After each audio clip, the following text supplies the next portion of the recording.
Chapter 1. My girlfriend has broken up with me. The landlord is pressing for rent, and I am struck by the system.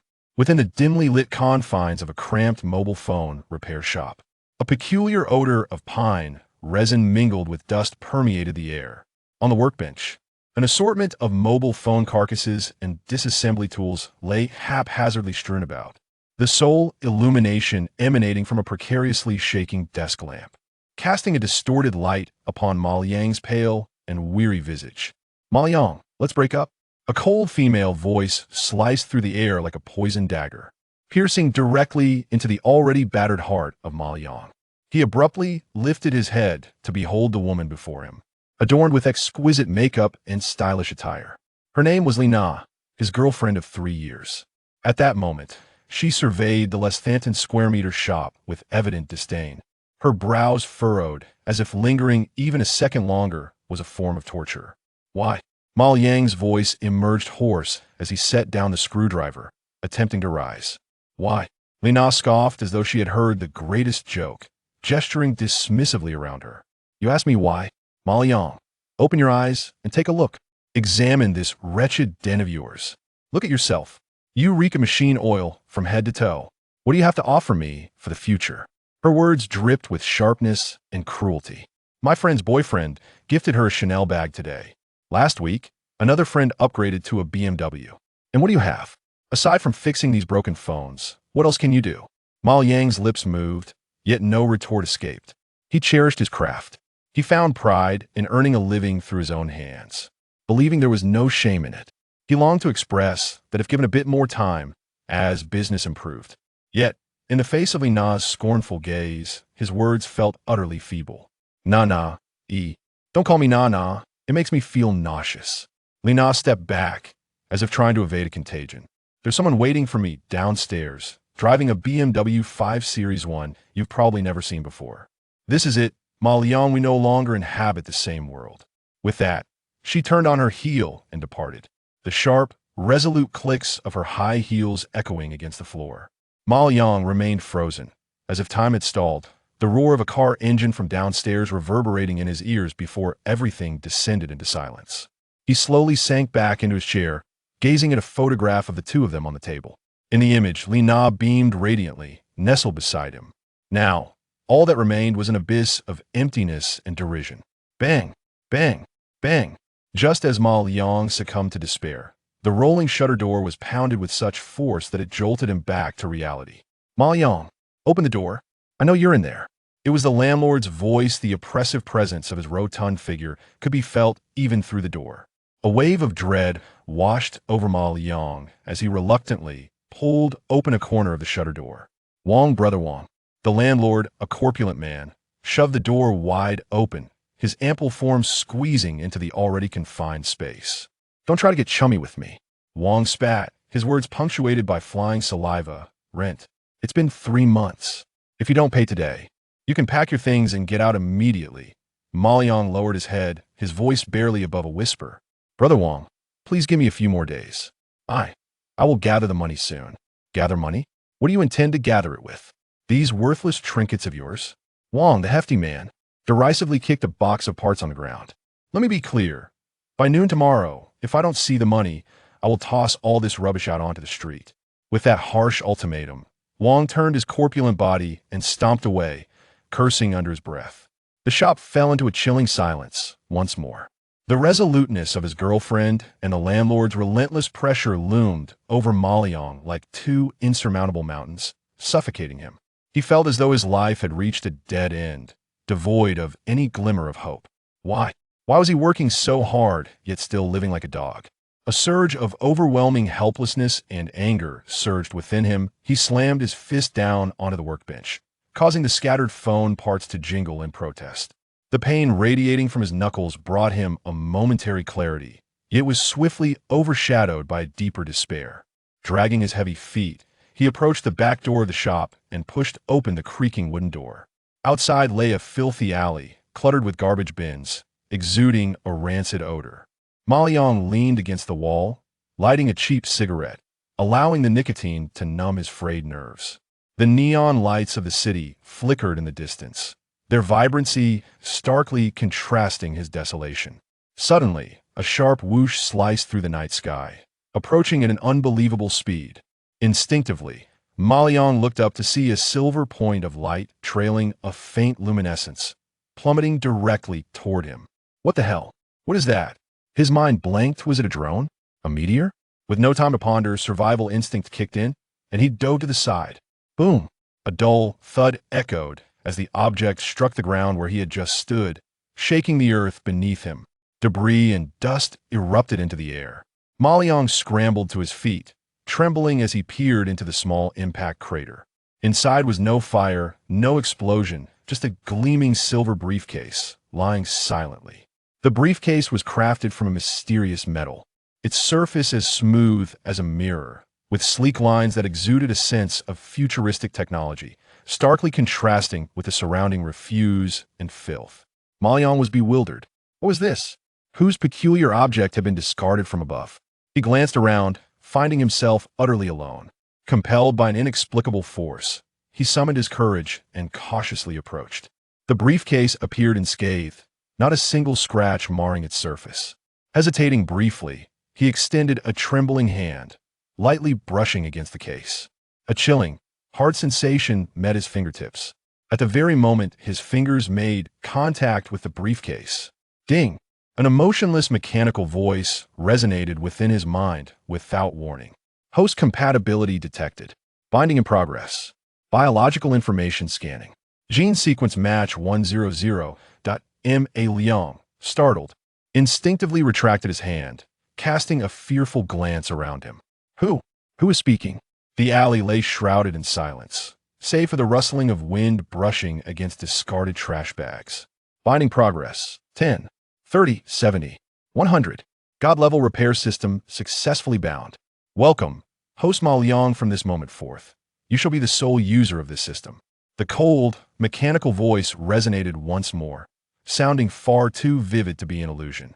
Ma Liang shook his head vigorously, questioning whether the immense pressure had driven him to auditory hallucinations. Yet, in the next instant, a semi-transparent blue screen materialized before him, visible only to his eyes. Host, Ma Liang level, 10100 abilities, none. Items, God-level repair tool, set beginner edition. Physique enhancement liquid basic X1. Tasks, none. Staring at the interface that resembled something out of a science fiction film, Ma Liang was utterly dumbfounded. The betrayal of his girlfriend and the coercion from his landlord seemed to fade into the background, becoming distant and unreal in that moment. Had he truly encountered the legendary Golden Finger? Chapter 2, Atomic Level Reconstruction. A perfect phone has been born. The cold mechanical voice in his mind and the translucent blue panel before him were shaking the worldview that Ma Liang had built over more than 20 years. He pinched his thigh hard. The sharp pain surged through him, crystal clear. This is not a dream. Ma Liang's heart began to race, blood flowing through his veins at an unprecedented speed. A tremendous joy overwhelmed the despair and pain he had felt before, nearly making him want to laugh out loud. A divine repair system? Repairing everything? He took a deep breath, forcing himself to calm down. The urgent task at hand was to verify whether this system was real. Ma Liang's gaze swept across the cramped and cluttered shop, finally landing on a parts box in a corner. He walked over and rummaged through a pile of discarded motherboards and shattered screens, pulling out a phone. It was a domestic Huawei P20, his old phone. It had been severely damaged after an accidental fall from a height, with a shattered screen, a deformed frame, and the motherboard suffering serious impacts, rendering it completely unusable. For any repair technician, this was just a piece of electronic waste, worthless for repairs. But now, it had become the best test subject. Ma Liang carefully placed the futuristic silver briefcase on the workbench and set the broken phone beside it. System? He silently murmured. Host, I am here. The mechanical voice sounded again, incredibly clear. How do I start? How do I repair this phone? Ma Liang asked eagerly. Beginner guide has been activated. New task issued. Repair a severely damaged Huawei P20 phone. Task reward. 1,000 yuan cash. 10 experience points. Body strengthening liquid. Beginner. X1. 1,000 yuan. Those 4 words hit Ma Liang's most sensitive nerve like a shot of adrenaline. With that money, he could cover tomorrow's rent. His breathing quickened, and his gaze fixated on the broken phone, as if he were looking at a stack of red banknotes, not electronic waste. Please use I of all things on the target item. I of all things. Ma Liang was momentarily stunned, then followed the system's guidance, focusing all his attention on the broken phone. In the next second, a miraculous scene unfolded. His vision seemed to instantly switch to a high-tech laboratory. The phone before him transformed into a three-dimensional perspective view, with every detail from the shell to the screen, down to every screw, every wire, and every chip, clearly presented before his eyes. Among them, all damaged parts were marked in glaring red. Target, Huawei P20, severely damaged. Damage analysis. 1. External screen module completely shattered, functionality lost. 2. Multiple physical deformations in the body frame, internal structure compressed. 3.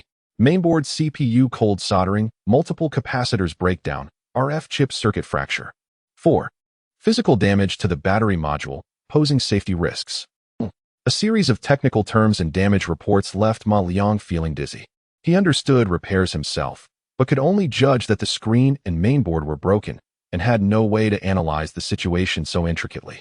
The optimal repair plan has been generated. Core of the plan, atomic level reconstruction. Estimated time, 3 minutes. Atomic level reconstruction? Ma Liang murmured. The term exceeded his understanding. Please open the ultimate repair toolkit and follow the instructions. Ma Liang snapped back to reality, suppressing his shock, and reached out with a trembling hand to press a button on the silver briefcase. Click. With a light sound, the case popped open automatically. Inside, instead of the various screwdrivers and prying tools he had imagined, there were rows of uniquely shaped, precision tools shimmering with metallic luster, neatly fitted into velvet grooves. Alongside a metal tray specifically for placing items. Knowledge infusion underway. Ultimate repair tool kit, beginner version. Usage instructions loaded. Instantly, a massive stream of information surged into Ma Liang's mind. The names, uses, and operating methods of these tools seemed to be imprinted in his memory, as if he had known them all along. He hesitated no longer and skillfully placed the discarded phone onto the metal tray in the toolbox according to the knowledge in his mind. Please initiate the repair program. Ma Liang took a deep breath and commanded in his mind. Start the repair. Buzz, a slight vibration came from the toolbox, and a soft blue light illuminated from beneath the tray, enveloping the entire phone. Ma Liang's eyes widened, staring unblinkingly at this miraculous sight. Under the blue light, all the shattered screen glass and deformed metal frame of the phone began to decompose. They did not turn to dust, but broke down into billions of tiny particles, shimmering with faint light, suspended in the blue glow. Soon after, these light points began to rearrange, combine, and coalesce in an arcane yet precise trajectory. The originally curved frame straightened at a visible speed, becoming smooth. The broken circuits inside the invisible mainboard were reconnected at the atomic level. The cold soldered chips were perfectly repositioned, and the broken capacitors were restored to their original state. Finally, the billions of light points converged, reconstituting the phone's screen. The entire process was silent, yet awe-inspiring. This was no mere repair, it was creation. 3 minutes later, the blue light gradually faded. On the metal tray lay a phone. A brand new, perfect, even more exquisite than when it left the factory Huawei P20. The body was as smooth as a mirror, the screen pitch black and deep, with not a single scratch or flaw to be found. Ma Liang stared blankly, swallowed hard, and after a while, reached out to pick up the phone. A cold and familiar sensation came over him, and he instinctively pressed the power button on the side. Buzz. The phone vibrated slightly, the screen lit up instantly, and the familiar startup logo appeared in the center of the screen, the animation smooth and fluid. It worked. It really was fixed. Just then, the system notification sound echoed in his mind again. Ding. Beginner task completed. Task evaluation. Perfect. Rewards issued. Cash 1,000. Experience 10. Basic physique enhancement liquid X1. Buzz. The phone he had just repaired vibrated again, and a text notification popped up. Bank. Your savings account ending in XXXX completed a transfer income on XX month XX day at 22:15. Amount 1,000. 00. Current balance 10.25.50. Looking at the numbers in the message, Ma Liang felt a warmth in his eyes. It was real. Everything was real. He was no longer the useless repairman abandoned by his girlfriend and pressured by his landlord. The long-suppressed humiliation, resentment, and anger transformed into an indescribable excitement and ambition at that moment. He focused his thoughts, brought up the system interface, and his gaze fell on the newly added item. Basic Physique Enhancement Liquid, a product of gene optimization derived from advanced technology. It can initially improve the physical quality of carbon-based life forms, clear impurities from the body, and enhance strength, speed, and energy. Do you want to use it? Ma Liang looked at the test tube in his hand containing the faintly glowing blue liquid and glanced around at the dilapidated shop. He thought of Li Na's disgusted face and the gluttonous visage of his landlord. A cold smile slowly crept onto his lips. From today on, everything would be different. Without any hesitation, he twisted off the cap and downed the mysterious liquid in one gulp. Chapter 3. Transformation. The first thing to do is to fix the broken radio.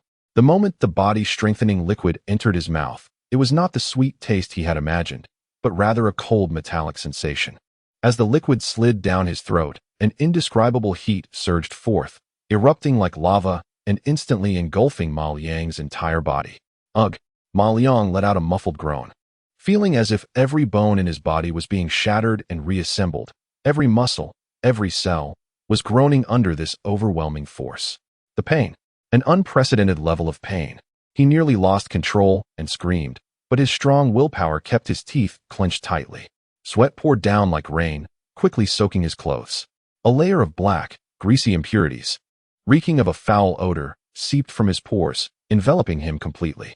This was the deep-seated grime of years of late nights, junk food, and living in a repressive environment. A buildup of toxins. At this moment, that high-dimensional technological power was brutally and thoroughly purging it all. The process seemed to last for an eternity, perhaps a few minutes, perhaps a dozen. When that burning pain receded like a tide, it was replaced by an unprecedented sense of comfort and lightness. Ma Liang suddenly opened his eyes wide. A flash of brilliance flickering. The world had never been so clear. He could see the mottled patterns on the opposite wall, the tiny dust particles suspended in the light. In his ears, the sound of car horns from the street next door, the faint conversations from the upstairs neighbors, and even the powerful beating of his own heart became three-dimensional and distinct. He slowly raised his hands. After the impurities were expelled, his skin appeared fair and clean, with long fingers radiating explosive strength. He could feel a powerful energy within him, far beyond anything he had experienced before. The chronic back pain from years of hard work had vanished without a trace. In its place was boundless energy. A transformation. This was true transformation. Ma Liang dashed into the small bathroom to wash away the foul layer of grime. When he looked in the mirror again, he was stunned. The person in the mirror still had the familiar face, but the despair and fatigue in his brow had completely vanished, replaced by sharpness and confidence. His eyes were bright, and his facial features seemed more defined and three-dimensional, exuding a refreshing aura. Having resolved his immediate concerns and strengthened his body, the first thing Ma Liang did was not to plot revenge against Li Na or to think of ways to embarrass his landlord. Those people and those matters had already been eliminated from his world the moment he gained this system. They were not worthy. At this moment, what came to Ma Liang's mind was Uncle Zhang, who lived above him. Uncle Zhang was a retired worker and one of the few people in the alley who would smile kindly at him. When Ma Liang's business was struggling, Uncle Zhang would occasionally bring him some homemade buns and steamed buns, always patting his shoulder and saying, "Xiao Ma, don't lose heart. Young people have good skills. You won't starve." Just last week, Ma Liang saw Uncle Zhang carrying an old Panda brand radio, going door to door looking for an electronics repair shop. But everyone shook their heads, saying that it had long been out of parts and couldn't be repaired, advising him to throw it away and get a new one. Ma Liang remembered the forlorn look in Uncle Zhang's eyes at that moment, like a child who had lost their beloved toy. He had heard Uncle Zhang say that the radio was left by his late spouse and had been listened to for decades. "System, can you repair that old radio?" Ma Liang asked in his heart. The Supreme Repair System can restore all things. The age, structure, and degree of damage of the target item do not impose restrictions. Receiving a positive response, Ma Liang's lips curled up slightly. He didn't alert anyone, just took the new beginner silver briefcase and quietly walked out of the shop, heading to Uncle Zhang's doorstep. Knock, knock, knock. Who is it? A frail and slightly wary voice came from inside. "Uncle Zhang, it's me, Xiao Ma." The door quickly opened a crack, and when Uncle Zhang saw Ma Liang, a kind smile appeared on his face. "Oh, it's Xiao Ma. It's so late. What's the matter?" "Uncle, I heard your radio is broken. I recently learned some new skills and wanted to take a look. Maybe I can fix it," Ma Liang said with a smile. Uncle Zhang was taken aback for a moment, then waved his hand and sighed. Oh, don't bother, Xiaoma. I've been to several shops, and they all said it's beyond saving. It's just a pile of scrap metal. I was planning to sell it as junk in a couple of days. What a waste to sell it. Ma Liang insisted. Let me give it a try. I won't charge you anything. If it doesn't work, there's no loss. What if it does work? Seeing Ma Liang's sincere and confident eyes, Uncle Zhang hesitated for a moment, but ultimately stepped aside to let him in. The room wasn't large, but was very clean. The condemned Panda brand radio sat quietly in the corner of the table, covered with a thin layer of dust, like a silent old soldier.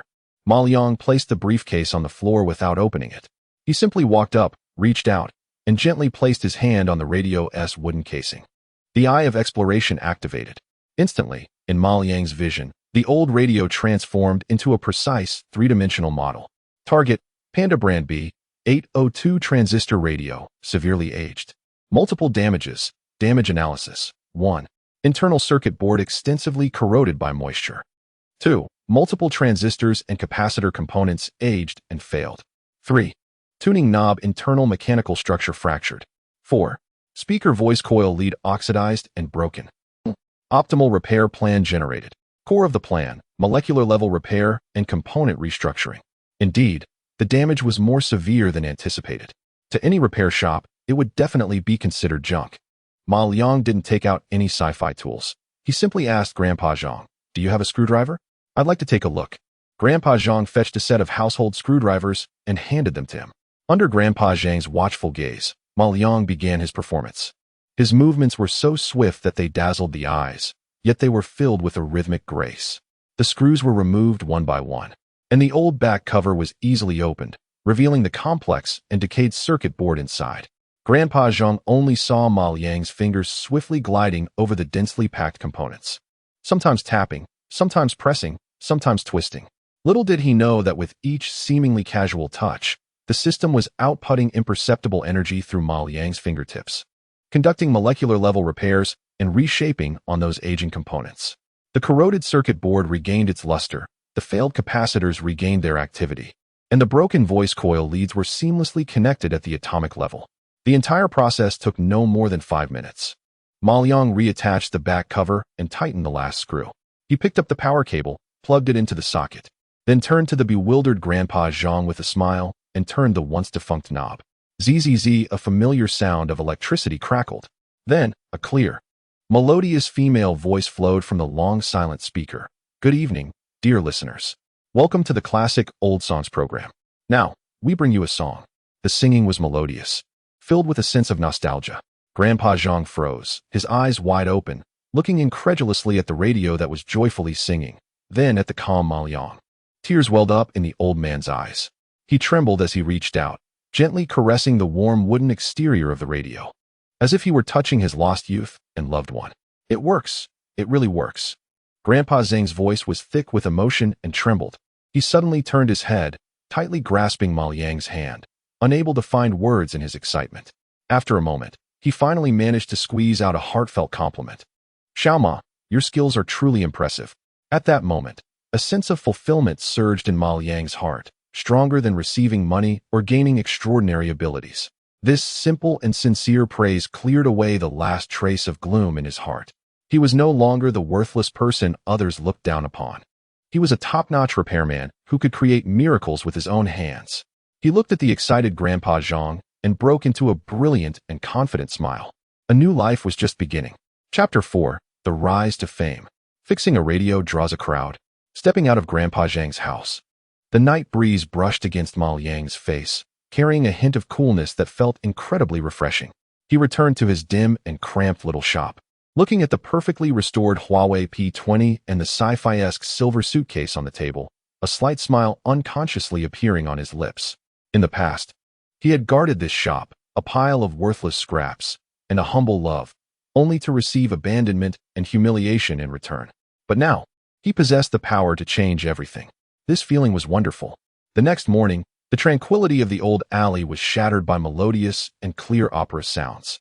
The moon hung high in the sky, where were the loved ones. The singing was smooth, with a rich tone that sounded nothing like it came from some outdated device. A few early risers taking a stroll and shopping for groceries followed the sound, and eventually gathered under a big locust tree at the mouth of the alley. Grandpa Zhang sat beaming on a small stool, with the restored Panda radio beside him. He was lost in enjoyment, gently swaying his head to the tunes from the radio, occasionally sipping from a purple clay teapot. Old Zhang, what's this? You've struck it rich. Got a new radio? Grandpa Li from next door approached curiously, eyeing the radio. Isn't this still your old Panda? Didn't it go silent a couple of days ago? How come it's singing today? Upon hearing this, Grandpa Zhang chuckled proudly, as if showcasing his most treasured grandson, and patted the wooden shell of the radio. What do you mean new? This is my old one.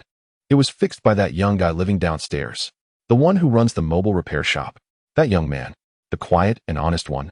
The people around displayed surprised expressions. A mobile phone repairman could fix such an old antique? This thing probably doesn't even have replacement parts available anymore. Grandpa Li, looking skeptical, crouched down beside the radio, tilting his ear to listen closely. Hey, would you believe it, this sound? How is it better than my newly bought Bluetooth speaker? There's not a hint of noise. It sounds really comfortable. Of course.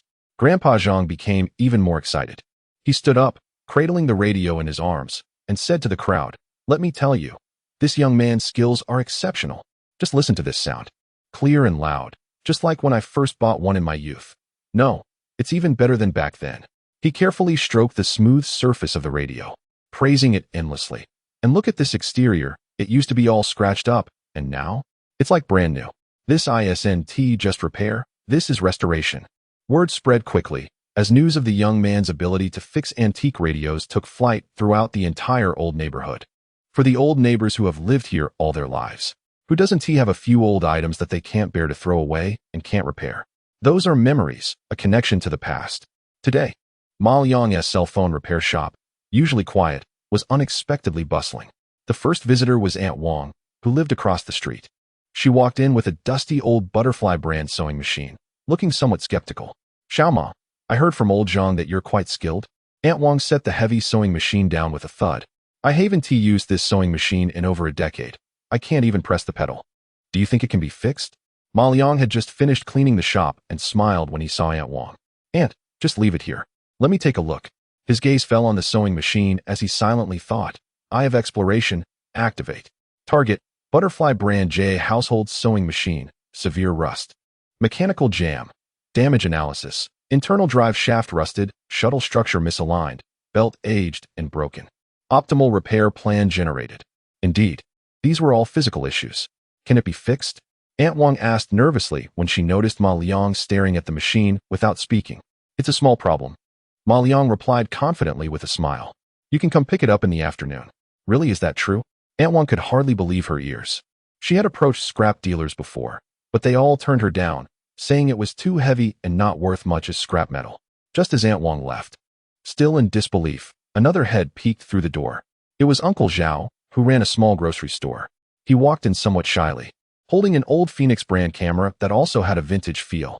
Xiao Ma, this the Shutter 1T pressed down. Can you take a look? He asked.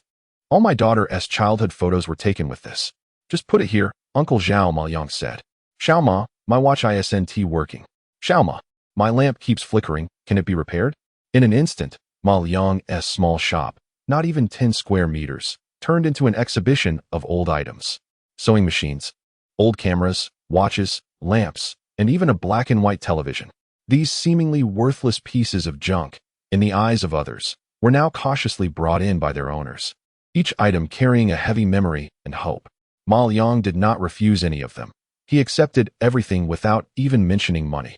For him at this moment, while money was indeed important, the feeling of being needed and trusted, the satisfaction of using his abilities to mend others' regrets, was beyond monetary value. Moreover, as he looked at the experience bar in the system interface showing 10100, a meaningful smile crept across his face. These old items were all experience treasures. Once the neighbors had left, Ma Liang slammed down the roller shutter with a bang. Inside the store, he looked at the pile of antiques before him. Not feeling troubled at all, instead, excitement sparkled in his eyes. He placed the silver suitcase in the center of the workbench and took a deep breath. So, the celebration was about to begin. Chapter 5. New signboard hangs. Divine repairs. Everything can be fixed. With a loud clatter, the rolling shutter was completely pulled down, isolating the shop from the external noise and light. Inside the small shop, Only a bright desk lamp illuminated the workspace, casting a long shadow of Ma Liang. He looked around. The items piled up, which others considered junk, appeared to him as treasures filled with experience. Instead of feeling annoyed, his blood began to boil with excitement. This was a long-lost thrill. In the past, he repaired phones to make a living, to survive. The more he repaired, the more numb he became. But now, he was enjoying the exhilaration of creating miracles. Let us get started. Ma Liang wasted no time and directly moved the rusty butterfly sewing machine onto the workbench. He didn't even bother to take the ordinary screwdriver set given by Uncle Jean. Click. The silver divine repair toolbox sprang open, revealing a mysterious blue glow that enveloped the uniquely shaped tools inside. Ma Liang's gaze fell on the sewing machine. The all-seeing eye had long since uncovered all its issues. Without hesitation, he took out a pen-like tool with a tiny probe at the tip. To an ordinary observer, his movements were so swift that they seemed to create an afterimage. The probe precisely penetrated the rusty drive bearing inside the sewing machine without him needing to disassemble the shell. A faint energy surged through the probe, and high-frequency microscopic vibrations immediately decomposed the solidified rust into basic iron atoms, rearranging them into a more optimized structure. The once rusted bearing was revitalized at the atomic level, becoming smoother than when it left the factory. Next, he switched to a tweezers-like tool, gently pinching the misaligned shuttle structure through the shell. Crack. A subtle crisp sound signified the correction of the molecular structure. As for the aging and broken belt, Ma Liang didn't even bother to search for a replacement. He directly extracted a polymer from the material library of the toolbox and, guided by the system, rewove a brand new belt right in place at an imperceptible speed, far exceeding rubber in performance. The entire process flowed seamlessly, filled with a violent yet precise beauty. In just 10 minutes, Ma Liang retracted his tools and gently pressed the pedal of the sewing machine. Click, click, click. The machine emitted a smooth and crisp mechanical sound, full of power and rhythm, as if a steel beast that had slept for decades was being awakened. Ding. Repair of the Butterfly brand J household sewing machine completed. Task evaluation, perfect. Rewards, experience points 5. A satisfied smile appeared on Ma Liang's face. He didn't pause and immediately brought over the old Phoenix brand camera. Stuck shutter? Moldy internal lens? For the divine repair system, these were hardly challenges at all. Molecular level cleaning, atomic level calibration. 5 minutes later, the old camera that carries Uncle Zhao's memories of his daughter's childhood has a crisp shutter and a lens as clear as new. Ding. Repair of the Phoenix brand vintage camera completed. Evaluation, perfect. Reward, experience points 5. Next up is the old watch that had stopped. Ding. Experience points 3. The flickering old desk lamp. Ding. Experience points 2. Even the black and white television covered in snowflakes, under Ma Liang's tinkering, displayed a clear black and white image once again. Ding. Experience points 8. One notification after another echoed in Ma Liang's mind. On the system panel, the experience bar representing his level was rapidly increasing at a visible rate. 33,100, 38,100, 41,100. When the last old item was perfectly restored, the experience bar had turned into 85,100, just one step away from leveling up. Ma Liang let out a long breath, yet felt no fatigue at all. Enhanced by the physical enhancement liquid, he felt energetic enough to work for 3 days and nights straight. He looked around at the room full of revitalized antiques. They were no longer dusty trash, but artworks gleaming with the luster of time. In that moment, a strong sense of pride welled up in Ma Liang's heart. He walked to the shop's entrance and glanced up at the old signboard, worn by wind and rain, where the letters were almost faded. Xiaoma Mobile Repair. A hint of self-deprecating smile flashed across his lips. He returned inside, found a brand new wooden board, picked up a thick-tipped marker, took a deep breath, and wrote 8 large characters on the board. Each character radiated a confidence that looked down upon everything. The next morning, when Ma Liang opened the roller shutter, a number of early risers had gathered outside, including Aunt Wang and Uncle Zhao.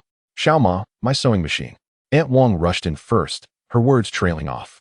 She saw the sewing machine prominently displayed in the shop. Its shiny exterior and smooth lines looked as if it had just been bought from the store. "Is this my machine?" Aunt Wang approached in disbelief, reaching out her rough hand to touch it carefully. "Aunt, give it a try," Ma Liang said with a smile. Aunt Wang hesitantly sat down and gently pressed the pedal. Click-clack. The familiar yet unfamiliar smooth operation sound made her shudder, and her eyes instantly welled up. It's working. It really works. It's smoother than when I used it in my youth. What about my camera? Uncle Zhao from the convenience store hurriedly squeezed in. Ma Liang handed him the Phoenix camera. Uncle Zhao instinctively pressed the shutter button that he could never manage to push before. Click. A crisp and pleasant sound stunned Uncle Zhao. Excited, he raised the camera to his eyes and looked through the viewfinder. The world was so clear. It's fixed. It's really fixed. My watch. Oh my, it's keeping perfect time. Xiaoma, your skills are truly amazing. In an instant, the small shop was filled with all kinds of surprises and excited exclamations. These simple words made Ma Liang feel more fulfilled than any monetary reward. He smiled as he walked out of the shop, stepped on a stool, took down the old, worn-out sign, and replaced it with the new one he had made overnight. Under the sunlight, 8 bold black characters stood out. Master Repair, everything can be fixed. Chapter 6, Ex-Girlfriend's Mockery? I can see through your fake goods. The setting sun cast a faint golden hue on the brand new sign at the entrance of the alley. Expert repairs, everything can be fixed. The 8 characters were strikingly bold. Ma Liang leaned against the door frame, casually smoking a cigarette, feeling a wave of satisfaction as he noticed the admiring glances from neighbors passing by. This sense of being needed and respected was far more gratifying than earning a few hundred in repair fees. Tap, tap, tap. The sharp sound of high heels approached rapidly, stopping precisely at the shop's entrance. Ma Liang couldn't even be bothered to lift his eyelids. He recognized that sound well. Oh, Ma Liang, haven't seen you in a few days. Got a new sign? Sure enough, it was Li Na's sharp and sarcastic voice. Ma Liang slowly exhaled a puff of smoke, raising his head to look at her with calm eyes. Today, Li Na was dressed even more glamorously than last time. In a well-tailored dress, holding a brand new designer handbag, her meticulously made-up face radiating arrogance, chin held high like a proud peacock. Her gaze swept over the new sign. Momentarily stunned, then she burst into laughter as if she had heard the funniest joke in the world, covering her mouth and giggling animatedly. Expert repairs, everything can be fixed? Ma Liang, did fixing phones short-circuit your brain? Why don't you go fix the sun instead? Her sharp laughter drew the attention of passers-by. Li Na reveled in this moment of being the center of attention, looking down at Ma Liang. She noticed that despite his still cheap attire, his demeanor had changed. The familiar despondency and insecurity were gone, replaced by a calmness and composure that irritated her greatly. A piece of trash she had discarded. How dare he? I heard you've changed careers to collecting junk?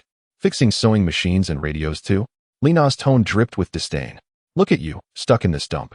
What future could you possibly have? Ma Liang flicked the ash from his cigarette, his dark eyes calm and unfazed. Is there something you need? The 2 words floated lightly in the air, yet they felt like a silent slap, instantly choking off the barrage of mockery she had prepared. The image of Ma Liang being furious or embarrassed that she had imagined simply did not materialize. He looked at her as if she were just a garbage bin on the street, even displaying a hint of impatience. Li Na was momentarily at a loss for words, quickly raising the handbag in her hand to regain her momentum. This was a gift from my boyfriend. Authentic. Worth over 20,000. You could never afford such things even if you spent a lifetime fixing junk. She emphasized the over 20,000 with particular weight, shoving the handbag closer to Ma Liang's face, hoping to see even a flicker of envy or jealousy on his face. However, Ma Liang merely glanced at it indifferently. With a thought, his vision transformed. The bag was instantaneously deconstructed into a 3-dimensional model, lines of data flashing rapidly before his eyes. Target, high imitation handbag. Material, PU synthetic leather. Hardware, brass plating, color difference 0. 3. Stitching, machine stitching, spacing 2, 1 mm.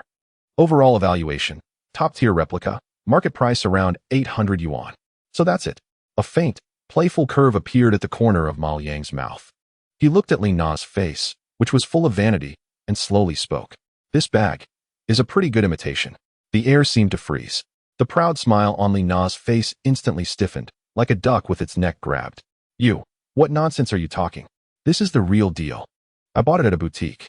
She immediately retorted sharply, but the hint of panic that flashed in her eyes betrayed her. Really? Ma Liang straightened up and took a step closer. His tall figure suddenly overshadowed Li Na, and the invisible aura brought by his enhanced physique made it hard for her to breathe. The authentic marmot uses calfskin, which feels delicate. Yours has a plastic smell. And this hardware, Ma Liang pointed at it, his tone as flat as stating a fact, The authentic one has a soft sheen. Yours is too bright, blinding. As for the stitching, it's too regular, must be from a machine assembly line, right? The authentic one is hand-stitched and cannot be this perfect. With each word he said, Li Na's face turned whiter. The details he mentioned were even more professional than what the seller had told her.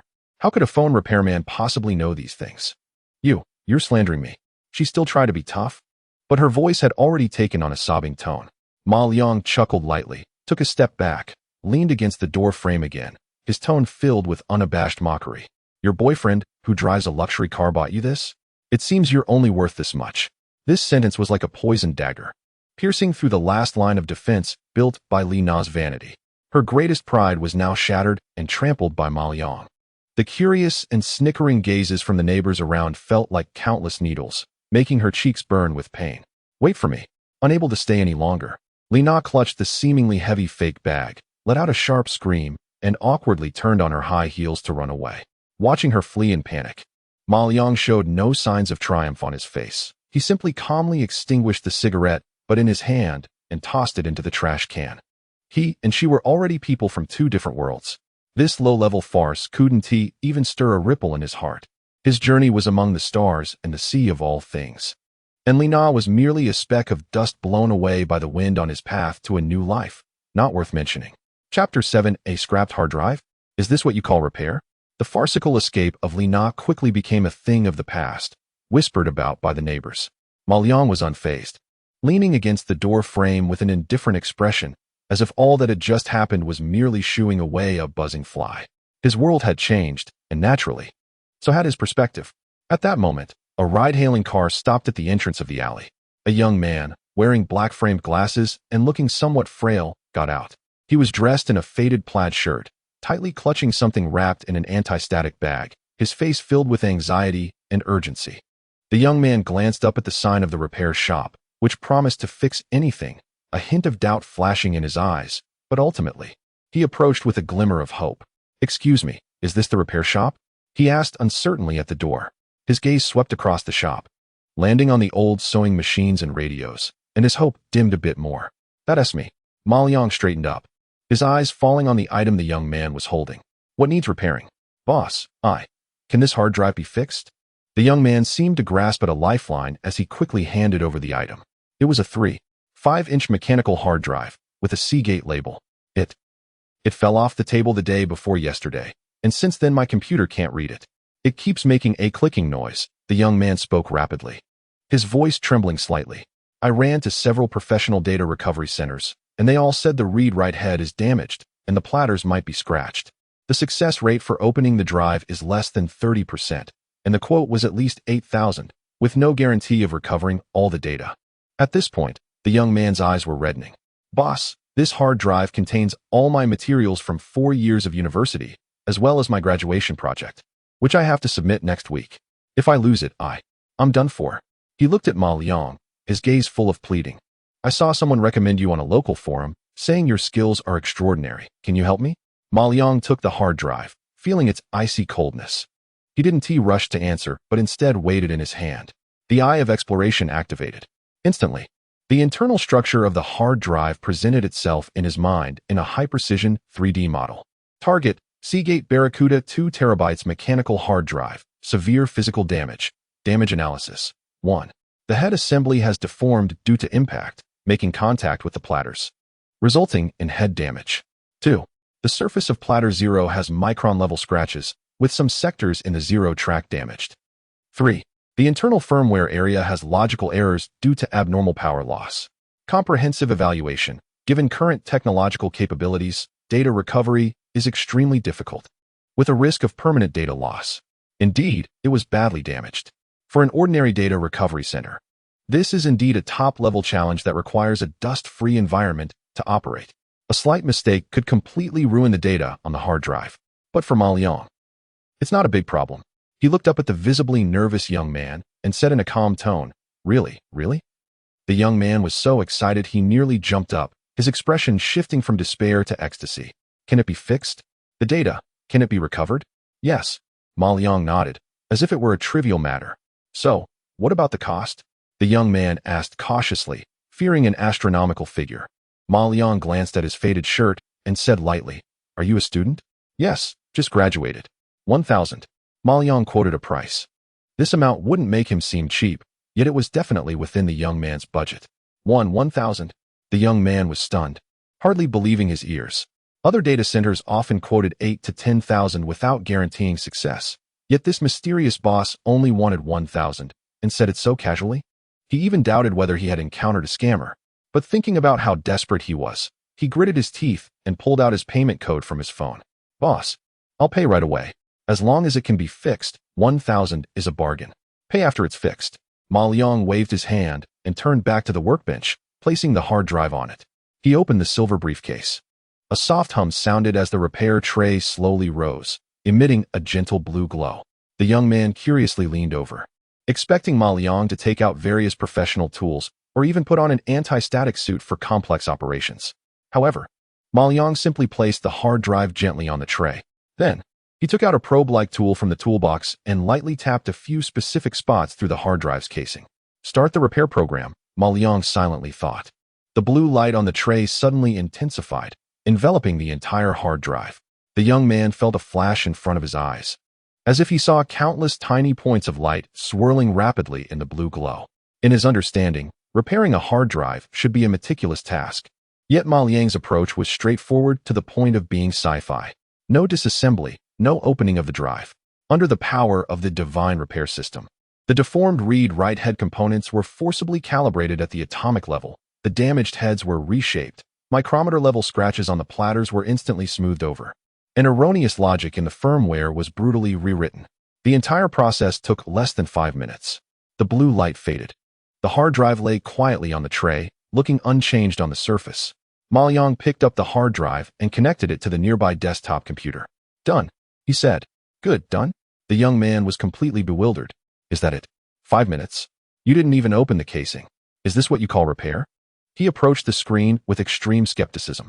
He saw Ma Liang move the mouse, open my computer, and a familiar drive appeared on the screen. Double-clicking to open it revealed folders, documents, videos, images, a dense array of files, exactly the same as before the incident, none missing. His hands trembled as he clicked on a folder named Final Version of Graduation Project, and all the documents opened normally. "Oh my!"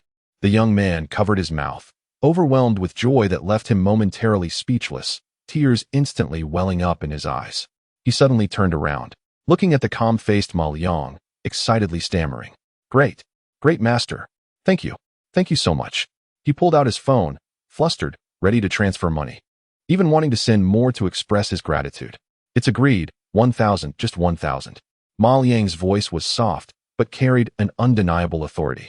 The young man stopped insisting, respectfully scanned the code, and paid 1,000 yuan, then deeply bowed to Ma Liang.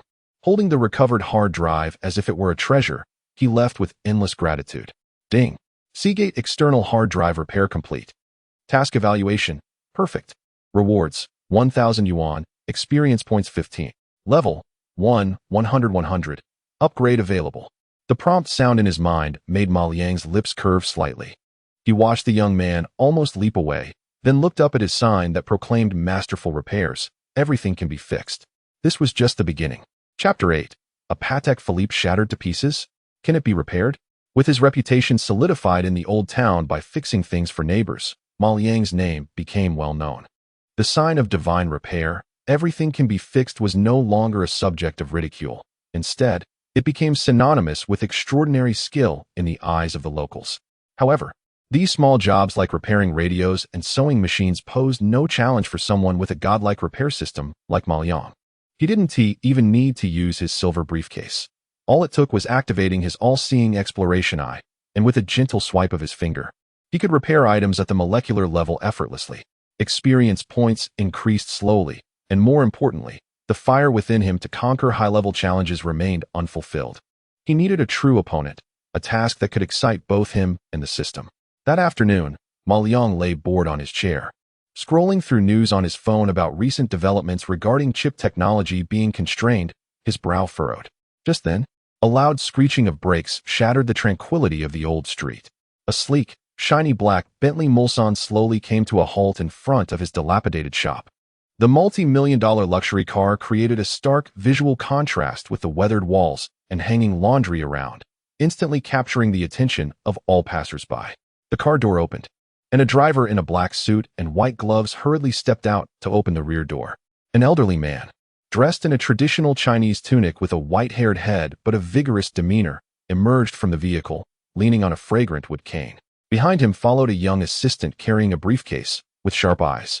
The elderly man glanced at the divine repair, everything can be fixed sign, a flicker of subtle scrutiny passing through his murky but astute eyes.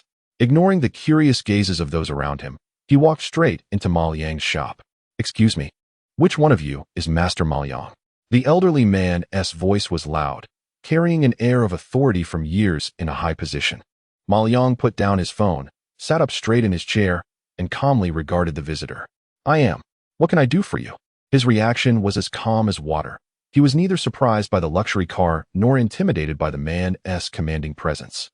This composed demeanor caught both the elderly man and his assistant off guard for a moment. "Master Ma," the young assistant stepped forward, his tone polite but underlined with arrogance. "We were referred to you. We heard you possess exceptional skills and can repair anything." Ma Liang remained silent, merely gesturing for them to continue. The elderly man waved his hand at his assistant, stepping forward himself to carefully place a velvet-wrapped object on Ma Liang's greasy workbench. "Master Ma, I want to beat around the bush," the elderly man said in a deep voice. "My surname is Chun, and this is a relic left by my father. It holds immense significance for me." He slowly peeled back the velvet layer, and when the contents were fully revealed, even the experienced Ma Liang couldn't help but slightly widen his eyes. It was a watch that was barely recognizable. The crystal face had shattered into countless tiny fragments, the golden hands were broken and bent, and the internal mechanism was exposed, with gears and springs as thin as hair all tangled together, and several parts had even fallen off. The entire watch looked as if it had been run over by a vehicle, reduced to a pile of expensive scrap metal. This was an antique watch from the Patek Philippe Tourbillon series. The elderly Mr. Chen spoke with a hint of pain in his voice, explaining that it had accidentally fallen from upstairs a few days ago. He had searched the entire city for watchmakers, even contacted the original factory in Switzerland, but they all said it was beyond repair. He raised his head, looking intently at Ma Liang, his eyes filled with a final glimmer of hope. "Master Ma, I just want to ask, can this thing be repaired?" "Mr. Chun, don't bother." The assistant beside him couldn't help but interject quietly. "It's in such a broken state that even a miracle worker couldn't fix it. We should think of other solutions." Ma Liang ignored the assistant. His gaze was completely drawn to the pile of scrap metal. Instead of feeling daunted, a long-lost excitement surged within him. "Yes, this is it. This is what we call a challenge." The eye of exploration activated. Instantly, in his vision, the fragmented pieces reassembled into an incredibly intricate three-dimensional model, with countless red alerts flashing wildly within the model. Target, Patek Philippe 5002P Tourbillon Antique Watch, physically destroyed.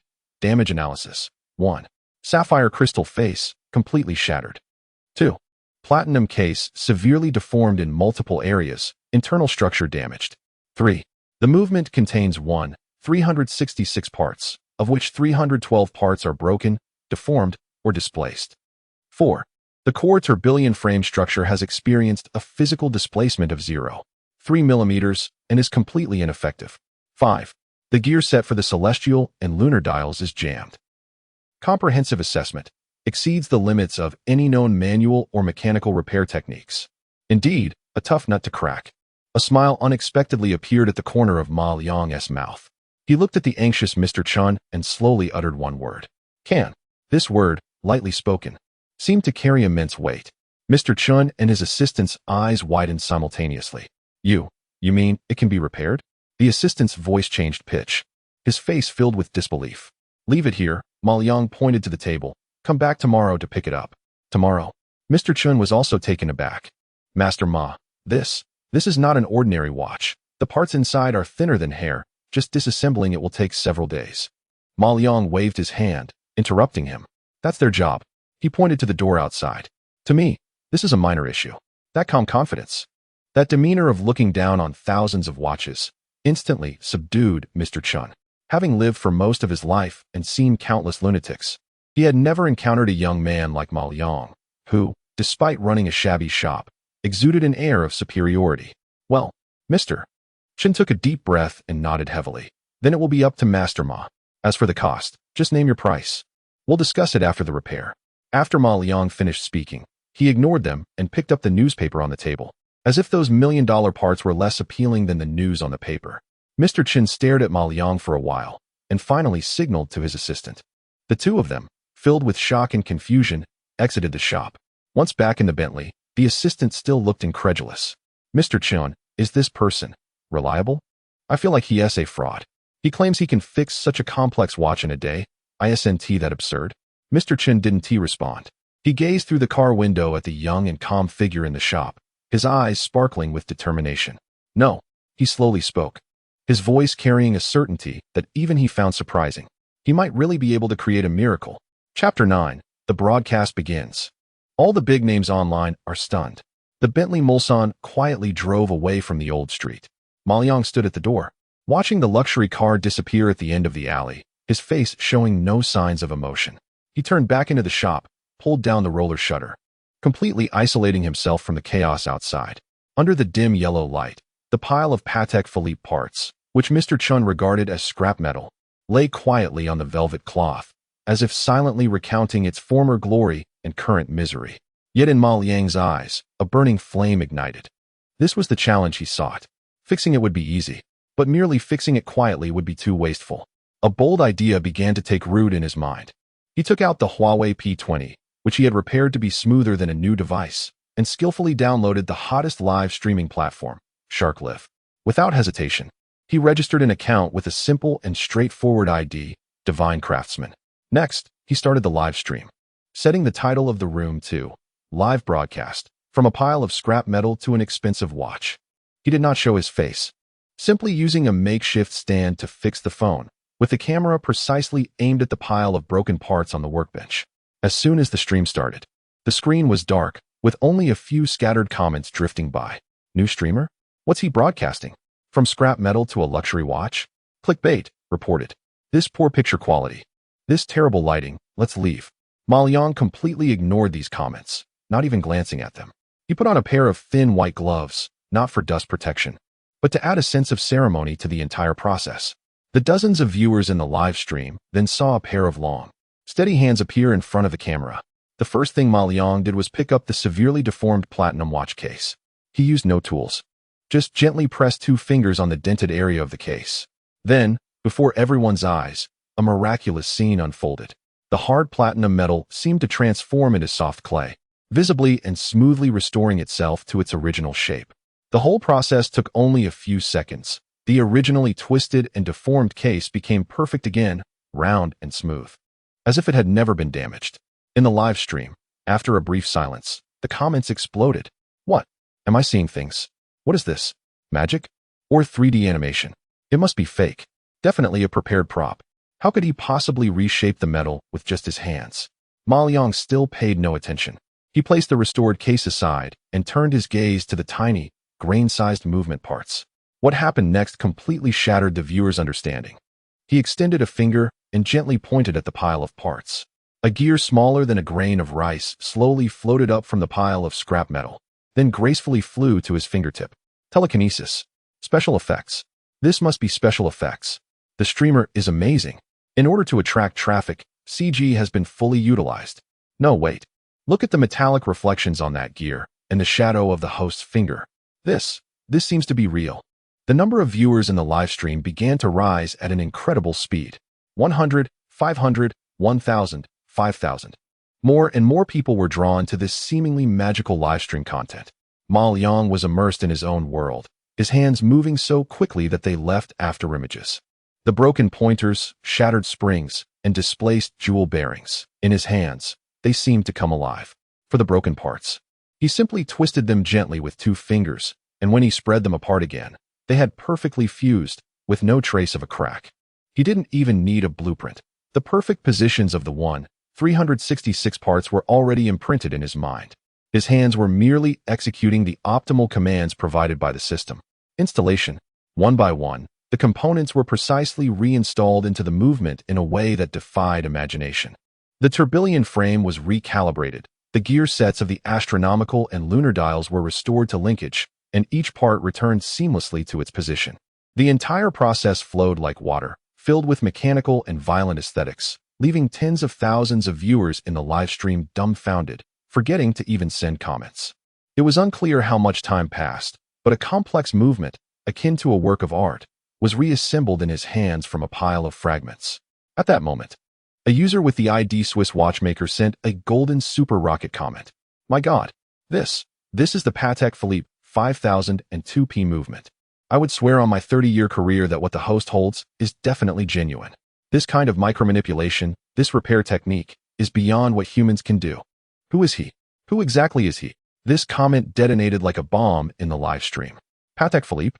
Is that the Rolls-Royce of watches? 5002p? I just checked. And wow, this thing is a discontinued antique model, with auction prices starting at least 20 million. Chapter 10, A Tech Influencer Challenges? Kneels down and calls him master on the spot. Starting at 20 million? My goodness, is the streamer renovating a whole house? No wonder they call him Divine Craftsman. It feels like a deity is at work. I take back what I said earlier about him being a special effects artist. I'm sorry, I truly underestimated him. That expensive super rocket from the Swiss watchmaker, along with his claim backed by his career, was like a drop of oil in boiling water, shaking the entire streaming platform. Countless onlookers flocked to the humble live stream of the user named Divine Craftsman. The online viewer count skyrocketed from tens of thousands to over 100,000, then 200,000, and it continued to surge at a terrifying rate. Meanwhile, in the tech section of the streaming platform, a top influencer with the ID Hardcore Old Wong also noticed this unusual surge in traffic. Hardcore Old Wong, whose real name is Wang Zhengwo, is a well-known fighter against fraud in the tech community. With his sharp and professional reviews, he has exposed various online scams ruthlessly, amassing millions of followers and holding a high status within the industry. Wanggu, quickly check out a streamer called Divine Craftsman. That guy is such a blowhard, claiming he can turn a pile of scrap metal into a Patek Philippe, and his popularity is almost surpassing yours. Someone in the fan group tagged him. Oh. Wang Zhengwo saw the message and a sneer of disdain appeared on his face. Another attention-seeking fraud. What he enjoyed the most was putting these scammers in their place. Brothers, let us go. Follow me to challenge him. Today, let us show everyone what internet magic really is. Without hesitation, Wang Zhengwo started his live stream, using the connection feature to project the Divine Craftsman's stream directly onto his own. Millions of followers instantly flooded into Wang Zhengwo's live stream. Wanggu is impressive. We've been waiting for you to expose him. Haha, a scammer meets a fraud fighter. This is going to be good. I just came from there. The special effects were really well done, almost convinced me. Wang Zhengwo cleared his throat and, with his signature confident tone, began to analyze in front of the camera. Brothers, look here, this so-called remote manipulation is actually a very simple visual deception technique, utilizing the camera angle and background setup. And this bare-handed metal manipulation is even more absurd. The melting point of platinum is as high as 1,768 degrees Celsius. And he thinks he can do it with his hands? Does he think he is the master of alchemy? This is definitely some kind of memory metal or special props, with a pre-designed script. His analysis was spot on, garnering cheers from his viewers. However, at that moment, Ma Liang's restoration work was nearing completion.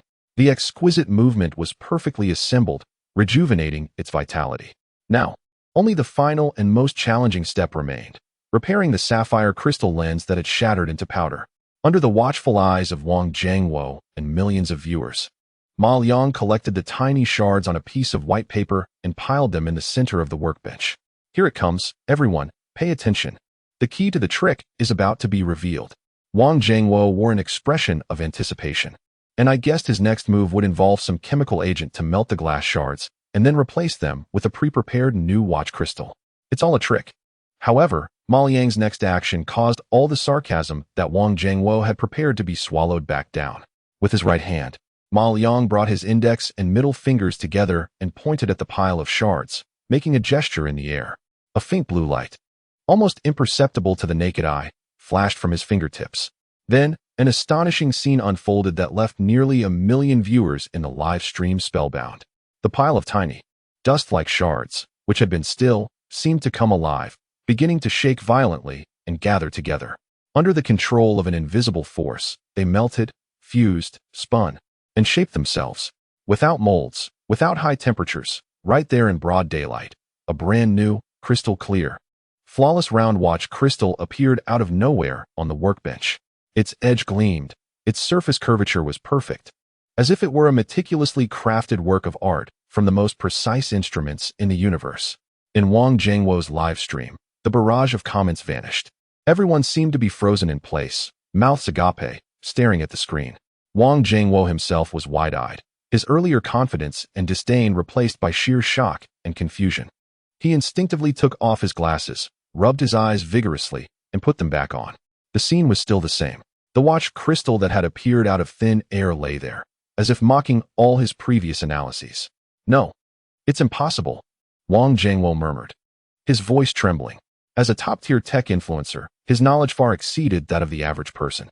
He understood that this atomic reconstruction-like phenomenon had completely surpassed the realm of human technology as we know it. This is not magic. This is not a special effect. If this were a special effect, the company that created it could directly win the Oscar for Best Visual Effects. Ma Liang did not stop. He picked up the newly formed watch crystal and the repaired watch case, seamlessly completing the final assembly. Then, he took the watch and gently wound it up. Tick-tock, tick-tock. The second hand began to sweep across the dial in an incredibly smooth and elegant manner.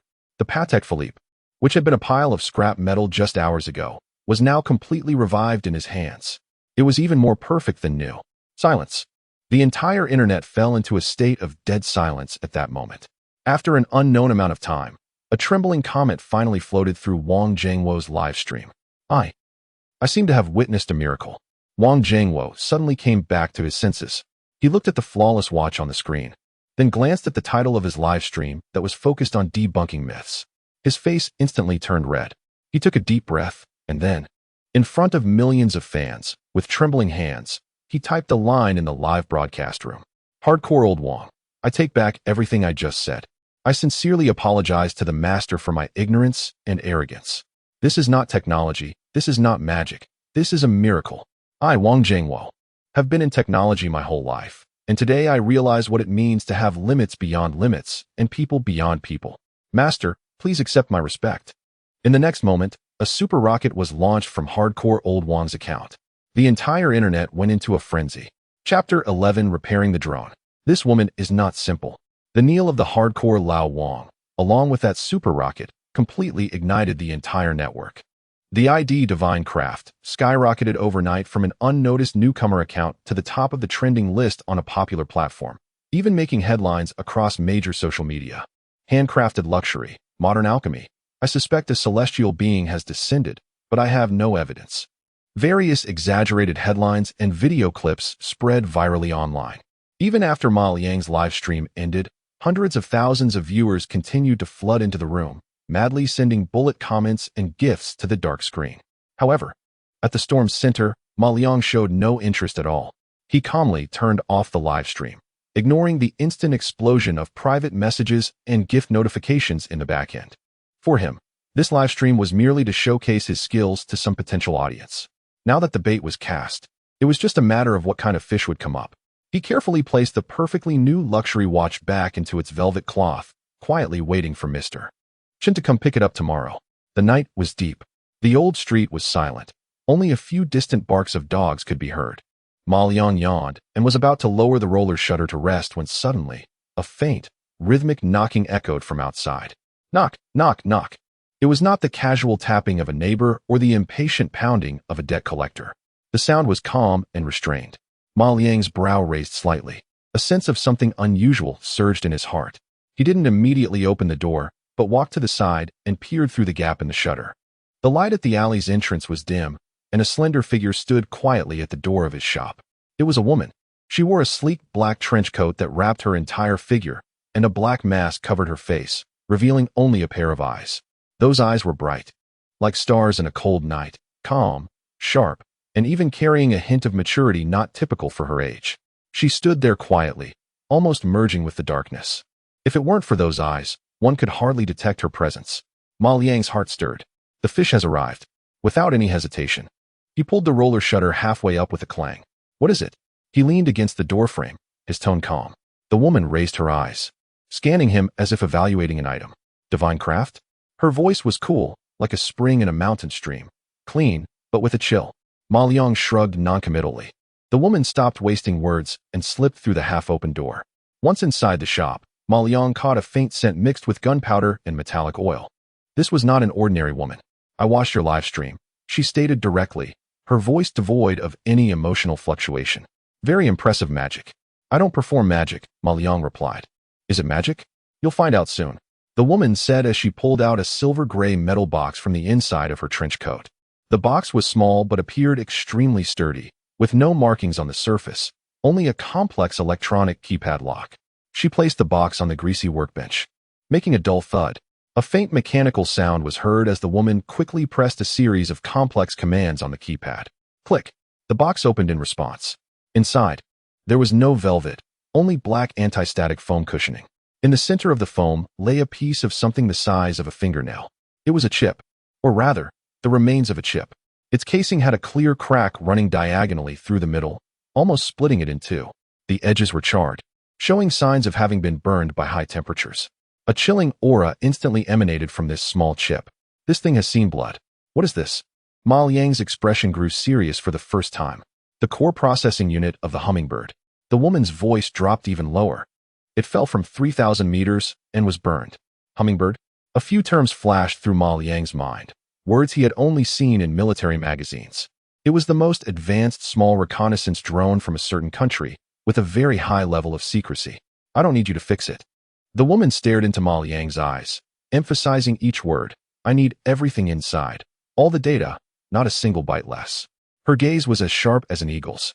And it must be done before dawn. Ma Liang didn't respond immediately. A storm was already brewing in his heart. The core chip of a military drone. This challenge was exponentially greater than anything he had faced before. He silently recited in his mind. I of all things, activate. Target, Hummingbird T, 2 reconnaissance drone core data processing chip, physically destroyed, data link collapsed. Damage analysis. 1. The ceramic package has penetrating micron-level cracks, damaging the internal 4th and 7th layer circuit structures.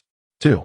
The external I/O interface has melted due to high temperatures, resulting in a complete failure of physical connections. 3. The internal storage array has suffered a surge, causing 73 of the storage lattice to enter alogical lock state, making data unreadable. Comprehensive assessment. The probability of repair using conventional techniques is 0. The probability of data recovery is 0. Indeed, this is a real hard nut to crack. Rather than fear, a strong desire for conquest surged within Ma Liang. He lifted his head, looking at the mysterious woman who called herself Nightingale. A playful smile curling at the corners of his mouth. It's highly difficult, and the risks are great. He said slowly, I might destroy it, making the last bit of information disappear completely. That's your concern. Nightingale's tone remained cold. I only care about the results. The price is not cheap, Ma Liang said tentatively. The Nightingale seemed to have anticipated his response. She didn't haggle and directly took out a black card from her pocket, gently placing it on the table. There was no password, and the money was enough to buy the entire street. Her voice carried an undeniable authority. But remember, tonight, I wasn't here. And you haven't seen this. If the information leaks. She didn't finish her sentence, but the coldness in her eyes said it all. Deal. Ma Liang put away his smile and calmly uttered those 2 words. What he wanted was never money. What he sought was an opportunity to connect with the hidden world beneath the surface. And this woman before him, this chip, was his best springboard. The Nightingale gave him a deep glance, as if imprinting his appearance in her memory. Then, without a word, she turned and left, quickly disappearing into the night outside the shop, like a true nightingale, leaving no trace. Inside the shop, only Ma Liang and the chip, radiating a dangerous aura, remained. Ding. New mission released. Mission name. Classified data recovery. Mission content. Perfectly repair the Hummingbird core chip within 6 hours and extract 100 of the original data. Mission reward. Experience points 500. Unlock new technology. Data link reconstruction. Ma Liang looked at the mission prompt on the system panel, took a deep breath, and his eyes sparkled with unprecedented excitement. Then, the carnival begins again. Chapter 12. More than just repair, I'll return the back door to you. The night was as deep as ink. After the mysterious woman Nightingale left, the entire shop fell silent once again. Ma Liang looked at the chip fragment on the workbench. The size of a fingernail, along with the black card representing a fortune, and a hint of excitement curled at the corners of his mouth. Money? He was no longer so sensitive to this. What truly made his blood boil was the new task flashing with red light on the system panel. Task name: Confidential Data Recovery. Task reward: Experience 500, unlock new technology, data link reconstruction. This was what he wanted. Come on, let me see what the pinnacle of technology in this region looks like. Ma Liang took a deep breath and carefully placed the broken chip onto the repair tray inside the silver briefcase. System: Activate the highest precision repair mode. Buzz this time. The blue light glowing from the repair tray was more brilliant and profound than ever before. It enveloped the small chip completely, like a blue cocoon nurturing a miracle. In Ma Liang's enhanced vision, the internal structure of the chip was magnified billions of times, clearly presented before him. The penetrating crack appeared in the microscopic world like an unfathomable rift in East Africa. Countless circuits, thinner than a hair by a factor of 10,000, were broken on both sides of the rift, flashing red warnings indicating damage. Optimal repair plan generated. Plan core: Atomic-level circuit reconstruction, quantum tunnel data extraction. Activate. With Ma Liang's command, the repair officially began. In the blue light, countless invisible, nano-level repair robots were generated from the basic materials in the toolbox, flooding into the chip's interior like elite engineers. They resoldered and rebuilt the broken circuits at the atomic level. They reshaped and connected the I/O interfaces that had melted due to high temperatures. The entire process was billions of times more precise than crafting the finest artwork. However, just as the physical repair was halfway through, the system suddenly issued an alarm. Warning: Unknown parasitic program detected, obstructing the logical unlocking of the data lattice. Parasitic program? Ma Liang's brows furrowed instantly. He immediately elevated the permissions of his enhanced vision to the highest level and conducted a deep scan of the so-called parasitic program. In an instant, a segment of the program hidden deep within the data stream, disguised as garbled code, was highlighted in red by the system. Target: Military-level Trojan backdoor program of the Sentinel series from a certain country. Program analysis: This program possesses high-intensity self-concealment capabilities, perfectly disguising itself during system self-checks. Its core function is to secretly send a complete data copy to a designated server via an encrypted quantum satellite channel during data exchange between drones and the base. The analysis report from the system made Ma Liang's eyes instantly turn cold. It turned out that the reason this hummingbird drone fell from an altitude of 3,000 meters was likely related to that damn backdoor program. This was no longer just a technical issue. It was blatant espionage. System: Can you remove it? Yes. No. A cold smile suddenly appeared at the corner of Ma Liang's mouth. Simply deleting it would be too easy for them. A bolder, crazier idea rose in his mind. Since they loved sending gifts so much, we, as the people of Xia country, have always believed in reciprocity. Ma Liang's gaze became sharp as a knife.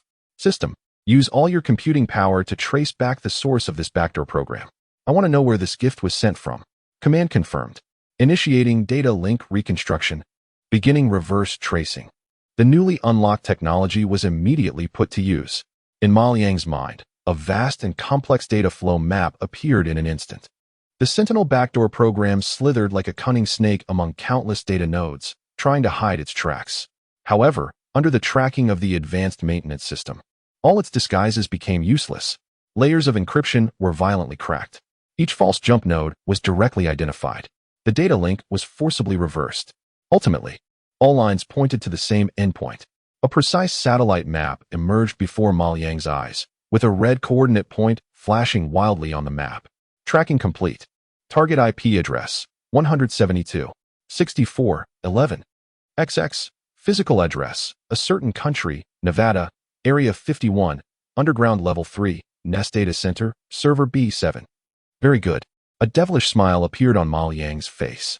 Instead of immediately cutting off the connection, he issued a new command. System: Package this backdoor program and add some of our Xia country's local specialties to it. Then, send it back intact. He didn't need to know what was added, but the system would definitely give him a surprise. Command confirmed. Implanting reverse marker. Implantation successful. Gift has been successfully sent back. After completing all this, Ma Liang felt much more at ease. He glanced at the time. There was less than an hour left until dawn. He continued to repair and extract data. Without the interference of the backdoor program, The remaining work became much simpler. The physical repairs were instantly completed, and all damaged circuits and lattices were restored to a state even better than when they left the factory. Immediately afterward, a massive data flow surged out of the chip like a floodgate opened, fully received by the system. Ding. Mission, top secret data recovery, completed, evaluation, perfect. Experience gained 500, data link reconstruction, technology has been permanently solidified. Ma Liang exhaled deeply. He took out a brand new, military-grade encrypted USB drive from his toolbox and copied all the recovered data onto it, along with the IP address he had marked. After finishing this, he placed the restored chip and the USB drive side by side on the workbench. Almost simultaneously, the shop's rolling shutter was slowly lifted by a hand from outside. The sky was already dimly lit. The black silhouette of the nightingale appeared at the door, as silent as a ghost. She glanced at the items on the table and then at the calm Ma Liang, her usually emotionless eyes showing a hint of fluctuation for the first time. Finished? You have not failed your mission. Ma Liang gently pushed the USB drive and chip forward. All the data is inside, 100%, not a byte less. He paused, looked up to meet the nightingale's sharp gaze, and calmly added, also, I've included a small gift. You might want to have your people check this IP address. There could be a surprise. The nightingale's pupils suddenly constricted. She stared intently at Ma Liang, as if trying to see through him. At that moment, the seemingly ordinary repairman exuded a mysterious and powerful aura that even startled her. She didn't ask another word, picked up the items, gave Ma Liang a deep look, turned, and swiftly disappeared into the morning mist. Ma Liang watched her departing figure, knowing that he had completely stepped into the turbulent, deep waters. And he was more than willing to do so. Chapter 13. Who is she really? The olive branch of the 9th Bureau. The departure of the nightingale was as silent as her arrival, leaving only a vague silhouette in the morning mist. Ma Liang stood at the door, the morning breeze carrying a hint of coolness, dispersing the fatigue of his sleepless night, yet failing to calm the turbulent waves in his heart. He did not look at the black card left on the table by the nightingale. For him, money had become just a number. What truly excited him was that he had successfully cast a weighty stone into the hidden world beneath the surface. The 9th Bureau of National Security. He returned to the shop, looking at the chair that the nightingale had sat in, murmuring this unfamiliar term. He did not know what this 9th Bureau really was. But he was clear that from that night onward, his life trajectory had completely deviated from its original course. He was no longer just a maintenance guy worried about rent. Ma Liang stretched lazily. Even with his physically enhanced body, he felt a tinge of fatigue after a night of intense concentration. He was about to pull down the roller shutter and get some well-deserved rest when, just as his hand touched the pull ring, a dark figure appeared at the entrance of his shop as if by teleportation. It was the nightingale again. She had returned. However, this time her expression was completely different from the previously frosty demeanor. If the former nightingale was a blade hidden in its sheath, her sharpness reigned in, then now. Her gaze towards Ma Liang was filled with unreserved shock, inquiry, and a hint of awe. Yes, awe. This emotion, appearing in the eyes of a woman exuding a dangerous aura, seemed extremely incongruous, yet undeniably real. You, as the nightingale spoke. Her voice carried a barely perceptible huskiness and dryness, clearly indicating her inner turmoil. Ma Liang lowered his hand and looked at her calmly, wearing an expression that said he knew she would return. What's wrong? Don't you like the gift? He asked lazily. The nightingale ignored his teasing, took a deep breath as if trying to calm the storm within, then took a step forward and entered the shop. This time, she did not conceal anything. From the inner pocket of her coat, she pulled out a small black notebook and opened it with a snap in front of Ma Liang. The golden national emblem and the words National Security Department shone brightly under the dim light. In the photo, she appeared spirited and sharp-eyed. Name, Qin Lingyue. Unit, 9th Bureau of National Security. My name is Qin Lingyue, from the 9th Bureau of National Security, she said, putting away the identification, speaking each word with unprecedented solemnity. Hello. Ma Liang's reaction was still as calm as if he were greeting a neighbor. His composure left Qin Lingyue's prepared remarks stuck in her throat. Who on earth is this guy? Qin Lingyue suppressed the confusion in her heart and continued. The data you recovered is invaluable. It has allowed us to reclaim significant losses. On behalf of the 9th Bureau, I thank you. It's just a small effort. Ma Liang waved his hand dismissively. No, it's not just a small effort. Qin Lingyue's gaze sharpened as she fixed her eyes on Ma Liang, particularly regarding the gift you sent, that IP address. She paused, lowering her voice even further. Just an hour ago, a top-level security alert was triggered at a data center located in a certain area. One of their core servers was attacked by a super virus we've never encountered before, causing their entire internal network to be paralyzed for at least 12 hours. As Qin Lingyue spoke, a hint of satisfaction flashed in her eyes.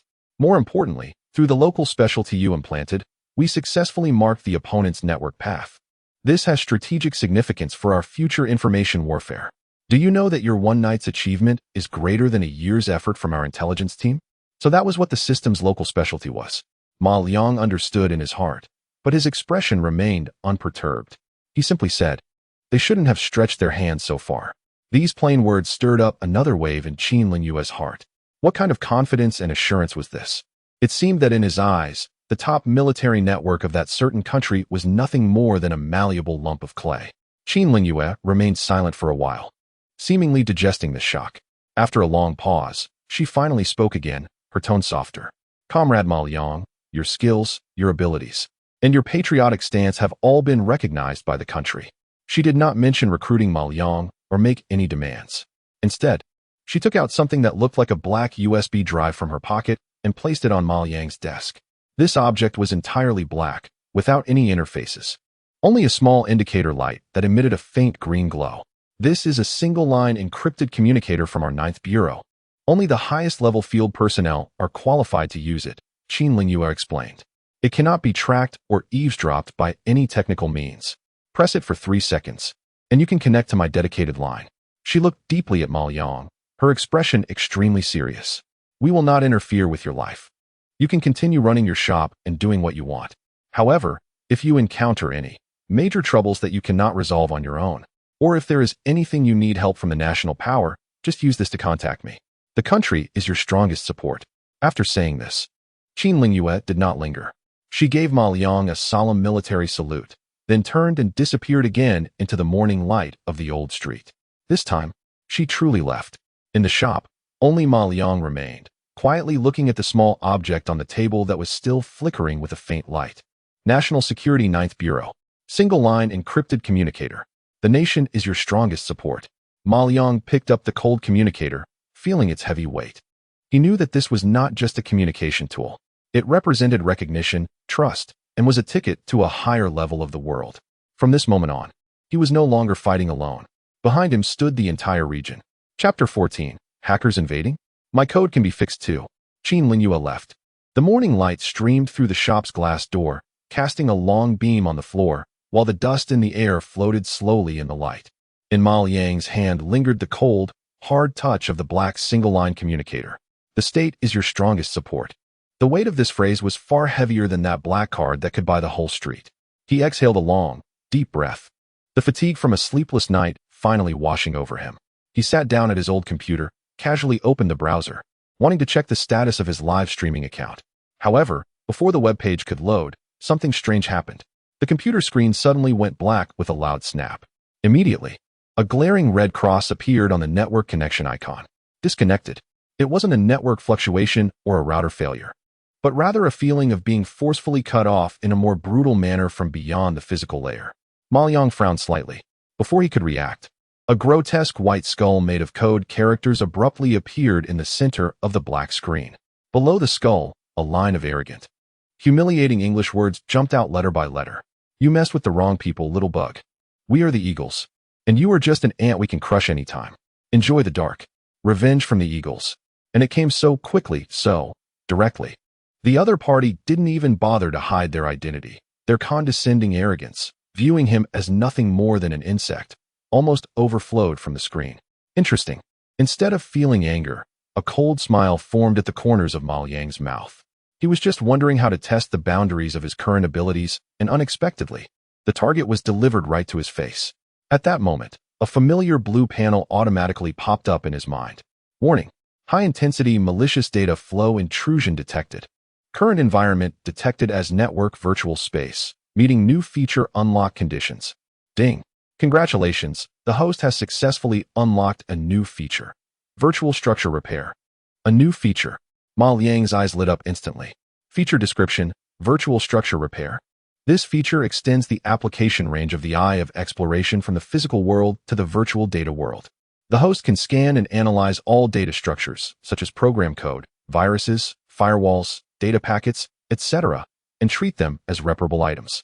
Through repairs, a vulnerable firewall can be made impenetrable, malicious virus code can be transformed into harmless text files, and crude attack programs can be refined into perfect and lethal superweapons.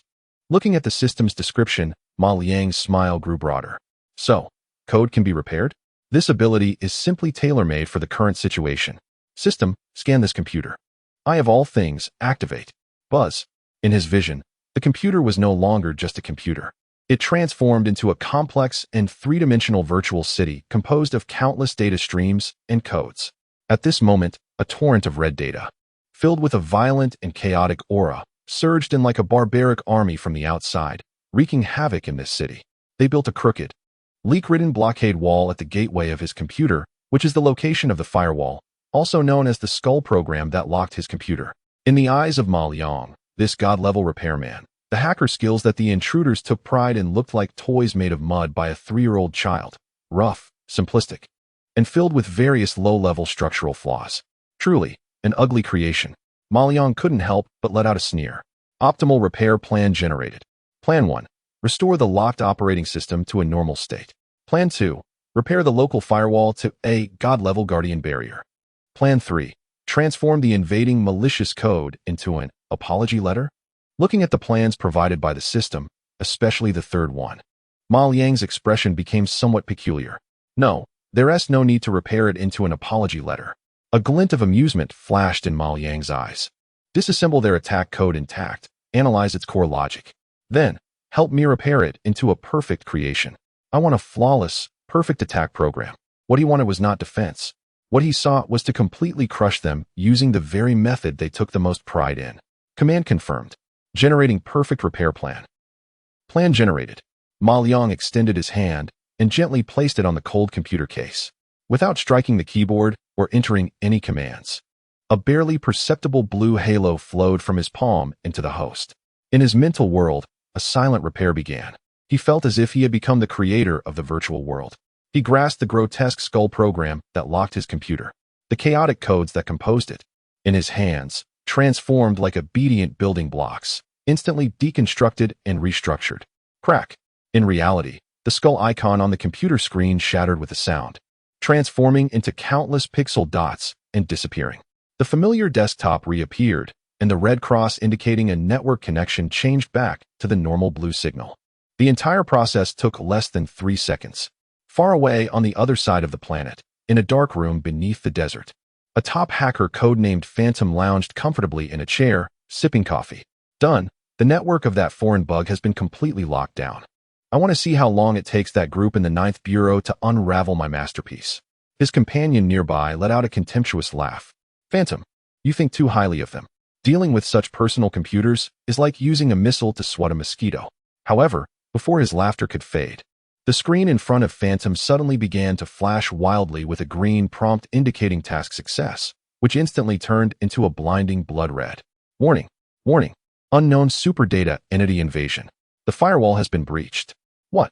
Phantom spat out his coffee and sat up straight. His hands flew across the keyboard, trying to regain control, but it was too late.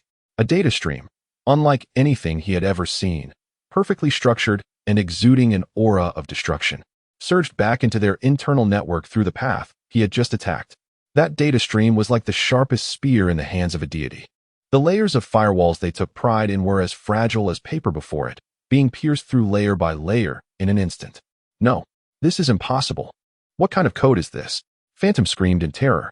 He saw that the core of the program was surprisingly of the same origin as the attack code he had just used. No, not the same origin. That is the perfect evolution of my crude work. Quick, cut off the physical connection. Hurry, Phantom roared, but it was all too late. The blood-red light instantly engulfed all the screens in front of them. The entire data center once again erupted with a shriller alarm than before. Meanwhile, the instigator, Ma Liang, merely stretched and yawned. He looked at the now normal computer screen and muttered to himself, now that's what I call a work of art. Skills should never be neglected. Chapter 15. Disturbing the higher UPS. You call this a repair guy?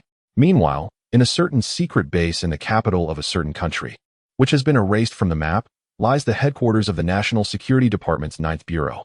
At this moment, the entire Data Intelligence Center is in chaos. Report.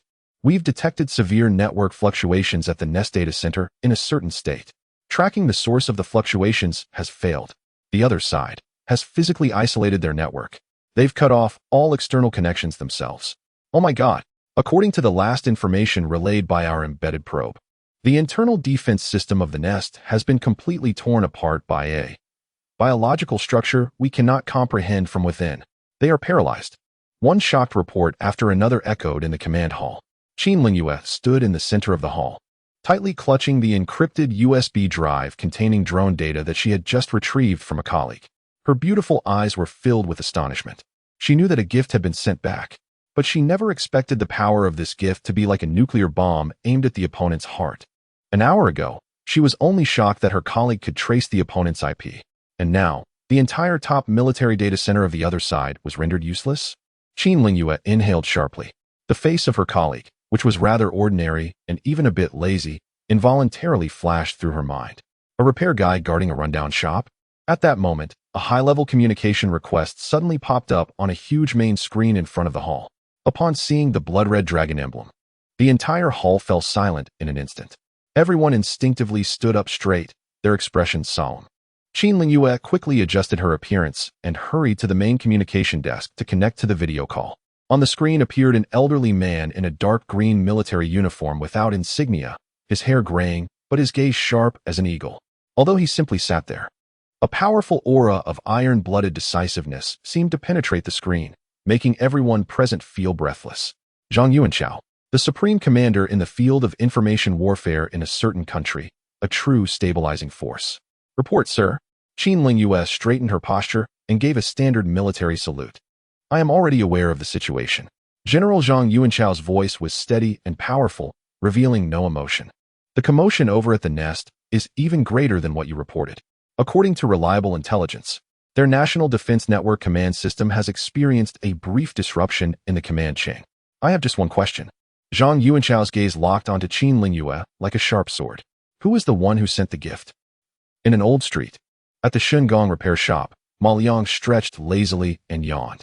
Having completely resolved the minor trouble from the other side, he felt refreshed. He glanced at the wall clock. It was 8 in the morning. It was time to fix the faulty rice cooker for Grandma Wang next door. He had just gotten up, preparing to rummage through the parts in the warehouse. Buzz, buzz. A faint vibration sound came from the workbench.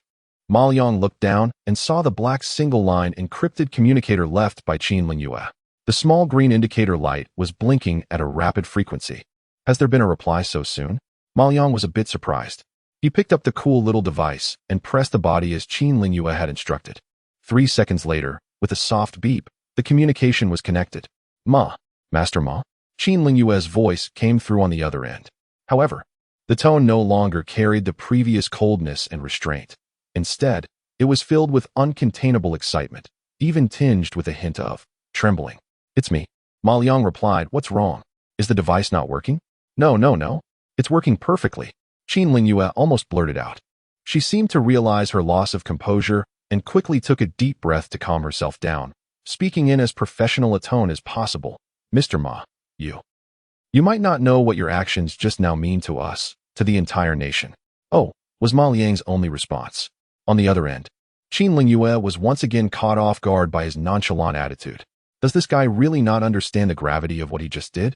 Just as she was unsure how to continue organizing her thoughts, a steady male voice came through the phone. Give me the phone. Qin Lingyue seemed taken aback for a moment, then respectfully responded, yes. Soon, the voice on the line changed to that of an elderly man, strong and full of authority. Is this Comrade Ma Liang? I am Zhang Yuanchao. Ma Liang's eyelids twitched slightly. He seemed to have seen this name vaguely mentioned in some internal news. What is the matter? His tone remained unchanged despite the identity of the caller. Zhang Yuanchao on the other end seemed amused by Ma Liang's calmness, letting out a hearty laugh. Ha ha, good. A true hero emerges from the youth. Unfazed in times of crisis, you have the bearing of a great general. He did not ask how Ma Liang accomplished it, nor did he mention any technical details. Comrade Ma Liang, on behalf of the nation and the people, I extend my sincerest gratitude to you. Zhang Yuanchao's tone became extremely serious. I have only one request, and also a promise. From now on, all non-sensitive databases in our country will be unconditionally open to you. Any materials or information you need, the Ninth Bureau will provide you immediately. At the same time, your safety will be elevated to the highest level of confidentiality. Any person or force that attempts to harm you will be considered an enemy of the entire nation. Zhang Yuanchao's voice was resolute. We do not require you to join any organization, nor do we interfere with any aspect of your life. We only hope that when the nation needs you, you can, like today, contribute once again for the sake of our country. Ma Liang was silent for a moment. He looked out at the ordinary neighbors bustling in the old street, recalling the heavy projects stored on his father's hard drive. Then, he spoke calmly into the communicator, uttering 2 words, "It's possible."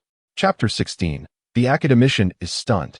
I want to hand over my lifelong efforts to an internet celebrity?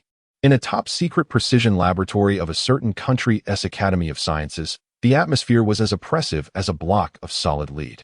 Dozens of the nation's top physicists and precision instrument experts gathered around a massive machine, each face etched with exhaustion and despair. This machine represented the culmination of countless efforts and the future hopes of the entire chip industry, the Chiming No. 1 EUV lithography machine. Yet now, this steel behemoth had turned into a pile of cold scrap metal. Academician Lin, the final inspection report has been released. An elderly professor with graying hair hoarsely handed a document to the woman standing at the front. The core control module of the dual workpiece platform has developed micron-level physical fractures. We exhausted all means, and the repair has failed. The woman known as Academician Lin was named Lin Wanqing. She appeared to be in her 30s, dressed in a white cleanroom suit that couldn't hide her intellectual and capable demeanor. However, at this moment, her eyes, which once sparkled with wisdom, were dull and bloodshot. She took the report, gazing at the glaring conclusion that stated the possibility of repair was 0, her body swaying slightly. So it's completely hopeless? Her voice was soft, laced with tremors. Unless we can obtain a brand new replacement module from a certain company. The old professor closed his eyes in pain. But you know, that's impossible. Under technical blockade, they won't sell us even a single screw. What if we manufacture it ourselves? Lin Wanqing asked, holding on to her last glimmer of hope. Academician Lin, you know better than we do. The old professor smiled bitterly. The manufacturing precision required for this module is at the nanometer level. Our technology is still a generation behind. Forcing production will only result in a pile of waste. It's over. Completely over. Lin Wanqing's heart sank into an abyss. This lithography machine was the project she had devoted herself to since her 20s, the crystallization of her and her team's efforts over more than a decade. Just as they were about to conquer the final hurdle, an unexpected failure of this core component brought the entire project to a standstill. In the enormous conference room, one could hear a pin drop. Everyone bowed their heads, a cloud of failure overshadowing each heart. Just then, the main screen at the front of the room suddenly lit up with an encrypted video communication request. Upon seeing the imposing Crimson Dragon logo on the screen, everyone present, including Lin Wanqing, instinctively straightened their backs. The communication connected. General Zhang Yuanchao's stern face appeared on the screen. I am aware of the situation. Zhang Yuanchao's voice remained steady, devoid of any emotion. Let us hear it. Is there any other way? Silence reigned. After a long pause, it was still the elderly professor who spoke with difficulty. Report, sir, there are no alternatives. The Chiming No. 1 can already be declared a failure. Failure? Zhang Yuanchao raised his eyebrows slightly. In my dictionary, there is no such word as failure. If one path is blocked, then take another. His gaze swept over every despondent expert present, finally landing on Lin Wanqing's face. I have a candidate here. Perhaps he can create a miracle. At this statement, everyone was shocked. Sir, which expert are you referring to? Is it Elder Qian or Academician's son? An expert asked eagerly. Zhang Yuanchao slowly shook his head. He is not an expert from our system. He is a skilled individual from the private sector. A skilled individual from the private sector? Everyone was bewildered, looking at each other with disbelief written all over their faces. What a joke. This is a lithography machine. It is the crown jewel of human industrial civilization, a culmination of the wisdom of generations worldwide. The damage to a core module has left the nation's top research team helpless, and now we are expected to rely on a so-called skilled individual from the private sector? Isn't this absurd? Lin Wanqing furrowed her brow as well. Gathering her courage, she looked directly at the general on the screen and asked, Sir, forgive me for being blunt, The lithography machine is unlike any other device. Its complexity is beyond imagination. What qualifications does this skilled individual have? Which research institution does he come from? He has no qualifications and no institutional background. Zhang Yuanchao's answer chilled everyone to the bone. He paused, seemingly pondering how to describe him. He is a self-employed technician who runs a repair shop. His online name is Divine Craftsman. What? A repair shop technician? Sir, you must be joking. You want someone who fixes phones to repair a lithography machine? This is too ridiculous. The entire conference room erupted in chaos. All the experts felt that this was the greatest insult to them as top scientists. Lin Wanqing's expression also turned sour. She felt that her persistence and efforts over the past decade had become a joke. As the crowd grew agitated, Zhang Yuanchao's expression darkened. Everyone quiet down. His furious shout was like thunder, instantly silencing the entire conference room. Absurd? An insult? Zhang Yuanchao's gaze sharpened. The project is at a standstill, and the efforts of the entire nation are going to waste. Now that isn't absurd? Being choked by someone else and not daring to breathe. That doesn't count as an insult? I don't care what his identity is. I only care about results. The information on his capabilities has already been sent over by Qin Linyue from the 9th Bureau. You can see for yourselves. As soon as he finished speaking, the main screen in the conference room changed. What played was a recording of Ma Liang live-streaming the repair of a Patek Philippe watch. When they saw Ma Liang reshape a pile of sapphire shards, as fine as dust, into a perfect, flawless watch crystal, the entire conference room fell into a deathly silence once again. All the top physicists and material scientists widened their eyes, staring intently at the screen as if witnessing a miracle. This is impossible. It violates the laws of matter. Atomic reconstruction? This is a technology from a sci-fi movie. If this isn't special effects, then this person. Zhang Yuanchao looked at the stunned expressions of the crowd, his voice once again resonating with an undeniable commanding tone. This was not a discussion, it was an order. The project had stalled, so let him give it a try. We have nothing to lose. But if it succeeds, what we gain will be the entire future. Lin Wanqing, come here. Lin Wanqing instinctively stood at attention. You, go personally invite him. The 9th Bureau will provide you with all conveniences. Remember, no matter what demands he makes, fulfill them at all costs. Yes, Lin Wanqing responded loudly. But inside, she was in a state of turmoil. She looked at the paused screen that belonged to the genius, her heart filled with mixed emotions. Was the future of the chip industry really going to rest on such a mysterious repair technician? Chapter 17. The academician is here. You call this a repair shop? The next day, Ma Liang enjoyed a rare lazy morning, getting up leisurely only when the sun was shining brightly. The retaliation from a certain country had been effortlessly crushed by him, a feeling that was even more satisfying than making $1 million. He hummed a little tune, preparing to replace the fuse in Grandma Wang's rice cooker next door, when a black Hongqi sedan with a special license plate quietly pulled up in front of his shabby shop. The car seemed out of place on this old street filled with the smell of cooking oil and a bustling atmosphere. The door opened, and a woman in a white shirt and black trousers, with a capable demeanor and attractive looks, stepped out of the car. It was Lin Wanqing. She looked at the shop adorned with a sign for Divine Craft Repairs and a roller shutter painted with small advertisements, her pretty brows involuntarily knitting together. This was the folk expert mentioned by the general?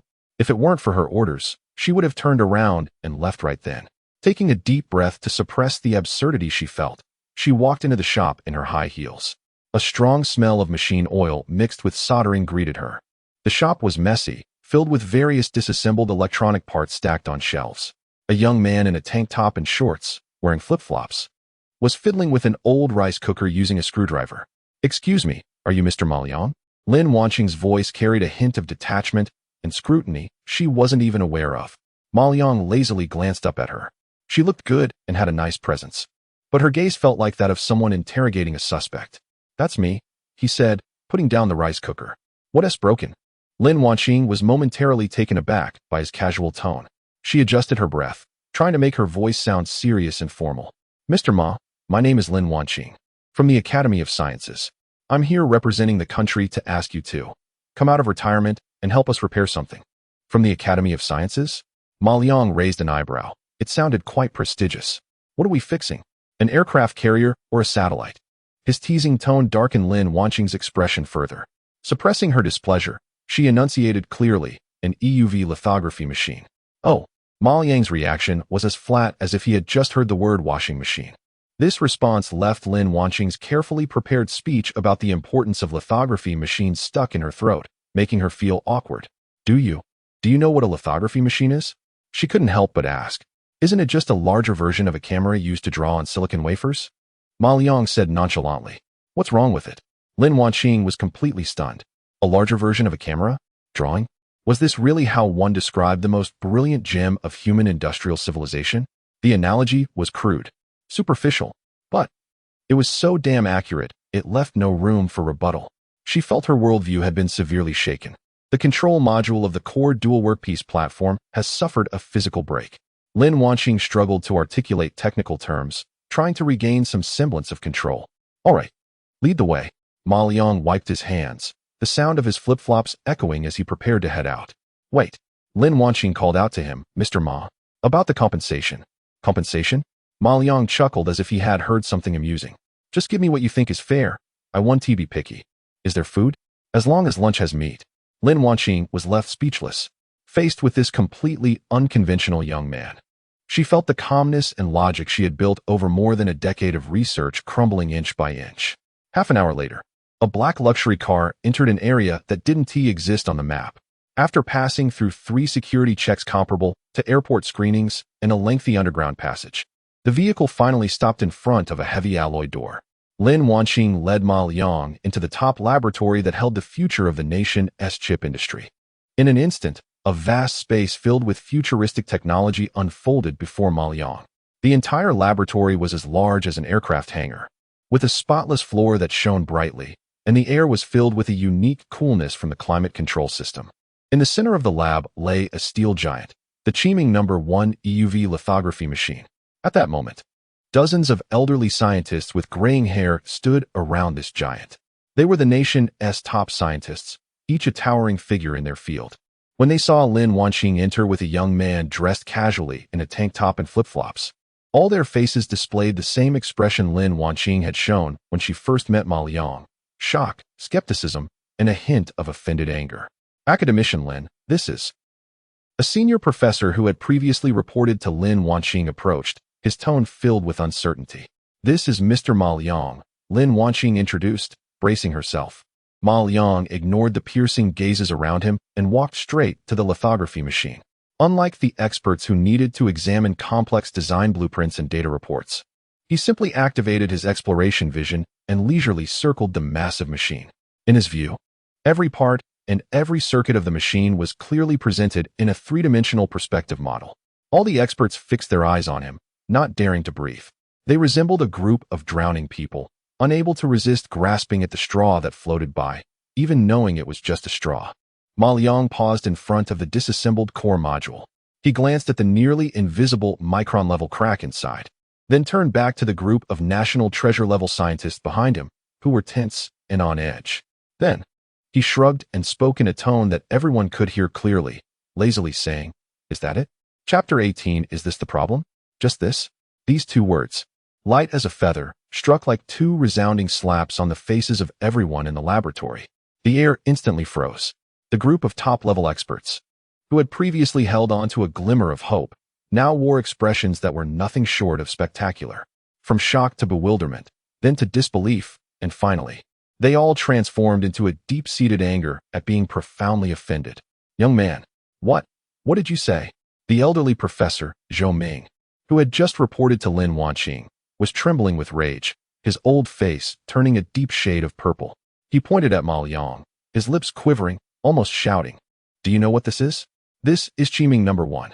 It is the culmination of over a decade of hard work from dozens of top teams. It is the only hope for our chip industry. What right do you have to say just this? What qualifications do you have to say just this?" His questions echoed the sentiments of all the scientists present. They could accept failure, but they would never tolerate an outsider insulting their lifelong work with such a contemptuous attitude. However, facing this almost overwhelming anger, Ma Liang's expression showed not the slightest change. He was too lazy to even look at the furious old professor. He simply took a step forward, walked around the cold steel behemoth, and spoke in a languid tone, as if to himself. The core control module of the dual workpiece platform, Internal stress unevenness led to micro-level physical fractures, which you already know, so I won't mention it. As soon as he opened his mouth, Zhou Ming and the others were stunned. This fault was the fundamental cause they had spent 3 days and nights using top-notch detection equipment to identify, and he claimed to know it with just a glance. Before they could recover from their shock, Ma Liang had already walked to the other side of the photolithography machine, pointing at a core area wrapped in heavy lead plates. The Z-axis linear motor drive magnetic group was misaligned by 0.3 microns, causing the workpiece platform to experience imperceptible vibrations during ultra-high-speed displacement. What? Zhou Ming's pupils shrank sharply. They had also vaguely sensed this problem, but could not find the source. How could he know it so clearly? Even the offset data was accurate to 1 decimal place. And here, Ma Liang moved to another side, pointing at an inconspicuous laser conduction module. The 7th group's laser refraction lens, due to defects in the coating process, had already developed microcracks due to internal stress. If it continued to operate for no more than 100 hours, it would completely shatter. Boom. This statement struck like a bolt of lightning, hitting all the experts on the head. Ma Liang did not stop. The liquid nitrogen circulation pump in the cooling system had severe wear on the impeller coating, causing a 12% drop in cooling efficiency. The filter capacitor array of the high-voltage power supply module had 3 capacitors that had already shown slight leakage, posing a significant safety hazard. Moreover, the most ridiculous thing is this. Ma Liang ultimately stopped in front of the core of the lithography machine, the set of mirrors that is extremely precise. He shook his head, his gaze resembling that of someone looking at a pile of failed industrial waste. This set of mirrors has a multi-layer dielectric film reflective coating that has had a fatal flaw since its design inception. This thing is nothing but a ticking time bomb. By the time you all can truly mass-produce 7-nanometer chips, it will likely have reached the end of its life. Silence. The entire laboratory was plunged into a deathly stillness. If the few issues Ma Liang pointed out at the beginning only left them shocked and incredulous, then when he dissected all the hidden flaws, from the macroscopic to the microscopic, flaws that even the designers were unaware of, their beliefs collapsed. Quick, go verify the data. Use the highest precision atomic force microscope to scan lens number 7. Lin Wanqing was the first to react, her voice turning sharp due to extreme shock, with a hint of tremor she herself was unaware of. A few minutes later, a researcher came rushing back, stumbling, holding a freshly printed data report in his hands, his face as pale as paper, as if he had seen the end of the world. Lin, academician Lin. Professor Zhou. He trembled as he handed over the report, his voice choked with emotion. What? He said. It's all true. There are indeed microcracks inside lens number 7. We didn't notice it before. The data from the magnetic array is also out. It has deviated by 0.31 micrometers. Almost exactly what he said. The efficiency test of the circulation pump has decreased by 12.4%. One cold, precise report after another, like death sentences, was delivered to Zhou Ming and Lin Wanqing. Each piece of data struck like a merciless hammer, smashing down on the dignity of these top scientists. The culmination of their years of hard work, which they had been proud of for over a decade, was, in the eyes of that young man, merely a broken thing riddled with issues. And this group of top experts was completely unaware of it. A tremendous sense of absurdity and shame washed over Zhou Ming like a tidal wave, drowning him instantly. He looked at the young man standing in front of the lithography machine, who had remained calm throughout, and suddenly felt his legs weaken. With a thud, this elder who had dedicated his life to the scientific endeavors of his country, a towering expert, collapsed onto the cold ground without warning. In his murky old eyes, the previous anger and doubt had vanished, leaving only endless bewilderment. He stared at Ma Liang, opened his mouth as if to say something, but couldn't utter a single word. The entire laboratory, all the experts, lowered their once proud heads. In the face of absolute strength, any doubts seemed so pale and ridiculous. Ma Liang took in everyone's reactions without a trace of smugness on his face. He simply turned his head to look at the completely dazed Lin Wanqing and calmly asked, as if inquiring about a trivial matter, "So, can I start my repairs now?" Chapter 19. Transnational warning? Sorry, I can't hear you. So, can I start the repairs now? Ma Liang's voice was soft, yet it felt like a silent slap, striking every person in the laboratory. A deathly silence ensued, one mixed with shame, confusion, and fear. The experts, who had previously worn expressions of unwavering scientific authority, now stood frozen as if their spines had been collectively removed, forgetting even to breathe. Professor Zhou Ming's lips trembled. His wrinkled, old face turned the color of liver. And the knowledge he had prided himself on for a lifetime now felt as shattered as glass run over by a wheel. Even Lin Wanqing, hailed as the brightest star in the research community, could only stare blankly at Ma Liang. In this atmosphere, which felt almost tangible, the shrill ring of a phone suddenly shattered the silence.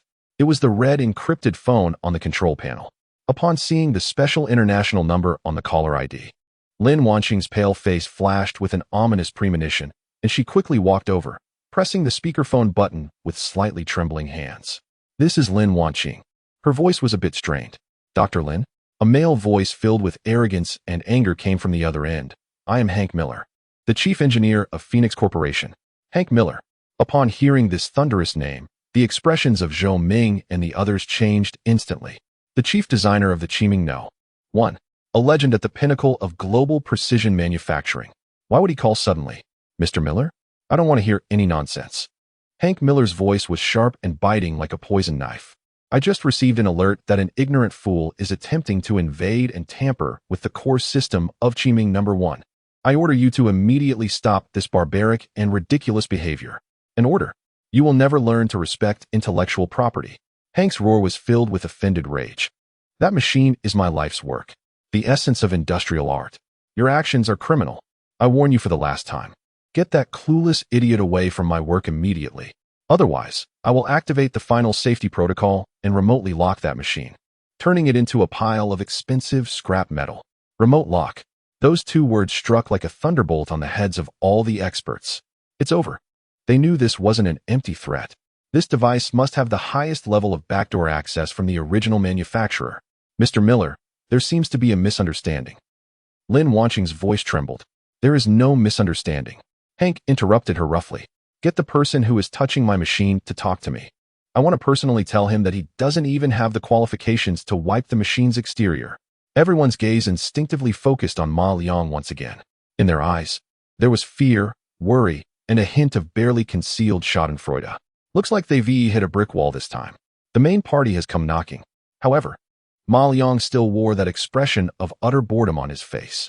He didn't even lift his eyelids, just extended his hand and beckoned Lin Wanqing with a finger. "The phone, give it to me." Lin Wanqing almost instinctively handed over the heavy red phone to Ma Liang. He held the phone to his ear, too lazy to even say a greeting. On the other end, Hank seemed to think it was still Lin Wanqing on the line and continued to roar. "Did you hear that? Get that thief to step aside immediately." "Aye." Ma Liang finally spoke, his tone as flat as if he were asking for directions. "Is it the guy who designed this piece of junk?" A single sentence. Hank's roar abruptly stopped. There was a 3-second silence on the other end. "What did you say?" Hank's voice was filled with disbelief. "I said," Ma Liang's lips curled into a cold arc, "the machine you designed has at least 37 design flaws from top to bottom. The magnetic array on the Z-axis uses an outdated model. The coating process on the laser lens is as rough as a child's handiwork. Not to mention that ridiculous cooling circulation pump.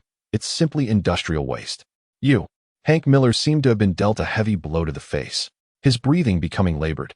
The lifelong masterpiece he took pride in, cherished like a treasure, had become worthless junk in someone else's mouth. "Who are you? Who the hell are you?" He screamed frantically.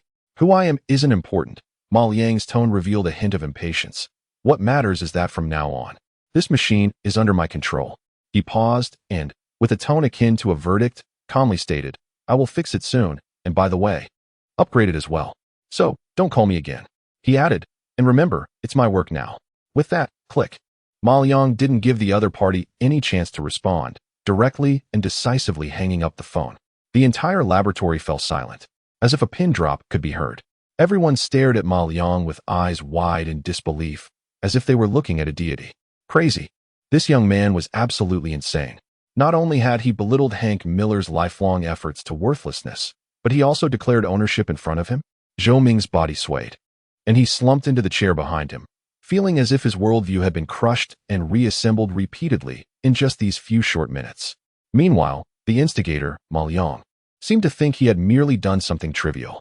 He casually tossed the phone back to the utterly stunned Lin Wanqing. Then, amidst the horrified gazes of everyone, click. He opened the silver briefcase he had been holding the entire time. Chapter 20 Remote Lock. I've disassembled your ancestral backdoor. With a crisp click, the silence of the laboratory was shattered. Ma Liang opened his silver briefcase. It was not the dazzling sight one might expect, nor did it have the flashy effects of a sci-fi movie. Inside the case, resting on a black velvet lining, lay a set of tools that looked exceptionally minimalist. A pair of tweezers, a screwdriver, something resembling a scalpel, and a small device akin to a laser pointer. However, these simple tools caused all the experts present to narrow their pupils in unison. They were entirely coated in a deep black, as if capable of absorbing all light. With not a seam or flaw in sight, the precision of their craftsmanship surpassed anything they could comprehend. It was a beauty that transcended current human technology. Old Joe, let's start with the one that's been giving you the most headaches. Ma Liang's voice broke the silence. Without even putting on gloves, he casually picked up the slender black tweezers from the case. Disassemble the core control module of the dual workpiece platform. Huh. Oh, okay. Zhou Ming jolted awake from his daze and quickly instructed his two most capable assistants to carefully detach the condemned core module from the photolithography machine, handling it as if it were a fragile treasure, placing it on the operating table in front of Ma Liang. Everyone held their breath, straining their necks, eyes fixed on Ma Liang's movements. Ma Liang took the module, which was smaller than a fingernail, cradled it in his left hand, and with the black tweezers in his right, gently traced a fracture on its surface that was finer than a hair. There were no sparks, no sounds. Only a barely perceptible blue halo flashed along the tip of the tweezers and vanished. In no more than 10 seconds, Ma Liang tossed the module back onto the operating table with a light ping. All right, put it back together. Is that it? Is it really done? Zhou Ming's eyelid twitched violently. Are you repairing it or casting a spell? He suppressed the absurdity rising within him and trembled as he instructed his assistant, quick. Take it to the high-precision microscope for inspection. A few minutes later, the young researcher in charge of the inspection rushed back, looking as if he had seen a ghost. His voice pitch altered. Old Joe, academician Lin. It's repaired. The micron-level physical fracture has completely disappeared. Boom. This statement detonated like a nuclear bomb in everyone's minds. The entire expert team fell into stunned silence. Ma Liang, however, paid no mind to their astonishment. He tossed the tweezers back into the case and picked up the laser pointer-like device, aiming it at the photolithography machine. Z-axis linear motor drive magnetic assembly, array offset, repair. Beep. The device emitted a soft sound. 7th group laser refraction lens, internal stress microcracks, repair. Beep. The cooling system nitrogen circulation pump, impeller coating wear, repair. Ma Liang stood there, pointing at different parts of the lithography machine, occasionally pressing the device in his hand, as if changing channels on a remote control. With each press, he revealed a fault point that had previously baffled them. At that moment, no one doubted his words anymore. Watching this scene, reminiscent of a divine creation, Zhou Ming swayed slightly, fortunately supported by Lin Wanqing beside him. The old professor's lips trembled as he murmured, so, it really is that sick. We were like a group of blind people. Lin Wanqing was also deeply shaken, looking at Ma Liang's calm demeanor. The last trace of doubt in her heart vanished, replaced by endless shock and ecstasy. Just then, alarm, alarm. A piercing buzzing sound suddenly filled the entire laboratory. The main control screen on the operation platform was instantly covered by a sea of blood-red code. Warning, illegal operation detected. Final safety protocol initiated. System will be permanently locked in 60 seconds. It was the remote lock from Phoenix. He triggered Hank Miller's backdoor program. An expert screamed in panic. His face drained of color. Zhou Ming and Lin Wanqing's hearts sank to the bottom. It's over. The worst fears had come true. Everyone was engulfed in despair and panic. However, Ma Liang, the instigator, didn't even turn his head. He simply gazed at the countdown timer on the screen, a mocking smile curling at the corners of his mouth. A data trap? Just this? He set down the tool in his hand and walked calmly to the main control console, under the terrified gazes of everyone. He neither struck the keyboard nor performed any complex operations.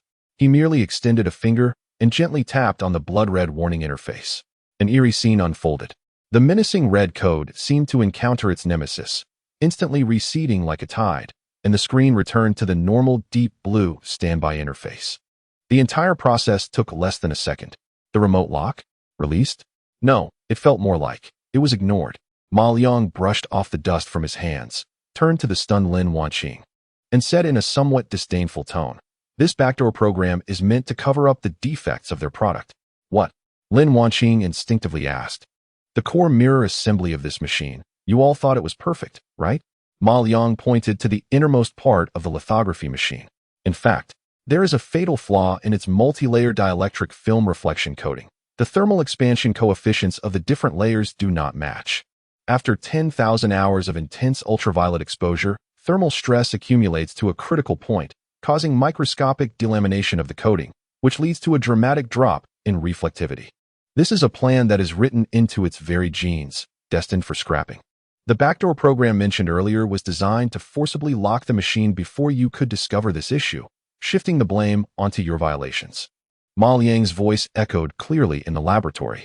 Every word felt like a resounding slap in the face of the so-called technological myth of the Phoenix Company. It struck even harder at the hearts of all the experts and scholars present. The top-tier equipment they were proud of and revered as divine was, from the very beginning, a meticulously designed scam. Zhou Ming's body could no longer bear the weight of the revelation. He collapsed onto the ground. He looked at Ma Liang, opened his mouth, but the words young man would not come out. Instead, a trembling voice that came from the depths of his soul emerged. Master Ma, then. Can this mirror be repaired? Chapter 21, Explosive. Recasting the nation's key instrument by hand. Master, then, can this reflector be repaired? Zhou Ming's trembling voice echoed in the silent laboratory, voicing the most desperate question in everyone's heart. However, Ma Liang didn't even raise an eyebrow, merely glancing at the set of reflectors that the company revered as an artwork with a look of disdain. Repair? He smiled sarcastically as if he had heard a joke. Why fix something that was fundamentally flawed from the design stage? Just replace it with a new one, right? This statement shocked everyone. Replace it? Zhou Ming and all the experts were dumbfounded, their faces filled with disbelief. What kind of joke is this? The manufacturing process of this reflector set is the most core secret of the company, a unique skill that cannot be found anywhere else on the planet. If we could produce it, would we have been at their mercy for so many years? Master, this is no joke. We can't make it. Zhou Ming's voice was extremely hoarse, filled with a sense of helplessness. Who said you had to make it? Ma Liang's retort was suffocatingly obvious. He no longer paid attention to the group of old experts who had completely lost their ability to think.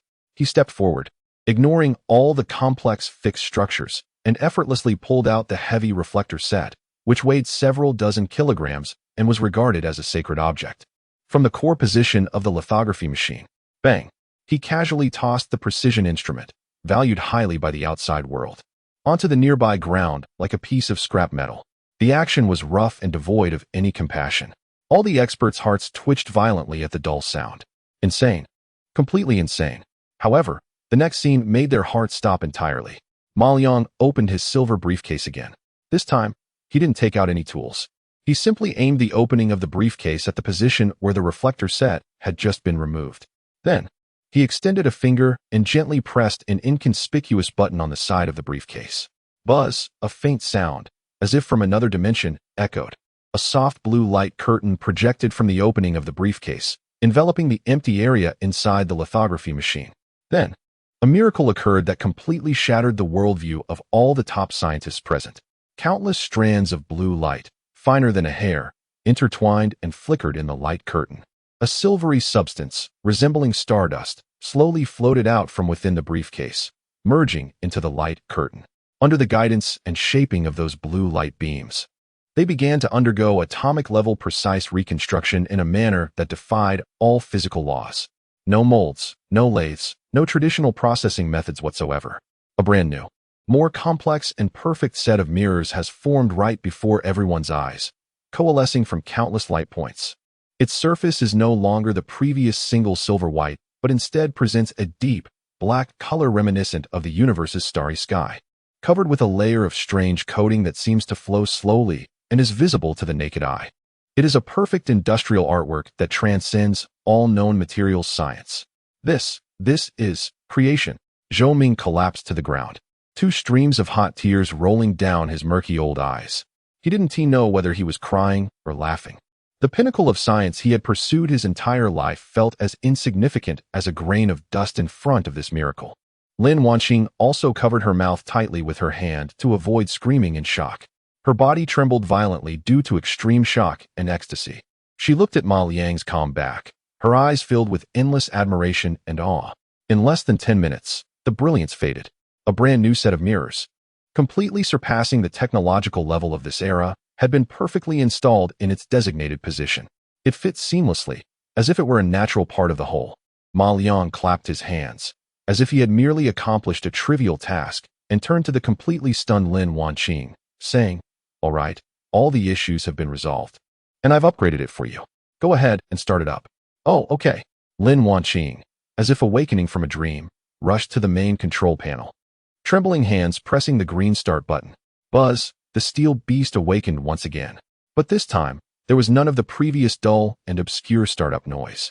Instead, it was a light, smooth hum filled with explosive power. On the main control screen, rows of green data refreshed rapidly like a waterfall. Power is normal. Positioning accuracy, oh my. The positioning accuracy has improved by 2 orders of magnitude. Reflectivity 99.999%. This is impossible. ISNT, the theoretical limit, only 97%. System self-check, all passed. All parameters exceed the original factory design value by 120%. A series of exclamations filled with joy and disbelief echoed in the laboratory. This is no longer just a repair. It's a complete transformation. A rebirth. Ma Liang has turned Qiming number 1 into a super lithography machine from the future. Just as everyone was immersed in the celebration, a familiar blue panel suddenly popped up in Ma Liang's mind, shining with unprecedented brilliance. Ding! Congratulations, host. You have completed the epic repair task. Reforge the national treasure. Task rating, perfect. Calculating task rewards. Congratulations, host. You have received the task rewards. 1. 1 billion currency. 2. 50,000 experience points. Host level increased. Current level, LV3. A tsunami of reward information exploded in his mind. 3. Unlocking new technology. Nanorobotics manufacturing technology, beginner. 4. Obtain special item. Super energy elixir, X3. At the same time, an overwhelming sense of fatigue, as if his soul had been drained, swept over him instantly. The energy expenditure from this atomic-level reconstruction far exceeded any of his previous repairs. Ma Liang felt his vision darken, his legs go weak, and his entire body uncontrollably fall backward. Ma Liang, Lin Wanqing, who had been watching him closely, immediately noticed something was off and exclaimed. Without hesitation, she rushed over and tightly embraced him before he hit the ground. Chapter 22. A billion arrives, surrounded by beauties. Yet all I want is to go home and rest. A faint and delicate fragrance wafted through the air, not perfume, but a clean, pure scent belonging to a woman.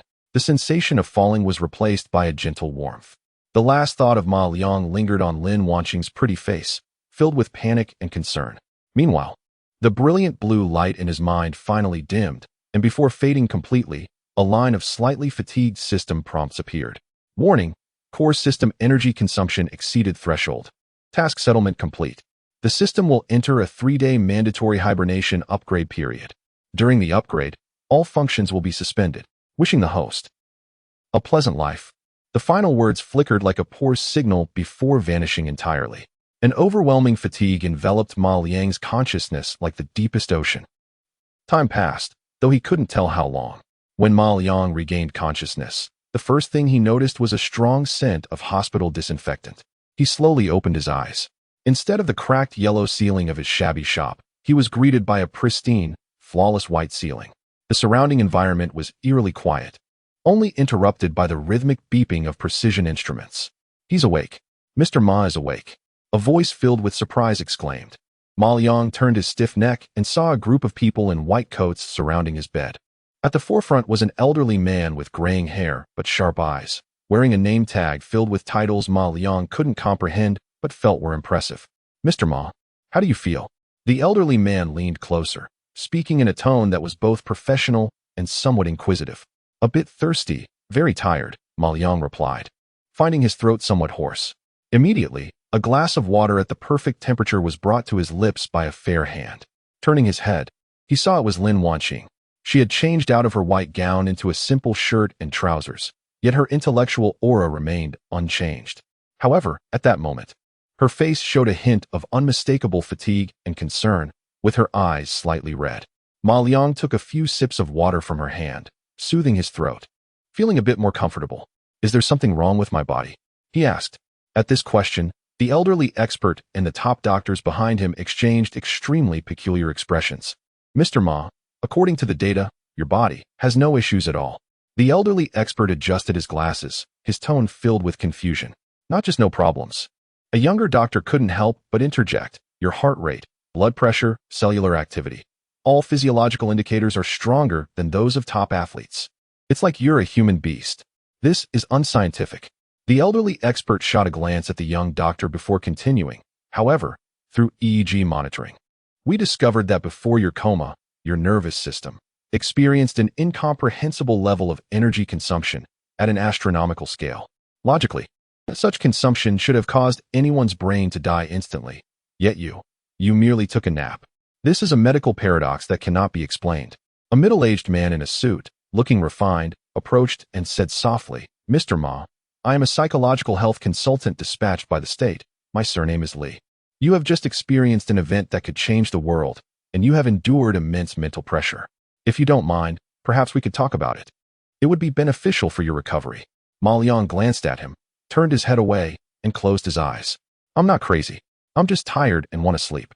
His simple and direct response left the psychologist, who had prepared a wealth of professional jargon, momentarily speechless. His face filled with embarrassment. Seeing this, Lin Wanqing quickly waved her hand, signaling the medical team and experts to leave. Soon, the top-notch intensive care unit was left with just her and Ma Liang. Thank you. Lin Wanqing sat by the bed, looking at Ma Liang. Her voice filled with sincere gratitude. Qiming number 1. No, it should be called Qinggong number 1 now. It is operating perfectly, and all the parameters exceed our expectations. You have created a miracle. Ma Liang did not respond, merely lying quietly. His consciousness was immersed in his own world, reflecting on everything that had happened in the past few days. From being a repairman unable to pay rent and on the verge of being evicted, to hacking into the top data center of a certain country. From being questioned by a group of national-level experts to forging a national treasure in front of everyone with his bare hands. And that arrogant chief designer of Phoenix, Hank Miller. He wondered what his expression would be after receiving the call he had just ended. All of this felt like a bizarre dream. Yet the cold numbers in his bank account, 100 million currency units, and the newly unlocked technology in his mind, nanorobotics manufacturing technology, beginner, were clearly telling him this was not a dream. His life had truly been completely overturned.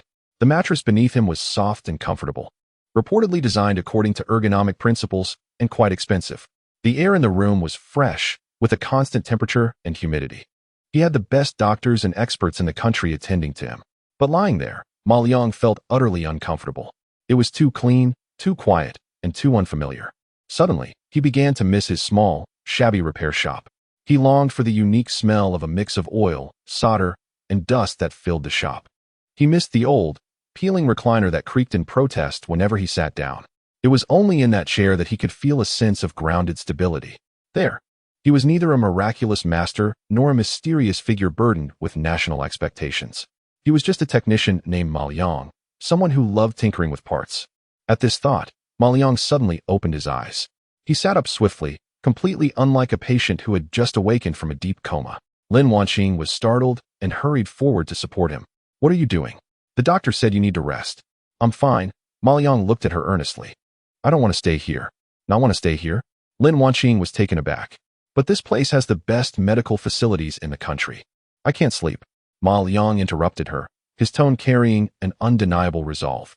He threw off the blanket, stood up, and glanced around the futuristic hospital room, shaking his head. Take me back. Back? Where? To my shop. A hint of fatigue mixed with deep nostalgia appeared on Ma Liang's face. I just want to have a good sleep in my creaky old chair. Chapter 23. The whole network is buzzing, and I just want to sleep. Lin Wanqing looked at the young man in front of her, who had just woken up from a deep coma, but insisted on returning to that rundown little shop. For a moment, she didn't know what to say. The overwhelming flood of information from the outside world over the past 3 days flashed through her mind. Go. Back to your shop. Lin Wanqing's voice carried a hint of difficulty that she didn't even notice herself. It's probably not very convenient outside right now. Not convenient? Ma Liang raised an eyebrow. He was well aware of how long he had been unconscious. The system upgrade took 3 days, and now that he was awake, it meant the timing was just right. During these 3 days, the lithography machine he named Divine Craft No. 1 had the potential to cause a significant upheaval across the entire region and even the world. He could imagine that the outside was lively, but he didn't care. I just want to go home and sleep. What's inconvenient about that? Ma Liang's tone was calm, but the undeniable determination in his voice made it impossible for Lin Wanqing to refuse. In the end, the top scientist in the region, the project leader who held the final say in the academy, could only nod helplessly. All right, I'll arrange it. When Ma Liang changed into his cheap t-shirt and jeans and walked out of the top-notch intensive care unit with Lin Wanqing, he truly understood what she meant by inconvenient. From the ward to the underground parking lot, they had to pass through at least 5 heavily guarded checkpoints over a short distance of just a few hundred meters. All the security personnel they encountered looked at him with a mix of awe, curiosity, and fervor. The familiar black Hongqi sedan was quietly waiting in the garage. When the door opened, the person stepping out surprised even Lin Wanqing slightly. It was Qin Lingyue, the stern head of the 9th Bureau. Mr. Ma. Qin Lingyue bowed slightly to Ma Liang, performing a standard military salute, which was quite rare for her. General Zhang has ordered that from now on.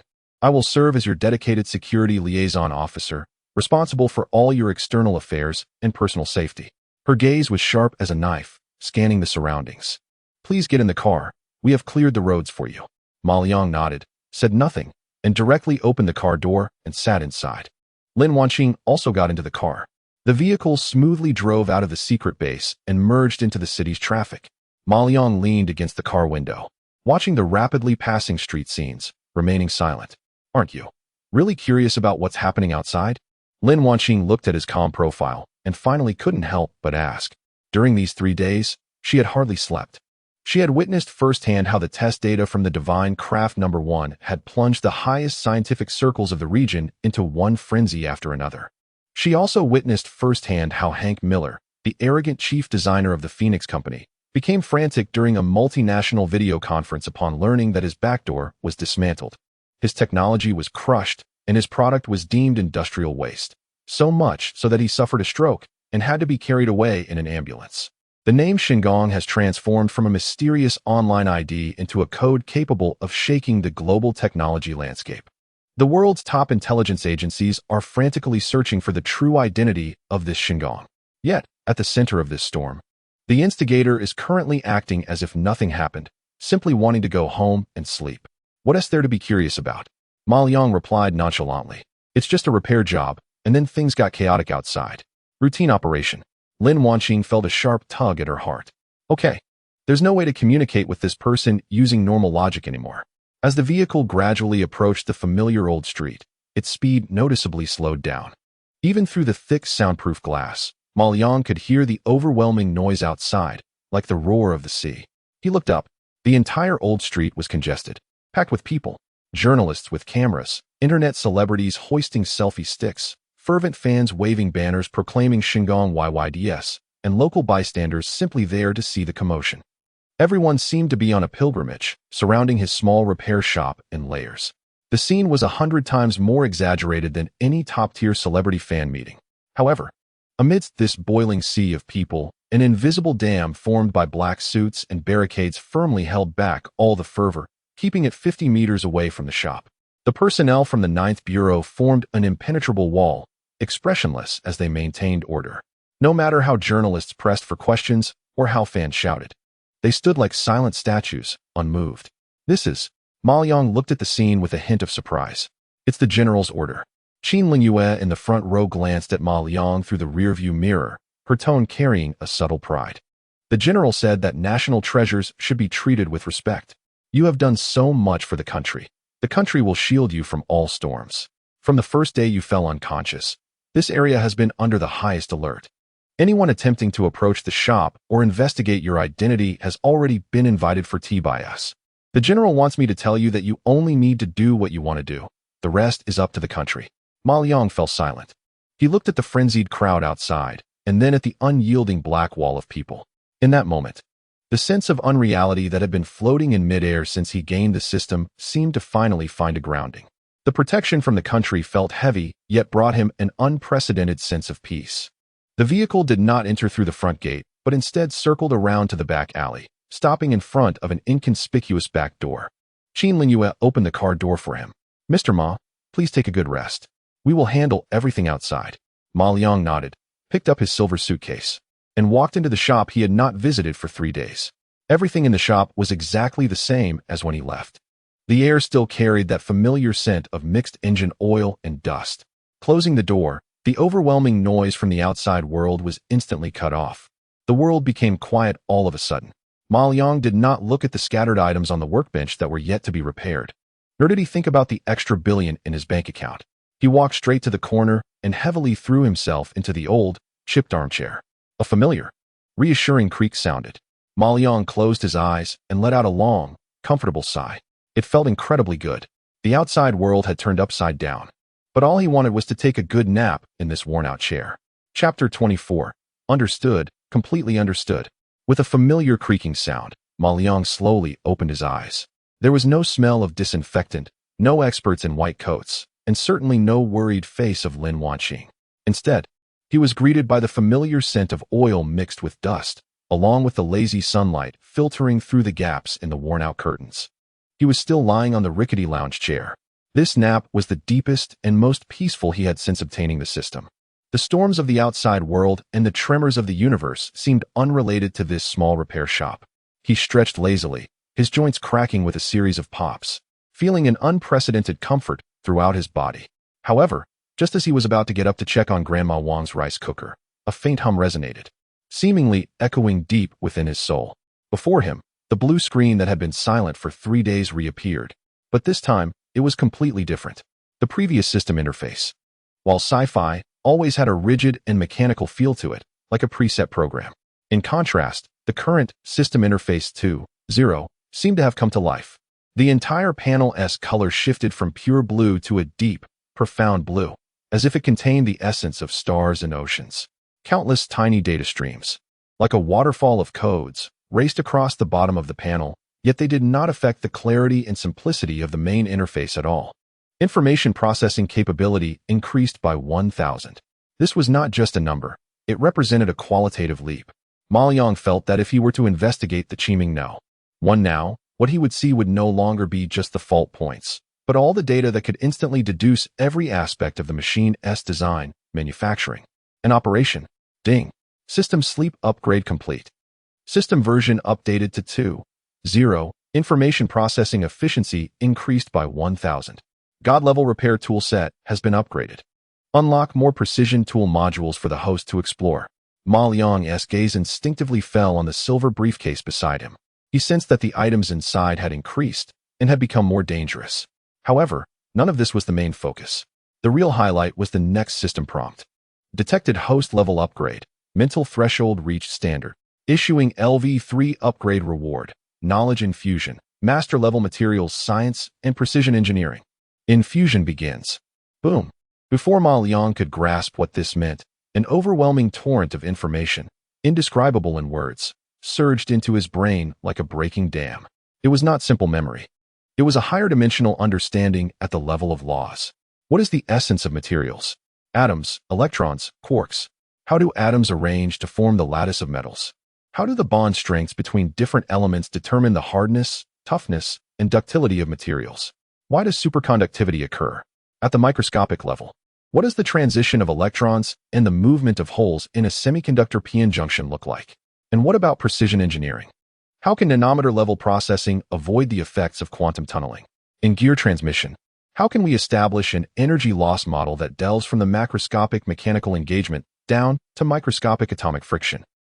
Countless pieces of knowledge that he once knew but did not fully understand were completely integrated at this moment. If the previous version of him was like a game player following a divine guide to complete levels, then now, he is like the creator who has written all the underlying code of the game, a deity of creation. The entire process lasted less than a minute. But for him, it felt like a long journey of learning spanning centuries. As the torrent of information receded, he slowly exhaled a breath of stale air. The world appeared completely different in his eyes. He raised his hand and looked at the lines in his palm. Under his all-seeing eye, he could clearly see the arrangement of skin epithelial cells, observe the flow of red blood cells in the capillaries, and even understand how each cell undergoes metabolism. He looked again at the silver suitcase. The material of the suitcase was no longer an impressive metal, but rather ultra-high-density, degenerate alloy.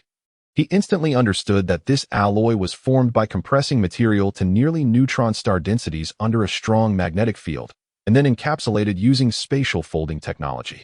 Its theoretical strength was sufficient to withstand the direct impact of a nuclear explosion.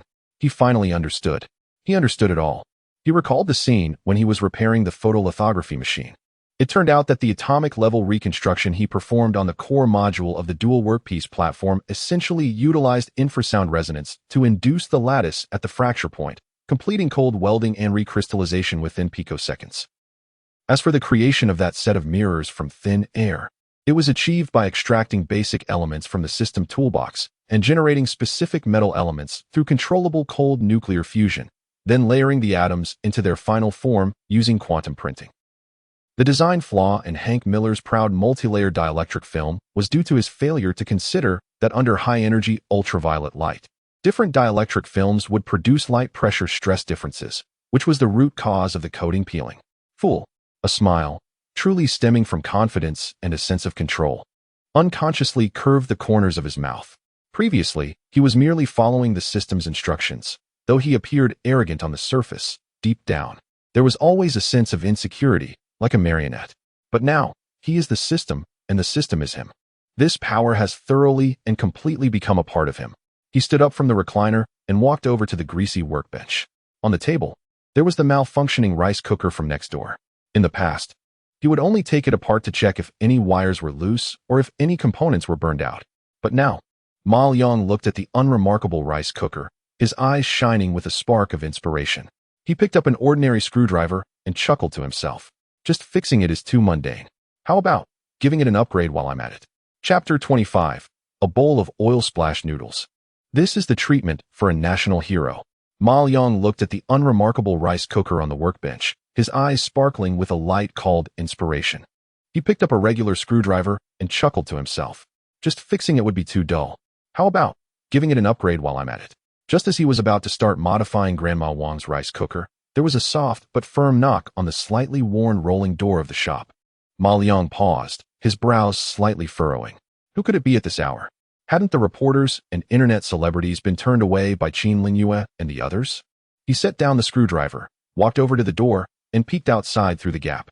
There were no flashing lights or noisy crowds outside, just a tall, elderly man with graying hair standing there.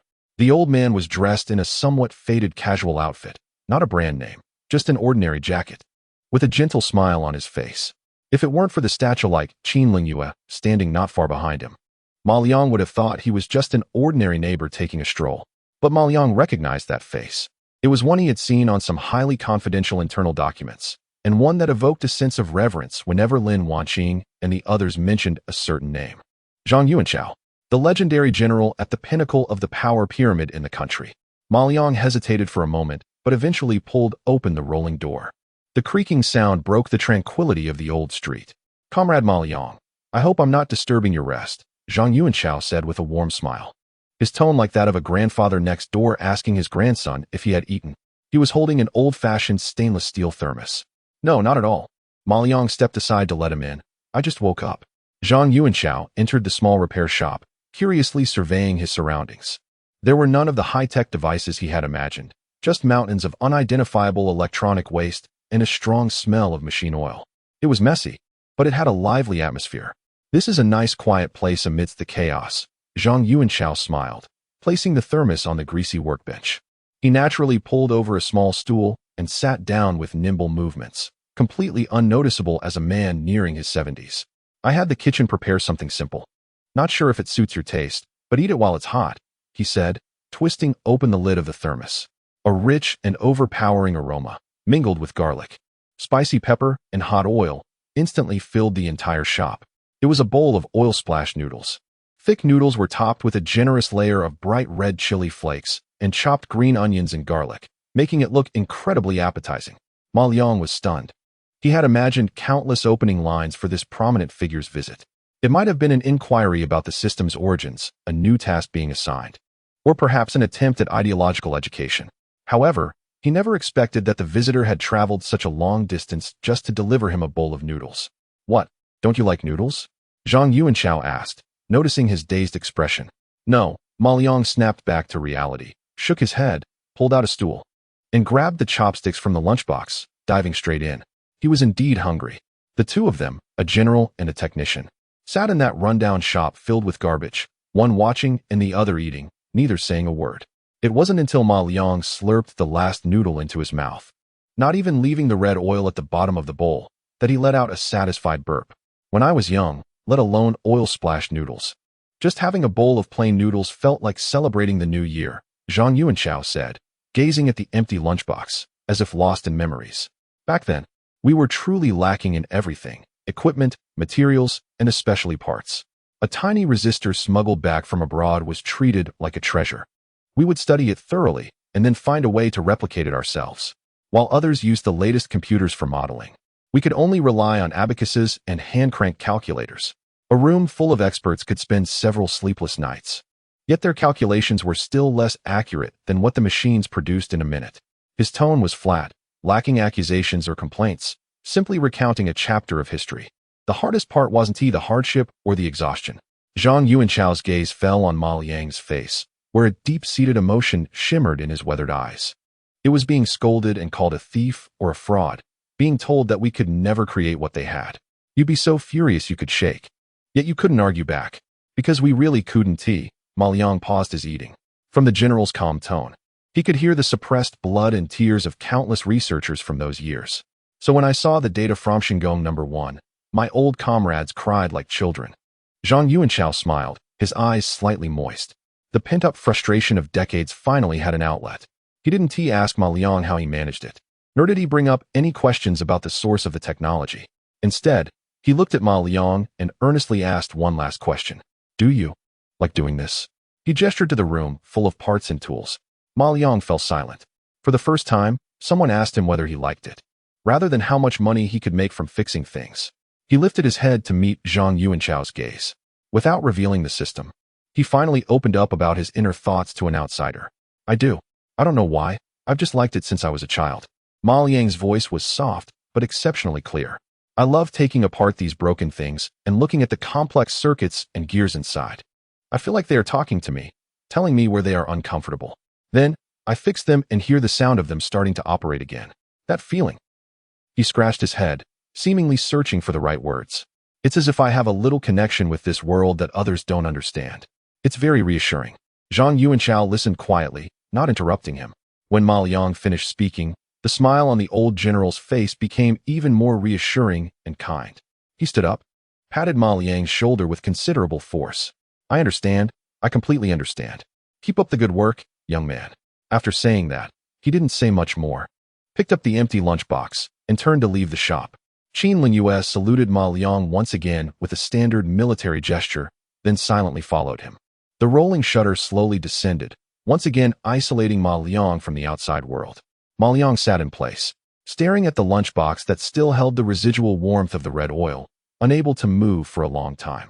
The last trace of confusion and unreal feeling brought about by the surge of power was completely soothed at that moment by this bowl of steaming, oil-splashing noodles. Chapter 26 Apology? No, it's a visit to flatter. General Zhang's bowl of oil-splashed noodles not only satisfied his stomach, but also provided a psychological anchor. Ma Liang's heart completely settled down. What he didn't know was that during the 3 days he spent sleeping soundly and leisurely eating noodles, the outside world had been stirred into a frenzy because of him. The Nasdaq, Phoenix Precision Industries, a tech giant whose stock price was usually as stable as a rock, experienced a catastrophic and vertical plunge in its stock chart, resembling a suicidal drop. In 3 days, its market value evaporated by over 40%. Countless investors lamented, and global tech media and financial channels reported this sudden collapse with the most eye-catching headlines. The reason for the crash pointed directly to a certain country. The pride of Phoenix Company, the core of its technological barrier, the Qiming series lithography machines, was exposed to have a fatal design flaw akin to planned obsolescence. The chief designer, Hank Miller, known as the father of lithography machines, was not only publicly cut off during a call, but also saw his proud creation denounced as industrial waste by a mysterious individual from a certain country. Even more devastating, That country subsequently released partial operational parameters of a certain machine. Each data point felt like a loud slap in the face of Phoenix Company. It was a crushing, comprehensive technological defeat. In the face of this unprecedented public relations disaster and crisis of trust, the board of directors of Phoenix Company reacted as quickly as possible. Hank Miller, once a legend, was ruthlessly dismissed, becoming the first sacrifice. Following this, an apology letter personally signed by the new CEO and a technical delegation led by the chief technology officer were dispatched to that country at the fastest speed. Knock, knock, knock. The shop's rolling shutter door was knocked again. Ma Liang was holding a pair of tweezers, picking up a small piece of charred insulation layer from Grandma Wang's rice cooker heating base, which was hardly bigger than a speck of dust. The excessive silicon oxide impurity content had caused molecular bonds to break under prolonged high temperatures, leading to local breakdown and short circuit. To him, this simple fault was as clear as a textbook case. He didn't lift his head, thinking it was Qin Lingyue bringing food again. The door wasn't locked. The rolling shutter door was slowly pulled open, but it wasn't Qin Lingyue who walked in. It was Lin Wanqing. Her expression was somewhat complex, filled with both anticipation and a hint of undeniable nervousness. Behind her followed a blonde, blue-eyed man dressed in a high-end tailored suit. The man was in his 40s, wearing a professional, impeccable smile, but his piercing blue eyes revealed a shrewd and scrutinizing gaze. "Mr. Ma, good afternoon." Lin Wanqing spoke first, her tone somewhat restrained. "This is Mr. Thompson, the new chief technology officer of Phoenix Company. He is here specifically to apologize to you." "Apologize?" Ma Liang finally raised his head and glanced at the one named Thompson. Thompson immediately stepped forward, slightly bowed, adopting a very humble posture, and spoke in fluent summer language. "Dear Mr. Ma, on behalf of Phoenix Company, I sincerely apologize for the previous rudeness and arrogance of Mr. Hank Miller." He took out a beautifully crafted letter from his briefcase and handed it over with both hands. "This is a handwritten apology from our CEO. At the same time, we hope to have the opportunity for an in-depth technical exchange with you." The miraculous master of craft, Ma Liang, did not take the letter. His gaze lingered on Thompson's face for 2 seconds before returning to the small rice cooker. "Technical exchange?" A smirk appeared at the corner of Ma Liang's mouth. "Just you?" Thompson's smile slightly stiffened. However, he quickly adjusted and continued to maintain his composure. "We understand that the birth of Craft No. 1 represents a brand new technological era. We at Phoenix hope to have the opportunity to participate in this great process." He paused, seemingly wanting to showcase his professionalism, and asked in an inquiring tone, "For instance, we are currently tackling a challenging problem regarding power enhancement for the next generation EUV light source. We are attempting to use high-frequency plasma discharge technology, but we have consistently been unable to resolve the issues of plasma escape and energy dissipation under magnetic confinement, resulting in an output power that cannot break through the bottleneck. May I ask, Mr. Ma, if you have any insights on this issue?" This question was extremely cutting-edge and quite tricky.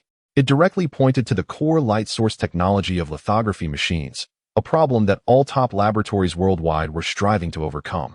By throwing out this question, Thompson aimed to gauge Ma Liang's depth of knowledge while also attempting to regain control of the conversation in his area of expertise. He was confident that this young man, while perhaps having exceptional hands-on skills, could not possibly compare to the research team at Phoenix, which comprised the world's top scientists, in this purely theoretical aspect. Lin Wanqing's heart also jumped into her throat. She nervously watched Ma Liang, fearing he might be stumped by the question. However, Ma Liang did not even take the time to think. It was as if he were hearing a primary school student asking why 1 + 1 = 2. While cleaning the stains from the rice cooker with tweezers, he casually replied, "Plasma discharge. Are you still stuck at such a primitive stage?" The disdain in his tone made Thompson's pupils shrink suddenly. "Your direction has been wrong from the very beginning. You only considered the macroscopic magnetic confinement, but completely overlooked the asymmetric electric fields generated by the Hall effect on the plasma boundary layer in ultra-high energy environments. That is the root cause of particle acceleration and escape. To achieve stable confinement, it is necessary to introduce a dynamic spin polarization compensation field to counteract the Hall electric field. Such a simple principle, and yet you highly paid scientists couldn't comprehend it?" The smile on Thompson's face completely froze. The Hall effect, dynamic spin polarization compensation field. He certainly understood these terms, but connecting them with the plasma confinement of EUV light sources was, a completely unheard of yet theoretically flawless new approach. It was as if a door to a new world had been violently smashed open. As for the power, Ma Liang finally put down the rice cooker in his hands, as if he had just completed a trivial task. He raised his eyes, and in his calm gaze, there was a sense of indifference that seemed to see through everything. Who told you that plasma is necessary? Using liquid tin droplet targets, combined with dual wavelength laser pulse excitation, one can directly induce stimulated radiation transitions in the target material within picosecond timescales, achieving an energy conversion rate that could increase by at least 2 orders of magnitude. Oh, by the way, don't even think about this solution. Ma Liang looked at Thompson's pale face and smiled. Because your level of materials science can't produce a collection lens capable of withstanding such energy impacts. Alright, is there anything else? If not, I need to fix the rice cooker for Grandma Wong. She's still waiting to cook. With that, Ma Liang ignored the 2 people who were completely petrified and picked up the screwdriver again, focusing intently on the old domestic rice cooker, which in his eyes was hardly more complex than the EUV light source. Chapter 27 My Kindness, so simple and direct. Thompson left. Or rather, he was half supported and half dragged away by Lin Wanqing. The newly appointed Chief Technology Officer of Phoenix Company had arrived with great confidence, wearing a standard elite smile. When he left, he looked lost and disheveled, mumbling incessantly about the Hall effect and stimulated emission transitions, like a madman whose faith had been completely shattered. Lin Wanqing's gaze at Ma Liang could no longer be described as mere awe. It was a mix of fear and fervent admiration, the kind one feels when looking up at a life form from a completely different dimension. She wanted to stay, even if it was just to watch Ma Liang repair a rice cooker. She felt she could learn enough to revolutionize the entire Academy of Sciences. But Ma Liang merely waved his hand. All right, go back. Clean up your CTO's drool. Don't dirty my place. Simple, direct, and even a bit rude. Yet Lin Wanqing seemed to have received a royal decree, nodding vigorously and fleeing from this small shop that made her feel like her brain was about to crash. The world finally quieted down again. Ma Liang picked up a screwdriver and redirected his attention back to the little rice cooker. 10 minutes later, he emerged from the shop holding a rice cooker that looked identical to the previous one, but whose internal structure had been completely restructured using nanorobotics manufacturing technology, BASIC. This rice cooker could not only cook rice, but also perfectly achieve low-temperature slow cooking and pressure baking through precise molecular-level heating, with an astonishing energy efficiency ratio of 99%. However, these features would likely never be used by Grandma Wong. Ma Liang had no intention of telling her. He simply enjoyed the feeling of solving a fundamental problem with technology that transcended the times. After returning the rice cooker to a grateful Grandma Wong, Ma Liang did not immediately go back to the shop. He stood at the entrance of the old street, looking at the familiar yet dilapidated buildings around him. And another face floated into his mind. Uncle Zhang, a lonely elderly man, one of the few who had shown him kindness during his most destitute times. Back when he had been abandoned by his girlfriend, unable to pay rent, and starving, Uncle Zhang had shakily brought him a bowl of steaming porridge, patting his shoulder and saying, "Young man, as long as you're alive, with hands and feet, you won't starve." Ma Liang remembered that Uncle Zhang had always had trouble with his legs. He had been injured on a construction site in his youth and had received a domestic artificial joint, but it had not worked well. On rainy days, he would be in so much pain he couldn't sleep all night, always walking with a limp. The former Ma Liang could do nothing about it. But now, he took out his phone and directly dialed Qin Lingyue's number. "Help me look up a person, Zhang Fuhai, living on this old street. Where is he getting treatment for his leg injury?" On the other end, Qin Lingyue did not ask any questions. She simply replied succinctly, "Got it." 5 minutes later, a message came through. The Third People's Hospital, Orthopedics, room 307. Ma Liang hailed a taxi and headed straight to the hospital. Half an hour later, he stood at the door of room 307. A strong smell of medication hit him. He immediately saw Grandpa Zhang lying on the hospital bed, looking much thinner and more haggard than the last time they met. His leg was in a cast, suspended in the air, and his face appeared somewhat pale due to the pain. A middle-aged man in a white coat, presumably the attending physician, was holding a CT scan and speaking to Grandpa Zhang's worried son. "The situation is as follows. Your father's original artificial joint has worn down too much, leading to severe bone dissolution. There are 2 options. One is to replace it with a domestic joint, which is cheaper, over 10,000 yuan, but you know the effects. It might hurt again in 3 to 5 years. The other option is to replace it with an imported ceramic joint, which claims to last 20 years. However, it is expensive. After adding the surgery and hospitalization fees, it could easily exceed 70 or 80,000 yuan. Moreover, we don't have this joint in our hospital. You'll have to queue at a large hospital in the provincial capital, and there's no guarantee they will have it in stock. Grandpa Zhang's son, a man in his 40s who appeared somewhat hunched from the pressures of life, deepened the wrinkles on his face as he listened. He rubbed his hands together, looking troubled. Doctor, is there no other way? What can I do? I'm not a miracle worker, the doctor sighed, appearing equally helpless. This precision medical equipment, to put it bluntly, is a case of you get what you pay for. We also want to provide the best for our patients, but those things are costly, and if they break, there's nowhere to repair them. We can only replace them. Listening to the conversation between his son and the doctor, Grandpa Zhang, with his murky eyes, was filled with despair. He moved his lips and spoke hoarsely. Forget it, no treatment. Why spend that unnecessary money? How many more years can this old body of mine last? Just then, a calm voice rang out at the door of the ward. Who says no treatment? Ma Liang walked in, carrying his silver suitcase. Grandpa Zhang, I came to see you. Liang. Seeing Ma Liang, a glimmer of light appeared in Grandpa Zhang's murky eyes. Doctor, Ma Liang did not engage in small talk, but directly looked at the attending physician, his tone leaving no room for doubt. Use the best imported joint. I'll cover the costs. Arrange the surgery now. Both the attending physician and Grandpa Zhang's son were stunned. Young man, this is not a small sum. Ignoring their shock, Ma Liang walked to the bedside and opened his silver suitcase. He took out something that looked like a laser pointer and aimed it at Grandpa Zhang's leg in a cast. A soft ding sound was heard.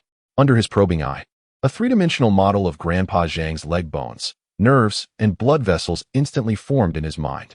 The inferior artificial joint, the wear at the bone connection, as well as the inflammation and necrosis of the surrounding tissue, were all clearly visible. There's no need to complicate things. Ma Liang closed the suitcase and said to the stunned doctor, bring me the best artificial joint you can find in your hospital. Huh. Oh, okay. The doctor instinctively agreed and hurriedly asked a nurse to get it. A few minutes later, a so-called latest model of an alloy artificial joint, packaged in a sterile bag, was brought over. In the puzzled gaze of everyone present, Ma Liang took the joint and placed his hand on it right in front of everyone. There was no light, no sound, but the attending physician rubbed his eyes, swearing he saw countless tiny flashes of light dancing across the metallic surface of the alloy joint beneath Ma Liang's palm, flickering away in an instant. In just about a minute, Ma Liang handed the joint back. All right, take it and use it. This is enough? The doctor was completely bewildered, wondering if this was some kind of ritual. Don't worry, this joint is 100 times better than whatever imported one you have, Ma Liang said in a tone as calm as if he were commenting on the pleasant weather. Its material has been reconstructed into a memory metal bioceramic composite, which can perfectly fit the bone and stimulate bone cell regeneration. The wear rate, theoretically 0. He spoke words that everyone found incomprehensible, yet felt incredibly impressive. My goodwill is that straightforward and blunt. Chapter 28. The arrogance of some people? If I make a move, you'll be left with nothing. In the hospital room, an eerie silence enveloped the space. The attending physician, a somewhat renowned expert in orthopedics, was holding the artificial joint like it was a priceless treasure. A fine layer of sweat had formed on his forehead. Rationality told him that this was absurd, completely contradicting the medical knowledge he had spent decades acquiring. Yet, the fleeting glimmer on the alloy surface he had just witnessed, along with the echoing phrases in his mind about metallic bioceramic composites stimulating bone cell regeneration, sparked an absurd impulse within him. This thing might actually work. Doctor, can this be used? Mr. Zhang's son asked cautiously. The attending physician opened his mouth, ready to say something. Just then, the door to the room was suddenly pushed open, and a head nurse rushed in, her face a mask of urgency and sweat. Director Wang, it's bad. There's been an incident in the cardiothoracic surgery department. Director Wang's expression changed instantly, and he set the joint down, asking in a deep voice, what happened? Speak slowly. That imported Carl surgical robot from Germany. During a heart bypass surgery, the core mechanical arm suddenly malfunctioned. The head nurse gasped for breath, her voice tinged with tears. The patient is still on the operating table, under anesthesia. The engineers from Germany say it's a core servo unit failure, and they can't fix it. We have to replace the whole unit. And they're asking us to prepare 800,000 euros. Also, Their team won't be able to fly over until next week at the earliest. What? Director Wong's eyes turned red instantly. This is robbery. This is playing with lives. Mr. Zhang, who was lying in bed, and his son, turned pale upon hearing this. Isn't this a matter of life and death? Professor Liu and his team in the cardiothoracic department were on the verge of panic. That was a life-saving device. Our hospital is the only one in the province with such a machine, and now it's just a pile of scrap metal. The head nurse's words struck everyone like a heavy hammer. Director Wong, agitated, began to pace back and forth, muttering angrily, "Those Germans. Always bragging about being a beacon of industry, a model of precision. And now, when it matters, they drop the ball and raise prices. Bastards." The entire room was shrouded in an atmosphere of despair and anger. However, amidst this anxiety, one voice remained as calm as still water. "Isn't it just a broken machine? What's the big deal?" Ma Liang had stood up at some point and casually closed his silver briefcase. He glanced at the nearly tearful head nurse and said, "Take me to see it." "You?" Director Wong was taken aback for a moment, then gave a wry smile and waved his hand. "Young man, I appreciate your intention, but this is no joke. That thing is the top medical equipment from Germany, with precision 100 times finer than a hair." In his view, the ability to bless an artificial joint was already within the realm of mysticism. But a heart surgery robot? That was a reflection of a nation's peak industrial technology. If it broke down, even the original manufacturer couldn't fix it and could only replace it. He smiled. What he loved to hear most were those three words, "cannot be repaired." German technology?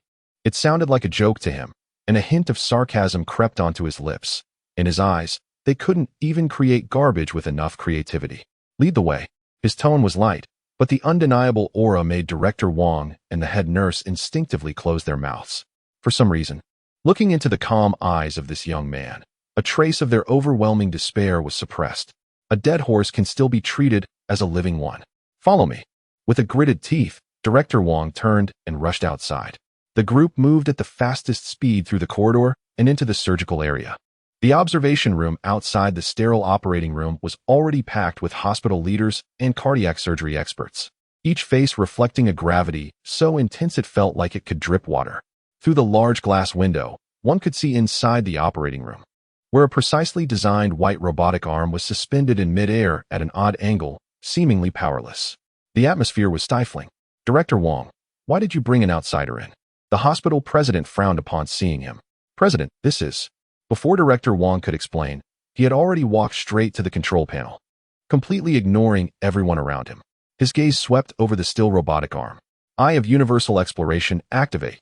Scanning target, Carl, S-300 chest surgery robot.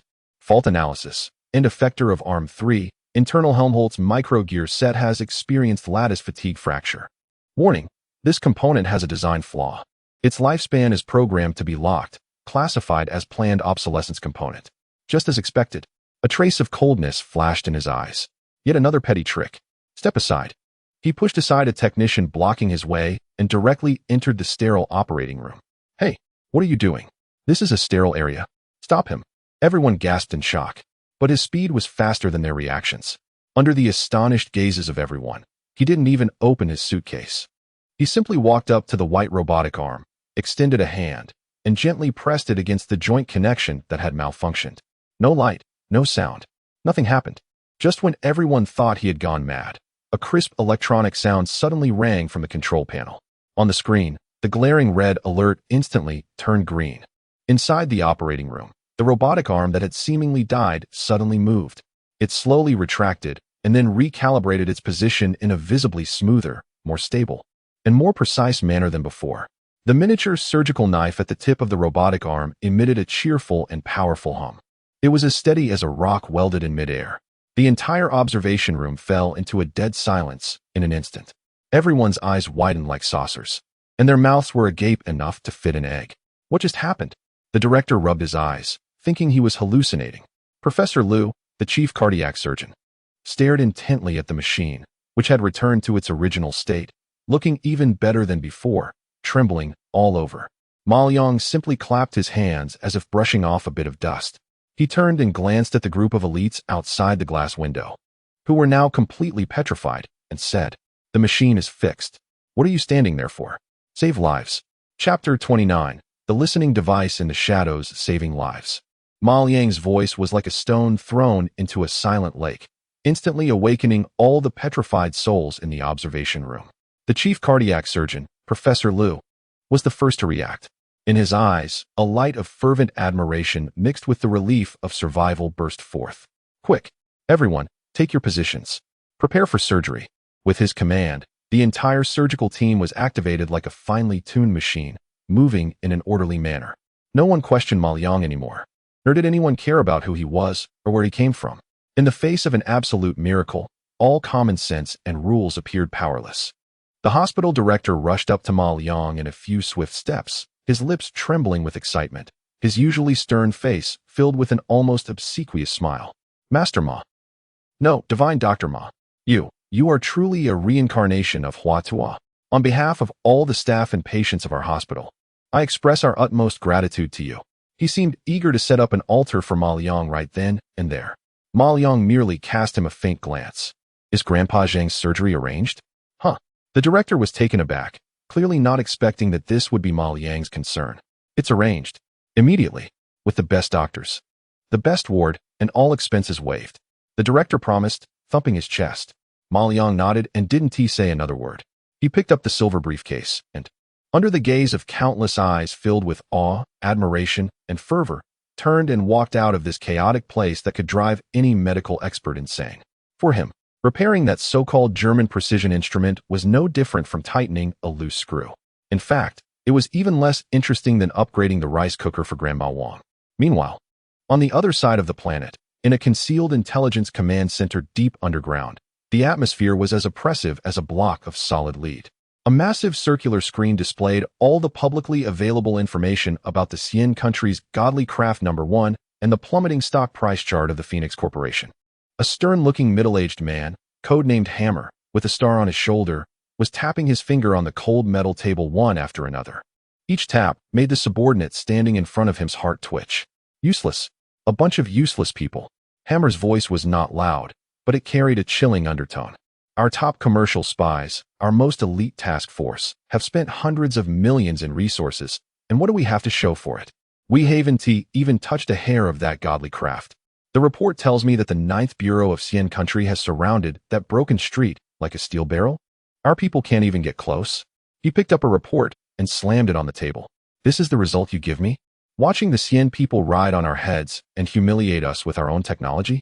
A blonde female analyst stepped forward, steeling herself. Sir, the target, Ma Liang, has an extremely simple social network, almost isolated from the world. We have tried all conventional and unconventional infiltration methods, and they have all failed. His counter-surveillance capabilities are stronger than those of an ordinary person. I don't want to hear excuses. The commanding officer's gaze sliced through everyone present like a knife. Since conventional methods have failed, we will resort to the most primal, the oldest methods. No matter how solid the fortress, there are always cracks. Go find it. Find that crack for me. The female analyst took a deep breath and pulled up another top-secret file. Sir, after plans A and B failed, we have initiated plan C. We have discovered that the target leads a very routine life. Aside from his shop, there is only one place he visits every week. On the screen appeared an unremarkable, somewhat dilapidated street-side shop. Old Wang's oil splash noodles. We cannot bribe the national treasure-level scientists around him, nor can we breach the defenses of the 9th Bureau. But the corners of the female analyst's mouth revealed a hint of a cold smile. We can bribe a worthless small fry stuck in the mud.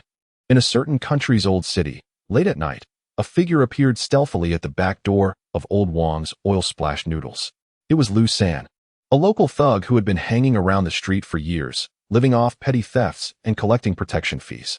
At this moment, his face, usually adorned with a lewd smile, was filled with tension and sweat. He could never have imagined that one day, a group of people in black suits, looking like agents from a movie, would find him.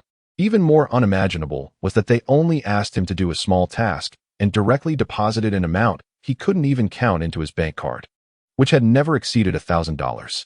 10 million. To exchange 10 million for a small task. In Old Wang's noodle shop, beneath the spot where Ma Liang often sat, he would stick a tiny object smaller than a grain of rice. Lu San's hands trembled violently as he quietly used a pre-prepared key to open the back kitchen door. The aroma of flour and sauce filled the noodle shop. Lu Xan crouched low, like a mouse, and sneaked into the dining area. He found the square table by the window, Ma Liang's favorite spot. He took out the small object from his pocket. It was a black particle, hardly larger than a sesame seed, with a non-reflective surface and a smooth texture. Following the instructions, he gently pressed it against the beam beneath the table. The black particle seemed to have a life of its own, instantly merging into the dark wood grain, leaving no trace behind.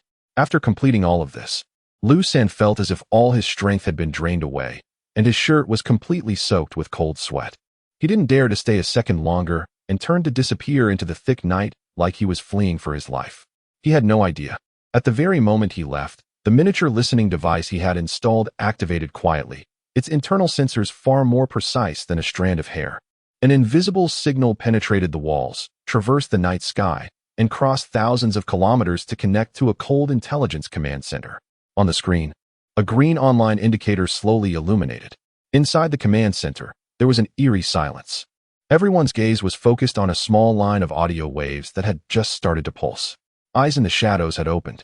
Meanwhile, Ma Liang, who had just returned from the hospital, rubbed his slightly hungry stomach and glanced at the familiar small noodle shop across the street, which had just lit up. He paused for a moment at the door of his own shop, then turned and walked toward the noodle shop. "Boss, I'll have a bowl of oil splash noodles. With extra chili." Chapter 30 The cost of a bowl of noodles. Boss, a bowl of oil splash noodles, extra spicy. Ma Liang stepped into the shop of Old Wang, calling out with familiarity.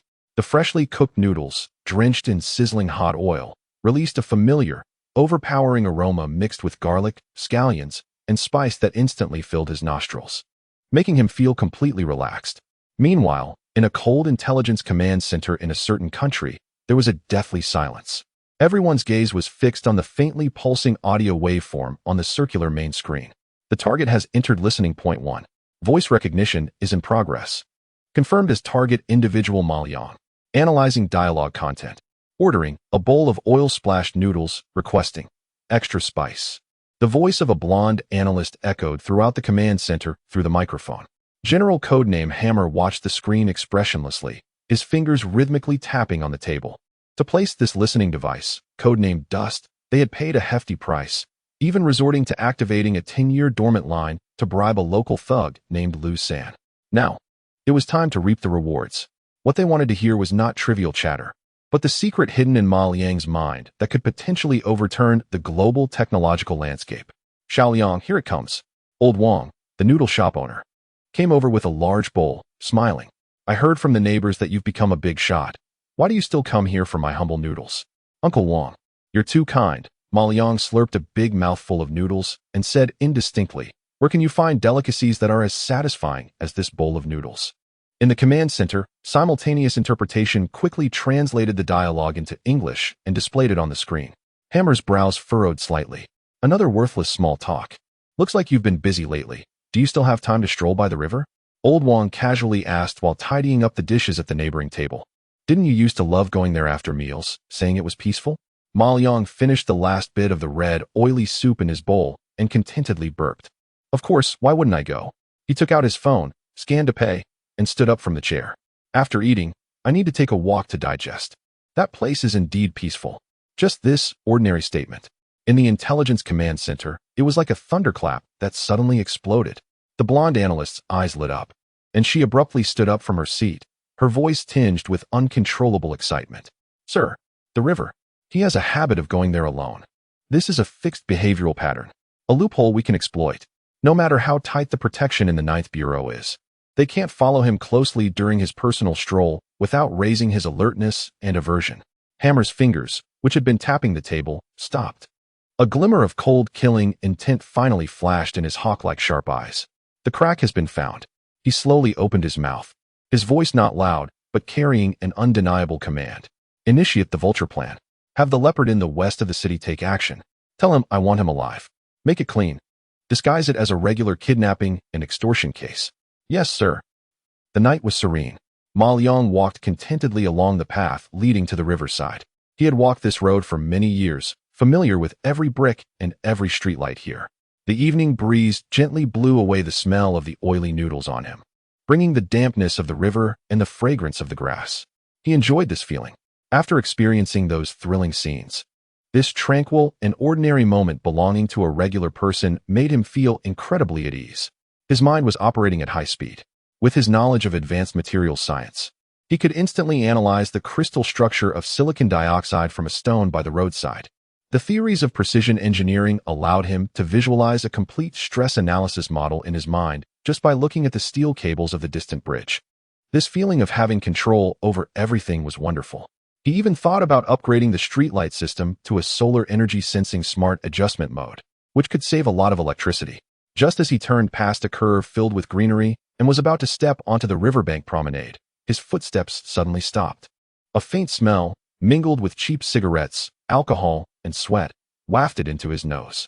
His senses, enhanced by a bodily enhancement serum, were far more sensitive than those of ordinary people. He could even hear several heavy breaths, deliberately suppressed, coming from the shadows a few dozen meters ahead. A lazy expression remained on Ma Liang's face, but a glimmer of coldness flashed in his usually indifferent eyes, as if he were looking at a pile of garbage. He did not retreat or show any signs of alertness. He continued walking forward like an oblivious, ordinary person. Just as he took his first step onto the riverbank, figures suddenly sprang out from the bushes on both sides. Leading them was a burly man with a scorpion tattoo on his neck and a face full of flesh. The notorious thug leader in the west of the city, Brother Leopard. They all wielded gleaming machetes and steel pipes, reflecting a chilling light under the pale street lamp. The group formed a semicircle, instantly blocking all of Ma Liang's escape routes. "Kid, don't move." Brother Leopard pointed his machete at Ma Liang's nose. Wearing a self-satisfied grin he thought was fierce. "Come with us, and if you behave, you might suffer less. Otherwise, today there will be another corpse in this river." His henchmen echoed with malicious laughter, stepping closer to Ma Liang. In their eyes, this seemingly thin and slightly scholarly young man was already the fish on the chopping board, ready for them to carve up. However, the anticipated panic, fear, and pleas for mercy did not materialize. Ma Liang looked at them as if they were mere clowns. He even took a keen interest in examining the machete in Brother Leopard's hand, then curled his lip in disdain. "Tsk." He shook his head, his tone filled with an extreme, genuine contempt. "Is this it? They didn't even handle the heat treatment properly. The quenching hardness of the blade is uneven. Killing people? With this thing, they'd struggle to chop firewood without it going dull." Chapter 31, Optimal Evasion Path. No, it's a desperate countdown. The wind by the river carries a hint of chill, but the heart of the protagonist is colder than this wind. After years of experience, having both dealt and received blows, he has seen it all. Yet he has never encountered someone so calm, even critiquing the quality of the weapon pointed at him. This isn't just bravery, it's a complete disregard for his adversaries. Damn it, even when death is imminent, they still talk tough. The protagonist's face, rugged and coarse, flushed a deep shade of humiliation. Get him. Just leave him breathing. Let him know why the flowers are so red. With a command, the 7 or 8 eager subordinates around him lunged forward like hungry wolves. The steel pipes sliced through the air with a whistling sound, aimed straight at the protagonist's head. The gleaming blade reflected a chilling light under the pale street lamp, targeting his chest and limbs. This was a situation with no escape, a certain kill. In the intelligence center, a cold smile crept across General Ironhammer's lips. He could almost envision the target collapsing in a pool of blood, dragged away. However, just as the blade and the pipe were about to strike the protagonist's body, a hum resonated. His vision instantly transformed. The entire world seemed to be pressed into slow motion. The grotesque expressions on the thugs' faces, the tension in their muscles as they swung their arms, and the trajectory of the steel pipe and blade cutting through the air. Everything was decomposed into the most basic 3D model made up of countless data points and vector lines under his all-seeing eye. Detecting physical threat, activating combat assistance mode, analyzing enemy units. Analysis complete. Calculating optimal evasion path. Path generated. A pale blue data stream flashed across his retina. Countless illusory, thread-like green lines appeared in the space around him, outlining a bizarre, yet precise movement trajectory down to the millimeter. The deadly attacks were marked as glaring red areas. In the protagonist's eyes, this was no longer a brawl. It was a simple, low-level decryption game that only required following the strategy. He moved. The first thug to charge at him was a yellow-haired punk, wielding a steel pipe with immense force, swinging down. The protagonist merely shifted his body slightly. A trivial lateral movement of just 15 centimeters. Whoosh! The steel pipe nearly grazed his nose, crashing down into empty space, the tremendous force causing the yellow-haired thug to stumble, almost pulling a muscle. At the same time, a blade was closing in from the other side, a knife viciously thrust toward his ribcage. The protagonist didn't even turn. His body leaned back at an unbelievable angle, as if lacking bones. The blade tip sliced open his shirt, but didn't even graze his skin. 1 second. Just 1 second.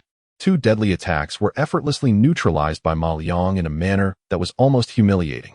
Everyone was stunned, including the one who had just given the order, the leader. What are you looking at? Everyone, attack. Kill him.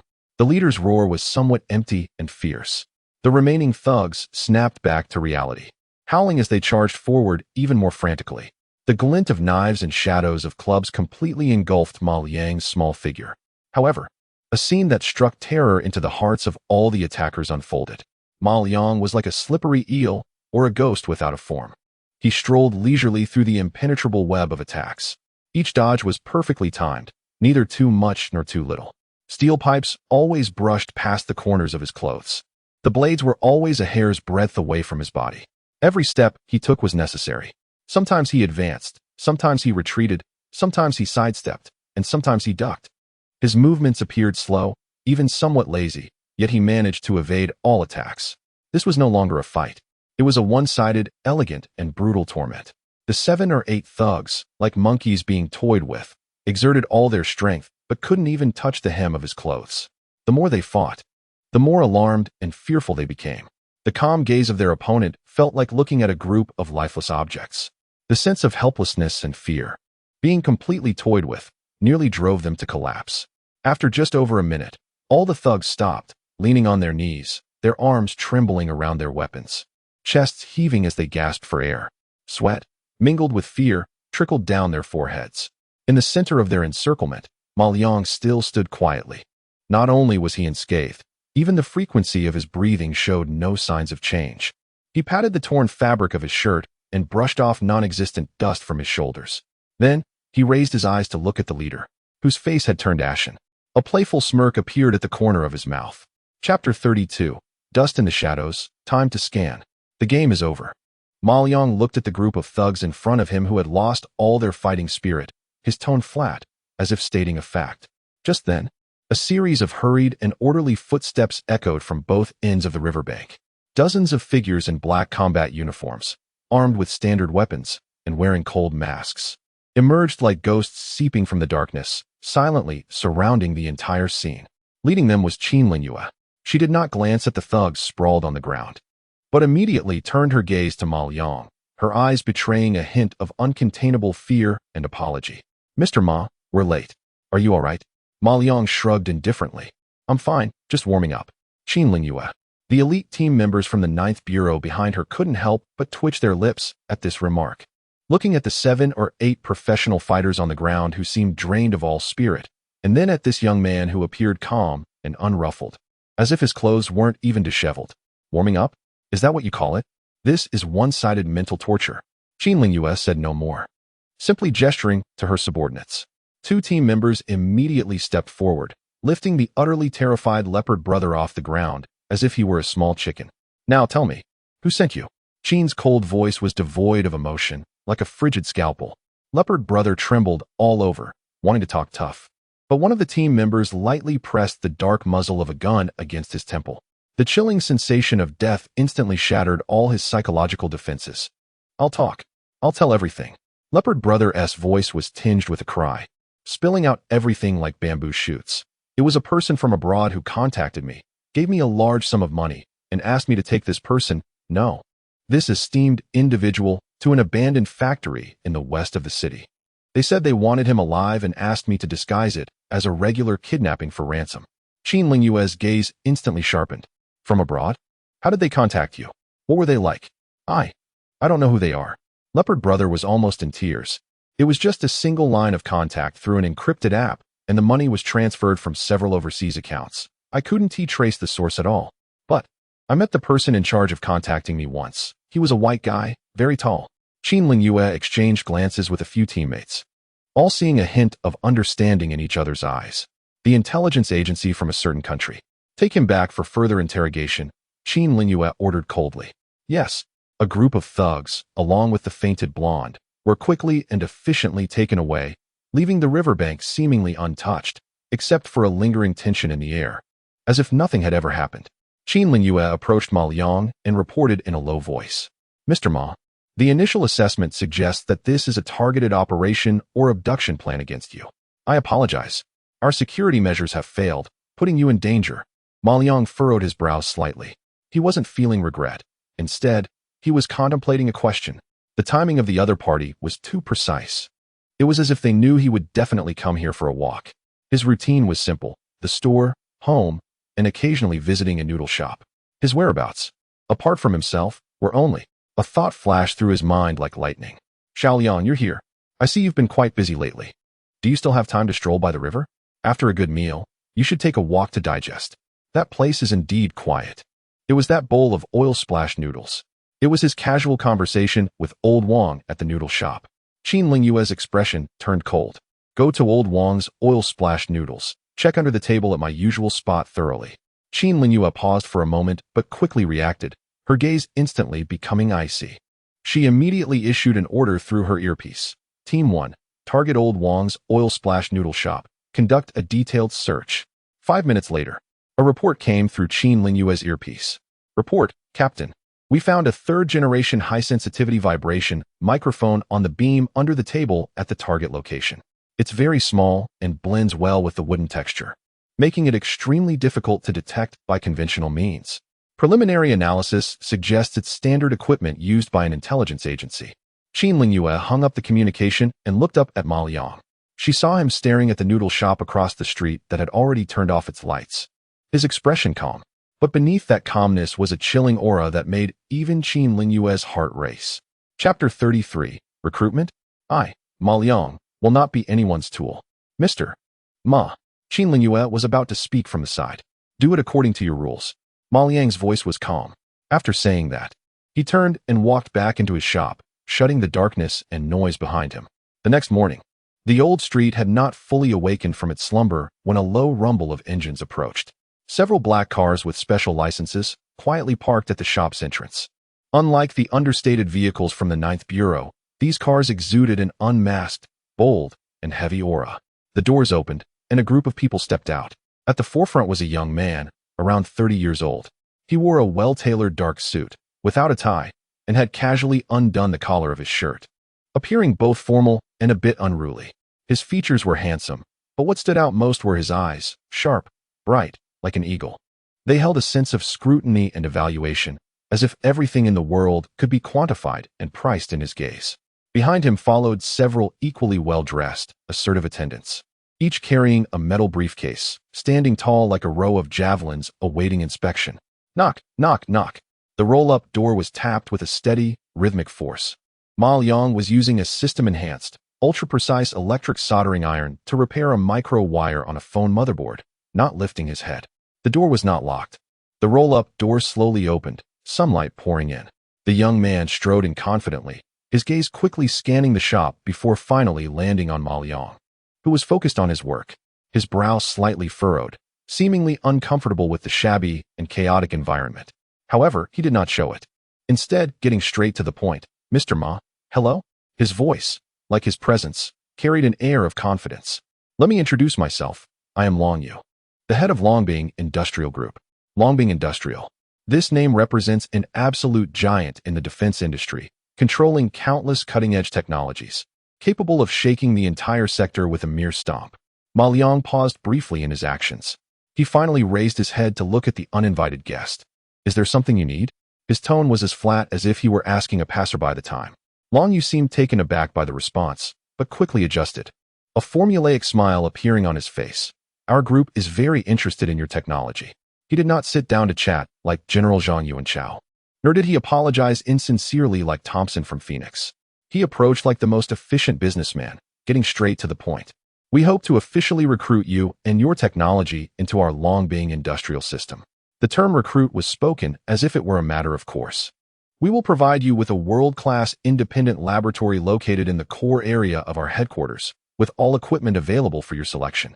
We will assemble a technical team composed of the top 50 scientists and engineers in the country, entirely under your command. Additionally, we will provide you with unlimited RD funding that is no less than a 10-digit figure annually. Long Yu's voice was filled with temptation. Every condition he proposed was enough to drive any researcher crazy. He was confident that no one could refuse such an offer. We have only one requirement. Long Yu's gaze became intense and sharp, as if he were staring at a piece of meat that he was determined to obtain. All your technology can only and must serve our company. Your technology belongs to us. Although he didn't say this out loud, the domineering implication was clear. The expressions of the several aides behind him showed pride and certainty. In their eyes, this negotiation was already over. The young man named Ma Liang had no choice but to accept with gratitude. However, after hearing this, Ma Liang did not show any signs of excitement or joy. Instead, he displayed a faint mockery, as if he had heard a boring joke. He put down the soldering iron in his hand, picked up the old phone cover again, and slowly wiped the fingerprints off with a cloth. Have you finished? Long Yu's smile slightly stiffened. If that's all, Ma Liang looked up calmly at him and said, "The door is over there. No need to see you off." The air instantly froze. The expressions of the people behind Long Yu changed, revealing disbelief. Long Yu's sharp eyes narrowed suddenly. He stared intently at Ma Liang, seemingly trying to detect even the slightest hint of a ploy. But he failed.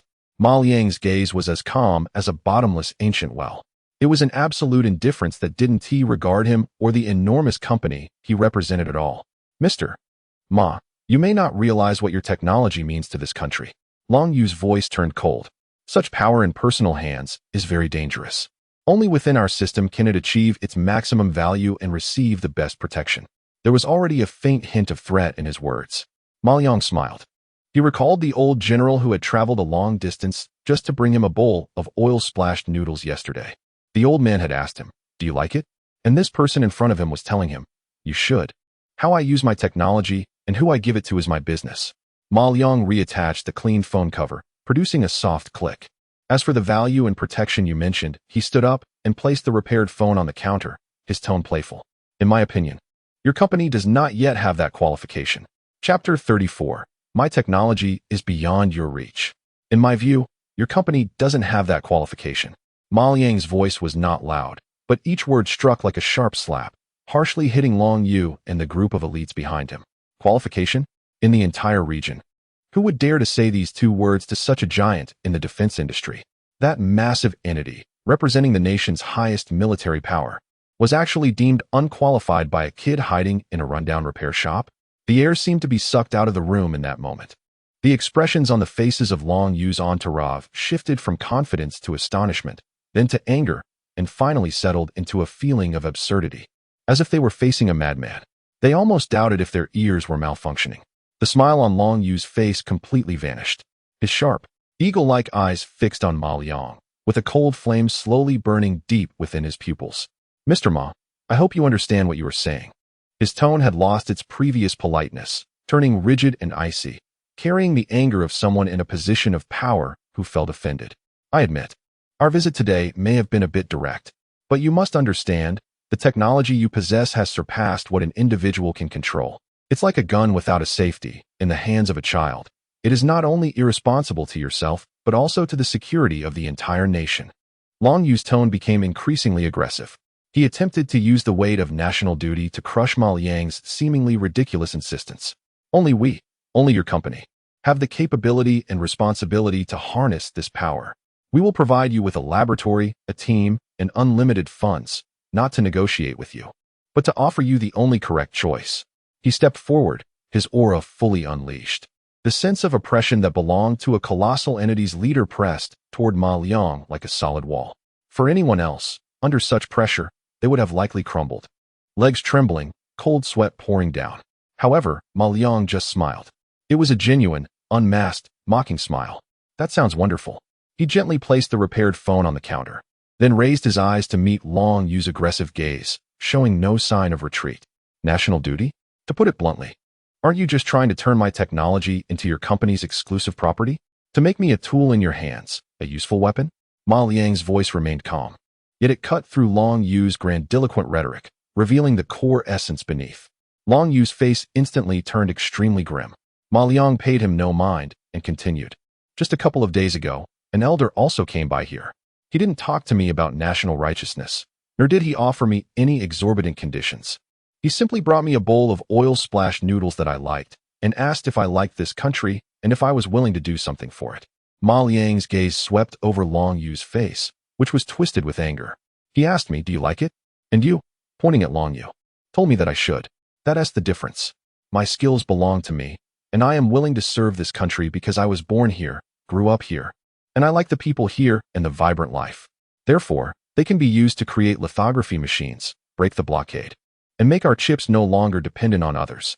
They can be used to repair medical equipment, allowing the elderly lying in hospital beds to suffer less and have hope for survival. They can even be used to upgrade a broken rice cooker, just to let Grandma Wang next door enjoy a bowl of tastier rice." Ma Liang looked at Long Yu and said clearly, word by word, "My skills serve this country and its people. They can defend the homeland and also ensure a peaceful life. But they will never become the exclusive weapon of any group or interest faction. I, Ma Liang, will not be anyone's tool. Now, do you still think you have the right to recruit me?" His words were powerful. The entire shop fell into a deathly silence. Long Yu's handsome face had completely darkened, like the sky before a storm. His proud identity, the formidable power he represented, and the conditions he offered that could drive anyone crazy were dismissed as worthless in front of this young man. This was a fundamental and thorough denial. Very well, Long Yu squeezed out 2 words through clenched teeth. After saying that, he no longer glanced back, turned sharply, and strode out of the shop. The few accompanying personnel hurriedly picked up their boxes and quickly followed. Soon, several black sedans disappeared at the end of the old street. The world returned to silence. Ma Liang seemed as if nothing had happened, sitting back down at his workstation and picking up another discarded mainboard. His expression remained calm.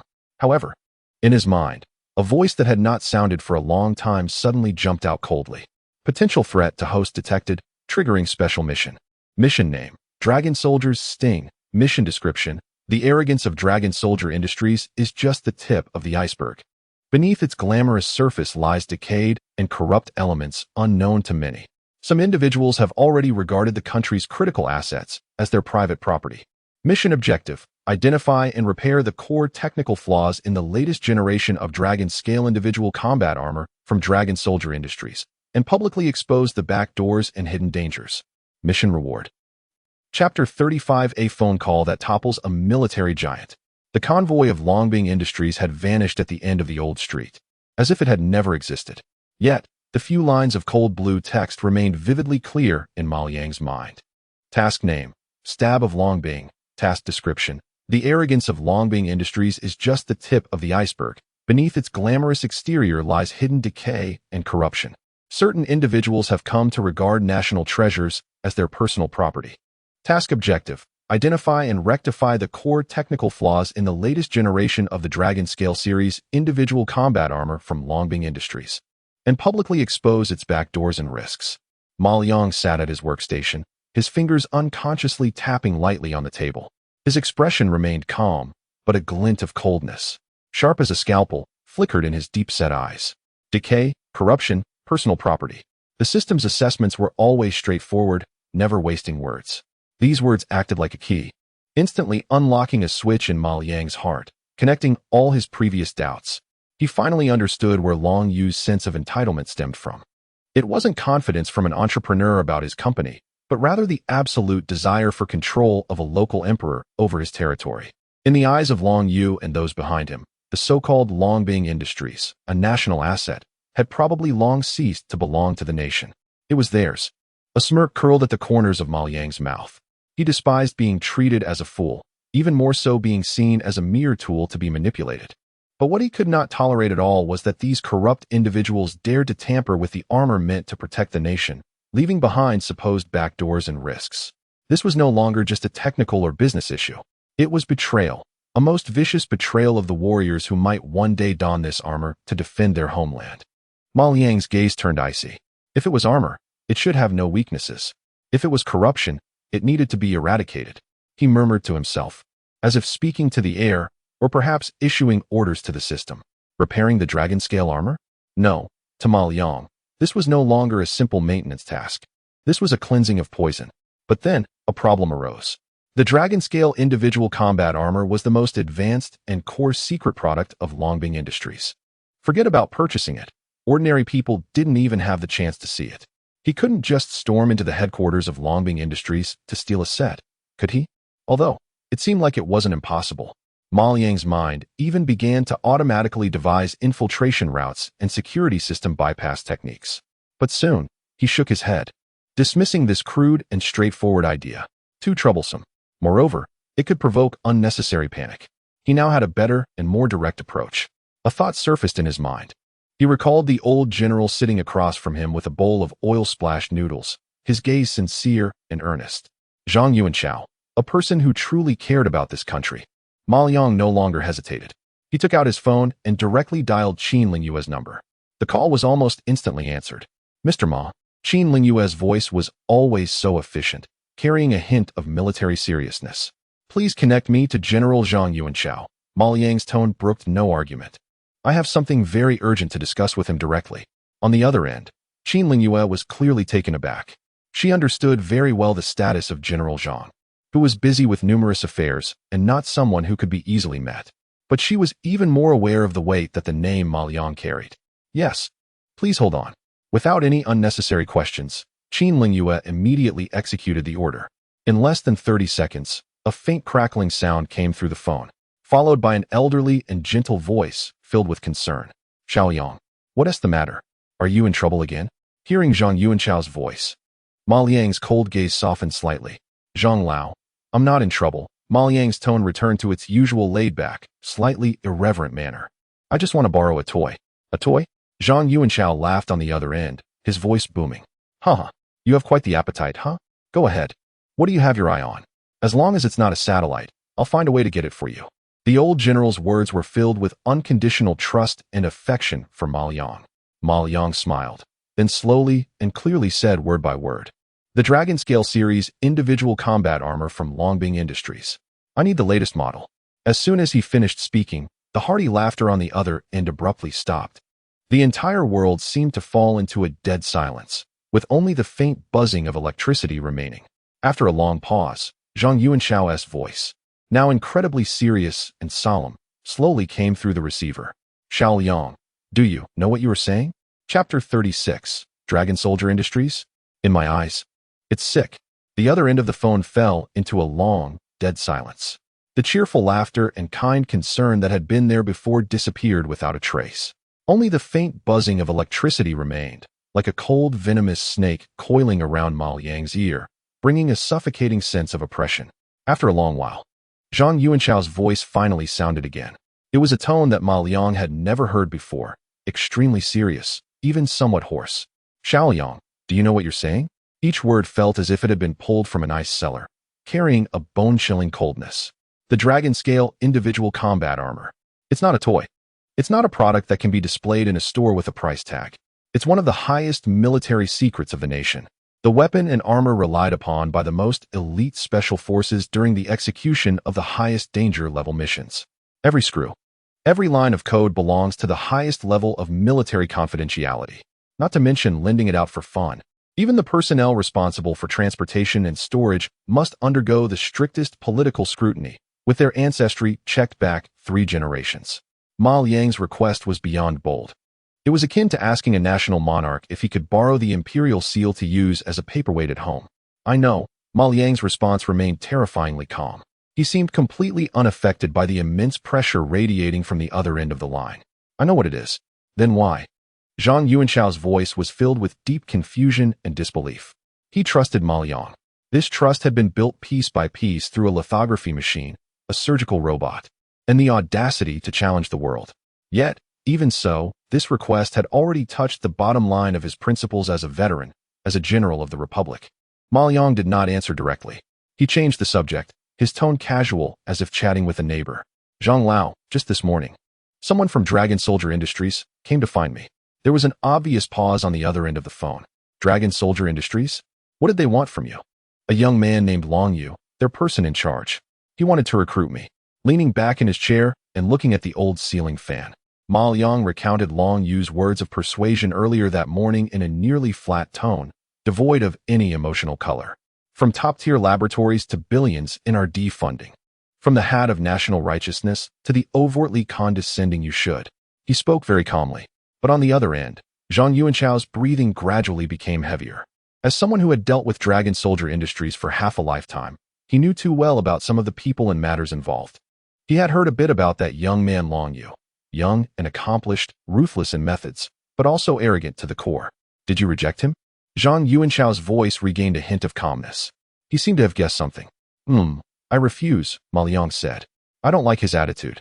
The way he looks at me isn't like he's seeing a living person. It's as if he's looking at a tool that can be priced and disposed of at will. He looks at Longbing Industry the same way. Ma Liang paused and finally threw out a statement that could shake the entire military industry.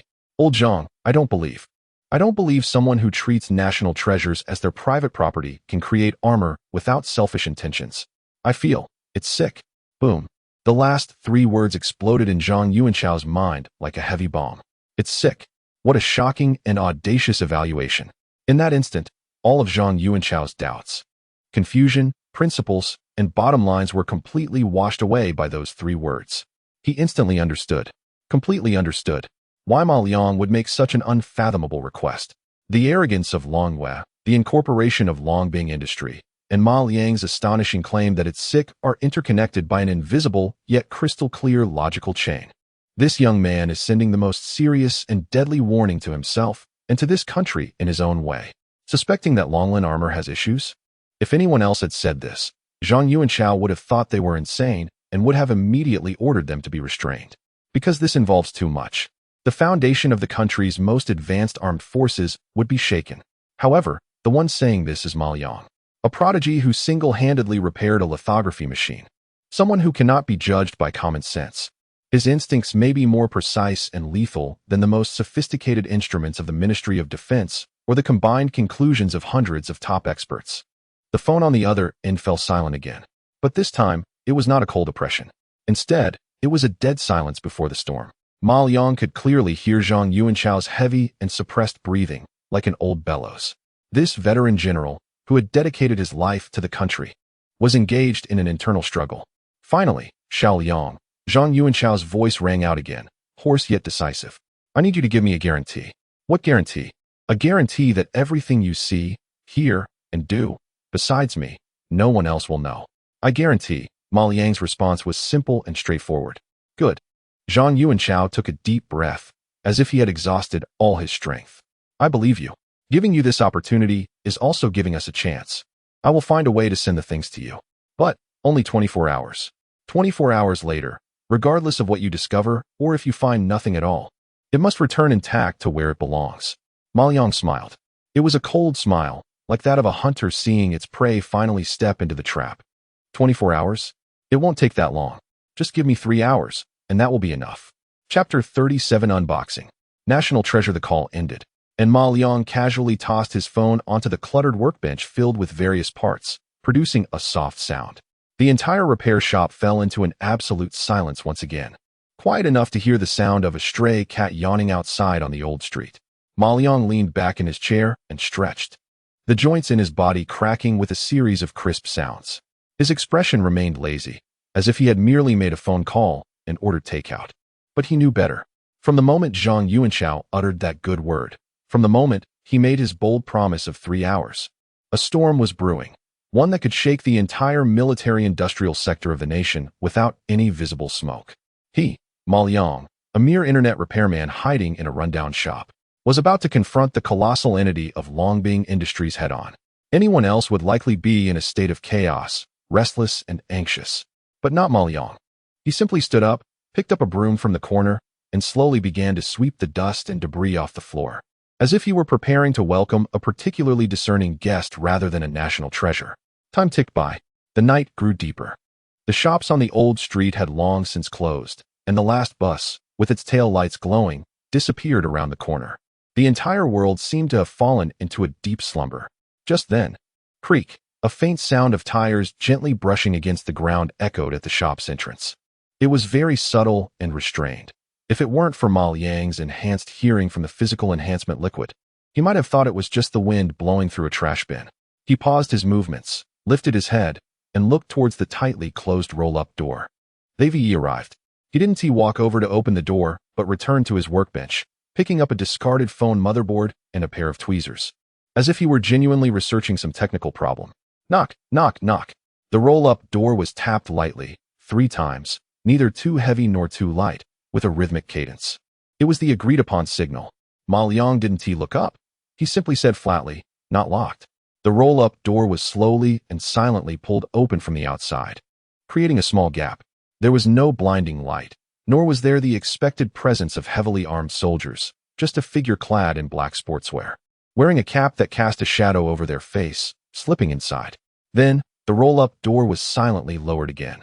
The entire process was fluid and swift, like a phantom. The visitor was Qin Lingyue. She had changed into the most inconspicuous casual clothes, but her upright posture and the unmistakable vigilance and sharpness in her eyes still betrayed her identity. Her complexion was somewhat pale, and there were fine beads of sweat on her forehead. It was unclear whether it was due to nervousness or the heaviness of the items she had just carried. "Mr. Ma." She walked up to Ma Liang, her voice low and trembling slightly. "The things are in the vehicle outside." Ma Liang replied, finally putting down the motherboard and standing up. The two of them walked out of the shop, one after the other. Outside, there was a very ordinary white van, the kind that was commonly seen in cities, used for transporting goods and delivering packages. The vehicle bore the name of a moving company. If it weren't for the sight before their eyes, no one would imagine that this worn-out van contained something that could make any nation envious. Qin Lingyue walked to the back of the van and took out a uniquely shaped key from her pocket, unlocking a seemingly ordinary but actually very complex specialized lock. The back door of the van slowly opened. Inside, there was nothing else, only a massive box made entirely of black alloy, exuding a cold metallic feel. The surface of the box had no markings or text, only a series of fierce reinforcements designed to withstand explosive impacts. "Do you need help?" Ma Liang asked, glancing at the box. "No need." Qin Lingyue shook her head and pulled out a foldable specialized cart from the van. She carefully secured the box onto the cart, holding her breath throughout the entire process. Her expression was not that of transporting a piece of cargo, but rather as if she were performing the most precise and dangerous surgery in the world. The heavy box was pushed into the shop. The rolling shutter door closed again, isolating them from the outside world.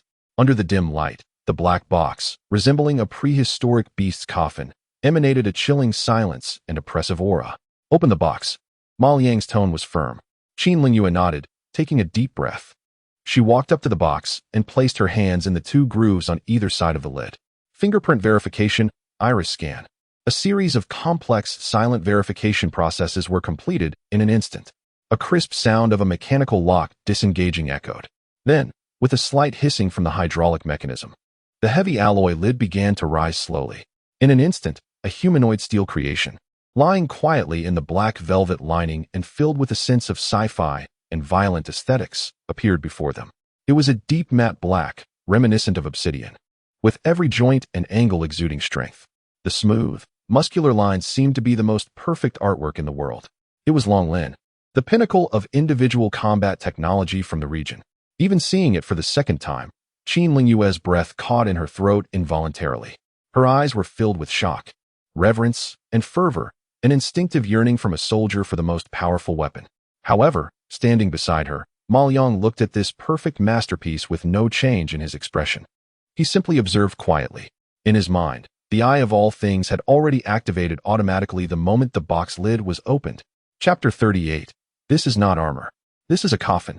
Under the dim light, Qin Lingyue gazed at the dragon-scale armor lying quietly in the box, her breathing becoming cautious. As an elite member of the 9th Bureau, she understood the significance of this armor better than anyone else. It was not merely a weapon.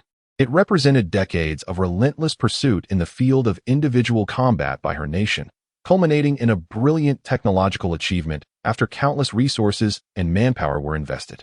It was the painstaking work of numerous top scientists. In her eyes, every line and edge of this armor exuded strength and beauty. It was perfect, an essential asset of the nation. However, the expression on Ma Liang's face beside her grew increasingly strange. It was a complex look, mixing coldness, mockery, and even pity. In his view, this perfect armor had long been completely deconstructed by the system. On the 3-dimensional perspective model composed of billions of data points, countless glaring red alerts flickered. Structural defect, left knee hydraulic joint, load-bearing alloy material does not meet standards, fatigue fracture risk at maximum load. 97. 3. Energy system defect. Main energy transmission line has physical bottlenecks. Energy output efficiency limited to below 73. 4. Fire control system vulnerability. Ballistic calculation module contains redundant code, leading to a 12 decrease in accuracy during high-frequency shooting. Operating system backdoor. Core code layer reveals a ghost protocol that can be remotely activated through specific encrypted frequency bands. Permission level, highest. Executable commands, system lock, energy overload. One by one, each red label pierced through Ma Liang's nerves like venomous steel needles. The last trace of amusement on his face completely vanished, replaced by an absolute coldness that sent a chill down Qin Linyue's spine. He had previously sensed it was malfunctioning, but now it was clear this was not just a malfunction. It was clearly a polished shell that had been eaten away by termites from within, ready to collapse at any moment. Very perfect, isn't it? Ma Liang's voice broke the silence in the room. Qin Linyue instinctively nodded, her gaze still filled with shock and respect. This is our top technology, the culmination of countless efforts. Ma Liang chuckled lightly, his laughter laced with unabashed sarcasm. He extended a finger, pointing towards the chest area of the armor. Do you see this chest plate? The design standard should adopt the latest carbon lattice composite armor, which can effectively defend against frontal shots from 12.7mm armor-piercing rounds. But in reality, his tone grew teasing. It merely has a thin layer of A-carbon coating that looks similar, applied over ordinary special steel. Forget armor-piercing rounds. Even a high-caliber sniper rifle can pierce it like paper from 500 meters away. Qin Linyue's expression changed dramatically. Impossible, she shouted in disbelief. Every set of dragon-scale armor must undergo the most rigorous performance testing. Testing? Ma Liang seemed to have heard the greatest joke. What if the people responsible for testing were in cahoots with those who produced it? He didn't give Qin Linyue any time to think or refute. His finger moved and pointed to the right arm of the armor.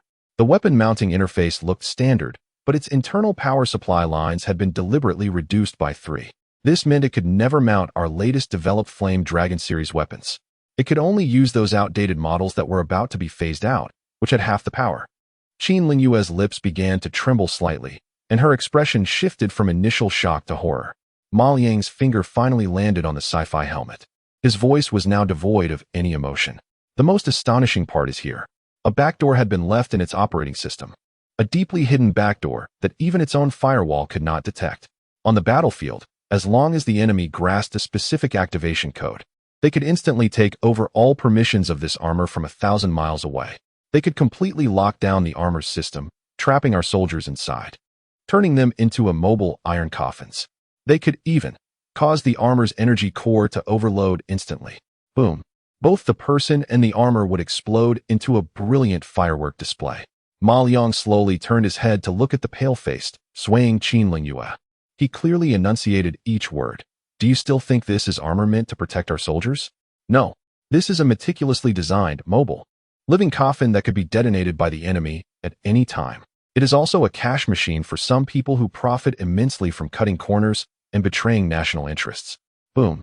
Something in Qin Linyue's mind seemed to explode completely. Her pride and faith as a soldier, as an elite of the 9th Bureau, were shattered in an instant by Ma Liang's nonchalant words. She looked at the cold black armor, her gaze revealing deep fear and disgust for the first time. Meanwhile, Ma Liang had already lost interest in that piece of junk. He turned away and walked towards the silver briefcase that had been sitting in the corner. General Zhang gave me 24 hours. His voice resumed a lazy yet absolutely confident tone. Too long. Click. He unlatched the briefcase. Cleaning up this garbage wouldn't take that long. The lid opened, and a soft, mysterious silver light spilled from the case, instantly illuminating his calm, yet sharp profile. 3 hours will count as my loss. Chapter 39. 3 hours? No, 30 minutes will be enough. The repair shop was eerily silent. Qin Linyue stood there like a soulless figure, her mind still echoing with Ma Liang's cold, bloody verdict. Living coffin. ATM. These two phrases burned into her soul like 2 hot iron brands, scorching the beliefs she had built over the past 20 years about the nation, honor, and mission until they were riddled with wounds. She didn't even dare to take another look at that black armor. In her eyes, it was no longer a national treasure, but a monstrous entity stained with dirty deals and the blood of future warriors. Meanwhile, Ma Liang had already opened his silver briefcase. Buzz, the moment the lid opened. An indescribably soft and profound silver glow spilled out from the case. The light was not blinding, yet it seemed to possess some mysterious magic that cast a sci-fi hue over the entire dilapidated repair shop. Qin Lingyue instinctively squinted as she looked inside the case. There were no tools as she had imagined. No wrenches, no pliers, no welding guns. Only a few oddly shaped metallic objects, seemingly from another era, radiating a faint halo, lay quietly in the velvet-like black lining, like sacred artifacts left behind by ancient deities in slumber. Ma Liang showed no hesitation. He picked up a pin from within, a pin made entirely of an unknown silver metal, with an extremely minimalist design. It had no nib or any switches, just intricate blue lines flowing along its body like mysterious star trails. This was one of the core tools in the ultimate repair tool set, the molecular structure reshaping pin. Qin Lingyue couldn't fathom what Ma Liang intended to do with such a pin. Was he going to doodle on the armor? However, the next moment, an unforgettable scene unfolded before her, one that made her begin to doubt the reality of the world she was in. Ma Liang walked up to the dragon-scale armor, holding the pin. He didn't even touch the physical armor.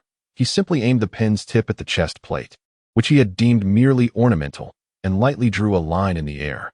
There was no sound, no sparks, only a pale blue light shot from the pen's tip, enveloping the chest plate.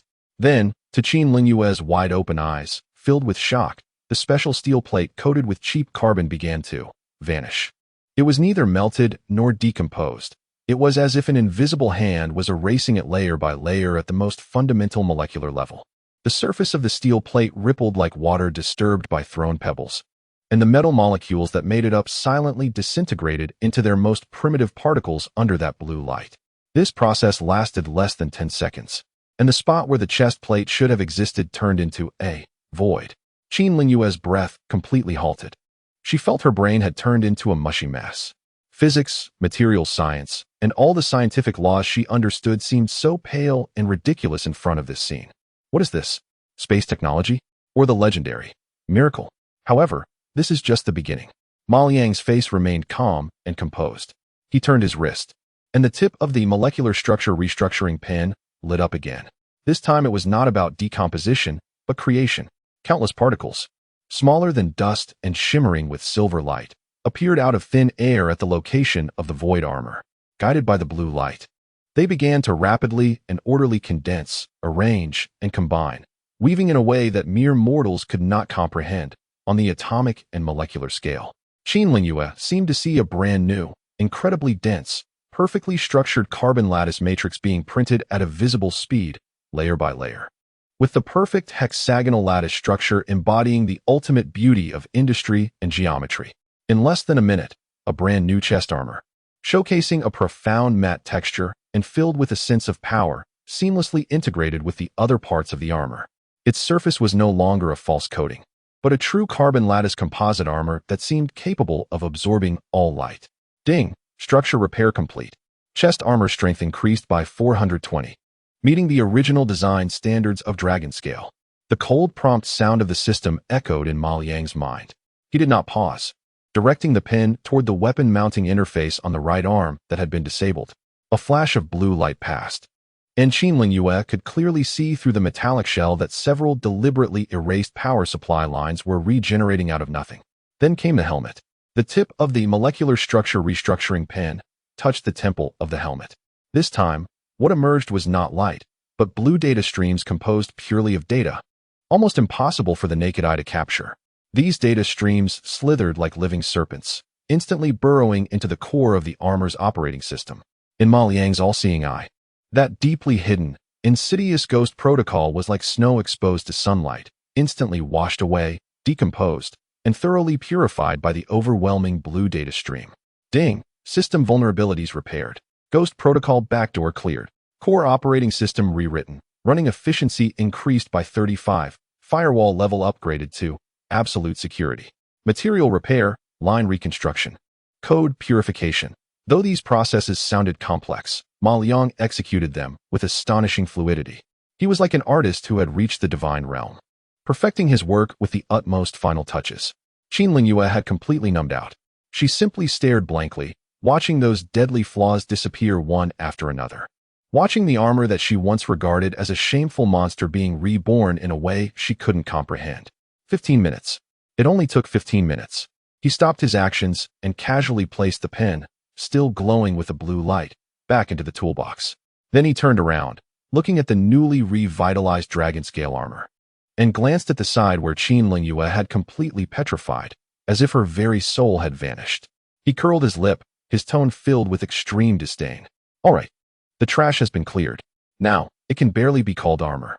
Chapter 40, The Showdown. A death report from the repair shop. All right, the trash has been cleared. Now, it barely qualifies as armor. Ma Liang's voice was light, as if he were discussing an inconsequential matter. However, these two phrases struck Qin Lingyue like thunder, shattering her already crumbling understanding into pieces. Barely? Qualify as armor? She looked at the dragon scale armor quietly lying in the case, and she fell into an extreme, indescribable daze. The appearance of the armor seemed unchanged. Yet, the feeling it exuded had undergone a dramatic transformation.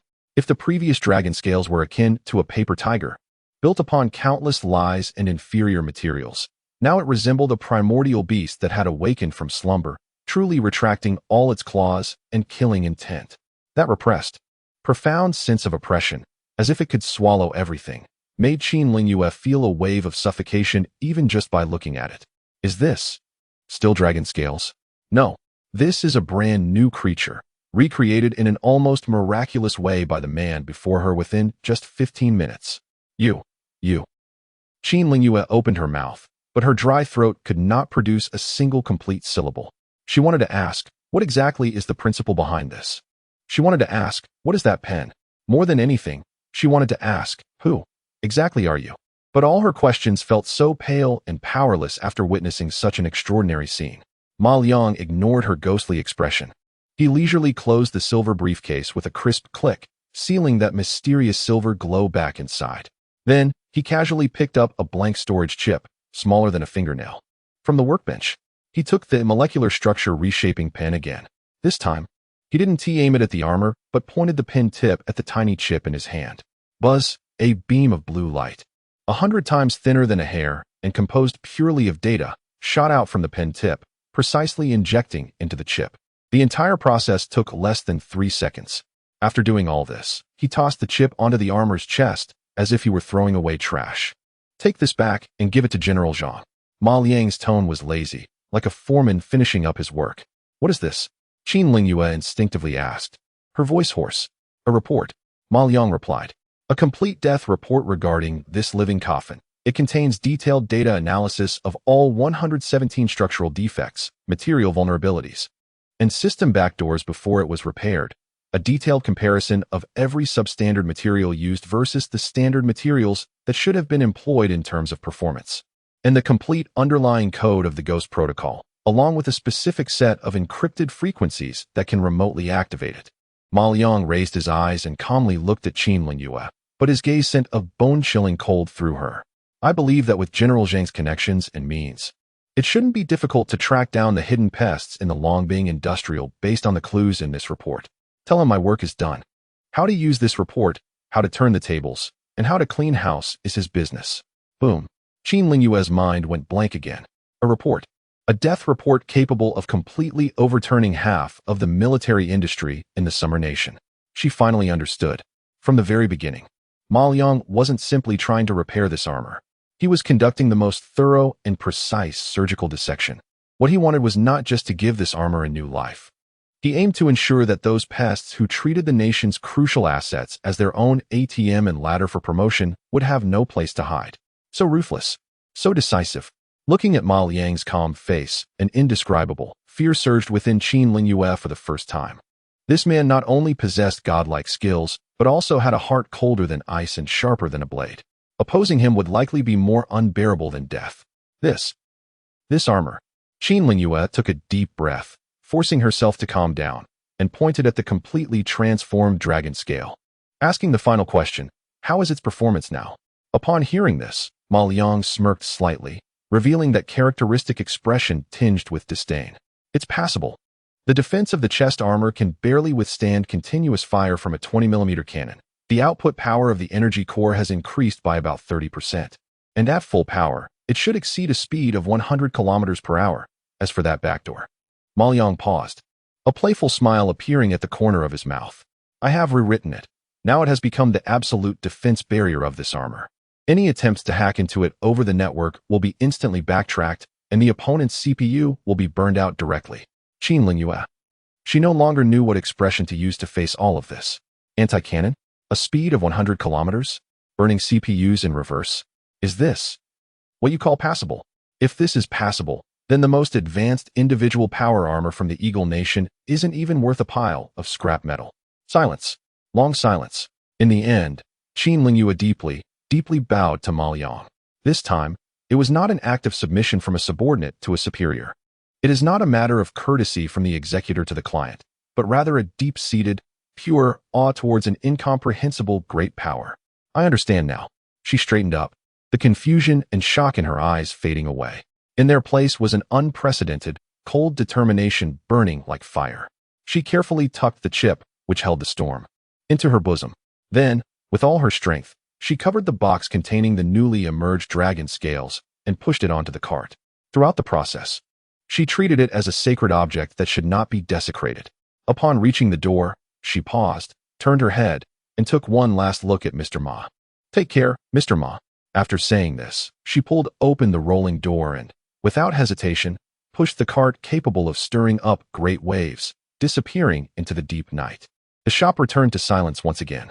Mr. Ma stretched, yawned, as if nothing had happened. He sat back at his workbench and glanced at the clock on the wall. It had been 30 minutes since Qin Lingyue brought the items over. 3 hours. He thought too highly of them. He curled his lip and picked up a new discarded motherboard. Chapter 41. A night in the capital, thunder and lightning. The night was as deep as iron. A white delivery van, emblazoned with the words Smooth Logistics, tore through the sleeping night of the capital like a crazed beast, speeding on the empty ring road with complete disregard for traffic laws. All surveillance cameras along the route bizarrely turned to the sky the moment it passed. Qin Lingyue gripped the steering wheel, her veins standing out on the back of her hand. Her face bore no expression, but her eyes, glowing eerily in the dark, burned with a cold flame powerful enough to turn steel to ash. Living coffin. ATM. Ma Liang's casual words echoed in her mind like a spell, reverberating again and again. With each echo, she pressed the accelerator harder. An hour later, the van made a sharp turn and came to a halt in front of a heavily guarded underground base entrance that didn't even exist on the map, screeching tires piercing the silence. 2 rows of armed guards, clad in exoskeleton armor, had long been waiting.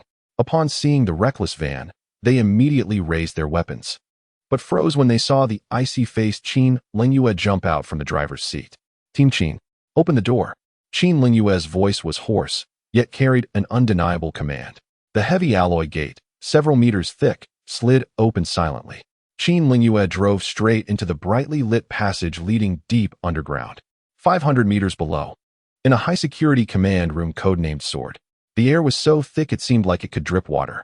General Zhang Yuanchao sat quietly at the command desk, not looking at any documents or taking a sip of water. In just a few hours, this battle-hardened veteran appeared to have aged a decade. More strands of glaring white hair had appeared at his temples. He had pinned his life's reputation, the country's most important military secrets, and the futures of countless soldiers on what seemed to be a ridiculous gamble with a young man. He was waiting for the final result that could decide the fates of many. General, the command room door was suddenly pushed open, and Qin Lingyue strode in. Her uniform was somewhat disheveled, her forehead glistening with fine beads of sweat, and her eyes held a complex light of fear and fervor, as if she had just survived a catastrophe. I brought it back. Zhang Yuanchao stood up abruptly, his murky eyes instantly shining with astonishing brightness. What was the result? His voice trembled slightly. Qin Lingyue did not speak. She carefully took out a black storage chip, smaller than a fingernail, from her pocket. She gently placed the chip on the cold metal table. Mr. Ma said this is a death report. Her voice was very soft, almost a whisper. Zhang Yuanchao's pupils suddenly constricted. Beside him, an elderly expert in a white research suit, with graying hair, immediately stepped forward, using specialized tweezers. He picked up the chip with a grave expression and inserted it into the main interface of the command console. Initiate the highest-level decryption program. Buzz, in front of the command room, a massive holographic projection wall, spanning over 100 square meters, instantly lit up. Rows and columns of enormous data streams rushed across the wall like a waterfall. In the next moment, the entire screen changed. Defect analysis initiated. Structural defect 1. The left knee joint load-bearing alloy has been detected to have material composition severely inconsistent with design standards, determined to be inferior T7 industrial steel, with a fatigue fracture risk of 97. 3. Structural defect 2. The material of the chest armor shows a carbon lattice composite armor camouflage coating, with ordinary special steel plates inside. Defense capability below design standards by 82. Energy system defect.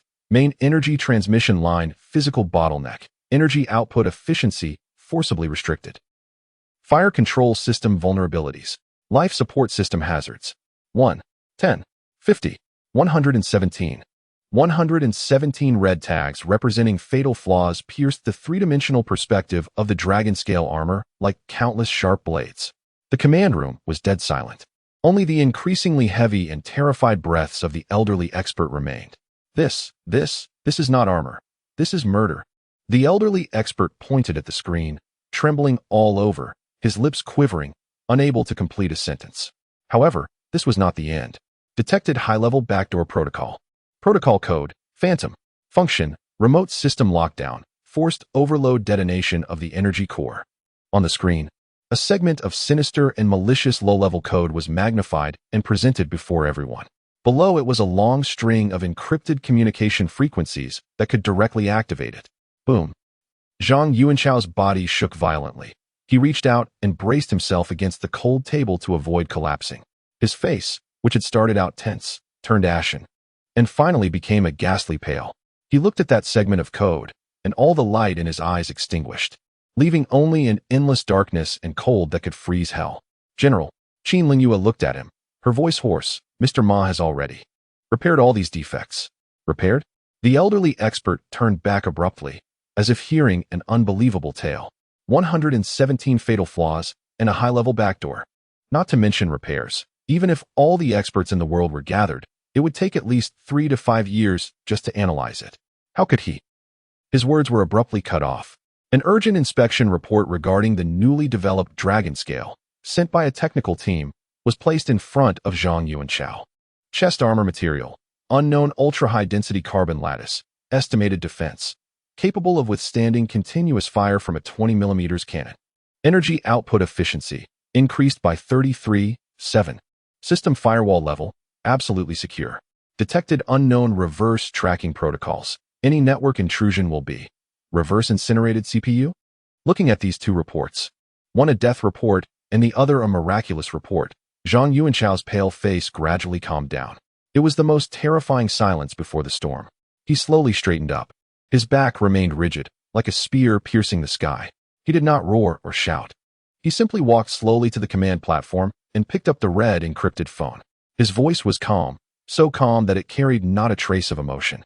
Connect to the Central Guard Bureau, line 1. The call connected immediately. I am Zhang Yuanchao. Initiate the pest control plan. Target, Longbing Industrial Group Headquarters. Seal off all entrances and exits. Control key personnel. Longyue must be captured alive.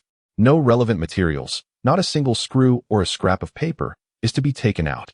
All responsible personnel involved in the Dragon Scale project, regardless of rank, not a single one shall be spared. The old man paused, and in his dead eyes, a flicker of blood-red flames ignited, enough to scorch the heavens. Not a single one left. Chapter 42 just finished with the army. And now it's time to dive 7,000 meters? The shocking cleanup at Longbing Industrial has been several days in the past. To the outside world, everything seems calm and peaceful.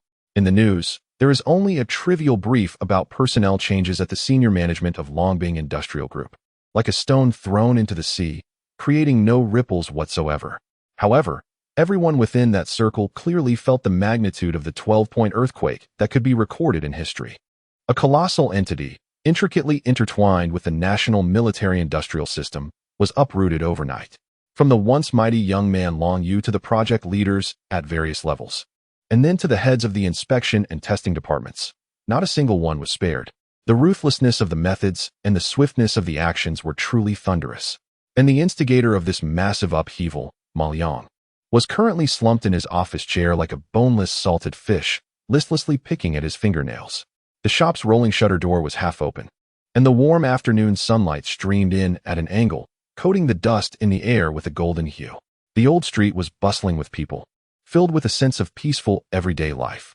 It was as if the previous storm, which could have led to countless heads rolling, had no connection to this repair shop at all.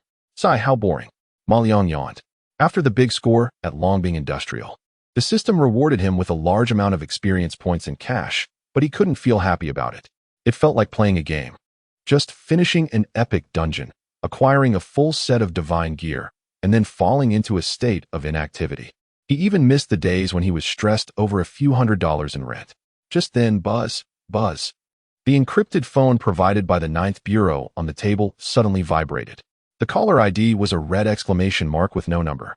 More work? Ma Liang's eyes brightened instantly, like a wolf that had been starved for 3 days finally spotting meat. He grabbed the phone and pressed the answer button. Hello? Xiaoliang. On the other end of the line, General Zhang Yuanchao's strong voice came through, filled with an unmistakable warmth and gratitude. It was a stark contrast to the serious and oppressive tone from a few days ago. How have you been resting these days? The old general's voice carried the concern of an elder for a younger one. Not bad, Ma Liang replied lazily. Ha. Zhang Yuanchao laughed heartily on the other end. You little rascal. Do you know what your death report has done for us, for this country? It has dug out a huge tumor. And by the way, you also gifted us a set of individual armor that is at least 10 years ahead of the world in performance. The old general's laughter was filled with joy. Those pests who were caught still couldn't understand how their deeply hidden backdoors and flaws were discovered. I still can't understand how that set of armor underwent such a transformation overnight. It's all thanks to you. I'm just a phone repairman and know nothing. Ma Liang shrugged, completely deflecting the credit. He didn't like trouble. You. Zhang Yuanchao chuckled and scolded him lightly, his tone full of affection. He understood Ma Liang's nature and didn't press the matter further. After the laughter faded, the old general's tone gradually turned serious. Xiaoliang, let's talk about serious matters. The reason I'm calling you is not just to thank you. There's a huge problem that I would like to ask for your help with. Ma Liang straightened his posture, his laziness fading a bit. Go ahead, Zhang Lao, what is the problem? If the old general described it as a huge problem, it certainly wasn't trivial. On the other end of the line, Zhang Yuanchao fell silent for a few seconds, seemingly organizing his thoughts. Have you heard of the Jialong? Yes, I know. Ma Liang nodded. It's our country's most advanced manned submersible, which has already descended to the Mariana Trench, right? Yes. Zhang Yuanchao's voice grew somewhat heavy. But just a few days ago, during a highly classified mission to explore rare deep-sea minerals, the Jialong encountered an issue. Encountered an issue? Ma Liang's brows furrowed. It's not a safety incident, Zhang Yuanchao quickly clarified. During a test dive to 7,000 meters, its core component, the sampling robotic arm used for collecting seabed samples, suddenly malfunctioned. Malfunctioned? Yes, it just stopped working. Zhang Yuanchao's tone carried deep confusion. There were no warning signs, nor any physical damage. It simply wouldn't move. All circuits, hydraulic systems, and self-check procedures showed normal. But no matter how the operator issued commands, that robotic arm remained unresponsive, as if it were dead. We brought in the country's top mechanical experts, electronic specialists, and even software engineers for consultations over several days, checking every possible issue we could think of. The result was nothing. Now, that invaluable robotic arm is still lying in the laboratory of the National Oceanic Administration like a pile of scrap metal. And that crucial scientific expedition has consequently come to a complete standstill. We are running out of time, Xiaoliang. According to intelligence, certain countries are also eyeing that sea area. Zhang Yuanchao's voice held a hint of pleading. So, I would like to ask you to take a look. See if you can figure out why it's sick using your methods. The call ended. Ma Liang held his phone, his expression turning somewhat strange. Just finished fixing a land-based iron can, and now I have to fix a diving iron lump? And one that malfunctioned 7,000 meters underwater. Interesting. A smirk appeared at the corner of his mouth. At the same time, the cold blue panel quietly emerged in his mind. Detected a national-level major technological challenge. Triggering a special mission. Task name, Call of the Deep Sea. Task objective, repair the unknown malfunction of the sampling manipulator of the deep sea submersible and conduct a comprehensive upgrade to enable it to adapt to the extreme conditions of the 10,000-meter deep sea. Task reward, experience points 50,000, cash reward 100 million, unlock new technology, deep-sea pressure-resistant material synthesis formula. Chapter 43 Arrival. The arrogance and prejudice of experts. After a while, a black sedan with a special license plate sped through a temporarily cleared lane, disregarding the congested evening rush hour. Ma Liang sat in the back seat, resting his chin on one hand, gazing at the rapidly retreating streets outside the window with a hint of amusement. One must say, working for the state is indeed efficient. The car eventually entered a heavily guarded area and stopped in front of a white building that exuded a sense of futuristic technology. At the entrance of the building, a row of golden letters read, Key Laboratory of Deep-Sea Technology Equipment, National Oceanic Administration. Mr. Ma, we have arrived. The driver, an expressionless agent from the 9th Bureau wearing a black suit, got out and opened the car door for Ma Liang, gesturing him to enter. As Ma Liang stepped out with his silver briefcase, he was immediately struck by an atmosphere so heavy it felt suffocating. A middle-aged man in a white lab coat, wearing black-framed glasses and appearing to be in his 40s, stood at the door, flanked by 7 or 8 others dressed similarly in lab coats. The expressions on this group of people's faces were increasingly grim. Each person's eye sockets were deeply sunken, bloodshot, and their faces bore a mixture of fatigue, anxiety, and despair, as if they had been working through several sleepless nights. Hello, you must be Mr. Ma? The middle-aged man, who appeared to be leading, extended his hand, but his tone was cold and formal. I am Li Weiguo, the deputy chief engineer of this project. Hello. Ma Liang shook his hand symbolically. Then his gaze moved past him to the heavy alloy door behind, which required both iris and fingerprint verification. Is the item inside? Li Weiguo paused for a moment, seemingly surprised that the other party had skipped the pleasantries and jumped straight to the point. He calmly withdrew his hand, adjusted his glasses, and nodded, yes. Before I take you in, I need to briefly introduce the situation. As he spoke, he led Ma Liang to a small conference room nearby. Along the way, researchers from other laboratories lined the hall, casting curious glances. When they saw Ma Liang's remarkably youthful face and his casual attire that seemed out of place, their expressions shifted from curiosity to astonishment, and finally to deep skepticism and confusion. Is he the external consultant that old Zhang invited? What a joke. He looks barely in his 20s. I heard yes, someone who repairs phones? Is he out of his mind? Did old Zhang lose his sanity? A national-level problem, and they bring in someone who fixes phones? Does he even know what pressure is or what metal fatigue means? Whispers of fragmented discussions buzzed like mosquitoes. Although they deliberately lowered their voices, Ma Liang's enhanced hearing picked up every word clearly. His face showed no expression at all. On the contrary, Li Weiguo's face became even more unsightly, and he coughed heavily, causing the murmurs to instantly cease. In the conference room, Li Weiguo turned on the projector, and an incredibly complex 3D structure diagram of the robotic arm appeared on the screen. Mr. Ma, this is the sampling robotic arm of the Jialong.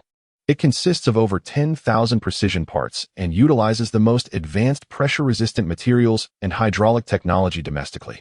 Theoretically, it can withstand the pressure of the ocean at a depth of 9,000 meters. 3 days ago, during a test in a 7,000-meter deep area of the South China Sea, it suddenly malfunctioned after completing a sample grab action. Li Weiguo pointed at the continuously fluctuating data stream on the screen, all displayed in green, and said hoarsely, for the past 3 days, we have utilized all available equipment to conduct a thorough inspection. The circuits, hydraulics, mechanical structure, software code, everything appears normal. It's like a clinically dead person whose bodily functions are intact but cannot be awakened. He paused, his gaze fixed intently on Ma Xinhong, with a hint of subtle scrutiny and doubt in his tone. Over 30 of the country's top experts have spent 3 days and nights here, and we still cannot find the source of the problem. So, Mr. Ma, I wonder if you have any insights? All the experts in the conference room focused their attention on Ma Liang. Their gazes were like those of spectators watching a clown about to perform a comedy act.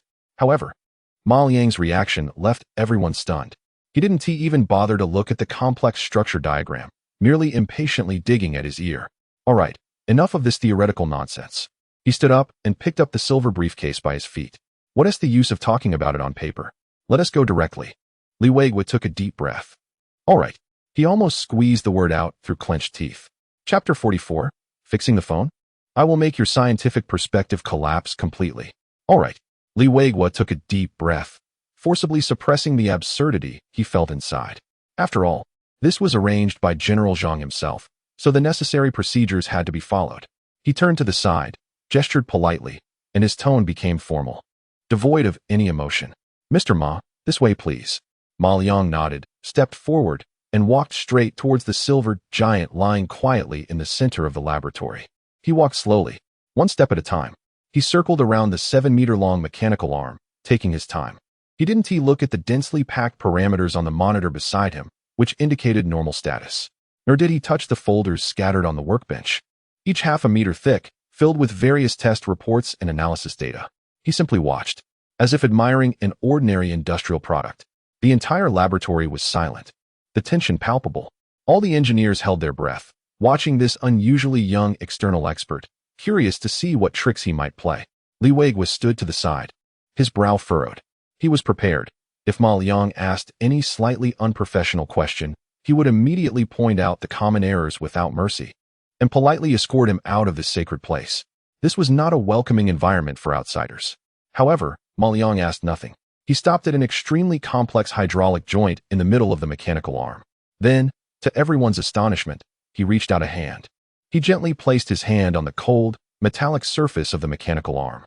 The motion was as soft as caressing a lover's skin. At that moment, Li Weiguo almost couldn't help but laugh out loud. What is he doing? Checking the pulse? Does he think this is traditional medicine? This is equipment for deep-sea exploration that integrates our country's top technology. In the corner, a few young engineers could no longer contain themselves, their lips curving into smiles. And if it weren't for the occasion, they might have already been rolling on the floor laughing. However, the mockery on their faces lasted less than 3 seconds, because no one noticed that at the moment Ma Liang's palm made contact with the cold metal, at that instant on his retina, a stream of faint blue data flows, invisible to ordinary eyes, surged forth like a flood breaking through a dam. Eye of all things exploration activated. Target locked. Jialong Deep Sea sampling mechanical arm. Commencing comprehensive structural scan. Buzz, a highly precise and complex 3-dimensional perspective model, composed of billions of data points, instantly formed in Ma Liang's mind. From the external alloy shell to the internal hydraulic lines.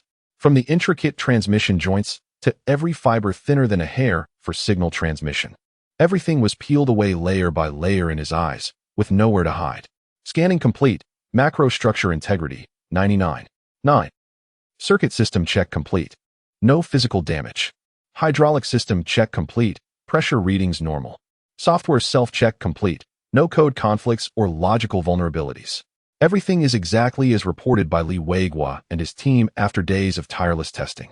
On the surface, it appears flawless. Humph. A cold smile crept onto Ma Liang's lips. If the problem were that simple, what would I be needed for? Initiate. Deep scan at the micro level. Scanning precision upgraded to lattice level. Buzz. The massive 3D model in his mind began to magnify at a terrifying speed. The metallic surface rushed past in his field of vision. It penetrated the gaps between atoms, entering a microscopic world made up of metal crystals. It was an ocean filled with extreme geometric beauty, composed of countless hexagons and octahedrons, arranged in neat patterns. However, deep within this seemingly perfect ocean, inside a key hydraulic valve responsible for core power output within the robotic arm, a glaring, rice-sized red alert representing a structural defect suddenly lit up. Fatal defect detected. Defect location, Area A7, core hydraulic servo valve.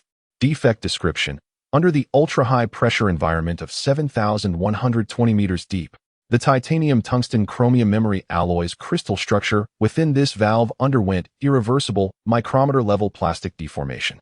Failure cause analysis. This deformation resulted in a theoretical gap of 0.03 micrometers when the valve is closed, preventing absolute sealing. During high-precision micro-operations, this gap will cause hydraulic signals to go out of control, leading the system to automatically determine a fault and lock all movements of the robotic arm. So that's it. A glimmer of understanding flashed in Ma Liang's eyes. It wasn't broken. It wasn't a software error. Rather, its structure had deformed under pressures it could not withstand. This deformation was so minimal, down to the micrometer level, that it would be impossible to detect even with the most advanced industrial endoscopes and non-destructive testing instruments of this era. Yet, under the system's all-seeing eye, it was as conspicuous as a firefly in the night. The entire process took less than 10 seconds from the moment Ma Liang placed his hand on it to identifying the issue. He slowly withdrew his hand. How is it, Mr. Ma? Li Weiguo finally couldn't hold back, adjusting his glasses and asking in a tone clearly laced with sarcasm. Did you find any clues? Do you need us to go through all the test data from the past few days? The surrounding engineers displayed expressions of anticipation. However, Ma Liang merely lifted his eyelids and glanced at him indifferently, as if looking at a child troubled by an unsolvable first-grade math problem. He extended a finger, pointing at the massive robotic arm. No need. I have found the problem, he said clearly, word by word. It is not broken, nor is it contaminated. It was the materials that were crushed at a depth of 7,000 meters in the deep sea. Inside it, the metal crystalline structure of a key valve has undergone permanent deformation. You cannot see it, but it is there.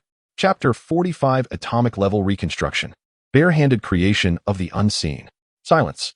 The entire dust-free laboratory was engulfed in a deathly stillness. The dozen or so top experts in the domestic deep-sea equipment field stood frozen in place, as if under a spell. On their faces was an expression that mixed absurdity, shock, and a hint of offended anger, creating a remarkably vivid scene. Metallic crystal structures? Permanent deformation? Still invisible? Individually, they understood these terms. But when put together and uttered by a young man who fixes phones, it turned into a colossal joke. Absurd. Finally, an elderly engineer with graying hair and reading glasses could no longer hold back. He slammed the table, trembling with anger.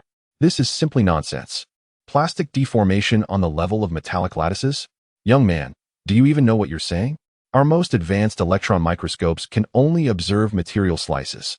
Who can see the internal crystal structure of a 7-meter-long robotic arm or a valve? Are you some kind of clairvoyant? Another expert chimed in, his tone dripping with undisguised mockery. Indeed, even if there were such a minuscule deformation, so what? Under all our instruments, it appears perfect. On what basis do you claim the problem lies here? By intuition? Young man, this is a national key laboratory, not a fortune-telling temple. Each question was like a cold knife, instantly filling the space with tension. Everyone's gaze was fixed on Ma Liang, waiting to see how he would retract his ridiculous and irresponsible diagnosis.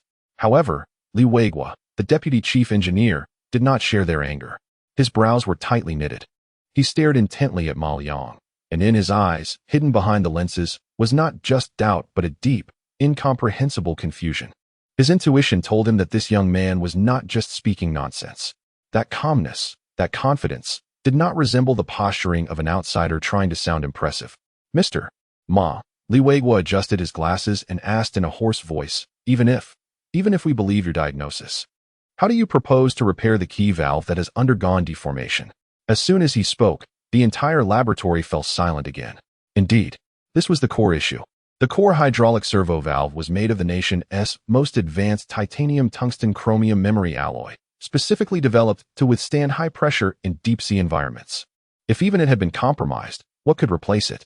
Li Weiguo shook his head, a hint of bitterness and despair appearing on his face. This is a deadlock. Deadlock. These two words weighed heavily on the hearts of every researcher present. All their efforts and struggles over the past few days ultimately pointed to this desperate, insurmountable technical barrier. The atmosphere in the laboratory was oppressive to the extreme. However, amidst this desperate silence, Ma Liang suddenly curled his lips, as if he had heard some boring joke. Who said it was impossible? His languid voice, though not loud, clearly reached everyone's ears. Isn't it just an alloy? Is it that difficult? Li Weiguo suddenly raised his head, his pupils constricting. What do you mean? Ma Liang ignored him, casually stating as if ordering a dish. Go, prepare some materials for me. 1 kilogram of ordinary tea, a 19 titanium alloy, high-purity tungsten rods, chromium blocks, and a bit of niobium and vanadium. Oh, right, find an independent laboratory, and don't let anyone disturb me. His tone was calm, like he was instructing an apprentice to fetch a few screws from the warehouse. Everyone in the laboratory was dumbfounded. What did he want these things for? Titanium alloy, tungsten, chromium. These are all basic materials for making special alloys. Could he? A ludicrous thought emerged simultaneously in everyone's minds. Did he want to create a brand new superalloy that could withstand the pressure of 10,000 meters deep sea, all by himself? Crazy. This person must be insane. Mr. Ma, Li Weiguo's voice had changed pitch. This was not a joke. Alloy smelting requires an extremely complex and precise industrial process, a vacuum induction furnace, plasma melting equipment. It's not just about mixing a few metals and heating them up. I know. Ma Liang waved his hand impatiently. Why is there so much nonsense? Just tell me, will you do it or not? His gaze fixed on Li Weiguo with an absolutely oppressive intensity that was hard to resist. Li Weiguo looked at him, his lips moved. And in the end, that line about it not being in accordance with regulations was forcibly swallowed back. For some reason, at that moment, he inexplicably chose to believe. All right. He gritted his teeth and squeezed out a word through clenched teeth. I'll prepare it for you. Half an hour later, in an independent laboratory that had been emptied except for a huge metal workbench, Ma Liang looked at the neatly arranged metal materials in front of him and nodded in satisfaction. He turned around and locked the laboratory door from the inside. Then, he walked to the workbench and gently placed the silver suitcase that had been following him on top. Click. The lid opened. A soft and mysterious silver glow instantly transformed the entire laboratory into a divine realm full of sci-fi colors. Ma Liang took out a pen made entirely of an unknown metal, with blue starry patterns flowing along its body, called the Molecular Structure Restructuring Pen. He didn't touch the metal blocks. He simply pointed the pen tip at the 1 kilogram of titanium alloy. Buzz, a beam of light in pale blue enveloped the metal block. In the microscopic world invisible to mortals, a miraculous and earth-shattering disintegration is occurring. The stable lattice structure of titanium alloy is melting away like ice and snow in the blue light. Countless titanium atoms are forcibly stripped from the lattice, suspended in the air, forming a cloud of atoms that glimmers with silver light. Following this, there are tungsten rods, chromium blocks, niobium, vanadium. All metals are mercilessly reverted to their most primitive and pure atomic forms under that pen. 5 clouds of atoms with different properties, shining with various lights, slowly rotate in midair like 5 miniature planets. If Li Weiguo and his team were to witness this scene, they would probably be so frightened that they would kneel down and burn all the physical laws they have learned throughout their lives as a sacrifice to the heavens. However, for Ma Liang, this is just the first step. It is time to begin reconstruction. With a thought, the system in his mind had already generated a perfect formula for deep-sea pressure-resistant material synthesis that surpasses this era by at least 100 years. The tip of the molecular structure reshaping pen glows brightly. The 5 suspended clouds of atoms, as if receiving a divine command, begin to frantically converge towards the center. Colliding and merging, guided by the blue light, countless atoms start to reweave according to a brand new, incredibly complex, and perfect lattice matrix. It is a creation-like miracle that mortals can never comprehend. A brand new substance is being printed at a visibly rapid speed. Time ticks away, second by second. Outside the laboratory, Li Weiguo and a group of experts are pacing back and forth anxiously like ants on a hot pan. It has been almost an hour. What is he doing in there? Is he going to blow up our lab? I think he just can't handle it and is too scared to come out. Engineer Li, do we really have to stay here and indulge his nonsense? Li Weiguo remained silent, staring intently at the tightly closed door, feeling equally restless inside. Chapter 46. 10,000 tons of water pressure? Even scraping my back feels too light. Just as Li Weiguo was about to lose his patience and force open the door, a soft click echoed. The heavy alloy door, closed for more than an hour, unlocked gently. The noisy discussions outside the laboratory instantly fell silent. All eyes, like iron filings drawn to a magnet, fixated on the slowly opening door. Behind it stood Ma Liang, still calm, with a hint of laziness on his face as if he had just woken up. He yawned and walked out leisurely, as if he hadn't been engaged in a groundbreaking work that could revolutionize modern materials science, but merely found a comfortable spot to take a nap. In his hand, he held something, a palm-sized metal valve that looked simple yet was extraordinarily precise. It was neither shiny silver nor deep black, but a matte gray that no one had ever seen before, seemingly capable of absorbing light. Its surface glimmered with an indescribable, understated depth, as if it were not a creation of this world, but a piece of divine stone extracted from the core of an unknown planet. There, Ma Liang casually tossed the gray valve onto the nearest workbench like a piece of scrap metal. Clang! The crisp sound of metal clashing resonated sharply in the silent laboratory. Here is what you wanted, done. He clapped his hands, his tone as casual as if he were saying he had finished his dinner. Done? What has done? Everyone was stunned.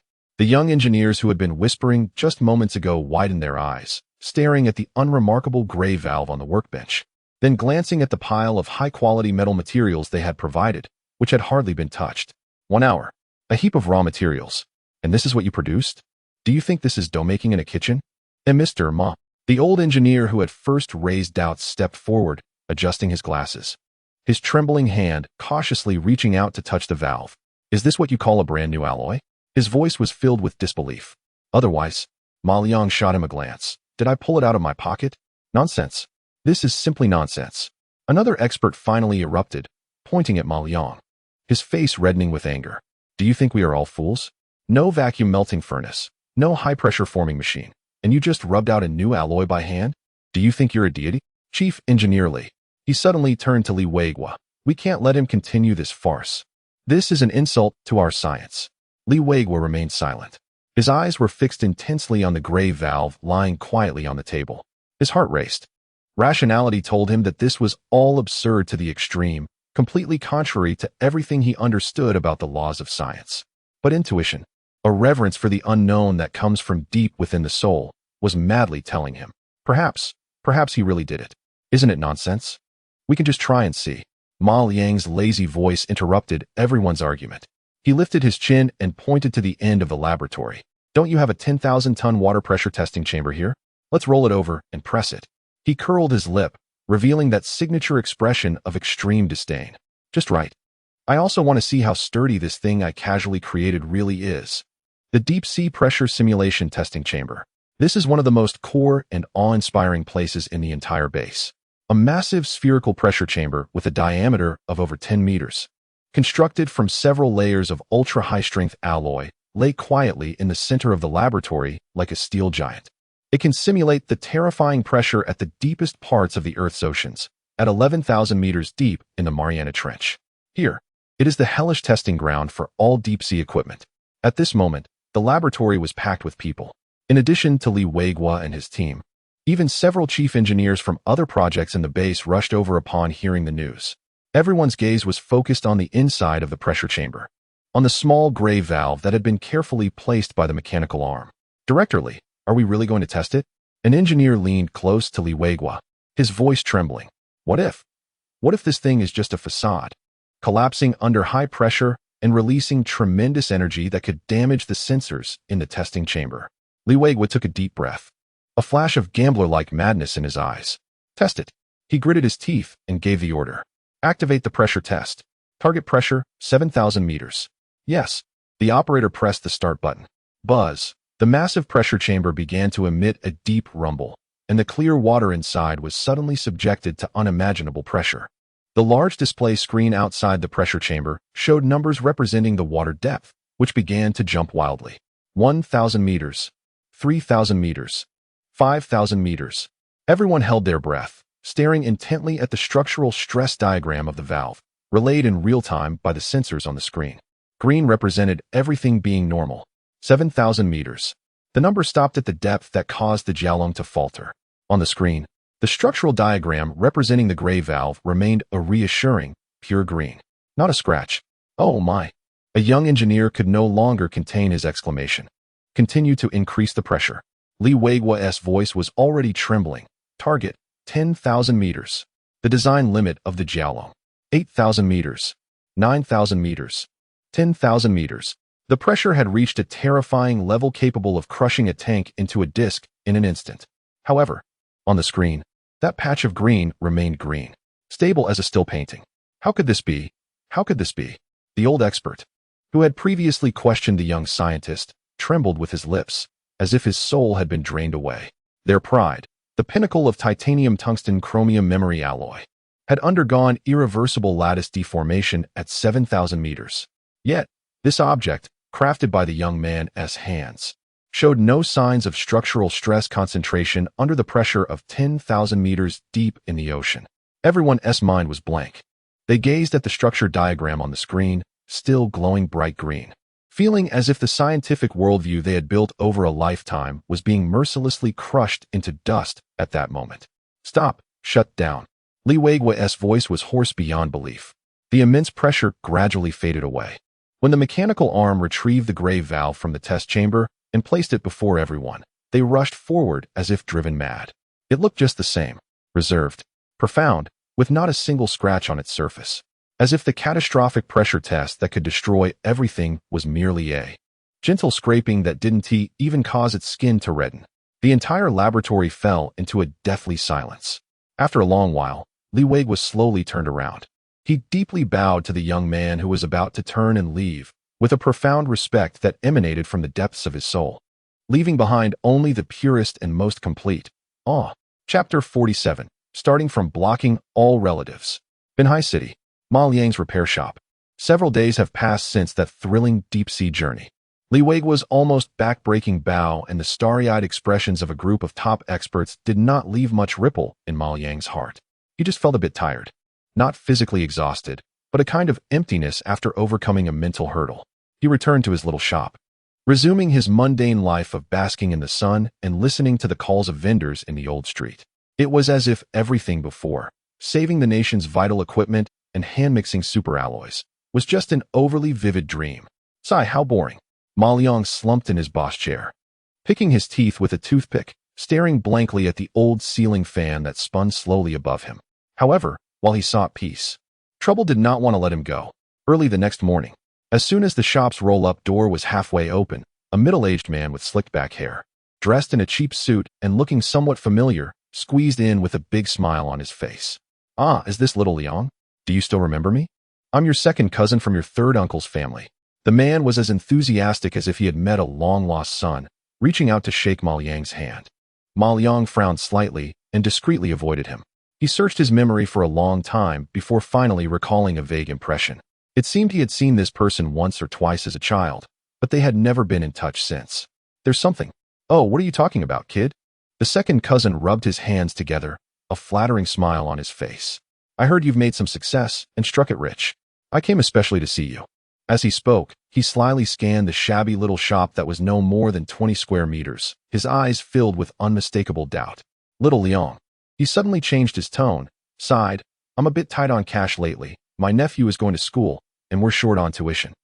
Do you think you could? Ma Liang quietly looked at him, observing the greed and calculation written all over his face. He didn't respond, but simply took out a stack of cash from the drawer, counted out 10,000, and tossed it on the table. Take it. Wow. Thank you. Thank you, little Liang. The second cousin's eyes lit up instantly upon seeing the money. He grabbed it and expressed his thanks repeatedly, then turned and ran off as if afraid Ma Liang would change his mind. Ma Liang shook his head at his departing figure. He thought that would be the end of it. However, he underestimated human greed and overestimated the bottom line of these so-called relatives. That second cousin acted like a signal flare. Starting that afternoon, various individuals claiming to be distant relatives of Ma Liang began to swarm in from all directions like flies drawn to blood. Distant seventh aunts. Eighth aunts he had never even heard of. They blocked the door of the shop, each wearing a smile sweeter than honey, all saying the same thing. Xiao Liang, you've made it big, but you can't forget about us, your less fortunate relatives. Your brother wants to buy a house and still needs 300,000 for the down payment. Can you help out a bit? My daughter has her eye on a car that costs over 200,000. Isn't that just pocket change for you? Our family wants to open a shop. Could you invest $1 million? Consider it a share. You'll definitely see returns later. Their expressions and tones suggested that they believed all of Ma Liang's money was simply blown in by the wind and should rightfully be shared with them. At first, Ma Liang patiently responded to a few of their requests, but eventually, he just pulled down the rolling shutter and ignored them completely. However, this group persisted relentlessly. They banged on the shutter, shouting, crying, and even cursing outside, accusing him of being ungrateful and heartless, as if he owed them millions. Even more bothersome than these relatives was his phone. Someone had leaked his private number. 24 hours a day, aside from the harassment texts from relatives, he received calls from various investment consultants, high-end financial managers, and private banking directors. Hello, Mr. Ma. I'm from XX Trust. We have a trust product with an annual return of 15. Would you be interested in learning more? Mr. Ma, have you considered overseas asset allocation? It helps to avoid risks and ensures stable growth. Mr. Ma, we are a professional private equity firm. Our goal is to reach for the stars and the sea. Ma Liang's phone was practically overwhelmed with calls. He sat in the dark shop, listening to the banging on the door outside and the incessant vibrations of his phone in his pocket. His face showed no expression, but his eyes grew colder by the moment. He had thought that having money would make life simpler and happier. But now he realized that when your kindness is seen as weakness to be exploited and your wealth attracts countless predators, such a life is not happiness, but rather a cage that feels more disgusting and annoying than poverty. Ma Liang decided to go out for a walk, to travel, and to clear his mind. Chapter 48. How annoying. No peace anywhere. Finally, Ma Liang could no longer bear it. After yet another encounter with someone claiming to be a cousin of his elementary school classmate, who lamented at the door about his ingratitude while asking for money to buy a wedding house for his son in the city center, Ma Liang saw the ugly side of human nature that he had never encountered in over 20 years on that face filled with greed and calculation. He was tired and fed up. He suddenly pulled down the roller shutter, isolating all the noise and ugliness outside. Then, he took out an old phone from the drawer, and without hesitation, he blocked everyone.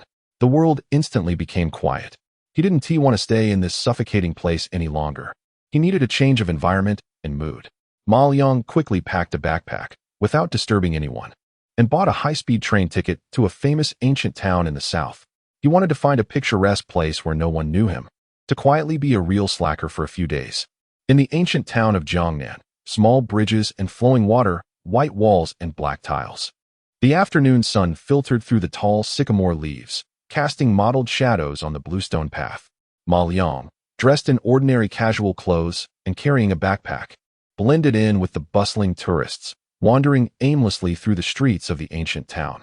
The air was filled with the unique, slightly humid freshness of the water town. In his ears were the sounds of vendors calling out, tourists laughing, and the distant sound of oars gently splashing against the water as small boats glided by. At that moment, Ma Liang felt a long-lost, heartfelt relaxation. He took off his sunglasses and took a deep breath. This was life. However, the peace he sought lasted less than 10 minutes. Hey, look at that person. Does he look a bit familiar? A young girl nearby, live streaming with a selfie stick, suddenly pointed the camera at the dazed Ma Liang. Her companion leaned over to take a look, and her eyes widened instantly. Oh my, it really is. Isn't that the billionaire named Ma Liang who repairs engraving machines? Although the exclamation was not loud, it sounded particularly clear by the relatively quiet riverside. The live stream exploded. Wow, the host struck gold. Captured the wild Ma God. It's really him. Just like the photos in the news. Didn't expect him to be so young in person. Quick, ask him if he needs any leg accessories, the kind that keeps you warm at night. The influencer seemed to have discovered a new world, her eyes sparkling with excitement and greed. She knew she had gained traffic today. She immediately adjusted the camera and approached Ma Liang with a big smile. Hello, are you Mr. Ma Liang? Ma Liang frowned slightly, glancing at the camera on her phone aimed directly at him, the red dot shining ominously. A sense of foreboding rose in his heart. You've got the wrong person, he said lightly, turning to walk away. Hey, don't go. Mr. Ma. The influencer quickly chased after him, keeping her phone camera focused on Ma Liang's face. Everyone. Look, it's really the Ma God. Alive. Ma God, are you traveling alone? I heard the country rewarded you with several $100 million. Is that true? Her words were like a deep-sea bomb dropped into a calm lake. The surrounding tourists erupted in an instant. What? He is that Ma Liang? The one who made the news, earning several $100 million just by fixing a machine? My goodness, a billionaire looks like this? Too low-key.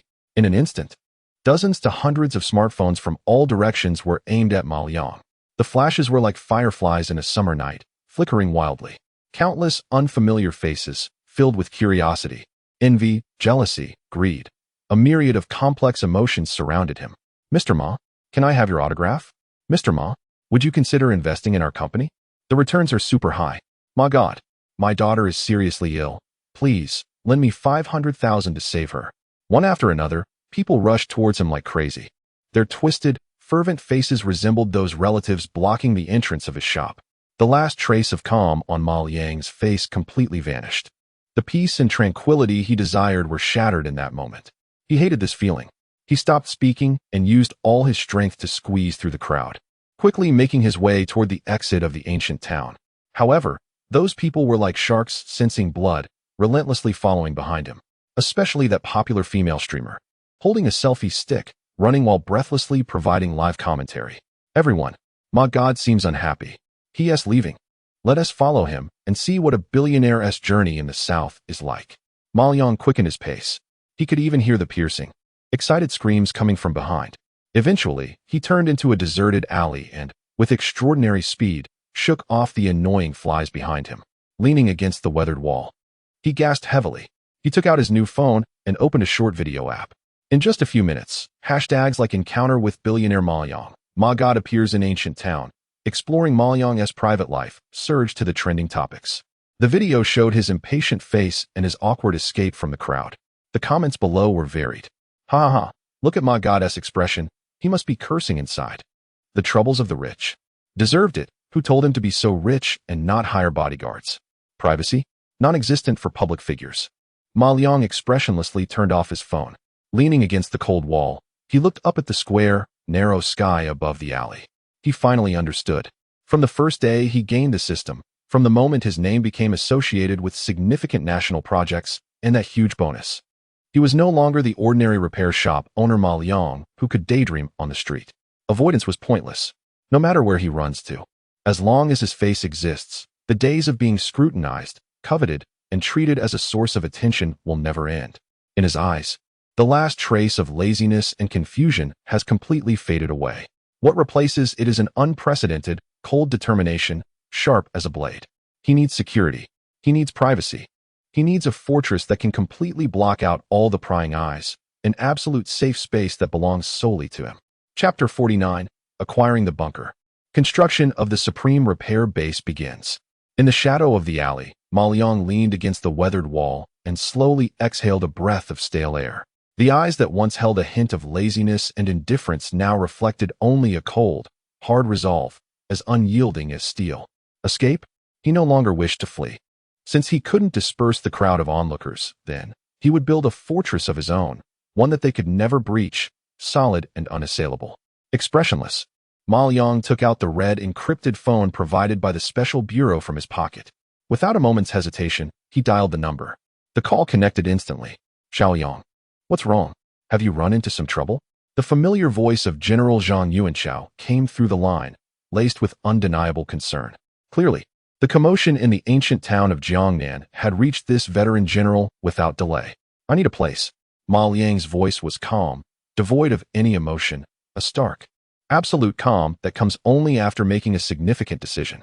There was silence on the other end as General Zhang sensed the shift in Ma Liang's tone. It was not a request, nor a negotiation, but an undeniable notification. Go ahead, what kind of place do you need? The old general's tone grew serious. Quiet, safe, and absolutely confidential, Ma Liang articulated each word. It needs to be spacious enough for me to store some items. Ideally, it should have an underground structure. I'll cover the costs myself. After laying out his requirements, he quietly awaited a response. On the other end, silence stretched out for a long moment. So long that Ma Liang could even hear the general's somewhat heavy breathing. All right. Finally, General Zhang replied with a single word. I'll find the location for you. Don't worry about the money. Consider it an advance relocation allowance from the state. Wait for my news. The call ended.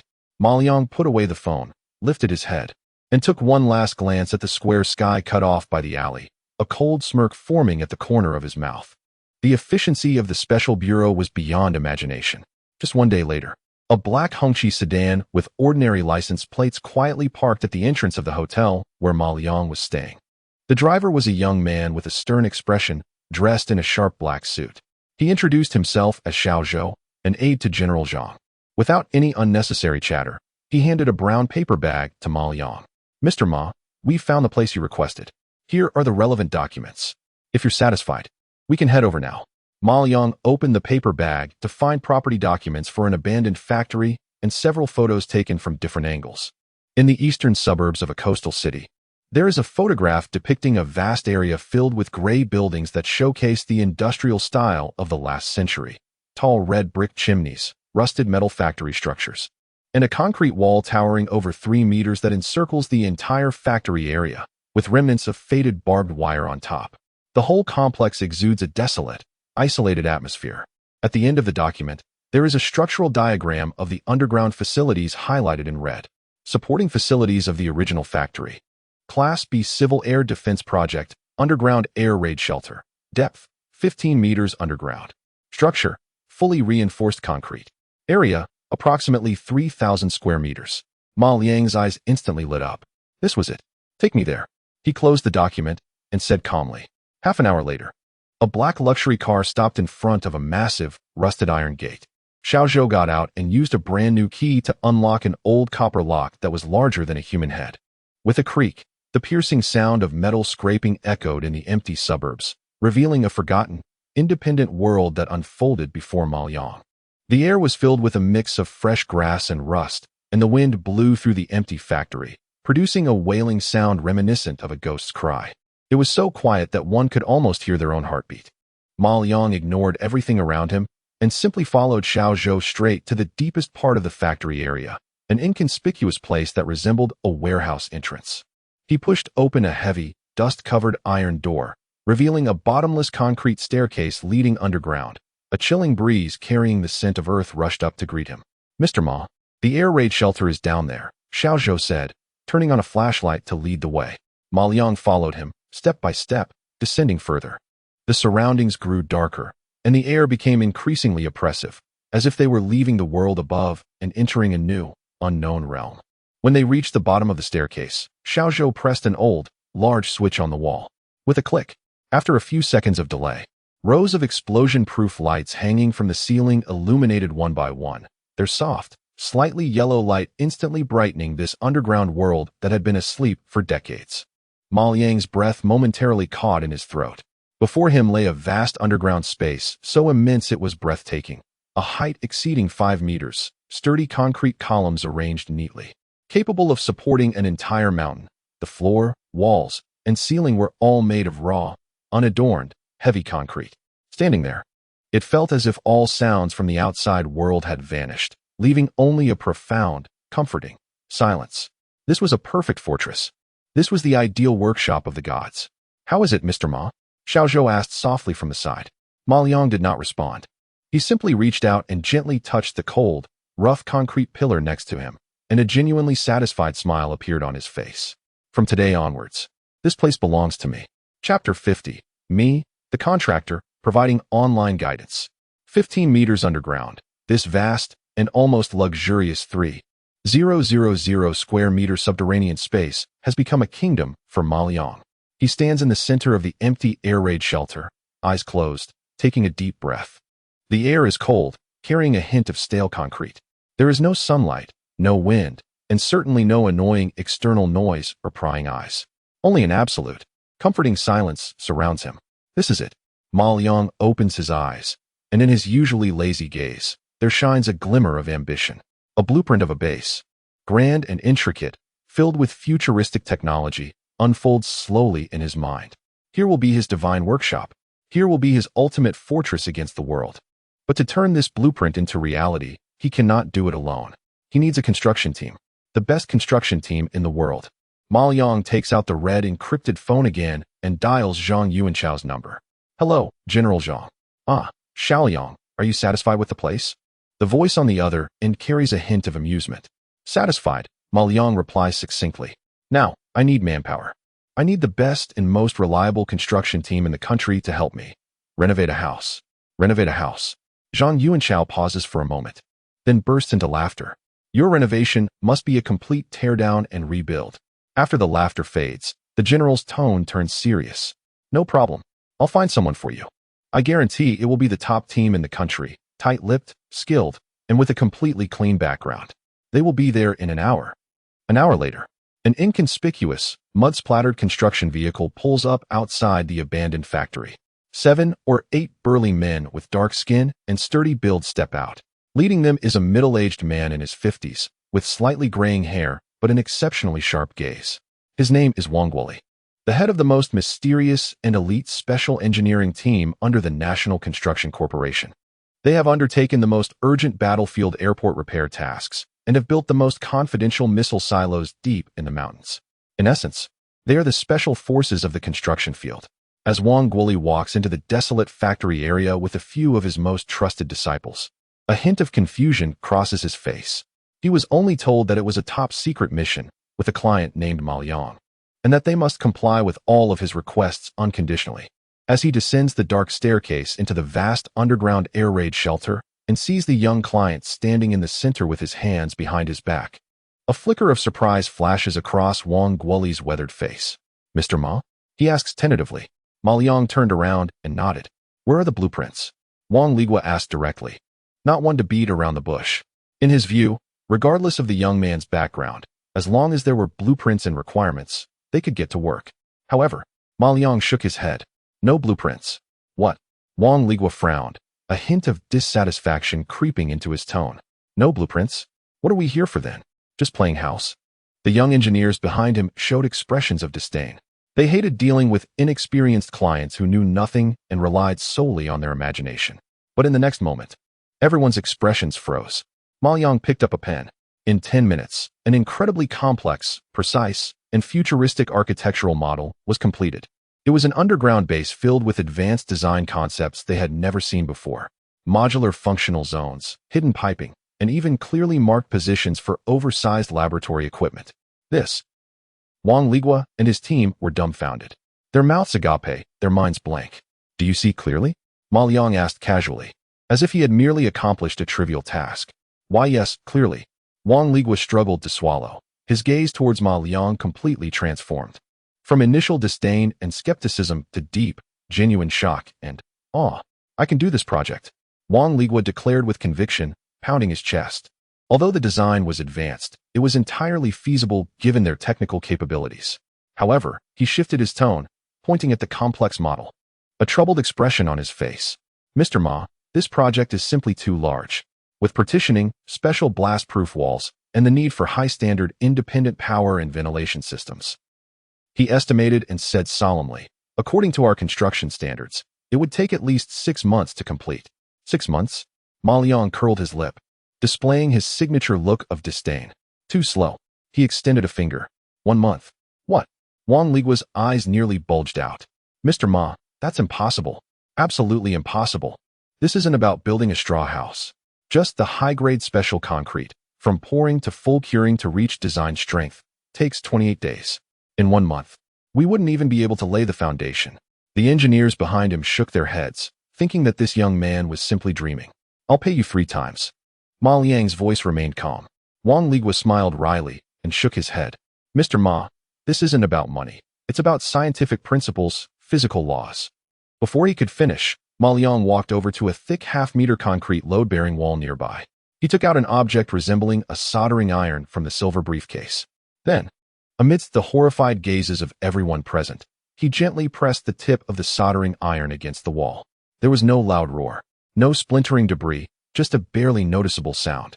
That incredibly hard load-bearing wall, made of reinforced steel and high-grade concrete, was effortlessly sliced open like warm butter, creating a perfect groove 2 meters long and half a meter deep, with a surface as smooth as a mirror. The entire process was fluid, completed in less than a second. Wang Ligua and his group of battle-hardened special forces were frozen in place, like frogs struck by lightning. Their eyes were glued to that sleek incision in the wall, which was so smooth it could reflect a silhouette. They felt as if their brains, along with all their lifelong knowledge of engineering, materials science, and physics, had been shattered by an invisible hammer. Ma Liang put away his tool and brushed off non-existent dust from it. He turned to look at the top engineers before him, who were completely dumbfounded. He curled his lip and, in an undeniable tone, said lightly, "Now, do you still think it's impossible?" Chapter 51. The Contractor Questions Life. I did not build a base. Wang Ligua and his team, known as the elite in the engineering sector, stood there in a daze, their eyes glued to a smooth, mirror-like cut. That cut resembled the sharpest invisible razor, wiping clean all their professional knowledge, scientific principles, and engineering laws accumulated over the past decades. Concrete can be cut like this? Steel can be broken like that? This is utterly unscientific. Wang Ligua swallowed hard, his throat bobbing. He looked at Ma Liang, and his gaze was beyond awe. It was a mix of fear, confusion, and extreme admiration that one might feel when gazing upon a deity. "Mr. Ma," his voice was hoarse, as if sandpaper had worn it down. You can rest assured. A month. No, 20 days. We guarantee completion." He slapped his chest vigorously, his weathered face filled with fervor. What scientific principles? What physical laws? In the face of a miracle, these things mean nothing. At that moment, The mindset of this special engineering team leader underwent a tremendous transformation. This would be the most glorious, yet absurd task Wang Ligua would ever undertake in his life. In the days that followed, the abandoned 7th textile factory transformed into the most efficient and unreasonable super construction site in the world. A team of top engineers from the region had completely become assistants. Their daily tasks were no longer about calculating load-bearing capacities or drafting blueprints, but rather following a young figure around, responsible for handing over tools, clearing debris, and being shocked into questioning life at different moments each day. Boss Wang, that wall. It's taken down. A young engineer ran to Wang Ligua, who was directing the crane to transport materials, his voice trembling. Wang Ligua turned around and was stunned. Taken down? That was a 30-meter long, 6-meter high, 1-meter thick, blast-proof isolation wall. I told you to use hydraulic pliers and a cutting machine. It should take at least 3 days, right? And no, we didn't take it down. The young engineer pointed into the distance. There stood Ma Liang, holding a tool resembling an oversized utility knife, casually gliding over the incredibly hard concrete wall. Where he passed, the massive wall was sliced into neat 1-meter square chunks, which then fell to the ground. What the? Wang Ligua and his team were completely dumbfounded. They no longer questioned the reasonableness of it all. They merely executed their tasks mechanically and fervently. The progress of the project could no longer be measured in days, but rather in hours. The entire 3,000 square meter underground space underwent drastic changes almost every hour. The modular laboratory, the all-metal shielding room, the independent life support system, the complex ventilation ducts. The vast project that Wang Ligua thought would take at least 6 months to complete was being transformed from blueprint to reality at a breathtaking speed by Ma Liang, the unreasonable general contractor. Half a month later, when the basic structural work of the entire base was nearly finished, Ma Liang called Wang Ligua to the deepest part of the base, an isolated area of over 800 square meters. This was the living area. Ma Liang pointed to the spacious space and said casually, "According to my requirements, make it more comfortable." As he spoke, he casually began sketching on the nearby wall. Wang Ligua leaned in to take a look and was once again stunned. It was a lavish paradise with clearly defined functional areas. On the left was a sunken bar area covering over 200 square meters, featuring a circular bar counter, tiered seating, and a wall of temperature-controlled wine cabinets behind it. Here, Ma Liang pointed to the bar. Make it out of obsidian, and the wine cabinet should have smart temperature control, able to automatically identify the origin and vintage of each bottle.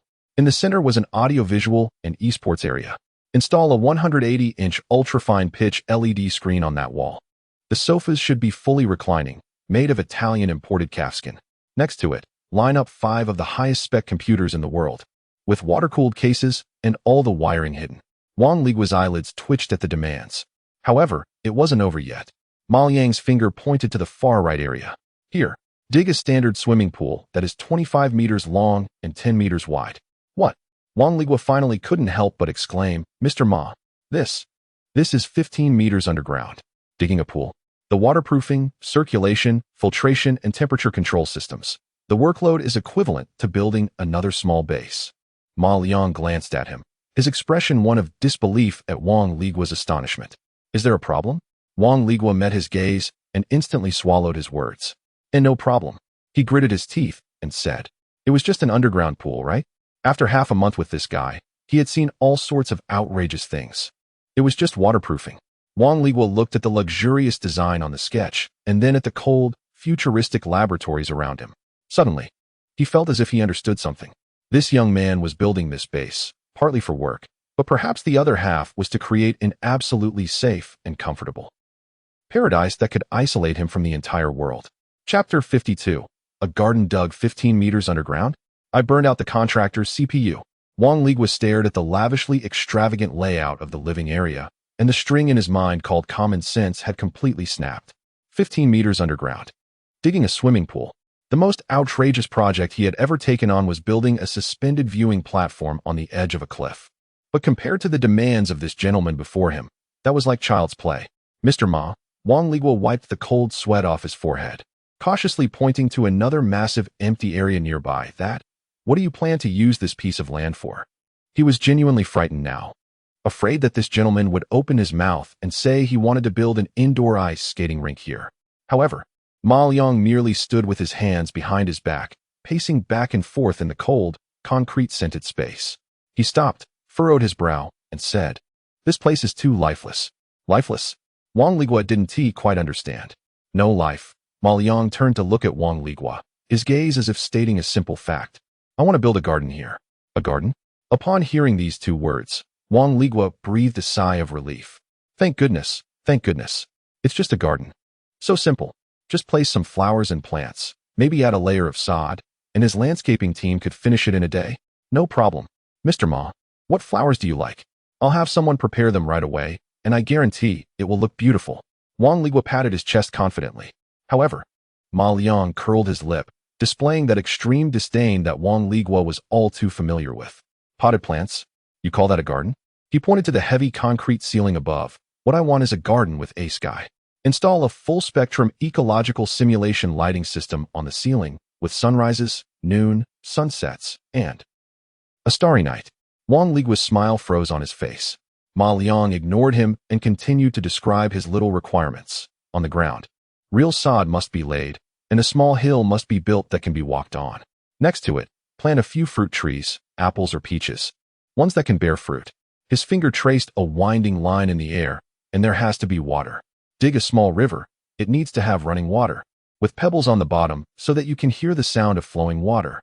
At the end of the river, there's a small lake. By the lake, build me a fishing platform.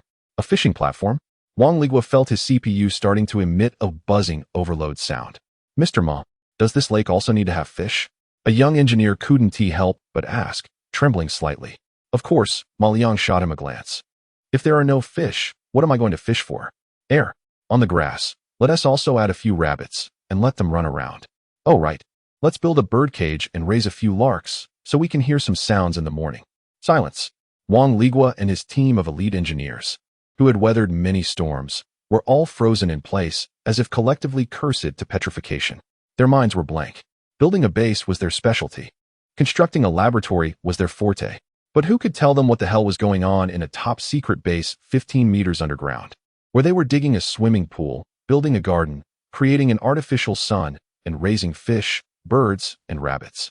What kind of operation was this? This wasn't he building a fortress or a base. It was constructing an underground paradise. Wang Ligua's mouth hung open, and his safety helmet fell to the ground with a thud. He looked at Ma Liang's calm face, which seemed as if he was just making a simple dish. And suddenly, he understood completely. Science, logic, none of it existed in front of this man. What he wanted wasn't reason. It was what he desired. Do it. Wang Ligua suddenly picked up the helmet, a sickly flush appearing on his dark face. Energized like he had been injected with adrenaline, he shouted at his dazed team behind him. What are you all standing there for? Didn't you hear Mr. Maya's request? Dig. Dig hard. An artificial sun, right? Contact the planetarium. Ask them how to do it. Raising fish and rabbits, right? Contact the Agricultural Institute. Ask them which breeds are the toughest. 1 month. No, half a month. I want Mr. Ma to catch the first fish he raised here. Another half-month later, when Wang Ligua and his team, whose expressions had become completely numb but whose execution skills had peaked, completed the final task, the entire underground base had transformed completely.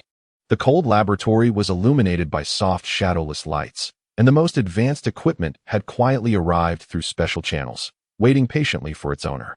In the living area, a huge swimming pool rippled with clear waves. The obsidian bar counter in the bar reflected the shadows of an array of fine wines in the cabinet. The most extravagant was the underground garden. Above was a convincingly realistic blue sky with white clouds, and beneath was a soft grassy ground exuding a fresh aroma. A clear stream meandered through, eventually merging into a tranquil small lake where koi gracefully swam. A few snow-white rabbits were frolicking under a fruit tree not far away. Wang Ligua stood there, feeling as if he had stepped into another world. He felt that his life had been worth it. Mr. Ma, we have completed the work. Wang Ligua walked over to Ma Liang, his voice carrying a hint of relieved hoarseness. Ma Liang nodded and said, "Thank you for your hard work. You can leave now. Remember to double the pay. I've already instructed it." As Wang Ligua's engineering team completely withdrew and the heavy alloy door slowly closed behind Ma Liang, a muffled thud echoed. The entire world was cut off outside the door. Ma Liang stood alone in his kingdom, quietly. He could feel the subtle hum of the high-end equipment coming to life in the laboratory. hear the faint sound of water flowing from the living area, and sense the warm air filled with the scent of grass and earth in the ecological garden. He was no longer the small repair shop owner suffocated by life's pressures, nor was he the billionaire constantly scrutinized and pursued by countless people. Here, in this self-created, absolutely safe underground kingdom, he was the sole deity. A sense of unprecedented joy in creation and absolute control slowly rose within him. It was a happiness greater than making money. A relaxed smile, genuine and heartfelt, curled at the corners of his mouth. My world has opened up. Chapter 53, The General's Visit. My underground Eden left him bewildered. Underground base. Ma Liang changed into a loose-fitting loungewear outfit and walked barefoot on the soft grass of the ecological garden. Above him was simulated sunlight, warm as the afternoon. Not far away, several red koi fish were leisurely swaying their tails in a clear stream, and the air was filled with the refreshing scent of grass and soil. He walked to the lakeside, lay back on a customized beach chair, and closed his eyes. The whole world fell silent. This absolute sense of security and satisfaction, knowing everything was under his control, made him completely relax. It felt even better than fixing the lithography machine. He took out his phone, pondered for a moment, and dialed the red encrypted number. "Hello, Zhang Lao, it's me, Xiaoyang." On the other end, Zhang Yuanchao's voice sounded energetic. "What's up? How's the new place? If you need anything, just let me know." Ma Liang chuckled and adjusted to a more comfortable position. "I don't need anything. It's south, just that the place is all set up, and I'd like to invite you over to have a look." There was a brief silence on the line. "Okay." Zhang Yuanchao's voice conveyed genuine delight. "I happen to be free this weekend." Weekend, early morning. The alloy gate of the base slowly opened upon receiving an external signal. A plain black sedan, unmarked, stopped at the entrance. Stepping out was not a general in military uniform, but rather an ordinary elderly man in a gray Zhongshan suit, his hair graying, with a kind expression. Zhang Yuanchao had come alone. He stood in the vast factory area, gazing at the dilapidated buildings filled with a sense of history. A hint of nostalgia flashing in his eyes. Ma Liang was already waiting at the entrance of the air raid shelter. "Zhang Lao, you really know how to pick a place." Zhang Yuanchao patted Ma Liang's shoulder, chuckling. Ma Liang didn't respond verbally, just smiled and led him down the deep staircase. As the base's lighting system activated, revealing the vast, futuristic underground world to Zhang Yuanchao, even this seasoned general, who had seen many grand scenes, found his breath momentarily caught. His eyes lit up instantly. "Come on, let me show you around." Ma Liang took on the role of a tour guide. He first led Zhang Yuanchao to the work area, a spotless precision machining workshop, a materials analysis room packed with top-tier instruments, and the highly confidential core laboratory wrapped in layers of shielding materials. Zhang Yuanchao walked through, observing everything without saying a word. But the increasing brightness in his eyes and the smile tugging at the corners of his mouth spoke volumes. He understood what this place meant for his country. Here would be the strongest heart of a technological turnaround for the future. After touring the work area, Ma Liang opened another door. This side was the living area. When Zhang Yuanchao saw the shimmering underground swimming pool, comparable to a five-star hotel, he was stunned. When he saw the obsidian bar filled with fine wines from around the world, he couldn't help but twitch his eye. And when Ma Liang led him into the underground garden, where the sky was blue with white clouds above and lush green grass beneath, even little rabbits were hopping around. The old general completely lost his composure. He stood by the artificially dug creek, watching the fish swim back and forth, then looked up at the peach trees that were already bearing unripe fruits. He turned to Ma Liang, his expression a mixture of laughter and tears. "You kid," he pointed at Ma Liang, struggling to find words. "What a way to enjoy life." Ma Liang shrugged, looking as if it were the most natural thing in the world. "Work hard, but life should be enjoyable." The two sat down by the fishing platform by the lake. Ma Liang grabbed 2 bottles of chilled soda from the bar and handed one to Zhang Yuanchao. The sound of the pull tab opening was particularly clear in the quiet garden. Zhang Yuanchao didn't talk about any topics related to lithography machines, chips, or major national affairs. He was like an ordinary elder visiting a younger family member. He took a sip of soda, his gaze falling on the calm surface of the lake, his expression somewhat distant, as if reminiscing about something. After a long silence, he slowly took out something from the inner pocket of his Zhongshan suit. It was an old, brass pocket watch with a flip cover. The surface of the watch was covered in dense and mottled green rust. The glass of the dial had long shattered, only a few spiderweb-like cracks remained.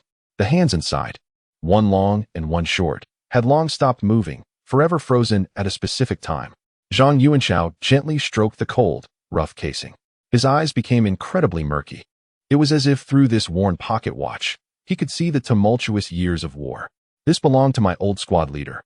The old general's voice was soft and hoarse, carrying a hint of sadness smoothed by time. It was over 50 years ago. He didn't come back from that battle. When I went to find him, he was clutching this to his chest, and the dial was shattered by shrapnel. Ma Liang listened quietly, not saying a word.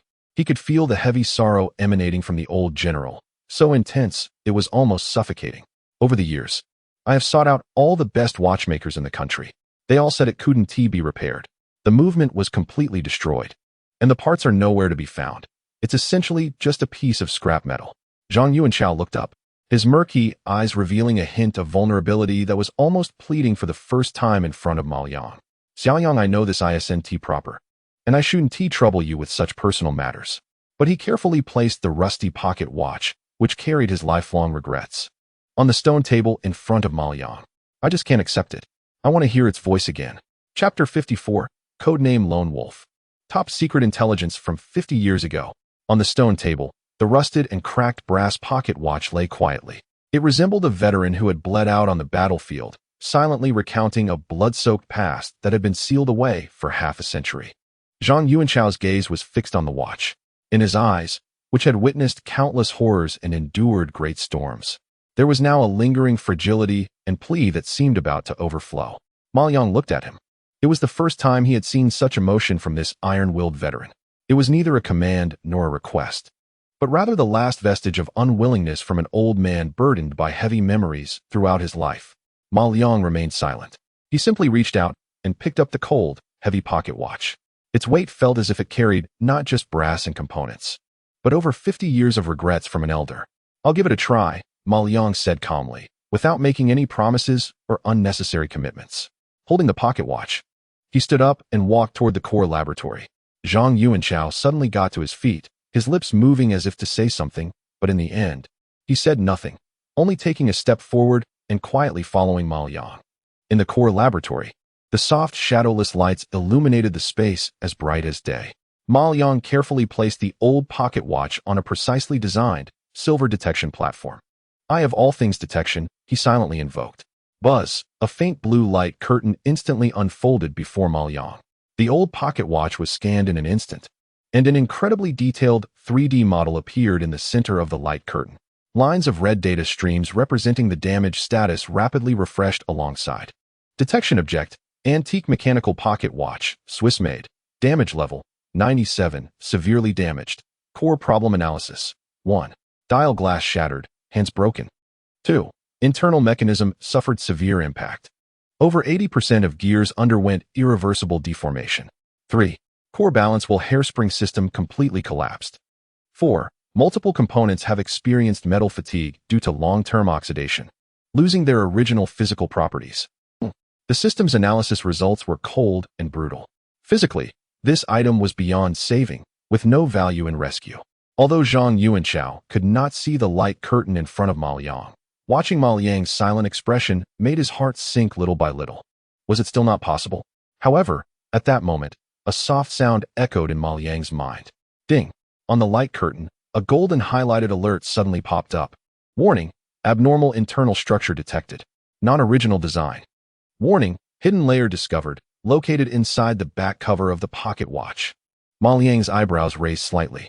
His thoughts stirred, and the 3D model in front of him instantly enlarged and rotated. He clearly saw that inside the thick brass back cover, which was covered in bumps and scratches, there was a hidden seam that was finer than a hair and almost blended into the surrounding scratches. Interesting.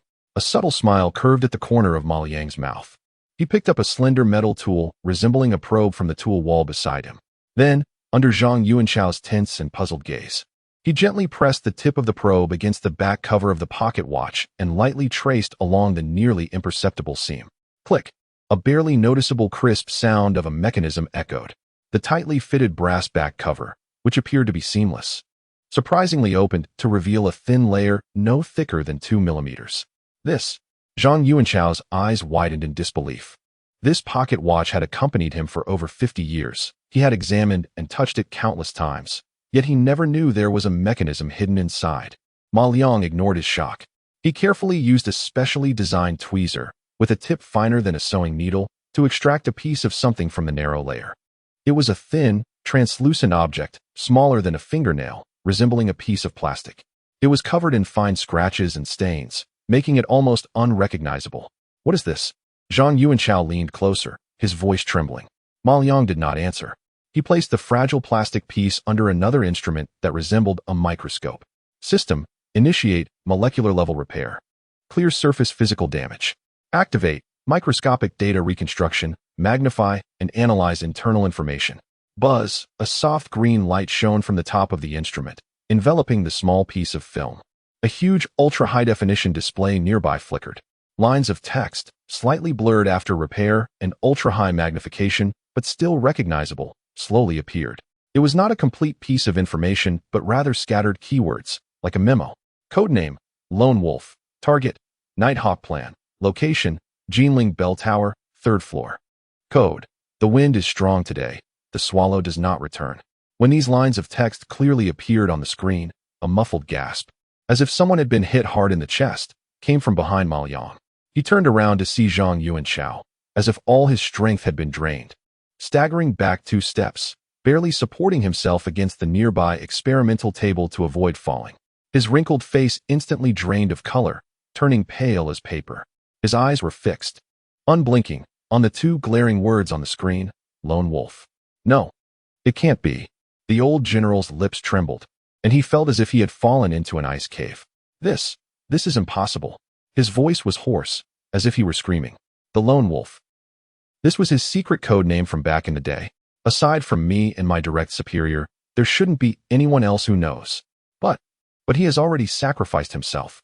The death notice is in black and white, and the battle record is clear as day. He fell in the fight while covering our retreat. I saw it with my own eyes. What is going on here? The old general's mind went blank. Over 50 years of understanding was completely and ruthlessly overturned in that moment. The hero squad leader who fell in the charge to protect his comrades. The ordinary soldier who had brought him guilt and regret for a lifetime. It turns out, he was actually a top agent carrying a highly classified mission, who never revealed his identity until death. And this pocket watch he had treasured for half a century was not an ordinary relic, but a piece of top-secret intelligence that was 50 years late. Chapter 55, Repairing the Wreckage. This aircraft must fly over the National Monument. Inside the core laboratory, there was a deathly silence. It felt as if the air had been sucked out. Zhang Yuanchao's voice, filled with suppressed shock and pain, echoed off the cold walls. He felt as if an invisible heavy hammer had struck his chest. His hands, gripping the experimental table, were bulging with veins, and his knuckles turned pale from excessive force. His chest heaved violently, gasping for breath, as if only this way could he suppress the massive shock that threatened to upend his understanding of life. Ma Liang quietly watched him, not interrupting. He knew that the old general needed time to digest this cruel truth that had come 50 years too late. After a long while, Zhang Yuanchao slowly straightened up. His face, which had turned paper white from emotional turmoil, now regained a hint of color. But his gaze had completely changed. He turned to Ma Liang, his eyes reflecting an extremely complex mixture of shock, horror, gratitude, and more importantly, an unprecedented seriousness and awe. If before, in Zhang Yuanchao's eyes, Ma Liang was a genius needing the country's utmost protection, now, Ma Liang and the underground empire he had built were elevated in the old general's mind to a strategic level concerning the fate of the nation. This young man could repair more than just a lithography machine. He could mend the regrets of history. He could unveil the top-secret truths buried by the sands of time. Lone Wolf. Zhang Yuanchao's voice was still hoarse, but he had regained his composure. He gazed at the words on the screen, his eyes like an unfathomable ancient well. This matter, known to heaven, earth, you, and me, was of utmost secrecy. The old general's tone was decisive, leaving no room for negotiation. I will immediately report this 50-year-late intelligence through the highest-level direct channel. As for what follows, it is beyond our purview. Ma Liang nodded. He understood the depths of this matter. A hero who had sacrificed 50 years suddenly revealed to be an ace agent on a top-secret mission. This involved a hidden, thrilling history that few knew about. Zhang Yuanchao looked deeply at Ma Liang, as if he wanted to engrave his image into his very bones. He solemnly saluted Ma Liang with a standard military salute. Xiao Liang, on behalf of Lone Wolf, and those nameless heroes who, like him, never revealed their identities until death. Thank you. Ma Liang remained silent, accepting the salute with calmness. He knew he was worthy of it. Once the salute was complete, Zhang Yuanchao reined in all outward emotions, and his weathered face regained the steadfastness and composure of an iron-blooded general. He seemed to have, in an instant, buried the heavy memories that had weighed on him for a lifetime, along with the secret that could stir up a storm deep in his heart. Xiao Liang. He shifted the topic, his gaze becoming intense and full of expectation. I have one more thing, a rather ungrateful request that I would like your help with. Go ahead, Ma Liang replied simply and straightforwardly. Soon it will be September 3rd. Zhang Yuanchao's voice grew low and powerful. I want to restore our distinguished fighter aircraft. To honor our fallen heroes and to uplift the spirits of the people. Ma Liang raised an eyebrow slightly. Restoring a distinguished fighter? That didn't seem too difficult. However, Zhang Yuanchao's next words added a bit of pressure on Ma Liang. The military museum has many distinguished aircraft, well preserved and ready to take to the skies again. But what we want is not them. The old general's fist clenched unconsciously. What we want is the one and only, irreplaceable. He pronounced a legendary code, named slowly. J-8, the airborne handsome man. Eighth Master? Ma Liang was taken aback. The J-8, a high-altitude, high-speed interceptor in the history of the Air Force, was a model full of controversy and tragic color, bridging the past and the future. Due to its elongated fuselage and unique side air intake design, it was affectionately referred to as the airborne handsome man by aviation enthusiasts. But that was an old aircraft from decades ago. Although it had extraordinary historical significance, it seemed to lack the weight to be a leading figure. No. Zhang Yuanchao shook his head, denying Ma Liang's guess. Not an ordinary J-8. His eyes sparkled with a complex light of pride and endless regret. It is the one that, 30 years ago, unfortunately disintegrated in the air while conducting extreme overload tests to validate our first-generation high-performance aircraft engine. The hero aircraft numbered 81194. It represented the indomitable spirit we had back then, striving to overcome our heart disease at all costs. That aircraft. Ma Liang's heart sank suddenly. He immediately understood the difficulty of this task. Disintegration in the air. That meant this aircraft was no longer damaged in the traditional sense. It had completely, physically turned into a pile of debris.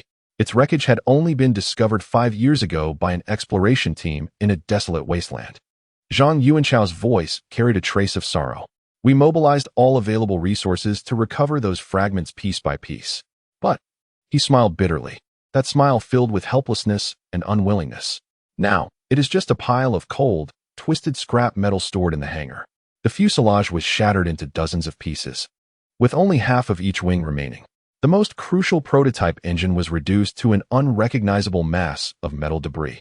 We consulted all the top aviation engineers and aircraft manufacturing experts in the country, and their conclusion was unanimous. The value of repair is 0. It will never fly again. At this point, Zhang Yuanchao paused. He raised his head, his bloodshot eyes fixed intently on Ma Liang. That gaze resembled a traveler on the verge of dying of thirst in the desert, who has spotted a distant, illusory mirage of water. Xiao Yang. He no longer spoke in a pleading or negotiating tone. His voice carried an undeniable, commanding resolution that belonged to a general. I wanted to fly again. I wanted to soar over Tiananmen once more, carrying the dreams and aspirations of our generation. Chapter 56. Is this what you call scrap metal? In the outskirts of the capital, Xishan, a heavily guarded military restricted area with no signs, blank on the map. Ma Liang sat in a black sedan belonging to Zhang Yuanchao, which also bore no visible license plates, watching the barbed wire fences marked with military management area. No entry signs rapidly recede outside the window, his expression unchanging. For him, it was all the same, just a different place to work. After passing through 3 checkpoints guarded by soldiers with loaded firearms, the car finally stopped in front of an enormous silver-gray hangar. The hangar's entrance stood several dozen meters high, adorned with a faded emblem of the Air Force. An elderly man with graying hair, dressed in a worn-out blue work uniform and old-fashioned black-rimmed glasses, who appeared older than Zhang Yuanchao, was already waiting there. General Zhang. The old man hurried over as Zhang Yuanchao got out of the car, offering a somewhat unstandard military salute. Old Qin, I told you not to bother with these formalities. Zhang Yuanchao patted the old man's shoulder and then turned to introduce Ma Liang, who was behind him. This is Comrade Ma Liang, as I mentioned. Old Qin Zhenhua, the first-generation aircraft designer of our country, involved in the design and improvement of almost all early model fighters from the J5 to the J8. A true pillar in the aviation industry. At that moment, this seasoned expert was looking at the overly young man in front of him with a mix of curiosity and deep skepticism. The higher-ups had assigned the seemingly impossible task of restoring aircraft number 81194 to this young individual, and Qin Zhenhua was fundamentally skeptical about it. Mr. Ma, hello. Qin Zhenhua extended his hand, a pair of engineer's hands worn with calluses and stained with oil. Ma Liang shook his hand, nodded, and regarded it as a greeting. He disliked unnecessary pleasantries. Where is it?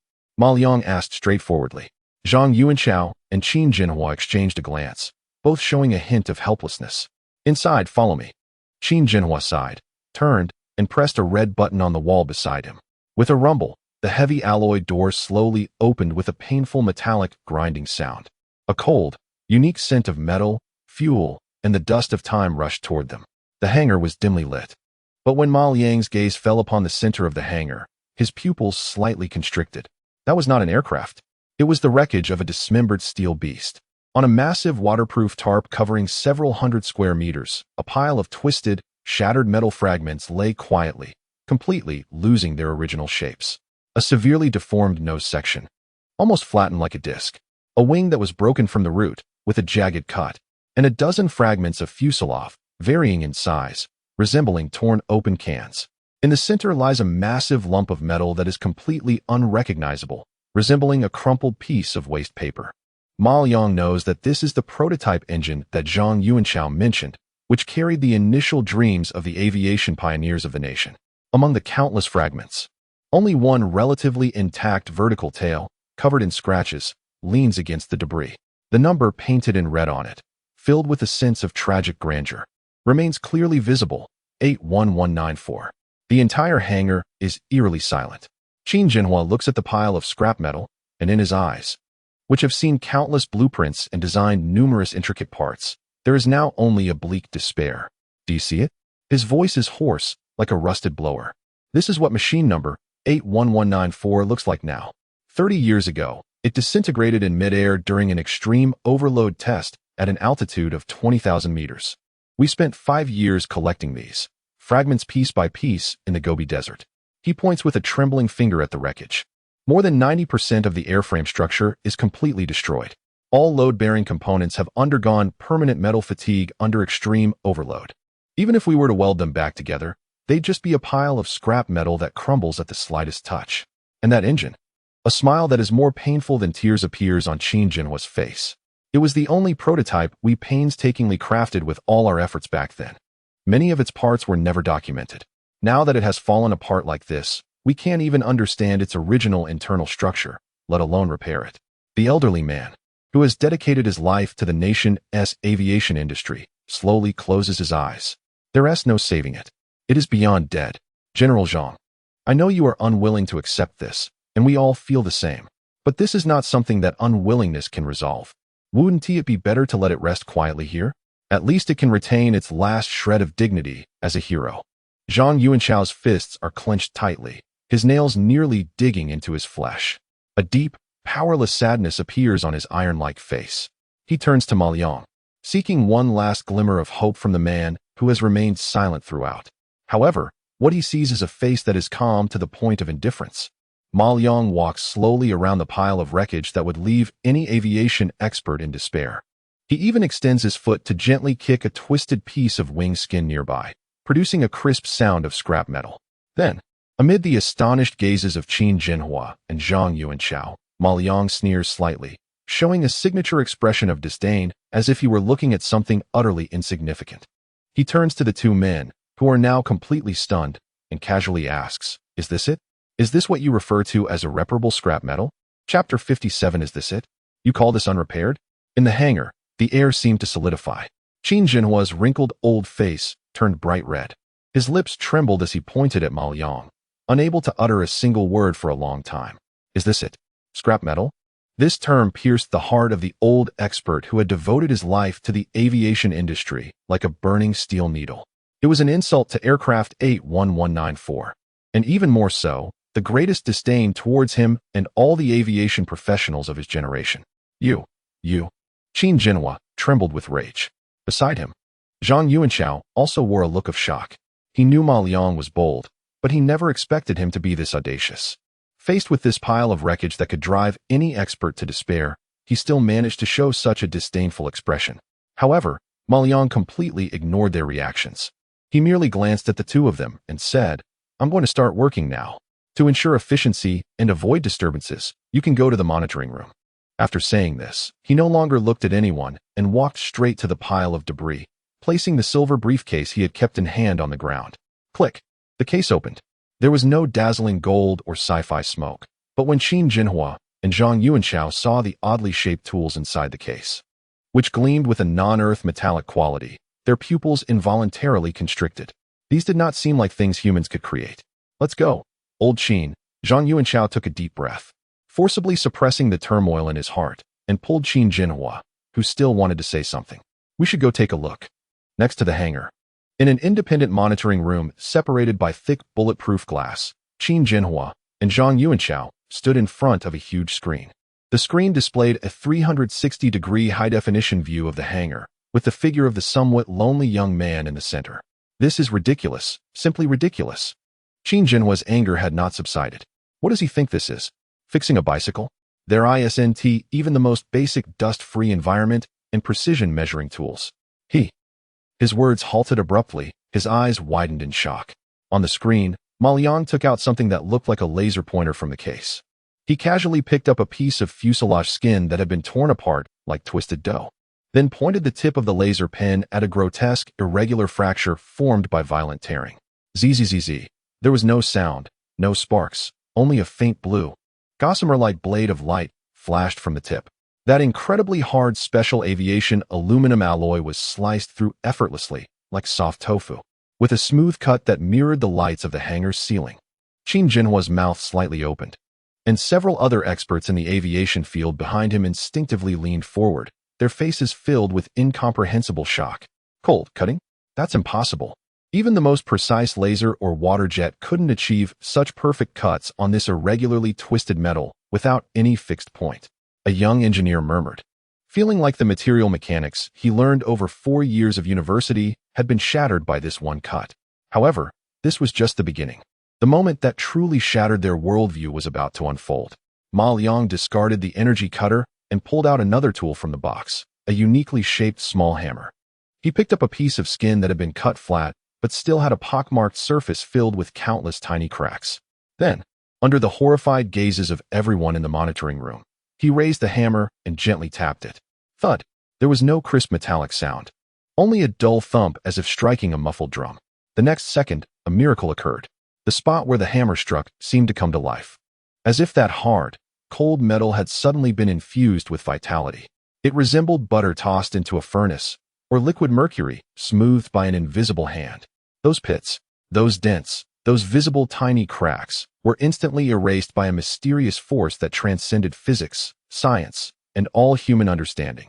The entire process flowed seamlessly, taking less than a second. When Ma Liang flipped the piece over, what was revealed to the high-definition camera was a perfectly smooth, glimmering aviation-grade aluminum alloy sheet, as if it had never fallen from 20,000 meters high, as if it had just come off the production line. Silence. The monitoring room was so quiet that a pin drop could be heard. Qin Jinhua's reading glasses slipped off his nose with a clatter and shattered on the floor, but he didn't bother to pick them up. He stood there like a wooden sculpture with its soul removed, frozen in place, his eyes fixed intently on the screen, mouth agape as if an egg could fit inside, making a strange, wind-like sound from his throat. His brain, a national treasure filled with countless aircraft design blueprints and all the knowledge of metallurgy and aerodynamics, was shattered in that moment by Ma Liang's seemingly casual strike. Meanwhile, Ma Liang continued without pause, like the most efficient assembly line worker. Cut, hammer. Cut, hammer. The pile of cold scrap metal, representing despair and regret, was being disassembled, reshaped, and restored at an incredible, visible speed in his hands. One perfect piece after another, gleaming with a brand new luster, was casually tossed aside. In just 10 minutes, the mountain of wreckage had been reduced by half, while on the other side, a neat stack of brand new aircraft parts had emerged. No, it can't be. Qin Jinhua finally found his voice. He suddenly grabbed the arm of the person next to him with a forceful grip, his hands trembling like someone with a condition. His eyes were bloodshot, filled with an extreme mix of fear and fervor. This is not a restoration. This is not a restoration. This is. He looked at the other person, the muscles on that wrinkled face twisting in agitation. General, tell me, where on earth did you find this extraordinary being? Chapter 58. The old general weeps in the monitoring room. Qin Jinhua felt as if all the strength had been drained from his body, slumping in his chair. His eyes, which had seen countless precise blueprints, were now filled with a vacant confusion. The steel wreckage, which he and the entire aviation community of his country had condemned to death, was now being reborn in the hands of that young man in a way that completely defied the laws of physics. This had surpassed his understanding. It was a miracle. General, Qin Jinhua's voice was incredibly dry. Who exactly is he? Zhang Yuanshao did not reply, but stared fixedly at the screen, his murky eyes churning with a turbulence even more intense than Qin Jinhua's. A deity? No, this young man was more terrifying than a deity. He could reverse not just physics, but also time. In the hangar, Ma Liang's movements did not pause for a moment. The repaired aircraft components, gleaming with a new metallic sheen, were neatly arranged beside him. Now it was time for the more intricate internal components. His gaze fell on a severely deformed metal seat among the wreckage, the ejection seat of aircraft number 81194. Ma Liang dragged it to his workbench. Eye of all things, activate. A pale blue light curtain unfolded again, and the 3D perspective model of the seat was instantly generated, with lines of red damage data rapidly refreshing. Detection object, high altitude, high-speed ejection seat, special modified version, damage level, 89, severe damage, core issue analysis. However, just as Ma Liang was about to start working according to the repair plan, a sharp alarm sounded in his mind. On the light curtain, a golden highlighted data stream suddenly popped up. Warning, non-standard modified structure detected. Warning, high-strength special alloy sealed compartment found, located inside the seat back. Warning, alloy composition cannot be analyzed, exceeds current material library data. Sealed compartment? Ma Liang raised an eyebrow, finally showing a hint of interest on his face. With a thought, the 3D model instantly magnified and focused. He clearly saw that within the steel plate of the seat back, which should have been solid, there was indeed a hollow structure with a side length of less than 10 centimeters. Sealed off by a layer of a special alloy that appeared in a bizarre dark golden hue under the system scan. This was not something that should exist on this aircraft. A playful smile curved Ma Liang's lips. He ignored the already damaged seat structure and instead took out a peculiar tool from a silver briefcase, a molecular deconstruction pen, with a tip that condensed a droplet of silver liquid metal. Under the tense gaze of Zhang Yuanshao and Qin Jinhua in the monitoring room, Ma Liang gently touched the tip of the pen to the location marked by the system on the seat back. There was no spark, no sound, only a visible ripple in space spreading out from the tip. The layer of dark golden alloy, which even the system could not decipher, was as hard as it could get. It silently disintegrated, like snow melting under the spring sun, revealing a small, pitch-black, square hole. What is that? A young engineer in the monitoring room exclaimed. Qin Jinhua and Zhang Yuanshao immediately straightened up, their eyes fixed on the screen. They both realized there was something wrong with that seat. Ma Liang stretched out 2 fingers and retrieved an object from the hidden compartment. It was a small item sealed in a metal cylinder. He unscrewed the cylinder and poured out a roll of microfilm made from a special material, smaller than a fingernail. The edges of the film had already yellowed, showing signs of age. This is bad. A sudden jolt hit Zhang Yuanshao's heart. An extremely intense and ominous premonition surged within him. Ignoring all rules, he abruptly pushed open the door to the monitoring room and, along with Qin Jinhua, rushed towards the hangar like madmen. When they breathlessly reached Ma Liang's side, he had already placed the fragile microfilm on a high-resolution microscopic analyzer. A soft green light enveloped the film, and the huge display screen next to it flashed, revealing lines of hastily handwritten characters magnified countless times. When Zhang Yuanshao saw the first line, his pupils constricted to the size of a pinhead. Lone Wolf Log, final entry. No. Zhang Yuanshao's lips began to tremble uncontrollably. The text on the screen continued to reveal line after line. The cover mission is false. The escape is true. I'm not dead. That battle was merely a play to disappear from everyone's sight.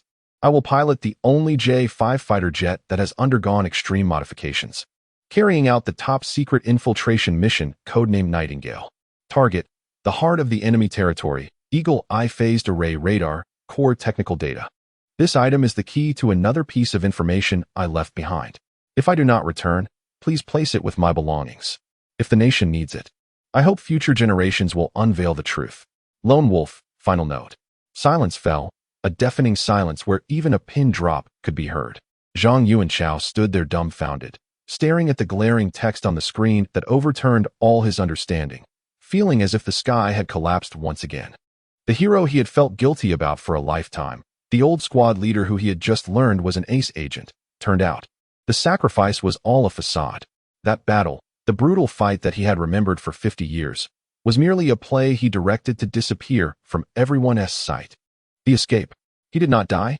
He was alone, piloting the most rudimentary fighter jet of that era, undertaking an even more dangerous, more confidential, life and death mission.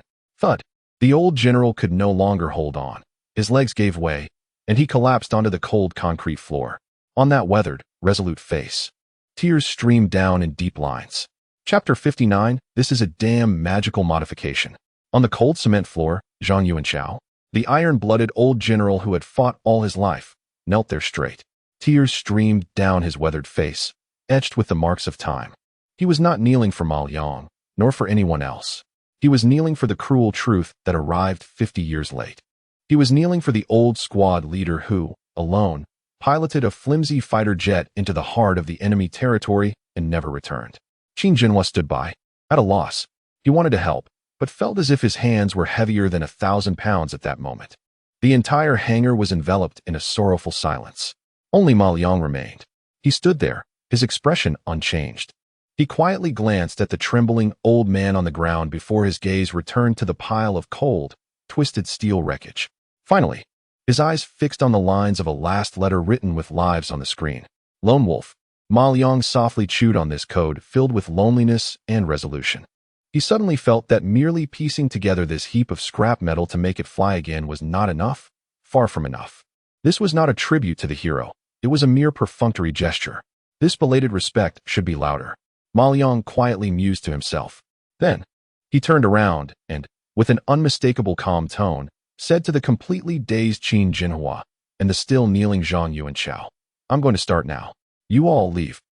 In the end, Zhang Yuanchao was half supported, half carried by Qin Jinhua and several guards who rushed in, out of the hangar. The heavy alloy door once again closed slowly with a thunderous sound. The entire world was isolated outside once more. Inside the hangar, only Ma Liang remained. Along with a ground full of heroes' wreckage, Ma Liang's gaze changed, filled with a desire to create, focus, and fervor. He approached the completely shapeless engine wreckage. Eye of all things exploration, maximum operation, God-level maintenance system, knowledge base, fully opened. Buzz. It was as if billions of stars exploded simultaneously in Ma Liang's mind. A torrent of knowledge about aircraft engines, material science, and energy mechanics that transcended this era surged into his brain in an instant. This was not just repair. It was reconstruction. It was evolution.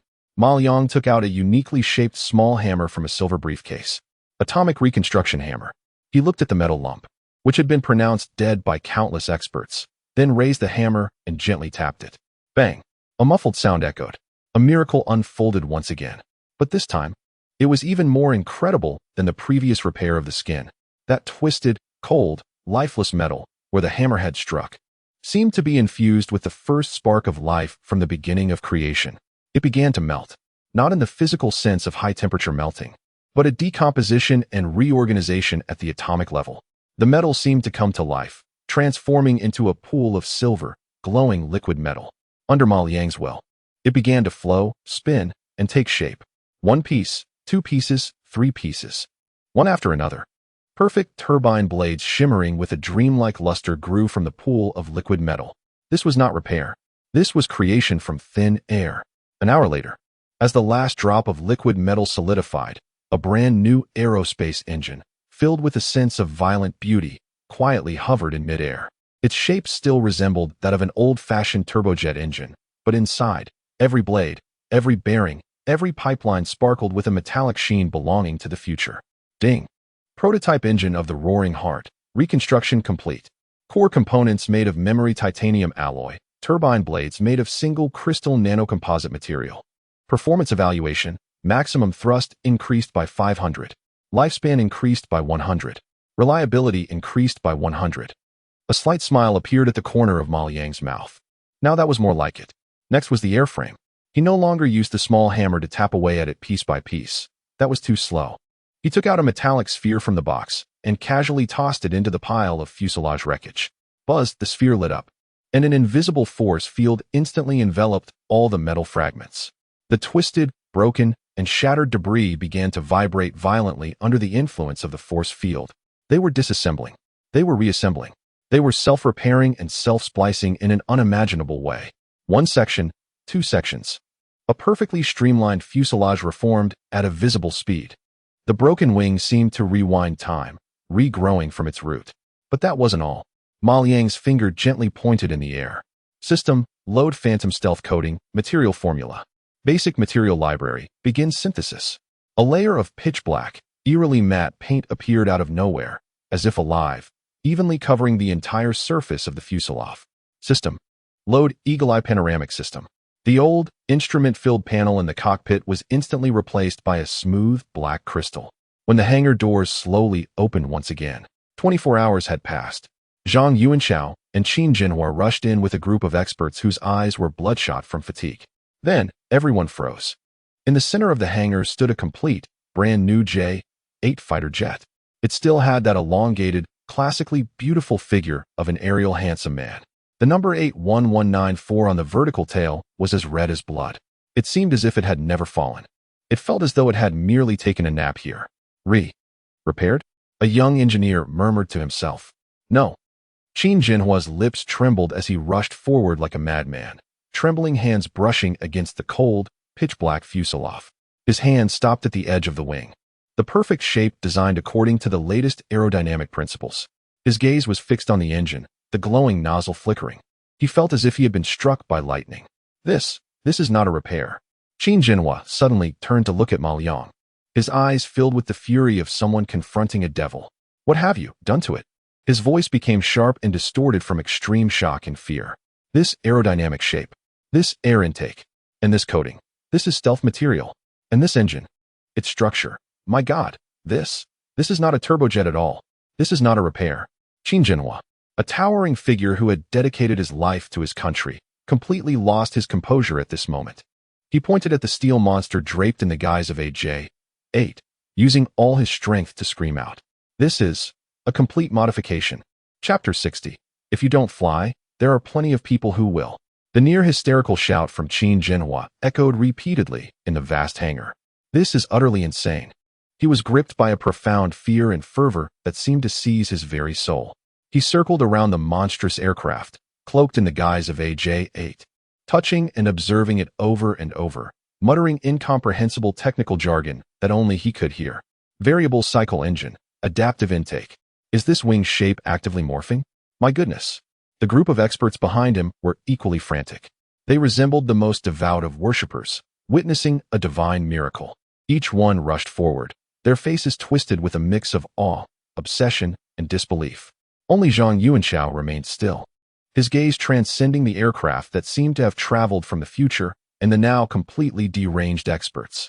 His eyes were firmly locked on Ma Liang. The calmness on the young man's face suggested he was merely engaged in a trivial task. In that instant, Zhang Yuanxiao's heart sank. He knew things were getting complicated. What was needed above was a legendary aircraft, a revival of the historic and spirited number 81194. But this thing before him, aside from the bright red number on the tail and its slender shape, what else related it to number 81194? Once this thing takes to the skies, it will cause a seismic shift in the aviation world. Xiaoliang Zhang Yuanxiao's voice was dry. I said, we have to make it fly again. Ma Liang interrupted him, his tone matter of fact. And it has to fly better, faster, and higher than before. He curled his lip in a way that both Qin Jinhua and Zhang Yuanxiao found all too familiar, an expression of disdain.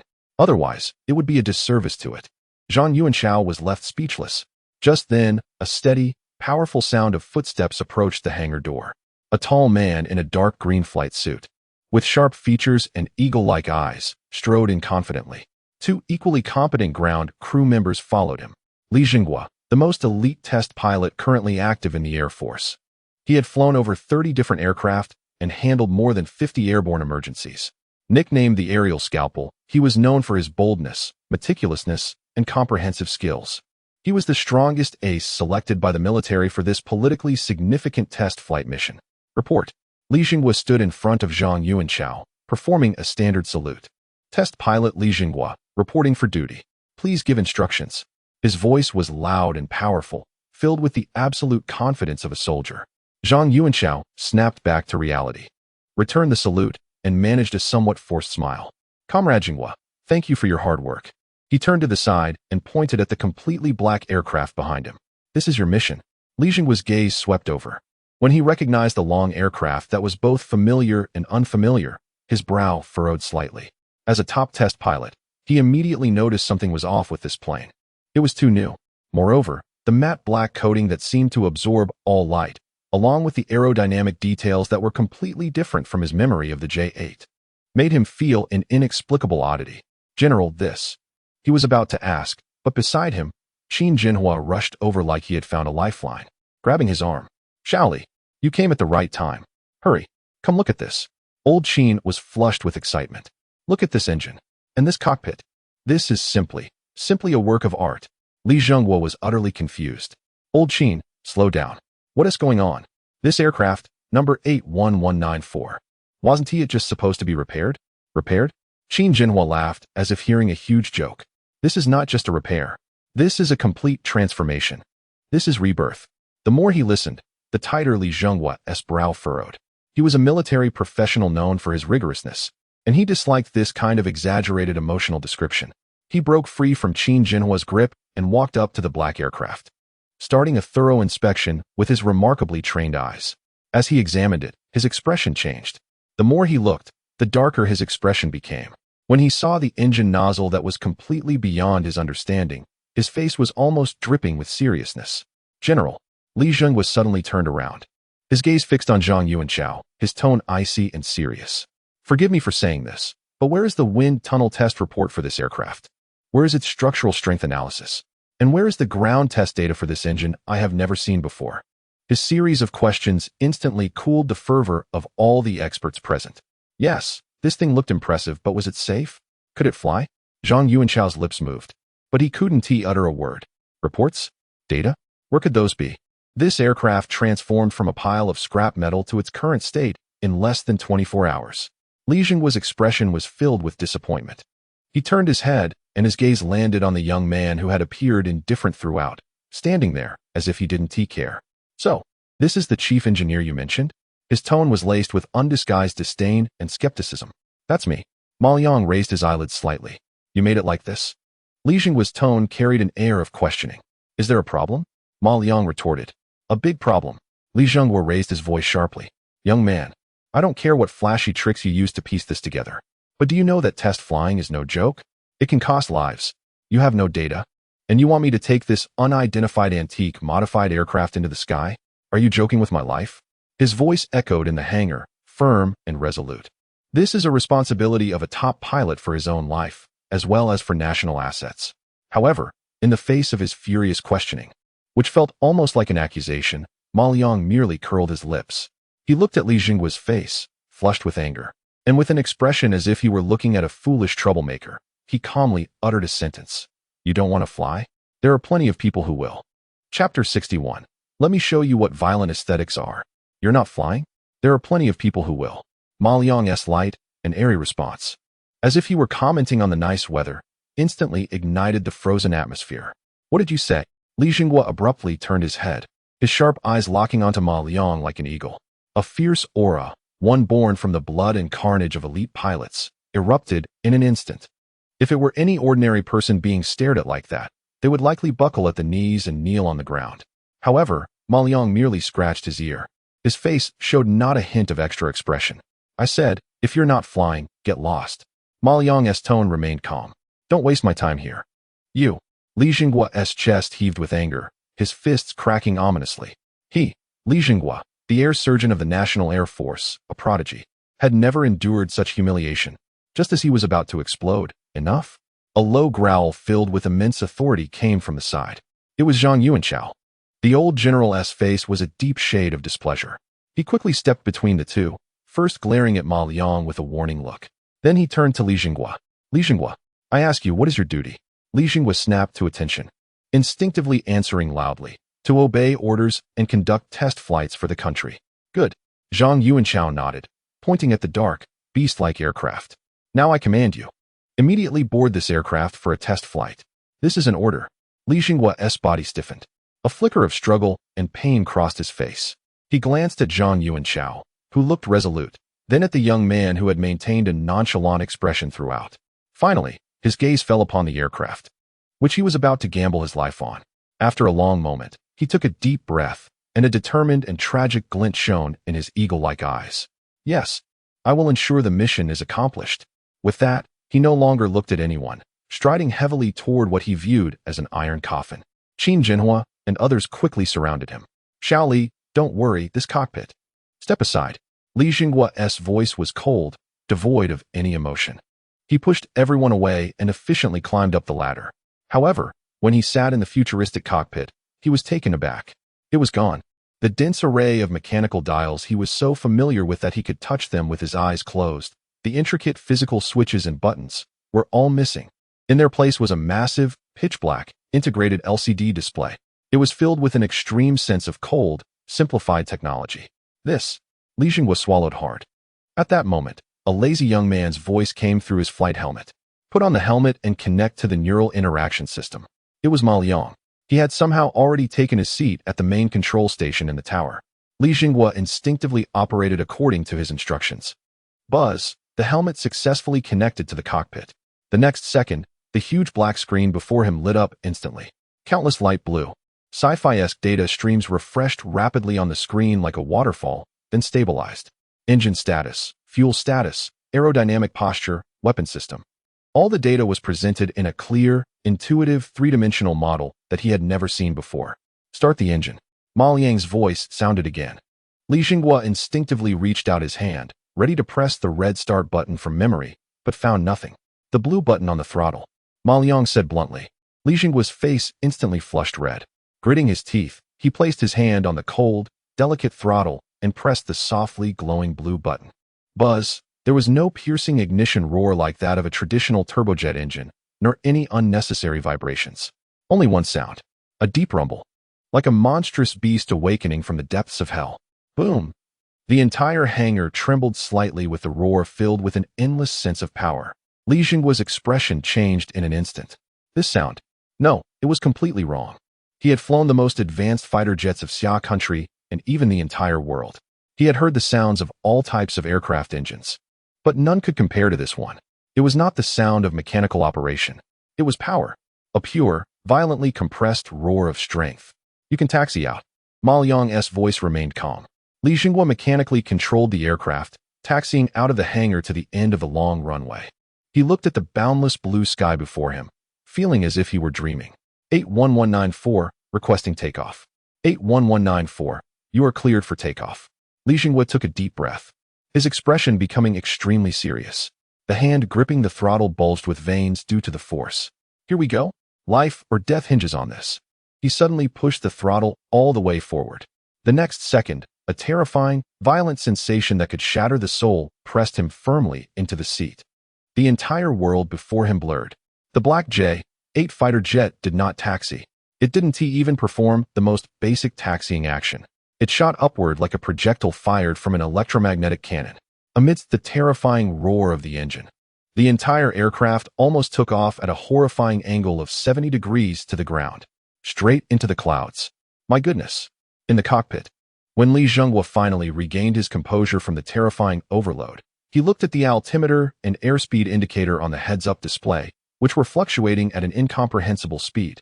Feeling as if his worldview had shattered, he instinctively pulled the control stick slightly.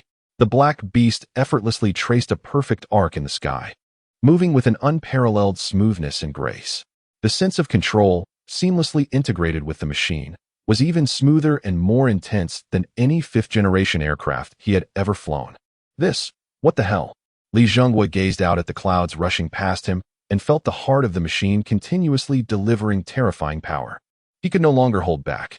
He activated the public communications channel and, with a voice trembling with extreme shock and ecstasy, shouted toward the control tower. "General, Old Qin, what the hell am I flying? This isn't an aircraft. This is a giant mech." Chapter 62, The Phantom Dance of the J-8. In the command center, there was a deathly silence. Li Zhenghua's voice, filled with extreme shock and ecstasy, almost breaking into a scream, echoed in everyone's ears. "What the hell am I flying? This isn't an aircraft. This is a mecha." Qin Jinhua's wrinkled old face twitched uncontrollably. The experts around him were frozen like wooden carvings, unable to move. Mecha, this term, shouted out by the top test pilot from a certain country, seemed so fitting at this moment. Zhang Yuanshao gripped the control console tightly. The cold metal edge was almost being deformed by his grasp. His gaze pierced through the thick, bulletproof glass, looking at the vast, blue sky. There, a small black dot representing 81194 was soaring in an elegant, yet wild manner. "Xiao Liang." Zhang Yuanshao's throat felt dry. He slowly turned his head to the young man who had remained calm throughout. He wanted to ask, "What else did you add to it?" However, Ma Liang seemed to know what he wanted to ask. He picked up the communicator, a playful smile curling at the corners of his mouth. "Hello, Mecha Pilot. The warm-up is over. Next, show them something exciting." "Exciting?" In the communication channel, Li Zhenghua's voice trembled slightly, mixed with extreme excitement. "How do we play?" "Very simple." Ma Liang's voice was casual, as if discussing something as trivial as eating or drinking. "Increase your speed to 800. Then, pull the joystick all the way down." "What?" In the command center, Qin Jinhua was the first to react. He turned his head sharply, his bloodshot eyes filled with disbelief and horror. "Are you crazy? Pulling the stick like that at high speed? Do you want the aircraft to disintegrate in the air?" 81194 was lost that way. However, Ma Liang paid him no mind. His gaze remained calm as he focused on the constantly fluctuating data streams on the screen. In the sky, upon hearing Ma Liang's command, Li Zhenghua was momentarily stunned. This maneuver was a taboo ingrained in every pilot's bones. It was the first rule written in textbooks with countless lessons learned from bloodshed. But, for some reason, feeling the aircraft's endless, seemingly limitless power and the perfect sense of control, an unprecedented urge surged within him. He wanted to try. He wanted to see the limits of this miracle created by the young man. Understood. Li Zhenghua gritted his teeth, a manic gleam in his eyes. He suddenly pushed the throttle. The terrifying engine known as the Roaring Heart let out a deep roar once again. The speed was climbing wildly. 600, 700, 800. Now is the time. Li Zhenghua took a deep breath, exerting all his strength, and yanked the control stick all the way back. Virum. In that instant, Li Zhenghua felt the whole world had come to a standstill. There was no violent tearing sensation of the aircraft disintegrating as he had imagined, nor any signs of losing control. The black, ghost-like fighter jet executed a maneuver that would drive aviation experts around the world into a frenzy. Its nose shot up at an angle that completely defied the principles of aerodynamics. 90 degrees, 100 degrees, 110 degrees. The aircraft stood upright in the air like a black king cobra. Its speed dropped to zero in an instant. Quietly, in a pose that seemed to challenge the heavens, it hovered at an altitude of 10,000 meters. Cobra maneuver. Pugachev's Cobra maneuver. A legendary post-stall maneuver that could only be barely achieved with the most advanced vector engines and the finest aerodynamic layout. At this moment, it was executed effortlessly by a monster that resembled a 30-year-old, outdated interceptor. Command center. Crack. The thermos cup in Qin Jinhua's hand fell to the ground, shattering into pieces. The experts around him gaped, their throats making gasping sounds as if they were being choked. Their eyes were fixed on the miraculous scene on the screen. Their brains, filled with countless theories and formulas, crashed completely at that moment. Meanwhile, above the stratosphere, a sci-fi shaped unmanned high-altitude reconnaissance aircraft, covered entirely with special radar-absorbing materials, was silently carrying out its cruising mission. Under its belly, a reconnaissance pod representing the highest optical technology in the world was aimed at the airspace below. Suddenly, beep, beep, beep. A sharp logic error alarm sounded inside the reconnaissance aircraft. The onboard AI fell into chaos. Target identification, J, 8. A certain country, 30 years ago, old interceptor. Threat level, low. Behavior analysis, error, error, error. Target is executing post-stall maneuver. Data model cannot match. Target is executing falling leaf maneuver. Physical engine crash. Warning, warning. Unknown ghost signal detected. Threat level is rising exponentially. A highly prioritized encrypted data packet was instantly relayed via satellite to a dark underground base thousands of miles away. A slightly curly-haired analyst, wearing gold-rimmed glasses and codenamed Eagle Eye, was leisurely sipping coffee. The screen in front of him suddenly turned a blinding shade of blood red. Huh. His brows furrowed slightly. He set down his coffee cup. As he brought up the high-definition footage captured simultaneously by high-altitude reconnaissance aircraft and synchronous orbit satellites, and saw the Black Phantom clad in a J-8 disguise performing a series of godlike maneuvers in the air, his pupils contracted to the size of pinpoints. Shit. The calmness and elegance characteristic of an elite vanished in an instant from his face. He abruptly stood up, staring intently at the screen. What is this thing? This signal? This model? It shouldn't even exist. He grabbed the red emergency communicator on the table and, with an unprecedented gravity in his voice, whispered urgently, "Immediately. Connect me to the highest command center. We have a major problem. In the airspace of a certain country, a phantom has appeared that we completely cannot comprehend."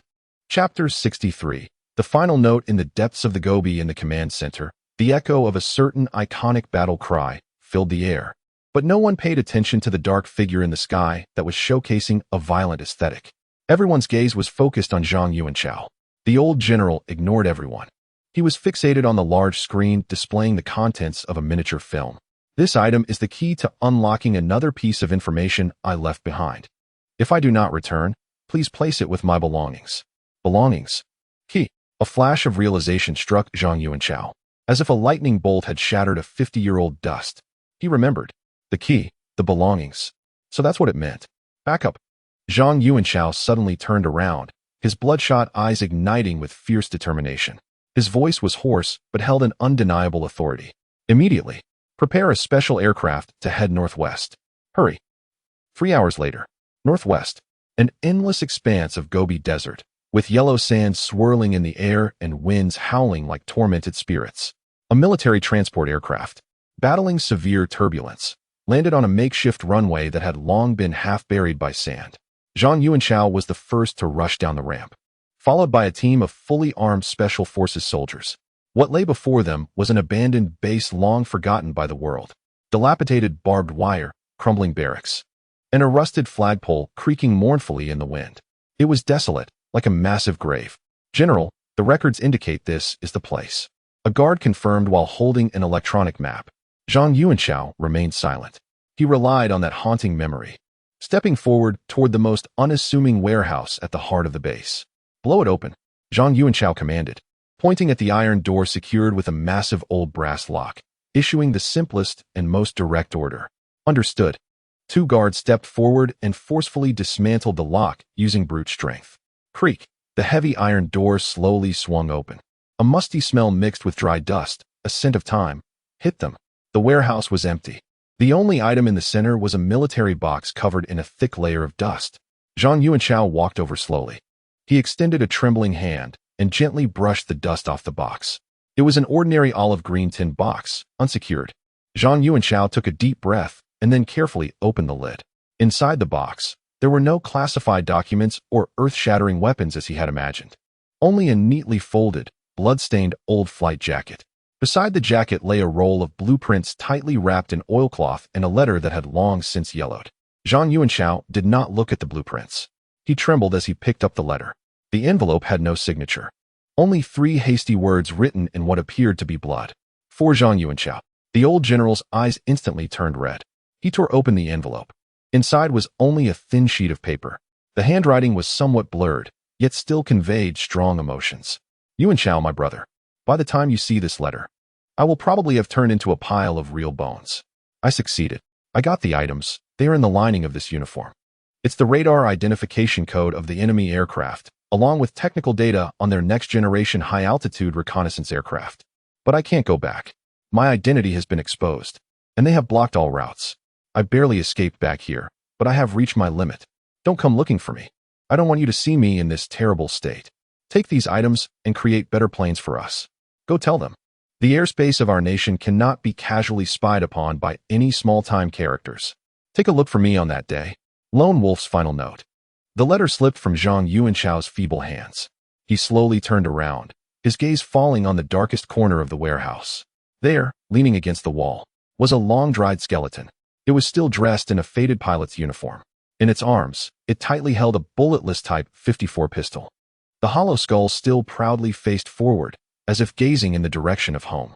Thud! Zhang Yuanchao could no longer hold himself up. His knees buckled, and he knelt before the hero's remains that had arrived 50 years late. Squad leader, a cry that had been suppressed for a lifetime, heart-wrenching and piercing, echoed throughout the forgotten Gobi Desert. I have come to bring you home. Chapter 64 Codename.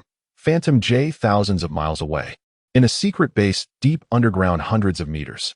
The air is cold and oppressive. A massive circular screen on the wall repeatedly plays the same segment captured simultaneously by multiple high-altitude reconnaissance satellites and unmanned reconnaissance aircraft. At the center of the image is an entirely black, bizarre aircraft resembling an old model fighter jet. It performs one incredible maneuver after another at an altitude of 10,000 meters. Cobra maneuvers, leaf-like descents, zero-radius turns, and the most terrifying footage of a nearly vertical climb during takeoff. The entire vast intelligence analysis center is dead silent. Only the low hum of server cabinets can be heard. The analyst codenamed Hawkeye, a Caucasian, stands in front of the screen, his face no longer displaying the calmness and elegance characteristic of an elite. Only a grave, almost ashen expression remains. Behind him stands an elderly man with white hair, adorned with a brilliant star on his shoulder. He is the highest authority in the department. At this moment, this intelligence giant, accustomed to countless storms, remains equally silent. His eyes fixed on the ghostly black aircraft on the screen. All physical models have collapsed. Hawkeye's voice is hoarse and dry. Our supercomputer has run over 100,000 simulations, and the result is only one. He pauses, slowly articulating a word that sends a chill through everyone present. Incomprehensible. Whether in aerodynamic layout, materials science, or engine technology, any performance it exhibits far exceeds all our existing theoretical frameworks. It should not exist. This thing is like a demon that has crossed over from the future. The elderly man does not speak. He simply raises his hand slowly, pointing at the aircraft's tail, where a bright red, ironically significant number is displayed, 81194. An old model fighter jet. The elder's voice is soft, yet carries a metallic resonance. 30 years ago, their oldest interceptor. They are demonstrating their capabilities to us. Hawkeye's pupils suddenly constrict. He understands. This is not a simple test flight. This is a long-planned technological display. They deliberately used the oldest, most outdated aircraft, one that rated almost zero threat in their intelligence database. Then they endowed it with almost supernatural performance. This is not a demonstration. This is blatant humiliation. Give it a code name, the elder says. Hawkeye takes a deep breath. Phantom. Phantom J. Very good. The elder nods, turning to scan every top analyst present. Now, tell me your conclusions. A suffocating silence ensues. After a long pause, the most senior technical director speaks up with difficulty. Commander, we believe there is an existence in a certain country that we cannot fully comprehend. One, or perhaps a group. We do not know. Their level of technology may have already surpassed us by one or even two eras. We tend to think that there is a central figure behind this. A master that we have never heard of.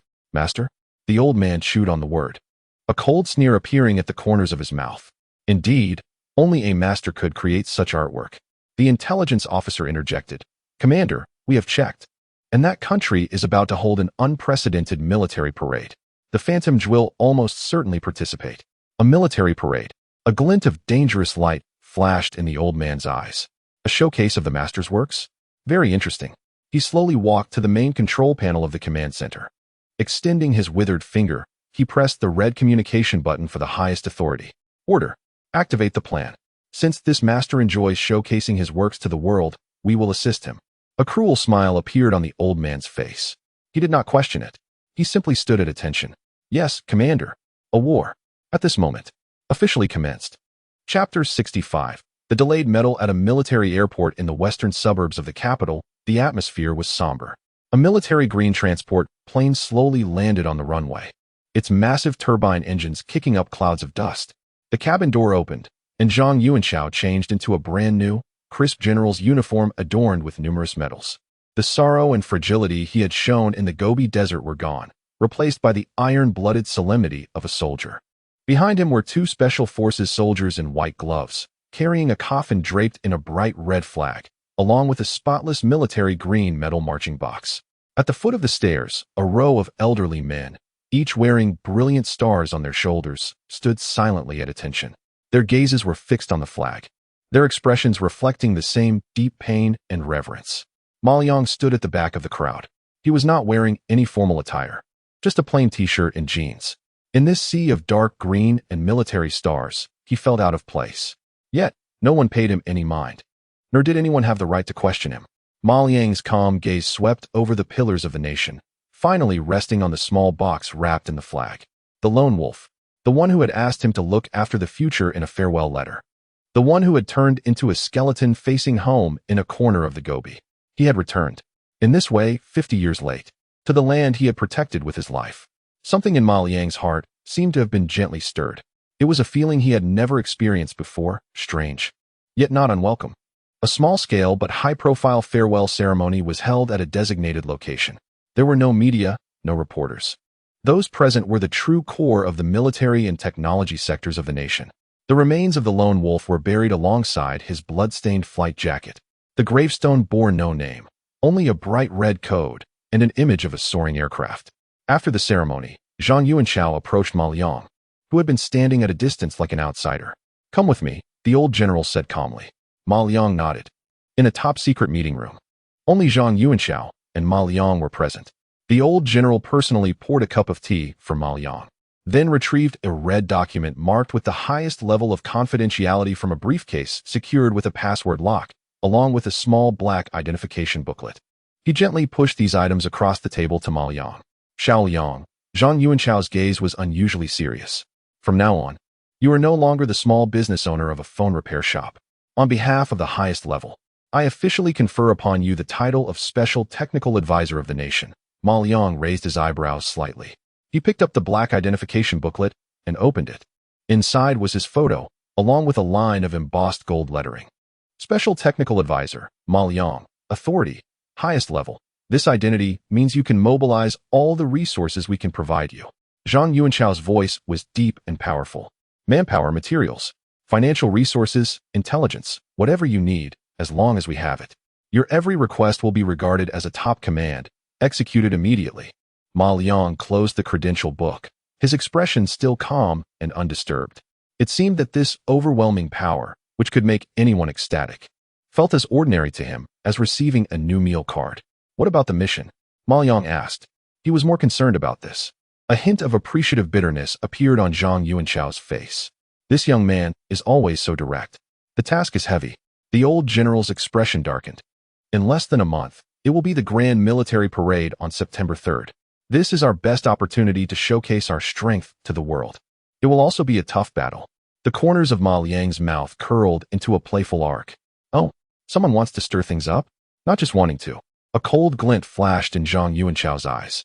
"Since the maiden flight of your Phantom J, the number and frequency of certain encrypted communications we intercepted have surged by several times. Although we still can't decipher them for now, we can feel their fear and madness. They have sensed something. So this parade will definitely not be calm." Zhang Yuanchao's gaze became fiery and filled with anticipation. He looked at Ma Liang and said word by word, "My mission is, first, ensure that this parade goes off without a hitch, especially all our aerial equipment. Second," he paused, his voice carrying a hint of uncontainable excitement and fervor, "I want you to let that 81194, that Phantom J, serve as the grand finale, flying over Tiananmen Square. Show it to the whole world. Let them see the long dormant fangs of our nation." Chapter 66, Code-named Spotlight. Across the ocean, deep within an underground secret base, code-named Eagle's Nest. The air was as cold and oppressive as ever. On the massive circular screen, the black fighter jet remained silently roaring. Every angle, every detail had been magnified countless times. Standing in front of the screen, Eagle Eye's face was paler than the light emitted from the display. Behind him, an elderly general with white hair held an unlit cigar. his gaze deep and unfathomable as an abyss. The report was out. Eagle Eye's voice was hoarse and dry, as if every muscle in his vocal cords resisted the act of speaking. The general did not turn around, only replied with a faint HM. The conclusion was the same as before. Eagle Eye swallowed hard, unable to comprehend. Our physicists, aerodynamic experts, materials scientists, all teams had given the same answer. With our current technological capabilities, and even those projected for the next 20 years, we cannot replicate even 1/10,000th of the performance of the Phantom J. This was a chasm of technological disparity. A tremor of fear and a hint of something he hadn't noticed before crept into Eagle Eye's voice. As the planet's top intelligence analyst, he felt for the first time a panic named ignorance, akin to primitive humans gazing up at a spacecraft streaking across the sky, left with nothing to do but kneel and worship. The general finally turned slowly, his face revealing no surprise. Only a cold excitement reminiscent of a hunter who had found intriguing prey. Very good. He uttered 2 words, pulling the cigar away from his lips. I like this conclusion. Eagle Eye was taken aback, looking at his superior with confusion. Sir, don't you find this interesting, Eagle Eye? The general's lips curled into a cruel smile.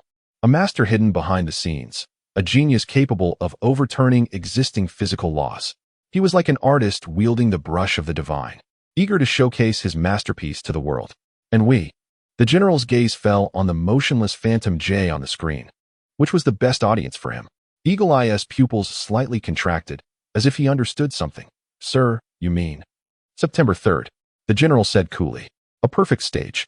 Billions of eyes worldwide will be focused there. They want to see power, they want to see fangs, they want to witness that master create miracles once again. He paused, his voice turning cold and thick. So, we'll give him a hand and make the spotlight even brighter.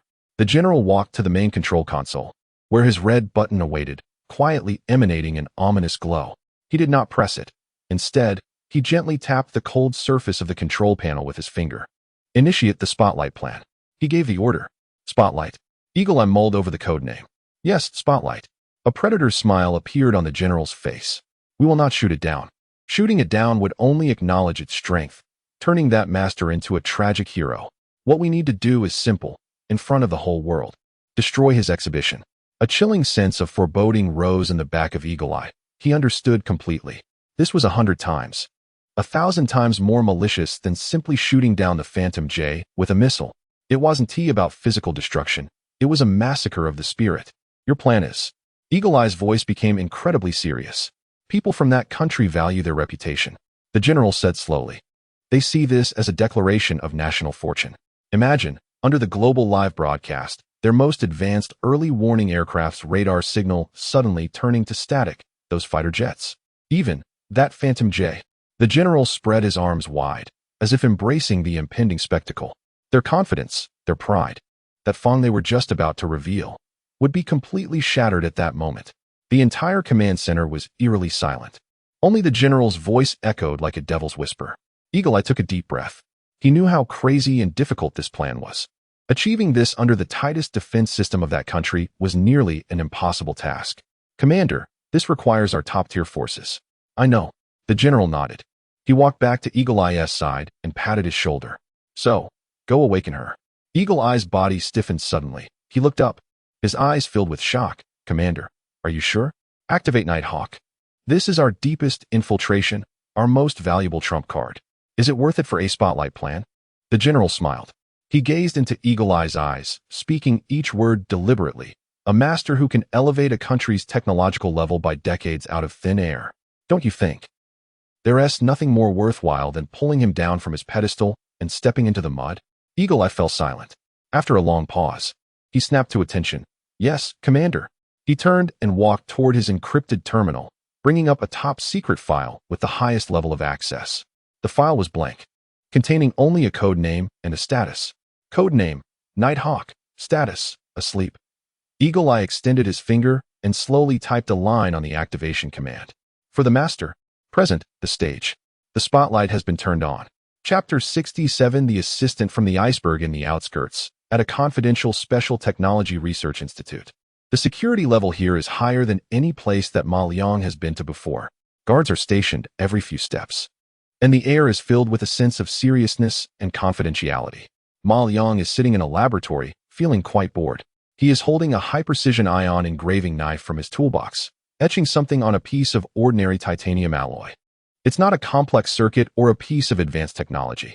Instead, it's a vividly lifelike Peppa Pig. He is simply too bored. With a sigh, Ma Liang is just finishing the last detail on the pig's nose when the heavy alloy door of the laboratory slides open silently. Zhang Yuanchao strides in, wearing a seriousness that Ma Liang has never seen before. Behind him, there is another person, a woman. When Ma Liang's gaze lands on her, even he is slightly taken aback. She is a stunningly beautiful woman, dressed in a well-tailored white research uniform. Her figure is perfectly accentuated. Her long black hair is simply tied back, revealing a smooth, full forehead and a swan-like elegant neck. But what is most striking is her face and her eyes. Her features are exquisitely crafted, like the most perfect creation of a deity, yet together they exude a coldness that keeps people at arm's length. Her eyes are clear and bright, yet as deep as a polar ice lake, devoid of any warmth or emotion. She resembles a walking iceberg, beautiful, yet deadly. Let me introduce you. Zhang Yuanchao's voice pulls Ma Liang back from his momentary daze. This is Dr. Su Yofei, our coordinator for the Military Parade Technical Support Project. Su Yofei nods slightly at Ma Liang, acknowledging him. Her voice is as cold and emotionless as her appearance. Hello, Advisor Ma. Ma Liang raises an eyebrow, puts down the toy in his hand, and lazily leans back in his chair. Coordinator? What does that mean? Do I need someone to coordinate things here? His tone carries a hint of playful sarcasm and impatience. He doesn't like anyone interfering with his work, especially someone who looks like a mere ornament. Zhang Yuanchao seems to have anticipated Ma Liang's reaction. He gives a wry smile and explains, you misunderstand. It's not about coordinating you, but coordinating us. He gestures towards Su Yofei, his tone full of approval. And Dr. Su is the most suitable candidate we could find. Her professional abilities are beyond doubt. Her mind is cooler and more precise than the best supercomputers. To put it simply, Zhang Yuanchao concludes, from now on, she will be your dedicated technical liaison and assistant. You can hand over all non-technical matters to her. You only need to focus on solving the most critical technical challenges. Assistant? Liaison officer? Ma Liang looked at the enchanting woman in front of him, a smirk curling at the corners of his mouth. Do you understand my technology? Can you comprehend it if I write it in a report? This statement was rather arrogant and impolite. Zhang Yuanchao's expression stiffened slightly. However, Su Yofei remained impassive. She simply gazed at Ma Liang and calmly stated, complete understanding is not necessary. My job is not to comprehend, but to execute orders. Her voice was soft, yet it instantly silenced the entire laboratory. The playful smile on Ma Liang's face gradually faded. He narrowed his eyes, reassessing the woman before him. Interesting. This woman is not just a pretty face. Her calmness and logic made her seem almost inhuman. All right. For the first time, Ma Liang let out a breath. He stood up from his chair. Since Zhang said so, let's proceed. He stretched, and the joints in his body crackled. I've been cooped up for too long. Is there anything new? Preferably something that allows me to get some fresh air. Zhang Yuanchao and Su Yofei exchanged a glance. Yes, Su Yofei replied. She retrieved a document from her encrypted tablet. According to the latest intelligence, the upcoming military parade has become a key focus target for certain external forces. She shifted her gaze from the tablet to Ma Liang's face. Our next stop is the Parade Village. Chapter 68, the first test of the Review Village. A place that does not exist on any map. A black off-road vehicle passed through checkpoint after checkpoint, all armed. Inside the car, there was a deathly silence. Ma Liang leaned against the back seat, eyes closed, as if asleep. Su Yofei sat beside him. She did not attempt to speak, merely gazing silently through the bulletproof window at the rapidly retreating, grim scenery outside. Her gaze was calm, but if anyone could look deeper into her cold eyes, they would find a hunter-like scrutiny and analysis hidden within. The vehicle came to a stop. Advisor Ma, Dr. Su, we have arrived. The driver, a colonel, spoke with utmost respect. Ma Liang slowly opened his eyes. Pushing the car door open, a wave of hot air mixed with dust and diesel hit him. Before him lay an expansive training ground, orderly barracks, and sentinels standing straight under the blazing sun. The entire space was filled with a sense of ironclad discipline and an immense power ready to burst forth. This way, please. The colonel led the way. The helicopter squadron of the Air Force is conducting joint training over there. The information warfare and drone unit is over there. We are heading to the maintenance area of the armored unit. Ma Liang followed with little interest, while Su Yofei acted like a perfect liaison officer, silently recording everything she saw with her eyes. Soon, they arrived at a vast outdoor maintenance area. In that moment, even Ma Liang, who had seen the advanced Ghost J technology, felt his breath momentarily halt. Rows of orderly, aesthetically violent steel behemoths lay quietly there. The latest Model 99A main battle tanks. Their gun muzzles dark and cold. The heavy composite armor was covered with futuristic modular reactive armor. They resembled ancient giants awakening from slumber, quietly awaiting the king's review. Just standing there, one could feel the overwhelming pressure capable of crushing everything. However, the powerful aura emanating from this steel tide was shattered by a roar filled with irritation and anger. Weakness. This is our greatest weakness.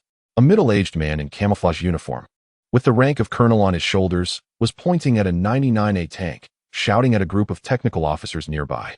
His skin was tanned, and his face displayed a look of frustration. How much does an active defense system cost? How much for an electro-optical countermeasure system? Each of our tanks is made of gold. And what do we get? He slammed his fist onto the tank's track, producing a dull thud. A bunch of cheap drones made from plastic shells and civilian chips are flying in. A few thousand each. Dozens, hundreds, swarming in. How many can our active defense system intercept? 10, 20, and then what? Watching the remaining small gadgets rush in like bloodthirsty flies, targeting our weakest top armor? How can we continue this battle? The invincible armored legion that we spent billions to build has turned into a pile of live targets. The colonel became increasingly agitated, his chest rising and falling violently. The surrounding technical officers all lowered their heads, their faces filled with distress. This is an unsolvable dilemma. The most lethal question posed by asymmetric warfare to all traditional heavy armored units in this era. Can we afford to use expensive missiles against cheap drones? Is it cost-effective? Su Yofei turned to the leading colonel and asked in her cool voice, Colonel Wang, are we currently facing a bottleneck in the algorithms and multi-target processing capabilities of our vehicle-mounted active defense systems? Colonel Wang smiled wryly and nodded. Dr. Su, you hit the nail on the head. It's not that we can't do it, but the costs and power consumption do not allow it. To simultaneously deal with hundreds of high-speed targets requires massive computing power. Such advanced fire control radar and computing units simply cannot fit into a tank with limited space. Su Yofei nodded thoughtfully. She instinctively turned her head to see the reaction of the special technical advisor beside her. Then, she froze. The young man who had been indifferent and bored since getting in the vehicle was now quietly standing there. He did not look at the shouting colonel or the group of worried technical officers. His gaze was calmly fixed on the turret of the 99A tank. Chapter 69. A dimensional strike from the consultant. The awe in Su Yofei's eyes had not yet faded when she noticed Ma Liang's reaction. She was slightly taken aback. The young man who had seemed indifferent and bored since getting in the vehicle was now standing quietly. He did not look at the shouting senior colonel or the frowning technical officers. His gaze was solely fixed on the turret of the Type 99A tank, his expression calm. However, Su Yofei sensed something entirely different beneath that calmness. It was interest. A curiosity akin to that of a top player encountering a problem in a beginner's village. Hey, Ma Liang finally spoke. His voice was not loud, but it was like a stone thrown into a noisy pond, instantly capturing everyone's attention. The furious senior colonel abruptly turned his head. When he saw that the speaker was merely a young man in a t-shirt and jeans, a flash of unmistakable impatience crossed his red, anger-fueled eyes. Who are you? This is a military-restricted area. Who let you in? Colonel Wang's expression changed, and he quickly stepped forward to explain quietly. Colonel Li, this is Ma Liang, the consultant sent from above. Consultant? Colonel Li scrutinized Ma Liang, his skepticism and disdain growing stronger. A consultant this young? What does he know? Can he even make a PowerPoint presentation? I need someone who can solve problems, not a theorist. His voice was filled with a sense of hostility. However, Ma Liang paid no attention to his questioning. He slowly walked up to the Type 99A tank, reached out, and gently tapped on the inconspicuous launchers on the side of the turret. This is a smoke grenade launcher, right? He asked casually. A young technical officer instinctively replied, yes. Consultant Ma Liang interrupted him. Your thinking is off. His voice remained calm, but carried an undeniable certainty. What? What do you mean it's off? Colonel Li was momentarily taken aback. Ma Liang turned to look at him, and for the first time, a ripple of emotion appeared in his calm eyes. A look almost tinged with pity, as if he were observing a primitive person still using an abacus to calculate pi. Using millions of interceptor missiles to target drones worth thousands, employing complex fire control radars to lock onto a bunch of slow-moving small targets. Your thought process is fundamentally flawed. You're focused on how to defend accurately, but when dealing with this kind of cheap saturation attack, Ma Liang paused, a playful smile forming at the corners of his mouth. The only correct approach is to use a cheaper, more brute force method to erase over a range. Erase over a range? Everyone present, including Su Yofei, was intrigued by this fresh terminology.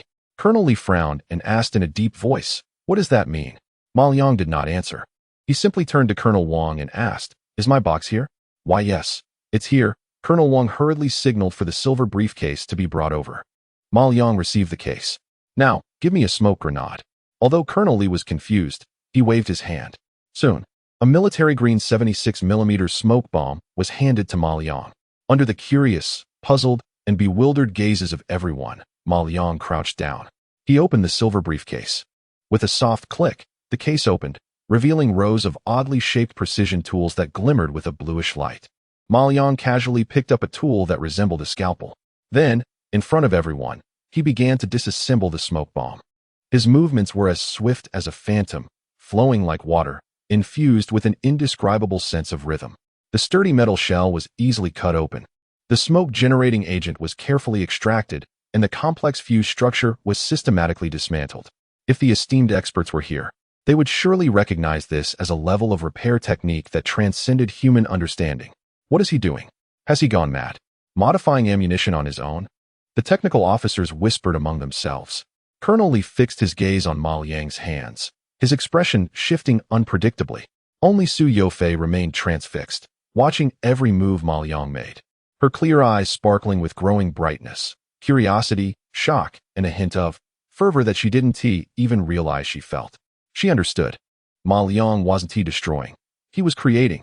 He was reconstructing matter on the most microscopic level in a way she couldn't comprehend. A few minutes later, Ma Liang stopped. He reassembled the modified smoke bomb. From the outside, it looked no different from before. Done. Ma Liang stood up and dusted off his hands. He handed the special ammunition to the stunned technical officer. "Put it back." Now, Ma Liang raised his head, looking towards the distant sky. "Get me 100 drones. Have them launch a suicide attack in the most concentrated formation against that tank." "What?" Colonel Li's eyes widened in shock. "Do you know what you're saying? 100 drones. That's enough to turn that tank into a pile of scrap. This is our most elite unit, not a toy for your experiments." Ma Liang merely cast him a faint glance. Afraid? Those two words pierced Colonel Li's heart like a burning needle. "You." His face instantly turned a deep shade of red. He stared hard at Ma Liang, then at the quietly crawling steel beast. Finally, gritting his teeth, he managed to squeeze out a few words. "Fine. I'll see what kind of extraordinary abilities you have. Consultant. All units, attention." He grabbed the communicator and shouted, "Prepare for swarm saturation attack testing. Target, the tank.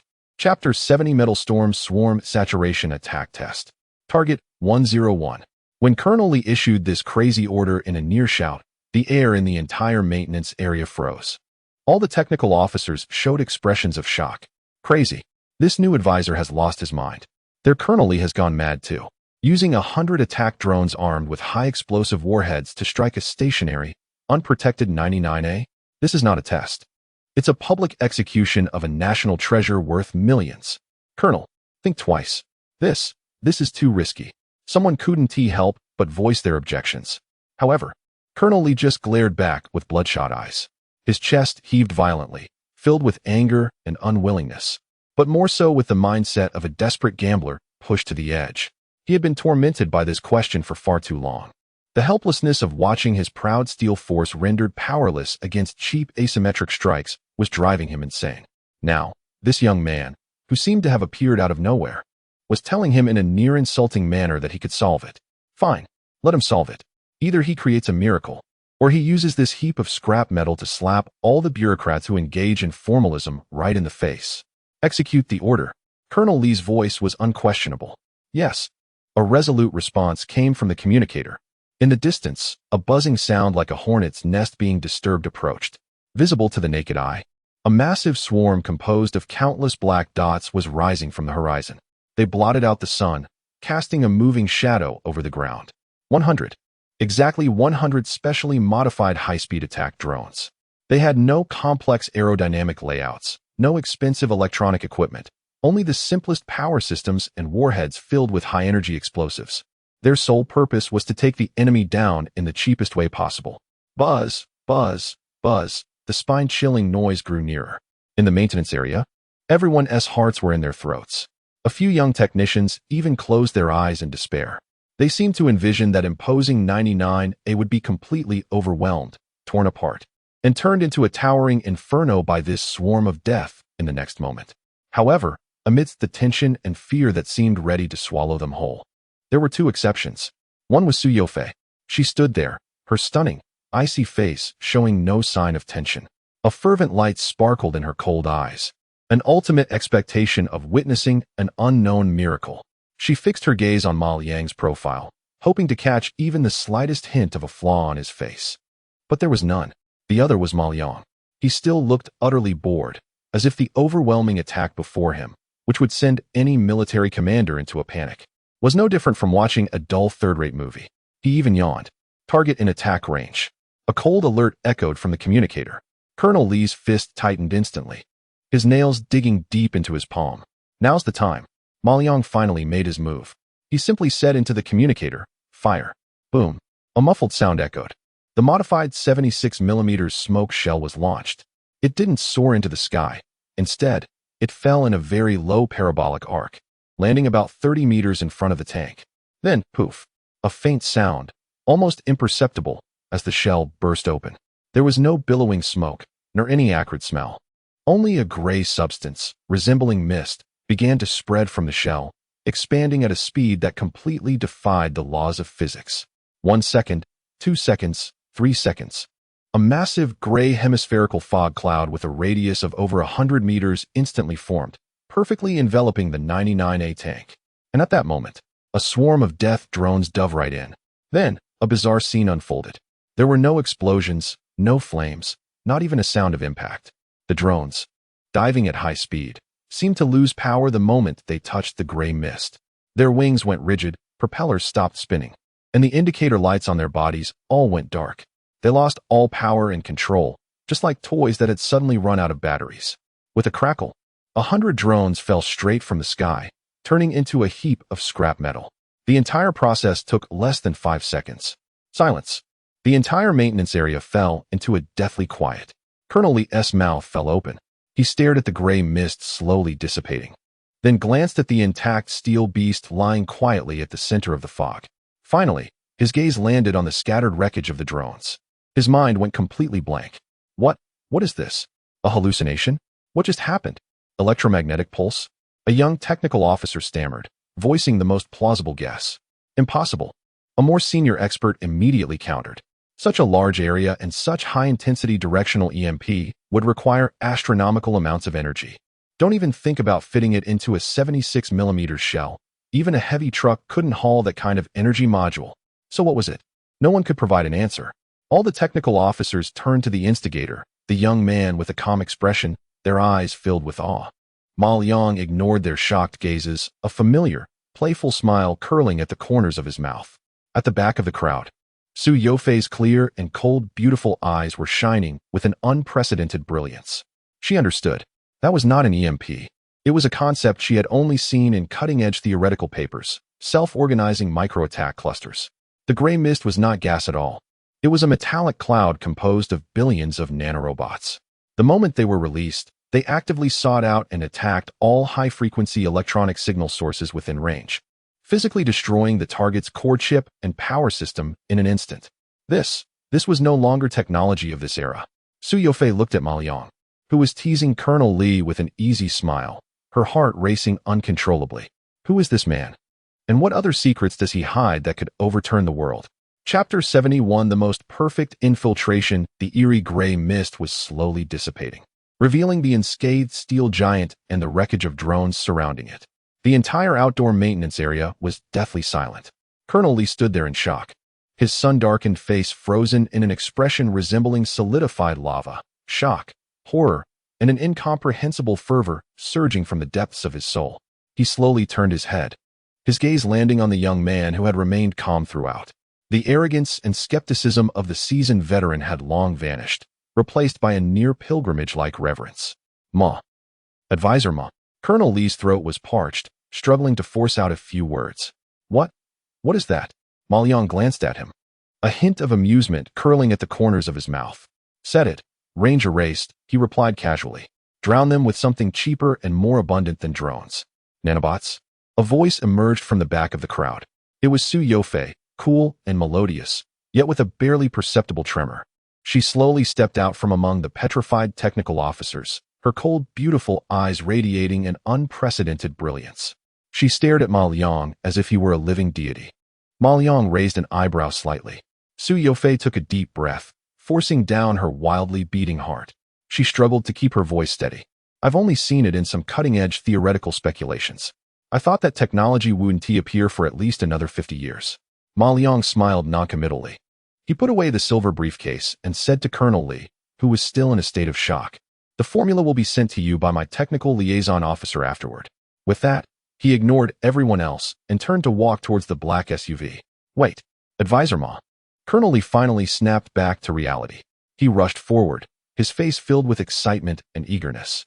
"Won't you give us more guidance?" Ma Liang did not stop, merely waved his hand without looking back. "No time.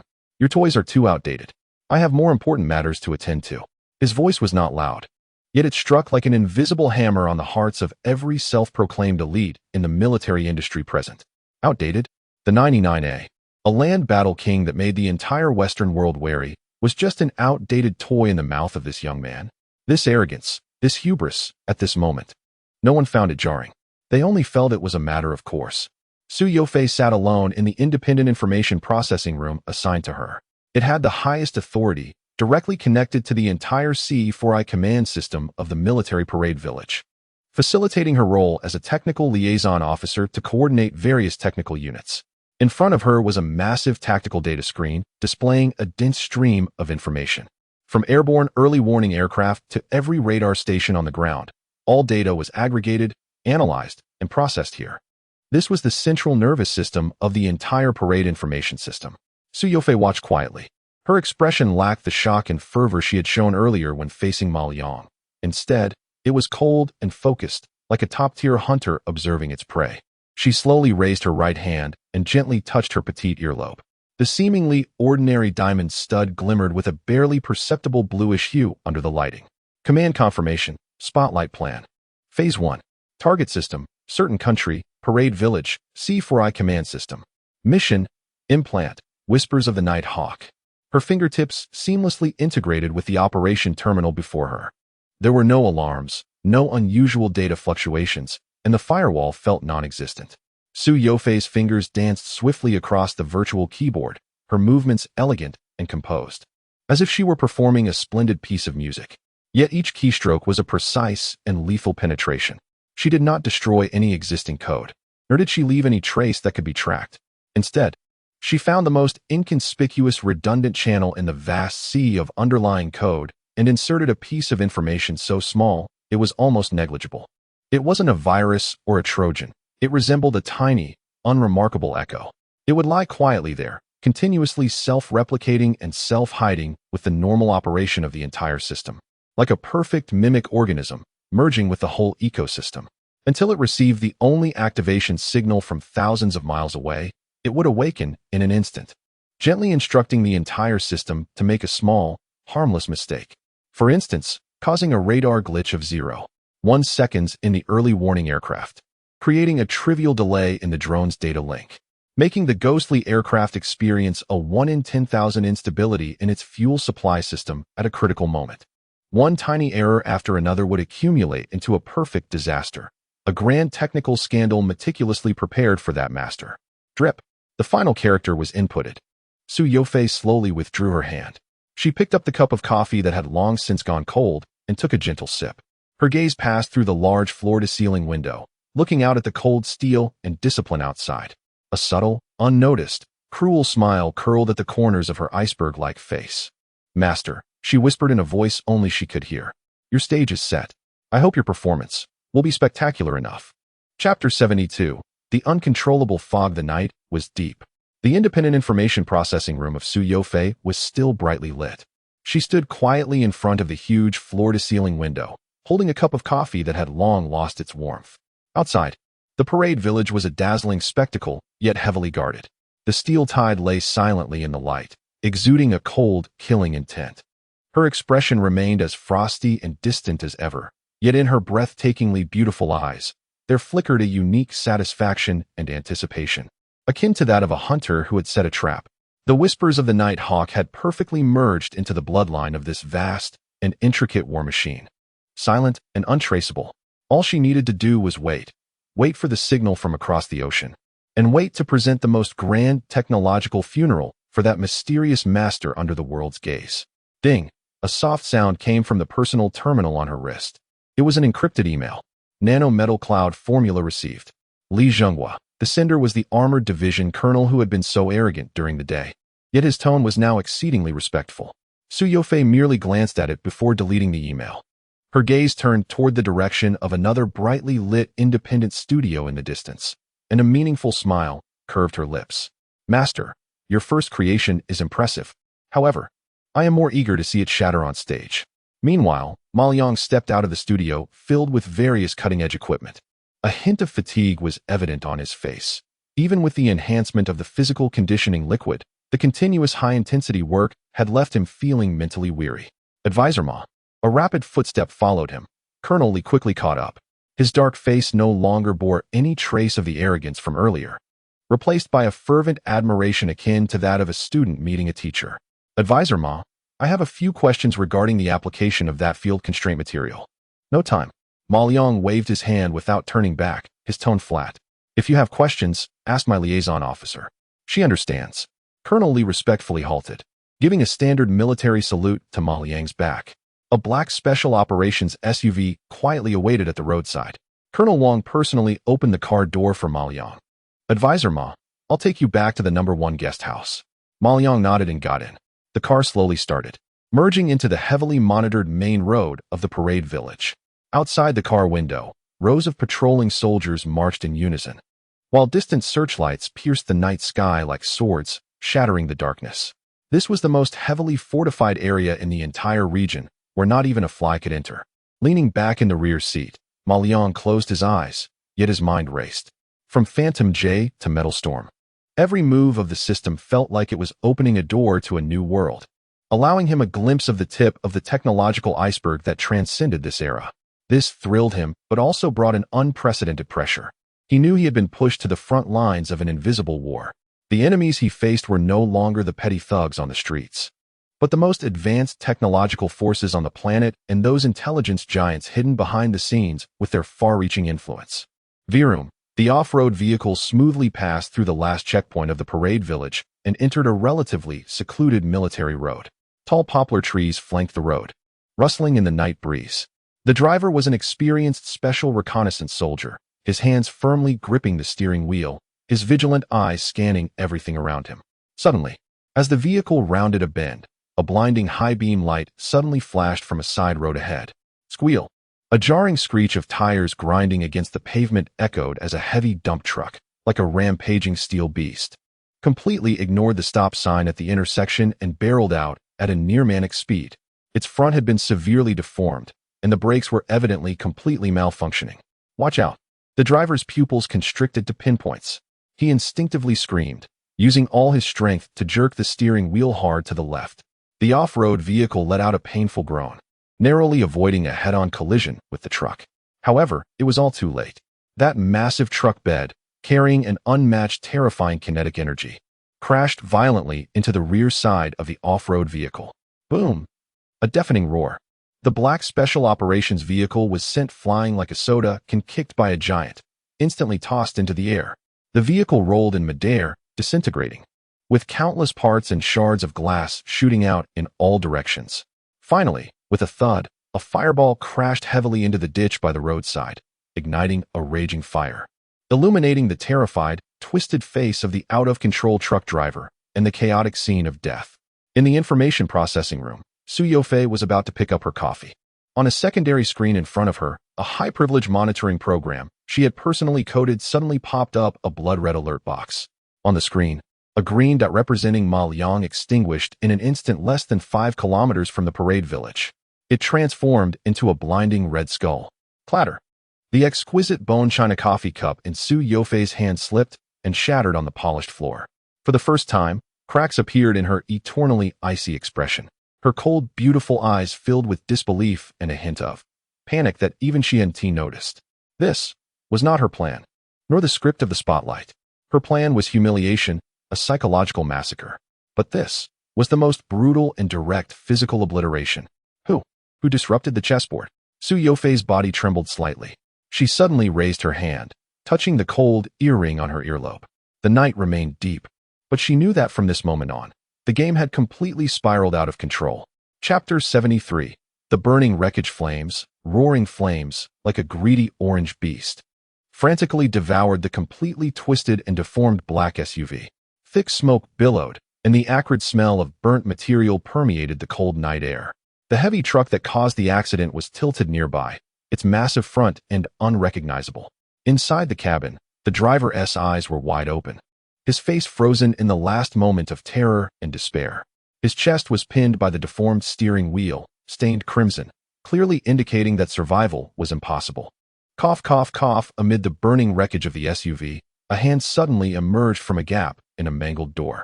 The hand was covered in blood and grease, yet it was filled with strength. Bang! With a muffled sound, the severely twisted door was forcefully pushed open by an overwhelming force. Ma Liang crawled out from inside. He was covered in blood, with a long gash on his forehead, blood continually flowing down and obscuring his vision.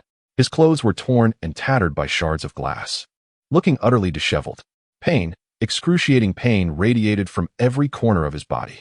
In the past, he would have turned into a pile of flesh in the cataclysmic impact. But that basic physical enhancement liquid had saved his life at the critical moment. Even so, he felt as if his bones were about to shatter. Colonel Wang Ma Liang wiped the blood from his face. He turned his head to look towards the driver's seat. There was no longer a human figure there. Colonel Wang, the officer who always wore a respectful expression and rarely smiled, had used his body and last vestige of professional instinct to absorb the most fatal impact for Ma Liang in the back seat. Ma Liang's pupils suddenly constricted, and a cold, violent emotion he had never experienced surged from the depths of his heart. This was not an accident, absolutely not. His gaze slowly shifted, landing on the truck that stood there like a steel beast, his expression turning icy. In the distance, the sharp sound of police sirens grew closer. Ma Liang knew he didn't have much time. He gritted his teeth against the intense pain and stood upright, taking slow steps toward the truck. In his mind, a blue virtual panel quietly emerged. Eye of all things exploration activated. Scanning target, heavy-duty dump truck. An invisible data stream instantly enveloped the entire truck. The next moment, a massive three-dimensional model was constructed in Ma Liang's mind. Vehicle status analysis in progress. Multiple severe physical damages detected. Brake system hydraulic line physically severed. Steering assist system linkage physically severed.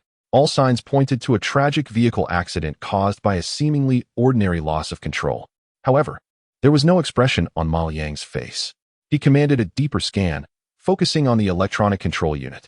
He issued the command in his mind. Command confirmation. Deep scan initiated. Analyzing vehicle ECU data logs. The data stream flickered wildly. Soon, a line of red warnings popped up. Warning. Abnormal data, write record detected.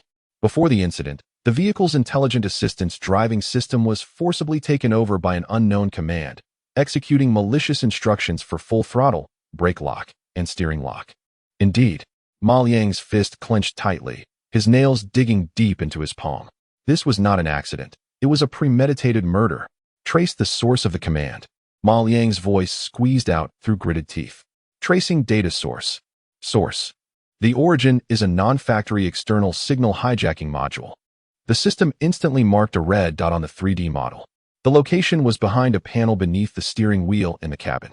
Without any hesitation, Ma Liang walked to the truck's cabin, opened the door, and was hit by a strong metallic smell of blood. He glanced at the driver, whose death was gruesome, his eyes devoid of any compassion. Then he pulled out a silver briefcase from his pocket. The case was surprisingly undamaged from the recent collision. He casually took out a tool that resembled a crowbar. With a snap, the panel was easily pried open, revealing a mass of tangled wires inside. At the deepest part of the wiring, A black chip the size of a matchbox was forcefully and crudely connected to the vehicle's main data line. There were no markings on it. Ma Liang reached out, pinching the still-warm chip with 2 fingers. A cold sensation transmitted to his fingertips. The sound of sirens was already near, with red and blue lights flashing madly in the night. Standing at the chaotic accident scene, Ma Liang faced the burning wreckage and fallen comrades on one side, and the cold conspiracy and murderous intent from the abyss on the other. He slowly tightened his grip on the chip. His eyes, usually filled with a hint of cynicism, now held an icy, murderous aura akin to eternal frost. The game has leveled up. Chapter 74. The cleaner at 3 in the morning, the independent information processing room of Su Youfei was still brightly lit. The air was filled with the mixed scent of coffee and cold electronic equipment. Just moments ago, an uncontrollable incident had occurred. Su Youfei sat quietly in front of the control panel, her icy expression losing its usual calmness and composure for the first time. Her mind was frantically replaying the moment when the green light extinguished and the red skull, symbolizing death, appeared. Who on earth? Who barged into her game so violently and barbarically? Click. A light sound echoed as the alloy door of the information processing room was pushed open from the outside. Su Youfei suddenly raised her head, her eyes instantly becoming extremely vigilant. A tall black figure walked in against the light, emanating a lingering scent of blood and a heavy chill. It was Ma Liang. He was still alive. Su Youfei's pupils shrank to a point the moment she recognized the visitor. Her heart skipped a beat uncontrollably, the shock surpassing even the moment she saw the death alert. How could he still be alive? After such a collision and explosion? She was about to speak, but Ma Liang had already approached her. He said nothing. His eyes, shadowed and hard to discern, simply looked at her coldly. Then, he reached out and gently tossed a small, cold, black object onto her control panel. Clink. The crisp sound of metal colliding shattered the silence in the room. Su Youfei instinctively focused on the chip, slightly deformed from the heat, but still revealing its precise structure. Investigate, Ma Liang finally spoke, his voice hoarse, cold, and devoid of any emotion. Find out where it came from. After speaking, he turned and left, dragging a silver briefcase behind him, leaving Su Youfei with only a solitary and menacing silhouette. The door slowly closed. Su Youfei stared blankly at the chip lying on the control panel. After a long time, she slowly extended her slightly trembling hand and picked it up with the most precise tweezers. The shock and panic on her face had vanished, replaced by an intense coldness and focus. She connected the chip to her analysis terminal, her fingers flying over the virtual keyboard as if in a phantom dance. A massive stream of data crazily refreshed on the screen before her. Beginning reverse tracking. Decrypting underlying encryption protocol. Encryption method, Dagger, 3 dynamic frequency hopping encryption. Not nesting standard protocol. Analyzing chip's physical structure. Material, M7 military ceramic-based composite. Etching process, laser microdot etching. Rough, efficient style. Line after line of cold data flashed rapidly in Su Youfei's eyes, her expression growing increasingly grave. Something was wrong. Everything was wrong. This was not the work of the nest. The style of the entity known as Eagle's Nest is elegant and lethal, akin to a top-tier surgeon making precise incisions on the most vulnerable arteries. In contrast, the force represented by this chip embodies brutality and ferocity, wielding a heavy hammer to shatter your skull along with your dignity. Suddenly, a nearly forgotten codename leaped from Su Youfei's memory, Cleaner, a black entity that exists outside all intelligence systems. They do not belong to any nation. They serve only the highest bidding military-industrial complex. Their mission is singular, to eliminate all obstacles to technological monopoly in the most direct and bloody manner, whether they be people or objects. Su Youfei leaned back against the cold chair, a chill rushing from her feet to the top of her head. On the chessboard, a madman appeared, one who disregarded all rules. This madman had also set his sights on her original target.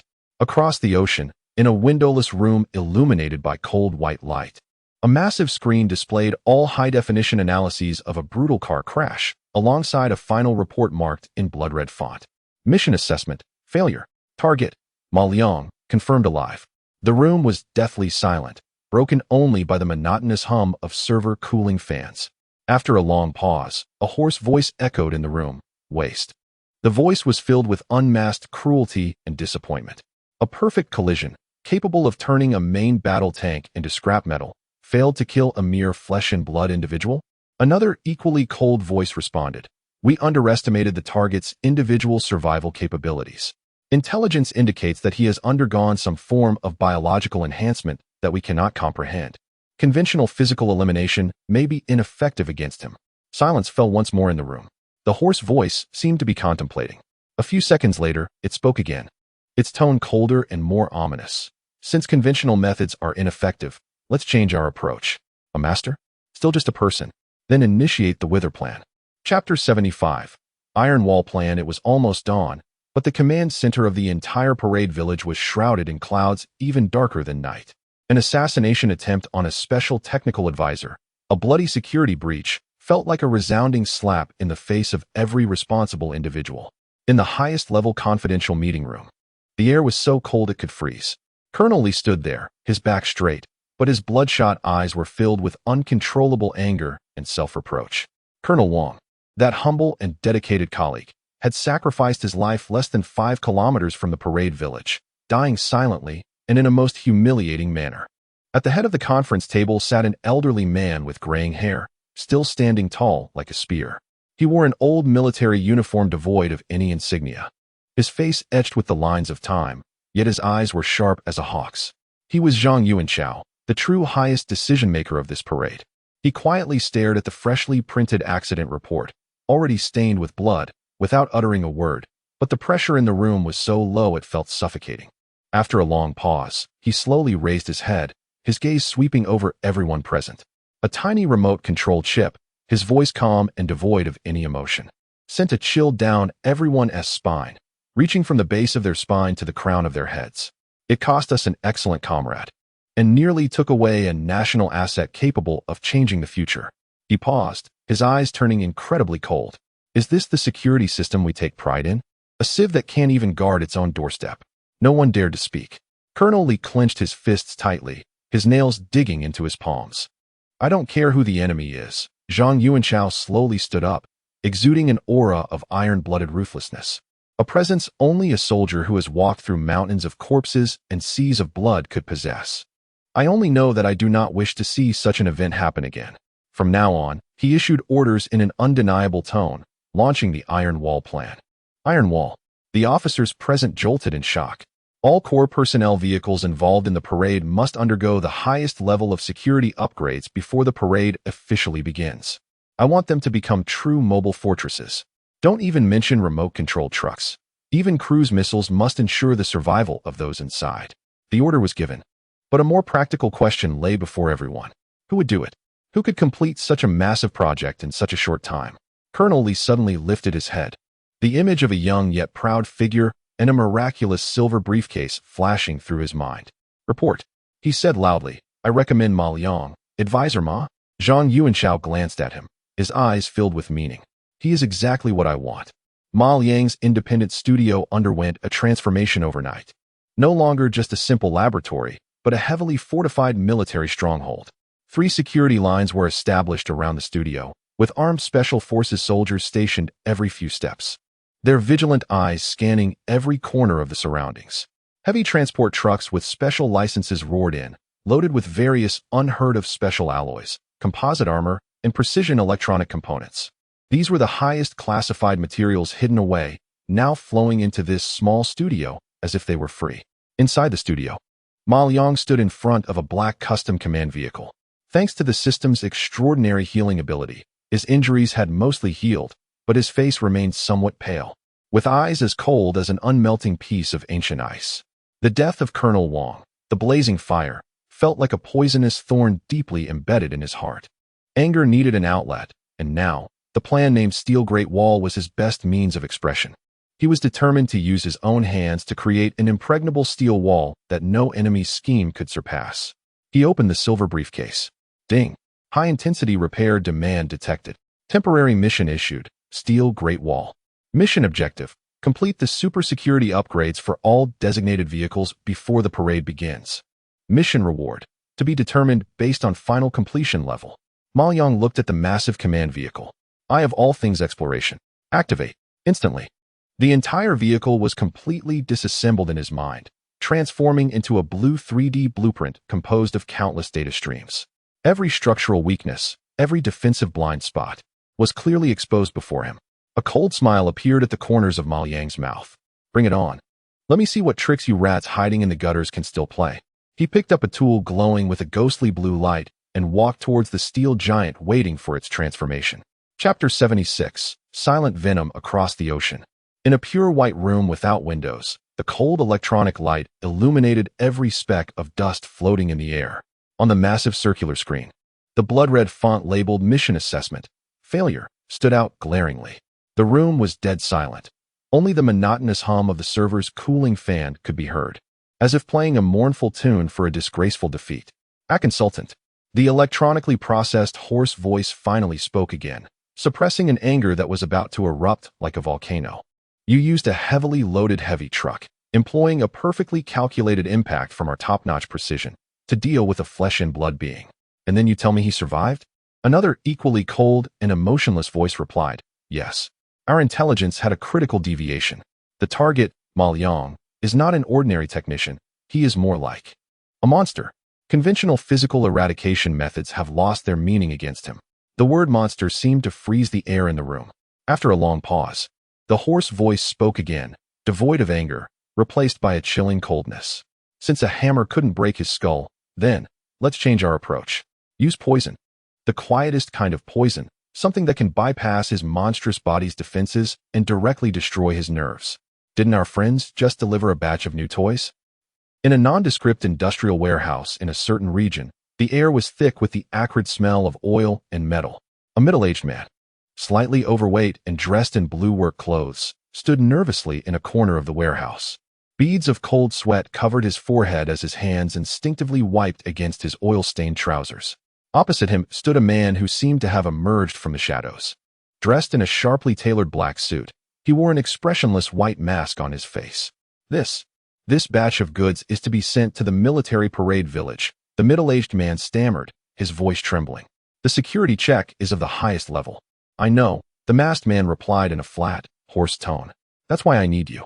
He placed a small metallic bottle, resembling a perfume vial, next to a barrel of special equipment coolant that was about to be shipped out. Just pour it in. It's that simple. The middle-aged man looked at the ominous metallic bottle, his body shaking like a leaf in the wind. No, I can't. The masked man said nothing more. He slowly raised his hand and activated a tactical terminal on his wrist. A live surveillance feed of a little girl appeared on the screen. She was wearing a pink backpack, bouncing excitedly at the entrance of an elementary school, waiting. The middle-aged man's pupils dilated suddenly, and the color drained from his face.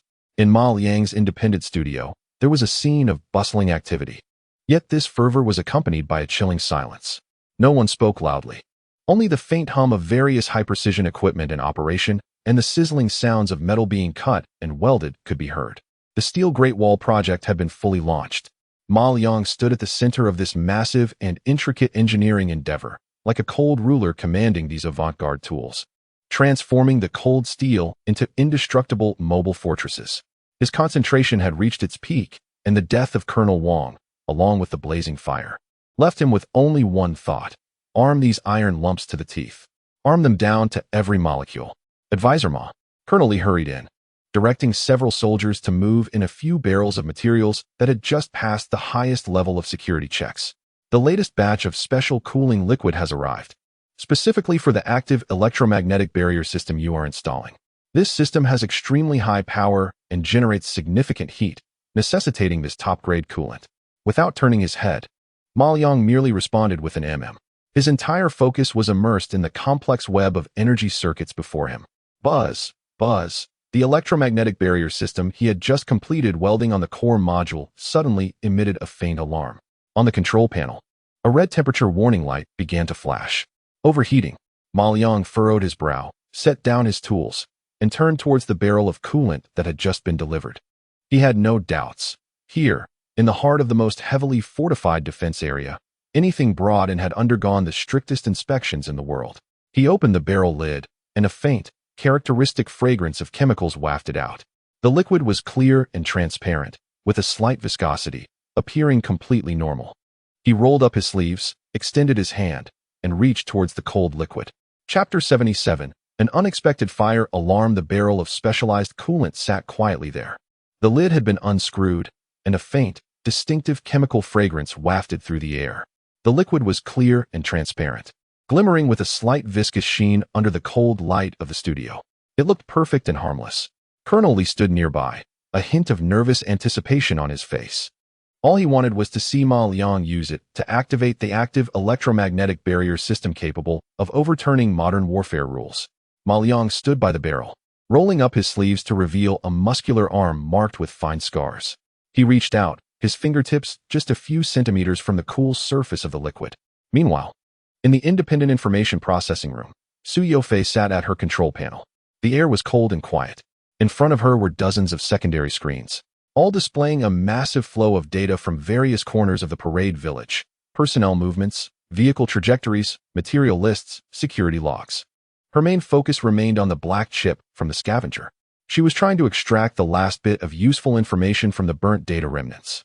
Suddenly, a very faint alert tone sounded from a corner screen responsible for monitoring real-time logistical data. It was a warning generated by a low-level monitoring program she had written herself. The sole purpose of this program was to compare the theoretical chemical composition of all incoming materials with the actual test data using the most stringent standards. Under normal circumstances, the deviation must be less than 3 parts per billion. At that moment, a line of data highlighted in pale yellow on the screen stood out starkly. Material ID, TE7701. Product name, Specialized Equipment Coolant, High Grade. Data source, Final Quality Inspection Scan from Warehouse Number 3. Chemical Composition Deviation, 0.0000041. Status, Warning, Non-Lethal Contamination. This deviation was extremely small enough that any conventional security system would dismiss it as normal instrument error. But Su Yofei's program would not. Her cold, beautiful eyes narrowed slightly. Non-lethal contamination? She did not believe it. At this moment, in this sensitive location, any abnormal deviation could not possibly be an accident.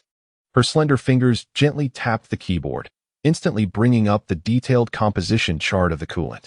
At the same time, she opened another window displaying real-time high-definition surveillance footage of Ma Liang's independent studio. She saw the open barrel of coolant and Ma Liang's hand slowly reaching toward the liquid. Almost simultaneously, the data analysis in front of her yielded results.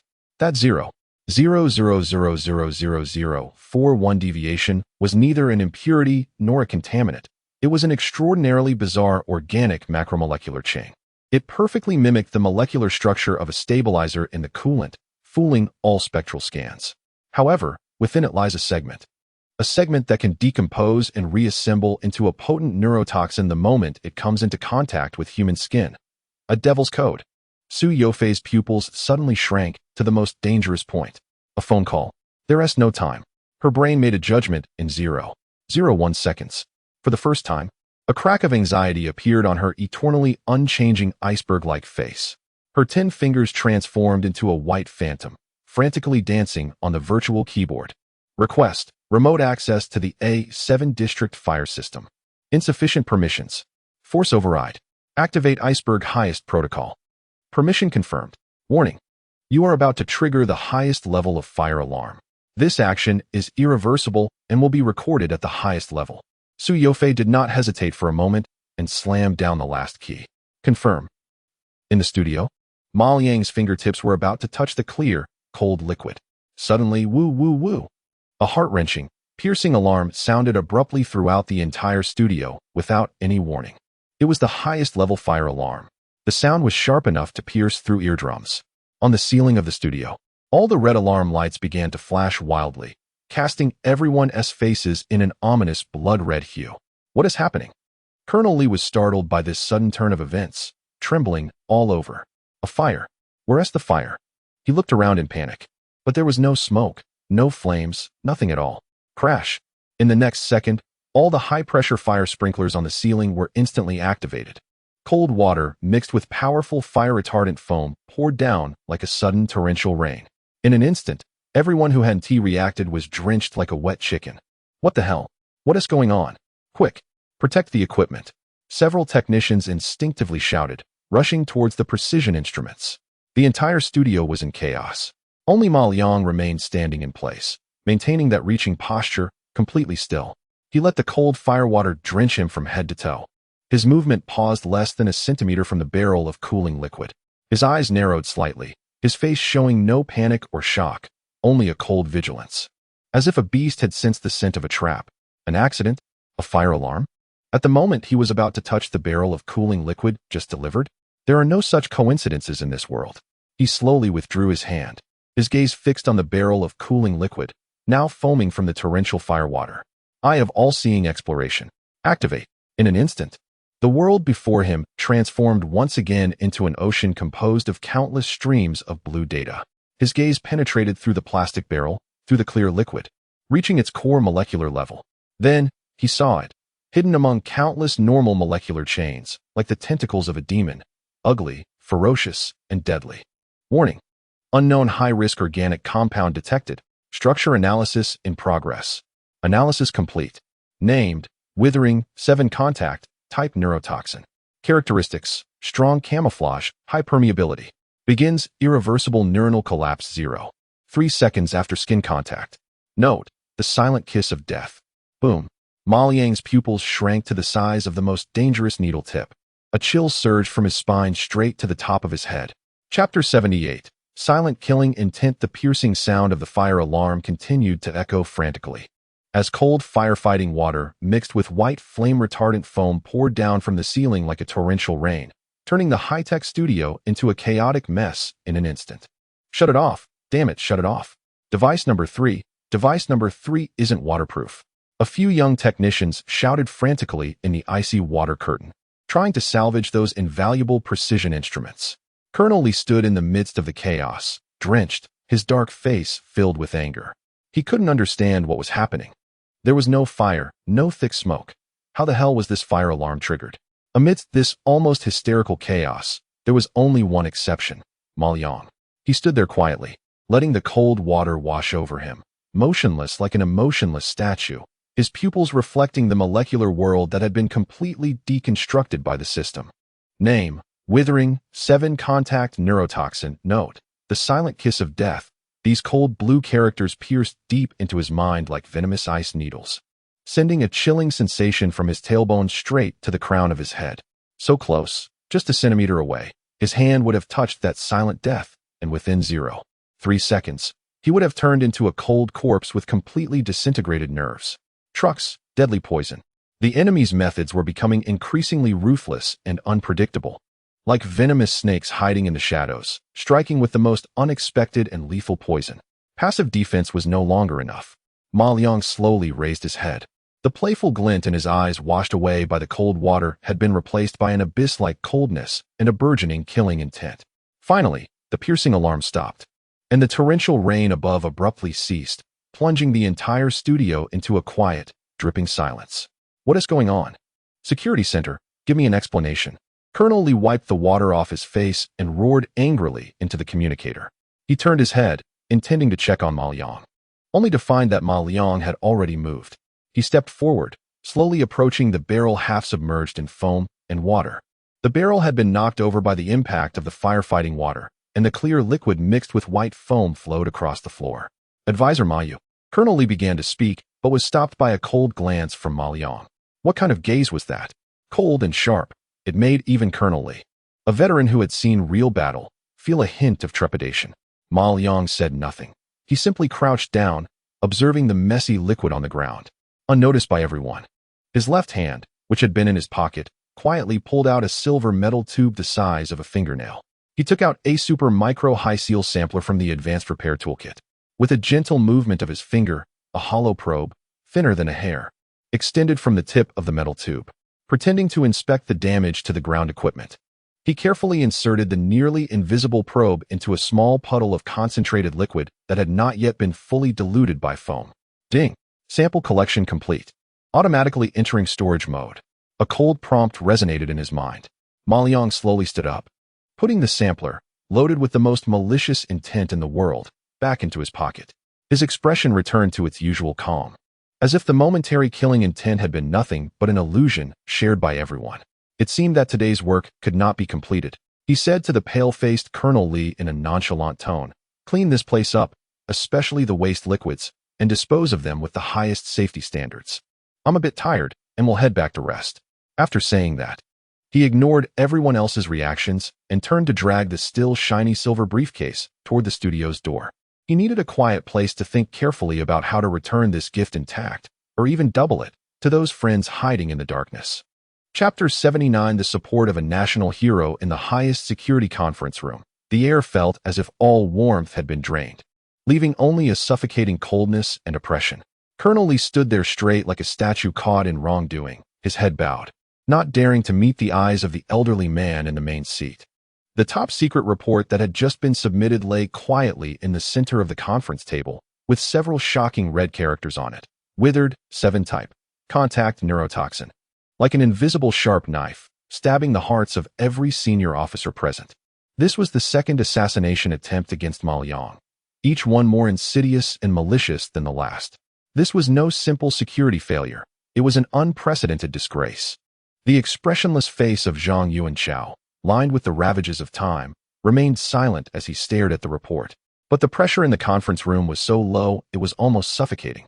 After a long pause, he slowly raised his head. His gaze did not land on Colonel Lee or any other responsible person, but instead focused on the young man sitting at the end of the conference table, Ma Liang. Ma Liang also remained silent. The usual hint of cynicism on his face had vanished, replaced by a chilling coldness.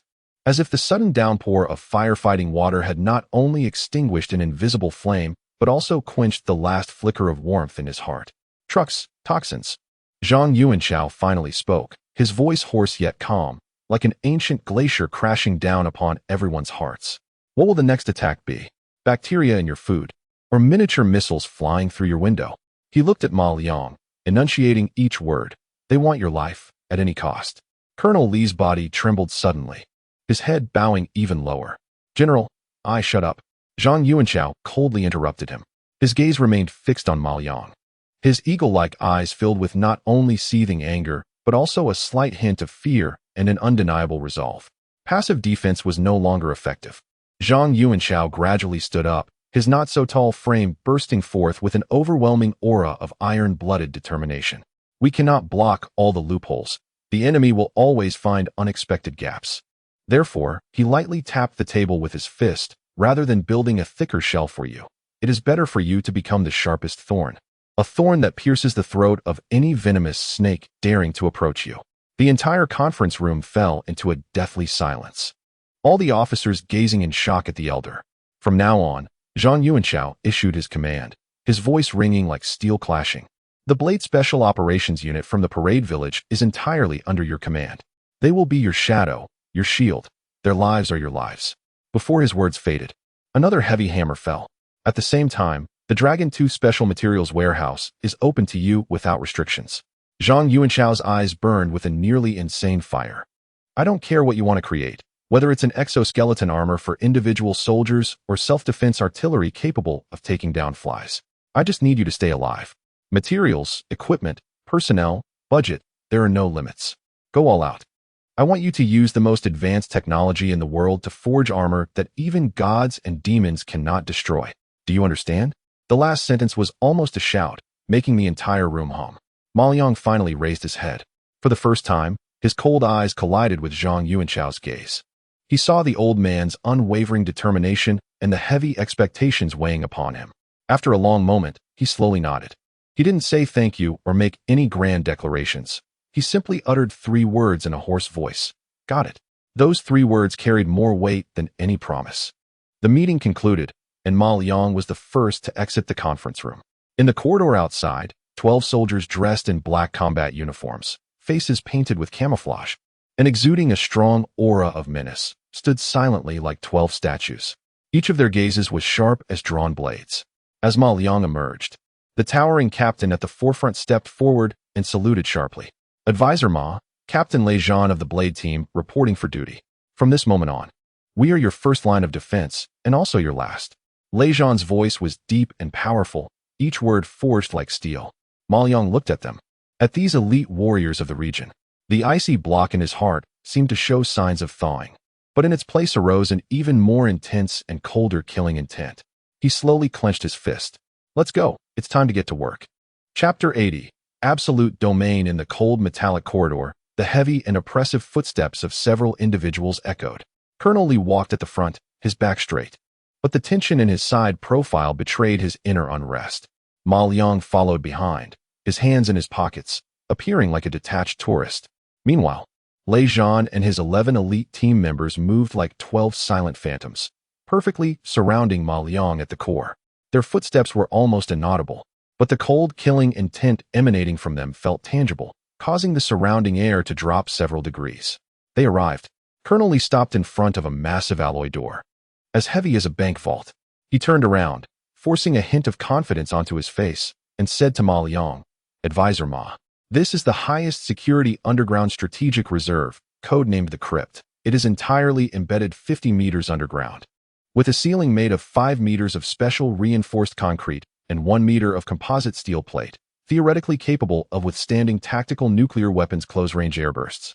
As he spoke, he entered a long string of complex passwords on a highly concealed control panel next to the door, followed by dual verification of his iris and palm print. With a creaking sound that was painful to the ears, the several-ton heavy alloy door slowly slid open to reveal a deep and dark entrance. A musty, stale smell and the cold scent of steel rushed forth. This place has been abandoned for over a decade, but the main structure remains intact. Our team can complete the clearing and ventilation system upgrades within 24 hours. Here, you are absolutely safe. Colonel Lee stepped aside, gesturing for Ma Liang to enter. Ma Liang said nothing and stepped inside. The interior of the reserve was vast, resembling the hollowed-out belly of a mountain, filled with outdated equipment and supplies covered in oilcloth. Appearing chaotic and oppressive, Colonel Lee followed him in, ready to provide further introductions, but found that Ma Liang was simply moving slowly across the open space, as if surveying something. "How is it, Advisor Ma?" Colonel Lee asked with some anticipation. "Are you satisfied with the environment here?" Ma Liang stopped. He did not answer, for in his sight, the entire world had already transformed. Eye of all things activated, conducting comprehensive scanning and structural deconstruction of the current environment. In an instant, what appeared to be an indestructible crypt in Colonel Lee's eyes became a three-dimensional blueprint made up of countless blue data streams in Ma Liang's mind, marked with dense, alarming red warnings. Warning: detected over 37 stress concentration points in the wall structure. Concrete exhibits micro-honeycomb deterioration. Warning: over 13 rusting detected in the steel plate interlayer. Actual defensive capability decreased by 45. Warning: the security lines are severely aged, with 8 physical backdoors and 21 underlying protocol vulnerabilities. Estimated breach time, 17 seconds. Cold data ruthlessly tore apart the seemingly solid exterior of this fortress. Comprehensive assessment: a design concept that is outdated, construction quality is concerning, and maintenance is virtually zero. Construction waste. Ma Liang slowly turned around, his sunglasses facing the expectant expression of Colonel Lee's safety. He lightly uttered the 2 words, laced with unmistakable sarcasm. The smile on Colonel Lee's face froze. "You call this safety?" Ma Liang pointed to the heavy top cover above their heads, at a spot 13 meters to the left, where, 30 years ago, a cement mixer malfunctioned during construction, resulting in the concrete mix in that area being 30% below design standards. With a small yield underground bomb, it could be blown open like tofu. Colonel Lee's pupils constricted sharply, and the color drained from his face instantly. This data is the highest secret of the underground facility, known only to the chief engineer of the time and a few others. How does this young man know? And here, Ma Liang pointed to an inconspicuous ventilation duct in the corner, which was abandoned 15 years ago, but not completely sealed. Its other end connects directly to the city's sewage system 3 kilometers away. Even a trained rat could crawl in from there. Colonel Lee's body began to tremble slightly, beads of cold sweat forming on his forehead. These are construction defects and historical issues buried deep in classified files. What is this young man? This is not a fortress. Ma Liang looked at the completely dazed Colonel Lee and delivered his final judgment. This is a coffin covered with tin and cement. The enemy doesn't even need bombs. They just need to send a few engineers to burrow in from 100 places we can't imagine and suffocate us silently inside. The entire underground space was deathly silent, filled only with the heavy breathing of the crowd. For the first time, a hint of undisguised shock appeared on Lei Zhan's eternally stoic face as he looked at Ma Liang's back, his eyes filled with doubt. After a long pause, Ma Liang's voice rang out again, calm but with an undeniable commanding tone. "Tear it down." "What?" Colonel Lee suddenly raised his head, thinking he misheard.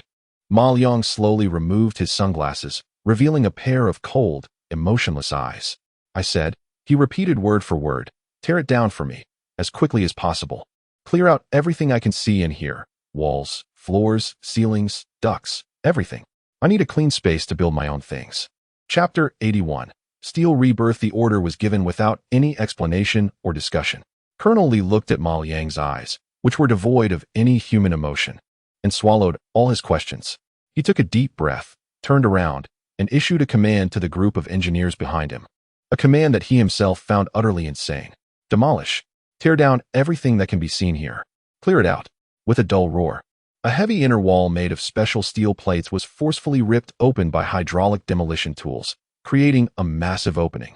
Sparks flew, and concrete dust quickly filled the underground space, mingling with the acrid smell of machine oil and the burnt scent of metal being cut, forming a wild and powerful aroma.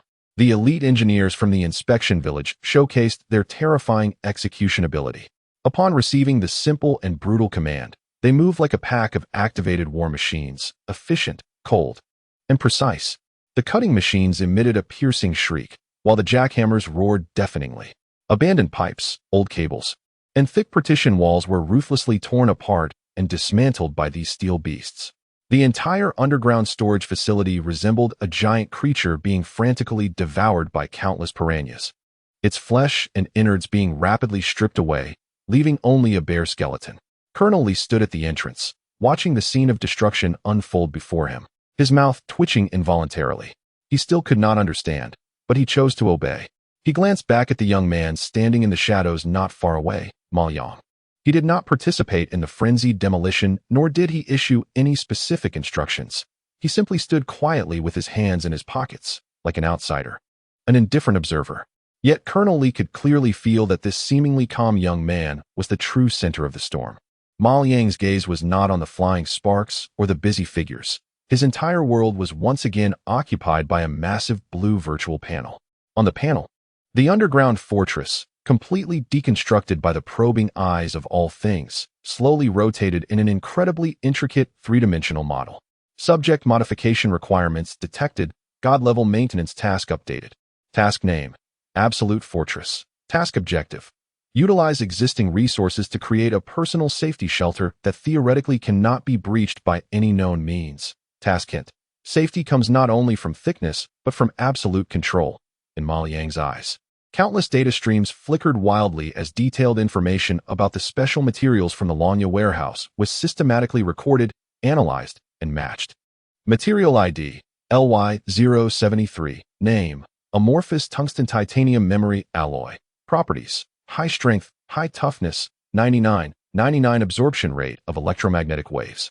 Capable of memorizing specific molecular arrangements. Material ID: LY109. Name: Spiderweb Biomimetic Superconducting Fiber. Properties: strength is 300 times that of steel of the same volume.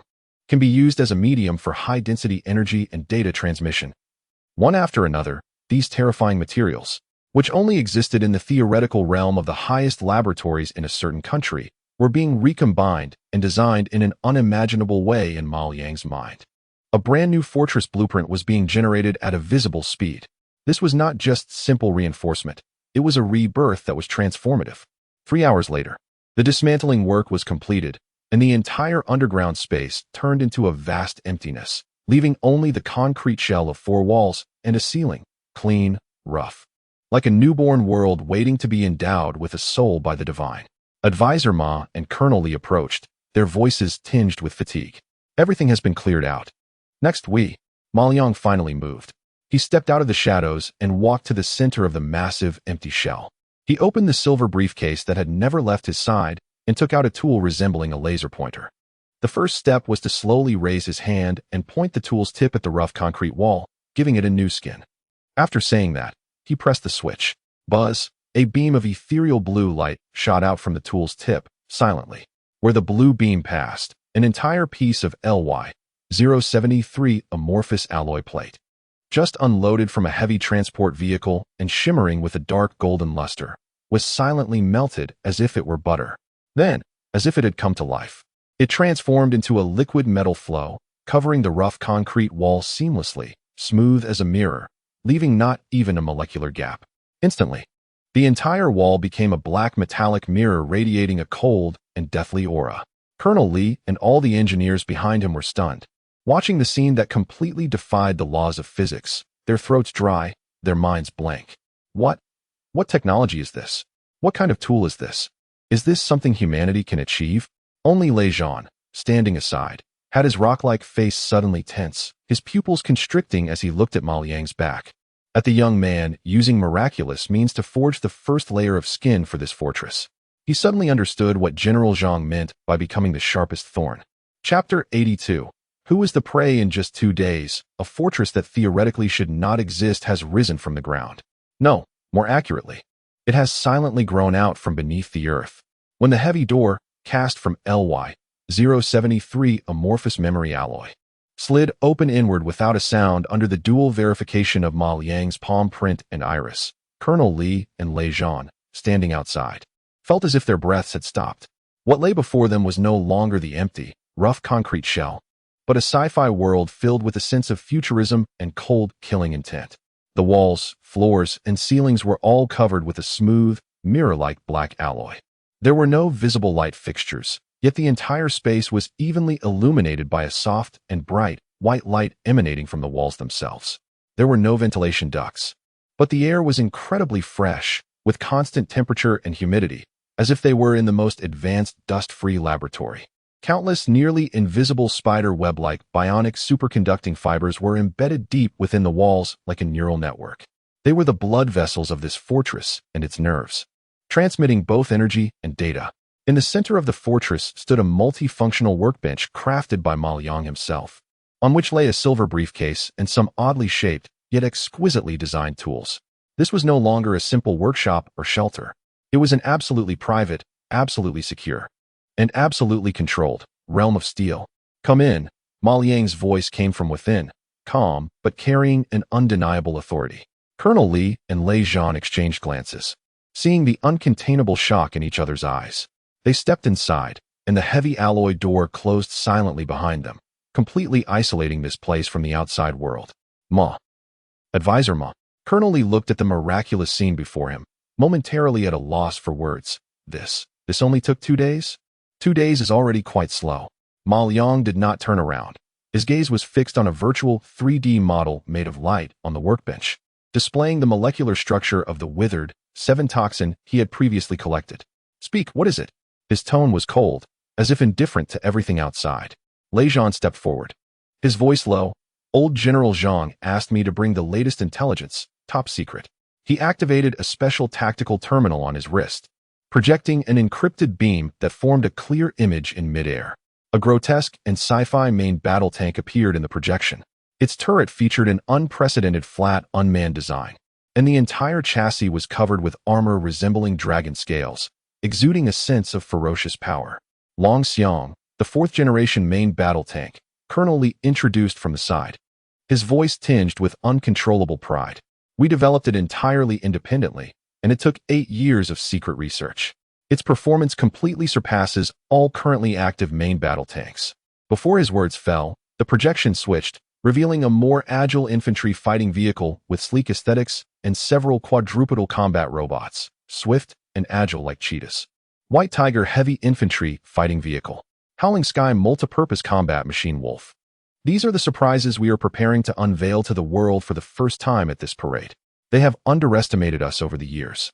But what they don't know is that we have kept some cards close to our chest. Colonel Lee's voice was passionate, yet Ma Liang remained calm, simply gazing at the steel behemoths representing the pinnacle of military technology in his country, his eyes showing no sign of emotion. And then, he asked, "What is the enemy's focus?" Lejean took a deep breath and switched to the next page of intelligence. It was an encrypted communication intercepted and deciphered by Su Yofei, coming from a clearing operation. Target, Ma Liang. Assessment updated. The individual has been confirmed to possess super-spec technology creation capabilities. The new land combat equipment, Dragon Xiong, White Tiger, Howling Sky, about to be showcased by this country is highly likely to be either personally led or independently completed works. Action plan changed. Priority target shifted from physical elimination to destruction of results. Mission: destroy or incapacitate at least one new type of equipment in any form. Once the intelligence playback ended, the air fell into silence again. The pride and excitement on Colonel Lee's face had vanished, replaced by extreme anger. These scoundrels, he growled through gritted teeth. How could they think that Dragon Xiong was created solely by Advisor Ma? This is the greatest insult to all our researchers. Ma Liang ignored his fury, merely observing the intelligence, a cold smirk slowly forming at the corner of his mouth. Interesting, he murmured softly. They see me as prey, yet they don't realize that I am just bait. The true prey they are after has long prepared the sharpest fangs. He turned off the toxin analysis chart, turned around, and for the first time looked directly at Colonel Lee and Lei Zhan. In his cold eyes flickered a spark of excitement, like a madman who had found a new toy. Let us go. Take me to see those big guys. I suddenly have a better idea. Since they want a good show, I'll prepare them. An unforgettable performance. Chapter 83. The Steel Beast Secret Hangar Number 1. This is the location with the highest security level in the entire parade village, aside from the absolute fortress of the other facility. The massive alloy gates slowly rise, emitting a heavy and grating friction sound. A unique scent, a mix of cold metal and high-grade lubricant, rushes to meet him. It is the smell of war machines, cold, powerful, filled with the essence of steel. Colonel Lee walks at the forefront, his back straight and a proud expression on his face, as if he can't wait to show off his treasure to the world. Lei Zhan and his elite squad move like ghosts, silently spreading out, vigilantly monitoring every corner. Ma Liang walks in the center, hands still in his pockets, his expression as calm as if he were strolling through an ordinary car exhibition. However, the moment he steps into the hangar, a slight ripple appears in his otherwise tranquil gaze. Shock, pure visual shock. The interior of the hangar is as vast as a small plaza, and at the center of the plaza, a prehistoric steel beast lies quietly. The Long Xiong, a fourth-generation main battle tank. Its size is larger than any active tank, with the entire body covered in composite armor that resembles black dragon scales, reflecting a haunting dark sheen under the cold lights of the hangar.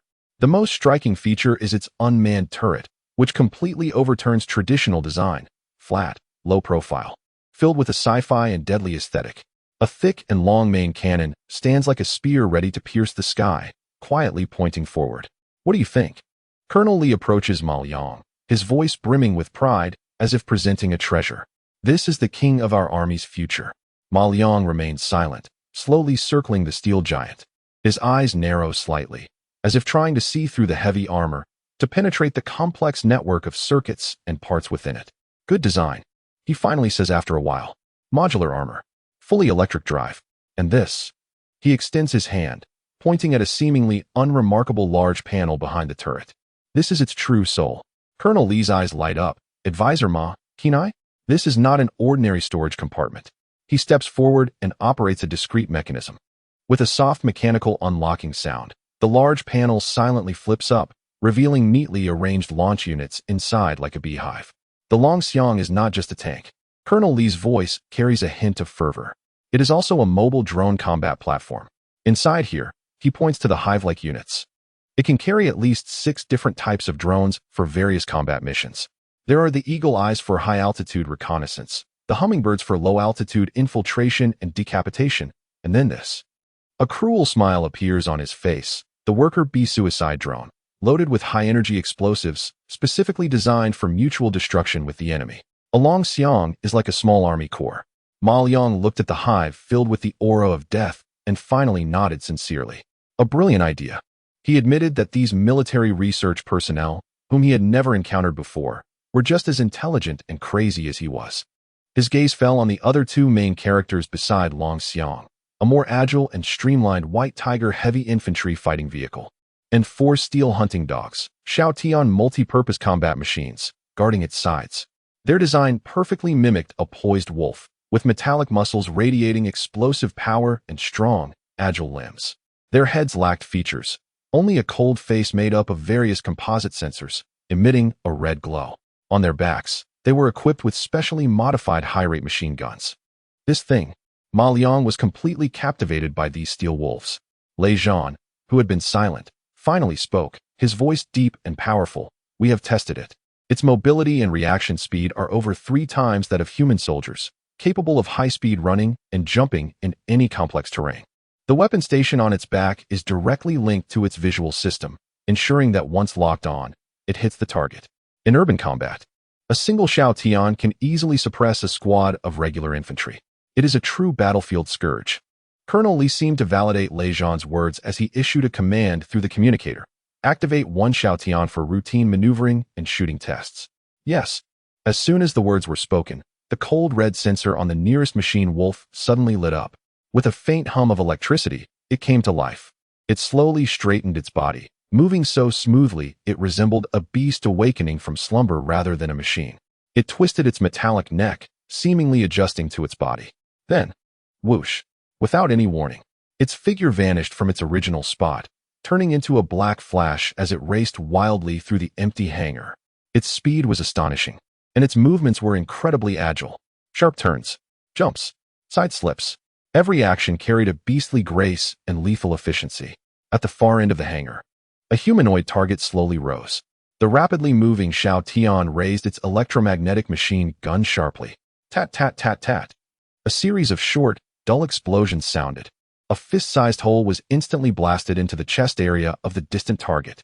The entire process was fluid and seamless, without a single extraneous movement. Ma Liang quietly watched as the steel beast completed its firing and gradually came to a halt.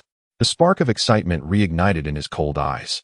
Indeed, he turned around to look at the proudly smiling Colonel Li, and the curve of his lips became even more pronounced. Very good. Chapter 84. Lethal armament inside the Absolute Fortress. The air was cold and quiet. Ma Liang stood in front of a multifunctional workbench, where a pale blue three-dimensional virtual projection was slowly rotating, depicting a howling combat machine wolf. Lei Zhan stood behind him like a silent statue. He had just brought in the latest intelligence, sent directly to the fortress's internal system via the highest encryption channel by Su Youfei. The intelligence was brief, consisting of only one sentence. The Reaper has activated a ghost team lurking within the borders of a certain country. Mission unknown. Ghost. The codename itself represented trouble and death. They were the top-tier special operations personnel, skilled in infiltration, sabotage, and assassination. Completely on a different level than those truck drivers and warehouse managers from before. This was newly assigned by the higher-ups. Lei Zhan placed a black tactical carry bag on the workbench, his voice low, revealing the latest model of the Dragon Scale, 3 lightweight bulletproof vest, capable of withstanding close-range pistol rounds and conventional rifle shots. Ma Liang turned to glance at the black bag, then shook his head. Not enough. His voice was flat, but undeniable. He opened the bag and took out the bulletproof vest made of high molecular fibers and ceramic plates. To an ordinary person, this was the pinnacle of individual protection, but in Ma Liang's eyes, Eye of all things exploration activate. A blue data stream instantly enveloped the entire vest, exposing its fiber weave structure, ceramic molecular density, all theoretical protective limits, and hidden structural weaknesses. Assessment, protection level, good. Existence of fatal flaws. Unable to effectively defend against specially designed armor-piercing rounds and high-frequency energy weapons. Garbage. Ma Liang spat out 2 words. He casually tossed the costly bulletproof vest onto the workbench and opened his silver briefcase. Buzz, he picked up a strangely shaped molecular reconstruction gun and aimed it at the vest.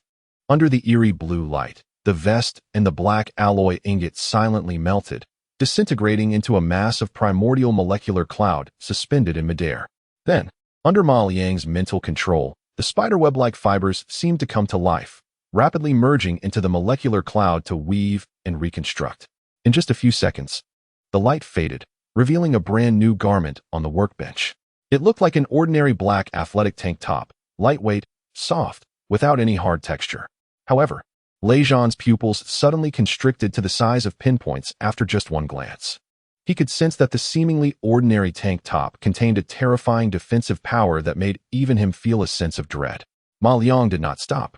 He picked up his watch, a seemingly unremarkable tactical electronic watch. At the same time, his other hand grasped a silver metal sampling tube, no larger than a fingernail, which sealed the deadly withering, 7-type neurotoxin. Task objective, create a covert counterattack weapon. The system's prompt echoed in his mind. A cold smile crept across Ma Liang's lips as his fingers transformed into a blur, swiftly manipulating the small wristwatch. Atomic-level etching. Construction of micro-high-pressure pump. Installation of needle-launching device. high-pressure storage of toxin. Minutes later, he set down his tools. The watch appeared unchanged on the outside, but only Ma Liang knew that hidden within the crown was a hollow alloy needle, thinner than a hair and nearly invisible to the naked eye. With a simple press, this deadly kiss of poison could silently shoot out in 0.01 seconds, piercing the body of any enemy daring to come within a meter of him. In 0.3 seconds, their nerves would collapse, and even a divine intervention would be futile. After completing this, he picked up an ordinary black baseball cap and a pair of regular black sunglasses, both subjected to his mysterious modifications. The lenses of the sunglasses were embedded with a micro-holographic perspective array. When worn, his view would be overlaid with countless pale blue data streams, revealing any hidden weapons, structural weaknesses of buildings, and vital signs of any nearby individuals. As for the cap, its lining was rewoven with spider silk fibers, capable of withstanding a close-range gunshot. Additionally, concealed deep within the brim was a micro-high-energy pulse disruptor, small enough to be the size of a fly, capable of incapacitating all electronic devices within a 10-meter radius in an instant. Once Ma Liang donned this outfit, he walked up to the smooth, mirror-like black alloy wall, gazing at the seemingly ordinary young man reflected back at him, dressed in a black tank top, black pants, a black cap, and black sunglasses. He looked like an average college student about to head out for a casual day. But only he knew that from this moment on, he was no longer prey. He was a walking trap, a monster armed to the teeth with technology beyond its time. "Let us go?" He turned to Lei Zhan, who was already dumbfounded, and said calmly, "It's time to go out and meet those ghosts from afar." Chapter 85. Who is the ancestor Hanger 1? The air was still as cold as ever. The steel giant named Longxiang remained quietly crouched. But this time, everyone's attention was focused on the smaller, yet more ferocious-looking machine wolves. Ma Liang was dressed in a plain black casual outfit, wearing a baseball cap and sunglasses, with his hands tucked into his pockets. However, Colonel Li and the group of experts behind him, dressed in white lab coats, didn't dare to breathe. This group of experts was the core research and development team for the Xiaotian project. Leading them was an elderly man with graying hair but a spirited demeanor, Professor Chun, an absolute authority in the field of robotics and bionics in the country. He looked at Ma Liang with a hint of scrutiny and barely concealed pride. "Advisor Ma." Colonel Li wiped the sweat from his forehead and cautiously spoke. "We would like to ask you to take another look at this Xiaotian and see if there are any areas for improvement." Professor Chin adjusted his reading glasses and smiled modestly. "Advisor Ma, to be valued so highly by General Zhang at such a young age, you must possess extraordinary qualities. Although this little creation is not yet perfect, it represents the pinnacle of what we can achieve in terms of mobility and autonomous attack logic." His words conveyed absolute confidence in his work, as well as a polite reminder to Ma Liang. "Do not pretend to understand what you do not know." Ma Liang disregarded him and slowly walked in front of the machine wolf that had just undergone a shooting test. Wearing sunglasses, no one could see that in his eyes. All the secrets of this steel beast, the direction of every wire, the torque parameters of each servo motor, and even the millions of lines of complex code in its central processor were being peeled away, deconstructed, and analyzed by an irresistible force. Scan complete. Structural assessment, good. Software assessment, excellent. Comprehensive assessment, well-designed, but full of vulnerabilities. Ma Liang extended his hand and gently tapped the cold metal head of Xiaotian, producing a clear ringing sound. "This thing," he finally spoke, his voice flat, "I want one. I want to take it back to my laboratory for some minor modifications." "What?" Professor Chin's brows instantly furrowed. "Advisor Ma, that might not be appropriate. Xiaotian is our highest-level military secret, and every component has strict confidentiality regulations. Moreover, its system is very complex." You mean?" Ma Liang interrupted him, slowly turning around, his sunglasses facing Professor Chun, a cold curve forming at the corners of his mouth. "The servo motor at the ankle joint of its hind leg uses TC4 titanium alloy. To pursue lightweight design, you reduce the inner wall thickness by 0.1 millimeters. However, your stress distribution model is incorrect. When performing jumps over 3 meters accompanied by lateral torsion exceeding 70 degrees, the stress point on the joint will instantaneously exceed the metal fatigue limit by 300%. Yes, it won't break on the spot, but it will develop microscopic cracks that are invisible to the naked eye. After repeating this action 20 times, the robotic dog will break its own leg during a seemingly ordinary run." Ma Liang's voice was not loud, yet it struck the hangar like a heavy bomb. Professor Chin's smile instantly froze. No, it can't be. Our model has undergone tens of thousands of simulations. It absolutely cannot be wrong. He instinctively retorted, but his voice trembled slightly.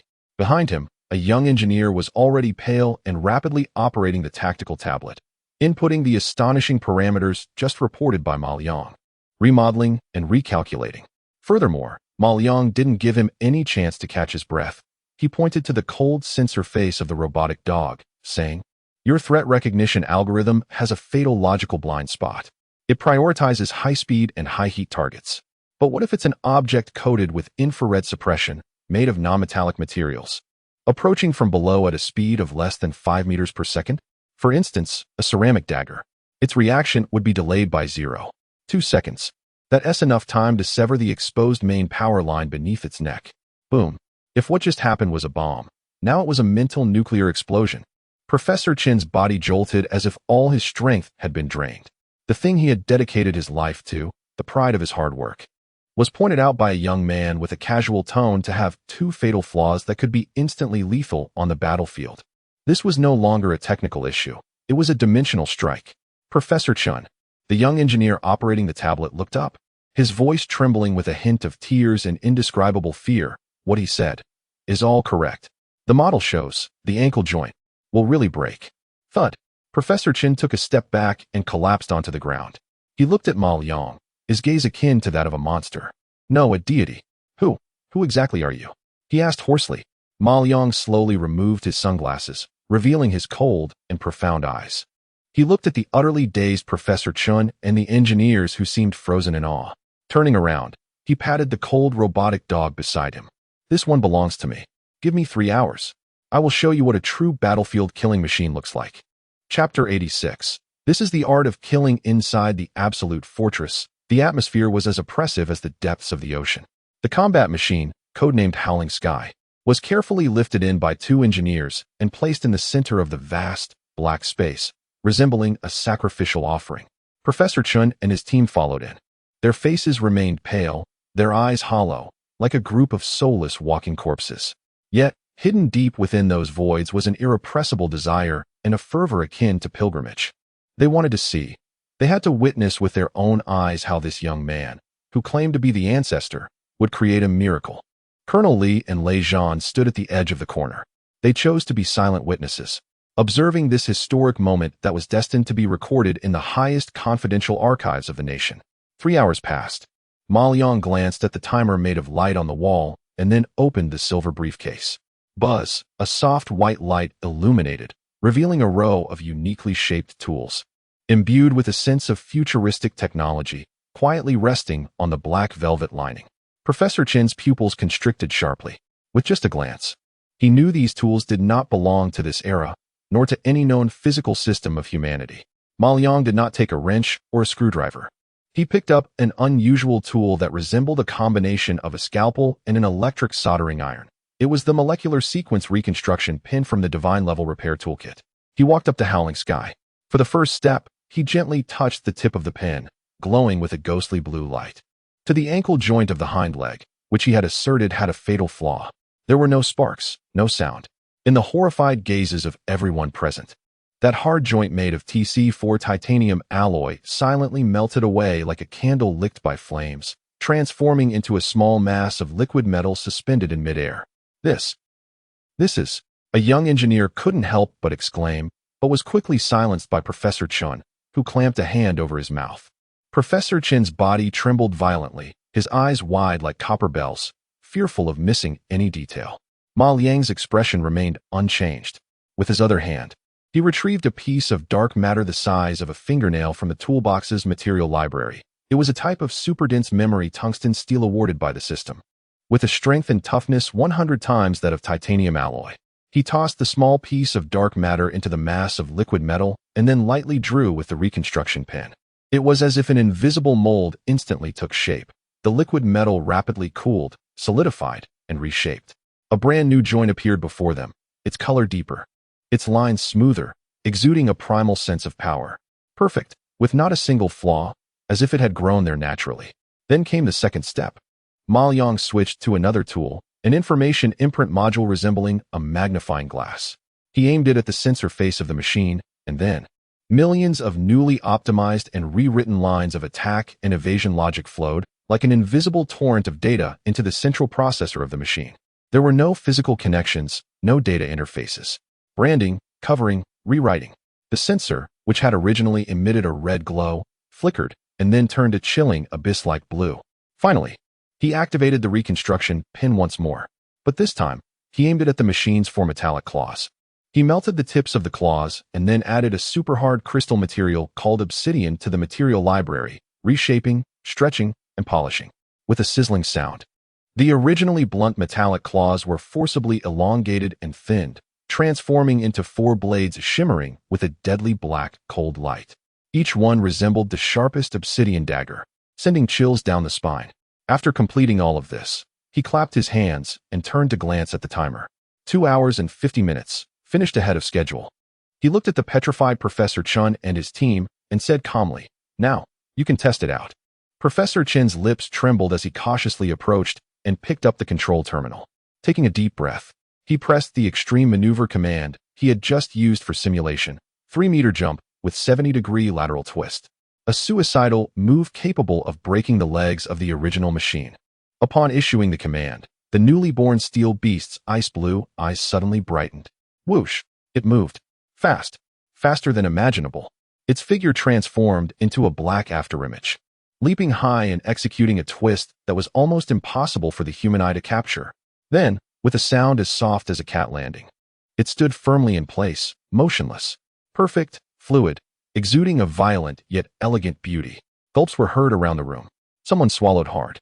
This is impossible.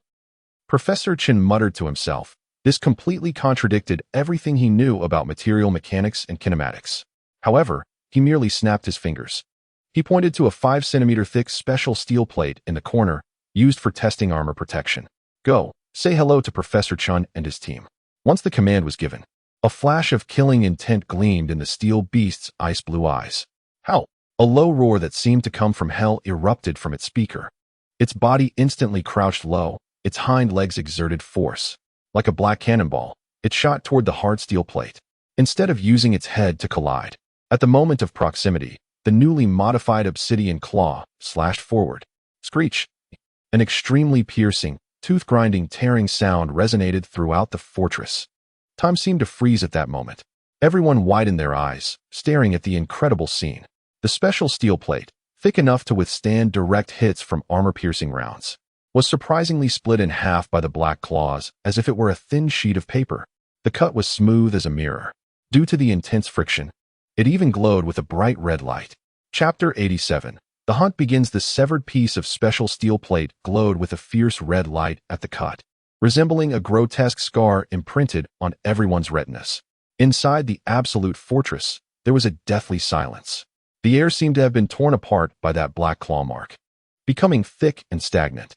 Professor Chun and the top robotic experts from their nation stood dumbfounded, staring at the perfectly sliced steel plate, then glancing at the steel beast quietly crouching in place, its icy blue electronic eyes looking back at them. Their throats felt dry, their minds blank.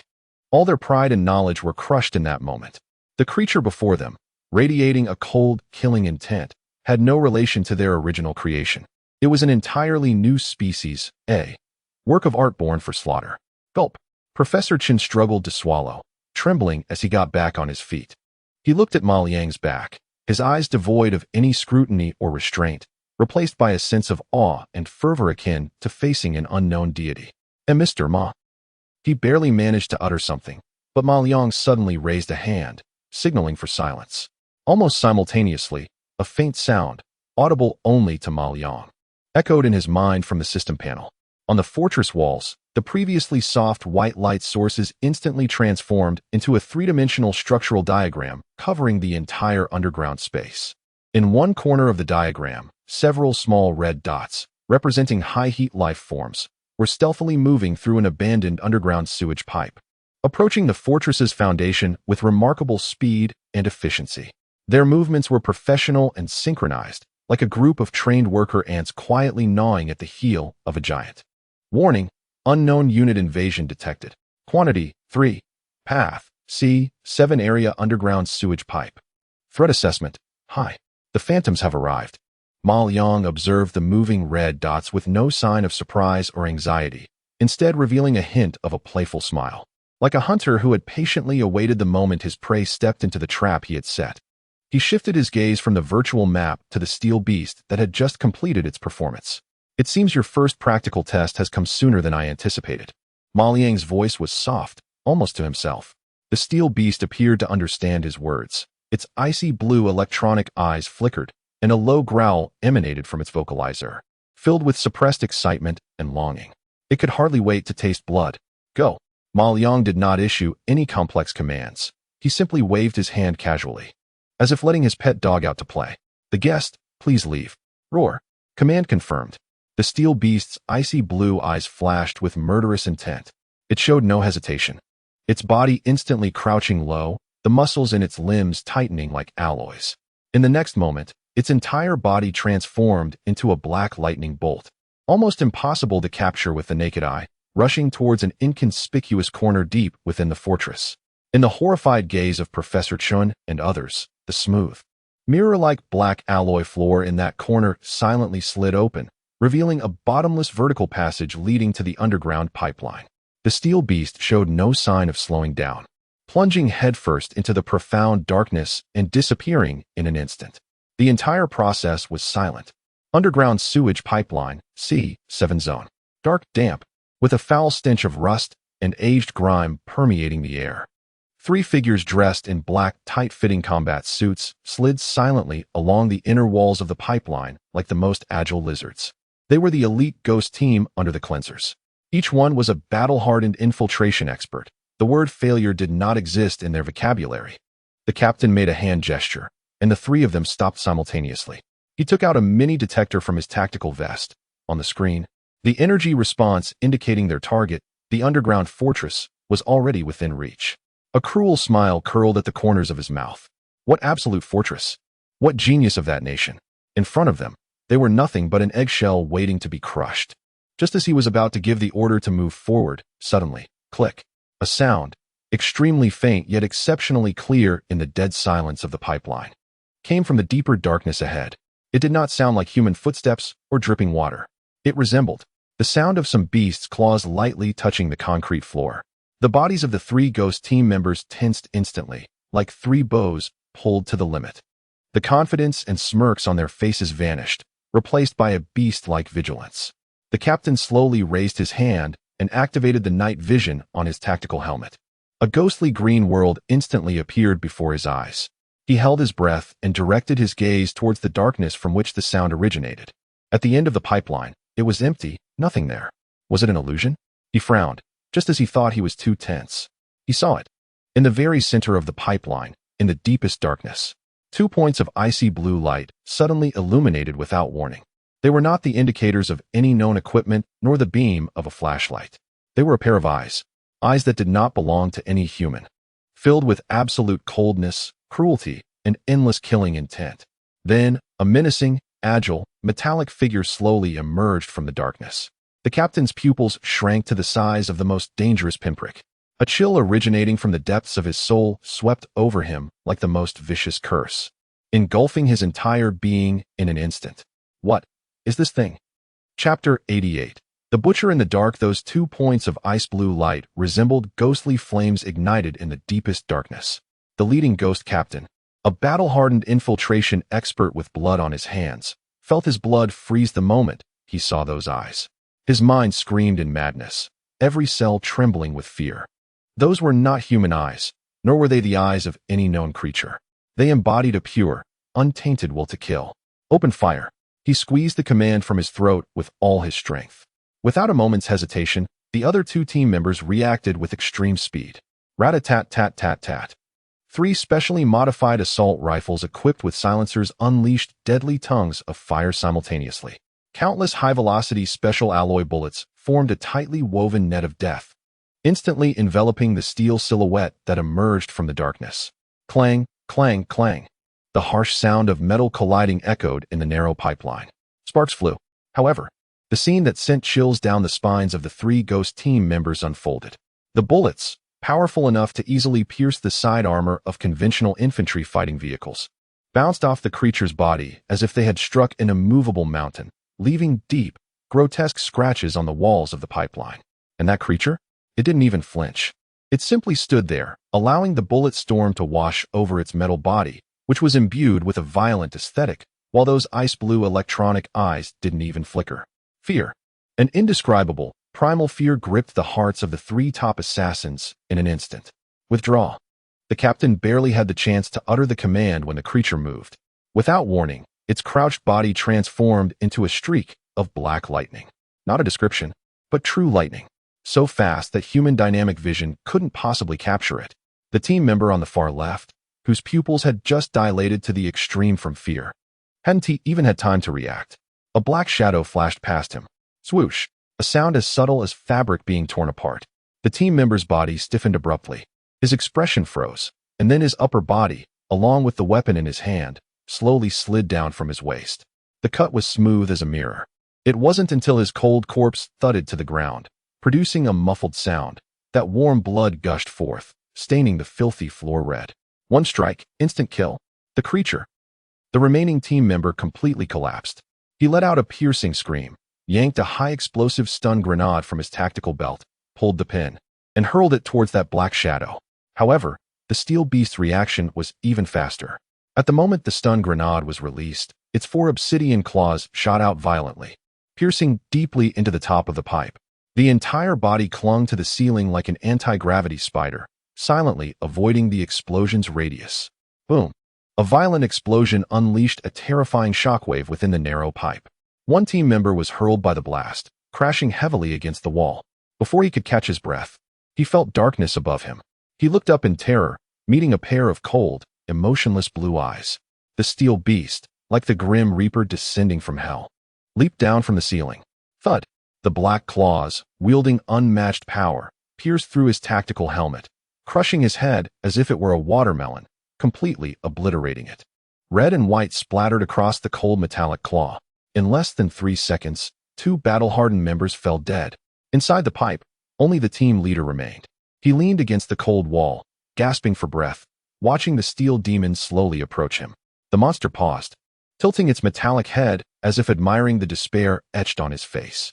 It even raised its blood-soaked claw, lightly shaking it in the air to remove the debris, revealing a blade glinting with a cold, dark light. Elegant yet cruel. What are you? The leader's voice was hoarse as he dropped his rifle and drew his last weapon, a high-frequency, oscillating military knife. This was his final dignity. The steel beast seemed to understand his gesture. For the first time, a low, mocking roar emanated from its speaker. Roar. In the next moment, it transformed into a flash of black lightning once more. The leader summoned all his experience and courage, swinging the military knife forward with all his might. However, against absolute speed and power, all technique appeared futile. The steel beast twisted its body in midair at an incredible angle, effortlessly dodging the blade, while its other forelimb struck out like a black lightning bolt. Crack! The high-frequency oscillating military knife, along with the leader's arm, was severed at the shoulder.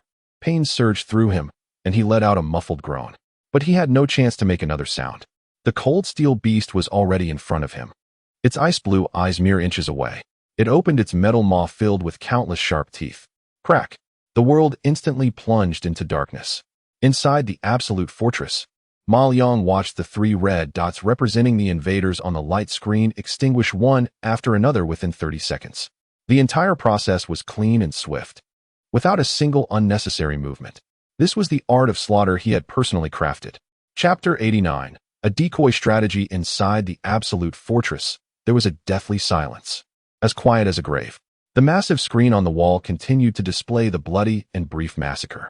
The first-person perspective of the steel beast, swaying, tearing, blood, and the final explosion illuminated by clawed destruction. Extreme violence, extreme efficiency, extreme coldness. In the preliminary combat test, Ma Liang's calm voice reported that the data was quite good. Professor Chun and his team were like puppets frozen by a collective spell, staring blankly at the screen, their faces paler than the walls.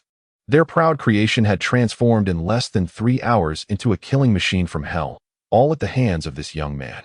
Lei Zhan remained silent, his gaze fixed on the screen, his expression as unchanging as an iceberg, with muscles twitching uncontrollably. He analyzed the battle with his most professional eye, replaying the combat over and over. The reaction speed that was almost instantaneous, the terrifying defense that ignored gunfire, and the deadly strikes of obsidian claws. He reached a conclusion that filled him with despair. If he and his elite team had encountered this monster in that tunnel today, the outcome would have been no different. Just then, a piercing alarm rang out, even sharper and more jarring than before, echoing throughout the fortress. Everyone's nerves tensed up. The bloody battle scene on the wall instantly vanished, replaced by another three-dimensional map. Hangar 2, the location of the White Tiger heavy infantry fighting vehicle. The outer defense facilities of the hangar showed several red dots flashing wildly, indicating explosions. Another attack? Colonel Lee's eyes turned red as he grabbed the communicator and shouted, "Hangar 2 is under attack. All security units, assemble at Hangar 2 immediately." Lejean, acknowledged. Without a moment's hesitation, Lejean shot Ma Liang a complex look, then turned into a black shadow, rushing out of the fortress with a chilling aura. In an instant, the entire security force of the parade village was drawn to the sudden explosion, like iron filings attracted to a magnet, surging towards Hangar 2. The air was thick with tension and chaos. Only Ma Liang remained standing still, motionless, wearing sunglasses. No one could see that his eyes were not focused on the noisy chaos of Hangar 2, but rather on an inconspicuous corner of the map, the central energy control room. How coincidental, and how foolish. Just after a top-tier infiltration team was silently eliminated, a grand offensive was launched immediately? This didn't seem like the style of a cleanup operation, it felt more like a decoy strategy. Ma Liang's pupils slightly constricted. His authority connected through this fortress to the highest level of the parade village's network core. Eye of all things, activate. Suddenly, countless sensors and surveillance cameras in the entire parade village flooded his mind, with the system filtering and comparing the information at billions of times per second. Then, he found a detail that everyone else had overlooked: the main energy control room. Its backup power system experienced an extremely tiny power fluctuation in a microsecond. Ordinary people wouldn't notice it, and any conventional monitoring system would regard it as normal line loss. However, in Ma Liang's eyes, it was the most glaring signal flare in the night. "Not good," he whispered, "Colonel Lee." "What's the matter, Advisor Ma?" Colonel Lee was frantically directing the troops. "Forget about Hangar Number 2. Ma Liang's voice was cold. It was a decoy. He extended his hand and swiped gently on the light screen, instantly switching the map to an enlarged internal structure of the energy control room. "Their real target is here." He pointed to the place that controlled the lifeblood of the entire parade village. "Once this place is destroyed, the entire parade village will lose power in an instant. At that time, we will all become blind and deaf." Boom. Colonel Lee's brain felt like it had been struck by a heavy hammer, and he felt as if he had fallen into an ice cave. He immediately understood the enemy's malicious intent. But his voice trembled. Lejean and the others. "All the combat-capable personnel have gone to Hangar Number 2. The main control room is now almost undefended." Ma Liang looked at the faint abnormal signal represented on the screen, which had silently moved into the core area of the control room. "There's no time left," he said calmly. "They have already entered." After saying this, he glanced at the steel beast in the corner that had just finished a slaughter and was undergoing self-repair. Too far away, it wouldn't make it in time. He looked at Professor Chun, who was already dumbfounded, and the group of engineers who were powerless. Then at Colonel Lee, who was filled with despair. He slowly exhaled, gently moved his neck to produce a series of crisp cracking sounds.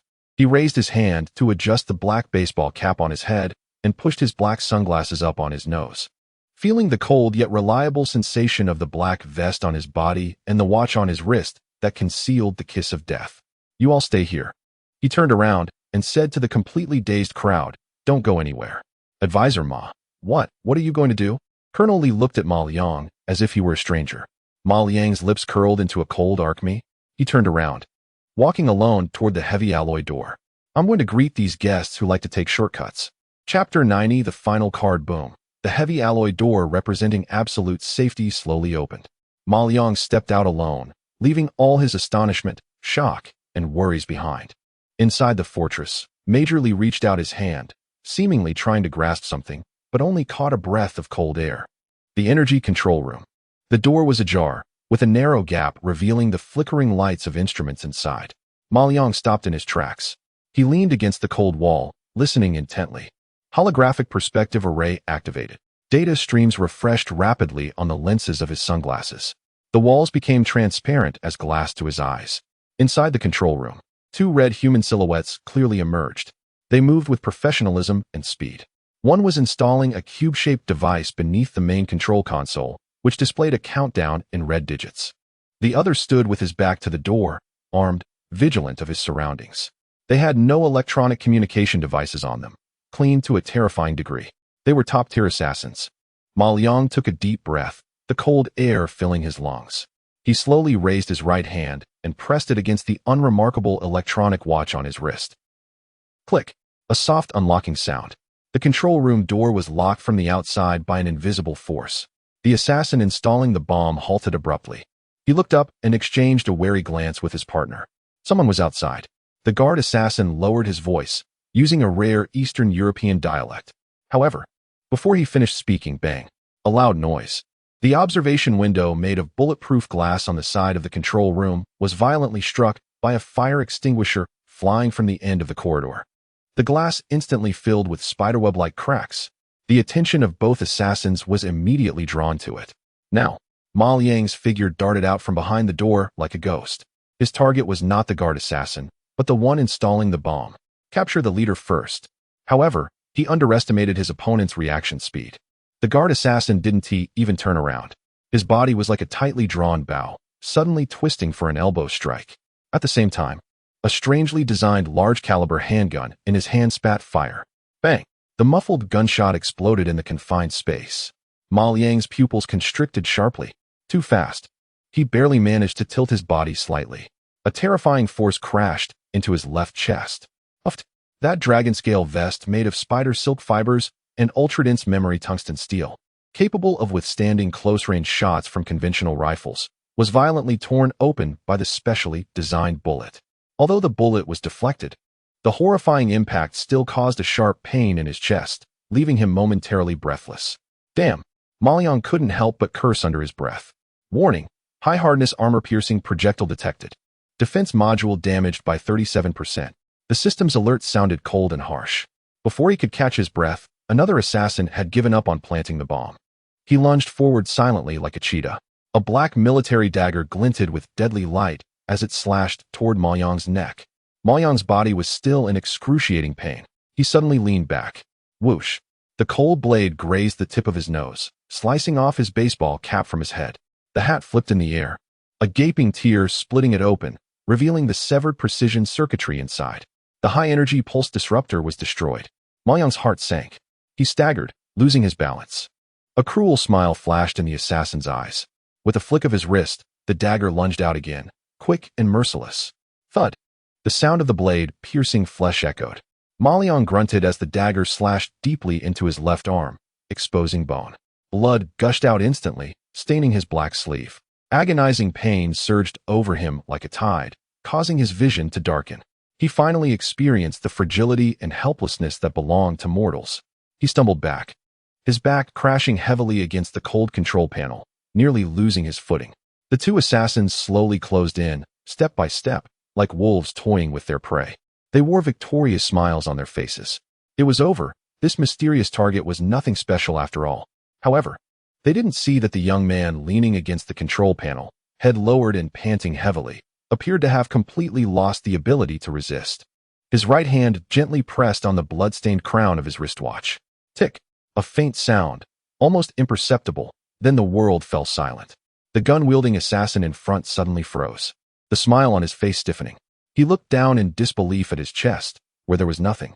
Yet, he could feel his life draining away at a terrifying speed. His nerves, his consciousness, his world were all collapsing.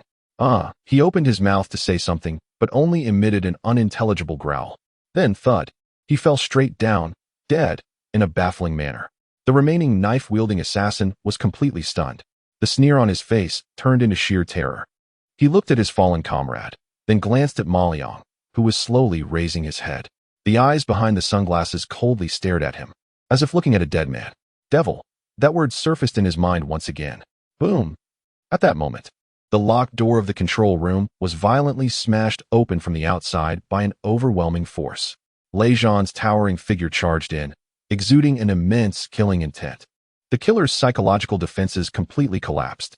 Without hesitation, he turned and lunged at the shattered glass window, using all his strength to smash through the glass and jumped out. Disappearing into the night, Lei Zhan did not pursue him. Instead, he rushed to Ma Liang's side, looking at the horrific wound on his arm, the torn vest on his chest, his pale face, and his nearly exhausted state. Ma Liang. For the first time, he called out the full name, his voice carrying a tremor he was not even aware of. Ma Liang leaned against the control panel, gasping for breath. He ripped off the blood-stained sunglasses, looked at Lei Zhan, and forced a smile that was uglier than crying. Damn it, that was close. Chapter 91. Passivity means waiting for death inside the Absolute Fortress's medical room. The light was blinding. The air was filled with a cold mix of disinfectant and the scent of blood. Ma Liang lay bare-chested on the medical bed, while a military doctor cautiously treated the deep wound on his left arm, where bone was visible. The suturing needle pierced through flesh, causing sharp stabs of pain. But he seemed oblivious, his face devoid of any expression. The torn black vest lay carelessly on a nearby tray, its jagged tear silently mocking its owner. Lei Zhan and Colonel Li stood nearby, their faces grim. Especially Colonel Li, whose fists were clenched tightly, knuckles turning white from the strain. A person they regarded as a national treasure had nearly lost an arm under what they believed to be an impenetrable defense. This was a disgrace, a severe humiliation for the entire security system of the parade village. Suddenly, the light screen on the wall flickered to life. Having gone through the highest level of encrypted transmission, a face filled with authority and rage appeared on the screen. General Zhang Yuanchao. His gaze did not wander. It was fixed firmly on the damaged vest on the tray and the shocking wound on Ma Liang's arm. His lips were tightly pressed together, and his chest heaved violently, as if the air itself had thickened with his suppressed fury. Colonel Li. The general's voice was not loud, yet it resonated like thunder from the heavens, echoing powerfully. Stand up. Colonel Li straightened abruptly, his voice trembling. Is this what you guaranteed me as absolute safety? General Zhang's tone was devoid of emotion. Only a chilling inquiry lingered. The enemy has breached the main control room. Our national blade has bled on our own territory. Colonel Li's head hung low, unable to utter a word. From that moment on, General Zhang offered no chance for explanation. His orders were as unyielding as steel, raising the security level of the parade village to the highest wartime status. Centered around Advisor Ma's fortress, 3 defensive lines would be established extending outward for 500 meters, with patrols conducted around the clock. I want this place sealed tight. Not even a fly should be able to get in. Yes. Moreover, the old general's gaze finally fell upon Ma Liang, and his cold expression melted into an unmasked concern and guilt. Ma Liang, focus on your recovery. Don't think about anything. Don't do anything. Leave the rest to us. With that, the light screen turned off, plunging the medical room back into silence. Damn it. Colonel Li slammed his fist against the wall. These worthless scum. I will hunt down that escaping bastard and tear him to shreds. Useless. A flat voice suddenly interrupted. Everyone turned in surprise towards the injured soldier who had remained silent. Ma Liang slowly lifted his head. His face appeared pale from blood loss, but his eyes shone with a frightening brightness. The general's method is useless, he repeated. What do you mean by that, Advisor Ma? Major Li furrowed his brow. Surrounding this place like an iron barrel will only send one signal to the enemy. Ma Liang's gaze swept over Lei Zhan and Major Li, his voice cold. That is, they did the right thing. Their actions hurt us. So we are afraid. We can only shrink back like a turtle into its shell. What do you suggest we do? Major Li was a bit anxious. Ma Liang did not answer him. He simply looked at his arm tightly wrapped in bandages and the torn vest. This was his first injury. It was also the first time he clearly realized that even with a god-level system, he was not invincible. Passively waiting for the enemy to strike and then countering would always lead to mistakes. This time it was his arm. What about next time? Would it be his heart or his head? The best defense is not to shrink away. Ma Liang slowly stood up from the medical bed, ignoring the military doctor's attempts to stop him, and grabbed the tattered vest. His eyes sparkled with a nearly mad light. The best defense is an offense.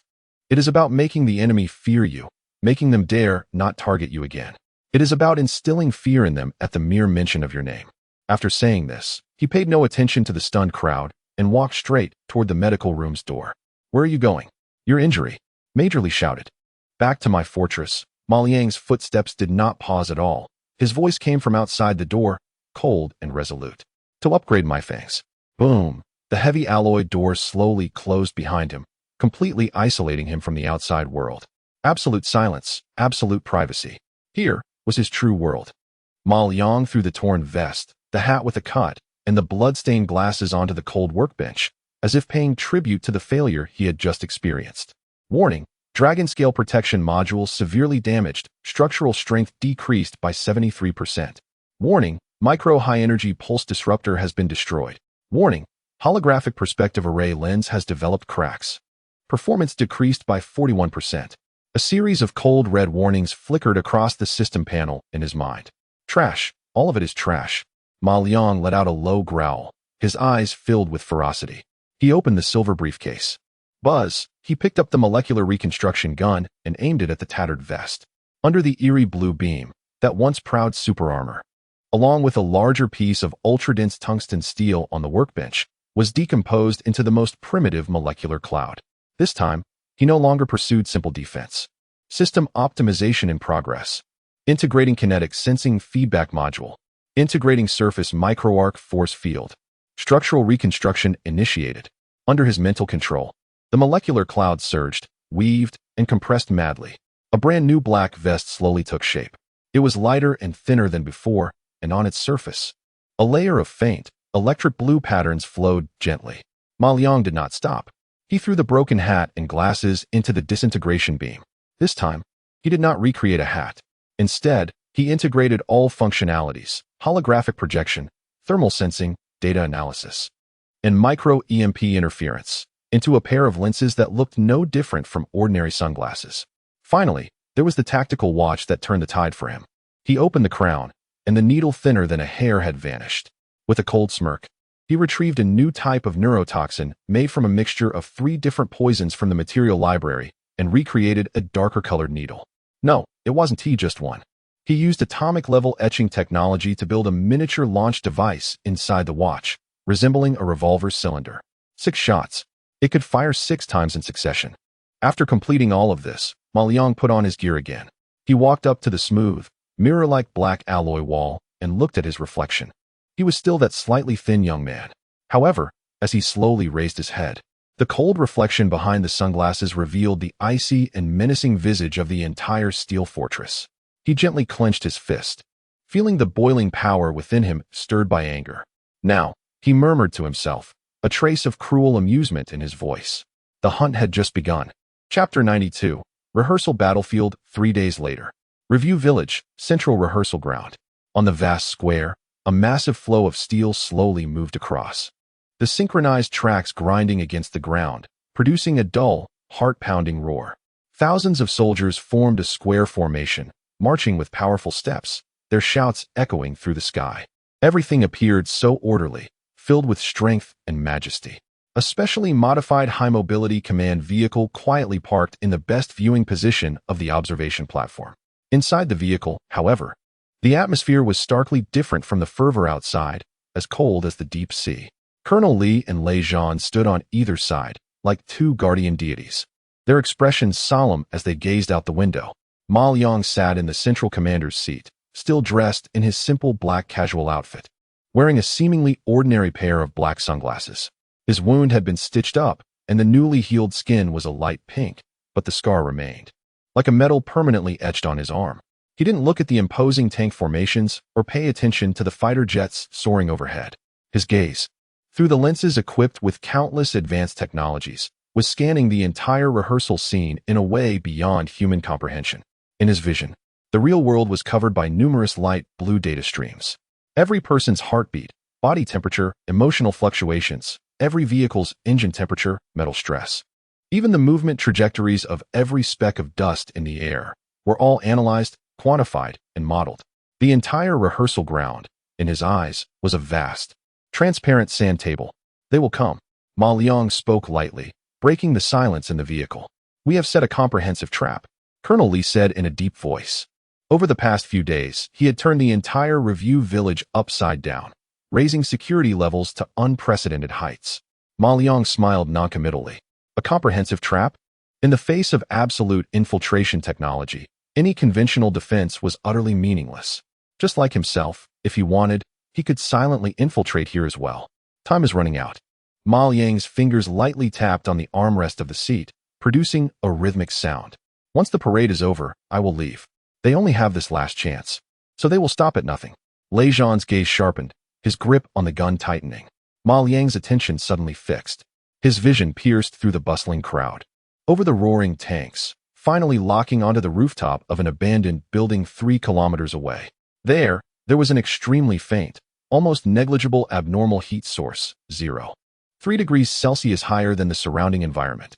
At the same time, on the other side of his field of view, a man disguised as a cleaning staff had a heartbeat rate stabilized at 128 beats per minute, with adrenaline levels 3 times that of normal individuals. A sniper and assaulter. A perfect coordinated assassination setup. They are here. Ma Liang's voice was very soft. What? Colonel Li didn't hear clearly. Just as the words left his mouth. Buzz. A piercing whistle tore through the air. The specially made bulletproof glass, 10 centimeters thick, of the command vehicle shook violently before Ma Liang's eyes. A white frost pattern, the size of an egg, suddenly exploded in the center of the glass. Spiderweb-like cracks instantly spread across the entire pane. It was a specially modified depleted uranium penetrator. It failed to break through the glass, but the terrifying kinetic energy still caused the whole vehicle to shake violently. Enemy attack. The shout of Colonel Li and the shrill alarm rang out simultaneously. The order at the rehearsal site was instantly disrupted. However, this was just the beginning. Just as everyone's attention was drawn to the sniper, the man disguised as a cleaner moved. He discarded the broom in his hand and, like a hunting cheetah, pulled out a black, disc-like object from his pocket, rushing toward the command vehicle's door at an astonishing speed. A high-explosive magnetic bomb. Once attached, the people inside this vehicle would be instantly blown to smithereens. Lei Zhan reacted with incredible speed, drawing his gun and turning to rush out of the vehicle almost immediately. But someone was faster than him. A black shadow flashed past him. The command vehicle's door was forcefully kicked open from the inside. Ma Liang charged forward. The assailant clearly did not expect the target to rush out, and a hint of surprise flickered in his eyes, but his actions did not pause for a moment. As he slammed the bomb toward Ma Liang's chest, he could almost see the scene of the target being blown to pieces. However, just as the bomb was about to make contact with Ma Liang's body, a dazzling blue electric arc exploded unexpectedly in front of his chest. The mysterious patterns on the black vest, usually barely noticeable, glowed brilliantly at this moment, forming a visible miniature electric arc force field. The assailant let out a piercing scream, as the bomb along with his entire arm was instantly repelled and burned by the violent current. The horror on his face froze forever. He only saw the young man raise his right hand, where a seemingly ordinary watch on his wrist flashed with an imperceptible faint light at the crown. PFF. A sound lighter than a breath. The assailant's body suddenly stiffened. He incredulously looked down at his chest, finding nothing there. But an indescribable chill was rapidly spreading from his heart throughout his body. His strength, his consciousness, everything was collapsing rapidly. Thud. He fell straight down, eyes wide open, unable to close them. The entire process, from the sniper shot to the counterkill, lasted barely 3 seconds. Ma Liang stood outside the vehicle, surrounded by soldiers. He ignored the twitching body at his feet and slowly raised his head, his face behind sunglasses gazing at the rooftop of a half-finished building 3 kilometers away. On the lens, the crosshair has automatically locked onto the rapidly retreating sniper. A cold and cruel smile curled at the corner of his mouth. Found you, he whispered to the air. The game is just beginning now. Chapter 93. Cold orders 3 kilometers away, on the rooftop of an unfinished building. A top assassin who had just completed a kill was rapidly dismantling his heavily modified sniper rifle with fluid motions, leaving no room for error. There was no sign of frustration from a failed mission on his face, only a beast-like alertness. The target was still alive, indicating that the operation had been completely compromised. He needed to evacuate immediately. However, just as he was about to disassemble the barrel and stow it in his carry bag, a sense of impending danger surged from deep within him, sending chills down his spine. Almost instinctively, he abandoned all his equipment and rolled towards the other side of the rooftop, like a cheetah. In the next second, a deafening explosion erupted. A small tactical missile, trailing a long flame, precisely struck the very spot where he had just been hiding. The violent shockwave and flames instantly consumed everything. At the rehearsal site, Ma Liang stood next to the command vehicle, slowly lowering his hand that had been gesturing to the air. Through his sunglasses, he saw the red heat signature representing the sniper vanish in that fleeting moment. Thunder Team. He turned to Lejean, who had just burst out of the vehicle, still in shock, and spoke in an unquestionable tone. Unfinished building, rooftop. Finish it. Lejean's pupils constricted sharply. He did not ask how Ma Liang knew. He simply looked at the young man before him, who exuded a chilling aura. Feeling the residual electric energy still lingering on the black vest and the strangely positioned corpse on the ground, a trust that stemmed from instinct quelled all his doubts. Received. Lejean nodded firmly and turned to the Special Forces members who had just arrived, issuing a concise and powerful command. Soon, the chaotic rehearsal site was brought back under control. Injured personnel were swiftly evacuated, and the bodies on the ground were covered with white cloths and quietly carried away. Apart from the gruesome bullet holes in the command vehicle and the lingering smell of gunpowder in the air, it was as if nothing had happened. However, the eyes of all soldiers and officers who witnessed the scene when they looked at Ma Liang had completely changed. No longer filled with curiosity or scrutiny. They held a mix of awe, fear, and fervor. Back at the base, Colonel Li's voice was somewhat hoarse as he approached Ma Liang, wanting to say something but finding any words inadequate in the face of the shocking scene they had just witnessed. Inside the absolute fortress, the atmosphere was suffocating. Colonel Li and Lejean stood like two statues, silent. Ma Liang sat at the workbench, leisurely polishing his black sunglasses with a special fiber cloth, as if he were not the one who had just gone through a life-and-death struggle. The calmer he appeared, the more turmoil stirred in the hearts of Colonel Li and Lejean. This young man was shrouded in mysteries. He was like an unfathomable black hole. The more you tried to see clearly, the deeper you fell into it. Just then, the highest-level communication channel within the fortress was activated. The screen lit up. But it was not General Zhang who appeared. Instead, it was an encrypted document bearing the highest-level red seal. Major Li's expression became serious as he stepped forward and opened the document with his authority. When he read the line on the document, he felt as if he had been struck by lightning, freezing in place. His face transitioned from disbelief to shock, and finally to an indescribable rage and frustration. Major Li? Lejean furrowed his brow. He rarely saw Major Li lose his composure like this. Major Li did not respond. He slowly turned around, looking at Ma Liang with an extremely complex gaze. After a long moment, he struggled to squeeze out a few words through clenched teeth. Advisor. Ma Liang paused and, cleaning his sunglasses, looked up and quietly watched Major Li, waiting for him to continue. The higher-ups ordered. Major Li took a deep breath, as if he had exhausted all his strength, and read the order word by word. After research, it has been decided to immediately terminate your advisory task. Please, pack your personal belongings immediately. You will be escorted by designated personnel to leave. Silence. The entire fortress was enveloped in a deathly stillness. The air seemed to freeze in that moment. Lejean's body jolted. He could hardly believe his ears. What? He rushed to Major Li's side, his voice filled with suppressed anger. What kind of joke is this? He just saved all our lives. The enemy is still out there. And now you want him to leave? Isn't this just abandoning the one who helped us? Lejean, that's an order. Major Li shouted back, but his eyes were red from humiliation and anger. He understood this principle as well as anyone. However, an order was an order. Everyone expected Ma Liang to be furious, to question, to be unwilling. Yet, to everyone's surprise, he simply listened quietly. Then, he smiled, a cold smile, tinged with mockery and understanding. He slowly stood up, put on his cleaned sunglasses, hiding his deep-set eyes. Understood.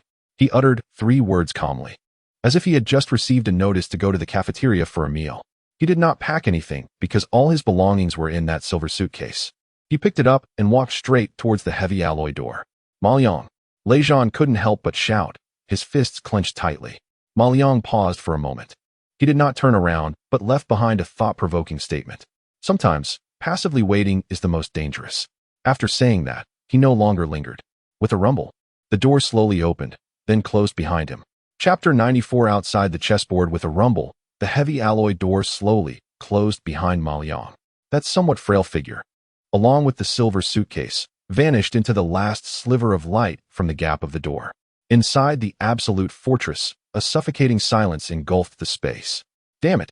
Lejean could no longer suppress the anger within him and slammed his fist against the cold metal wall beside him, producing a dull thud. The icy expression on his face contorted, veins bulging, and his eyes were bloodshot with rage. Is this how they treat their heroes? Use them up and throw them away? His voice was hoarse, like a cornered beast growling in fury. Colonel Lee sat down despondently in a chair, his entire being seeming drained of all strength. He took off his military cap and irritably raked his fingers through his hair, staring blankly at the closed door. Shame. An unprecedented humiliation. He couldn't comprehend it. Utterly unable to make sense of it.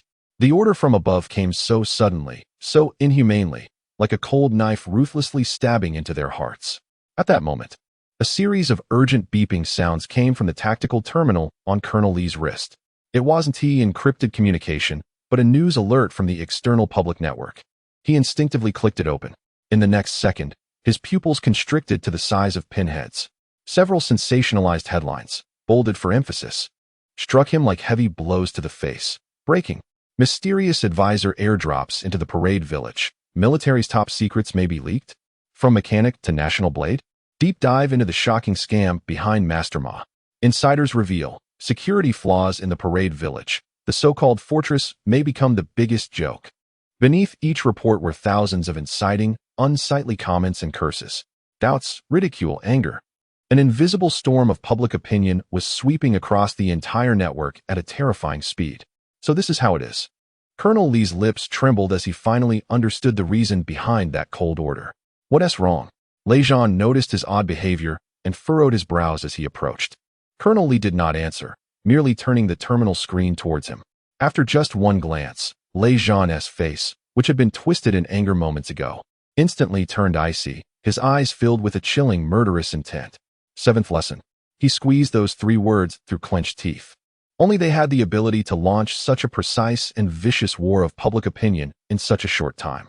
They chose not to confront the nation head-on on the battlefield, but opted for this most despicable method to tear open a rift from within. They weren't just attacking Maoyang. They were assaulting the credibility of the entire nation. At that moment, the highest-level communication within the fortress lit up again. On the screen, the face of General Zhang Yuanshao appeared, marked by exhaustion and anger. Do you see? His voice was hoarse, devoid of any emotion. Yes, replied Major Lee, equally dry. This is a conspiracy. General Zhang closed his eyes, seemingly unwilling to let others see the helplessness in his gaze. They pushed Ma Liang into the spotlight, putting us on the hot seat. Any defense we make for him now will be interpreted as guilt and cover-up. So we do nothing? Let him bear this blame alone? Lejean couldn't help but shout. Lejean.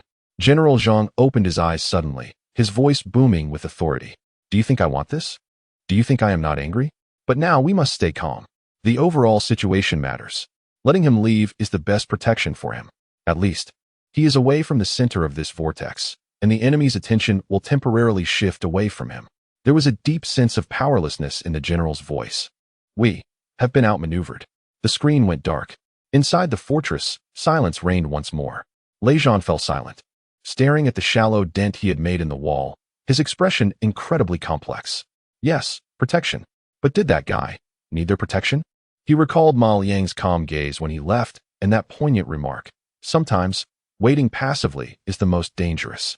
The black luxury car glided silently through the traffic of the capital like a stealthy submarine. Inside the car, there was a hush. The driver, an undercover special agent, observed the young man in the back seat through the rearview mirror without revealing his thoughts. The order was to escort the target back to his residence in the city and provide 24-hour protective surveillance.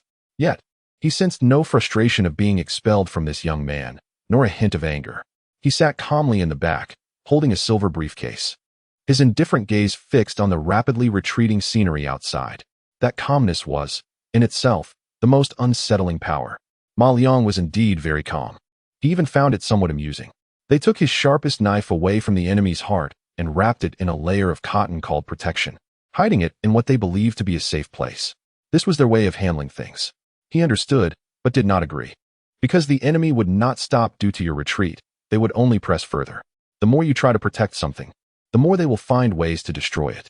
Rather than passively await the next attack, it is better to take the initiative. Ma Liang slowly withdrew his gaze.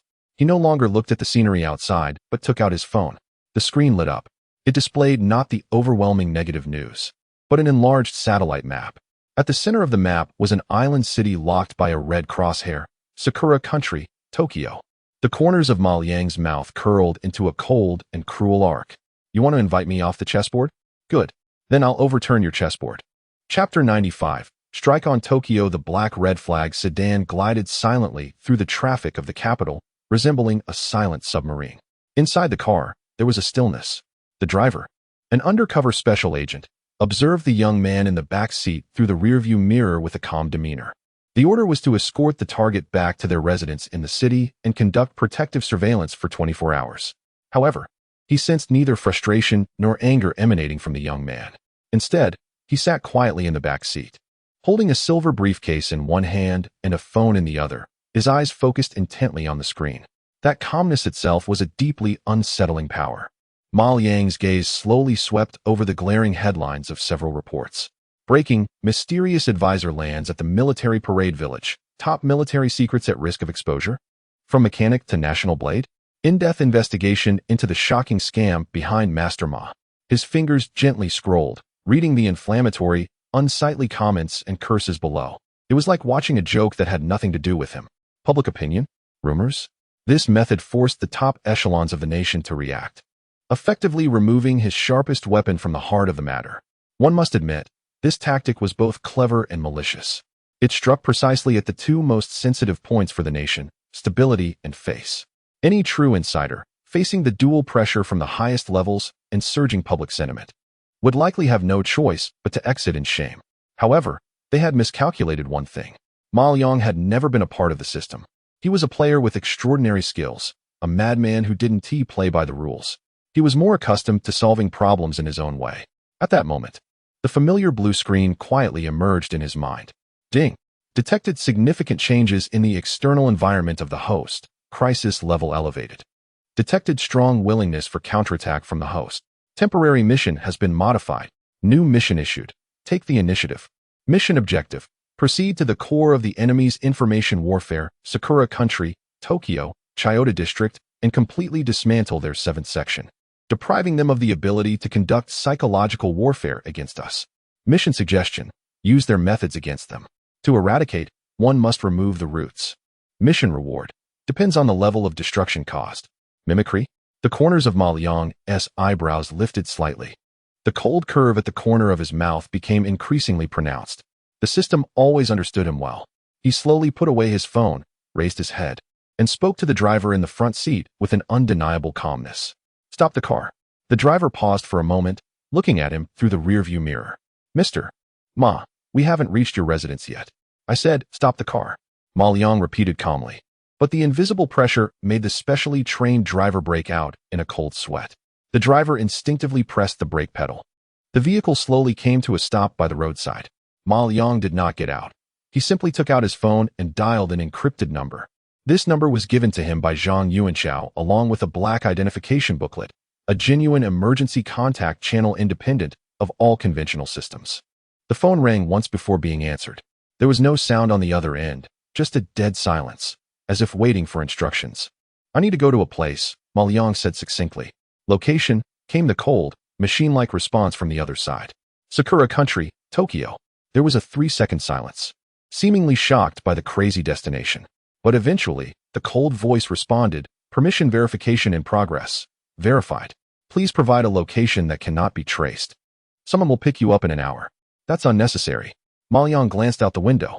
I'll send you my current location. 20 minutes. And I want to see the vehicle. After saying that, he hung up the phone. The driver in the front seat was left stunned, cold sweat trickling down his forehead. Going to Tokyo? What does he want to do?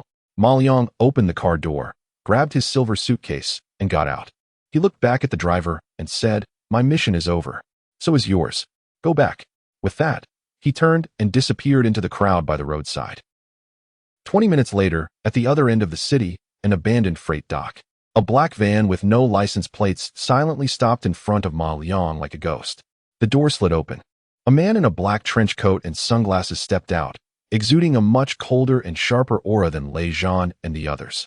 He asked no questions, just gestured for Ma Liang to enter. Ma Liang took his suitcase and got in. The vehicle immediately started, not heading to the airport or any port, but driving towards a more remote suburb. How much longer? Ma Liang asked, leaning back in his seat with his eyes closed. "Report, sir." The driver replied in a flat tone. "In 15 minutes, we will arrive at the takeoff point for Raven. It will take you to the designated sea area at the fastest speed." "Good." Ma Yang stopped talking. In his mind, he repeatedly zoomed in on the map located in Chiyoda District and the building named the Intelligence Investigation Bureau. "Since you lit the fire, I will deliver the grandest fireworks at your home. Tokyo, I'm coming." Chapter 96. The most expensive delivery. The black business vehicle left the city's hustle and bustle, heading towards the more desolate outskirts. Inside the car, the silence was eerie. The man in the black trench coat sitting in the passenger seat hadn't spoken a word since getting in, resembling a lifeless statue. The driver held the steering wheel steadily. His gaze focused ahead, as if he were not driving but performing a delicate surgical operation. Both of them exuded a chilling aura that was starkly different from the iron-blooded demeanor of a soldier.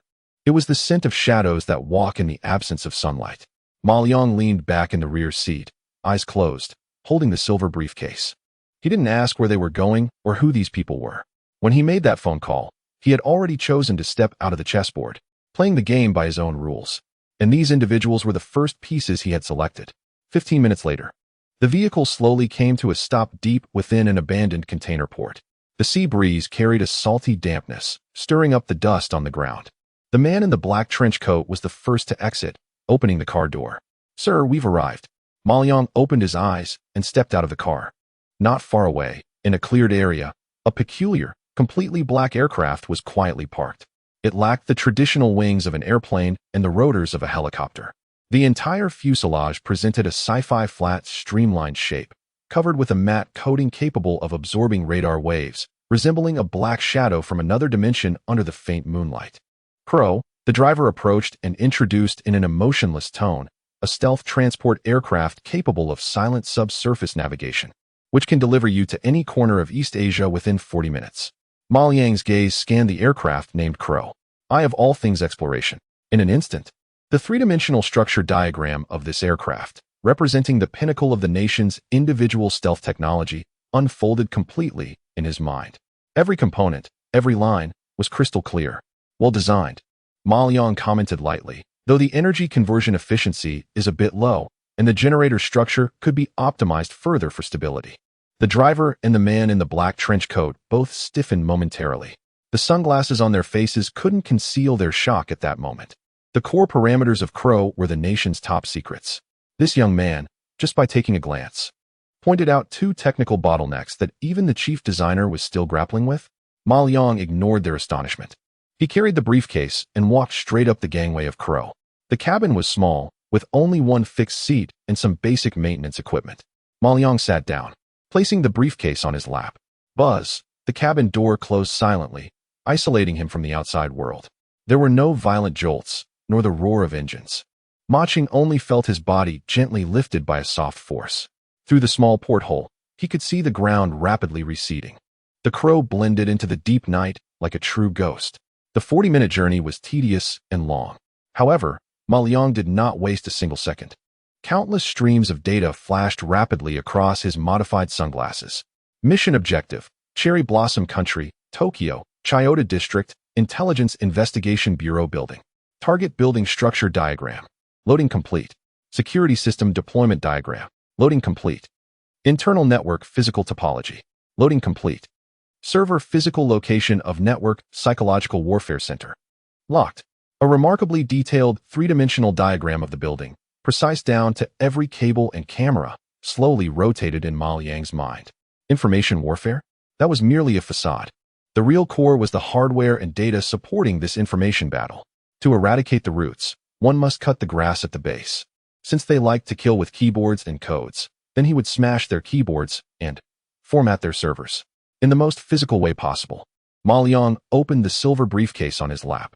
In a system interface invisible to others, he selected two seemingly inconspicuous items from the array of powerful tools. One was a device resembling a USB drive, but its surface was covered with blue secret patterns. Data black hole. BASIC can forcibly take over any physically connected server and irreversibly destroy its underlying data within 30 seconds. There was also a small vial of shimmering liquid. Liquid metal, programmable, can change its shape at the molecular level according to instructions.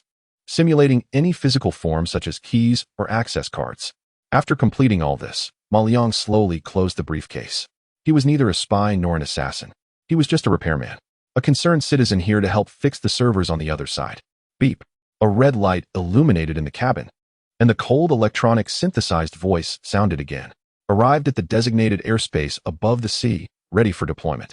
Chapter 97. Justice from the Sky has arrived at the designated airspace, ready for deployment. The cold electronic synthesized voice had just finished speaking when a faint mechanical unlocking sound came from the seat beneath Ma Liang. Then, the entire section of the floor beneath him silently slid down. There was no sensation of weightlessness, nor the howling of wind. He was secured inside a single-person deployment pod that resembled a black coffin, silently detaching from the belly of the aircraft like a bullet, plummeting vertically towards the vast sea shrouded in endless darkness below. The pod's exterior was made of a special composite material capable of absorbing energy, minimizing the heat and sound generated from friction with the air during the high-speed descent. Under any radar or thermal imaging scan, he appeared merely as a piece of space debris, slightly cooler than the surrounding environment, in free fall. Massive overload pressure squeezed in from all directions, enough to reduce an ordinary person's internal organs to a pulp. Yet Ma Liang remained calm, leaning back in the pod, feeling his reinforced heart beating powerfully and steadily. 72 beats per minute. Not more, not less. Through his black sunglasses, his vision had already penetrated the pod's shell and the thick layers of clouds. Below him, the city known as the most dazzling steel forest in the east spread out like a vast, open circuit board, gradually magnifying in his view. Countless light blue data streams representing traffic, electricity, and networks crisscrossed through the sea of city lights, forming a picture more splendid and complex than the starry sky. Environment scanning in progress. Wind speed, humidity, and air pressure data calibrated. Calculating optimal entry trajectory. On the lenses of his sunglasses, numerous data streams refreshed rapidly like a waterfall. A golden trajectory, planned by the system, extended from his current position, weaving through dense buildings and precisely pointing to the darkest corner of the city's illuminated expanse. Chiyoda District, Intelligence Investigation Bureau building. In Ma Liang's vision, the building transformed into a semi-transparent red model, clearly outlining the internal security patrol routes and the coverage of surveillance cameras, marked in different colored lights. It resembled a game level waiting for him to conquer. Buzz, when the deployment pod descended to less than 100 meters above the sea surface. Small gliding wings silently unfolded on both sides of the pod, and a faint, invisible plasma stream ejected from the rear. The pod's speed suddenly slowed, changing from a vertical drop to a steady glide.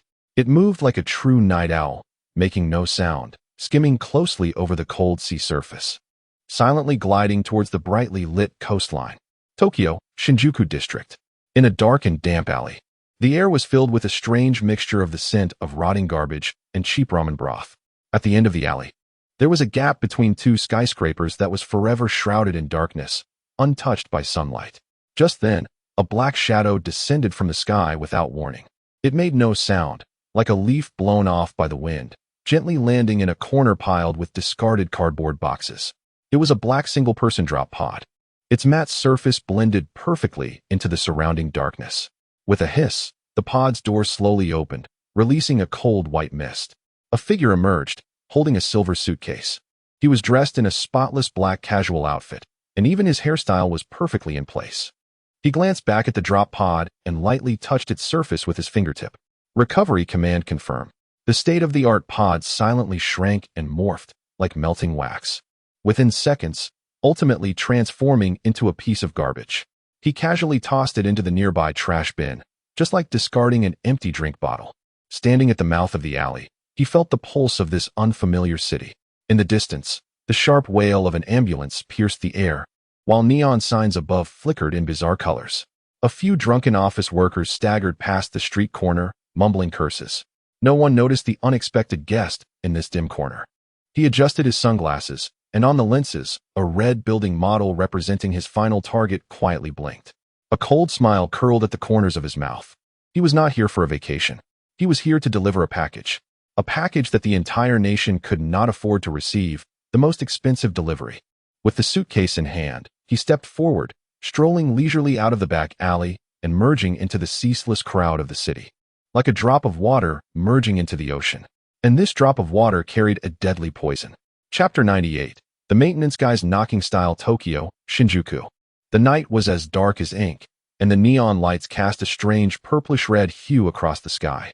Ma Liang, carrying a silver suitcase, moved through the bustling crowd like a drop of water merging into a torrent, utterly inconspicuous. Around him were incomprehensible languages, hurried unfamiliar faces, and a mix of scents from perfume, food, and the mustiness of subway vents. This was a completely foreign land, a steel forest filled with order and alienation. For any ordinary person, this would be a tremendous pressure and unease. But not for Ma Liang.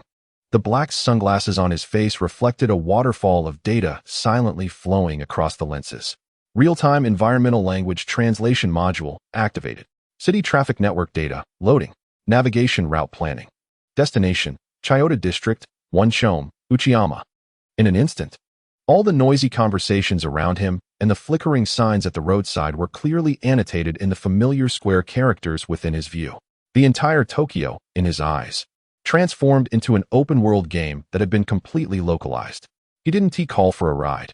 Instead, like an ordinary tourist, he walked into the labyrinthine underground entrance of Shinjuku Station. In his line of sight, a golden navigation line pierced through the crowd and walls, clearly guiding his way forward. Transfer, swipe the card, board the train. The entire process was smooth and fluid, with not a hint of hesitation or confusion. Inside the train, he leaned against the door, watching the city lights rush by outside, his gaze calm like a bottomless ancient well. He wasn't there to enjoy the night scenery. He was there to collect debts. 20 minutes later, Chiyoda District. Unlike the hustle and bustle of Shinjuku, this was the heart of politics and power in the land of cherry blossoms, where the air was filled with a solemn and oppressive atmosphere.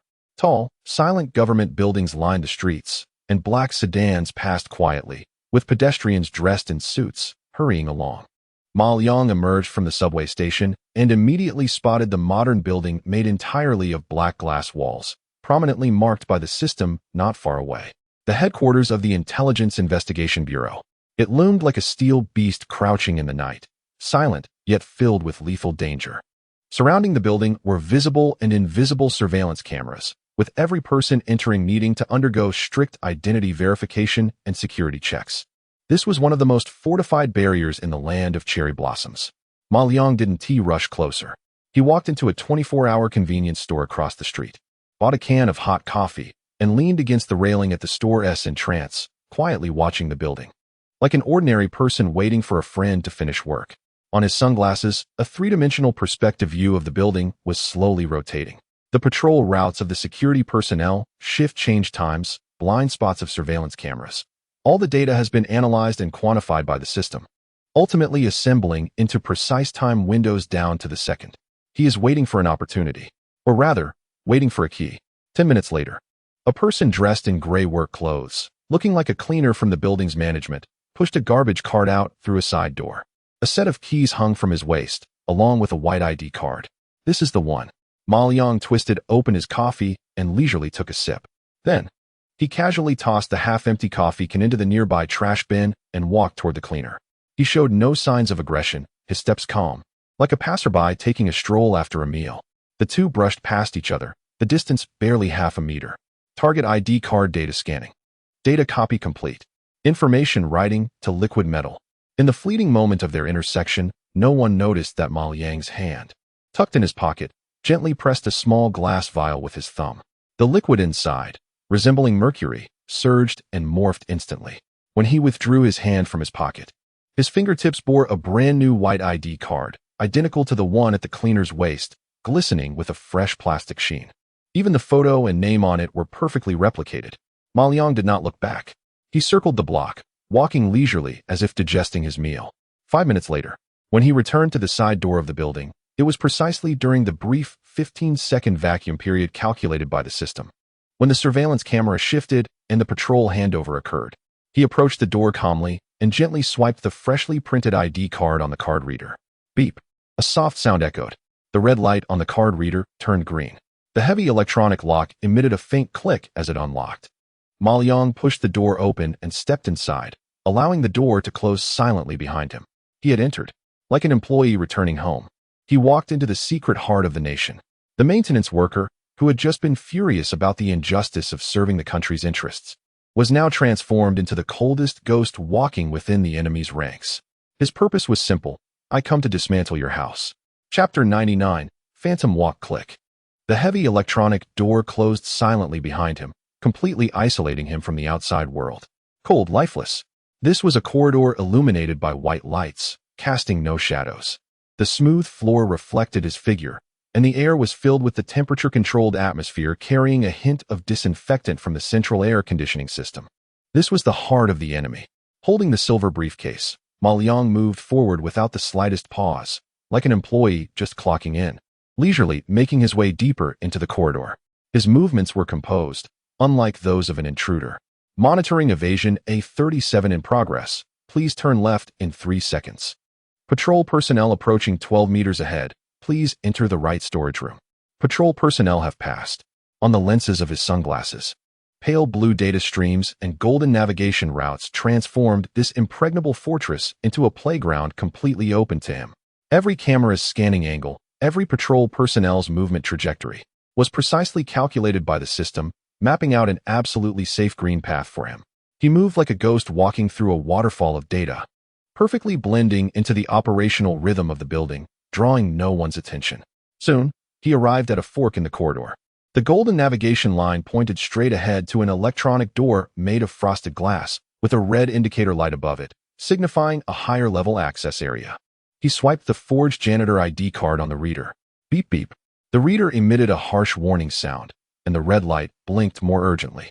Insufficient access rights. At that moment, footsteps in conversation could be heard from the other end of the corridor. Have you heard? The public opinion war against that Master Ma from Xia country has been surprisingly effective. Of course, when has that group from the 7th Division ever missed? It said that Xia country can't withstand the pressure anymore and has pulled that guy out. What great news, finally got rid of that thorn. 2 men in suits chatted as they walked toward the electronic door, wearing relaxed and smug expressions. Ma Liang's body, like a specter, silently retreated into the shadow of an unlocked fire hydrant niche, merging with the darkness. The 2 men unknowingly walked past him, swiping their high-level ID cards to open the door, and entered. The electronic door slowly closed. Ma Liang stepped out from the shadows, his gaze as cold as the frozen soil of Siberia. So it was you. He approached the tightly closed electronic door, no longer attempting to use the ID card. He slowly raised his right hand, gently placing his palm on the electronic lock beside the door. Eye of all things, activate. Scanning the internal structure of the electronic lock. Structure analysis complete, generating a decryption plan. In his view, the seemingly integrated electronic lock instantly became as transparent as glass, revealing an internal structure more intricate than a watch, with circuit boards, electromagnetic coils, and mechanical lock cores clearly visible before him. With his other hand, he retrieved a bottle of liquid metal from the silver briefcase in his pocket, which began to silently surge once again, reconstructing the physical key based on the decryption plan. A few seconds later, Ma Liang took his hand out of his pocket, and his fingertips had transformed into a bizarrely shaped metal tool, seemingly composed of countless fine needles. He gently inserted this key into an inconspicuous maintenance port below the electronic lock. Without turning it or making any unnecessary movements, a faint sound, almost inaudible, echoed. Click. The door opened. Ma Liang casually tossed the key, which had fulfilled its purpose in an instant, back into his pocket, where it reverted to a puddle of silver liquid upon touching the bottle. He pushed the door open and walked in. The world inside was suddenly bright and clear. It was a vast open office area, with numerous cubicles neatly arranged, and hundreds of impeccably dressed agents rapidly typing on their computers. On the massive screen wall, negative news and comments about him flooded across the network. This was the factory for fabricating lies and inciting public opinion. This was the 7th lesson, the Center for Online Psychological Warfare. No one noticed the arrival of this uninvited guest. Everyone was immersed in their own achievements. Ma Liang's gaze swept over the busy worker ants, ultimately locking onto a massive vault door made of heavy alloy, featuring a circular turntable located deep within the office area. That was the power core of this factory, the server room. He carried the briefcase straight towards it. His unmasked footsteps finally caught someone's attention. Stop! Who are you? A man who appeared to be a supervisor stood up and shouted sternly. His voice instantly silenced the entire office area. Hundreds of eyes focused sharply on Ma Liang. Confusion, vigilance, and then impending chaos. Buzz. The piercing alarm finally resonated throughout the entire floor. Red warning lights flashed frantically, casting a blood-red glow on everyone's faces. Ma Liang stopped in front of the massive vault door, looking at the agents beyond the glass wall, who stared at him in terror and disbelief. A cold smile curled at the corners of his mouth. He slowly opened the silver briefcase and pulled out a tool resembling a hairdryer, radiating a shimmering blue light. The molecular reconstruction gun. It's time to fix your door, he whispered softly, then aimed at the vault door capable of withstanding explosives and pulled the trigger. Buzz. A beam of eerie blue light shot out silently. There was no explosion, no loud noise. In the horrified gazes of everyone, the vault door, made of a special alloy and representing absolute security, began to decompose and vaporize, starting from the center where the beam struck. Like an ice block illuminated by the scorching sun, in just 3 seconds. A perfect circle with a diameter of 1 meter and edges as smooth as a mirror appeared at the center of the door. The agents outside could even see through the hole into the server cabinets inside, where red lights flashed due to the alarm. The world fell silent at that moment. Ma Liang, carrying a briefcase, calmly walked through the still warm opening into the vault amidst the dead silence.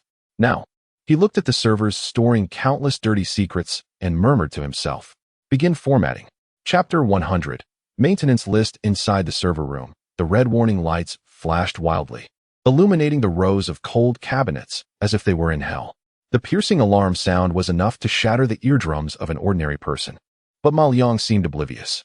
He carried the silver briefcase and calmly stepped through the smooth, mirror-like circular opening, one step at a time. Behind him lay the lifeless silence of the entire office, with hundreds of faces twisted in extreme horror. They watched helplessly as this man, resembling a demonic figure, entered their most critical forbidden zone. Fire! Fire! Kill him! The man who looked like a supervisor was the first to snap out of his stupor. He let out a frantic roar and drew his gun from his waist. His shout awakened the others. In an instant, over a dozen handguns were raised simultaneously, their dark muzzles aimed at the circular opening, targeting Ma Liang's back. Bang! Bang! Bang! The dense gunfire finally shattered the eerie silence. Bullets poured toward the opening like a torrential storm.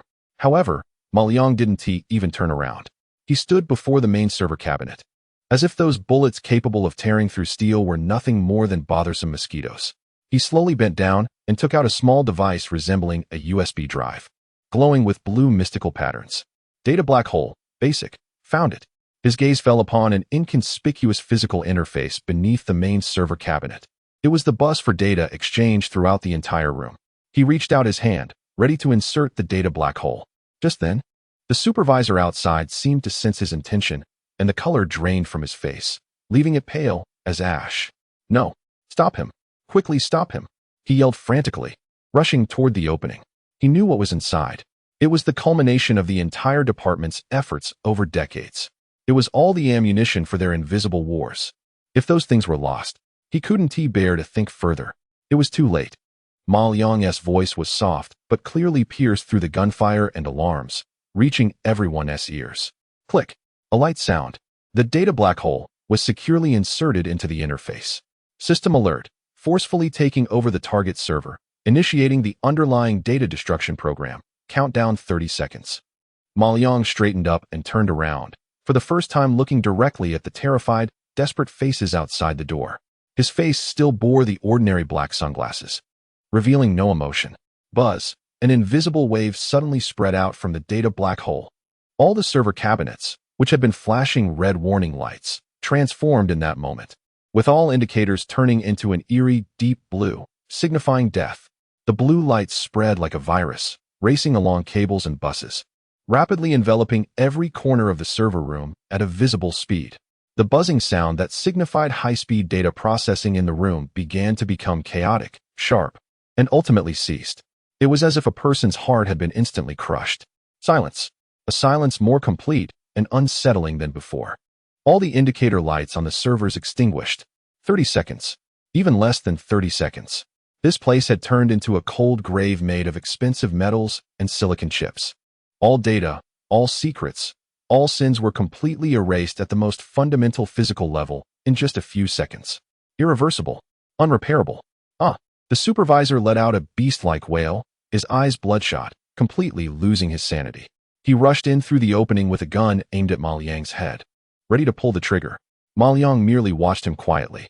Just as the supervisor's finger was about to pull the trigger, a brilliant blue arc suddenly erupted in front of Ma Liang's chest.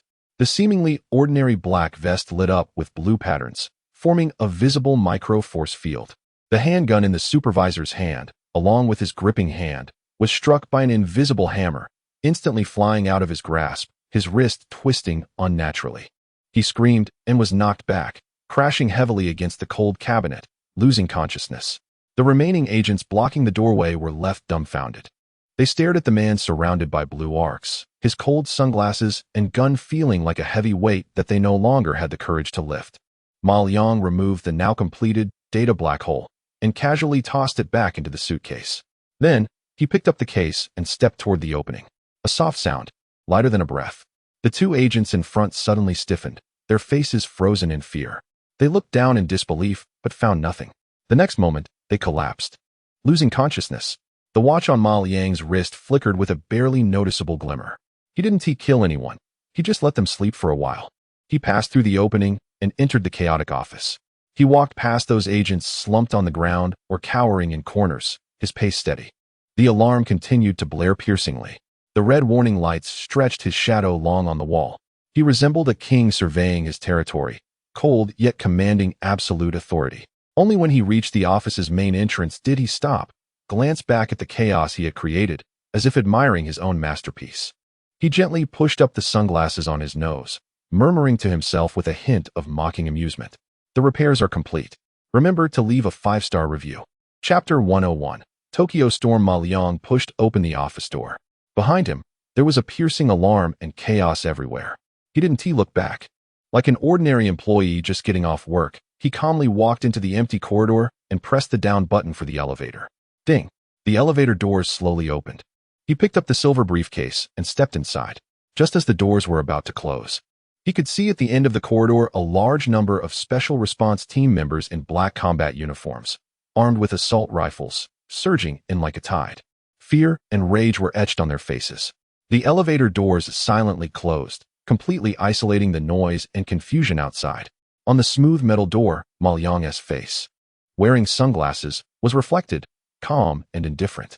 On the lenses of his sunglasses, a faint blue data stream was rapidly refreshing. Warning: the target building has entered a maximum security lockdown. All exits will close within 90 seconds. City security system has been activated. A grid lockdown will occur in 5 blocks in 3 minutes. Planning optimal evacuation route. The elevator stopped on the first floor. As the doors opened, the lobby was already in disarray. Countless security personnel and staff were running around in panic, and the shrill alarms sounded from all directions. No one noticed the young man stepping out of the elevator with a briefcase. Ma Liang did not head towards any exit. He followed the golden navigation line in his view and turned into a staff passage leading to the underground parking lot. Stop. No entry. 2 security guards stationed at the passageway spotted him and immediately shouted to stop him, reaching for their batons at their waists. Ma Liang did not pause his steps in the slightest. Just as he brushed past them, there were 2 faint sounds, lighter than the flapping of a mosquito's wings. The 2 security guards' bodies suddenly stiffened, their vigilance freezing in an instant. Then their eyelids fluttered, and they slumped to the ground. A faint light flickered briefly at the crown of the watch on Ma Liang's wrist. He crossed the passage and arrived at the spacious yet oppressive underground parking lot. The sharp alarm sounded here in echoes, becoming even more piercing. In the distance, the sound of police car tires screeching against the ground could be heard, growing closer and more frequent. The entire city seemed like an enraged beast awakening.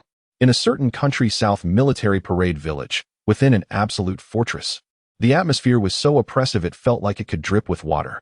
Lejean and Colonel Lee had been sitting here for a full hour. They could do nothing but watch helplessly as the slander against Ma Liang spread like a virus online. It was a deep sense of powerlessness. Beep, beep, beep. At that moment, the red top-secret communication device emitted a hurried alert tone once again. It was not Su Yofei. The screen lit up with the face of General Zhang, an old veteran, exuding an imposing presence without anger. His expression was unusually grave. Li Daqiang and Lei Zhan exchanged a glance, both seeing confusion in each other's eyes. Nevertheless, They immediately executed the order. A massive light screen unfolded on the wall, displaying real-time global dynamics monitored by the highest intelligence center of a certain country. In the next moment, when they clearly saw the content on the screen, both of their pupils contracted to the extreme. On the screen was a real-time satellite map of a city. In the center of the map, a building representing the headquarters of the intelligence agency was flashing the highest-level red alarm frantically. Countless blue dots representing security forces were converging towards that red point from all directions of the city like moths drawn to a flame. This is... Li Daqiang's voice trembled. Half a minute ago, the voice of the general came through, stating that the headquarters of the intelligence agency had been invaded by unidentified personnel. Its subordinate unit, the Cyber Psychological Warfare Center, was completely destroyed. All server data was thoroughly erased at the physical level. Currently, the city's security forces and special units had surrounded the area tightly, but the intruders were nowhere to be found. Boom. Every word from the general felt like an invisible hammer, striking hard at the hearts of Li Daqiang and Lei Zhan. Their bodies shook violently, their faces filled with indescribable shock and disbelief. The Cyber Psychological Warfare Center, completely destroyed? They instantly recalled the young man who had calmly walked out with a silver briefcase. They remembered his unusually calm gaze before he left. They recalled the profound words he had left behind. Sometimes, passively waiting is the most dangerous. It turned out, he wasn't forced away. He was taking the initiative.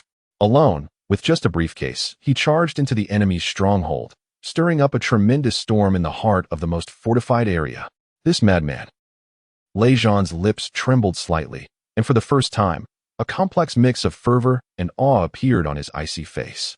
Li Daqiang leaned weakly against the back of his chair, watching the city on the screen that was now in complete turmoil, feeling a severe dryness in his throat. They were still seething with anger over the dirty public opinion. Meanwhile, that young man had given the opponent a resounding slap in the face in the most direct, brutal, and effective way possible. In Tokyo Bay, at an abandoned cargo dock, a figure jumped down from an inconspicuous truck. Behind him, the city was already under the highest level alert, illuminated as if it were daytime by countless police lights and searchlights. He glanced back at the source of the chaos, a cold smirk forming at the corner of his mouth. Ding. Temporary mission. Take initiative. Completed. Mission evaluation. Perfect.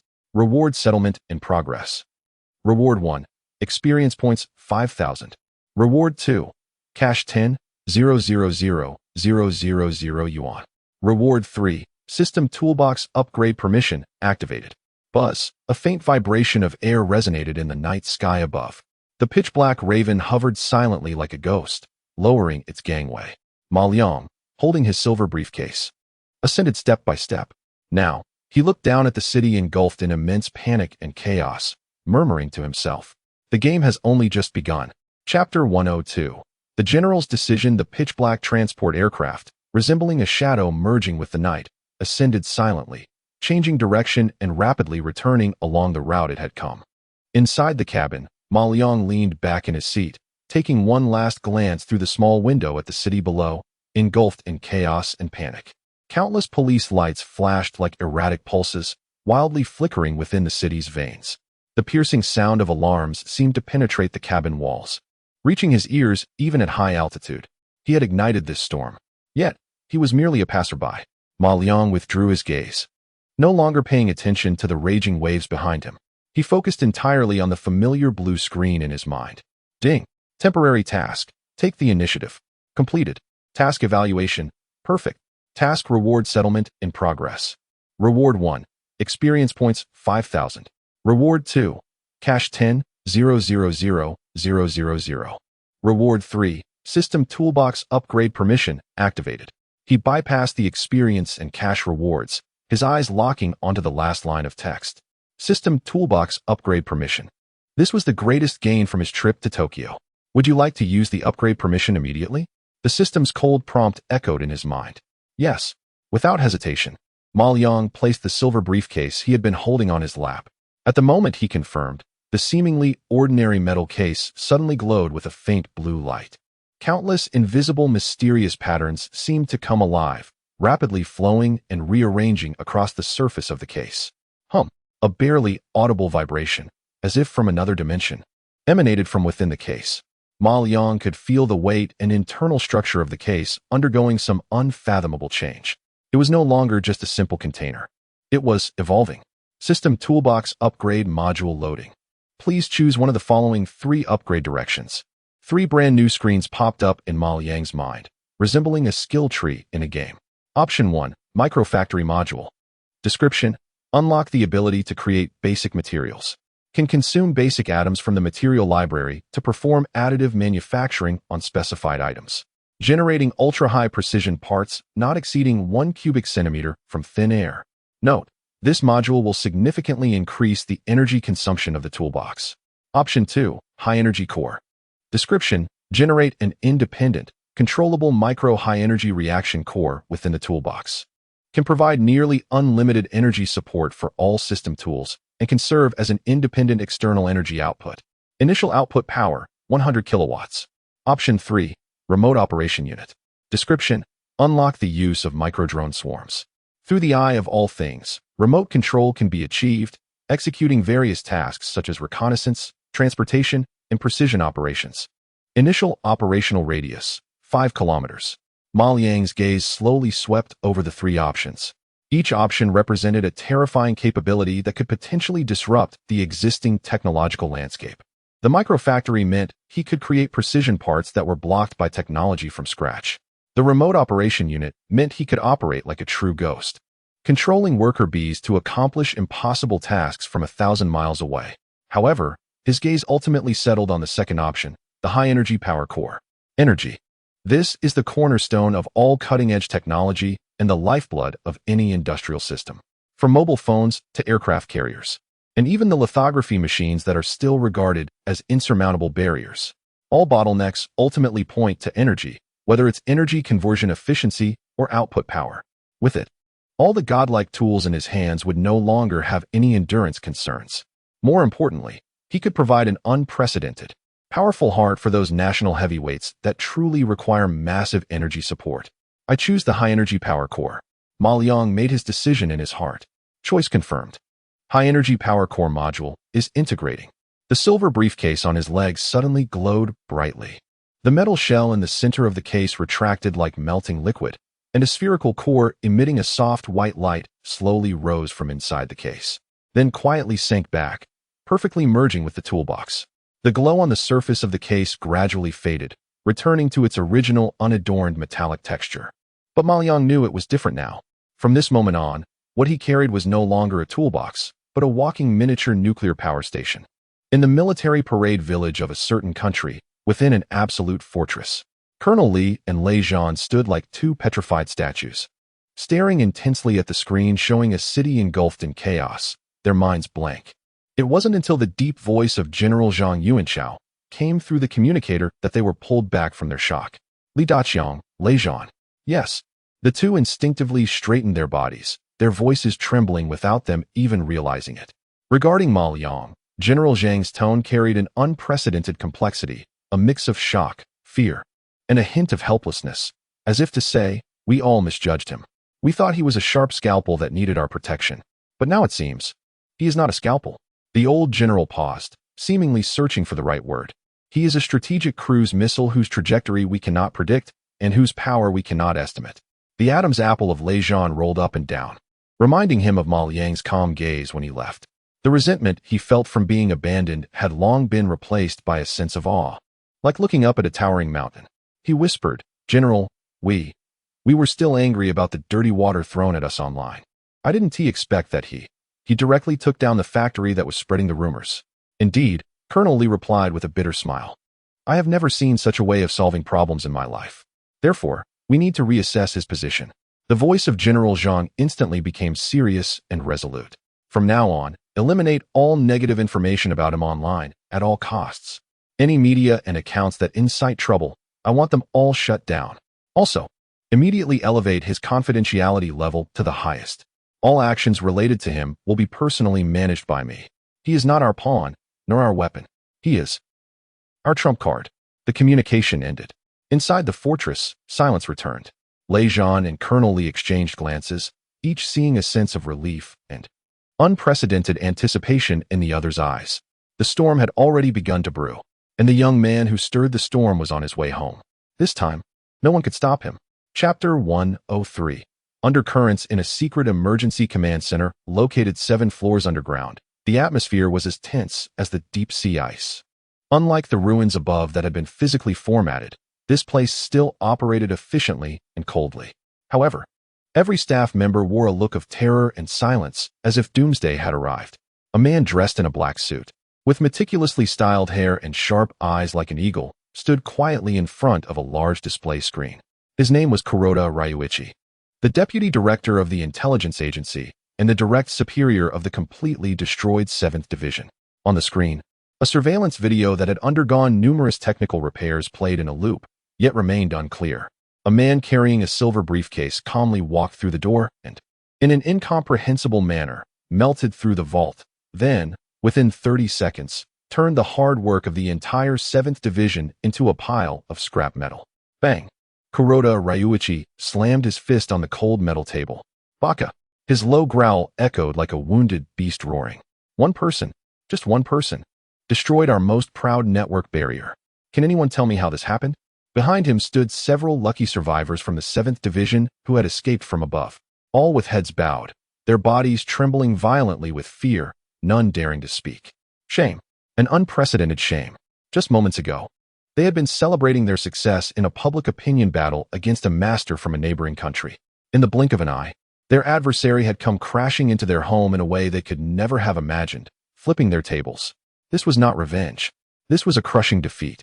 I want all information about this man named Ma Liang displayed in 5 minutes. Kuroda Ryuichi's voice was cold, devoid of any emotion. Why yes. A trembling intelligence analyst quickly retrieved an encrypted file onto the display. The document was thin, painfully so. Name, Ma Liang. Identity, mobile phone repair shop owner. As the simple lines of text appeared, Kuroda Ryuichi's pupils constricted sharply. This was all. His voice brimmed with disbelief. Yes, Deputy Director. We used all resources for an in-depth background check. This man seems to have appeared out of thin air. His past is as clean as a blank sheet of paper, with no exploitable weaknesses. No weaknesses. Those 4 words hit Kuroda Ryuichi's heart like a heavy hammer. How could they combat such an enemy? Once again, the command center fell into a suffocating silence. Just then, an intelligence officer responsible for tracking network activities from the neighboring country suddenly looked up as if recalling something, and urgently said, Deputy Director, perhaps there is a breakthrough. Everyone's gaze instantly focused on him. Speak. In Kuroda Ryuichi's eyes, a glimmer of hope reignited. The intelligence officer rapidly typed on the keyboard, retrieving a new piece of information. On the screen appeared a photo of a woman, dressed in a sharp business outfit. Her expression was cool and focused as she sat in front of a row of complex servers, directing something. Name, Su Yofei. According to our intelligence, this woman was the first to lock onto personnel from our 7th unit during the entire incident. Moreover, she had multiple direct, high-level communications with the military unit that protected Ma Liang. Kuroda Ryuichi stared intently at Su Yofei's cool face on the screen, the cold light in his eyes growing stronger. A thought, like a venomous snake, crazily took root in his heart.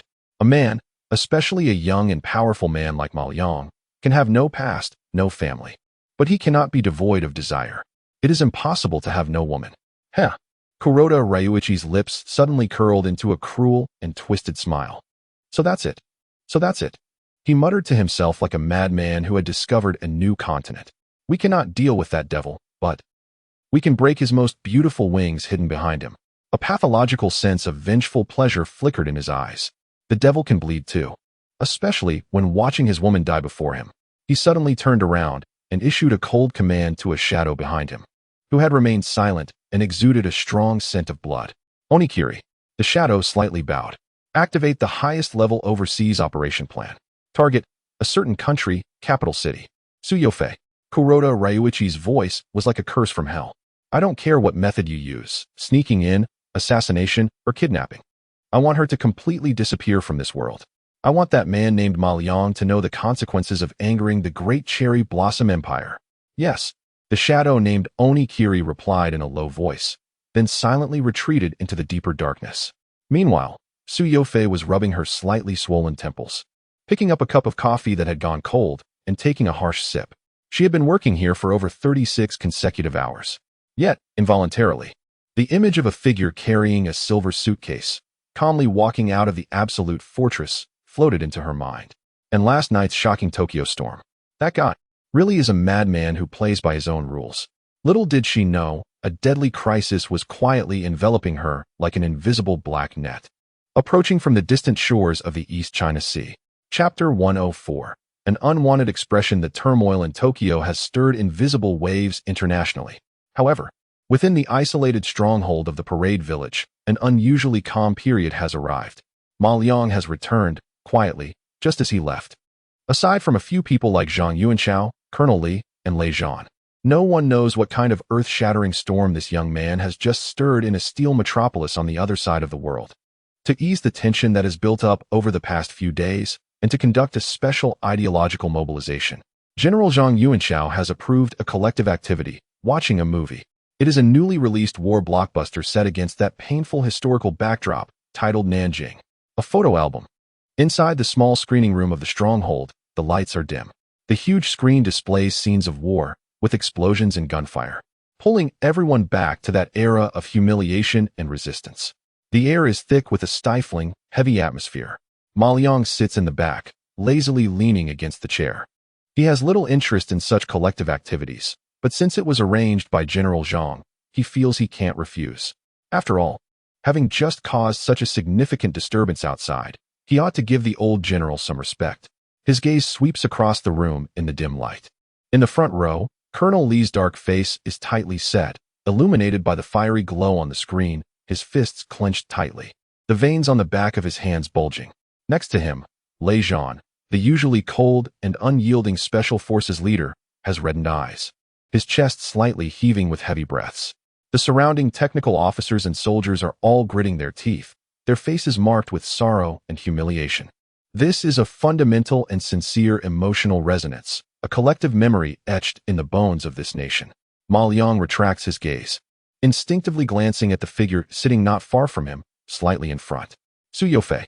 She sits straight in her practical training uniform. Even though she is on a soft sofa chair, she resembles a perfectly sculpted statue. Her profile, under the flickering light, appears even whiter and colder, like a piece of ice that has never melted. She seems to be watching intently. He has grown accustomed to her always detached and cold demeanor, as she is an exceptionally intelligent woman but emotionally indifferent. As the film's plot gradually reaches its climax, the screen depicts a horrifying massacre. Unarmed civilians fall like weeds under the invaders' glaring blades. Despairing cries, maniacal laughter, and glaring blood. The air in the screening room seems to have frozen. The sounds of suppressed sobs and grinding teeth rise and fall in the darkness. Colonel Li, a tough man, has tears in his eyes, his body trembling slightly from extreme anger. Even Ma Liang feels a tightness in his chest, instinctively furrowing his brows. And at that moment, he seemed to sense something, his gaze once again piercing like a sword towards Su Yofei. He saw it, just as the most heartbreaking scene, capable of stirring endless pain in the hearts of the people, unfolded on the screen. A flicker of expression appeared on Su Yofei's ice-cold face. It was not sadness, not anger, not even her usual distant indifference. It was a faint, fleeting impatience. Yes, impatience, as if she were watching an extremely poorly executed, overly melodramatic play. Deep within that impatience, Ma Liang even caught a trace, so subtle he thought it was an illusion, of condescending mockery, as if the heart-wrenching suffering on the screen, in her eyes, was merely the meaningless cries of a group of ants.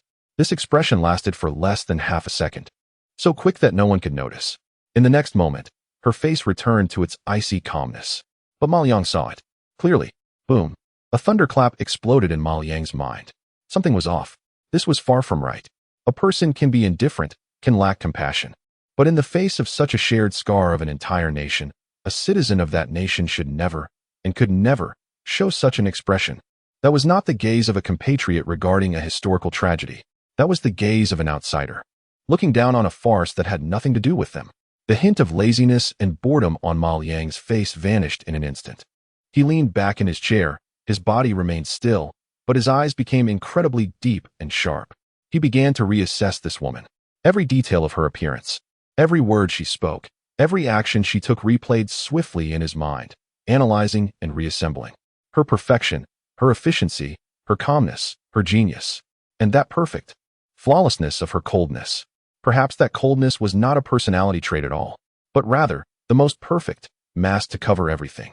As the film ended and the credits rolled, the lights in the screening room slowly brightened. Everyone was still immersed in immense sorrow and oppression, unable to rise for a long time. However, Su Yofei was the first to stand up. She adjusted her collar, her face still wearing that icy expression, as if the blood and fire of the past hour had no effect on her. She turned around, her gaze meeting Ma Liang's. She nodded slightly to Ma Liang and the nearby Colonel Li, as if to bid farewell. Then, she walked out of the screening room with steady steps, not looking back. Throughout it all, there was not a single fluctuation of emotion on her face. Damn it! Colonel Li rubbed his red eyes, slapped his thigh hard, and cursed, "These beasts. One day, I'll make them pay in blood." Lei Zhan said nothing, silently clenching his fists until they cracked. No one noticed Ma Liang's abnormality. He still sat there quietly, watching Su Yofei's figure disappear at the door, his gaze deep like an unfathomable ocean. This woman has a problem. A big problem. Chapter 105. The perfect disguise. The lights in the screening room came back on. Harsh white light pulling everyone back from the weighty historical tragedy to reality. One by one, people began to rise, their faces still bearing the lingering anger and repression. They walked out in small groups, many with red-rimmed eyes, silent as they left. The atmosphere was terrifyingly heavy. Ma Liang remained still, leaning against his seat like a statue devoid of emotion. His deep gaze fixated on the doorway through which Su Yofei had just disappeared. In his mind, it felt like a supercomputer was replaying the last scene at 1 billion frames per second. Her expression, fleeting, cold impatience, and beneath that impatience, a deeper, condescending mockery. That was not an expression one would expect from someone of her background. Absolutely not. Ma Liang closed his eyes, magnifying that cold profile in his mind, analyzing it over and over again. This woman had been enveloped in a layer of mist since she appeared. Brilliant, calm, efficient, with exceptional intelligence. She resembled a precision machine created solely to solve problems, devoid of any emotional fluctuations typical of ordinary people. Previously, Ma Liang had dismissed this as a common trait among geniuses, a form of emotional detachment. But now, it seemed that it might not be personality at all, but rather a disguise, a seamless cover that completely wrapped her true intentions and feelings. A true performer, playing the role of an icy genius. Yet just now, in that fleeting moment, her acting revealed a nearly imperceptible but fatal flaw. She had become so engrossed in her role that she forgot she was portraying someone from her background. "Master Ma, what are you thinking?" So lost in thought, the voice of Colonel Li broke through his reverie. He patted Ma Liang on the shoulder, his voice a bit hoarse. "Let us go have a couple of drinks." Damn, this movie really leaves a heavy feeling inside. Ma Liang opened his eyes, the sharpness and coldness fading instantly, returning to his usual slightly relaxed demeanor. He stood up, smiled. "Sure, I'm a bit hungry anyway." He followed Colonel Li and Lei Zhan out of the screening room. Listening to Colonel Li vent his frustrations with a stream of complaints, occasionally chiming in with a word or two. His demeanor showed no signs of abnormality, but only he knew that deep within his thoughts, an invisible net had quietly spread out. This net had only one target, Su Yofei. He needed evidence. He needed to tear away that perfect, cold mask to see what kind of face lay beneath. From this moment on, every move this woman made would be under his watch. He wanted to see when this precision machine would once again reveal a flaw that belonged to a human. Meanwhile, hundreds of kilometers away from the heavily guarded parade village, in a typical residential building of an ordinary city, the room was drawn with thick curtains, blocking out any light from outside. A cold scent of rust mixed with machine oil filled the air. A man dressed in black tactical gear, his face expressionless, was meticulously polishing a uniquely shaped short knife with a piece of deer leather. The blade was pitch black, absorbing light as if it could swallow it whole. He was known as the Ghost Blade, the sharpest and deadliest weapon in the hands of Kuroda Ryuichi. Opposite him, a teammate in similar black tactical attire was quietly reporting the situation. The target, Su Yofei, was still inside the military's absolute fortress of the Summer Nation. The defense level was at its highest, and there was no chance for infiltration. A direct assault would be suicide.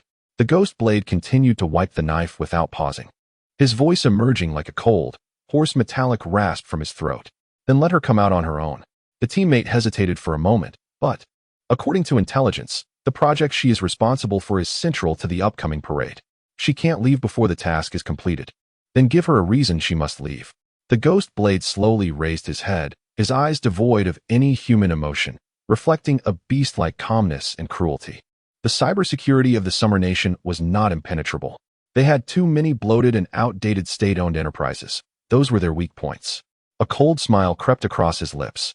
Create a problem that is neither too big nor too small. The location will be the nearest Huaxing Heavy Industries. Let their network system be completely paralyzed in a way that their existing technicians absolutely cannot resolve. The teammate instantly understood, a spark of excitement flashing in his eyes. Create a crisis that only a genius can solve? Exactly. The ghost blade slowly sheathed the pitch-black knife at his waist.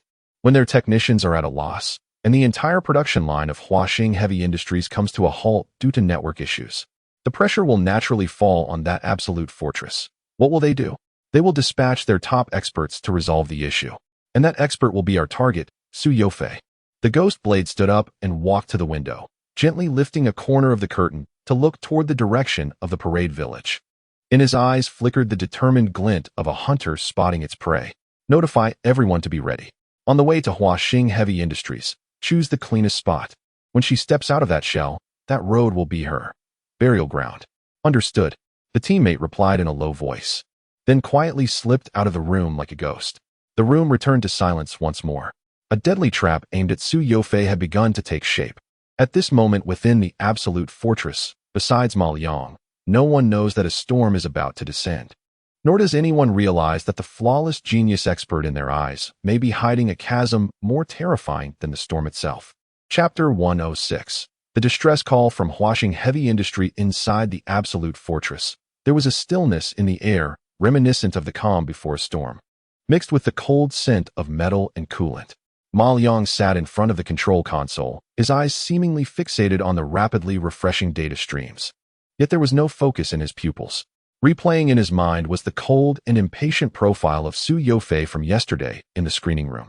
That expression felt like a tiny poisoned thorn, piercing deep into his thoughts. It couldn't be pulled out, causing a dull ache and leading him to have subversive doubts about everything related to this woman. Master Ma, still thinking about that terrible movie? Colonel Li came over with a steaming cup of tea, plopping down heavily in the chair beside him, his voice resonating. Damn it, just thinking about it makes me angry. Once our Longxiang and Xiaoyan are equipped, let's see who dares to bare their teeth at our doorstep. Lei Zhan stood in the corner like a silent shadow, cleaning his sidearm, and merely grunted in agreement. Ma Liang snapped back to reality, tugging at the corner of his mouth, about to say something when, beep, beep, beep. The shrill alarm sound abruptly shattered the tranquility within the fortress. Red warning lights flashed wildly on the smooth alloy walls, casting an ominous crimson hue over everyone's faces. What is going on? Colonel Li jumped up, slamming his teacup down on the table, splashing tea everywhere. On the central light screen of the fortress, a top priority emergency communication request was instantly connected. A communications officer wearing the rank of colonel appeared on the screen, his face pale and glistening with cold sweat. Report, Colonel Li. Emergency situation. The officer's voice was tinged with urgency. An hour ago, Huaxing Heavy Industry suffered an unidentified cyber attack. Their internal network is completely paralyzed. Huaxing Heavy Industry. Upon hearing this name, Colonel Li's pupils constricted. This was not just an ordinary factory.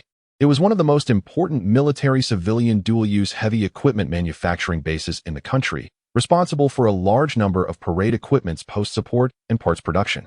What is the damage? What is the contingency plan? What is their cybersecurity department doing? Colonel Li shouted at the screen. It's useless. The officer's voice was filled with despair. The method of attack is unprecedented. It's neither a virus nor a Trojan. It's like an intelligent ghost. It is altering and deleting the entire server architecture from the underlying logic at an incomprehensible speed. Our expert team is like primitive people with stone spears in front of it, completely unable to resist. In 3 hours, if we can't restore the system, all production data of Huaxing Heavy Industry, including all design blueprints, will be permanently lost. All automated production lines will be completely scrapped. This will be a disaster. Boom. This news exploded like a heavy bomb within the fortress. Colonel Li's face turned pale. He understood that this was no simple production accident, but an outright war. Just then, Su Yofei arrived. She was still dressed in her practical training uniform, her face as cold as ever, as if nothing could make her heart race. She quickly walked to the screen, scanning the overwhelming data reports and error codes, her brow furrowing slightly. The attack methods were rare, exhibiting self-evolution and deep infiltration characteristics. Conventional firewalls and antivirus logic were ineffective against it. She concluded in a cold tone, stating the facts. What should we do? We can't just stand by and watch. Colonel Lee was as anxious as an ant on a hot pan, and then hesitantly suggested, Master Ma, you. Before he could finish, he shook his head. No. General Zhang had given strict orders. Ma Liang was a trump card, a stabilizing force that must not be easily deployed, especially in such a situation where the enemy's intentions were unclear and clearly aimed at the parade. At that moment, everyone's gaze unconsciously focused on Su Yofei. With 3 doctoral degrees, she was a genius in the field of information engineering. In this current situation, she was the only one capable of solving the problem. Su Yofei met their eyes, her calm face showing no signs of wavering. I'll go, she said, 2 words that were simple, direct, and filled with undeniable confidence. Prepare a mobile terminal with the highest permissions for me, and a vehicle. On the way, I need a complete mirror of the Huaxing Heavy Industries network system. Okay, I'll arrange it right away. Colonel Lee seemed to grasp a lifeline and immediately turned to give orders. Throughout the entire process, Ma Liang remained silent. He quietly leaned back in his chair, observing everything. The perfectly timed crisis, the precise attacks like a scalpel, and the calm genius who volunteered. Yet, in his heart, a storm was brewing. This was too coincidental. Everything was too coincidental. It felt like someone had meticulously scripted this scenario. A crisis that only a genius like Su Yofei could resolve. A perfect reason for her to leave this seemingly impenetrable fortress. Ma Liang's gaze deepened. He knew he couldn't intervene. He had no evidence. If he voiced his suspicions, he would only be seen as talking nonsense, potentially causing even greater chaos. Su Yofei quickly prepared. Carrying a specially designed tactical computer bag, she stepped toward the fortress exit.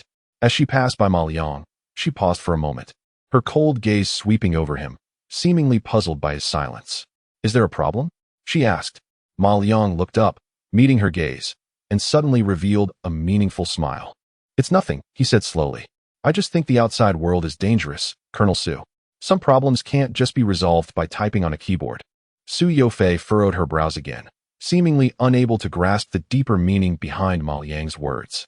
She said nothing further, merely nodded slightly before turning around and walking towards the heavy alloy door that led to the outside world, without looking back. Ma Liang watched her silhouette, and the smile at the corner of his mouth slowly faded, replaced by an unfathomable coldness. Chapter 107. The Mantis, the Yellow Bird. And the hunter, the heavy alloy door of the absolute fortress was slowly opening.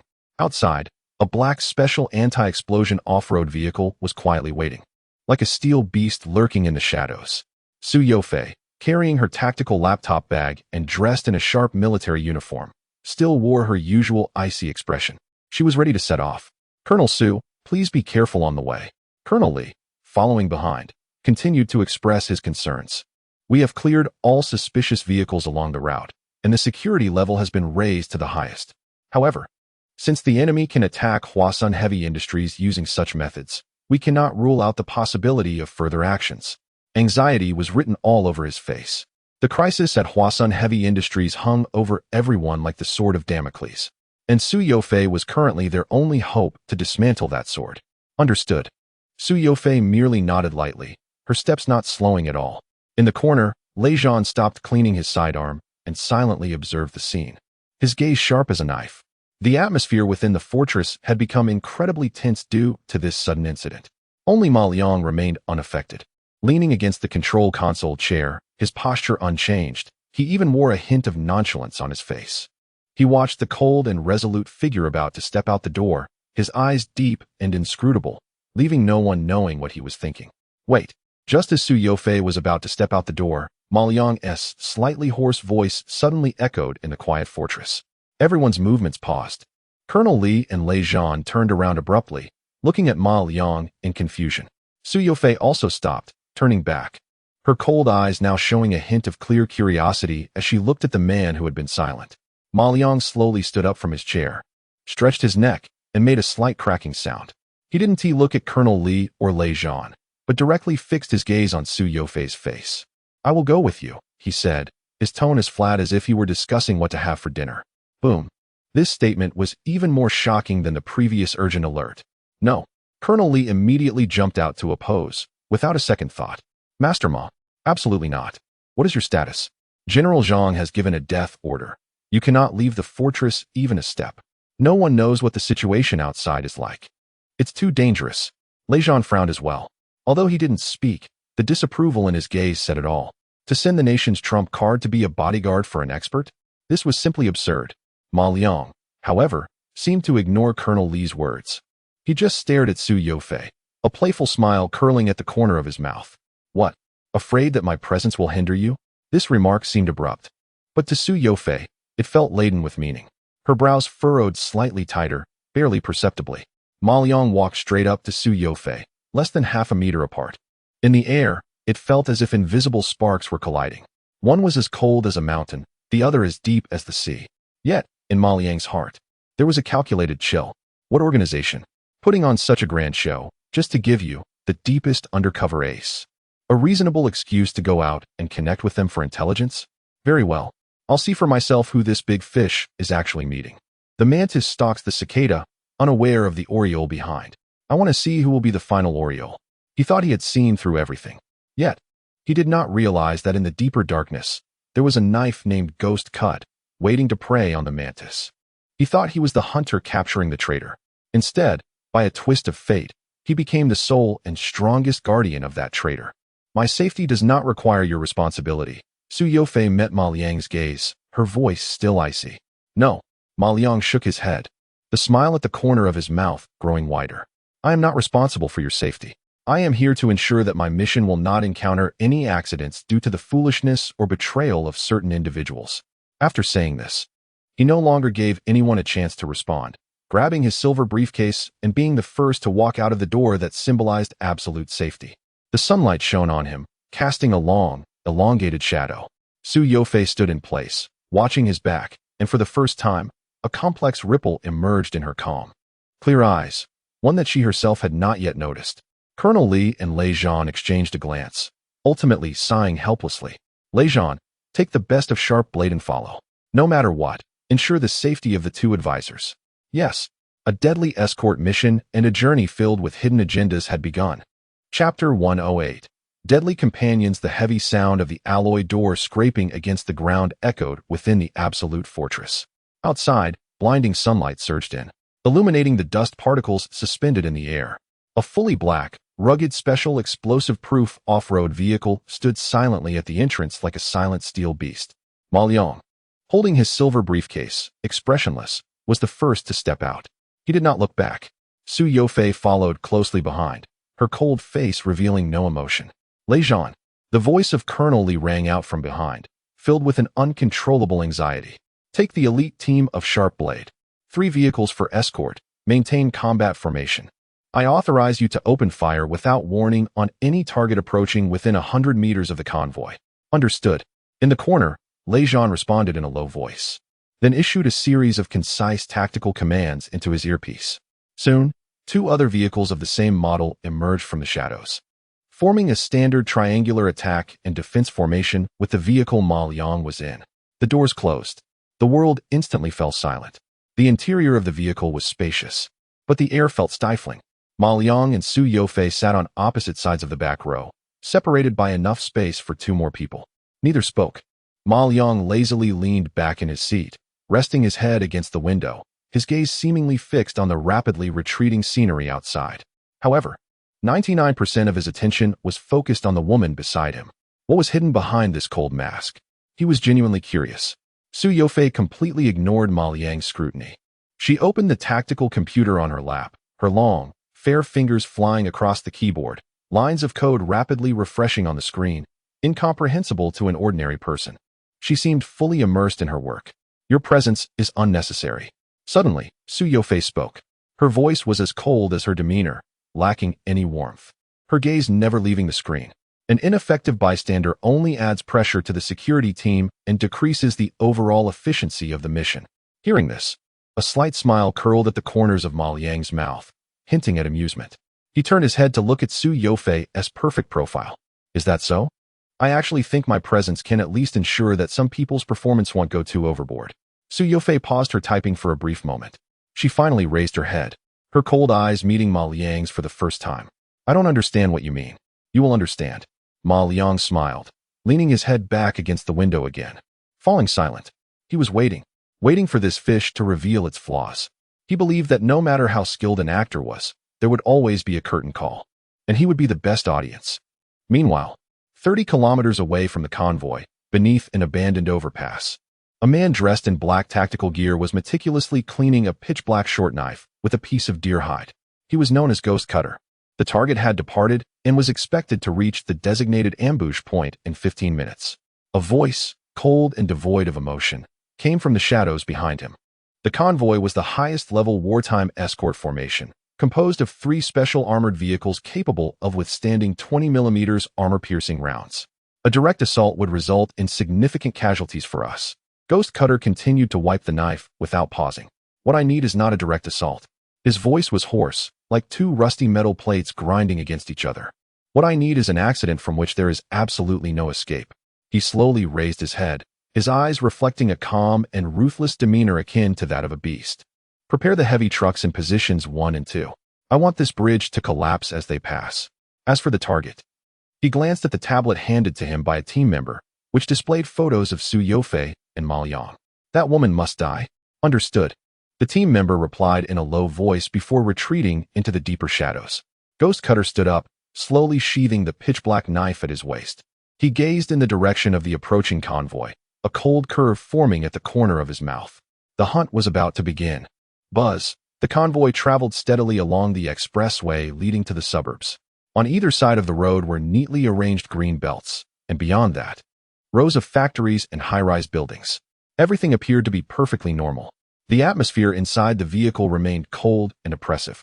Just as the vehicle was about to ascend a massive overpass, Ma Liang, who had been resting with his eyes closed, suddenly opened them wide. His pupils narrowed to the most dangerous pinprick size in an instant. At that very moment, boom! A deafening roar echoed from ahead. The ground beneath them trembled violently. Chapter 109. Battlefield repairs. The broken overpass lay across the road like the skeleton of a giant beast, gnawed and twisted. Thick smoke and dust mingled together, forming a gray curtain, while the air was filled with the acrid smell of burnt material and concrete dust. 3 black armored vehicles, once specialized for explosive protection, now resembled twisted heaps of scrap metal. The first vehicle, a bastion, for serving as the lead, had its front completely crushed by the fallen bridge. With the bulletproof glass covered in spiderweb-like cracks, on the verge of shattering completely. The middle vehicle, where Ma Liang and Su Yofei were, lay overturned. Its body scratched deeply by countless steel bars, 2 tires blown out, and the entire electronic system rendered inoperative, leaving the interior in complete darkness. The rear escort vehicle had been thrown aside by the blast wave, its chassis facing the sky, resembling a dead beetle. Cough, cough. Lejean kicked open the deformed door and crawled out from the overturned cabin. A gash from the glass marred his face, yet his eyes remained sharp as an eagle's. Members of the Blade team followed suit, quickly establishing a makeshift circular defense line around them, each face marked with seriousness and a dawning horror. This ambush was precise, deadly, and completely beyond their expectations. Check for casualties. Stay alert. Lejean shouted into his earpiece, his voice hoarse with anger. Soon, he reached the side of the middle vehicle and, with the help of 2 teammates, forcibly yanked open the stuck rear door. Su Yofei crawled out, her practical uniform covered in dust, and her usually neat hair slightly disheveled. However, her icy expression revealed little more than paleness, save for a hint of unrecognized surprise in her gaze as she looked at the collapsed bridge. This wasn't part of the plan. Master Ma, are you okay? Lejean asked anxiously, glancing into the vehicle. Ma Liang shook his head, straightening up from the darkness. He rubbed his temples, which felt a bit dazed from the impact, muttering, "Damn it, I almost thought we had to reload the last safe." He pushed past Su Yofei and nimbly jumped out of the vehicle, immediately pulling out his silver briefcase without even looking at the surroundings. Click. The case opened, revealing tools beyond their time, glowing faintly in the dim light. "Lei team, what's the enemy situation?" Ma Liang asked. "Nothing yet," Lejean replied. his gaze fixed on the distant end of the road, but they were definitely nearby, waiting to collect the bodies. Our communications are completely jammed, and we can't send out a distress signal. His tone was filled with urgency. The vehicles are all wrecked. We are sitting ducks. We need to find a way to evacuate. Evacuate. Ma Liang smirked coldly, walking over to the lead vehicle with the smashed front. He reached out and lightly tapped the nearly ruined hood. Why should we evacuate? Initiating Eye of Exploration. Target, Fortress 4 Special Explosive-Proof Vehicle. Damage Assessment, Structural Damage 78. Main drive shaft broken, engine core module shifted, electronic system overloaded and burned out. Comprehensive Judgment, scrapped. Generating Optimal Repair Plan. A series of light blue data streams frantically refreshed on Ma Liang's retina. What are you doing? Now is not the time to study this scrap metal. Lei Zhan was so anxious that he nearly shouted at Ma Liang. Su Yofei also frowned, unable to understand why this man could remain so calm, even eerily so. In such a life-and-death situation, Ma Liang ignored them and picked up a pen-like tool from the toolbox, aiming it at the dented front of the vehicle. Molecular Sequence Reconstruction Pen, activating. Power, 35. Hum. A barely audible low humming sound emerged. In the next second, under the horrified gazes of Lei Zhan, Su Yofei, and all the members of the Blade team, the deformed front of the vehicle, which had been smashed beyond recognition, began to restore itself at a visible speed. As if caressed by an invisible hand, dents were flattened, fractures were mended, cracks vanished.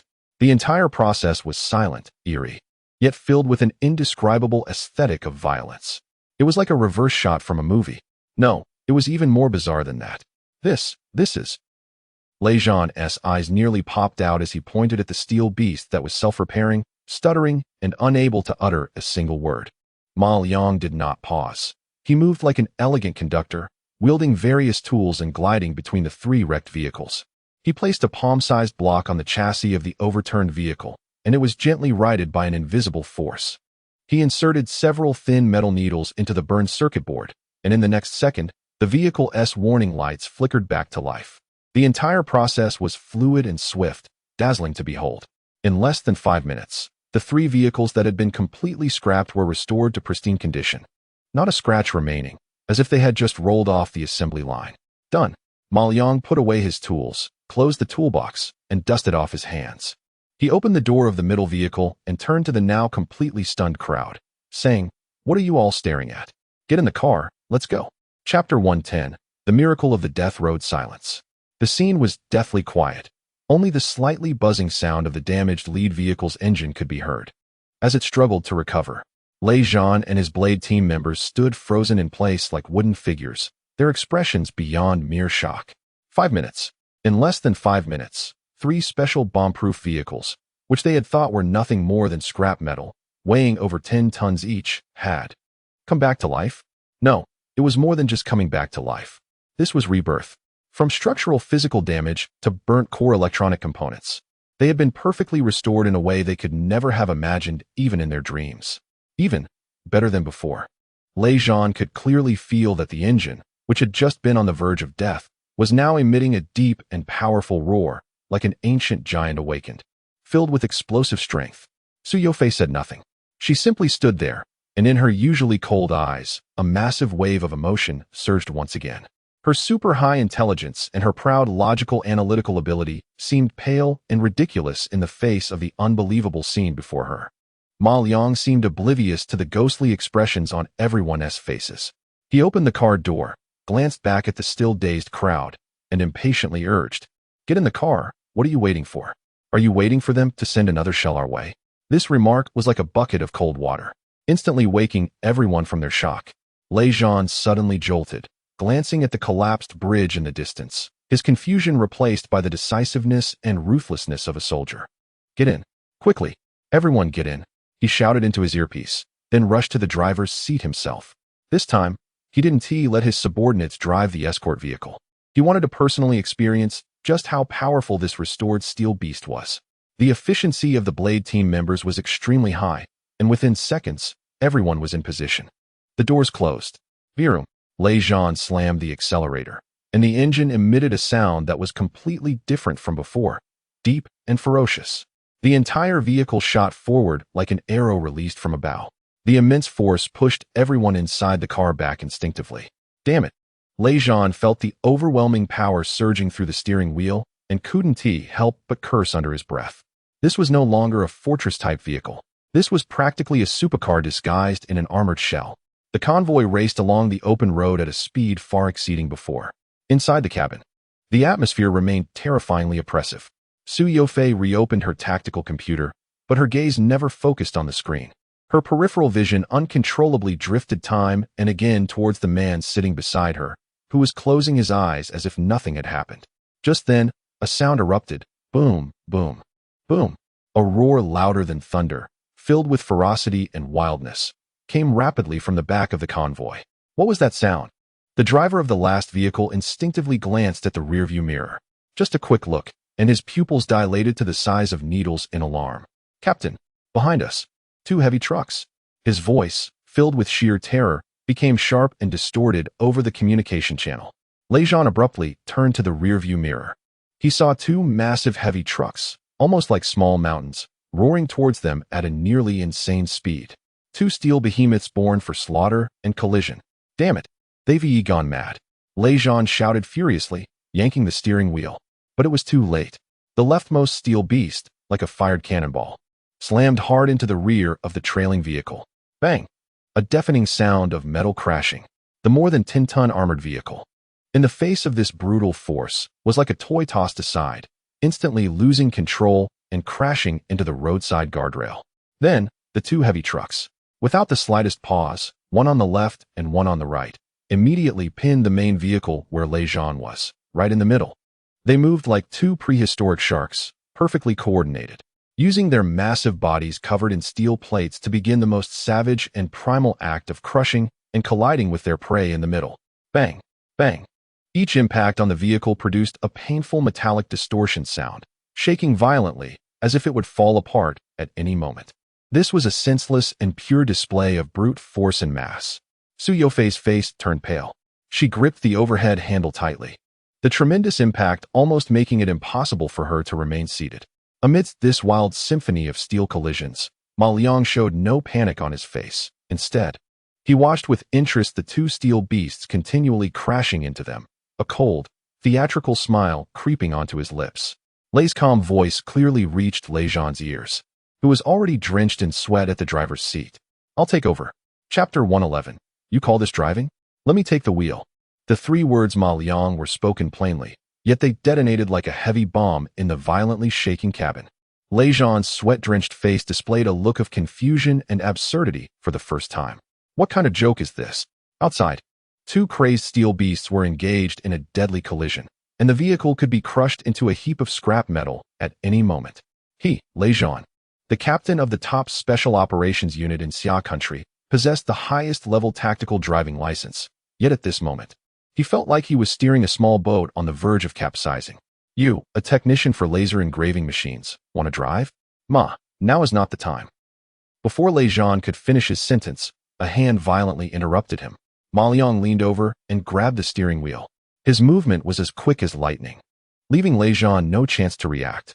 Hold on tight.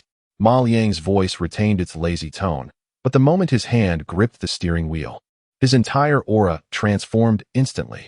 If the previous Ma Liang was a lion that had retracted all its claws, at this moment, that lion opened its eyes, shining with a cold, murderous intent. Virum boom. Lejean felt his feet lose contact with the ground, and before he could react, an irresistible force pinned him back into his seat. The engine that Ma Liang had repaired roared with an unprecedented, violent growl, like an ancient beast awakening. This sound was not like a car engine at all. It resembled the turbines of a fighter jet spinning wildly. The heavy Fortress 4 vehicle, in that instant, seemed to defy gravity, launching forward in a manner that violated the laws of physics. Bang! The heavy truck that had been closely pursuing them crashed into empty space, its massive inertia causing its front end to slam into the side of its companion vehicle with a piercing metallic screech. For the first time, these 2 well-coordinated predators made a mistake. Are you insane? Lejean looked out at the rapidly retreating scenery, watching the speedometer needle break through the red zone, and let out a terrified scream. This was no longer driving. This was suicide. In this situation of being flanked, Accelerating like this would only result in crashing into the out-of-control escort vehicle ahead, turning into a sandwich. However, Ma Liang showed no expression. His eyes were calm and unwavering, as if everything in front of him was merely a data game that had been calculated long ago. Just as the front of the vehicle was about to collide with the rolling car ahead, Ma Liang suddenly slammed on the brakes while simultaneously steering the wheel in a bizarre arc that was almost imperceptible to the naked eye. The bomb-proof vehicle, weighing over 10 tons, surprisingly maneuvered like an agile ballet dancer, pivoting on its rear wheels and whipping out at an incredible angle. A perfect, textbook-level extreme drift. The car's body almost brushed against the wreckage of the rolling armored vehicle, narrowly squeezing past. The immense centrifugal force made Su Yofei and Lei Zhan inside feel as if their organs were about to be thrown out. A look of undeniable shock appeared on Su Yofei's pale face. She couldn't calculate or comprehend everything happening before her. This had surpassed the realm of human driving skills. This was simply not a car that a person could drive. And this was just the beginning. After shaking off the ambush, Ma Liang didn't pause for a moment. He glanced at the rearview mirror, where the two pursuers, slightly disoriented from losing their target, quickly adjusted their direction and roared back towards him. A cold smirk crept onto the corner of his mouth. The game was about to end, he softly murmured. In the next second, he shifted into reverse. Vroom. The engine roared again, this time in reverse. The entire vehicle surged backward at a speed even more ferocious than when moving forward. No. Lei Zhan let out a desperate scream. In a head-on collision, they might have a slim chance of survival. But to crash the rear of their car into a heavy truck charging at full speed, that was like using an egg to hit a rock. However, Ma Liang's target was not the truck at all. Just as the two vehicles were about to collide, Ma Liang jerked the steering wheel again. The armored vehicle spun like a ghost, perfectly avoiding the head-on collision with the heavy truck while using its incredibly tough side armor to smash precisely into the left front wheel of the truck. Bang, crack. A loud explosion.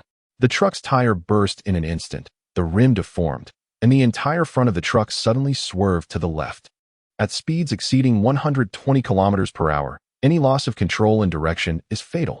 The uncontrollable truck, like a crazed wild bull, could no longer steer and crashed into another companion vehicle that had just arrived. Boom! The two steel giants collided in the most brutal, primal way. The massive impact twisted and deformed their fronts, scattering countless parts and shards of glass like a torrential rain. The fuel tank of one vehicle was instantly detonated. A huge fireball shot into the sky. The violent shockwave, mixed with a heat wave, slammed against Ma Liang's side of the window, producing a dull thud. Inside the cabin, there was a deathly silence. Lei Zhan and Su Yofei stared blankly at the raging flames outside, watching the twisted metal wreckage that had completely lost its identity. Their minds were blank. Time passed, though they couldn't tell how long. SSS. Ma Liang slowly and steadily parked the car by the roadside. He unbuckled his seatbelt, pushed open the door, and stepped out. The valley's wind tousled the hair on his forehead. He leaned against the car door, staring at the distant wreckage that resembled the flames of hell, his face showing no expression. He slowly took a cigarette out of his pocket. Chapter 112. The only prey in the valley. There was a deathly silence. The air was thick with a nauseating blend of burnt, fuel, and metallic scents. In the distance, the wreckage of a heavy truck resembled the charred corpse of a giant beast, still burning relentlessly, with thick black smoke billowing upwards, casting an ominous gray hue over the sky. Lei Zhan and his team had all disembarked, forming a standard combat defensive formation to protect the armored vehicle in the center. The pallor of survival and shock lingered on their faces. The extreme drift that could be considered a dance of death, along with the deadly counterattack executed with perfect timing, had completely shattered their understanding of physics and driving skills. Their gazes would uncontrollably drift towards the young man, who was lazily leaning against the car door, seemingly unconcerned with everything happening around him. In their eyes, there was a mix of awe and a hint of fear. Team 1, inspect the wreckage. Team 2, maintain vigilance. Team 3, follow me. As a battle-hardened special operations captain, Lei Zhan was the first to recover from the shock. He took a deep breath, suppressing the tumult of emotions within, and began issuing concise and clear orders. Yes, several team members immediately rushed towards the blazing fire. They needed to confirm whether there were any survivors among the enemy. Report, Captain. We have a discovery. Soon, a team member's voice came through the communication channel, tinged with surprise. The person in the driver's seat, seems to still be alive. Leijon's pupils constricted sharply. How could anyone survive such a violent crash and explosion? Drag him out. Without hesitation, he rushed over with two others. Minutes later, they pulled a blood-soaked man. His body twisted and broken in multiple places, almost unrecognizable, from the mangled driver's seat, dragging him out like a dead dog. One of his legs was shattered, with exposed bone protruding through his tactical pants, looking gruesome. A massive dent in his chest caused him to cough up large amounts of blood with each breath. He was the Phantom Cutter. He had only half a life left. Leijon crouched down, pressing the cold muzzle of his pistol against the man's forehead. His voice as icy as the weapon. "Tell me, who are you? Who sent you? What is your objective?" The Phantom Cutter's eyelids struggled to move. He seemed to want to smile, but the effort twisted his facial wounds, making his expression even more grotesque than crying. He didn't look at Leijon, but instead used the last bit of his strength to turn his head, his gaze locking onto a cold-faced woman not far away. Su Yufei. She stood there, her tactical gear covered in dust, yet her posture remained upright, her face betraying no emotion, like an iceberg detached from the world. A raspy, wheezing sound escaped the Phantom Cutter's throat, like a broken bellows.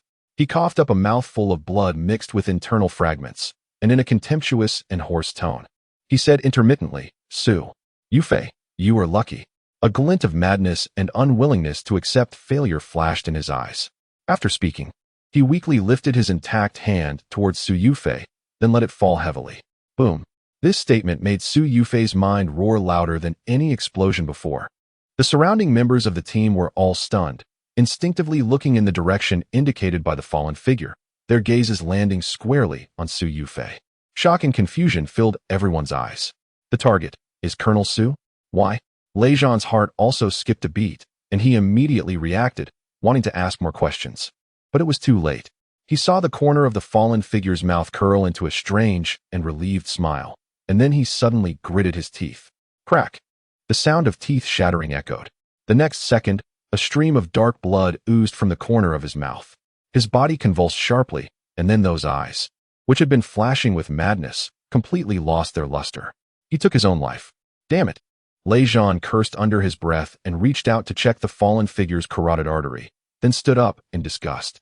A life was lost, and the clue was severed. Frustration and defeat filled his tone. However, at this moment, no one cared about the corpse anymore. Everyone's focus was on Su Yufei. She stood still, but the calmness in her cold eyes stirred up a tempest. She was no fool. On the contrary, she possessed one of the sharpest minds in the world. The last words of the fallen figure were like a lightning bolt, instantly splitting through all the fog, revealing a cold and cruel truth she had never considered before.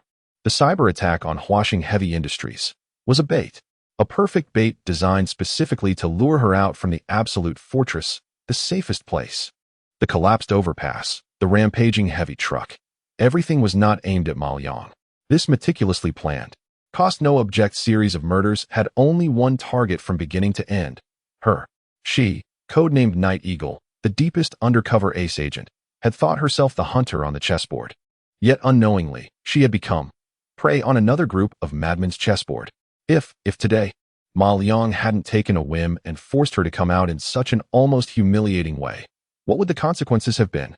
Without that extraordinary battlefield repair, they would have been trapped in the first wave of ambush, surrounded by subsequent enemies, leading to total annihilation. Without that extreme acceleration comparable to a rocket launch, they would have been smashed into a heap of scrap metal by the heavy truck. She would die silently, die without a trace. All her plans and the missions she bore would turn to ashes along with the burning armored vehicle that had overturned. It was him. He saved her. Su Yufei's body trembled slightly, almost imperceptibly. She slowly turned her head to look at the man who had remained calm throughout. Ma Liang had walked over to the body without her noticing. He didn't look at the corpse or at Leijon. Instead, he watched her with interest, a playful smile forming at the corners of his mouth. It seems, he said in a flat tone, his voice not loud but clear enough for Su Yufei to hear, that you are more popular than I imagined. Su Yufei met his gaze. Her lips moved, but no words came out. The icy facade she had maintained for so long showed the first crack in that moment. Chapter 113. The crack beneath the iceberg silence. The stillness on the valley road was more suffocating than any explosion. Leijon and his team had completed the initial scene cleanup. 3 charred bodies, a suicide assassin, and a pile of twisted, burning metal. A textbook ambush and counterattack had come to an unexpected end, but at this moment, no one felt at ease. Everyone's gaze, intentionally or not, drifted over to the dragged-out figure of the poisoned assassin, and finally landed on the tall woman whose complexion was pale, devoid of any color. Su Yofei. The last words of the assassin before his death struck each person like an invisible hammer. The target was Colonel Su. This series of killings, which began on the overpass and involved electromagnetic pulses, heavy trucks, and elite assassins, was never aimed at the special technical advisor Ma Liang. Then what did their bloody battles along the way mean? Were they just taking bullets for Colonel Su? The atmosphere grew exceedingly strange. Lei Zhan glanced at the expressionless Su Yofei and then at Ma Liang, who leaned lazily against the car door, seemingly indifferent to everything. He felt overwhelmed. He opened his mouth to say something to break the awkward silence, but found his throat too dry to utter a word. In the end, it was Ma Liang who spoke first. He didn't even look at the bodies on the ground, but focused on Su Yofei, the playful curve at the corner of his mouth standing out in this moment. So, the computer at Huaxing Heavy Industry is still waiting for you to fix it. Colonel Su, are we continuing the mission, or are we heading back now? These words pierced through Su Yofei's fragile facade like a needle. Her body trembled slightly, almost imperceptibly. Huaxing Heavy Industry, the perfect bait that had lured her out of her absolute fortress. The script designed for her to showcase her value, thereby gaining greater freedom of action. How ironic it seemed now. She took a deep breath, her chest rising and falling with intense emotional turmoil. She knew that Ma Liang was watching her joke. She also understood that Lei Zhan and his team were looking at her with scrutiny and suspicion. She couldn't falter. If she did, the perfect mask she had cultivated for years would shatter completely. The mission had to be completed. Su Yofei's voice carried a hint of hoarseness she hadn't even noticed, yet her tone remained commanding, cold, and resolute. She straightened her spine, her stunning face once again adopting a distant indifference, as if the person shaken by the last words was someone else entirely. After speaking, she didn't look at anyone else, simply opened the car door and sat back inside. Lei Zhan watched her silhouette, his brow furrowed, and finally let out a helpless sigh, shouting into the communicator, "Regroup. Continue to the target location. Everyone stay alert." 40 minutes later, at Huaxing Heavy Industries, when 3 battered armored vehicles, their bodies marked with scorch marks and bullet holes, charged into the factory area like they had come straight from hell. The anxious head of Huaxing Heavy Industries was momentarily stunned. Colonel Su, what happened on the way? None of your business, Su Yofei coldly interrupted him. Heading straight for the heavily guarded core control room. Take me to the server. The next hour became Su Yofei's personal showcase. Faced with the severely altered underlying architecture and the malicious code spreading like a virus, she didn't even ask for any assistance. She simply sat in front of the main console, her slender, fair fingers creating a blur on the keyboard. Countless lines of complex code refreshed, reorganized, and overlaid on the screen like a rushing waterfall. Her face showed no expression, focused like a supercomputer executing a top priority task. Meanwhile, Ma Liang leaned against the glass wall of the control room with his arms crossed, watching quietly. He didn't intervene or even ask a single question. He just watched, observing this woman, who fancied herself a hunter, struggling to maintain the facade despite knowing the script was fake, yet still determined to play her part perfectly. An hour later, as Su Yofei pressed the final enter key, all the red alerts on the screen instantly turned green. Threat eliminated. She stood up, her voice tinged with a hint of fatigue from the intense work. The system will return to normal in 15 minutes, and all production line data has been secured. Cheers of relief erupted inside and outside the control room. The head of Huaxing Heavy Industries was so excited he could barely speak, thanking Su Yofei profusely. Su Yofei merely nodded lightly and turned to leave the control room. As she passed by Ma Liang, her steps paused for a moment. The two locked eyes for less than a second. Chapter 114. The storm of scrutiny. The return journey was eerily silent. 3 battered armored vehicles moved down the road back to the parade village like 3 steel beasts crawling out of hell, driving in silence. Outside the windows, the scenery rushed by, but the air inside the vehicle felt as if it had solidified, oppressive enough to make one gasp for breath. Lei Zhan personally drove the lead vehicle, his hands gripping the steering wheel tightly, veins bulging on the back of his hands. From time to time, his gaze would flicker to the rearview mirror, scanning the 2 individuals in the back seat whose atmosphere was peculiar. Ma Liang remained in his usual languid posture, leaning against the seat with his eyes closed, as if he were merely dozing off. It seemed that the harrowing life-and-death speed he had just experienced was nothing more than a slightly bumpy trip to him. In contrast, Su Yofei sat upright, her posture still dignified, her gaze fixed ahead. However, her once unyielding icy demeanor was now pale, devoid of any color. The eyes that had only held coldness and indifference were now stormy, filled with emotions complex to the extreme: shock, fear, humiliation, and a sense of wavering that she couldn't even comprehend herself. The assassin's dying words felt like a red-hot brand seared into her heart. It turned out she was the prey. Ma Liang, inadvertently, had become her lifeline. This realization shattered her pride and facade more than any physical attack could. Though Lei Zhan and his elite team did not speak, their gazes, mixed with suspicion, scrutiny, and confusion, pricked at Su Yofei's back like invisible thorns. They were warriors, not fools. A protection mission for a special technical advisor had unexpectedly revealed that the real target was the technical liaison officer beside them. The implications behind this were already self-evident. No one spoke. This silence was sharper than any inquiry.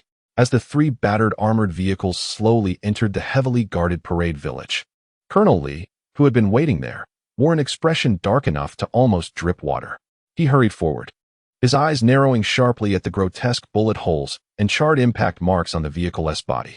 What happened? Colonel Li's voice was filled with shock and fear. The vehicle doors opened. Lei Zhan and his team filed out, each face marked with weariness and gravity. Report. Mission accomplished, but we encountered multiple ambushes along the way.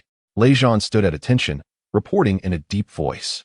Colonel Li's gaze swept over the group, finally landing on Su Yofei and Ma Liang as they stepped out of the vehicle. Su Yofei's face was still pale. She merely nodded slightly at Colonel Li without speaking. Meanwhile, Ma Liang yawned and stretched, as if he had just woken up. However, at that moment, two impeccably dressed officers, with military insignia on their shoulders and serious expressions, emerged from a nearby building. Their steps were steady and powerful, exuding a solemn air distinct from frontline combat personnel like Lei Zhan, belonging instead to the ranks of administration and discipline. They did not look at anyone and walked straight up to Colonel Su Yofei. The leading officer, with an expressionless face, looked at her and spoke in a flat tone that carried an undeniable commanding authority. Colonel Su Yofei, there are a few questions that need your cooperation for an investigation. As per higher instructions, please come with us. It had come. What was bound to happen eventually had arrived. A barely perceptible ripple flashed in the depths of Su Yofei's eyes, but was quickly covered by a thick layer of frost. She did not ask why or make any arguments, knowing that in such situations, any words were superfluous.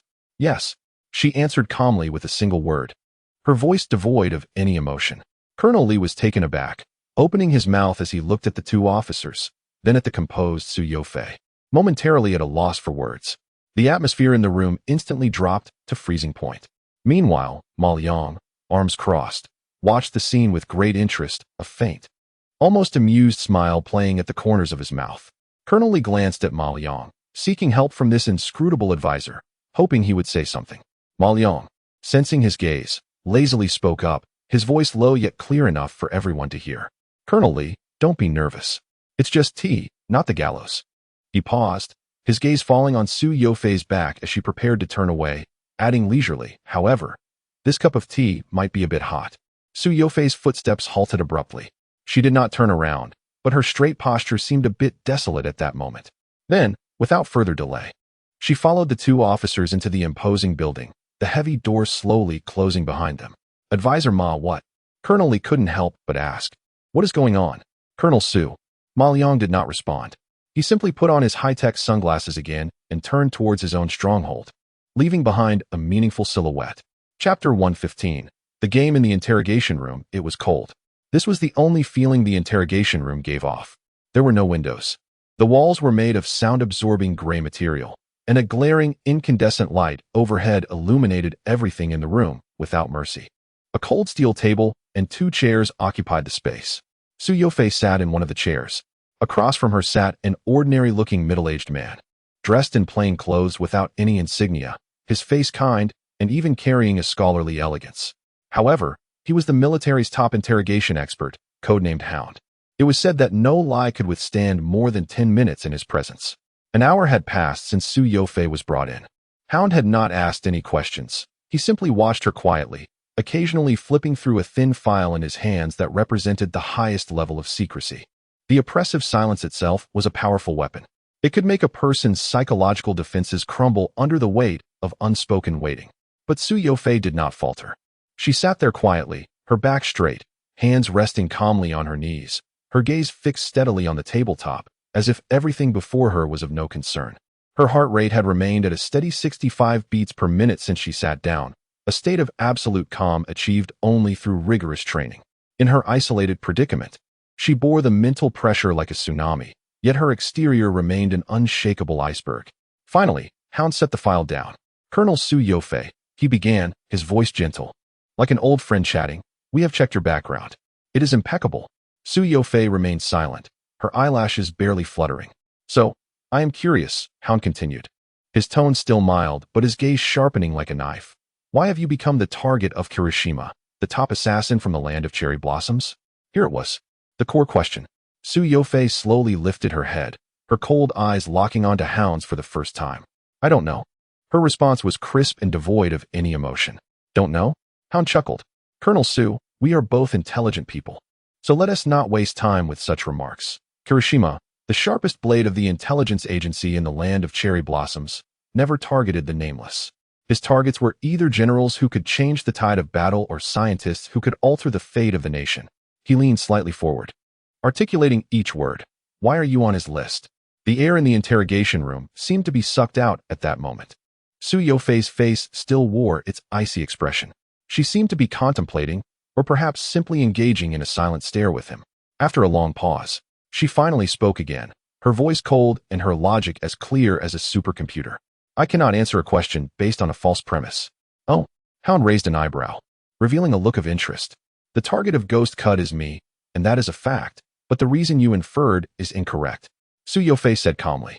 "You think I became the target because of my current identity and status, but is it possible that they want to kill me not because of what I am now, but because of what I will become in the future?"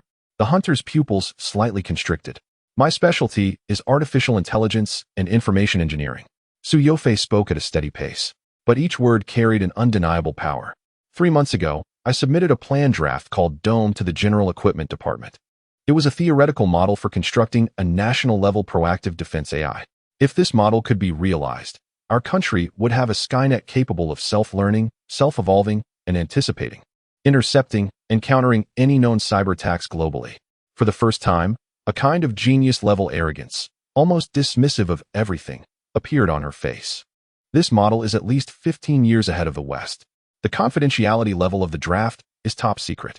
I don't know how they managed to steal some information, but if I were them, I would stop at nothing to physically erase me before I turn this theory into reality. Because against a mature Skynet, they would have no chance of winning. But killing a genius still in the cradle is the least costly and most effective." Flawless. This response was nothing short of perfect. It not only explained the motive behind the assassination attempt, but also elevated her value to a new strategic height that could shake the upper echelons. Most importantly, this Dome plan draft is real. The hunter fell silent. He stared deeply at Su Yofei, trying to find a flaw in her flawless face. But there was none. The interrogation had reached a stalemate. On the other side, within the absolute fortress, Colonel Li paced anxiously, while Lei Zhan stood beside him like an iron tower, his expression grim. Before them, the holographic screen displayed the surveillance footage of the interrogation room, but only the images, without sound.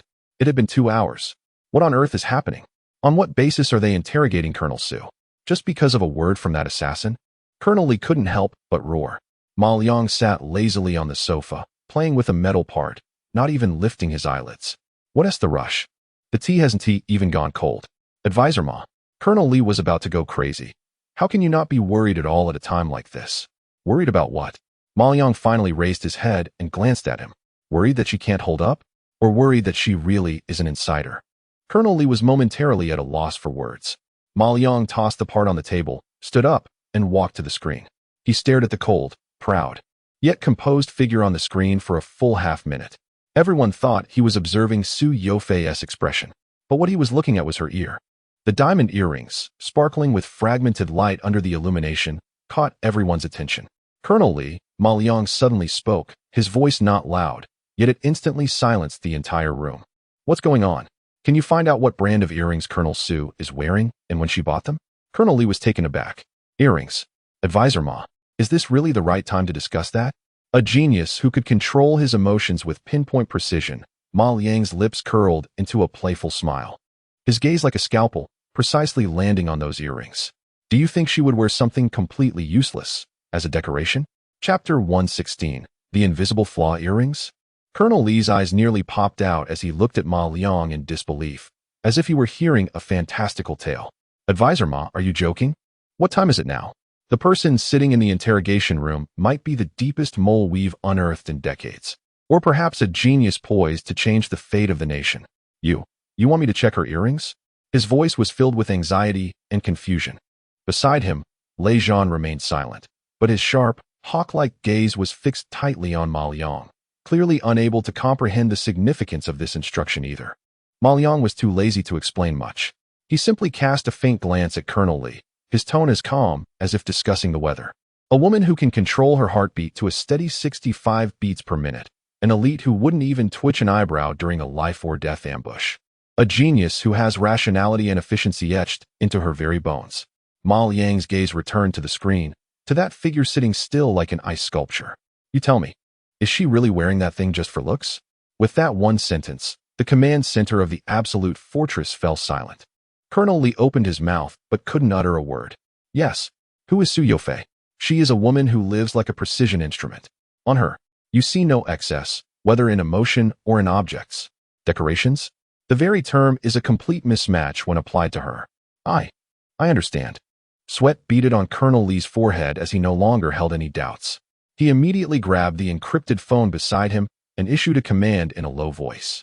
Intelligence Section 3. Yes, I need to check something. Right, an earring. The wearer is Colonel Su Yofei. I need all information about it. Brand, source, purchase time, payment method, everything. I'll give you 10 minutes. After hanging up the phone, Colonel Lee exhaled heavily, and his gaze toward Ma Liang had completely transformed. It was a look of instinctive awe in the face of the unknown. In the interrogation room, the air was still as cold as if frost could be scraped from it. The interrogation expert, codenamed Hound, encountered the most challenging opponent of his career. Su Yofei's account of the Dome project was nothing short of flawless. Logically, it was impeccable, perfectly explaining why she had become a thorn in the enemy's side. Emotionally, it showcased a patriotic spirit and forward-thinking of a genius scientist, enough to move any decision-maker. In fact, this draft plan indeed existed in the highest level of classified databases. Hound could even imagine the shock when this interrogation record was placed on the desks of the higher-ups alongside the Dome project. All doubts seemed trivial in the face of this grand and magnificent future blueprint. Yet he still felt something was off. It was too perfect. It was like a meticulously prepared, perfect standard answer. Colonel Su, your plan is admirable. The Hound changed its sitting position, trying to approach from another angle. But let's return to that ambush. Ghost cut. In order to kill you, set up a deadly trap. In that situation, did you not feel the slightest bit of fear? He stared intensely into Su Yofei's eyes, not missing any potential emotional fluctuations. Su Yofei's gaze remained as calm as water. Fear is a useless emotion. She slowly spoke, her voice devoid of any tremor. In that situation, calculating the probability of survival is more meaningful than fear. And as it turned out, with the help of Advisor Ma, we survived. Once again, she casually tossed the question back, while subtly praising Ma Liang, making her own position seem even more unassailable. For the first time, the Hound felt a chill run down its back. What it faced was not a person at all, but a supercomputer disguised in human skin with terrifying computational abilities. Just as the interrogation reached a stalemate, a duty officer rushed into the fortress command room with an encrypted tactical tablet. Report. Feedback from the Intelligence Department 3. Colonel Lee snatched it away, and Lei Zhan leaned in closer. The information on the tablet was quite simple. Item, a single diamond earring. Brand, none, custom designed by an independent jeweler in Geneva. Purchase time, 1 year ago. Payment method, anonymous bank draft from a Swiss bank, untraceable. Note, the jeweler disappeared 6 months ago, and the studio is closed. Colonel Lee was confused. Geneva? Anonymous bank draft? What does this mean?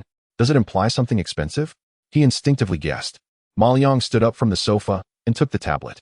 He glanced at it, and the corner of his mouth curled into a cold arc, sharp as a scalpel. Independent designers in Geneva are not best known for jewelry design, but for crafting intricate concealment tools. The anonymous bank draft from the Swiss bank is the most favored hard currency in the global intelligence community, clean and untraceable. Disappeared 6 months ago? That means the job was done, and they were silenced. Ma Liang's voice was low, but each word struck like a heavy hammer, hitting Colonel Li and Lei Zhan hard. The two battle-hardened soldiers felt a chill run down their spines. Behind what seemed like an ordinary earring, there was an intricately professional and bloody black supply chain. This thing. Lei Zhan finally spoke, his voice hoarse. It's not an ornament, it's equipment. Correct. Ma Liang tossed the tablet onto the table and turned back to the surveillance screen. Her set of statements was her strongest armor. You can never break through with a frontal assault because that set of statements is true. What should we do then? Colonel Li was anxious. Ma Liang's gaze was firmly locked onto the shimmering earring on Su Yofei's ear. When a deception is flawless, do not attempt to expose the lie. A cruel smile played at the corners of his mouth. Just destroy his props. Ma Liang turned around and looked at the bewildered Colonel Li, giving him an order that left him dumbfounded. Go, bring me a high-precision directional strong pulse emitter. Remember, the power doesn't need to be too high, but the frequency must be precisely locked at 734 Hz. Then, aim it towards the interrogation room. Wait for my command. Chapter 117. The fatal frequency inside the command room of the Absolute Fortress. The air seemed to be frozen. Colonel Li and Lei Zhan watched the device that was carefully pushed over by two technicians, their eyes twitching involuntarily. It was a uniquely shaped metal instrument. Resembling a miniaturized dish antenna, its surface covered with intricate circuits and heat dissipation fins.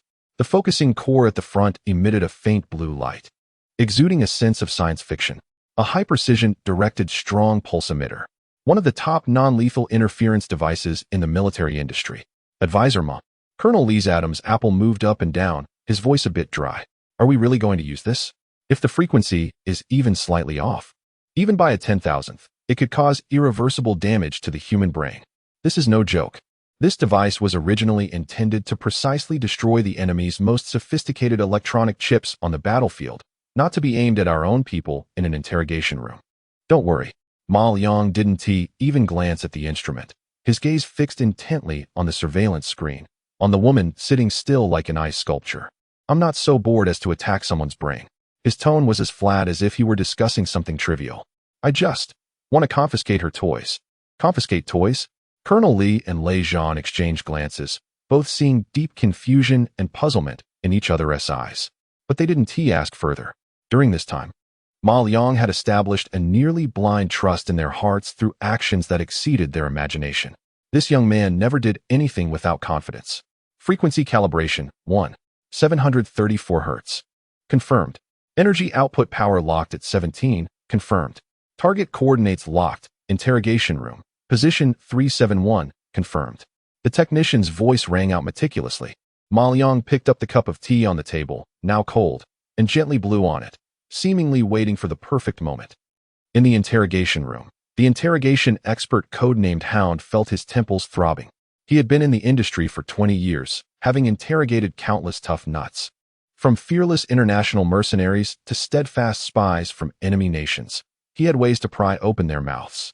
But today, he felt he was facing not a person, but a wall. A wall built with perfect logic and absolute reason, smooth, cold, and without any cracks. Su Yofei maintained her posture, back straight, hands resting on her knees. Even the frequency of her breathing was exactly the same as when she entered, neither more nor less. Her confession about the Dome project was like a seamless suit of armor, firmly protecting her within. No matter from which angle Hound launched an attack, he would be easily deflected by this armor. Colonel Su, your patriotism is truly touching. The Hound took a deep breath, preparing for a final attempt. But we cannot rule out the possibility that this is a carefully crafted script by the enemy for you. His words were not finished.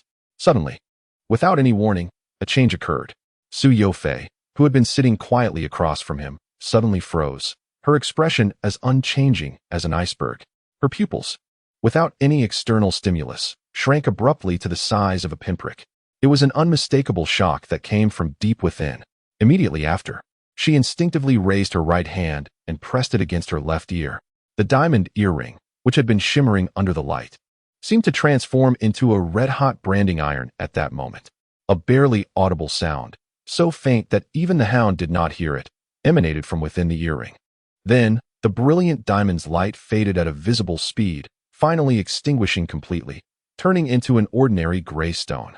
Her body trembled uncontrollably, her face turning as pale as paper. And for the first time, emotions of chaos and fear appeared in her normally calm, icy eyes. That perfect icy facade was shattered in an instant by an invisible force from within. A flaw. The hound's pupils brightened instantly, like a shark catching the scent of blood. He did not know what had happened, but he knew the opportunity had come. Inside the Absolute Fortress command room, Colonel Lee and Lei Zhan stared in disbelief at the dramatic scene on the screen. Their brains had completely crashed. What just happened? Advisor Ma had simply instructed the technician to press a button, launching an invisible pulse. And then, that ice-cold female colonel, whose psychological defenses were impenetrable, even to top interrogation experts, just collapsed. This was no longer a tactic. This was sorcery. Ma Liang slowly set down his teacup, watching the panicked woman on the screen, a cold smile forming at the corners of his mouth. Do you see? He spoke lightly. When a liar's disguise is seamless, do not debate with her. Colonel Lee struggled to swallow, his gaze at Ma Liang now filled with awe. Advisor Ma, what exactly was that earring? A supermicro quantum communicator. Ma Liang's voice was calm, yet cruel. The frequency I just used happened to be the self-destruct resonance frequency of its internal encryption chip. I did not attack her, I merely helped her disconnect forcibly. Now, Ma Liang's gaze returned to the screen, watching Su Yofei, completely flustered under the hound's relentless pressure. The real show has just begun. Chapter 118. The Art of Manipulation. Inside the interrogation room, the air was dead silent. The glimmer of the shattered diamond earring had completely extinguished, turning into an unremarkable gray stone. But for Su Yofei, it was more than just the fading light. It was the severing of the bond that connected her to the entire world, a sound of being abruptly cut off. It was the sensation of her last support evaporating in an instant. Her face turned as pale as paper, and for the first time, the calmness of her eyes was engulfed by a storm called panic. The interrogation expert, who had always been as steady as a mountain, moved in that moment. He leaned slightly forward, like a hungry wolf that had finally seen its prey reveal a weakness, his sharp eyes locking onto Su Yofei. It seems your toy is broken, he stated, his voice low but carrying a chilling intensity. Now, we can have a proper conversation. Su Yofei's body trembled violently. She forcibly suppressed the overwhelming shock within her, her mind racing faster than ever before. The connection with the organization had been severed in some unknown way. How did they manage to do this? Why was this happening? Countless questions exploded in her mind, but she knew this was not the time to ponder them. She had to stay composed, taking a deep breath. The panicked expression on her face quickly faded, replaced by a mix of anger and grievance. I don't know what you're talking about, she exclaimed, her voice rising sharply with a hint of hysteria. I've already said, my dome project has touched some people's interests. They want to destroy me. This earring was given to me by a crazy admirer during my overseas exchange. I've long suspected there was something wrong with it. I was just playing along, trying to trace back to the person behind it. You don't believe me, and instead, you use such despicable means against your own people? This narrative was her backup plan, prepared in advance. It was a mix of truth and falsehood, logically coherent. It transformed her from a suspect into a tragic hero bravely standing against dark forces, enough to stall any interrogation. The expert's brow furrowed, clearly considering her words. This narrative was also impeccably crafted. Inside the Absolute Fortress command room, as they watched the screen showing Su Yofei switching personas and beginning her emotional performance, Colonel Lee and Lei Zhan's expressions grew serious again. This woman was terrifying. Her psychological defenses seemed to be forged from diamonds. Advisor Ma, this. Colonel Lee could not help but glance at Ma Liang. Ma Liang showed no surprise. He didn't even lift his eyelids, merely watching the woman on the screen with a cold smirk. Quite the storyteller, he commented lightly, then issued a very brief directive to the expert in the interrogation room through encrypted lines. Ask her how the scenery is on the other side of the ocean. Inside the interrogation room, in the hound's ear, a calm, yet almost cold voice came through the tiny earpiece. His pupils suddenly constricted. Eagle's nest? Although he didn't know what this code meant, he understood that it was a real bomb dropped by the advisor. He lifted his head and looked at Su Yofei, who was still trying to justify herself, interrupting her words. Colonel Su, your performance is quite impressive. The hound's tone suddenly took on a playful quality. But he was more curious about another matter. Su Yofei's performance came to an abrupt halt as she cautiously regarded the hound. He smiled and leaned back in his chair, casually asking, "Haven't you been in contact with those people in Eagle's Nest for a long time? Might they be anxious?" Boom. The words Eagle's Nest struck Su Yofei like a thunderclap containing billions of volts, hitting her squarely on the crown of her head without warning. Her body stiffened in an instant. Her mind went blank. The anger, grievance, and determination that she had just carefully masked. All the meticulously crafted expressions dissolved in that moment like an oil painting splashed with acid, revealing the most primitive and pure horror and a complete, incomprehensible fear. Eagle's Nest. How could they know about Eagle's Nest? Impossible. This is absolutely impossible. Her psychological defenses, that wall of size she thought was unbreakable, was utterly shattered before the words Eagle's Nest. The hound keenly caught the collapse in her eyes. He knew that the advisor's knife had precisely pierced her heart. Without hesitation, following the second instruction he had just received, he thrust that knife in deeper. "How is your superior?" He knew she was sitting here like an abandoned child, waiting for a rescue that would never come. "No, that's not true. I haven't." Su Yofei's lips lost all color as she unconsciously shook her head, her gaze unfocused and completely lost. The facade of a cold elite was utterly torn apart, leaving behind only a panicked prisoner. The hound stood up, looking down at her from a height, his voice as cold as ice. "Reveal your codename. Share your plan. This is your last chance." Su Yofei's body trembled violently as her psychological defenses collapsed completely. The flood of despair drowned her rationality. She raised her head, looking at this man who resembled the Grim Reaper, and finally uttered those words in a voice almost like a dream. My codename is Nighthawk. The plan." Her voice carried a hint of a cry. "The plan codename is Spotlight."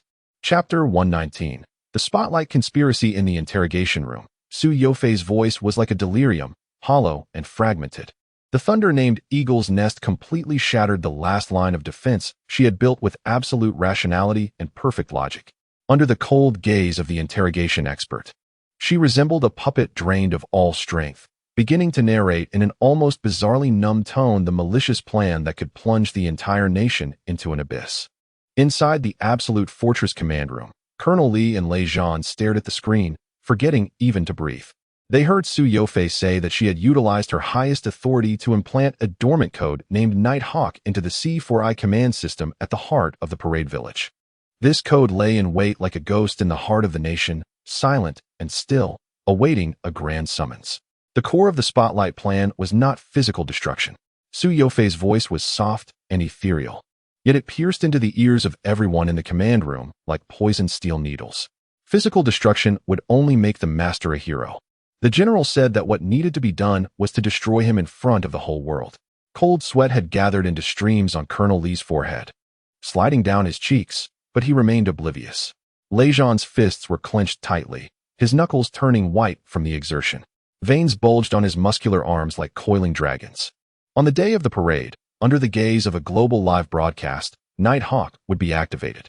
The first step, when the early warning aircraft passed over the viewing platform, its phased array radar signal would suddenly turn into a snowstorm, and the most advanced detection systems would instantly become blind.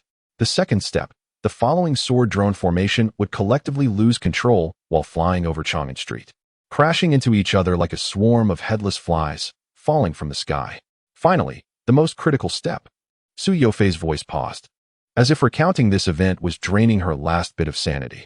The climactic appearance of Ghost J, the aircraft personally modified by the master and etched in the collective memory of the nation, would plummet straight down when passing directly over the Tiananmen Gate.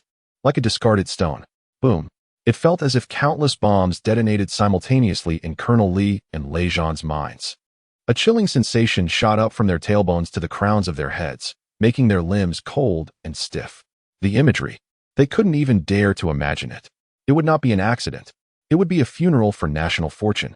A scandal of technological failure that would go down in history as the greatest of the century.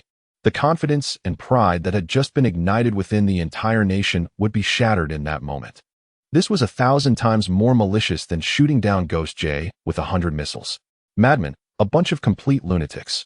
Colonel Li's voice became hoarse from extreme shock as he stared at the woman on the screen, her face ashen, filled with uncontrollable anger and fear.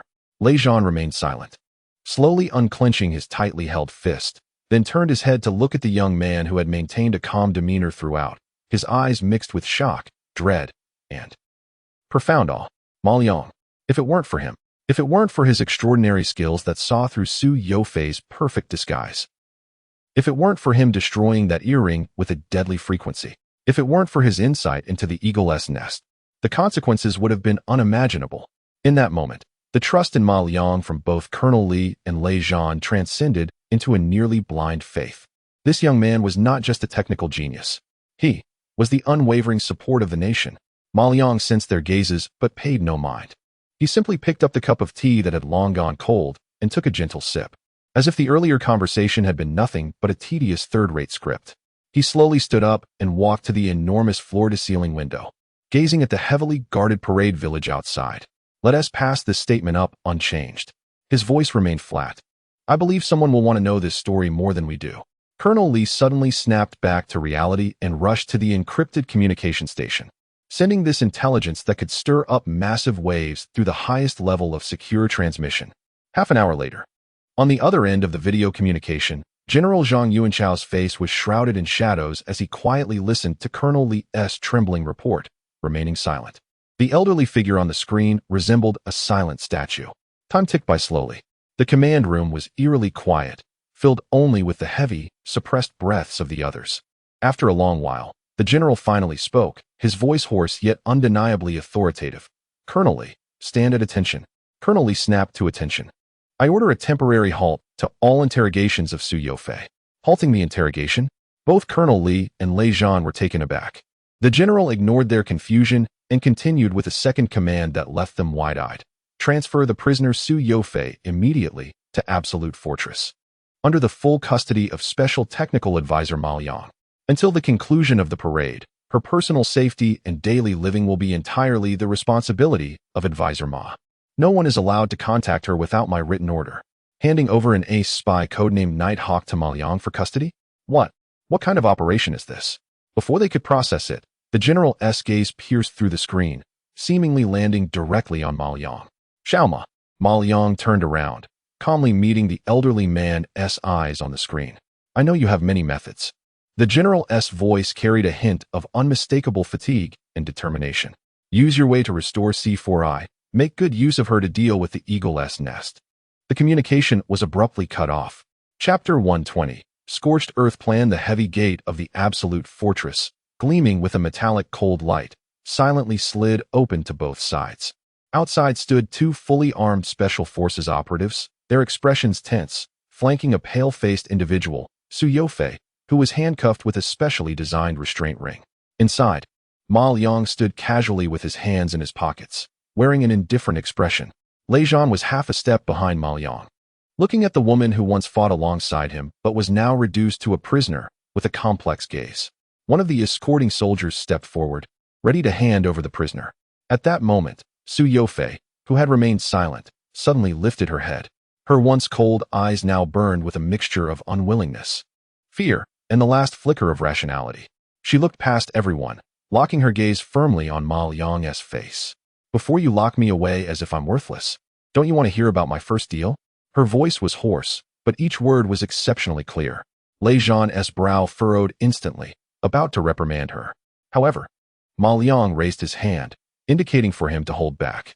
He looked at Su Yofei with interest, a playful smile curling at the corner of his mouth. Speak. Just one word. Simple, direct, carrying an undeniable tone of command. Su Yofei took a deep breath, as if gathering her last bit of strength. I can help you interpret the operational logic of Eagle Nest. Every decision-making pattern and contingency plan is etched in my mind. I can help you predict their next move. She paused and added, in exchange, I need treatment that reflects my value. Instead of begging for mercy, she calmly showcased her remaining value in a desperate situation. Ma Liang's expression remained unchanged. He simply uttered two words. Bring her in. The fortress gates slowly closed behind them, isolating them from the outside world. There were no harsh interrogation lights here, only a core control room filled with futuristic technology. A massive circular screen displayed countless streams of data cascading like a waterfall. Ma Liang did not give Su Yofei any chance to catch her breath. He directly pointed to a chair in front of the control console. Let us begin. What? Su Yofei froze. Remove the poison you planted. Ma Liang's tone was as flat as if he were asking her to sweep the floor. The whispers of the night hawk. Don't tell me you've forgotten how to get in. Su Yofei's complexion paled further. She looked at Ma Liang, who didn't even respond to her offer, as if he were certain she would cooperate because she had no other choice. Under Ma Liang's gaze, Su Yofei sat down at the control console. Under her guidance, segments of encrypted commands hidden deep within the C4I command system were accessed. That was the proudest achievement of her life, a perfect digital phantom constructed from countless logical traps and disguised codes. However, in front of Ma Liang, all of this seemed utterly ridiculous. Parsing the whisper of the lurking code, Night Hawk. Warning, logic self-destruction trap detected.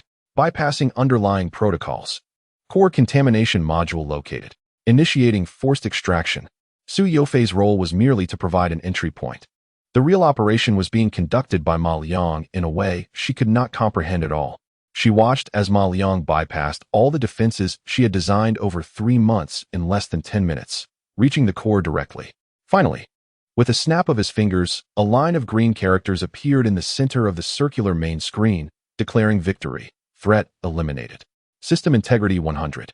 Ma Liang withdrew his hand, as if he had accomplished something trivial, even stretching lazily. Is that it? His nonchalant remark struck Su Yofei's heart like a heavy hammer. Her proud masterpiece felt as fragile as a sandcastle before him. Meanwhile, deep in the underground secret base, General, Night Hawk has been confirmed missing. We have initiated the highest-level icicle silencing protocol. The general's voice had no warmth. Protocol activation failed. The general's hand, holding the teacup, paused in midair for a second. A genuine shock flickered for the first time in his deep, well-like eyes. The icicle was the last safeguard implanted in the top agent's earring communicators. Once activated, it would detonate immediately, turning the agent's brain to ash without leaving a trace. Failure? This meant that the other party not only captured Night Hawk, but also possessed the capability to breach the highest technological barriers of the Eagle's Nest. The man with the codename Master, his threat level far exceeded all estimates. Clang. The teacup was heavily placed on the table. The spotlight plan is to be terminated immediately. The general slowly stood up, his figure shrouded in shadow, resembling a demonic presence ready to devour. The subordinate trembled, not daring to speak. Activate. The general's voice turned cold and frenzied. The scorched earth plan. General, the subordinate exclaimed in shock. Scorched earth means we will be at war with the neighboring nation. No. The general shook his head, a cruel smile spreading across his lips. That is not called war. That is called elimination. Everything on the chessboard, along with the obstructive pieces, would be burned to ashes. He walked to the huge floor-to-ceiling window, overlooking the city lights below.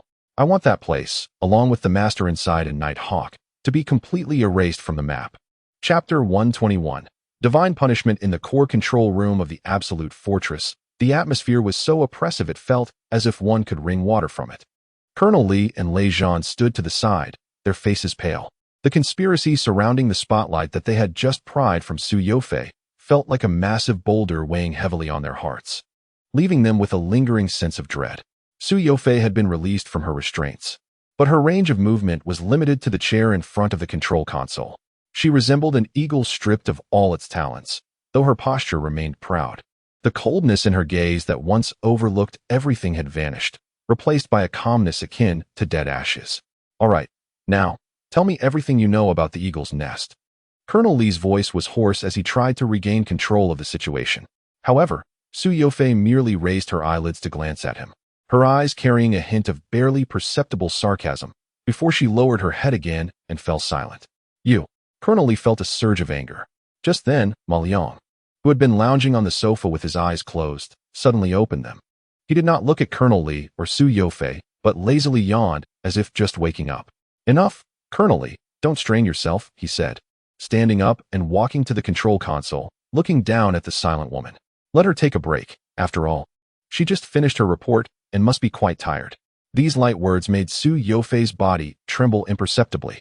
She suddenly lifted her head and fixed her gaze on Ma Liang.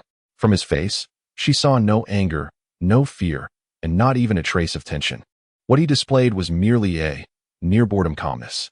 It was as if the spotlight plan, capable of overturning national fortunes, was nothing more than a trivial farce in his eyes.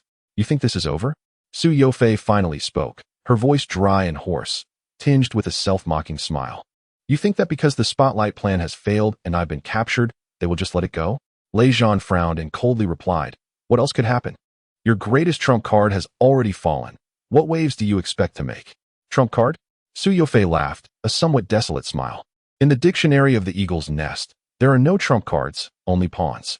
Her gaze slowly swept across everyone present, finally locking onto Ma Liang's still calm face. What they will do is not to save the pawns. Instead, they will turn the entire chessboard to ashes. Colonel Li and Lei Zhan's hearts skipped a beat. What do you mean? Colonel Li asked sharply. Su Yofei took a deep breath, as if making a crucial decision. She knew this was her last bargaining chip for a glimmer of survival. The Eagle's Nest has a top-level emergency plan. Her voice became incredibly serious, each word seeming to be squeezed out between her teeth. The plan code, scorched earth, scorched earth? Colonel Li repeated the term, a sense of ominous foreboding instantly engulfing him. Yes, scorched earth. In Su Yofei's eyes, a hint of genuine fear finally emerged. Its target was not any individual or piece of equipment. It was a specific area. The military parade village could be physically erased in a way that we could not foresee or defend against. Boom. The heads of Colonel Li and Lei Zhan buzzed as if struck by a heavy hammer. Physical erasure. What does that mean? It meant that everything here, including them, the most elite troops, and the cutting-edge equipment that bore the glory of the nation, would instantly vanish. This was no longer a conspiracy.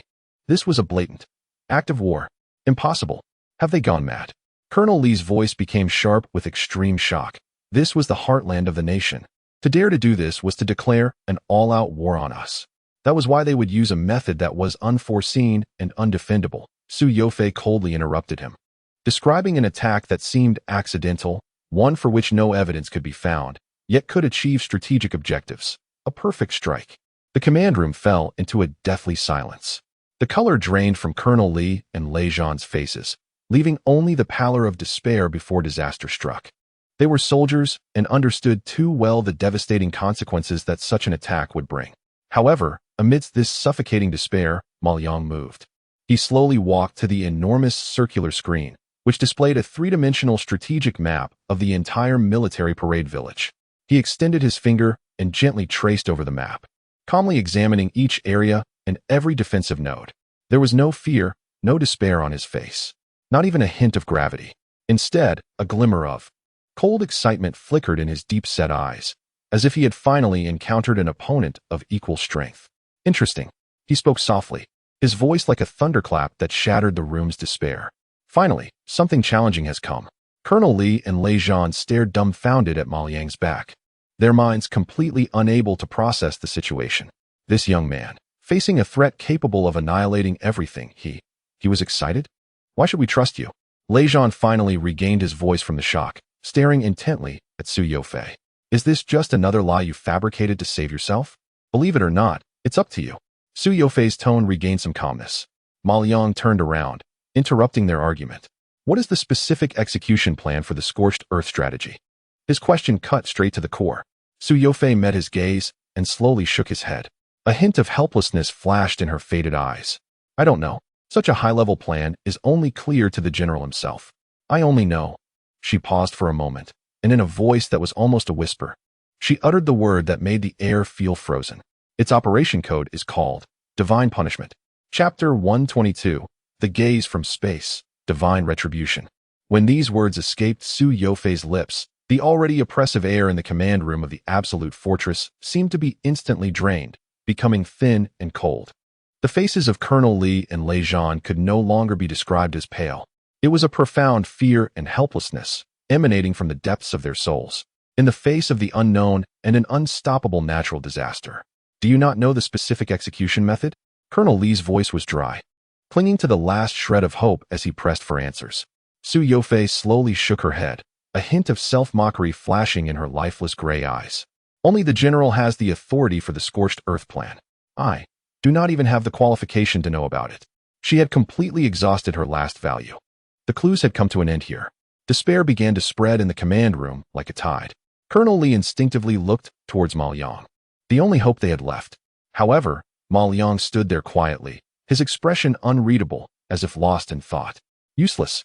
Su Yofei suddenly spoke, her tone carrying an inexplicable meaning. Once divine retribution is initiated, it cannot be halted. Everything you do now is just a waste of time. Shut up. Lei Zhan finally couldn't hold back and shouted. But Ma Liang seemed not to have heard their conversation. He suddenly turned and walked up to Su Yofei. I do not need you to know the plan. Ma Liang looked down at Su Yofei from above. His tone as calm as if he were assigning a routine technical task. I need you to share all the fragments of information in your mind regarding Eagle's Nest, the General's operational logic, decision-making models, contingency plans, and even his catchphrases. Su Yofei was momentarily stunned. What good will this do? These are all scattered pieces. That's my concern. Ma Liang interrupted her. You just need to speak. Under the gaze of Ma Liang's calm eyes, Su Yofei inexplicably nodded. She began to recount everything, from the training manuals of Eagle's Nest, to the General's speaking style in several secret meetings, to their internal simulations of various extreme situations. And Ma Liang simply listened quietly. Meanwhile, on the circular main screen in front of him, data streams surged with unprecedented speed.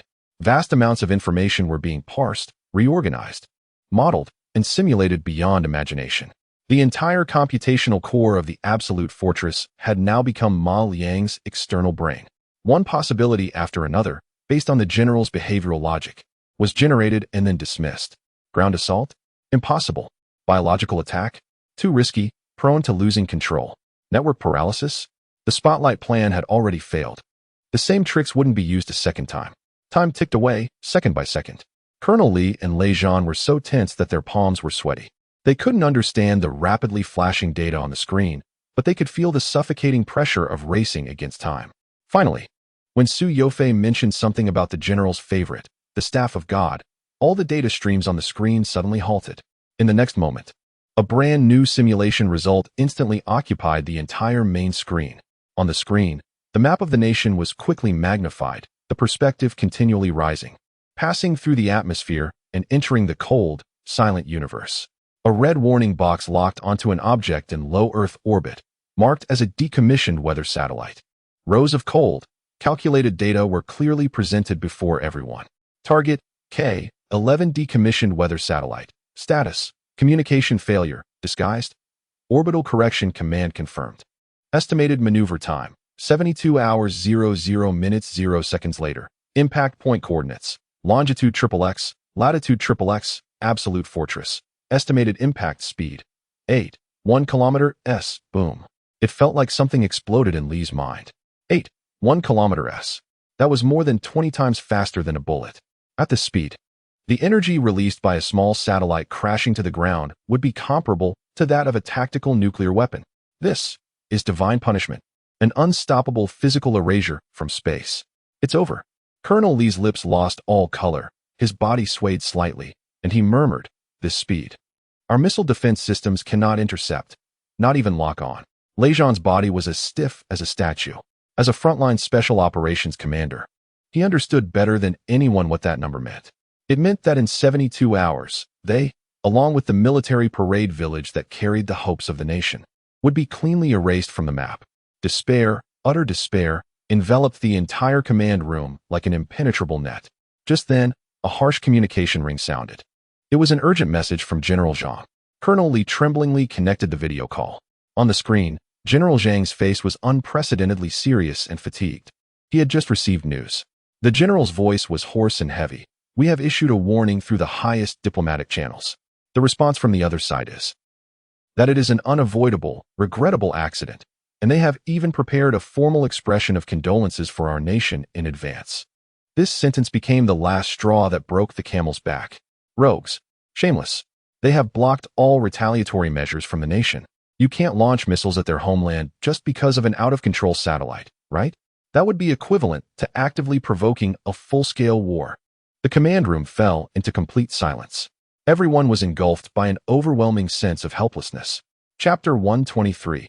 Missile maintenance communication was cut off, and the screen fell into darkness. Yet that darkness seemed to carry the endless fatigue and gravity etched on General Zhang's face, transforming into a palpable pressure that enveloped the entire command room of the Absolute Fortress. Silence. A silence more despairing than any roar. Colonel Li's body swayed. as if all strength had been drained from him, and he slumped into his chair, staring blankly at the pitch-black screen, mumbling to himself unconsciously. It's over. Even the morning document has been prepared.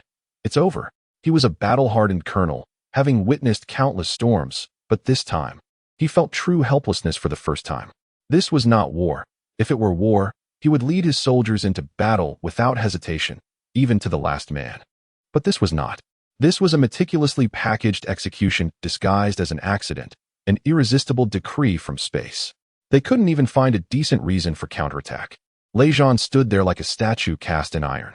His fists, capable of crushing steel, now hung limply at his sides. The cold numbers replayed in his mind.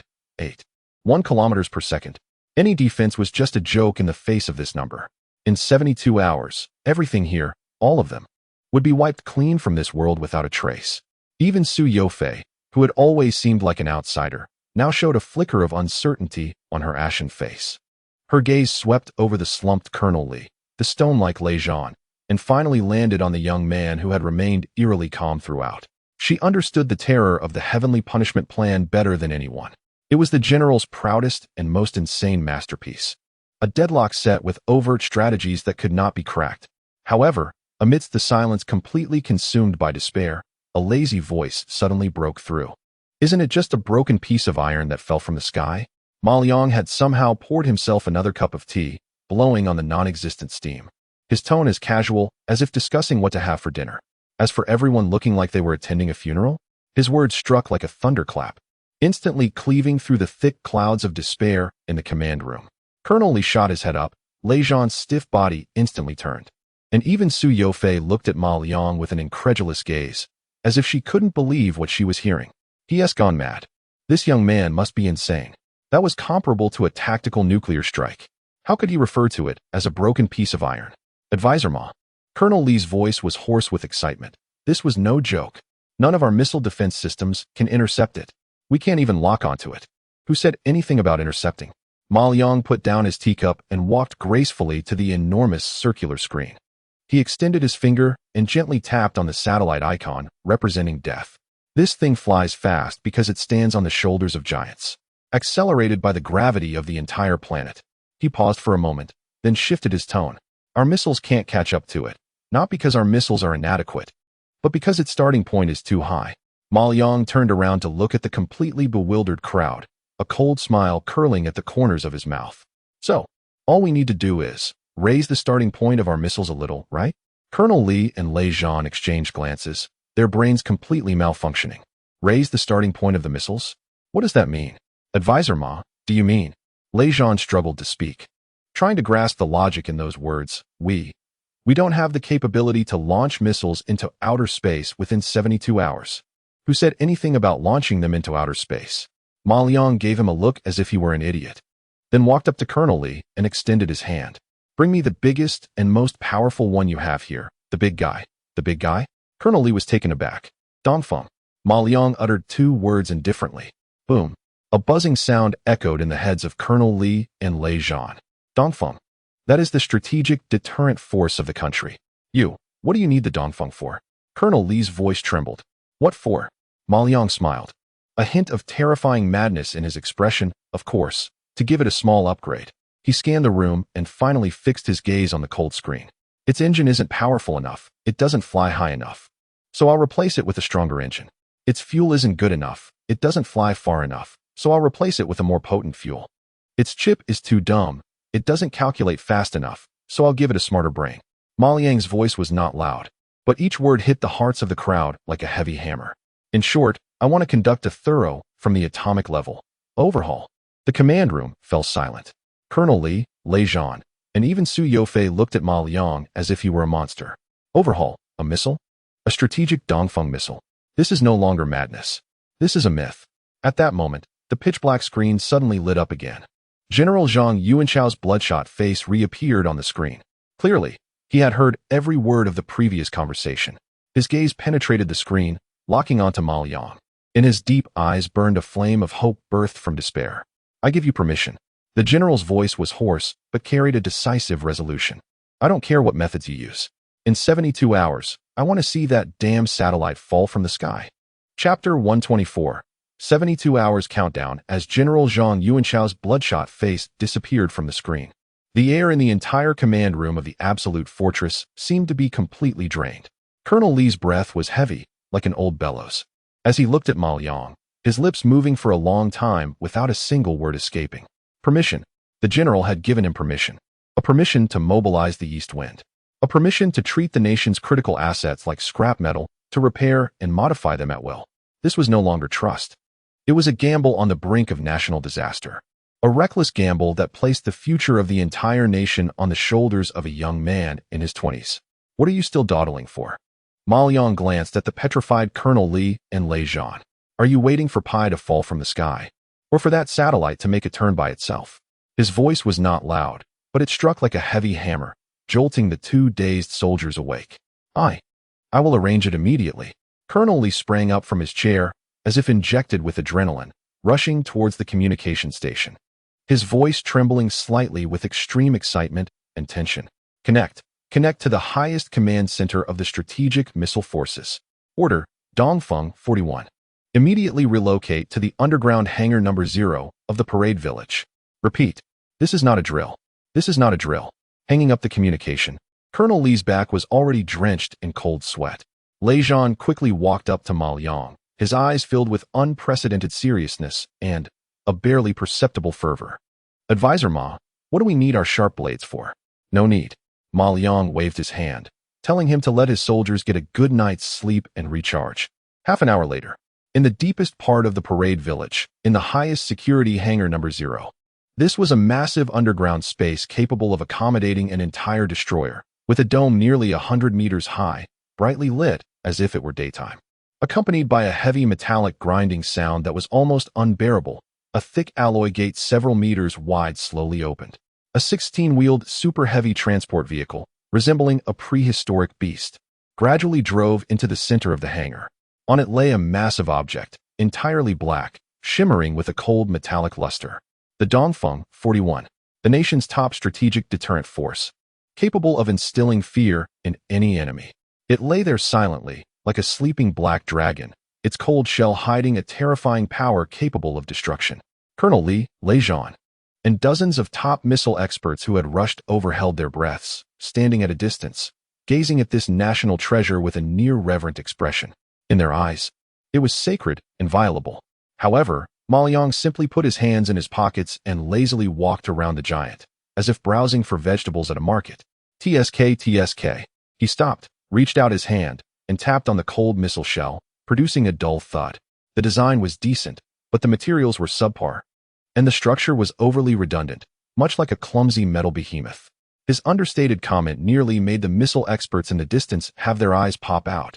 Subpar materials? That was the country's top special alloy. Clumsy behemoth?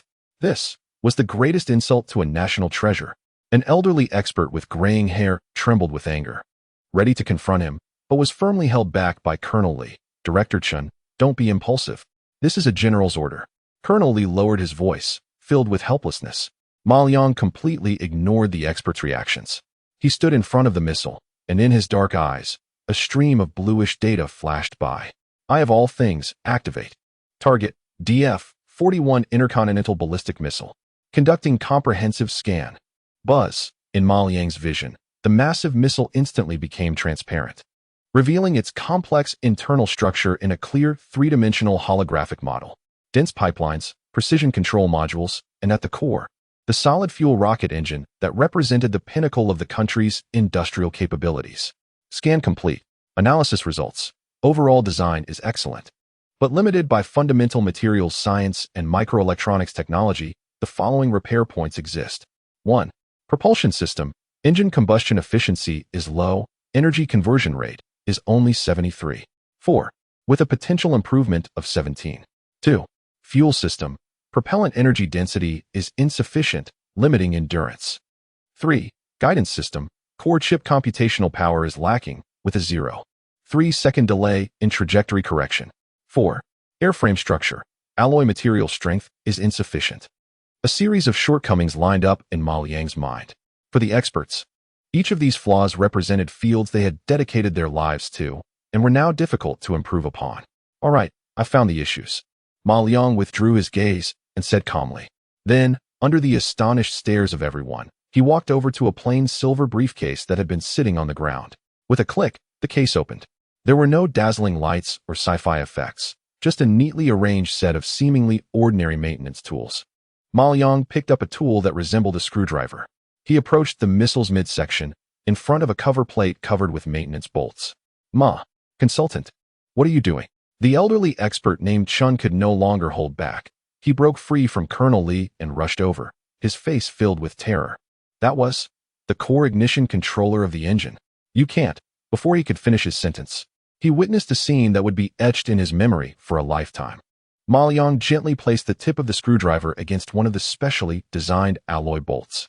He didn't even apply much force to turn it. A faint sound, like the buzzing of a bee, echoed.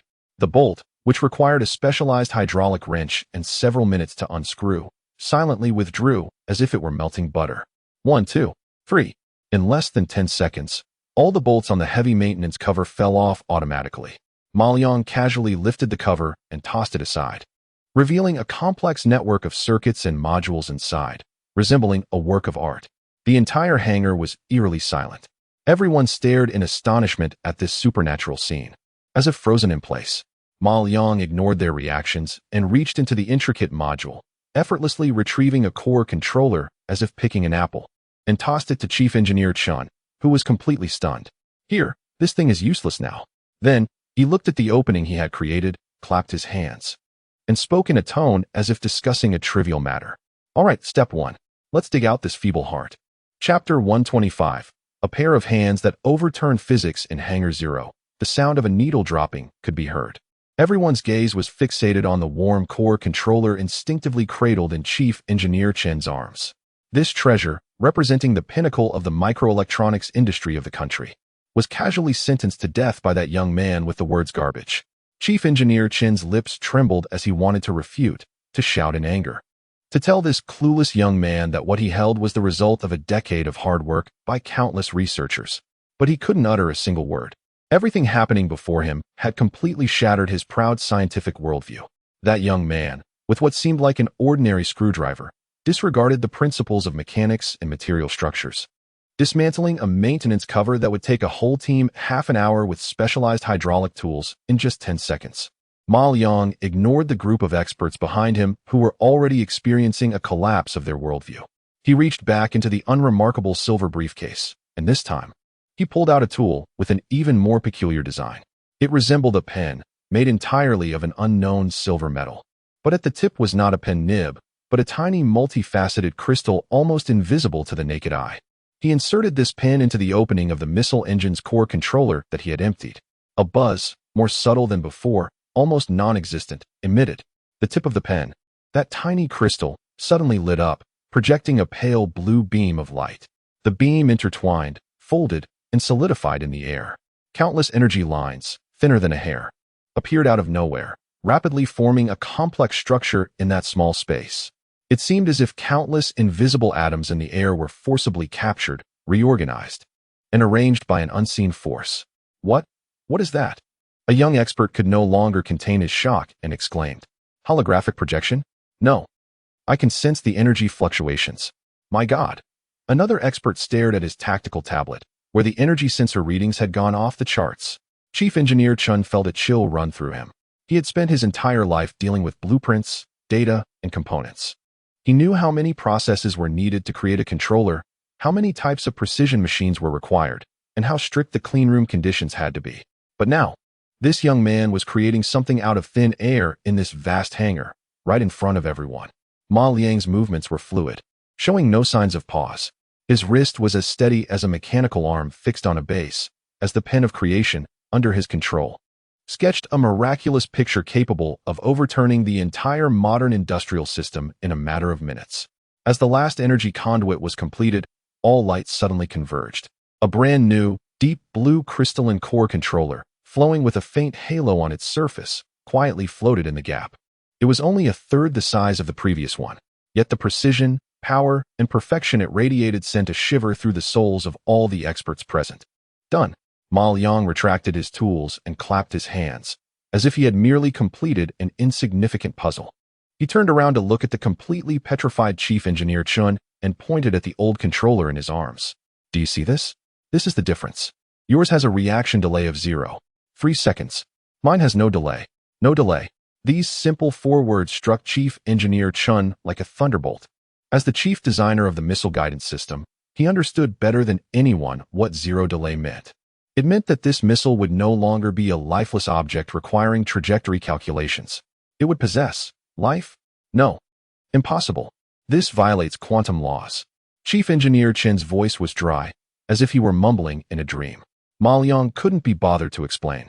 He merely cast a glance at him. That's your law, not mine. After saying that, he ignored the group of experts who had begun to question their lives and walked straight to the rear of the missile, the location of the thrusters. This time, he took out a tool resembling a welding gun from the box. Buzz. As he activated the tool, a dazzling white light shot out from the nozzle, completely enveloping the massive rocket engine's exhaust. Colonel Li and Lei Zhan watched nervously. Although they didn't understand the technology, they knew that what Ma Liang was doing would determine the fate of everyone in 71 hours. Under everyone's watchful eyes, the enormous engine nozzle made from a special high-temperature alloy began to melt. No, it wasn't melting. It was disintegrating. The indestructible alloy was visibly breaking down into the most primitive, countless shimmering metal atoms. Step 2. Ma Liang's voice echoed in the vast hangar, cold and steady. Replace this clumsy, bulky rear end. Chapter 126. Reshaping the nation's key instrument inside Hangar 0. The air seemed to be vacuumed away by a dazzling white light. At that moment, everyone's breath came to a halt. They watched in disbelief as the indestructible special alloy nozzle, capable of withstanding thousands of degrees of high temperature, melted under the white light. No, it was more than melting. It was an even more thorough and incomprehensible decomposition. Metallic atoms, glimmering with a sheen, were forcibly stripped from their inherent structure, swirling around the massive nozzle like a frightened swarm of fireflies, flying chaotically. Physics, at this moment, seemed to be torn into fragments by an invisible hand. No. No. No. Chief Engineer Chen's body trembled violently. His wrinkled face drained of color, leaving only a deathly pale hue. He unconsciously repeated this word, his eyes glued to the astonishing scene. Throughout his life, he had dealt with materials mechanics, metal heat treatment, and fluid dynamics. The thick physics Bible in his mind, capable of being lethal if dropped, was being ignited page by page, right in front of him, by that young man, turning to ashes. A madman. He is a madman. A young expert collapsed onto the ground, his expression vacant, mumbling to himself. Everything before their eyes had surpassed the limits of their cognitive dimensions. Ma Liang paid no attention to the group of experts around him who had begun to question their lives. The welding gun in his hand, after completely breaking down the entire engine nozzle into atomic form, shifted from a dazzling white to a deep blue. Buzz. The suspended metal atoms seemed to hear a divine call, instantly halting their chaotic dance. They began to converge, arrange, and construct in a profoundly mysterious trajectory. No molds, no lathes, no welding. A brand new rocket engine nozzle, with a more streamlined structure and fluid lines, exuding a sense of futuristic sci-fi, formed right before everyone's eyes. Out of countless light points, its surface was as smooth as a mirror, with not a single seam, as if it had naturally grown to be this way. The internal combustion chamber structure was even more revolutionary than anything the experts could imagine. It was a design they had never seen before, one that had not even been theorized, a structure so perfect it bordered on being a work of art. Done. Ma Liang turned off the tool and casually tossed it back into the box. He walked up to the brand new nozzle, still emanating a faint blue glow, and tapped it with his finger. Clang. A crisp, melodious sound echoed throughout the spacious hangar. Every expert's heart trembled with that sound, knowing what this knock signified. The material density, structural strength, had reached an unimaginable, entirely new height. Ma turned around, looked at the group of experts who were now completely speechless, and a faint smirk appeared at the corner of his mouth. The previous model was clunky and inefficient, with an energy conversion rate of less than 75%, which was a complete waste of fuel. The current one, theoretically, could reach 99.9%. Of course, that's just in theory. Chief Engineer Chen swayed slightly, nearly toppling over. A 99.9% energy conversion rate. Was he speaking in riddles? However, Ma Liang's repairs were far from over. After addressing the issues with the heart and rear, he moved to the midsection of the missile, where the fuel storage area was located. He didn't even open the cover. He simply placed his palm against the cold missile body and closed his eyes. Eye of all things, activate. Target, high-energy solid fuel. Analysis result, low energy density, unstable combustion, excessive impurities. Comprehensive evaluation, industrial waste. TSK. Ma Liang clicked his tongue in disdain and withdrew his hand. He turned to the now completely numb Colonel Lee. This thing is no good. The fuel inside is as worthless as coal mixed with sand. Colonel Lee's mouth twitched violently. That was the most advanced solid rocket fuel in the country. It was the culmination of decades of hard work by countless chemical experts. In Consultant Ma's words, it had become coal mixed with sand? What? What should we do? Colonel Lee struggled to speak, no longer daring to rely on his common sense to think through the problem. Throw it away. Ma Liang's response was blunt and straightforward. Throw it away? Yes, empty all the fuel inside, not a drop left. Ma Liang's tone left no room for doubt. Although Colonel Lee was filled with concerns, he immediately issued the order. Soon, a specialized engineering unit moved into hangar number 0 and began cautiously draining the missile's fuel. Taking advantage of this pause, Ma Liang beckoned Colonel Lee over. Go, give me something. Colonel Lee hurried over, looking extremely tense. Consultant Ma, what do you need? We have the best chemical materials in the country. He thought Ma Liang was looking for some rare element that couldn't be found on Earth. However, what Ma Liang asked for next left him completely stunned. No need for anything so complicated.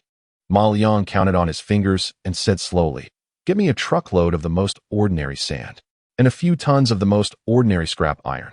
The rustier the better. Oh, right. Also bring me a large water pipe." Colonel Lee, Lejean, Chief Engineer Chun and the group of experts behind him, who were on the verge of a mental breakdown. The entire hangar No. 0 fell into an eerie silence. Sand, scrap iron, water pipe? What on earth did he need these for? Building a house here? Seeing the bewildered expressions on everyone's faces, Ma Liang waved his hand impatiently. What are you standing there for? Hurry up. The satellite won't wait for us to finish our meal before falling. Chapter 127.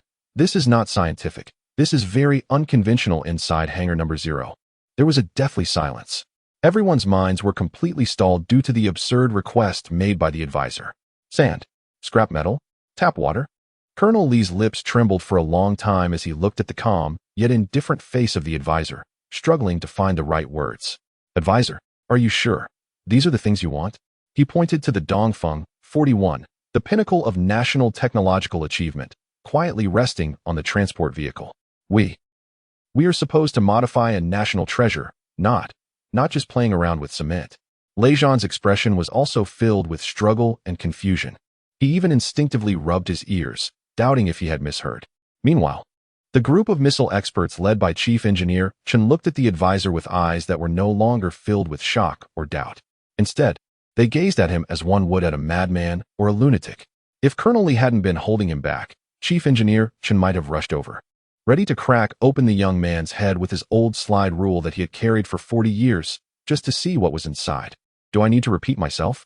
The advisor's brow furrowed slightly, a hint of impatience flashing in his eyes. Or do you think we have plenty of time to waste on these pointless confirmations? His gaze lightly swept over the enormous countdown timer on the hangar's ceiling, displaying the cold numbers, 67, 47, 13.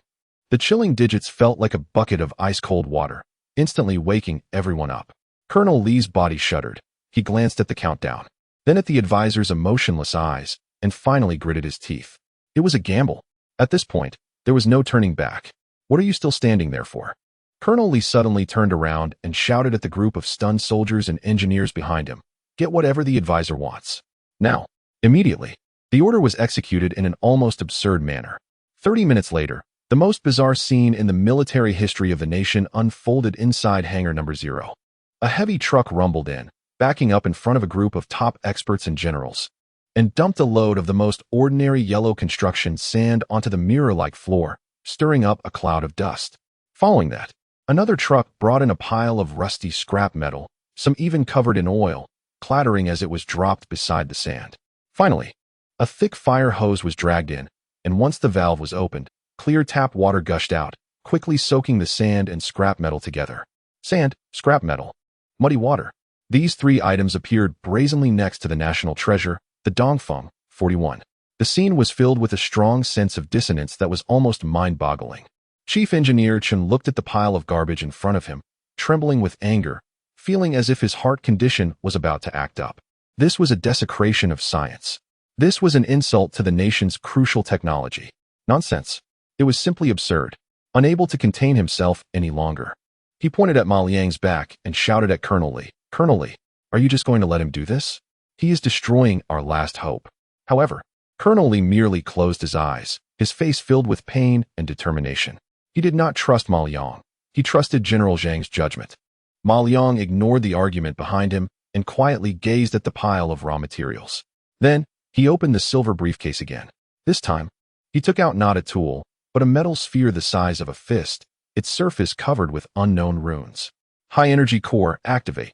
Switching to material reconstruction mode. Ma Liang casually tossed the metal sphere above the pile of mud and scrap metal. The sphere spun in the air and instantly hovered in place. A low, rumbling hum, as if from the depths of the universe, resonated. A visibly faint golden energy shield was released from the metal sphere, completely enveloping the pile of garbage. Inside the shield, the light began to warp. Everyone instinctively widened their eyes. Inside the shield, the sand, scrap metal, and mud seemed to be thrown into an invisible furnace. They did not burn, nor did they melt. Instead, they were decomposed in a way that defied comprehension. The sand decomposed into basic silicon and oxygen atoms. The scrap metal decomposed into iron atoms. The water decomposed into hydrogen and oxygen atoms.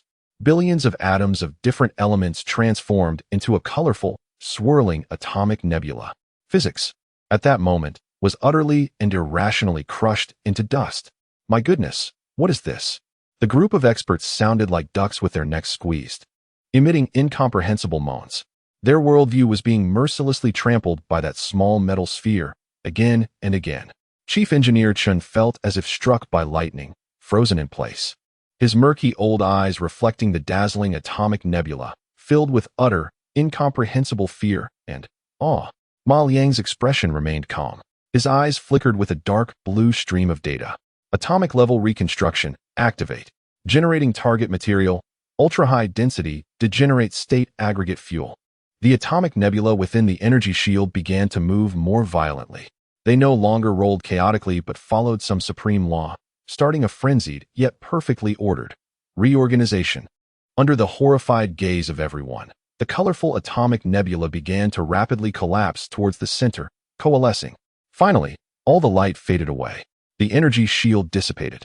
A perfect sphere, the size of a basketball, with a liquid metal-like texture and a dark golden halo slowly flowing on its surface, quietly floated in midair. It radiated not high temperatures, but an absolute tranquility that seemed capable of freezing one's soul. Done. With a snap of his fingers, the dark golden sphere gently landed in his outstretched palm. He waited, as if assessing an ordinary lead ball. Then, he turned around and walked towards the utterly dazed chief engineer, presenting the dark golden sphere before him. Here, this is the new fuel. The chief engineer instinctively reached out his trembling hands to take it, but hesitated. What is this? His voice was hoarse, like sandpaper rubbing against itself. Oh, this. The tone was as casual as if introducing a home-cooked dish. You can think of it as a concentrated battery with an energy density about 10 times that of your previous coal. Chapter 128. Injecting the soul in Hangar 0. The sound of a falling needle could be heard. Chief Engineer Chen, whose hands were calloused from years of drawing countless precise blueprints, was now trembling violently. He held a dark, golden perfect sphere, feeling not its weight, but a kind of terror that overturned his lifelong beliefs. It was too heavy. An object the size of a basketball had a density that far exceeded any known element on Earth. It was too quiet. It emitted no heat, yet contained energy more terrifying than that at the core of the sun. This was not fuel at all. This violated the laws of physics. Chief Engineer Chun's voice was hoarse, as the knowledge he had accumulated over his lifetime roared in his mind, attempting to explain everything before him, but only resulting in more complete collapse and confusion. Ma Liang lazily glanced at him, his gaze akin to that of someone watching a grade schooler still struggling to understand why 1 equals 2. Your laws can't govern my repairs. He reached out a finger and gently touched the dark golden sphere. Buzz, The perfect sphere seemed to be activated. The liquid metal halo on its surface began to swirl rapidly, and then, to everyone's astonished eyes, it actively melted, transforming into a thick, dark golden liquid that slowly flowed along Ma Liang's finger towards the already emptied fuel inlet of the Dongfeng 41 missile. Gracefully, it entered the missile's body. The entire process was eerily quiet. When the last drop of dark golden liquid flowed in, the fuel inlet closed tightly, as if it had never been opened. Done. Ma Liang clapped his hands, turned around, and looked at the Dongfeng 41 lying quietly, but his brow furrowed once again. The heart and blood had been replaced, but the body was still too fragile. He shook his head, his tone filled with disdain. With this broken frame, I fear that it will fall apart as soon as it accelerates.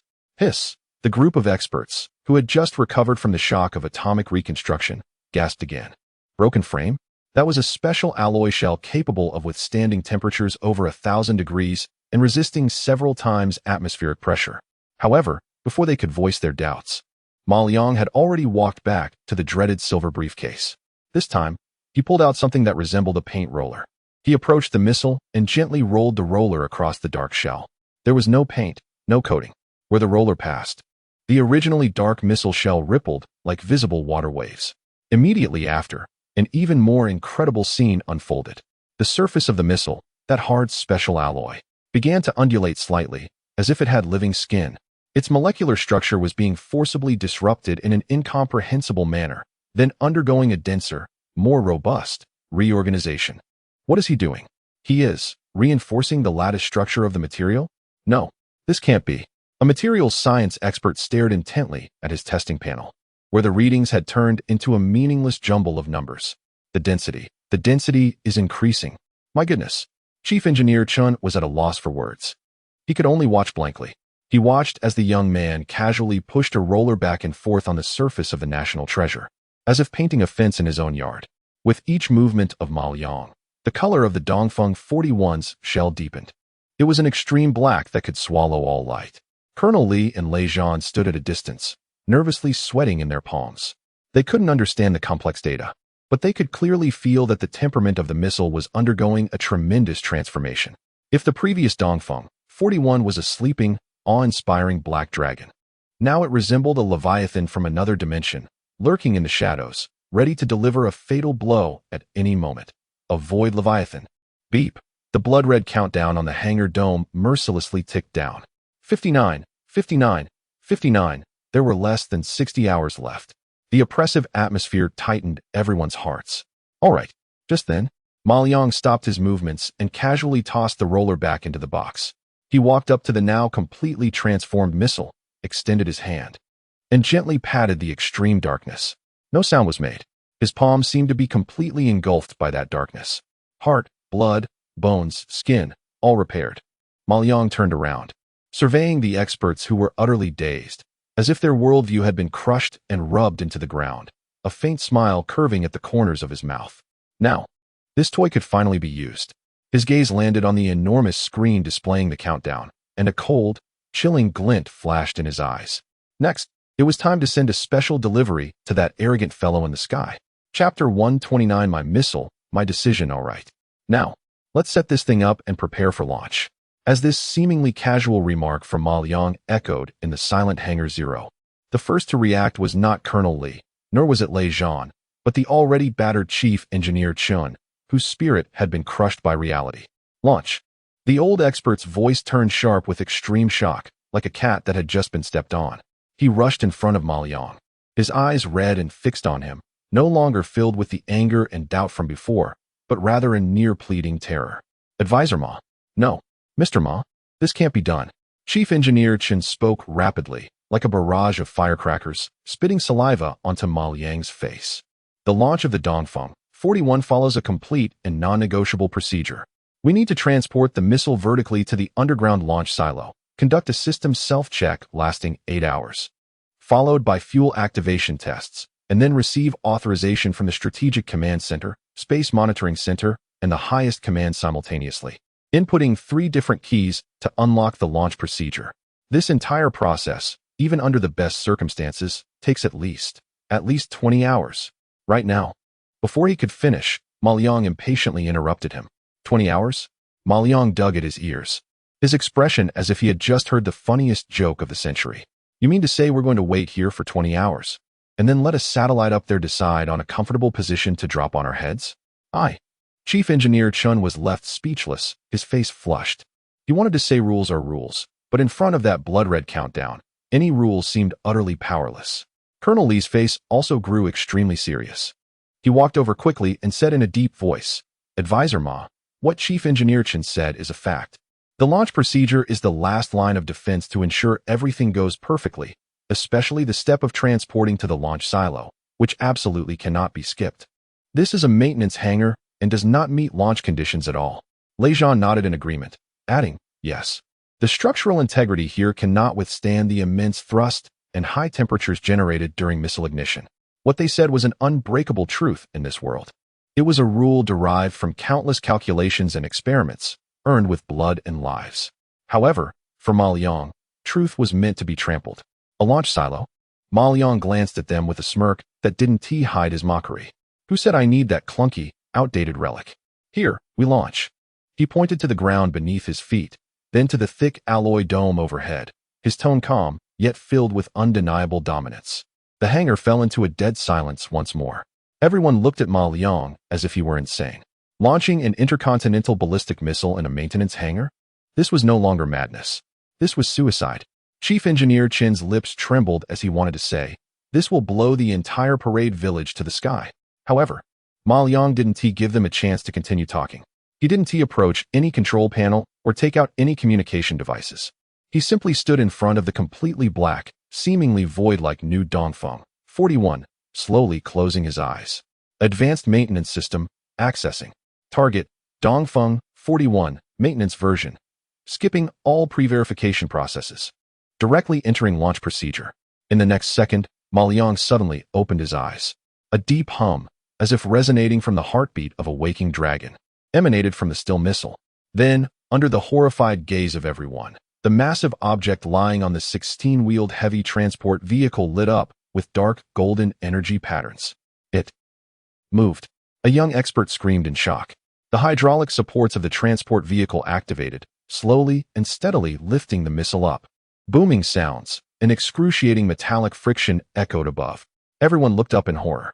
They saw the thick, several-meter-high hangar dome, capable of withstanding a nuclear strike, automatically opening slowly to the sides.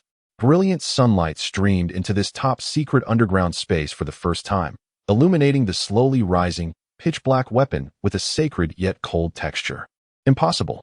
What about the authorization from the command center? What about the keys from the headquarters?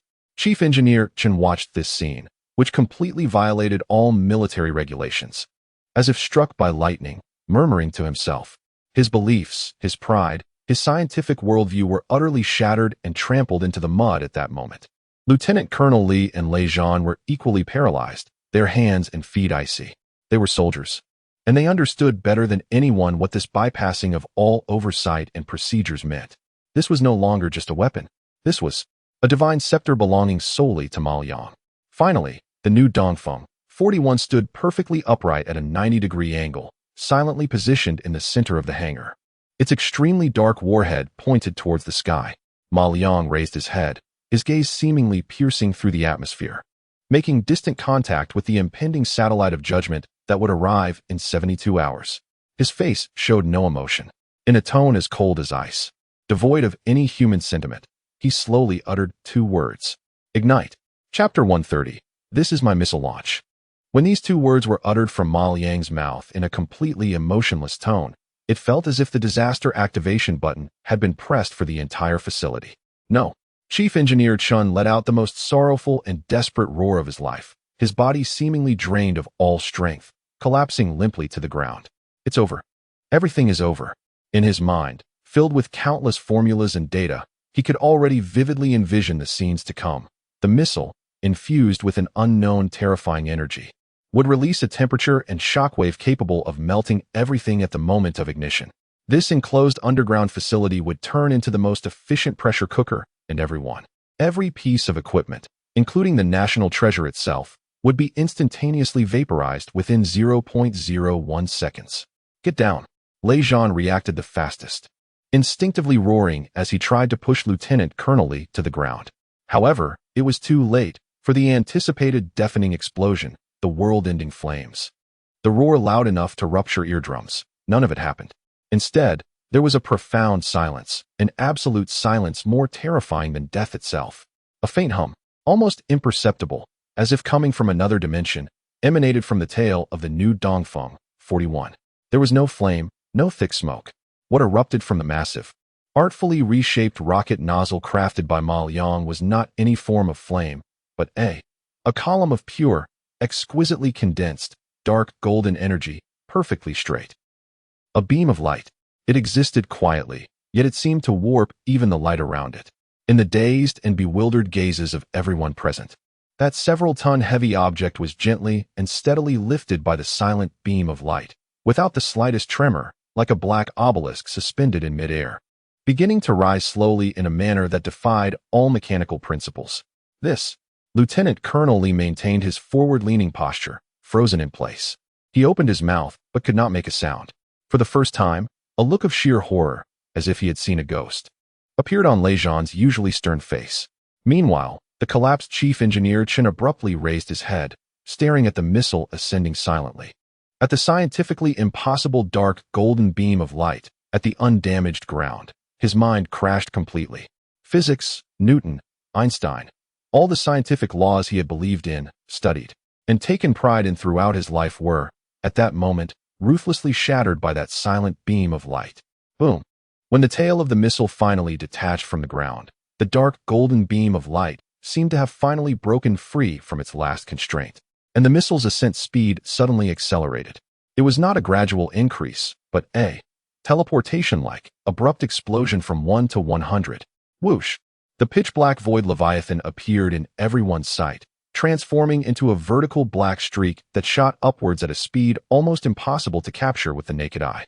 It passed through the open hangar dome and instantly vanished into the cloudless blue sky. Fast. Too fast. So fast that everyone's thoughts experienced severe delays. By the time they reacted, only a rapidly diminishing, nearly invisible black dot remained in the sky. Moments later, the dot completely disappeared, as if it had never existed. The entire hangar number 0 fell into a dead silence once again. Sunlight streamed through the massive hole in the dome, casting a warm spot of light on the mirror-like floor. Everything was just as it had been before the launch, with no signs of scorching on the ground, no acrid smell of fuel in the air, and even the 16-wheeled heavy truck that had carried the missile stood untouched, as if it had only transported an illusion. If it weren't for the enormous hole overhead and the stunned faces of everyone, no one would believe that just moments ago, an intercontinental ballistic missile capable of determining the fate of the nation had launched from here. Is this it? Colonel Lee's voice was as dry as a rusted gear as he slowly straightened up, staring blankly at the empty sky above. Ma Liang had somehow walked over to the silver suitcase, and with a click, he closed the lid. He turned around to look at the group of experts and generals, now completely turned to stone, and lazily yawned, his tone as flat as if he were asking what was for dinner. I told you. That kind of launch well is an antique. See, it's quite simple, isn't it? Chapter 131. Disrupting Cognition. Ma Liang's casual remark, almost as bland as asking if someone has eaten, felt like an invisible hand gripping everyone's throat in the hangar. Simple? This is simple? Colonel Lee's body swayed slightly. He stared at Ma Liang's excessively young face, his throat moving up and down, yet he couldn't utter a single word. Leijon's expression was even more complex. Shock, awe, fear, and a hint of fervent admiration that he himself had not even realized. As for Chief Engineer Chun and the group of experts behind him, they had completely given up on thinking. Their brains had turned into a barren wasteland, repeatedly plowed and devoid of any life. Physics? It no longer existed. Scientific knowledge? It had been shattered. Their worldview had been thoroughly, violently, and mercilessly dismantled by this young man, named Ma Liang, in just 1 hour.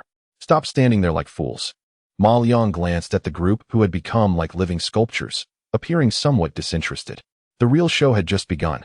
He took a step towards the command center, to see where our delivery had arrived. Absolute Fortress Command Center. This was the brain of the entire military parade village and one of the highest halls of military technology in the nation. At this moment, this place, which should be the calmest and most rational in the world, was plunged into a chaotic silence. Dozens of top technicians, dressed in white coats and wearing gold-rimmed glasses, were frozen in their seats as if under a spell. Their eyes were fixed on the enormous holographic projection screen that occupied an entire wall.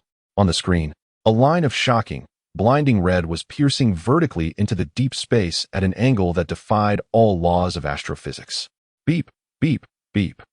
The piercing alarm echoed throughout the command center. Report. Target. Target has breached the KRMN line. A young technician suddenly stood up from his seat, his voice sharp with extreme shock and fear. Time taken. 12 seconds. What? An elderly technician in charge of data compilation dropped his recording board with a loud thud. 12 seconds. From the ground, breaching the 100-kilometer high atmosphere. What does this mean? This is no longer fast. This is teleportation. Speed. What is its speed? The old man rasped. The young technician stared intently at the wildly fluctuating numbers on the screen, his lips trembling, almost unable to form words. Report. Unable to calculate precisely. Its acceleration. Its acceleration curve does not exist. Initial speed over 10 Mach, 20 Mach, 30 Mach, and it's still accelerating. Oh my God. It's still accelerating. It hasn't changed its trajectory at all. Just like that, it charged straight out. The entire command center was filled with gasps of shock. At that moment, the door to the command room swung open. Ma Liang walked in leisurely with his hands in his pockets, followed by Colonel Li, Lei Zhan, and a group of disoriented missile experts, like walking corpses. When Chief Engineer Chun saw the glaring, straight red line on the enormous screen, when he saw the series of terrifying data next to the line, enough to make any physicist suffer a heart attack on the spot, the nerve that had been stretched to its limit finally snapped. With a thud, the elderly man, who had devoted his life to the missile industry, weakened in his legs and collapsed onto the cold ground. His hollow eyes stared at the screen, mumbling unconsciously, "Impossible. This can't be. No trajectory. It has no trajectory." No one paid attention to the deranged Chief Engineer Chun. Colonel Li and Lei Zhan were equally shaken by the data on the screen. Although they didn't understand the complex formulas, they recognized what 30 Mach represented. That was a godly speed that current human technology couldn't even dare to imagine. "Ma. Advisor Ma." Colonel Li's voice was extremely dry. Can it catch up?" Ma Liang did not respond. He simply walked to the control panel and casually tapped a few keys on the complex virtual keyboard. Buzz, the massive holographic screen shifted. The perspective instantly zoomed out to a macro view, overlooking the entire Earth. Against the deep blue backdrop of the planet, two light points appeared clearly before everyone. One was a red dot representing the punishment satellite, moving in a fixed orbit. The other was a golden dot representing the new Dongfeng, 41, hurtling forward in a terrifying straight line. The distance between them was rapidly shrinking at a visibly insane speed. In the corner of the screen, a line of cold data, automatically calculated by the system, slowly emerged. Estimated interception time, 11 minutes and 24 seconds. Ma Liang looked at this number, a cold smile curving at the corners of his mouth. His voice was not loud, but it clearly reached the ears of everyone present. It can't escape. Chapter 132, 10 Minutes of Judgment, it can't escape. Ma Liang's voice was like a stone thrown into a silent, deep pool, creating a ring of silent ripples in the absolute fortress command center. It can't escape? Everyone present understood those three words. However, no one could comprehend them. Colonel Li's gaze was glued to the enormous holographic screen. The golden light spot representing the new Dongfeng, 41 could no longer be called a pursuit. It was a kind of coverage akin to a dimensional strike. Its trajectory was an absolute, cold straight line connecting the launch point and the target point. It seemed to be drawn with an invisible ruler in the three-dimensional cosmic space. Report. A technician responsible for space monitoring spoke with a voice trembling almost out of tune. The target. Target K-11 satellite has detected our missile. It's starting an emergency maneuver. It has activated its backup engine. On the screen, the red light spot representing divine punishment indeed began to flicker violently, and its trajectory showed a slight, unnatural deviation. This was the last struggle of the eagle's nest. They attempted to evade this ground-based divine punishment by changing their trajectory. In their inherent understanding, any interception weapon launched from the ground required precise calculation of the ballistic trajectory, and even the slightest deviation could lead to a complete failure of interception. However, what they faced was not science. It was Ma Liang. Evade. Ma Liang looked at the futilely struggling red dot on the screen, his lips curling into a nearly sympathetic sneer. Where could it evade to in front of me? As soon as the words left his mouth, the golden light spot on the screen seemed to come to life. There was no delay at all. The moment the red light spot changed its trajectory, its path also shifted. Still that outrageously absolute straight line. It was as if an invisible thread bound it tightly to the divine punishment satellite. No matter how the red dot struggled, how it changed its course, that golden light spot followed closely. No, more terrifying than a shadow, because it always maintained the shortest path to the target. My God! A gasp echoed throughout the command center once more. It seems to be alive. A hint of expression finally appeared on Chief Engineer Chen's ashen face. He slowly closed his eyes. He knew that the physics he had believed in for a lifetime was holding the grandest and most thorough funeral right here, in front of his screen. Estimated interception time, 5 o'clock, 4:59, 4:58, time passed second by second. No one in the entire command center spoke. Only the cold countdown and heavy breathing could be heard. Colonel Li and Lei Zhan clenched their fists tightly, their knuckles turning white from the exertion. They were soldiers. They couldn't understand the complex data, but they could see that the last hope of their country was declaring the death sentence on their enemies in a divine manner on the screen. It was an unprecedented sense of security that could make one's soul tremble. As long as that man was there, as long as that silver suitcase remained, the sky of this nation would not fall. Ma Liang didn't know when he had pulled over a chair and sat down leisurely. He crossed his legs and folded his arms across his chest, his expression truly resembling someone watching a somewhat boring third-rate movie. At the moment the countdown reached 0, on the screen, that dazzling golden light point and the red light point representing divine punishment finally overlapped. There was no earth-shattering explosion, no dazzling flames. Against the deep cosmic background of the holographic screen, a single point of light illuminated briefly. The brilliance flashed and vanished. On the screen, the red light point representing divine punishment had disappeared. Completely, cleanly, erasing all traces of existence from this universe. Target K-11, signal lost. Confirm. Interception successful. After a brief silence, the command center erupted into an uncontrollable cheer of survival. Colonel Li nearly collapsed to the ground, his body softening as he leaned on the control panel, gasping for breath, his eyes unknowingly reddening. Lei Zhan suddenly looked up, his gaze fixed intensely on the young man sitting leisurely in the chair. Advisor Ma. Colonel Li also turned to Ma Liang, his voice hoarse with extreme excitement. We succeeded. Chapter 133. Your box needs to be submitted success. The target signal has disappeared. Interception successful. After a brief, suffocating silence, the entire command center of the Absolute Fortress was instantly submerged in a wave of ecstatic celebration. Dozens of top technicians, these elites who were usually even more calm and rational than machines, threw down their recording boards and excitedly jumped up from their seats, tightly embracing their companions. Surviving against all odds, they had won. In this race against death, they had been pulled back from the gates of hell by that young man. Colonel Li's body suddenly softened, nearly collapsing to the ground. He gripped the cold control panel tightly with his hands, gasping for breath, his chest heaving violently, while his eyes unknowingly reddened. For the first time, a crack appeared on Lei Zhan's eternally stoic face, as he abruptly lifted his head, his sharp eyes, akin to those of a hawk, fixed intently on the young man leisurely sitting in the chair, his gaze filled with unprecedented intensity. Advisor Ma. Colonel Li's voice was hoarse with extreme excitement as he walked towards Ma Liang, each step feeling like he was walking on clouds. We succeeded. All eyes in the command center were focused on Ma Liang. Awe, gratitude, admiration, a complex mix of emotions intertwined in the minds of these top brains from the region. However, at the center of the storm, Ma Liang's face showed no signs of joy. He lazily stood up from his chair, stretched as if he had just finished watching a rather dull movie. Got it. Just then, a sharp sound of the highest-level communication access echoed throughout the command center. The celebratory atmosphere came to an abrupt halt. Everyone seemed to have been pressed on the pause button, instantly silencing and looking towards the main screen. This was not the communication channel of General Zhang Yuanchao. It was an encrypted channel from a higher level, one they did not even have the qualifications to touch. The main screen displayed no images, only a line of cold, bright red text unlocked by the highest level keys.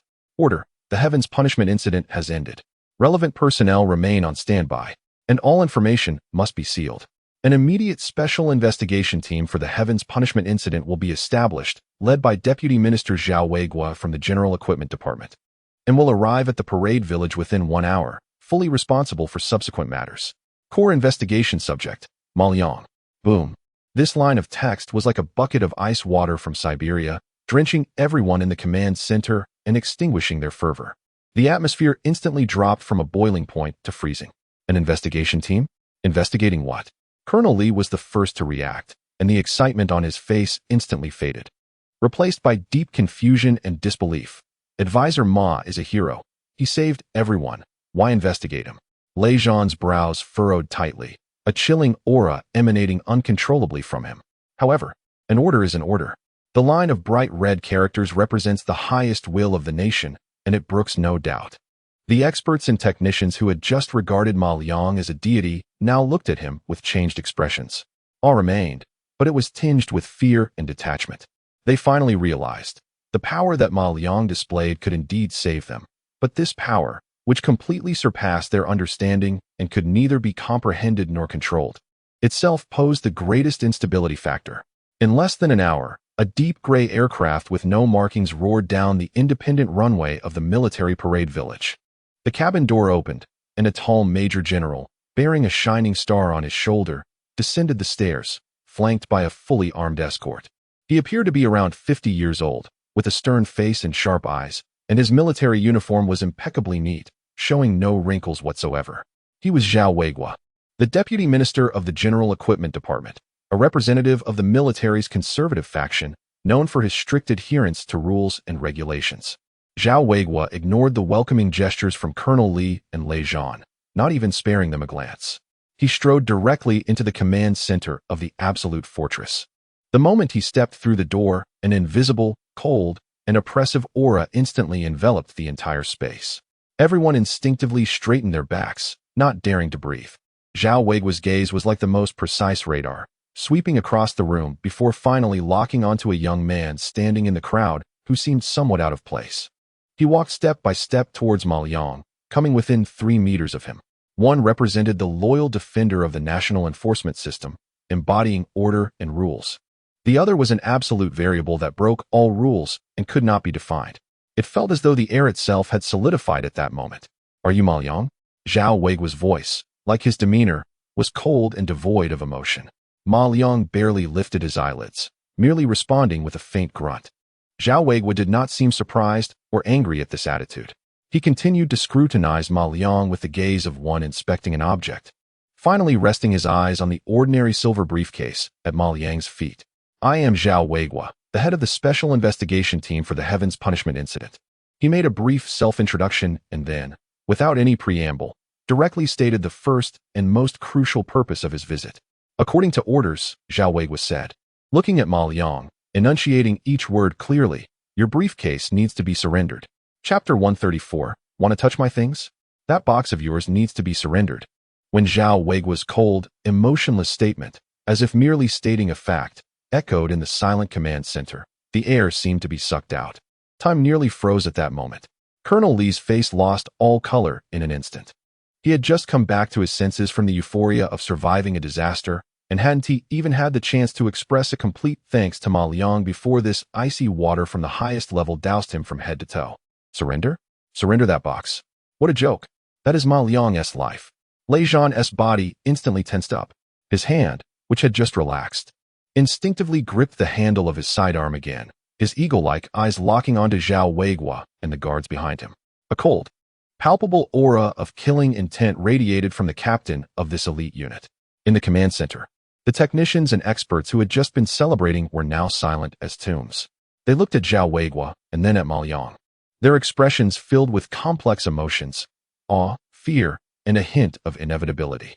Yes, inevitability. To these elites within the system, such immense, incomprehensible, and uncontrollable power in the hands of an outsider was itself the greatest threat to order. Nationalization and organizational control were the only correct processes. As the center of this storm, Ma Liang maintained an unchanged expression throughout, even too lazy to lift his eyelids. He simply listened quietly, as if Zhao Weigua were discussing the weather, until the need to surrender reached his ears. Finally, Ma Liang reacted. He smiled. Not a joyful smile, nor an angry sneer, but a genuine, pure scoff, as if he had just heard the funniest joke in the world. Heh! A light laugh broke the silence of the command center. Ma Liang slowly lifted his head. His gaze finally landed on the Vice Minister Zhao, who bore the insignia of the highest national authority. There was no awe, no fear, not even anger in his eyes, just a condescending amusement, as if he were looking at a clown. What did you just say? Ma Liang's tone was flat, as casual as if he were asking for directions. I want you to repeat that. I didn't hear clearly. Zhao Weiguo's brows furrowed slightly. He had spent half his life in the military and held a high position, having encountered countless tough characters, but never had a young person dare to speak to him like this. However, he did not get angry. His task was not to quarrel with a young man. According to the special investigation regulations regarding the Heavenly Punishment Incident, all core items related to the incident must be surrendered for unified storage and research by the organization. Comrade Ma Liang, your box belongs to the core of the core. Now, please hand it over. His gaze passed over Ma Liang and landed on the silver suitcase quietly resting on the ground. With a hint of barely detectable fervor in his eyes, a desire for unknown power and an obsession with absolute order. Oh, Ma Liang nodded, seemingly understanding. Then, in front of everyone, he bent down and leisurely picked up the silver suitcase. Colonel Li's heart instantly jumped into his throat. Could it be? Advisor Ma is going to concede? Zhao Weiguo's expression also slightly tightened. However, Ma Liang's next move caused everyone's heart to skip a beat. He held the suitcase but did not hand it over. Instead, he turned and walked straight towards the command center's door. His demeanor casual, as if he were heading home after work. Stop! Zhao Weiguo's voice suddenly shot up an octave, cold and stern. Ma Liang, are you defying orders? The team of guards behind him stepped forward in unison, weapons raised, dark gun barrels precisely aimed at Ma Liang's back. The atmosphere in the entire command center became oppressive to the extreme. Lei Zhan's body lunged forward, positioning himself between Ma Liang and the guns. Minister Zhao, Advisor Ma is a hero. Colonel Li was also anxious, disregarding the hierarchy as he shouted, you can't treat him like this. Yet Zhao Weiguo completely ignored them. His eyes, sharp as knives, were fixed intently on Ma Liang's back.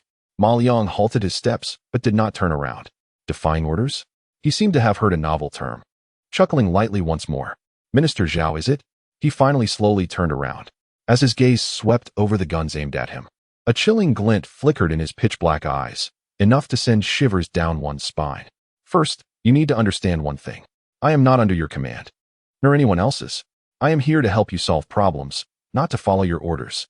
Chapter 135. This box. Surname Ma, I have nothing to do with you or anyone else. Ma Liang's voice was soft, yet it struck like a heavy hammer on the hearts of everyone in the command center. I am here to help you solve problems, not to listen to your orders. This statement was no longer a provocation. It was a blatant contempt for the strict and supreme national order represented by Zhao Weiguo. Zhao Weiguo's expression finally changed. The face that had been as rigid as iron for years twitched uncontrollably, and his eyes burned with fierce anger. Insolence. He squeezed out two words through clenched teeth, each carrying a chilling intensity. Ma Liang, do you know who you are talking to? Do you understand that your words are enough to get you executed on the spot for treason? The guards behind him exuded a more intense killing intent, their fingers already resting on the triggers of their weapons. The air was thick, like solidified concrete. With just a glance or gesture from Zhao Weiguo, this young man who had just saved everyone could be turned into a puddle of flesh in the next second. Minister Zhao. Colonel Li's cold sweat poured down instantly. He could no longer care about discipline. He stepped forward, arms wide open, firmly blocking Ma Liang from the dark muzzles of the guns. Advisor Ma means no harm. He just. Colonel Li struggled for words, but found none to defend Ma Liang. Because what Ma Liang said was exactly what he was thinking. Lei Zhan remained silent, but he showed his stance through action. He stepped forward as well, standing shoulder to shoulder with Colonel Li, his cold eyes unwaveringly meeting Zhao Weiguo and the guards behind him. In an instant, the atmosphere in the command center was tense and volatile. A tragedy of infighting was imminent. However, as the one being protected, Ma Liang still wore a playful expression. He even had the leisure to pat Colonel Li's shoulder. Colonel Li, step aside. This is none of your business. His tone was as casual as asking someone to pass by. But, I said step aside. Ma Liang's tone remained calm, yet it carried an undeniable command. Colonel Li's body stiffened, and he instinctively stepped aside. Ma Liang walked back to the front, holding the silver briefcase, looking at the trembling Zhao deputy minister, his lips curling into a mocking smile. Shoot me? Just based on them?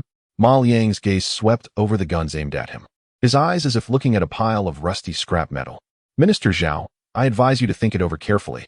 If you dare to let them shoot today, I guarantee that tomorrow, your department will be shut down for good. The arrogance of Zhao Weiguo reached an extreme with his words, nearly causing him to spit out blood. In his life, he had never encountered such a presumptuous person. Good.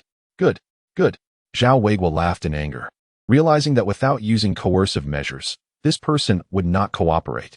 He suddenly raised his hand, about to issue the final command. At that moment, a sharp communication request with the highest priority suddenly echoed throughout the command center. Zhao Weiguo's hand, raised in midair, froze abruptly. Everyone instinctively looked at the huge main screen.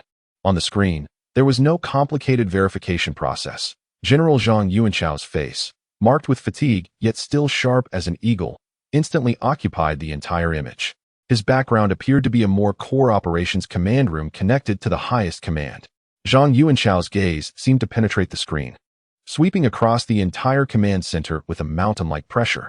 When he saw the tense standoff and the guns aimed at Ma Liang, his expression darkened immediately. Zhao Weiguo. Zhang Yuanchao's voice boomed like rolling thunder through the speakers, shaking the command center. Who gave you the authority to point a gun at my soldiers? Zhao Weiguo. Seeing Zhang Yuanchao, slightly restrained his anger, but his tone remained firm. General Zhang, this is not your soldier. He is an uncontrollable variable. The box in his hand poses a tremendous threat that could shake the very foundation of the nation. I am executing orders to bring this potential threat under control. Under control? Zhang Yuanchao scoffed, his laughter filled with unrestrained sarcasm. Just an hour ago, your control and rules nearly turned the entire parade village into a massive pit. It was this uncontrollable variable that pulled our lives back from the brink of death. One thing at a time. Zhao Weiguo stood his ground, asserting that today he could save us, but tomorrow he could destroy us. Such an incomprehensible and uncontrollable power absolutely cannot be in the hands of individuals. It must be surrendered. Surrendered? Zhang Yuanchao narrowed his eyes, a similarly powerful aura clashing fiercely with Zhao Weiguo across the screen. Zhao Weiguo, I ask you, with your rules, can you create such missiles? With your rules, can you take down a satellite traveling at 8 kilometers per second in 11 minutes? What can your rules do besides hold people accountable after something goes wrong? A series of questions struck Zhao Weiguo like the sharpest knives, causing his face to shift between shades of green and white. Fallacious arguments. Zhao Weiguo shouted. This is a matter of principle. If everyone disregards discipline and rules like him, what use is there for the military in this country?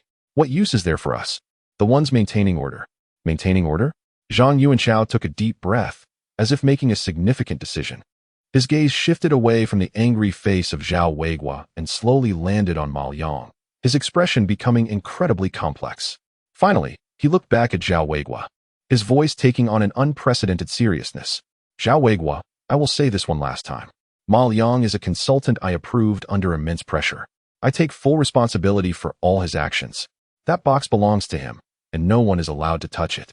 Zhao Weiguo's eyes widened in an instant. Zhang Yuanchao. Are you joking with the country's security? Can you bear this responsibility? I can.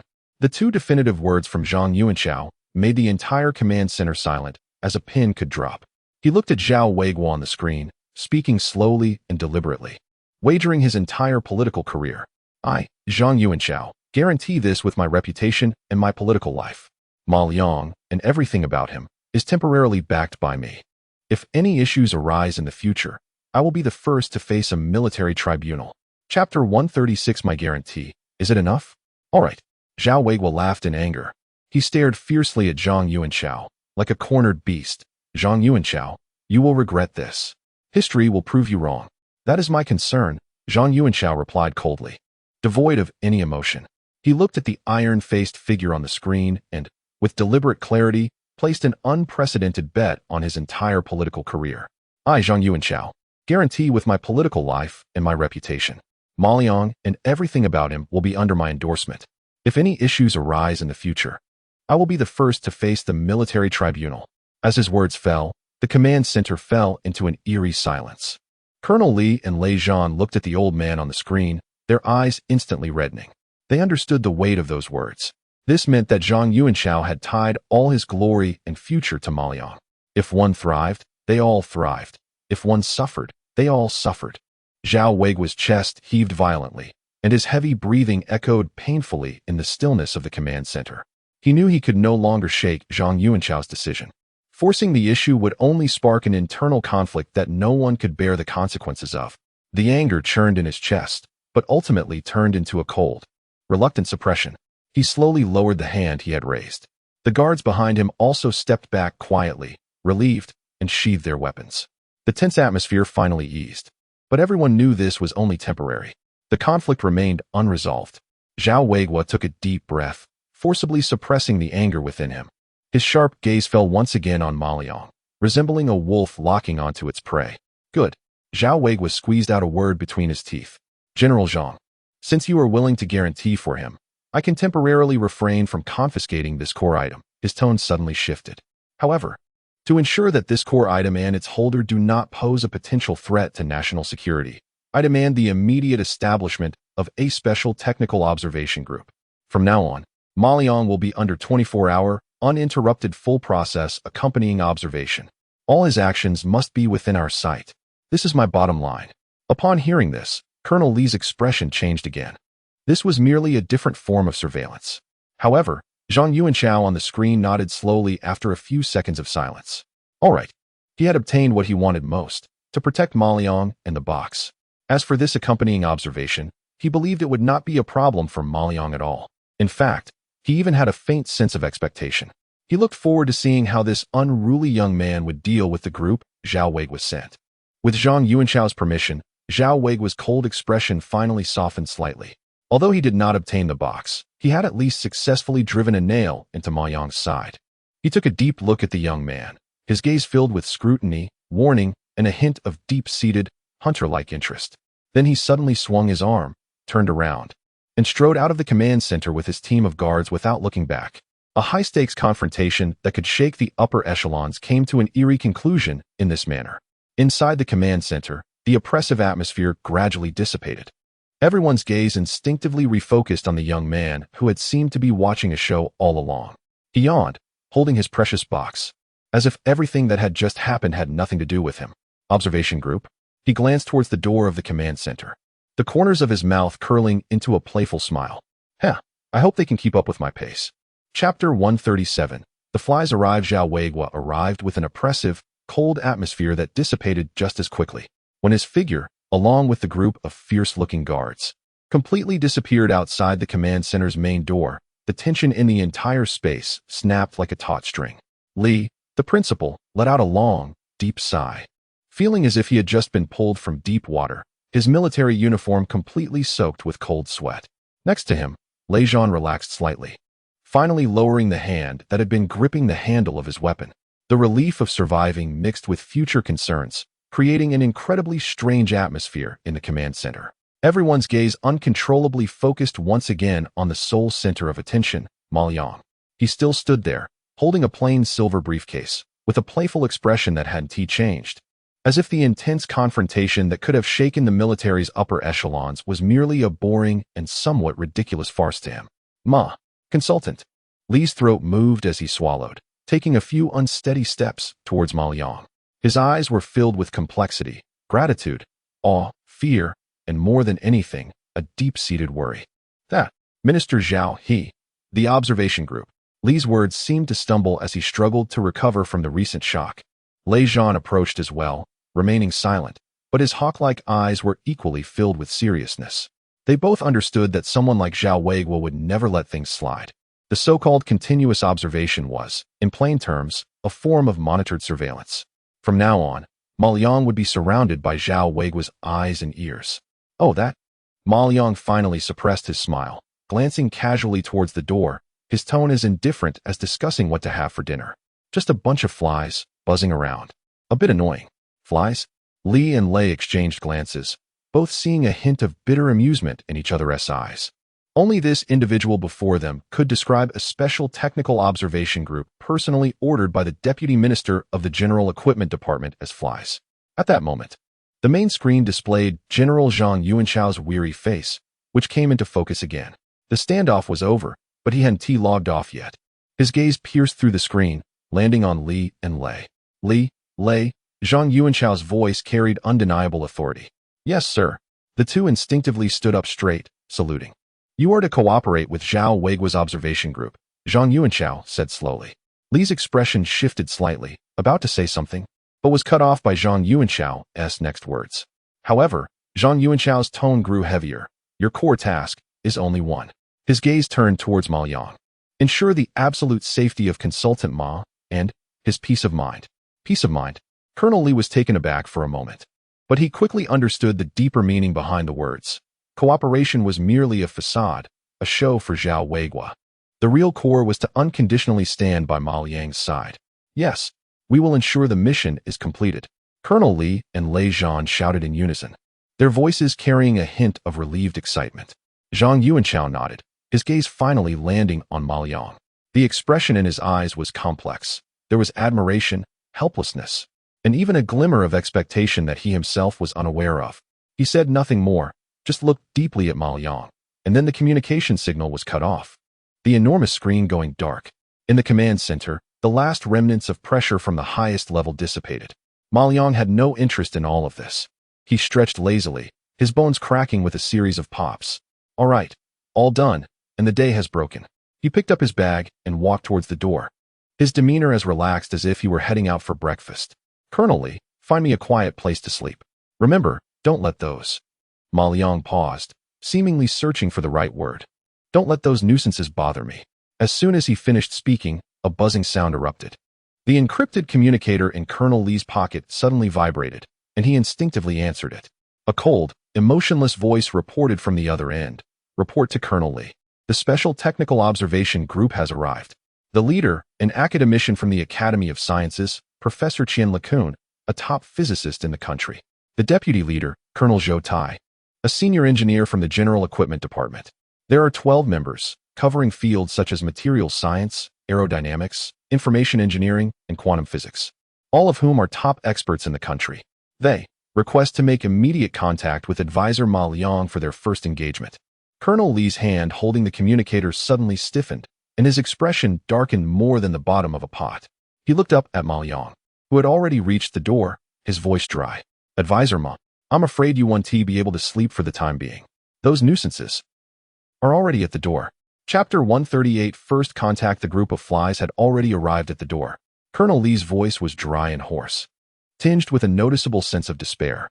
He gripped the encrypted communicator, which was delivering cold reports, feeling as if he were holding not a high-tech device, but a burning iron, hot to the touch and even hotter to the heart.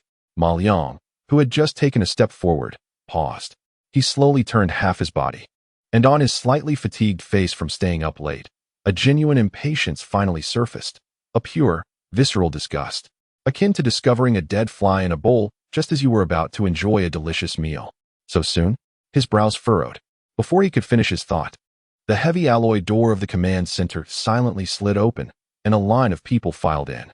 Leading them was an elderly man with graying hair, wearing old-fashioned black-framed glasses and a faded Zhongshan suit. He looked unremarkable and even somewhat rustic, but the eyes peering through the lenses were sharp, like a scalpel, exuding an undeniable authority from years of scrutinizing the truth.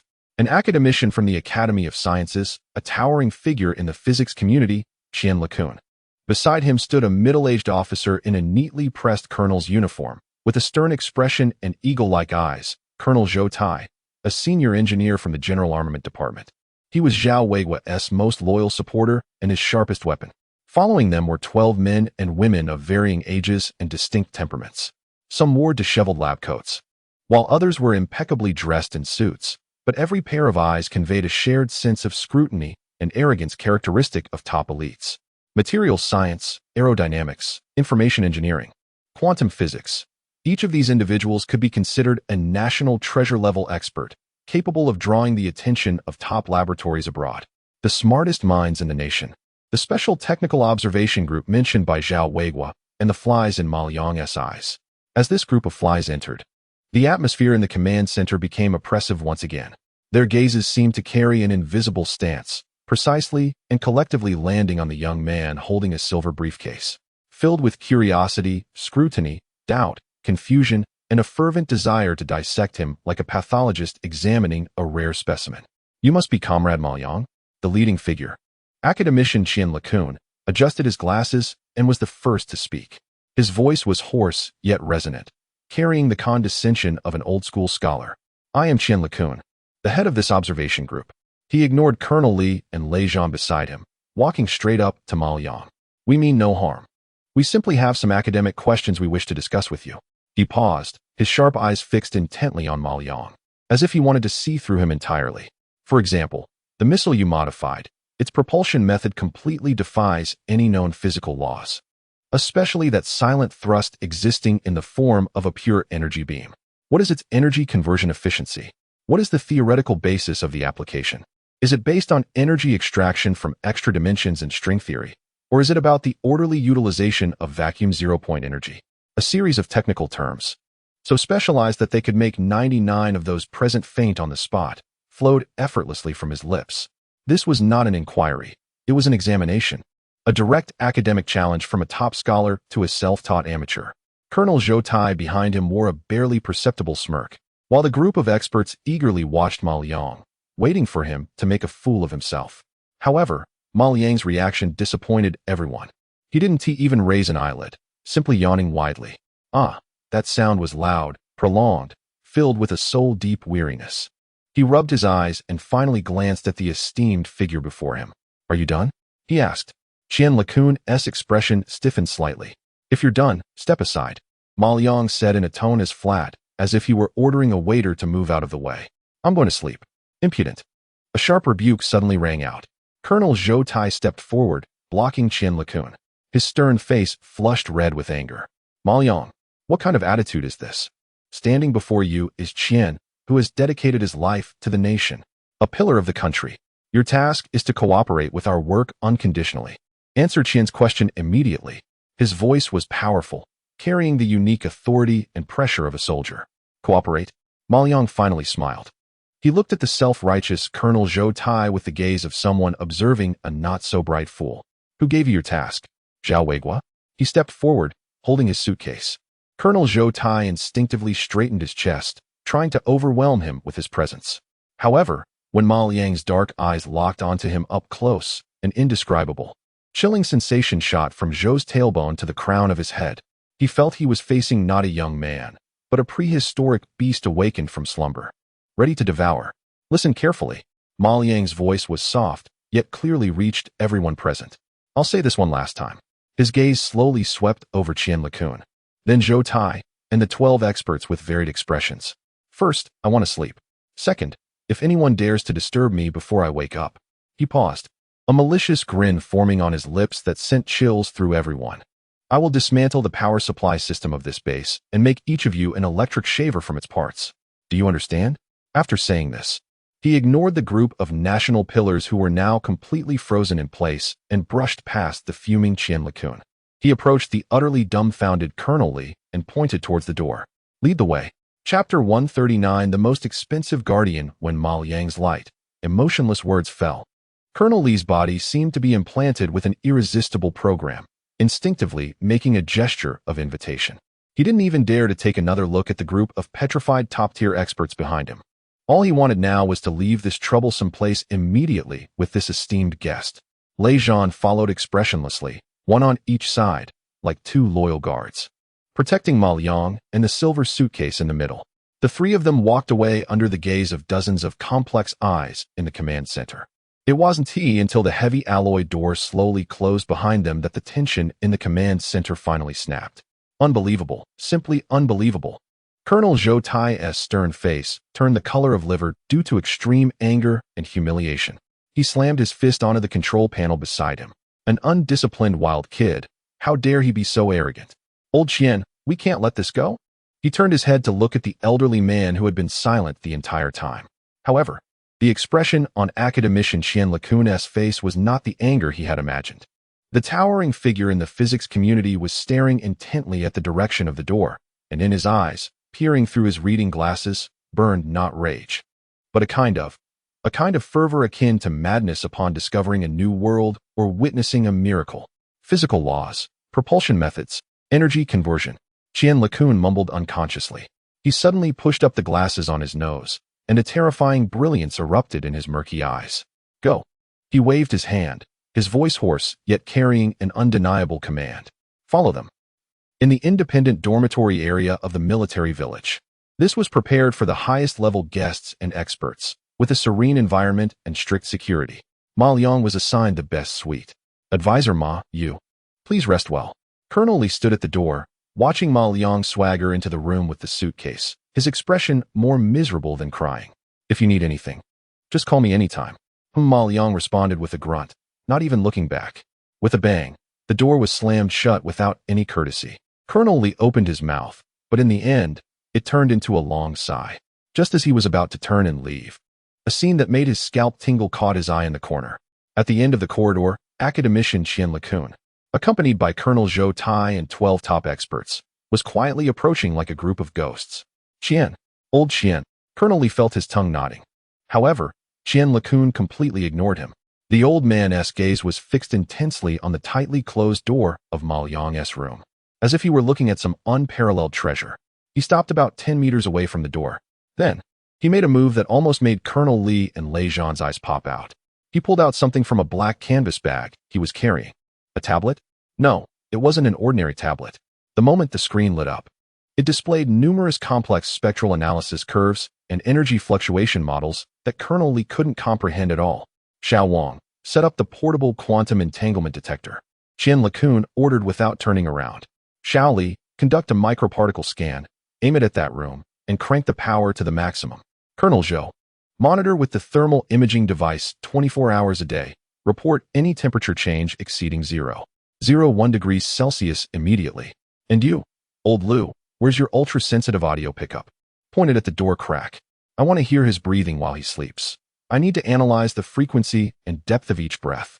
A series of commands were issued clearly and swiftly from the mouth of this towering figure. The 12 national treasure-level experts behind him showed no hesitation or dissatisfaction. They acted like soldiers receiving orders, immediately pulling out one piece after another of high-tech equipment that gleamed with metallic luster from their oddly shaped cases, clearly expensive and advanced. Within just a few minutes, in this quiet corridor lined with thick carpets, a monitoring post, arguably the most luxurious in the world, composed of the top brains and the most advanced portable devices from the nation, was established. Colonel Li and Lei Zhan stood not far away, completely dumbfounded at this absurd scene. A group of pillars of the nation, top experts who could shake a certain technology field in the country with just a stamp of their feet, were now like a group of elementary school students waiting for their goddess to open a window, sneaking around outside a tightly shut door with various telescopes and magnifying glasses. There was no trace of humor on their faces. Instead, there was a solemnity, a seriousness, and fervor, as if engaged in the greatest scientific experiment in human history. Colonel Li rubbed his eyes, feeling that his worldview had been repeatedly dismantled and reassembled tonight, now completely scattered like pieces of a puzzle. I suddenly feel a bit sympathetic towards them, he murmured as he watched the experts, who were focused as if waiting for divine revelation. Even on Lei Zhan's eternally stoic face, the corners of his mouth seemed to twitch slightly against his will. Time passed minute by minute. The only sound in the corridor was the faint hum of the instruments. An hour, 2 hours. The sky gradually brightened. The morning sunlight streamed through the window at the end of the corridor, casting a golden outline around this group of gatekeepers who had stayed up all night. They all had dark circles under their eyes and looked weary, yet their spirits remained highly excited. How's it going? Do we have any data? Colonel Zhou whispered, anxiously asking. An expert responsible for data aggregation stared intently at the tablet, his expression unusually strange. The report was non-existent. What do you mean non-existent? It's just. Everything is normal. The expert swallowed hard, his voice dry. The thermal imaging showed a stable indoor temperature. The target's heart rate was steady at 62 beats per minute, and breathing was deep and even. From all the data, he was just an ordinary person sleeping soundly. This conclusion furrowed the brows of all the experts present. Impossible. This was the greatest abnormality. Just then, a sudden buzzing sound broke the silence of the corridor. It was the encrypted communicator in Colonel Li's pocket. He glanced at the caller ID. It was a direct line to General Zhang. Chapter 140. Dragon Tank. The buzzing sound reverberated in the silent corridor like a stone thrown into still water. Colonel Li jolted. hastily pulling out his encrypted communicator. It was General Zhang. He instinctively pressed the connect button, forgetting to move to a quieter corner first. "Report, sir." He straightened his back, his voice slightly hoarse from tension. "Colonel Li," came the familiar and steady voice of General Zhang from the communicator. But today, there was a hint of undeniable fatigue in his tone. "Is Ma Yang with you?" Colonel Li instinctively glanced at the closed door, then at the group of attentive guards nearby, and swallowed hard. "Report, sir, Advisor Ma. He is resting. He didn't sleep at all last night." The instinct for self-preservation prompted Colonel Li to defend Ma Yang. There was silence on the other end. After a long pause of several seconds, just as Colonel Li felt he was about to suffocate, General Zhang's voice returned. "I understand. Wake him up. Tell him I need to see him." There was a slight pause in General Zhang's tone, as if he was choosing his words carefully. "This is not an order. It's a request." "A request?" When those two words came from General Zhang's mouth, Colonel Li was taken aback. Not far away, Colonel Zhou and Academician Qian, who heard the words clearly, were equally stunned. A highly decorated general, holding a powerful position, using the word request towards a young man in his 20s? This was not merely a gesture of politeness. It was an incredible lowering of stature. Colonel Zhou's stern face flushed instantly. To him, this was simply absurd. It was a trampling of rules and systems. Colonel Li snapped back to reality and ended the call, feeling as if he had taken a hot potato. He stepped hesitantly towards the door, with Lei Zhan silently following behind, his serious expression mirroring the gravity of the situation. "Knock, knock." Colonel Li steeled himself and gently tapped on the door. "Advisor Ma. Are you awake?" Inside, there was no response. "Advisor Ma." Still no answer. A voice filled with morning grumpiness came from behind the door. Colonel Li was about to press on, but Lei Zhan stepped forward, his deep and strong voice succinctly stating, "General Zhang requests to speak." The voice behind the door fell silent. A few seconds later, there was a click. The door unlocked. Ma Liang opened the door, still dressed in his black casual outfit, hair a bit disheveled, eyes bloodshot, emanating an aura of annoyance and a clear message: "I'm not in the mood, don't bother me." He glanced at the communicator in Colonel Li's hand, then extended his hand. Colonel Li quickly and respectfully handed it over. Ma Liang placed the communicator to his ear, too lazy to even say a greeting. "It's me, Zhang Yuanchao." The general's voice on the communicator sounded even calmer than before. "I heard you kept Zhao Wei's people outside." Ma Liang yawned and lazily leaned against the door frame. "A bunch of flies, too noisy." It seemed that Zhang Yuanchao was amused by his bold attitude, as a light laugh came through the communicator. "Hee hee, you little rascal." After the laughter, Zhang Yuanchao's tone became serious. "Ma Liang, I have a request for you. I'd like you to help us take another look at the new equipment preparing for the parade, just like you did with the Howling Sky before. How about starting with that big guy, the Longxiang tank?" Zhang Yuanchao's tone was one of negotiation, exploration, and even a hint of cautious expectation. He didn't mention any national righteousness or issue any mandatory orders. He simply extended a technical invitation to Ma Liang, this young man with unpredictable abilities. In the most direct and purest way possible, Ma Liang raised his eyebrows slightly. A glimmer of interest finally appeared in his somewhat sleepy eyes. Longxiang? He recalled the steel giant that lay in the hangar, full of violent aesthetics. He had only taken a cursory glance before and hadn't activated the system for a deep scan. "All right," Ma Liang decisively responded with one word. "But I need to have breakfast first." "Ha ha, good." Zhang Yuanchao laughed heartily. "I'll have Colonel Li prepare the highest specifications for you. You can have whatever you want."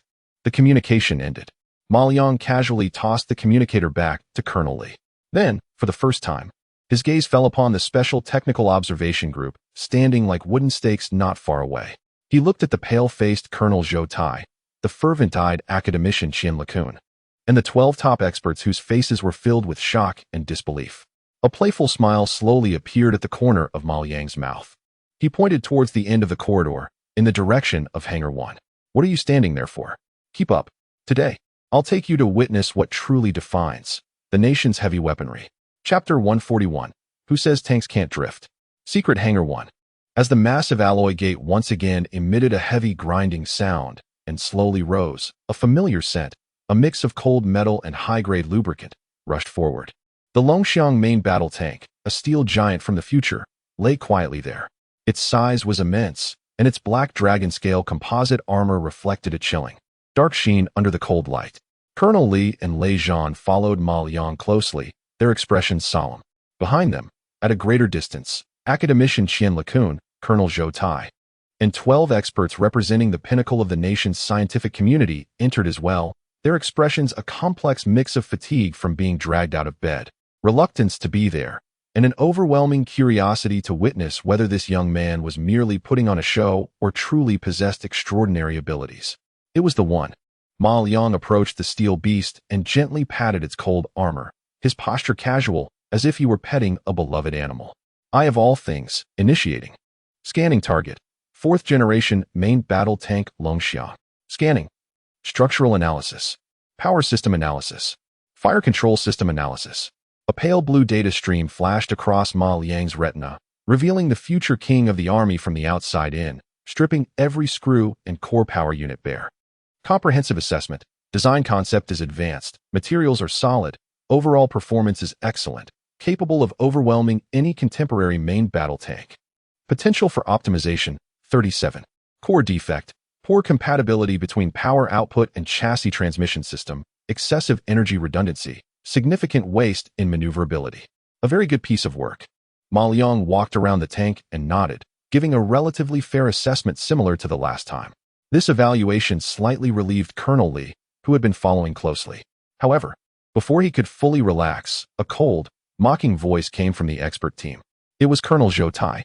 He crossed his arms, coldly observing Ma Liang, a hint of undisguised disdain curling at the corners of his mouth. Advisor Ma, the term not bad seems rather inappropriate, doesn't it? We have conducted over 10,000 virtual simulations and field tests on the Longxiang's comprehensive performance data. Colonel Zhou's voice rose a few notches, filled with undeniable confidence and pride. It can be said without reservation that as long as the Longxiang appears on the battlefield, any active main battle tank from any country on this planet is merely a pile of moving coffins in its presence. It is not bad. It is invincible. It is perfect.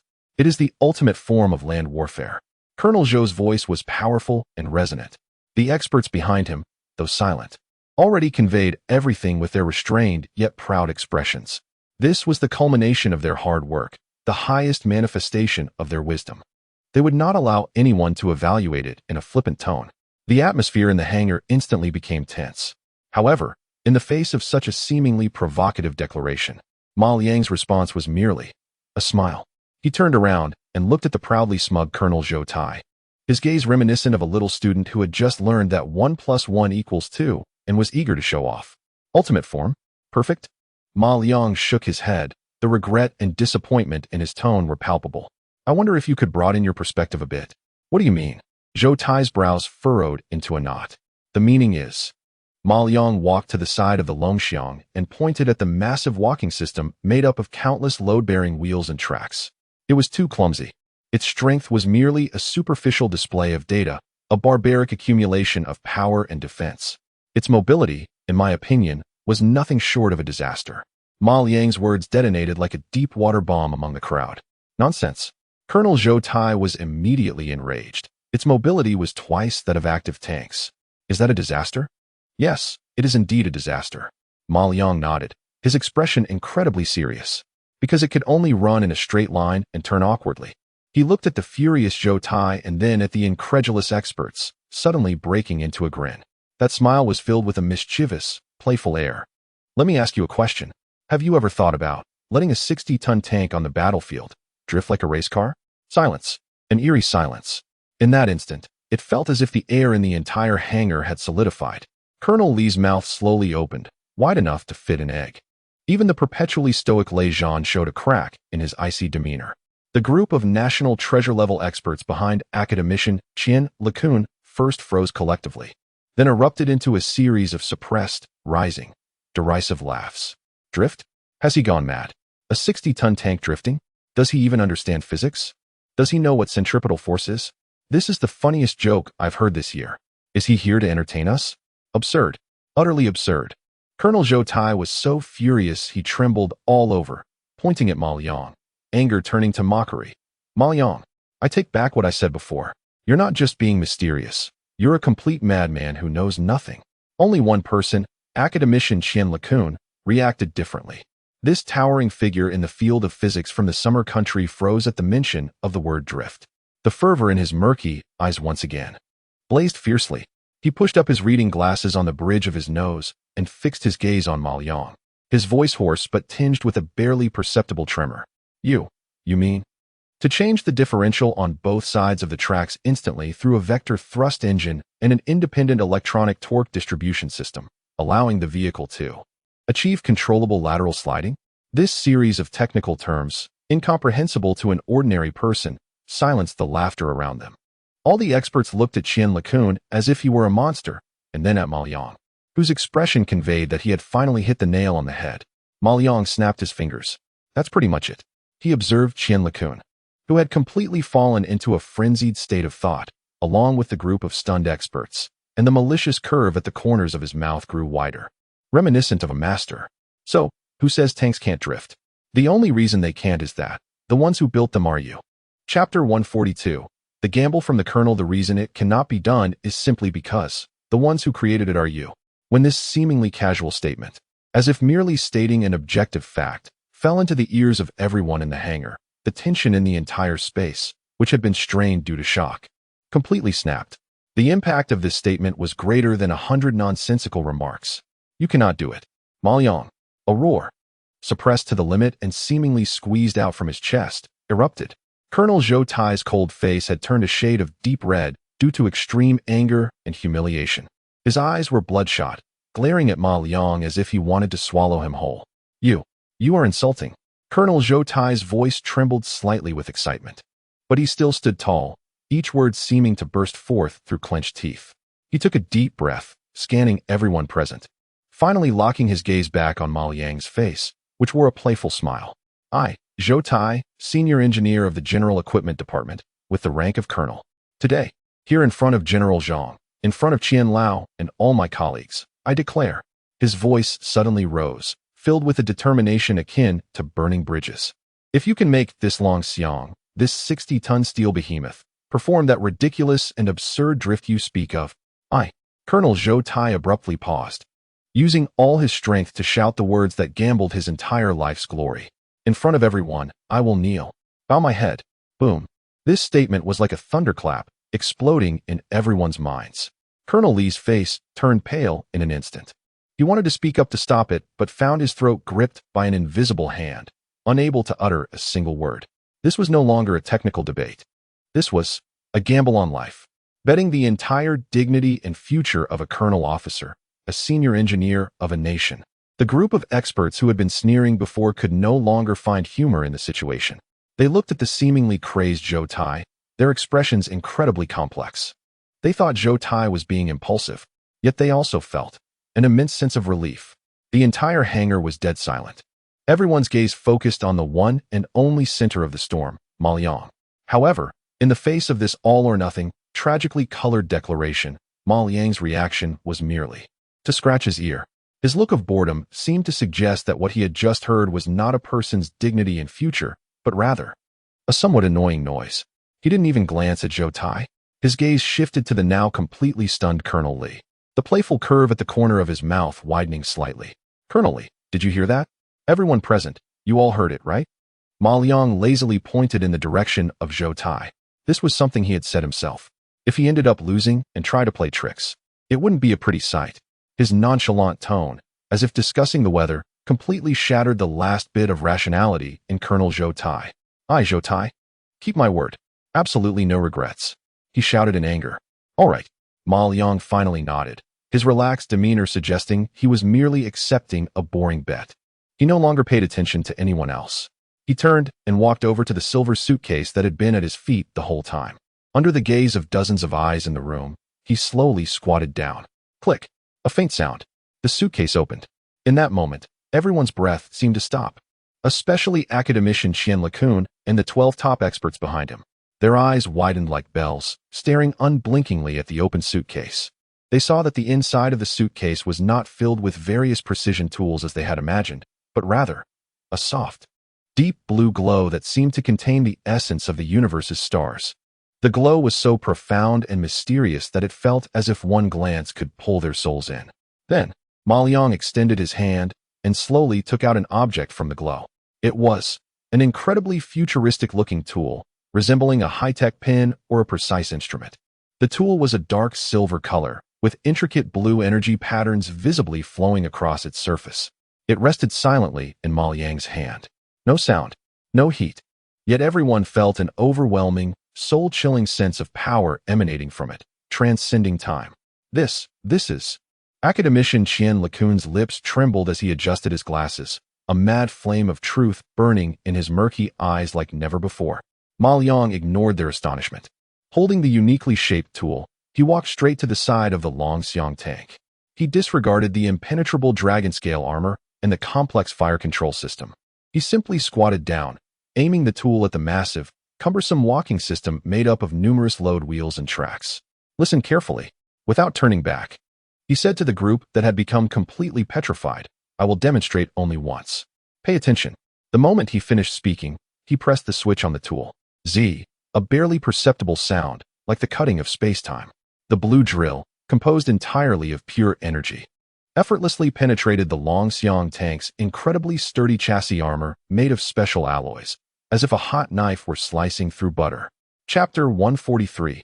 Surgical Transformation. Everyone present, whether it was Colonel Li, Lei Zhan, or the group of experts representing the highest level of technology in their country, collectively experienced a moment of mental shutdown. Their eyes were fixed, unblinking, on the Sci-Fi styled tool in Ma Liang's hand. They watched as a blue beam of pure energy extended from the top of the tool, effortlessly penetrating the special alloy chassis of the Longxiang tank, which was designed to withstand direct hits from armor-piercing rounds. As if it were piercing through a thin sheet of paper. There were no sparks, no high temperatures, not even the usual deafening noise associated with metal cutting. It was a scene that completely defied all the physical laws they had spent their lives studying. Strange, yet harmonious. What is the principle behind this? A materials science expert murmured instinctively, his voice dry as if sandpaper had worn it down. Energy reaction is zero. Thermal imaging shows no changes. This is impossible. The monitoring expert exclaimed in disbelief, staring at the expensive portable device in front of him, which displayed a data line that was flat to the point of despair. Colonel Zhou Tai's expression had shifted from initial anger and disdain to a bewilderment that he could not comprehend. He could not understand what Ma Liang was doing. Ma Liang squatted there, his wrist steady as a rock. The tool in his hand moved slowly within the sturdy armor of the chassis. Through the translucent energy beam, everyone could vaguely see the complex and precise transmission structures inside the tank being decomposed, reassembled, and recreated in an unfathomable manner. Gears were dissolving. Bearings were being reconstructed.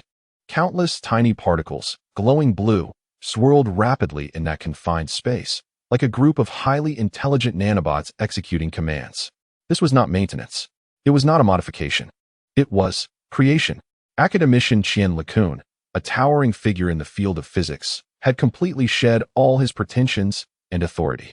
He pushed Zhou Tai aside and rushed to the front, his murky old eyes ablaze with near-manic fire. Vector torque distribution.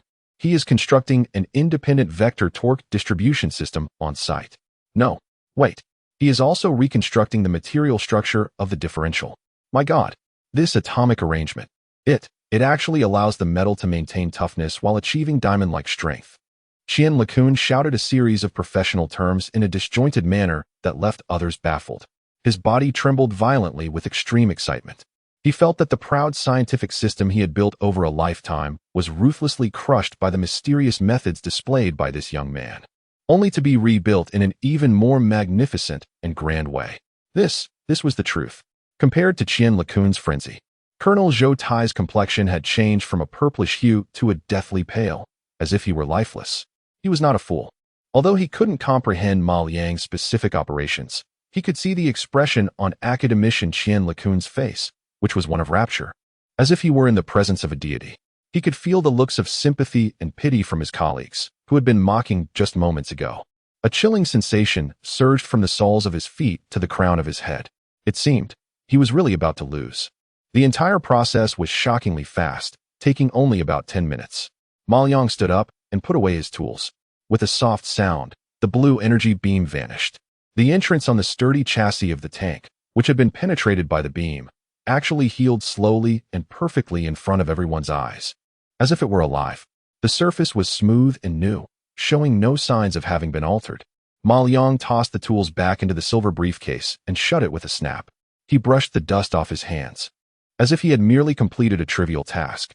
Turning around, he looked at the group of national pillars who were now completely petrified and lazily spoke. All right. He surveyed the area, finally setting his gaze on the open testing ground not far away. Who will drive? In the hangar, there was a deathly silence. Drive? Drive what? No one knew what state the heavily modified tank was in now. In fact, it was uncertain whether it could even move. Observing the stunned expressions of the crowd, Ma Liang impatiently curled his lips. Forget it. Amidst everyone's astonished gazes, Ma Liang skillfully climbed onto the tall tank, opened the hatch of the cockpit, and crawled inside. Chapter 144. Steel waltz. Suddenly, a deep and clear rumble, completely different from before, exploded. It was not the wild and brutal roar of the dragon, like a beast awakening. Instead, it was something more refined, more pure, as if endless power had been compressed to a single point and then detonated in an instant. The song of a high-precision engine. The sound penetrated the special alloy hatch, pierced through everyone's eardrums, and reached deep into their souls. Academician Qian Lakun's body trembled violently, and a terrifying brilliance erupted in his murky old eyes. The energy conversion rate had increased by at least 30%. No, even higher. A dynamics expert beside him stared at the portable detector in his hand, where the energy fluctuation index had instantly skyrocketed, going off the charts, and let out a scream of disbelief. The data model has collapsed. However, before they could recover from the terrifying startup sound, the steel giant that had been crouching moved. It did not start slowly and clumsily, accompanied by the heavy sound of tracks grinding and the tremors of the vehicle as it had before. Instead, whoosh, like a cheetah freed from all restraints. The massive 60-ton body seemed to instantly break free from the pull of gravity and shot out from a stationary position with a spine-tingling, light, and swift posture. Fast. Too fast. So fast that everyone's visual nerves could barely keep up with its speed. My God. Colonel Lee's mouth dropped open wide enough to fit a fist, as he watched the black blur dart out of the hangar doors and into the vast open space outside, a huge test site that could serve as an airport runway. Colonel Zhou Tai's pupils shrank to the most dangerous pinprick. His mind went blank. The performance data he had prided himself on, memorized through countless simulations, was crushed by the absurd scene before him. Impossible. This is absolutely impossible. How could a 60-ton tank have acceleration capabilities comparable to a sports car?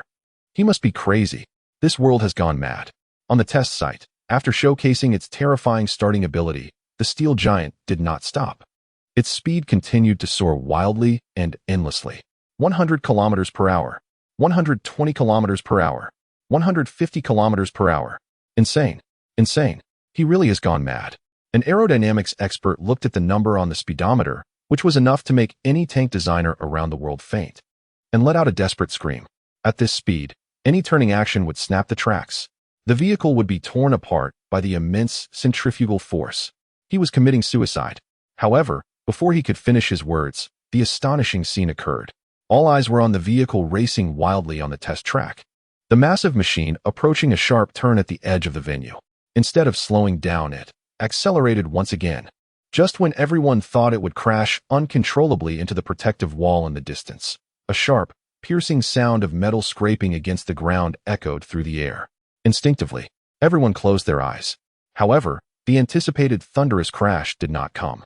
When they hesitantly opened their eyes again, they witnessed a scene that would forever change their worldview, a miracle. The 60-ton main battle tank glided out in a manner that defied all of Newton's laws, exhibiting an eerie yet graceful motion. Its left track seemed to be held back by an invisible hand, spinning wildly in reverse, while the right track roared forward at a speed several times faster than before. Two opposing forces acted upon the same steel body, yet instead of tearing it apart, they achieved a nearly perfect dynamic balance. The massive tank moved like a skilled ballet dancer, pivoting around a point at its front, carving out a beautifully violent arc on the hard concrete surface. Boom. Dust and debris were flung into the air by the immense centrifugal force, forming a spectacular gray wall. At the center of this gray wall, the steel beast was dancing. It was not merely turning awkwardly, it was drifting. It performed a breathtaking waltz of steel, uniquely its own. Time seemed to slow infinitely at that moment. Space appeared to freeze entirely. At the hangar entrance, the top minds of the nation, The pillars of the state stood like weathered statues, frozen in disbelief. Their brains ceased to think, and their tongues lost the ability to articulate. The only expression left on their faces was one of utter, indescribable shock. Academician Chien LeCun trembled violently, his wrinkled face unable to distinguish whether it was sweat or tears of excitement streaming down. He murmured to himself, his voice hoarse as if scorched by flames. This was the true essence of physics. Beside him, Colonel Zhou Taishang had lost all color in his face. The anger and disdain that had once been there were now replaced with a pallid gray. His body shook, and his lips quivered. He watched as the steel giant slowly came to a stop in the center of the arena, amidst the smoke and dust. He felt as though his entire world had collapsed. He had lost. He had lost completely, utterly defeated. Just then, a faint crackling sound echoed. And from the external speaker of the tank, a voice emerged, leisurely, as if just waking up, filled with a sense of amusement. Did you see clearly, Colonel? Chapter 145 now. It's time for this cannon. Do you see clearly, Colonel? Ma Liang's voice, laced with a hint of laziness as if he had just woken up, resonated through the tank's loudspeaker, echoing across the entire testing ground. Each word struck Colonel Zhou Tai's face like a merciless hammer, pounding against his heart that had already shattered into pieces, known as pride. Do you see clearly? It was more than just clarity. That perfect arc filled with the aesthetics of violence, that steel beast dancing gracefully in the smoke, that scene, capable of overturning the entire theory of modern land warfare, had become an indelible mark, etched deeply into the souls of everyone present. Colonel Zhou Tai's body shook violently. The color had drained from his face, leaving it as pale as a corpse.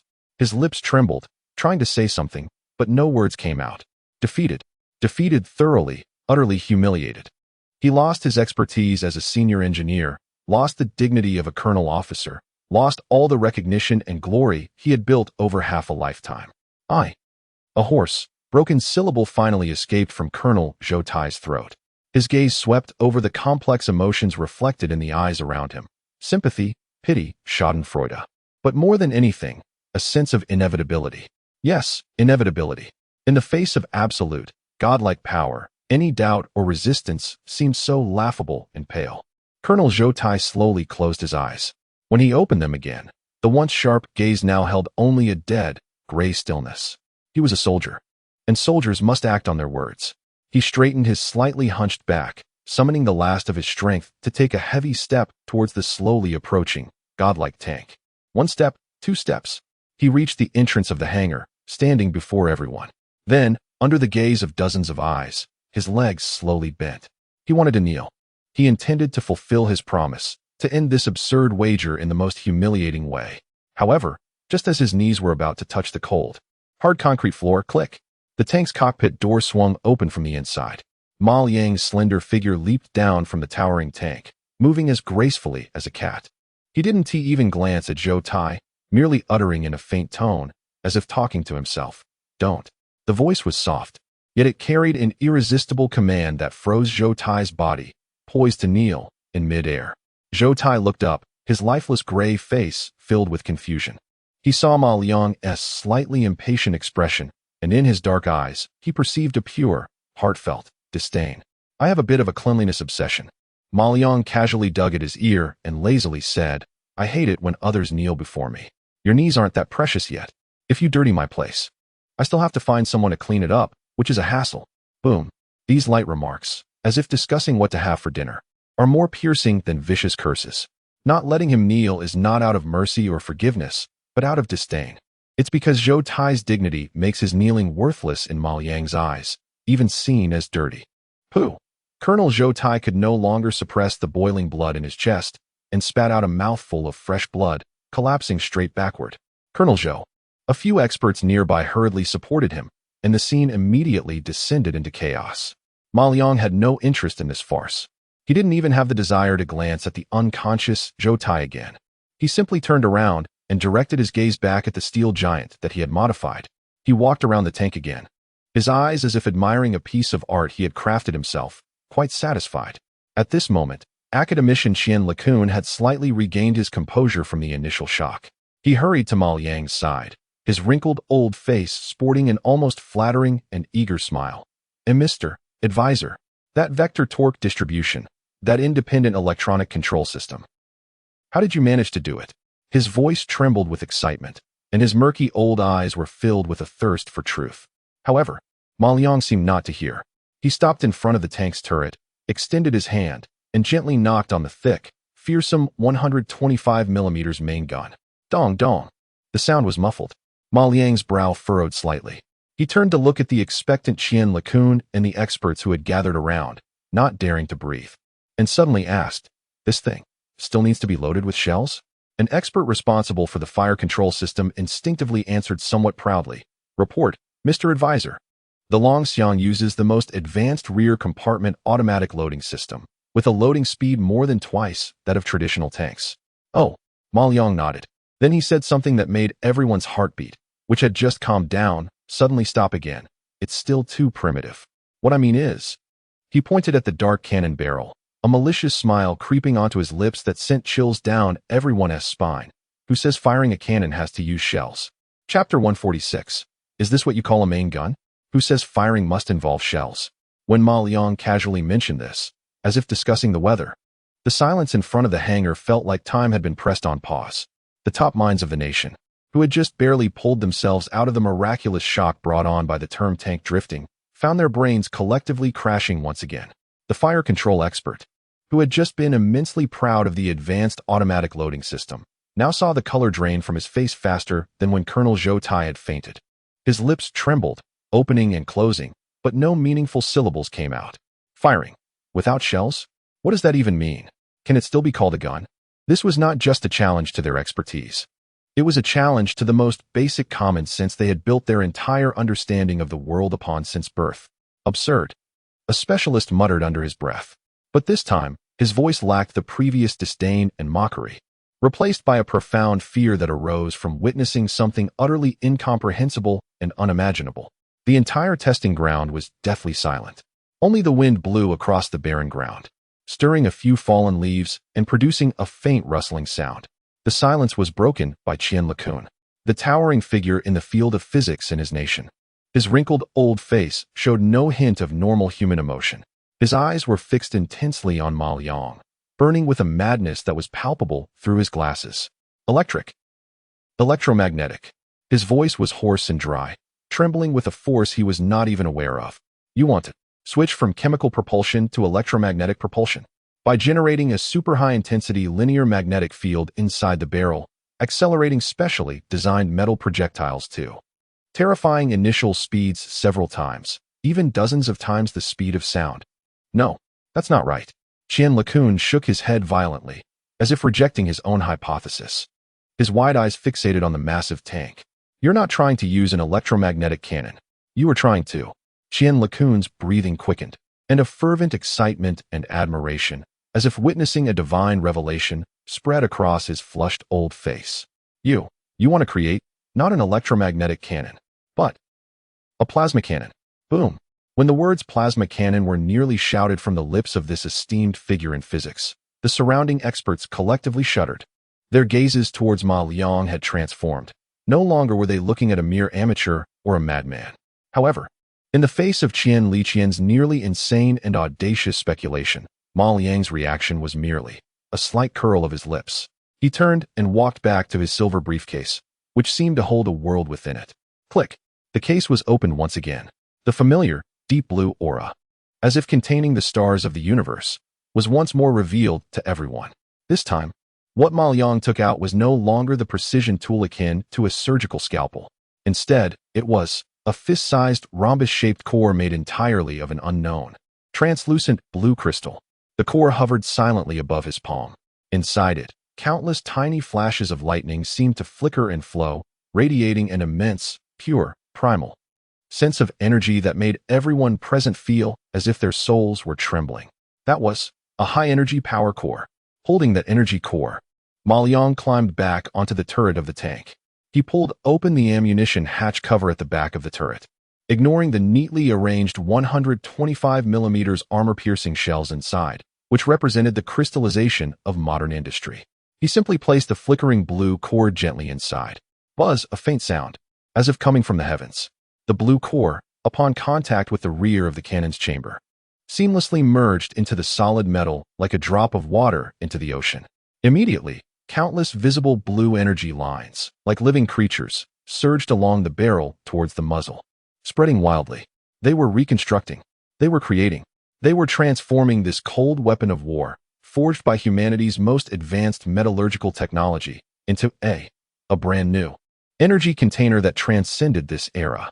The entire process was even faster than the previous modification of the walking system. In just under a minute, all the blue light retracted. The dark barrel, from the outside, still looked the same.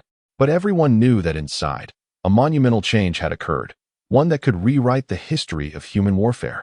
Ma Liang slammed the hatch shut and leaped down from the turret. He brushed off his hands as casually as if he had just changed a car battery. He once again crawled into the cockpit. Soon after, his slightly lazy voice came through the tank's external speakers. Colonel Lee, which target is the toughest? Chapter 147. This shot. Let's be rational, Colonel Lee. Which target is the toughest? Ma Liang's languid voice echoed once more through the tank's loudspeaker. This time, his tone lacked any hint of playfulness or impatience. It was instead filled with a pure, almost mundane quality, as if he were casually inquiring about the weather. Yet, this very blandness sent a shiver of cold dread through the souls of everyone present. Colonel Lee's body jolted, his face, momentarily frozen in shock, twisted into an expression more grotesque than crying. His mind was still in disarray, tank drifting, firing without shells. Everything happening today had completely surpassed his understanding as both a soldier and a normal human being. He instinctively raised his slightly trembling hand, pointing towards the farthest end of the testing ground. About 3 kilometers away stood a small mountain. This was no ordinary mountain. To test various underground weaponry, the military had hollowed out half of it, pouring a thick layer of over 10 meters made of the highest grade special reinforced concrete mixed with rare alloys inside the mountain. It was an absolutely solid fortress target. For decades, nearly all of the most advanced and powerful underground missiles from the nation had met their end against it. It served as a touchstone for the nation's defense industry and a nightmare that all weapon designers could never surpass. Report to Consultant Ma. It's that one. Target range 3. Colonel Lee's voice was dry, hoarse, and filled with despair. The experts behind him were now holding their breath. Their gazes toward the small mountain were filled with awe, while their looks at Ma Liang were more complex. A mix of fear, anticipation, disbelief, and a morbid enthusiasm to witness just how far this transcendent power could reach. Academician Qian LeCun had already pulled out his specialized tablet, and the experts behind him were hurriedly setting up various unheard-of high-tech energy detection devices.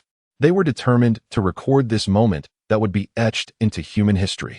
However, from the tank's loudspeaker came Ma Liang's lazy mumble, tinged with a hint of disdain. That iron lump?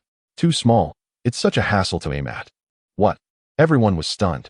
That fortress target, which had caused countless weapons to fail, was merely an annoying little iron lump in his eyes. Before they could recover from the shock of his words, a low hum sounded as the turret of the Longxiang tank slowly turned.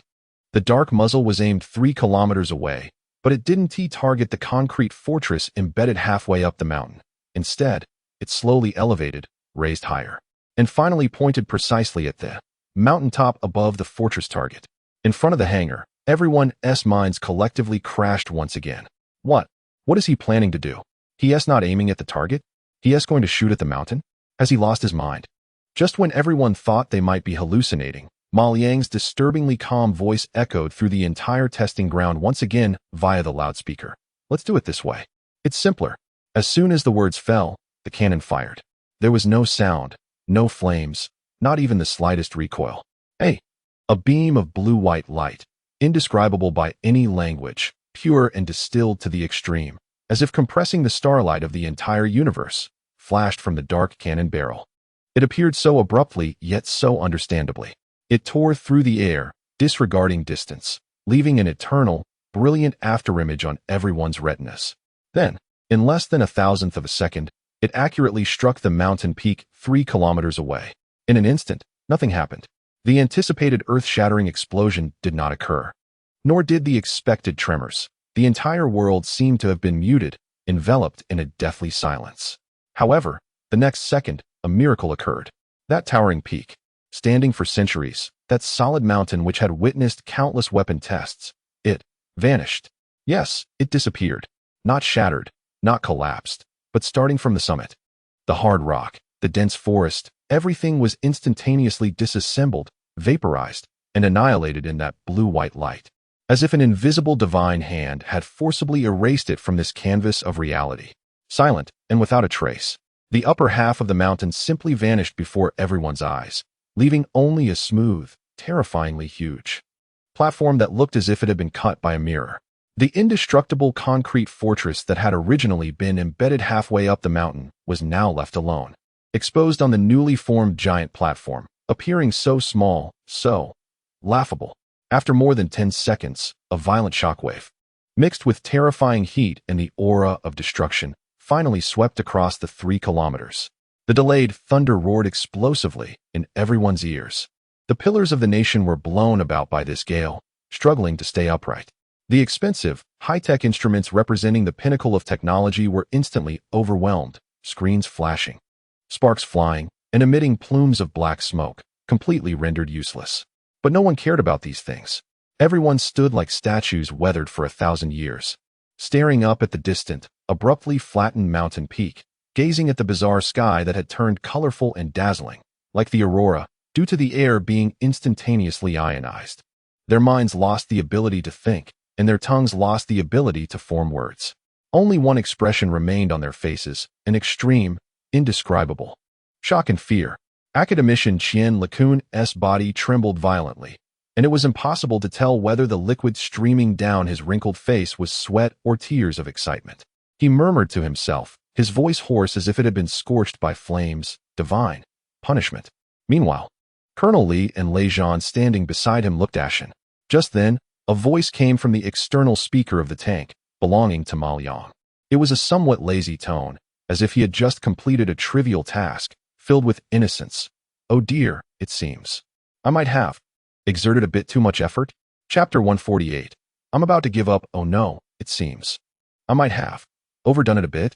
When this innocent remark from Ma Liang, as if he had just accidentally stepped on an ant, echoed through the now devastated testing ground via the loudspeaker, everyone present, whether it was Colonel Li, Lei Zhan, or those national pillars who had been completely scared silly, found their minds utterly blank, unable to even malfunction. Thud. Academician Qian Lacun's legs went weak, and he slumped directly to the ground. Click. The tank's cockpit door opened once again, and Ma Liang jumped down, brushing off the dust from his hands with an easy demeanor.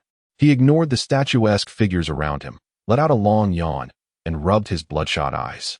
Finally done. I can go back and get a good night's sleep, he said as he started walking toward the dormitory area. However, just a couple of steps in, he sensed something was off. A scorching gaze, intense to the extreme, was directed at him from behind. He instinctively turned to take a look. Just one glance, and Ma Liang's brows furrowed tightly. Leading the pack was academician Qian Lacun, along with a dozen top experts from the technology sector, now resembling a group of hungry wolves that had caught sight of a bone, staring at him with a mix of admiration, fervor, desire, and a pathological intensity that he could not comprehend. The way they looked at him sent chills down Ma Liang's spine. And Mr. Ma, academician Qian Lacun was helped up by 2 experts, adjusting his old, cracked reading glasses, and shakily moved toward Ma Liang. That last blast. The energy confinement force field model, what kind of algorithm did you use? And that moment of matter annihilation, based on our preliminary. No. Based on my conjecture, did it touch upon the high-dimensional space strikes and string theory? Qian Lacun spoke rapidly, filled with an unprecedented thirst for truth. The group of experts behind him crowded around, chattering excitedly. Mr. Ma, your modifications to the tank's mobility system are simply brilliant.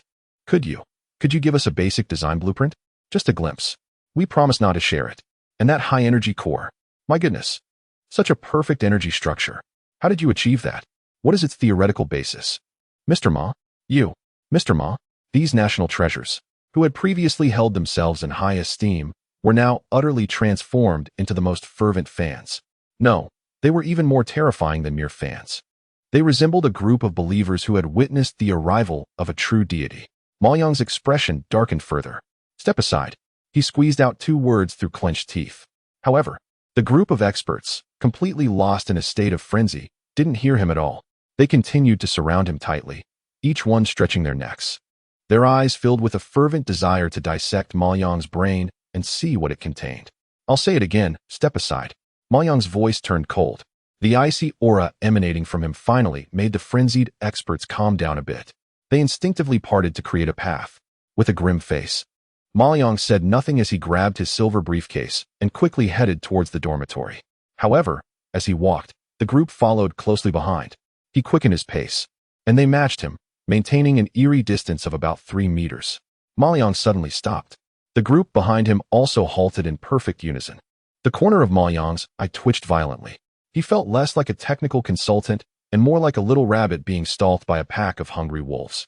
Suppressing his anger, he entered the dormitory building, quickly walked to his room, opened the door, and stepped inside. Bang! He slammed the door shut behind him. Leaning against the door, he let out a long breath. However, before he could finish exhaling, he heard muffled, excited whispers from outside the door. "Quick! Quick! Take notes." The force of the door closing was 320 newtons. He is angry. Why is he angry? Is it because our previous questions touched on his knowledge blind spots? Or is it because our questioning method was too simplistic and insulted him? I think it's the latter. We must reconstruct our questioning model. Also, I just observed that there is a 0.01 difference in weight distribution between his left and right foot while walking. What does this indicate? It shows that his seemingly perfect body still adheres to the most basic physical laws. This is a great discovery. Inside, Ma Yang's forehead was throbbing with veins. He felt like he was going insane. After enduring half the night, he finally welcomed the morning. He went to the cafeteria, and just as he picked up a bun, a dozen scorching gazes from the neighboring table fell upon him simultaneously. Academician Qian Lacun was scribbling furiously in a notebook. The subject chose a meat bun instead of a vegetarian one, indicating that he needs to supplement a large amount of protein and fat to maintain his extraordinary bodily functions. Make a note of this. It's crucial. With a thud, the bun in Ma Yang's hand fell to the ground.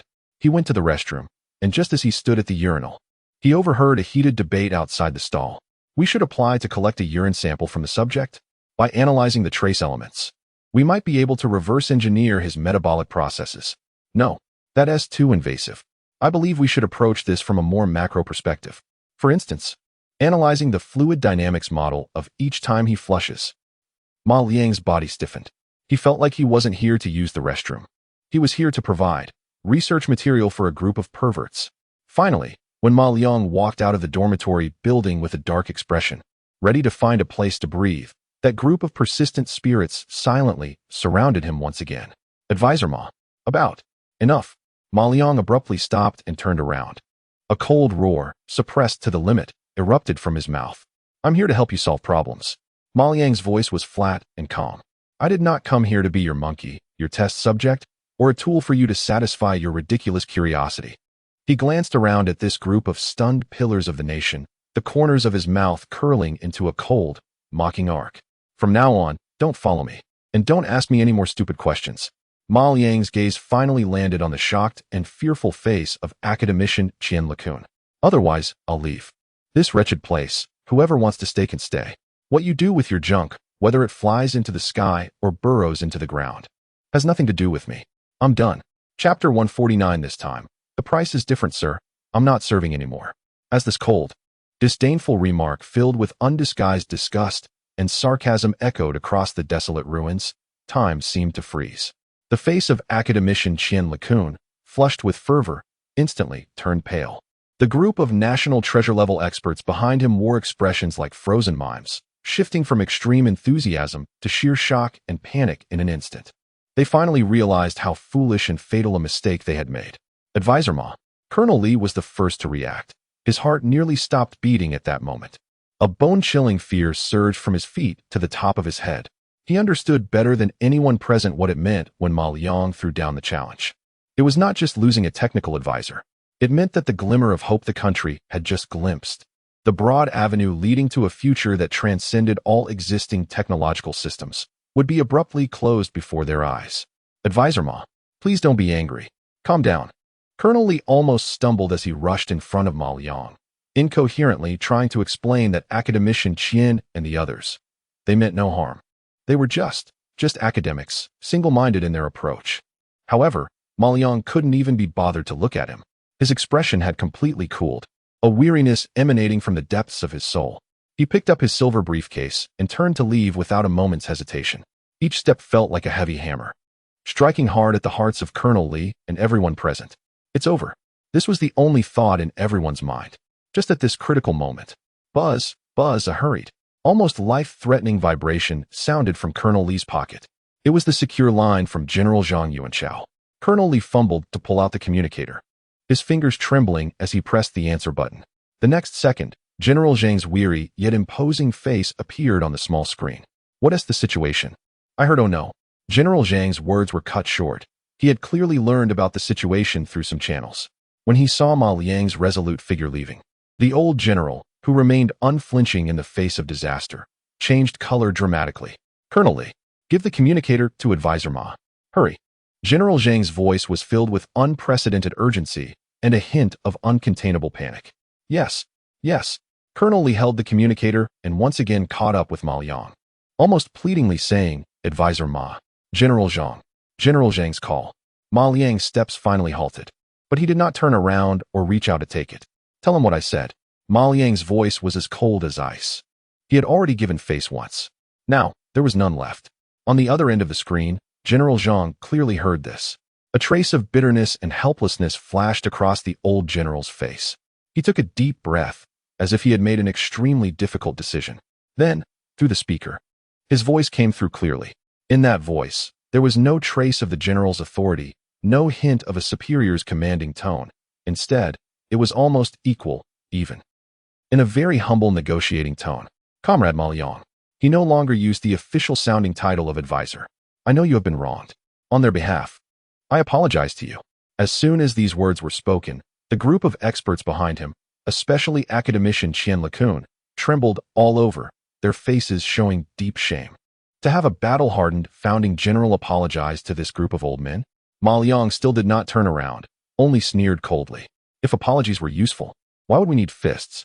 Yes, you are right. Zhang Yuanchao was not angry at all. Instead, he continued along that line. So I am not here to reason with you. I am here to ask for your help. Ask.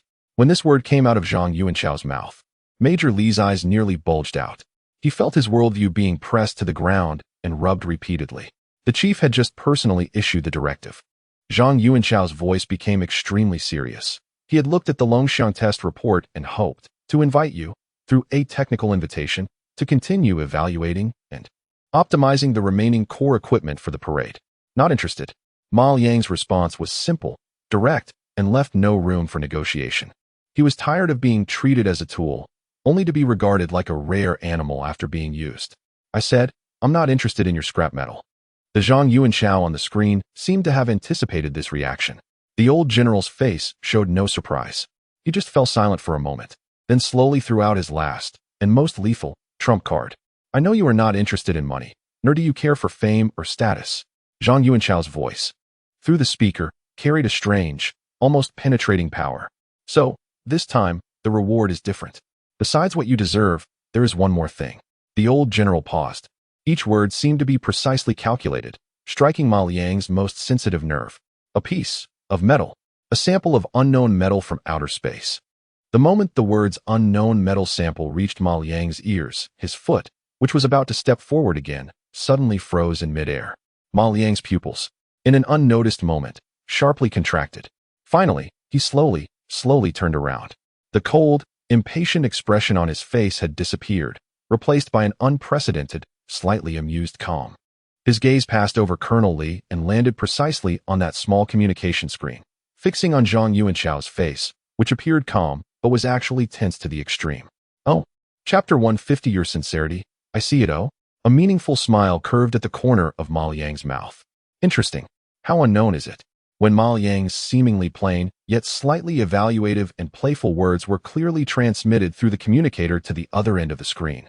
General Zhang Yuanchao's always tense face finally relaxed a bit, visibly. As long as there is interest, it means there is something to discuss. The entire desolate testing ground was deathly silent. Colonel Lee held the communicator stiffly, not daring to breathe. Not far away, academician Qian Lacun and the group of National Treasure-level experts were also like ducks with their necks pinched, all stretching their necks, their faces tense as they looked this way. afraid of missing a single word. The fate of all of them was now hanging by a thread between the old general and that young man. Its density exceeds the theoretical limits of all known metals. In the screen, Zhang Yuanchao's voice became low and magnetic, as if he were narrating a secret from ancient times. In a volume of 1 cubic centimeter, its mass reached an astonishing 120 grams. However, when we scanned it with the highest precision instruments, we found its internal atomic structure to be as sparse as a nebula. We attempted to cut it, but from physical tools to ultra-high energy lasers, we couldn't leave a single mark on its surface. We tried heating it, even placing it in plasma flows comparable to the core of the sun, yet its temperature remained above absolute zero by 3 degrees, unchanged. Zhang Yuanchao paused, throwing out the most critical point. Most importantly, we could not analyze any of its constituent elements. It was like a ghost, an entity that did not belong to our periodic table of elements and did not follow the physical laws of our universe. An extraterrestrial visitor. Silence. Deathly silence. Colonel Li was left in a fog, yet felt the weight of the situation. Meanwhile, academician Qian LeCun and the experts behind him suddenly shifted from panic and shame to an extreme thirst and fervor for the unknown truth. A metal that does not follow physical laws. For those who have dedicated their lives to physics, this was akin to a believer hearing a divine revelation. However, Ma Liang's face remained calm and unperturbed. Only he knew that at the moment Zhang Yuanchao spoke those words, the blue system panel in his mind was flashing a glaring red alert at an unprecedented frequency. Warning. High-dimensional space fragments detected. Warning. Core material for constructing God-level repair tool, set upgrade module detected. Star core. Mission triggered. Unique acquire star core. Mission reward. Unlock evolution permissions for God-level repair tool set. A trace of unnoticed fervor flashed in the depths of Ma Liang's eyes. He slowly lifted his gaze, his eyes landing once again on the screen of the communicator, on the face of the old general waiting for his verdict. I want the things. Ma Liang's tone was as flat as if he were saying he had ordered a dish. Zhang Yuanchao's anxious heart finally relaxed completely. However, Ma Liang's tone shifted, and a cold, undeniable glint flickered in his dark eyes. He extended a finger, pointing towards a group of national pillars nearby who were holding their breath. First, keep your distance from me. Don't bother me when I'm working, don't disturb me when I'm sleeping, and don't stare at me like I'm some sort of specimen. I am not your experiment. This statement landed like an invisible slap, leaving Qian LeCun and the others blushing and ashamed, their heads bowed. All right, Zhang Yuanchao responded without hesitation. Second, Ma Liang raised a second finger. I want that piece of metal within 3 days. No problem. Zhang Yuanchao replied just as decisively. I've already given temporary authorization to Colonel Li, and he will retrieve it. Good. Ma Liang nodded, seemingly satisfied with the answer. He withdrew his gaze, picked up the silver briefcase by his feet, and turned to walk towards Colonel Li. His demeanor was as if the one who had just threatened to walk away was an entirely different person. Advisor Ma. Colonel Li approached, his voice tinged with a mix of relief and caution. Lead the way. Ma Liang replied succinctly. Yes. Colonel Li straightened up immediately. As Ma Liang passed by him and approached the group of experts who remained frozen in place, he paused for a moment. He didn't look at them, only leaving behind a cold and indifferent remark. Follow me. The experts were taken aback. If you want to see how I fix things, fine. But put away your ridiculous, self-righteous theories. Observe more, learn more, and speak less.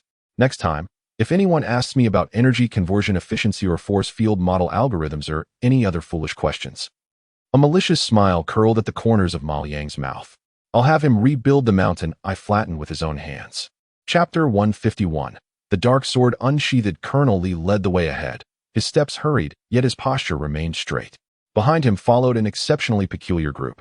Ma Liang, casually carrying his silver briefcase, walked leisurely in the middle, a faint hint of amusement on his face, as if the earlier turmoil was merely a dull after-dinner distraction. Trailing behind him were academician Qian LeCun, Major Zhou Tai, and 12 national treasure-level experts, who appeared like a group of schoolchildren caught misbehaving, each with their heads bowed, not daring to make a sound, closely following in step. They no longer dared to ask any questions, and even their glances at Ma Liang were tinged with cautious respect and fear. Observe more, learn more, speak less. Ma Liang's cold words felt like an invisible shackle, firmly locking away their once arrogant hearts. This time, they did not return to the tank testing ground that had turned to ruins, but instead passed through the core area of the parade village, arriving at a more secure underground hangar with significantly higher levels of defense. There were 5 heavy, explosion-proof doors made of special alloys. Iris, voiceprint, fingerprint, and genetic sequence. 4 layers of biometric identification. Armed special guards with sharp eyes stood at every few steps, creating a tense atmosphere. The entire passage was so quiet that all that could be heard was the sound of their own footsteps and heartbeats. As the last door, over 3 meters thick and made of alloy, slowly slid open with a dull hydraulic sound, a rush of cold air mixed with metallic and ozone scents greeted them. A space, several times larger than the previous tank hangar and filled with a sense of science fiction, appeared before everyone.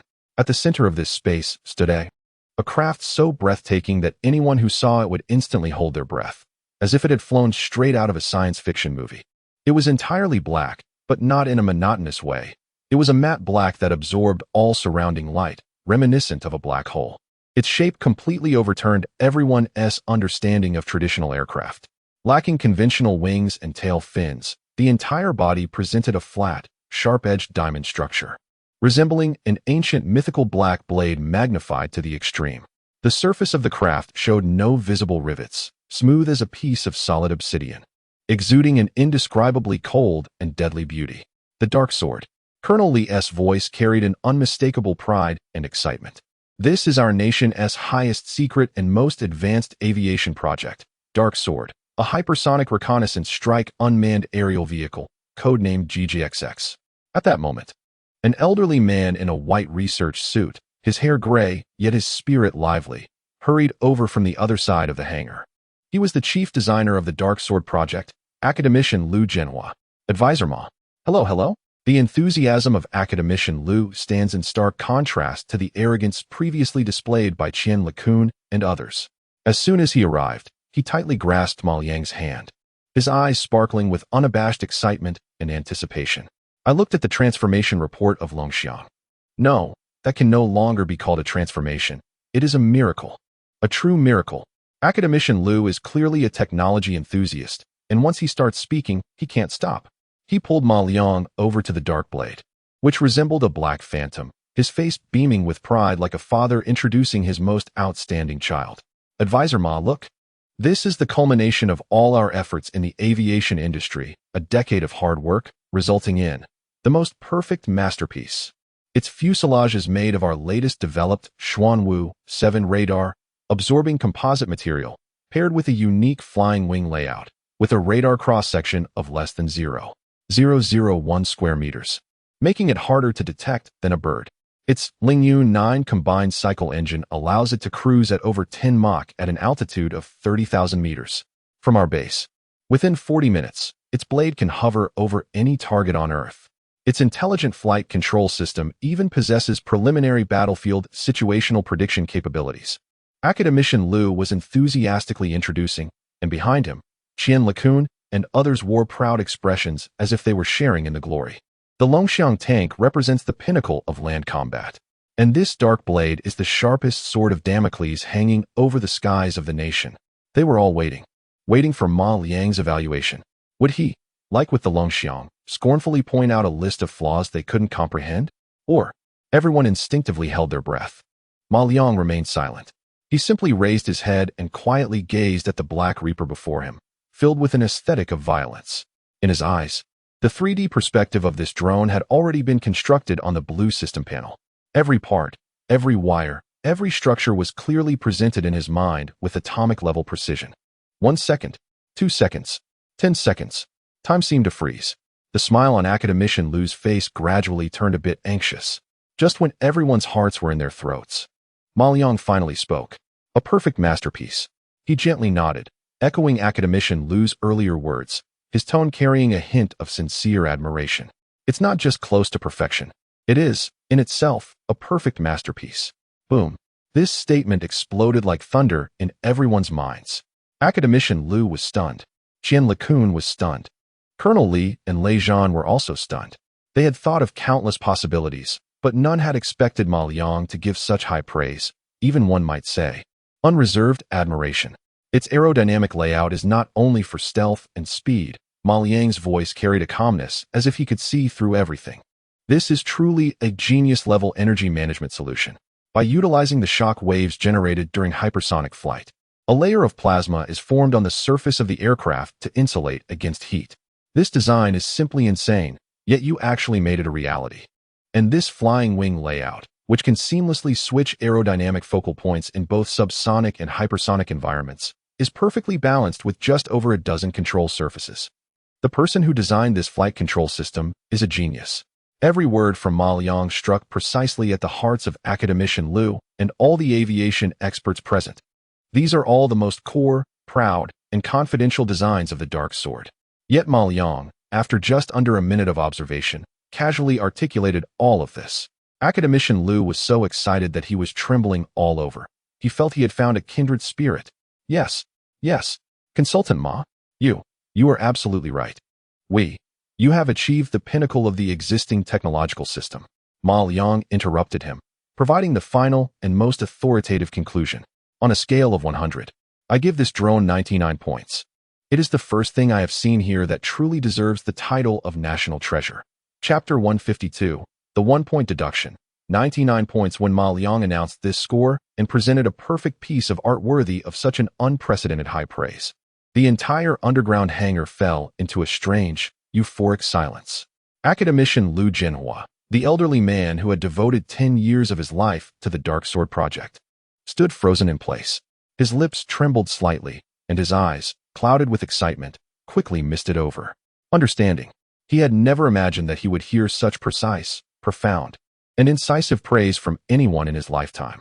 Every word Ma Liang spoke was like the most knowledgeable chisel, accurately depicting the soul of the Dark Sword that he was most proud of. Behind him, Qian LeCun, Zhou Tai, and the group of top experts from various fields wore equally complex expressions. There was shock, pride in their accomplishments, but more than anything, a deep sense of relief. They finally saw something that even the monstrous Ma Liang could not find significant flaws in. This proved that their country's technology had not decayed to the bone. Ma. Consultant.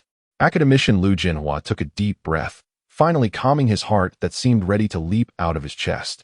He cautiously asked, almost in a tone of seeking advice, do you really think the Dark Sword deserves 99 points? Ma Liang glanced at him, his eyes seemingly questioning whether Liu was doubting him or doubting himself. If I say it does, then it does. Ma Liang's tone was flat, yet carried an undeniable authority.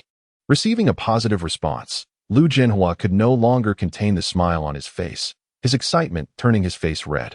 Being affirmed by Ma Liang felt more honorable than any award he could receive. However, after the euphoria, a question that piqued everyone's curiosity arose. Liu Jinhua rubbed his hands together, mustering the greatest courage of his life, and asked again, then, Consultant Ma, if I dare to ask one more thing. Where exactly was that 1 point deducted? As soon as the question left his lips, everyone instinctively perked up their ears. Qian LeCun pushed up his glasses, his gaze filled with a quest for unknown truths. Colonel Li and Lei Zhan also held their breath. They too wanted to know what that last imperfection was in this national treasure that they believed had reached perfection in Ma Liang's eyes. However, Ma Liang's answer left everyone stunned. Where was it deducted? Ma Liang frowned slightly, pointing at the imposing, cold-looking black drone in front of him, looking at Liu Jinhua as if he were an idiot. With such a big thing here, can you not see it? Huh.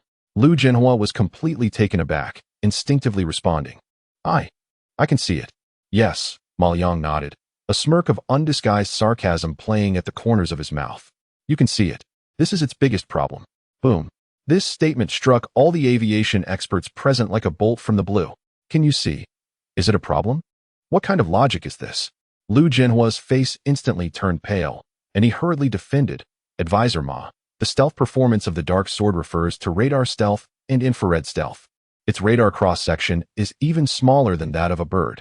At an altitude of 30,000 meters, cruising at 10 Mach, it is impossible to be detected by the naked eye. Is that so? Ma Liang scoffed.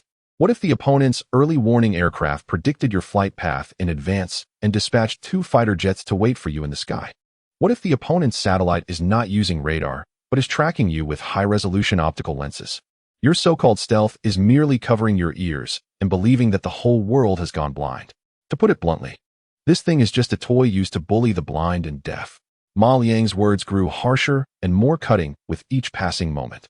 Liu Jinhua and the group of aviation experts' faces turned from pale to flushed, then from flush to ashen. They wanted to refute, but found themselves unable to come up with any counterarguments. Because what Ma Liang said was the truth. Advisor Ma, a materials science expert, couldn't help but speak up, his voice dry. Optical stealth. That is theoretically feasible by guiding light through metamaterials. But to achieve that on such a large aircraft, this is simply technology from a science fiction movie. Is that so? A hint of impatience finally appeared on Ma Liang's face. Theories are written by people, and rules are set by people. Since you cannot achieve your theories, that means your theories are wrong. He was too lazy to waste any more breath on this group of experts whose minds were confined to textbooks. Watch closely. Ma Liang picked up a silver briefcase at his feet. With a click, the case opened. This time, he did not take out any energy drill or welding tools.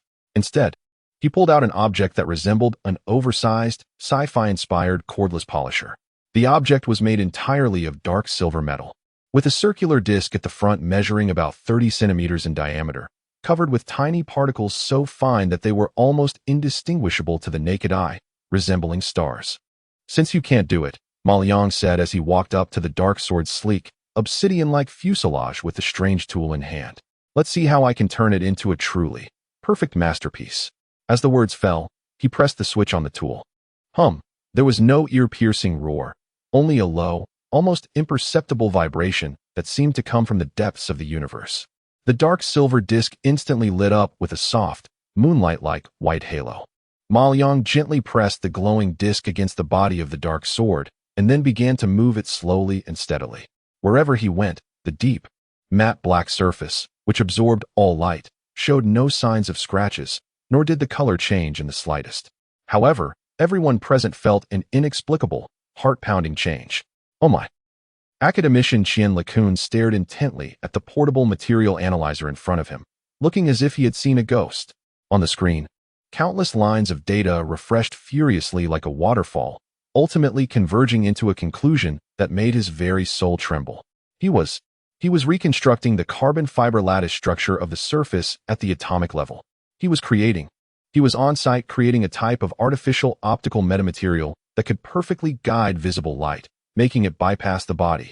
Qian LeCun's voice had become hoarse and sharp due to extreme excitement and fear. Just as he shouted this, Ma Liang had already finished the final round around the enormous dark sword, holding the polishing machine. He turned off the switch, and the moonlight-like halo vanished in an instant. The entire process took less than 3 minutes. The dark sword remained the same, quietly parked there, completely black, exuding a deadly beauty as if nothing had happened. However, in the next second, under the gazes of all who were wide-eyed and bloodshot, the dark body of the sword began to show a strange distortion. It was like the rising heat waves on a road scorched by summer heat. Its outlines started to blur and become ethereal. Light bent in an unfathomable way on its surface. Just a second of days. The 30-meter-long, 20-meter wingspan behemoth, resembling a black reaper, vanished into thin air. Chapter 153. This is true stealth. It vanished. Just like that, without any warning, it disappeared. Everyone present, including the so-called national treasure-level experts who prided themselves on having seen it all, found their minds blank at this moment. Time seemed to have been paused. The vast underground hangar was so silent that one could hear the frantic beating of their own heart due to fear. There was no explosion, no smoke, not even the slightest energy fluctuation. Just a second ago, that 30-meter-long, black figure of cold and violent aesthetic was quietly parked there, like a sculpture from hell. The next second, its position was left with only the empty, cold concrete floor and the thin air that could be easily seen through. Light streamed down from the hangar's overhead lights, unobstructed as it passed through the space where it should have been, leaving a complete light spot on the ground. It was as if nothing had ever been there. As if the dark sword, which represented the collective efforts of an entire aviation industry, had merely been a collective illusion. No. Academician Liu Jinhua, the chief designer of the dark sword, saw the color drain from his face at a visible speed. Turning pale as paper, his lips trembled, and his thick glasses slid down from his prominent nose, falling to the ground with a thud and shattering, yet he remained oblivious. His eyes were fixated on that empty space. With a thud, the elderly man who had dedicated his life to the aviation industry collapsed to the ground, his legs giving way, his gaze hollow as if his soul had been extracted. Impossible, this can't be. On the other side, The towering figure in the physics community, academician Qian LeCun, had a completely different reaction.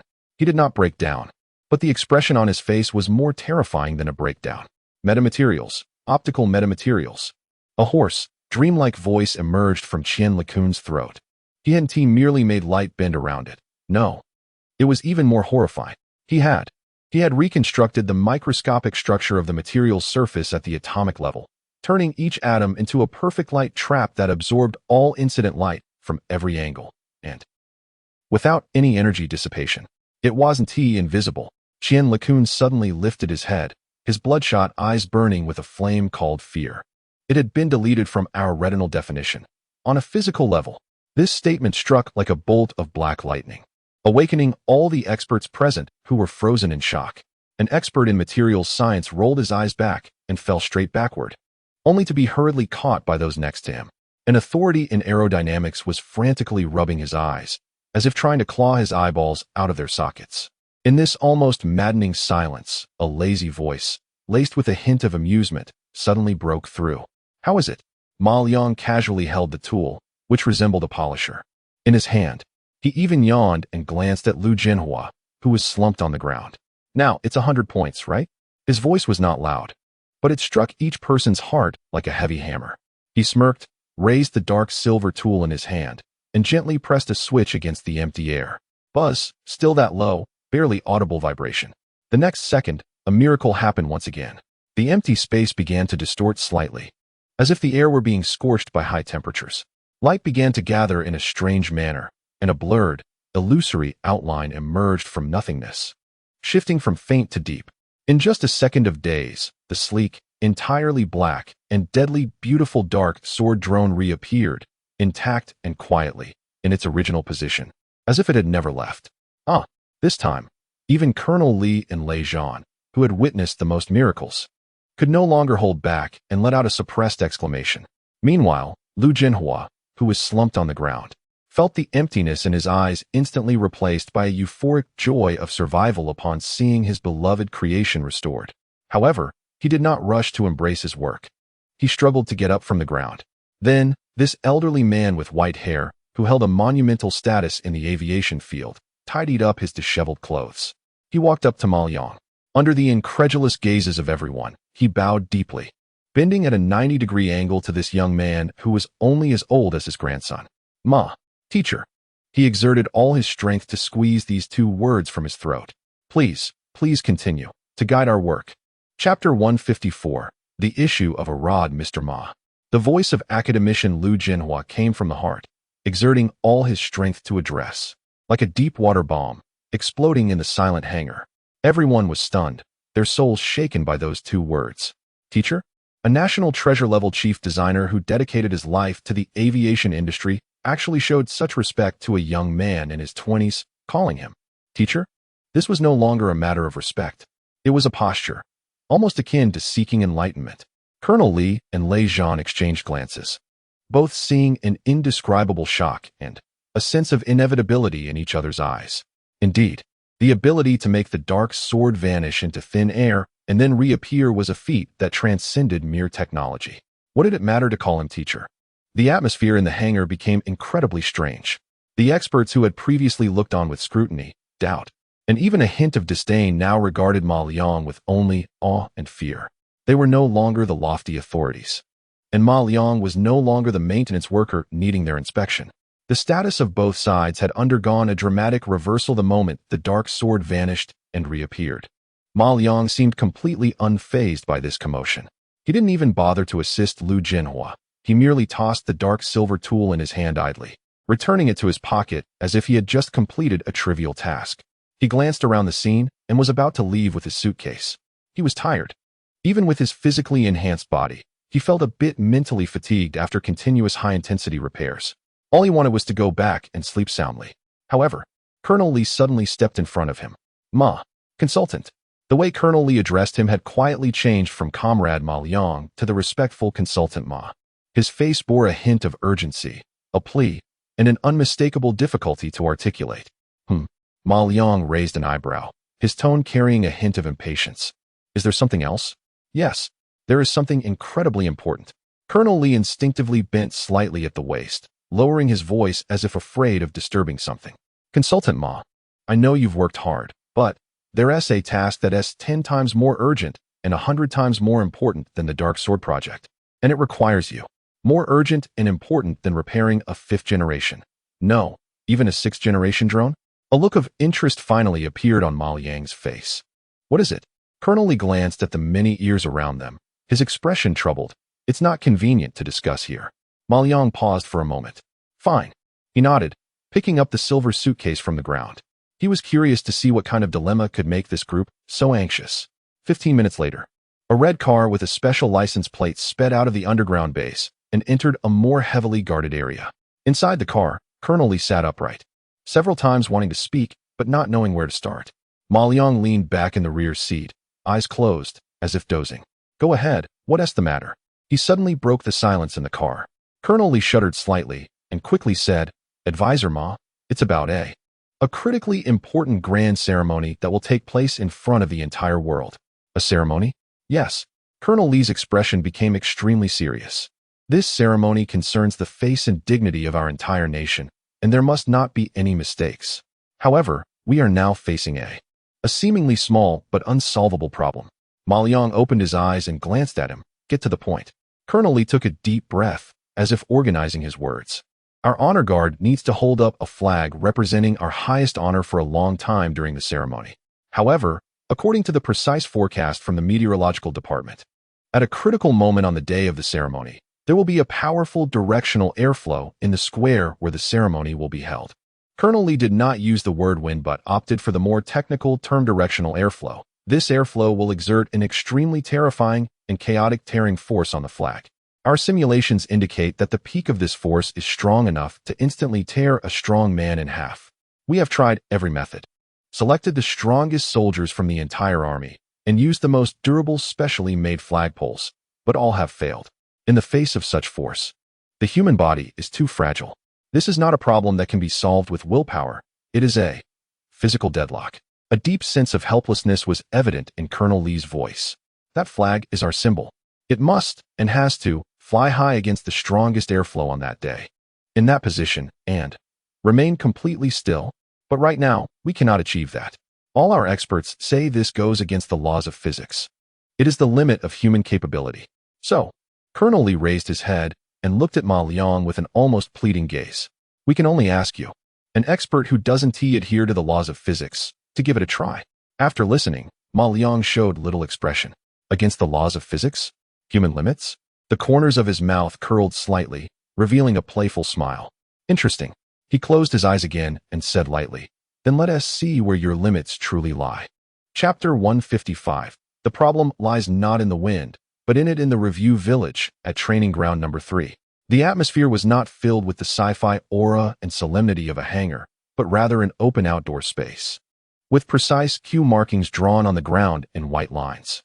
At this moment, however, a striking figure stood in the center of the field. The overall commander of the review, General Wang Baohua, was pacing back and forth with a look of anxiety on his face. Beside him stood a young soldier over 9 meters tall, his posture as straight as a gun. The soldier wore the uniform of the National Flag Guard, with a stern face and sharp eyes, resembling a tower forged from steel. Yet at this moment, this tower was trembling slightly. His hands gripped a flagpole that gleamed with a metallic luster. And although there was no national flag hanging from it, just this action had caused veins to bulge on his forehead, with beads of sweat rolling down his cheeks. Advisor Ma, look. Colonel Lee was leading the way ahead, his tone carrying a hint of respect he was not even aware of. Ma Liang walked over slowly, carrying his silver briefcase. His gaze did not immediately fall on General Wang Baohua or the so-called problematic flagpole. Instead, he was curiously observing the flag bearer, who stood firm like a sculpture. General Wang, Advisor Ma has arrived, Colonel Lee reminded softly. General Wang Baohua abruptly stopped, turned around, and with bloodshot eyes filled with the last glimmer of hope, fixed his gaze on Ma Liang. Advisor Ma. He hurried over in a few large strides, his voice hoarse. Colonel Lee has informed you of the situation, right? This is simply a matter of life and death for us. Ma Liang responded with a non-committal his eyes still on the soldier. Surely. General Wang called out to the soldier, put down the flagpole and take a break. Report, Commander. I can hold on. The soldier named Shirley squeezed out a few words through clenched teeth, his arm muscles bulging like rocks. A flicker of reluctance and pain crossed General Wang Baogua's face.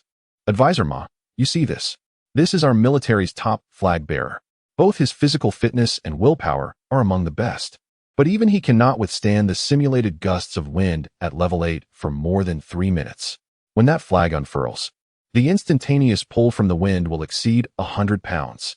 It's not a stable 100 pounds. It's a violent, erratic force that could tear someone apart.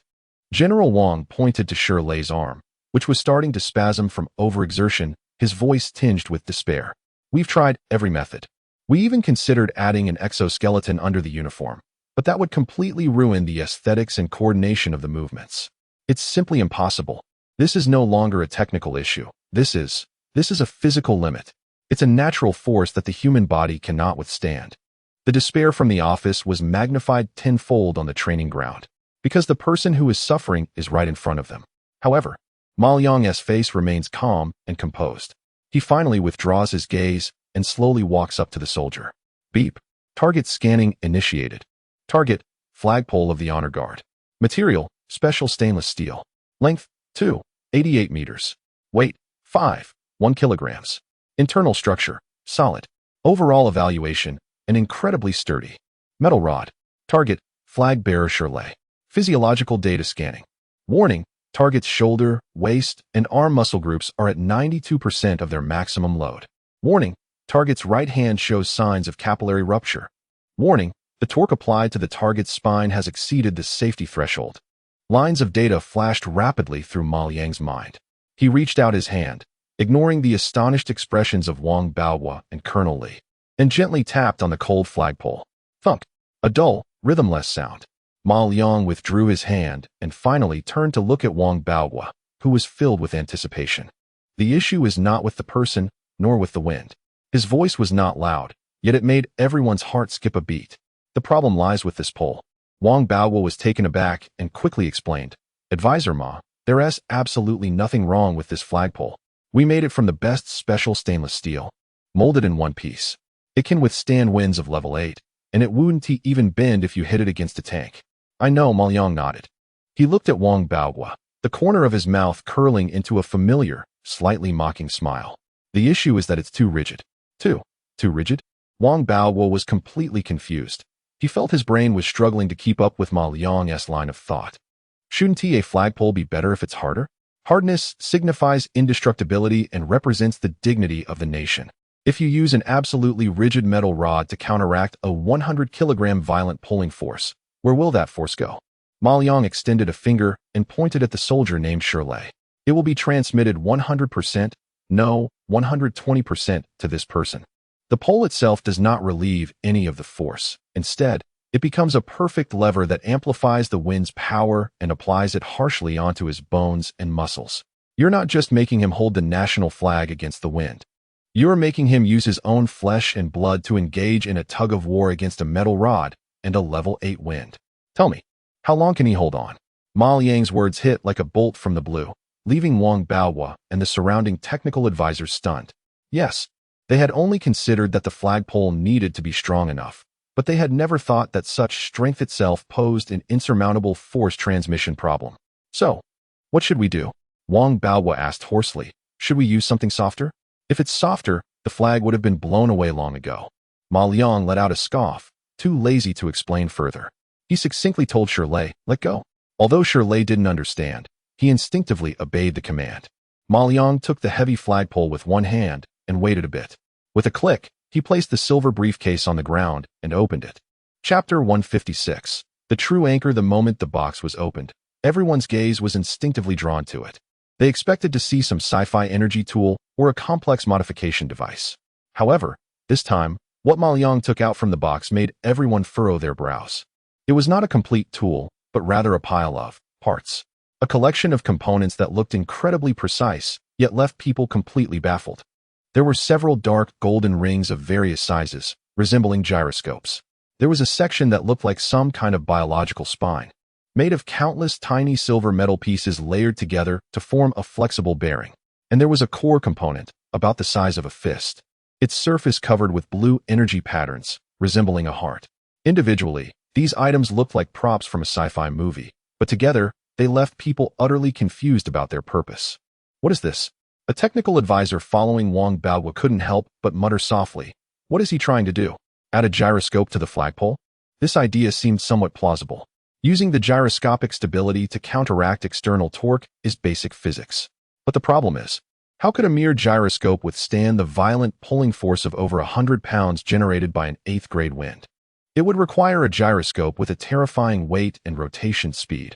Not to mention, fitting it into a flagpole would be impossible, let alone having the flag bearer carry it on their back. However, Ma Liang paid no attention to the whispers around him. He crouched down and laid the special stainless steel flagpole, which everyone had written off, flat on the ground. Then, he took out a tool resembling a handheld laser pointer from the box. He aimed the tip of the tool at the base of the flagpole. Buzz! There was no sound, no sparks. A beam of light, almost invisible to the naked eye and as thin as a hair, shot from the tip of the tool and penetrated the solid structure of the flagpole. The next second, an astonishing scene unfolded before everyone's astonished eyes. The special stainless steel inside the flagpole began to flow outward silently, as if it had encountered the heat of a candle.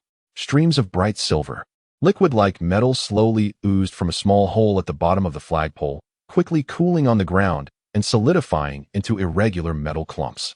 The entire process was eerily quiet. In less than 30 seconds, the solid stainless steel flagpole, weighing 10 pounds, had been transformed by Ma Liang into a hollow tube. The inner and outer walls were as smooth as a mirror, with precision so high that the technical advisors present could hardly believe their eyes. What kind of technique is this? Material decomposition? No.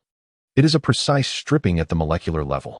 Behind the crowd, academician Xian Kun, who had unknowingly followed them, fixed his gaze on this scene, making a sound like a murmur in his throat. He felt that ever since he met Ma Liang, the physical edifice he had built throughout his life was being dismantled piece by piece, cleanly and thoroughly. Although Wang Baoguo and Colonel Li and others did not understand what molecular stripping was, they could see that what was happening before them had completely exceeded their realm of understanding. Under the dazed gaze of everyone, Ma Liang began his assembly. His hands, which seemed quite ordinary, were at that moment like the highest precision working machine. He skillfully and rhythmically inserted the gyroscope-like rings, flexible bearings, and that blue core one after another into the hollow flagpole.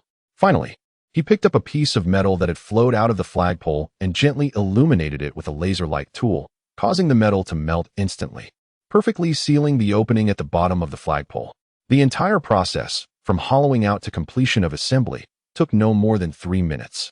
After finishing everything, Ma Liang stood up and tossed the modified flagpole back to the already dumbfounded flag bearer, Shirley, as if discarding a fire stick. Here, he said, his tone as casual as if asking if someone had eaten. Huh. Oh, yes. Shirley instinctively stood at attention and caught the flagpole with both hands. The moment he touched it, he was stunned. The weight seemed unchanged. The feel was still that cold, hard metal rod. But, for some reason, he felt that this flagpole seemed to come alive. An indescribable resilience, full of vitality, subtly transmitted from within the pole to his palm. General Wang. Ma Liang glanced at the still dazed Wang Baoguo. What are you still waiting for? Turn on the wind. Oh, right.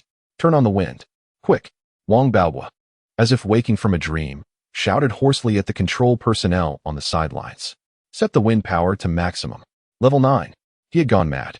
He wanted to see what kind of miracle this young man could create. Boom. The next second, more than a dozen high-power fans on the side of the training ground roared simultaneously with deafening intensity. A violent airflow strong enough to knock people off their feet instantly swept across the entire training ground. Dust and debris filled the air. The terrifying wind force even made Wang Baoguo and others, who were dozens of meters away, instinctively squint and shield their faces with their hands. At that moment, everyone's hearts were in their throats. They stared intently at the center of the storm, where the young soldier stood like a rock. However, contrary to expectations, that person was not blown around by the fierce wind, nor did the flagpoles sway violently. At the center of the storm, Shirley stood there like a statue cast from divine metal, completely motionless. Not even a hint of change could be seen in his military posture. The flagpole in his hand, which should have experienced a terrifying pull of hundreds of pounds in a level 9 gale, was now standing straight and stable. seemingly frozen in place, pointing directly at the sky. Steady. As steady as Mount Tai. As steady as a deep abyss. So steady. It was as if there was no wind in this world at all. How is this possible? Shirley himself was the most shocked person in the crowd. His eyes were wide like copper bells, his face filled with incredible joy and disbelief.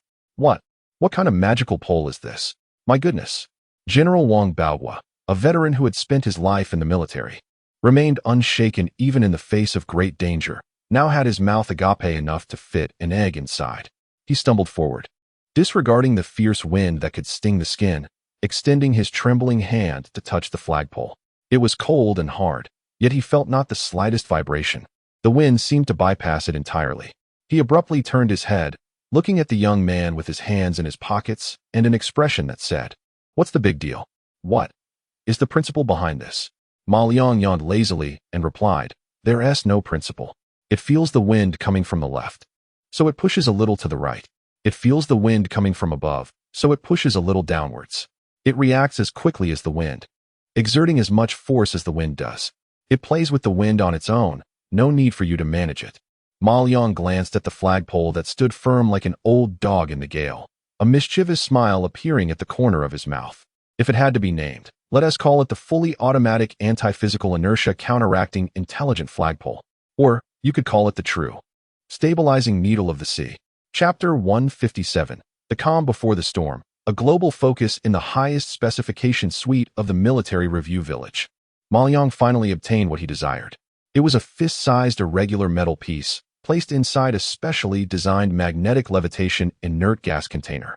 The object was entirely black, yet it did not reflect any light, resembling a miniature black hole capable of devouring sight.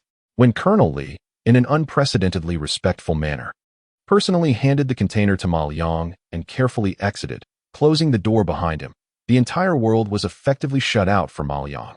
A trace of genuine, unmasked delight appeared on his face as his fingers gently brushed the outer wall of the container. Beep.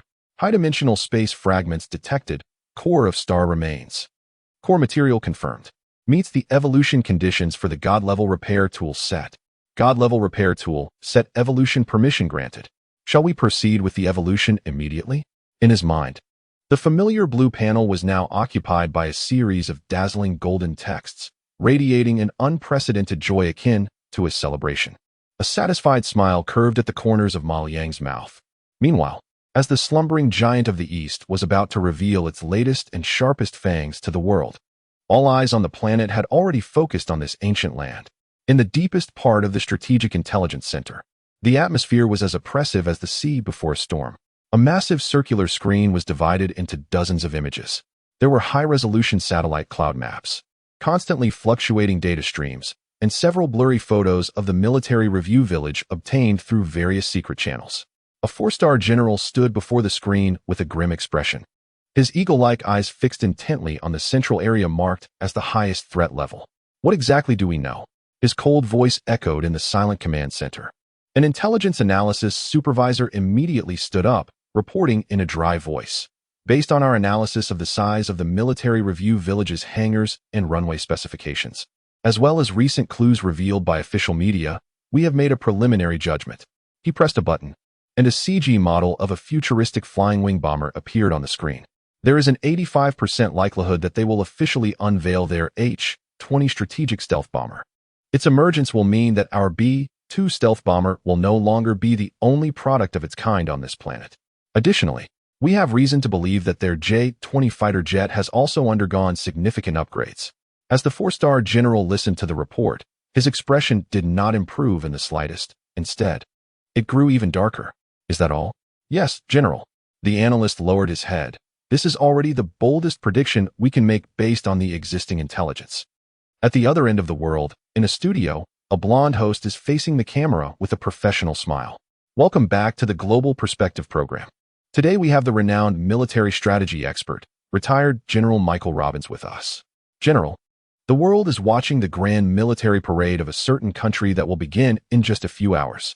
What surprises do you think we will see this time? The elderly white man known as General Robbins clears his throat, a hint of confidence on his face. Surprises?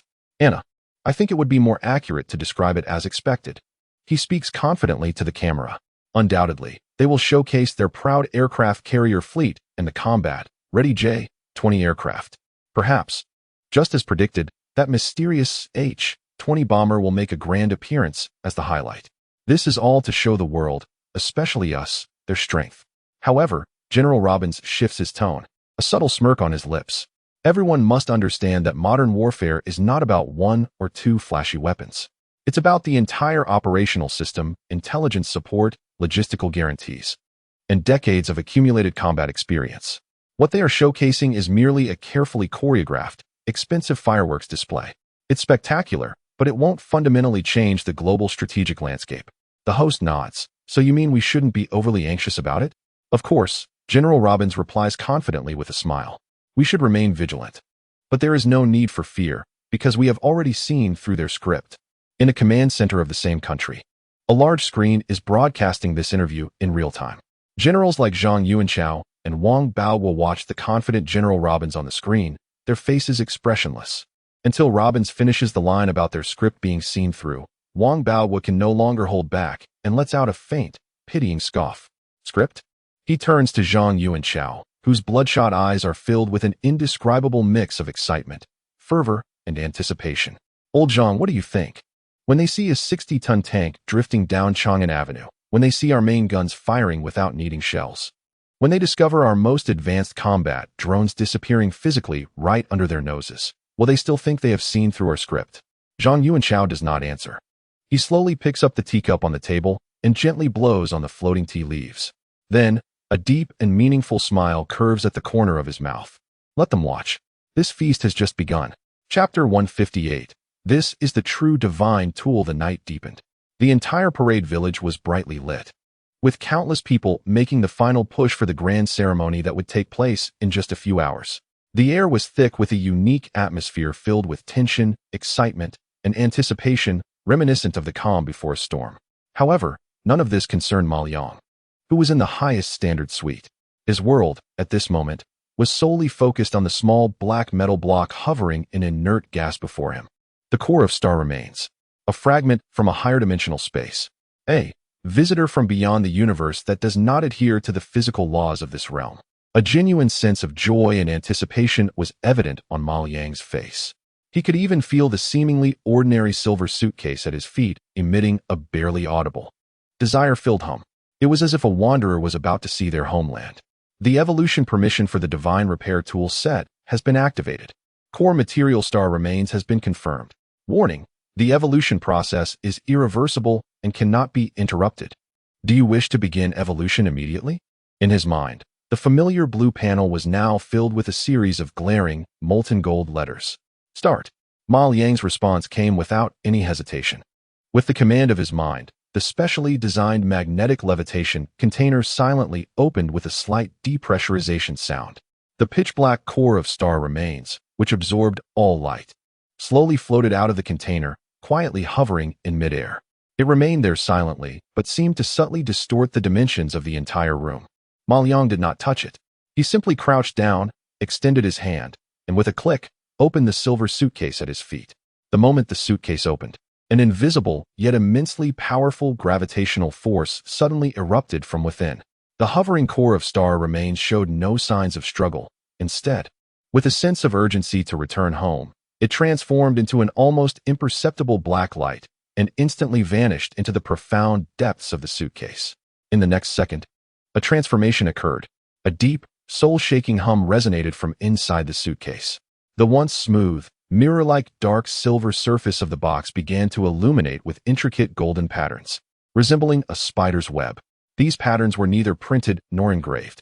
They seemed to come alive, growing from the deepest parts of the metal, emerging from the gaps between atoms. They flowed like rushing magma, like a flowing river of stars, and like the sacred runes of some supreme civilization, covering every corner of the suitcase in just a few seconds. The entire suitcase was enveloped in this golden light, slowly floating off the ground, hovering just an inch above the surface. There was no release of any earth-shattering energy, nor any piercing sound. It simply hung there quietly, and the light in the room bent in strange ways as it drew near. Ma Liang watched silently. He could feel that this was no longer mere repair or modification. It was a higher level, conceptual and principled, reshaping. A true, divine touch. This process lasted about a minute. When those golden patterns shone with their utmost brilliance, they did not explode like fireworks. Instead, they slowly receded, like the tide withdrawing, sinking back into the metal of the box. Bit by bit, they were completely absorbed by the dark silver metal. When the last trace of golden light vanished, there was a soft thud as the suitcase gently fell back to the ground. It was still the same suitcase, still that dark silver metal. But the feeling it conveyed had undergone a tremendous transformation. It was no longer the cold, futuristic metal it once was. Instead, it had returned to simplicity. Its surface was so smooth that not a speck of dust could cling to it. The silver sheen warm like an ancient jade polished for 1,000 years. Deep like a lake reflecting the entire starry sky. It had become more ordinary, more restrained, yet also more unfathomable. Just then, a cold, yet somewhat epic and solemn prompt echoed in Ma Liang's mind. God-level repair tool set upgraded. New permission unlocked. Material programming. Description: you no longer need to change materials through indirect means such as atomic-level reconstruction or molecular-level repair. Now, you can directly define and program the fundamental physical properties of materials, just like modifying a piece of code. For example, you can program an ordinary stone to become a new material with the hardness of diamond and the toughness of rubber. A flicker of intense brilliance flashed in Ma Liang's eyes. Material programming. Defining this world as if modifying code. He slowly extended his hand and grasped the suitcase's handle. The moment he touched it, he could clearly feel an indescribable sense of control surge into his mind, as if this suitcase was no longer just a tool, but an extension of his body, a manifestation of his will. Ma Liang lifted the suitcase, slowly stood up, and walked to the window. Outside, the ceaseless clamor of the parade village filled the night. The problems that once seemed to require considerable effort to resolve, whether tanks, aircraft, or even that small flagpole, all appeared so laughable in the face of this divine-like permission of material programming. A deep, playful smile curved Ma Liang's lips. Now, this was starting to get interesting. Chapter 159. The feast begins on this day. The morning light was faint. As the first golden rays of sunlight pierced through the clouds and illuminated the ancient and solemn capital, the gaze of the entire planet was firmly drawn to this land. Hundreds of millions of screens were lit up simultaneously. From the icy plains of one nation to the skyscrapers of another. From the famous avenues of a certain country to the banks of the Thames in a misty city. Countless eyes of different colors were scrutinizing the upcoming Eastern spectacle through cold screens. In the brightly lit studios of major television stations, military experts and strategic analysts, usually clad in suits and claiming to be objective and professional, were speaking passionately to the cameras. Overall, this was to be a carefully orchestrated display of power. An expensive fireworks show aimed at announcing their rise to the world. However, this could not fundamentally change the existing global strategic landscape. A retired general named Michael Robbins was passionately expounding his theory on the fireworks show, his face brimming with self-assurance. Yet, Ma Liang couldn't be bothered to even glance at him. He was sunk deep into a soft sofa, holding a tablet in his hands, where an old animation from decades ago was playing. A foolish cat was once again being outsmarted by a clever mouse. A bunch of idiots. Ma Liang's gaze shifted from the tablet to the expert speaking on TV, and a hint of undisguised sarcasm curled at the corner of his mouth. Trying to find a new world with a 100-year-old map?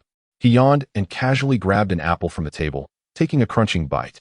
The external chaos, the world's attention, and those so-called professional predictions and comments seemed to him just as foolish and ridiculous as the cat's plans in the animation.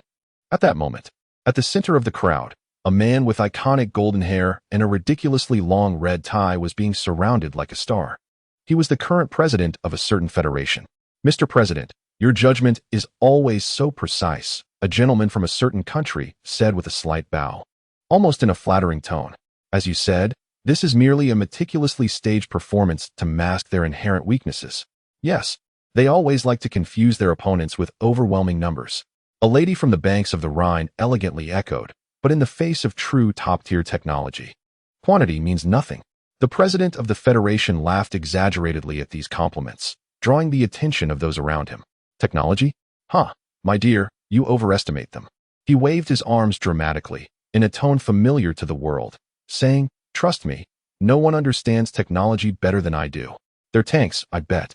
are made from steel salvaged from second-hand washing machines imported from here. The quality is terrible. A suppressed, coordinated laughter erupted around. And their aircraft carrier. I heard it's still leaking water. A man from a foggy island, with thinning hair, quickly joined in, saying, compared to our magnificent Queen class, and of course, your invincible Ford class, it's just a joke. Absolutely right. The leader of a certain federation proudly puffed out his substantial belly, his face filled with arrogance. They are nothing but a bunch of imitators, a group of thieves. Just wait and see. They'll surely come up with an aircraft that looks a lot like our B-2, and then tell the world it's their own creation. How pathetic. He paused, shaking his head with a tone of pity. An expensive, very, very expensive show of plagiarism. As for their boasting about stealth technology, to me, it's just using the best black paint in the world. Believe me, no one knows paint better than I do. This remark drew another wave of low laughter. The atmosphere on the viewing platform was filled with a cheerful air. Those at the pinnacle of the world power pyramid looked as if they were watching a circus performance, wearing condescending, spectator-like smiles. They were utterly convinced that they had already seen through the entire script of this fireworks display. The leader of the Federation adjusted his bright red tie, attracting another round of camera clicks. He cleared his throat and, in a condescending tone, addressed his allies. All right, everyone. Let us see what these Eastern magicians have prepared for us today in terms of cheap tricks. Chapter 160, the first dish at 10 o'clock in the morning. Accompanied by a powerful and stirring melody that could excite the blood of every citizen, this globally anticipated grand celebration officially commenced. In the square, red flags billowed like a sea, and the crowd surged. On the platform, the nation's senior leaders stood solemnly in dark jackets, positioned centrally with expressions of gravity. Their gazes were calm as water, deep enough to seem as if they could reflect the entire nation's past and future. Beneath the calm, there was a turbulent undercurrent known only to them. It has begun. General Zhang Yuanchao stood slightly behind, murmuring to himself in a voice only he could hear. His fists were quietly clenched beneath his sleeves. On the other side of the platform, foreign dignitaries and military officials appeared much more relaxed. Oh, it has begun. Let us see this first appetizer. The president of the Union adjusted his excessively long red tie, wearing a theatrical smile. His allies nearby immediately chuckled knowingly. Everyone understood that the first segment of the parade was always the flag-guarding unit. This was the most solemn and technically demanding part. To them, it seemed like the prologue of a splendid drama, beautiful but lacking in technical intricacy. Soon, accompanied by the resounding sound of marching footsteps, that familiar olive green emerged slowly from beneath the monument to the people's heroes. 138 steps, each measured with precision, not a single misstep. The young flag-bearer, Shirley, had a determined gaze and a solemn expression, gripping the gleaming flagpole tightly, marching steadily. Not bad, quite synchronized. A gentleman from a distant island commented seriously, his tone laced with condescension. The president of the Union smirked, about to make a witty remark to lighten the mood. Just then, the wind picked up. Without warning, a strong gust swept across the entire square. The wind arrived suddenly and violently, even blowing some ladies' hats askew on the platform, causing a small stir among them. The enormous red flags in the square flapped loudly, producing a roar like a raging tide. Oh, my God! The president's eyes lit up instantly, like a child discovering a new toy, excitedly pointing at the marching flag-guarding unit. Here it comes. The show is on. This wind is at least a force 7. I bet that poor soldier is struggling to stay upright now. The dignitaries around him wore expressions of schadenfreude, all eyes focused on the flag-bearer, Shirley. They could almost foresee the scene of the enormous flag being tossed about wildly by the wind, the flag-bearer stumbling, perhaps even falling due to the tremendous force. However, 1 second passed, 3 seconds passed, 10 seconds passed. The anticipated chaos never materialized. Not a trace of it appeared. On the observation platform, the smug smiles of those watching slowly froze on their faces. At the center of the storm, the flag-bearer, Shirley, continued to march with impeccable precision, his expression showing not the slightest change, as if the fierce winds capable of snapping trees were merely a gentle breeze. His body stood firm, like a steel nail driven into the ground, astonishingly stable. What was most unsettling was the national flag in his hand. The enormous, bright red banner unfurled completely in the gale, the 5 stars on it shining brilliantly in the sunlight, clearly visible. It radiated a sense of power, yet was stable enough to cause unease.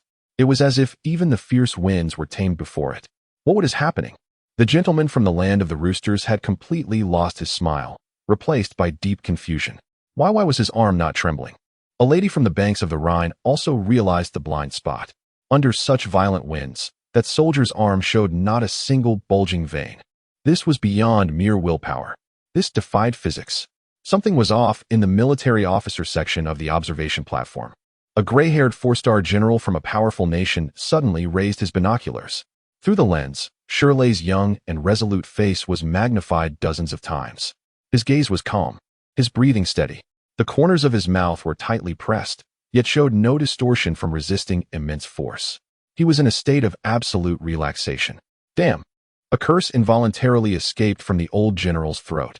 He quickly focused the binoculars on the flagpole held by Shirley. That seemingly unremarkable flagpole, gleaming with a metallic sheen, resembled a true anchor of stability, remaining motionless amidst the surrounding turbulence and towering waves. The force vanished into thin air.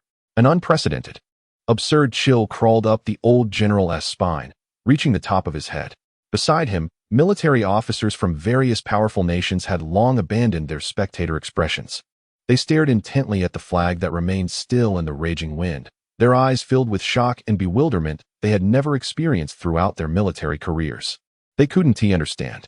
They completely could not comprehend.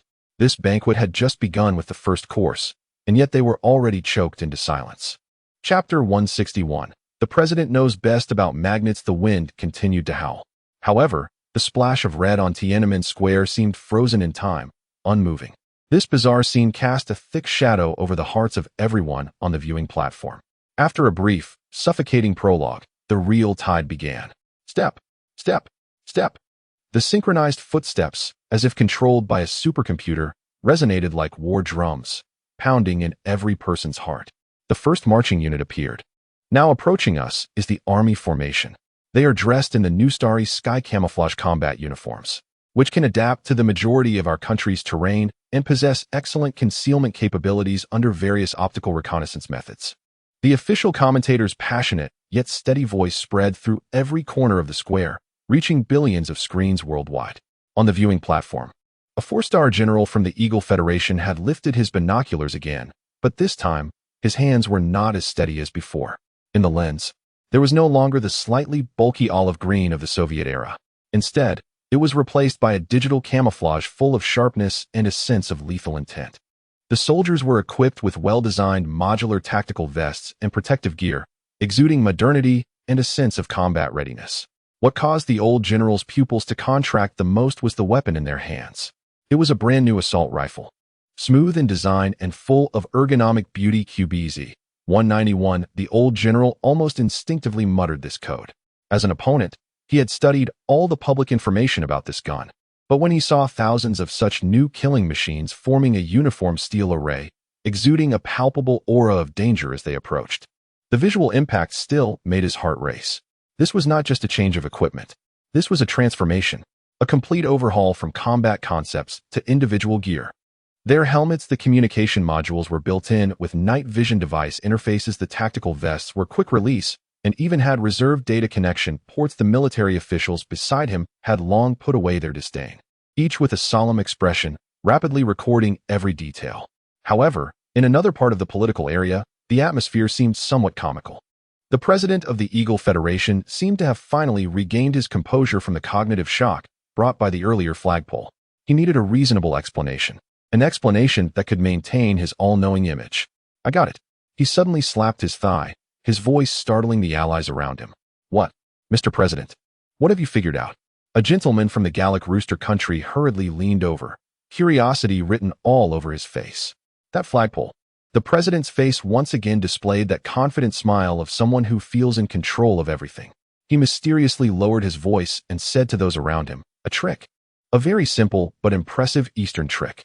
A trick? Yes. The president proudly puffed out his chest. Magnets. Do you understand? Magnets. He pointed to the ground beneath his feet, and then to the distant flagpole that stood firm like a mountain. They must have buried a super large electromagnet underground on Chang'an Street. And that flagpole is made of some special magnetic material. When the wind blows to the left, the underground magnet pulls it to the right. When the wind blows to the right, It pulls it to the left. That's why it looks so stable. Just a cheap magic trick. This explanation sounded so straightforward. He cleared his throat, wearing a slightly arrogant, knowledgeable expression. Listen, I have built the tallest and most luxurious buildings in the world. He thumped his chest. Believe me, no one understands magnets better than I do. The surrounding allies exchanged glances. Although they found this theory somewhat hard to believe, they couldn't help but show admiration at the president's undeniable confidence. Indeed, only he could see through this Eastern cunning at a glance. Amidst the cheap flattery, the president's vanity was greatly satisfied. He shifted his gaze back to the square, with an even more disdainful expression. Look at them, a bunch of frauds, a group of magicians. They have nothing but these petty tricks. However, just as his words fell, the next marching unit entered everyone's sight. The official commentator's voice also became more enthusiastic. Now passing through Tiananmen Square is our Special Operations Unit. They are the ghosts of the informationized battlefield, the sharp blades penetrating the enemy's heart. The individual combat systems they are equipped with allow every soldier to become immobile. Lethal information node. The camera zoomed in for a close-up. It showed a group of warriors, even more thoroughly armed than the previous army unit. They wore tactical helmets covering their entire faces, and their cold dark goggles obscured any visible expression. Chapter 162. This is not a tank immediately. A heavier and more substantial vibration transmitted from the end of Chang'an Street. Boom. Rumble. The earth groaned. The air trembled. It was a pure symphony of steel, woven from absolute mass and overwhelming power. It's here. In the suite of the parade village, Ma Liang's lips curled slightly upwards. On the Tiananmen Tower, General Zhang Yuanchao unconsciously raised his teacup. Meanwhile, in the foreign guest area of the viewing platform, almost everyone's gaze was firmly drawn to the source of that sound. Oh, finally something decent has arrived. The president of the Eagle Federation adjusted his tie and wore that superior smile again. Let's see their main battle tank. Hopefully, the quality of the steel is better than their paint. His words elicited a round of low laughter from the allies beside him. Soon, the first steel beast slowly entered everyone's sight. It was a black monster, crawling on the ground, full of sci-fi and violent aesthetic. It was the Longxiang main battle tank. Its size was larger than any currently active main battle tank, with a body covered in composite armor resembling dragon scales, reflecting a chilling dark sheen in the sunlight. On the flat and low unmanned turret, the thick and long main gun pointed quietly forward like a spear of judgment. Oh, it looks intimidating. The gentleman from the Galactic nation nodded seriously, his large frame appearing somewhat clumsy. Yes, it focuses too much on frontal protection. A lady from the Rhine echoed, stating that in modern warfare, mobility is key. Our Leopard is much more agile than it. Wait, the president of the Eagle Federation seemed to have discovered something novel. He pointed to the slowly approaching Longxiang tank, his face displaying exaggerated confusion. Look at those black, square panels on its armor. Everyone followed his gaze. They saw that the body and turret of the Longxiang tank were seamlessly embedded with several large, dark gray square panels. The material of those panels appeared to integrate perfectly with the surrounding armor, not reflecting any light, making them look exceptionally understated. What is that? Additional armor? It doesn't seem like it. It's too smooth, with no reactive structure. Could it be solar charging panels? Haha, to power the unmanned turret? What an environmentally friendly design. The president's joke once again filled the area with a lively atmosphere. They seemed like they were visiting a display of new weapons from a backward tribe, using their outdated standards to offer self-righteous commentary on everything before them. However, in the military attach area, the gray-haired four-star general from the Eagle Federation, upon seeing those black panels, had his pupils suddenly contract to the size of pinheads. The expressions on the faces of the military attaches from various powerful nations around him froze almost simultaneously. That wasn't additional armor. A dry, dreamlike voice emerged from the old general's throat. That is, a phased array radar. What? One of his aides beside him clearly hadn't grasped it yet. I said, that is a phased array radar.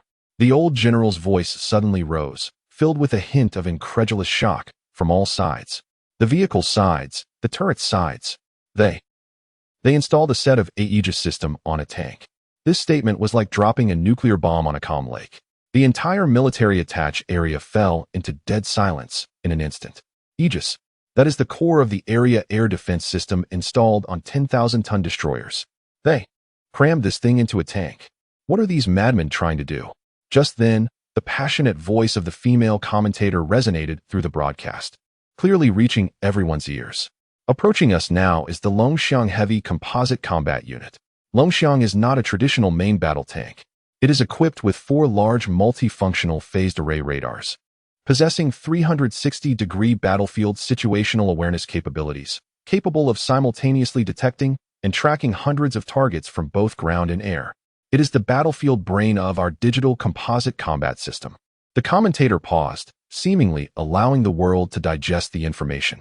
Then, she spoke in an even more elevated, prouder tone, delivering a statement that could overturn everyone's understanding. Each Longxiang is a mobile unmanned equipment command center. What it commands is not just itself, but also the invisible Iron Legion composed of countless unmanned combat vehicles and reconnaissance strike drones behind it. Boom! On the observation platform, the elderly 4-star general suddenly swayed, instinctively gripping the railing in front of him. His mind went blank. Battlefield brain, unmanned equipment command center, invisible Iron Legion. These terms combined in his mind painted an unprecedented war scenario that sent chills down his spine. He finally understood why the turret of that tank was unmanned, why it required such powerful situational awareness capabilities. Because the crew driving it didn't need to aim or shoot at all. Their task was to command hundreds of machine wolves and countless swarming suicide drones like playing a real-time strategy game, to overwhelm and tear apart every enemy in sight. This is not just a tank. This is a freaking land aircraft carrier. The old general suddenly turned his head and looked towards the nearby politicians who were still smug about their solar panels.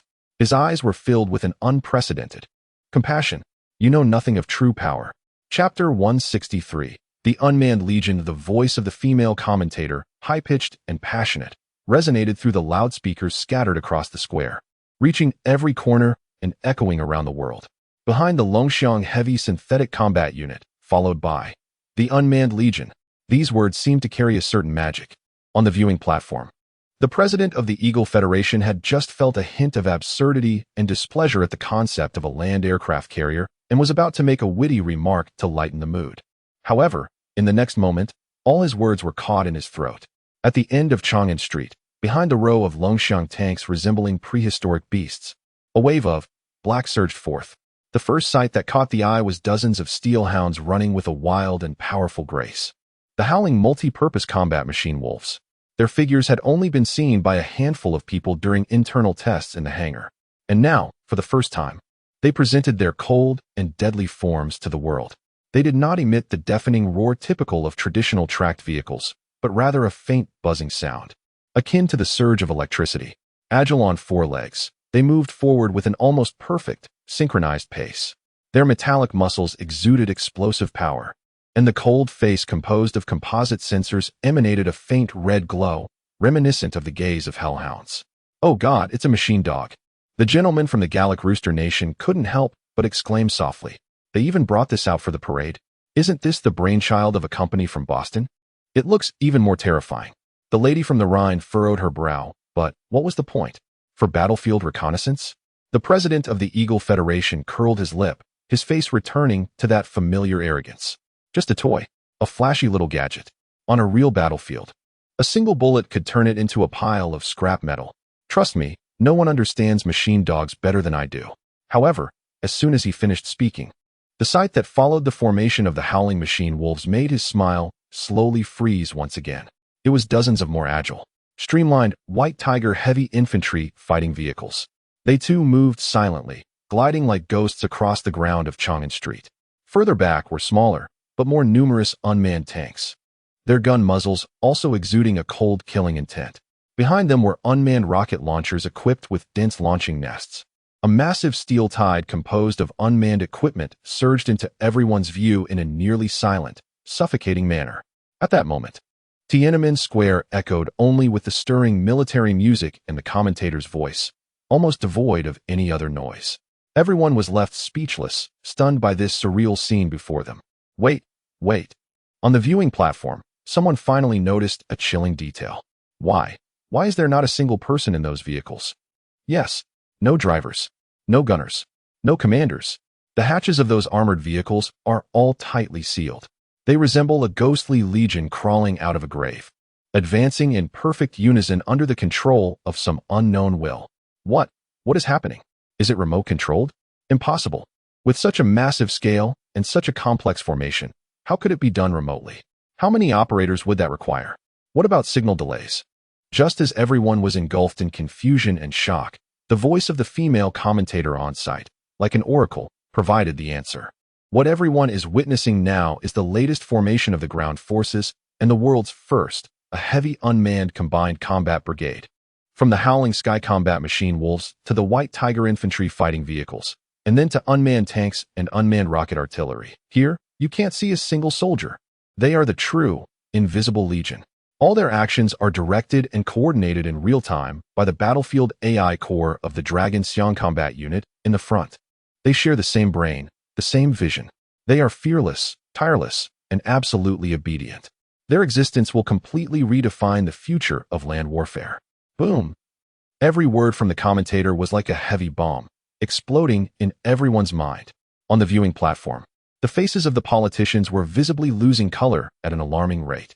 The president of the Federation, with his plump face, had lost all traces of arrogance and confidence, replaced by an unprecedented daze mixed with confusion and fear. He opened his mouth, seemingly wanting to say something, but found his throat too dry to utter a single word. Toys? Scrap metal? No. Even a fool could see what it was. It was the cold harbinger of death from the future. Meanwhile, in the military officer area, a gray-haired four-star general was beginning to tremble slightly. He was not afraid. It was an uncontrollable shudder from the depths of his soul upon witnessing the ultimate form of warfare he had pursued all his life. It's over.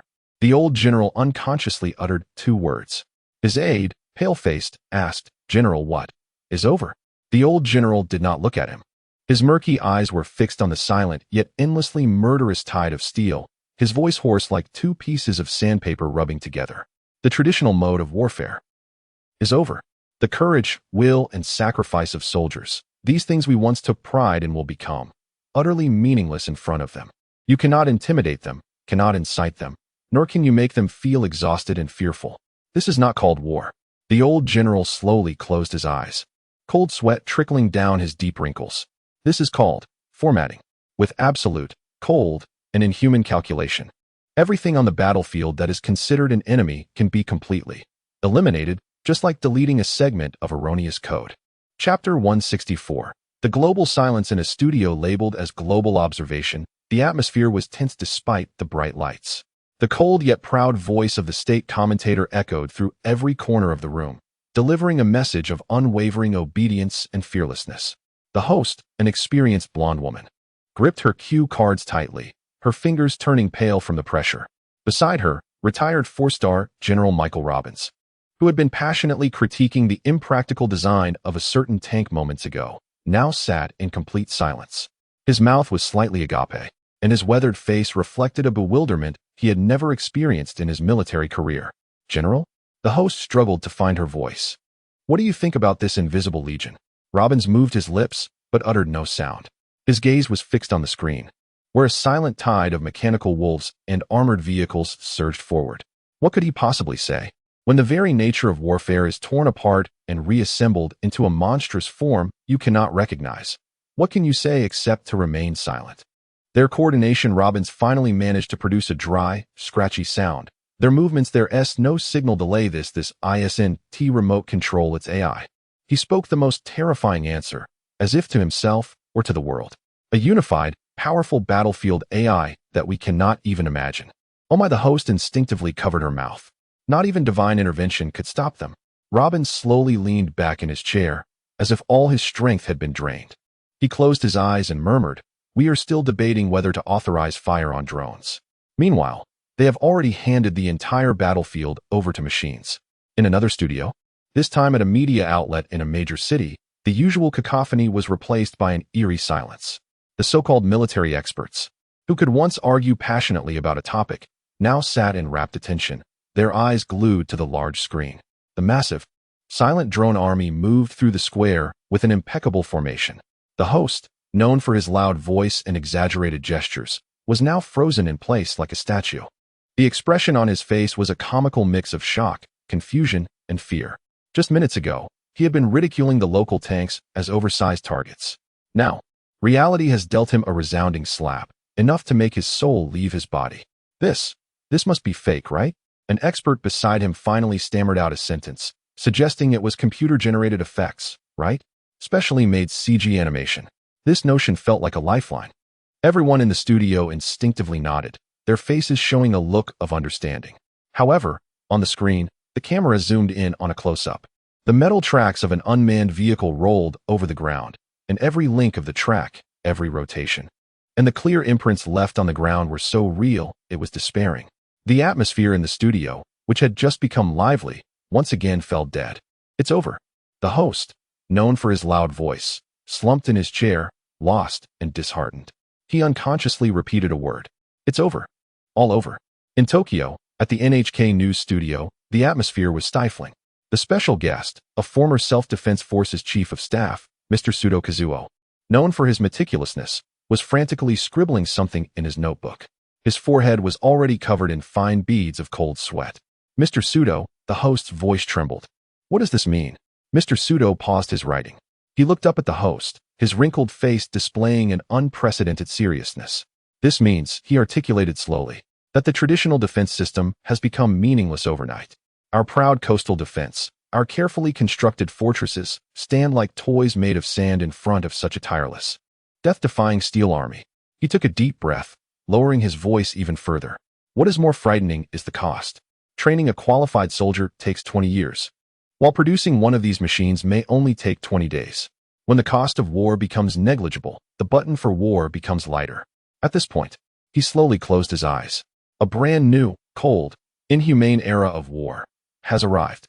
In Seoul, at YBC Television, in the studio, two guests, a retired army colonel and a renowned military commentator, had completely drained of color. They looked at the neatly marching unmanned army on the screen and instinctively glanced at the background board of the studio, featuring a promotional poster of the K2 Black Panther tank. That poster, once a source of pride, touted as the best in Asia, now seemed so glaring, so ridiculous. Our electronic warfare units. The retired colonel's voice was extremely dry as he tried to find a glimmer of hope. We can jam their signals. They have no signals. The military commentator shook his head bitterly. The commentary mentioned that they were commanded by the dragon banner at the front, sharing one brain and one vision. It was a local network, a mobile, closed battlefield network that could not be interfered with, unless you could destroy all the dragon banners and the legions behind them in an instant. At this point, he couldn't continue. Silence. A death-like silence. The retired colonel slowly removed his glasses and wearily rubbed his temples. After a long while, he looked at the bright red flag still waving in the square on the screen and, in a voice almost like a dream, murmured, "Did we do something wrong?" Chapter 165. Is this what you call an aerial formation?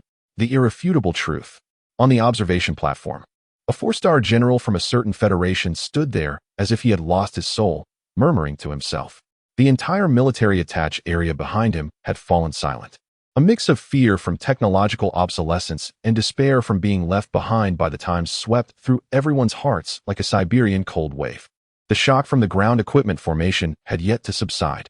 At that moment, a roar that tore through the air came from the horizon, echoing from afar. It was not just one sound. It was a sea of sound, sharp and high-pitched, yet accompanied by a strange, electric-like hum, as if thousands of metallic locusts from another world were descending upon them. The aerial formation had arrived. General Zhang Yuanchao held his teacup steady as a rock, but in his deep-set eyes, the hottest flames ignited. Everyone on the observation platform instinctively looked up. He needed something to prove that he had not completely lost. For example, their pride, which had dominated this planet for over half a century. The sky. Their aircraft were coming. He dryly spoke to his allies beside him, who looked ashen. Let me see if they've stolen some design from our museum again. But he couldn't finish his sentence. The silhouettes appearing on the horizon were not any aircraft he had imagined. It was a black cloud, a massive three-dimensional array composed of hundreds and thousands of various aircraft. They maintained an incomprehensible precision in their spacing, forming a perfect geometric shape filled with mathematical beauty, like a whole piece of cut black crystal. What in the world is that? A gentleman from a certain country screamed as if he had seen a ghost.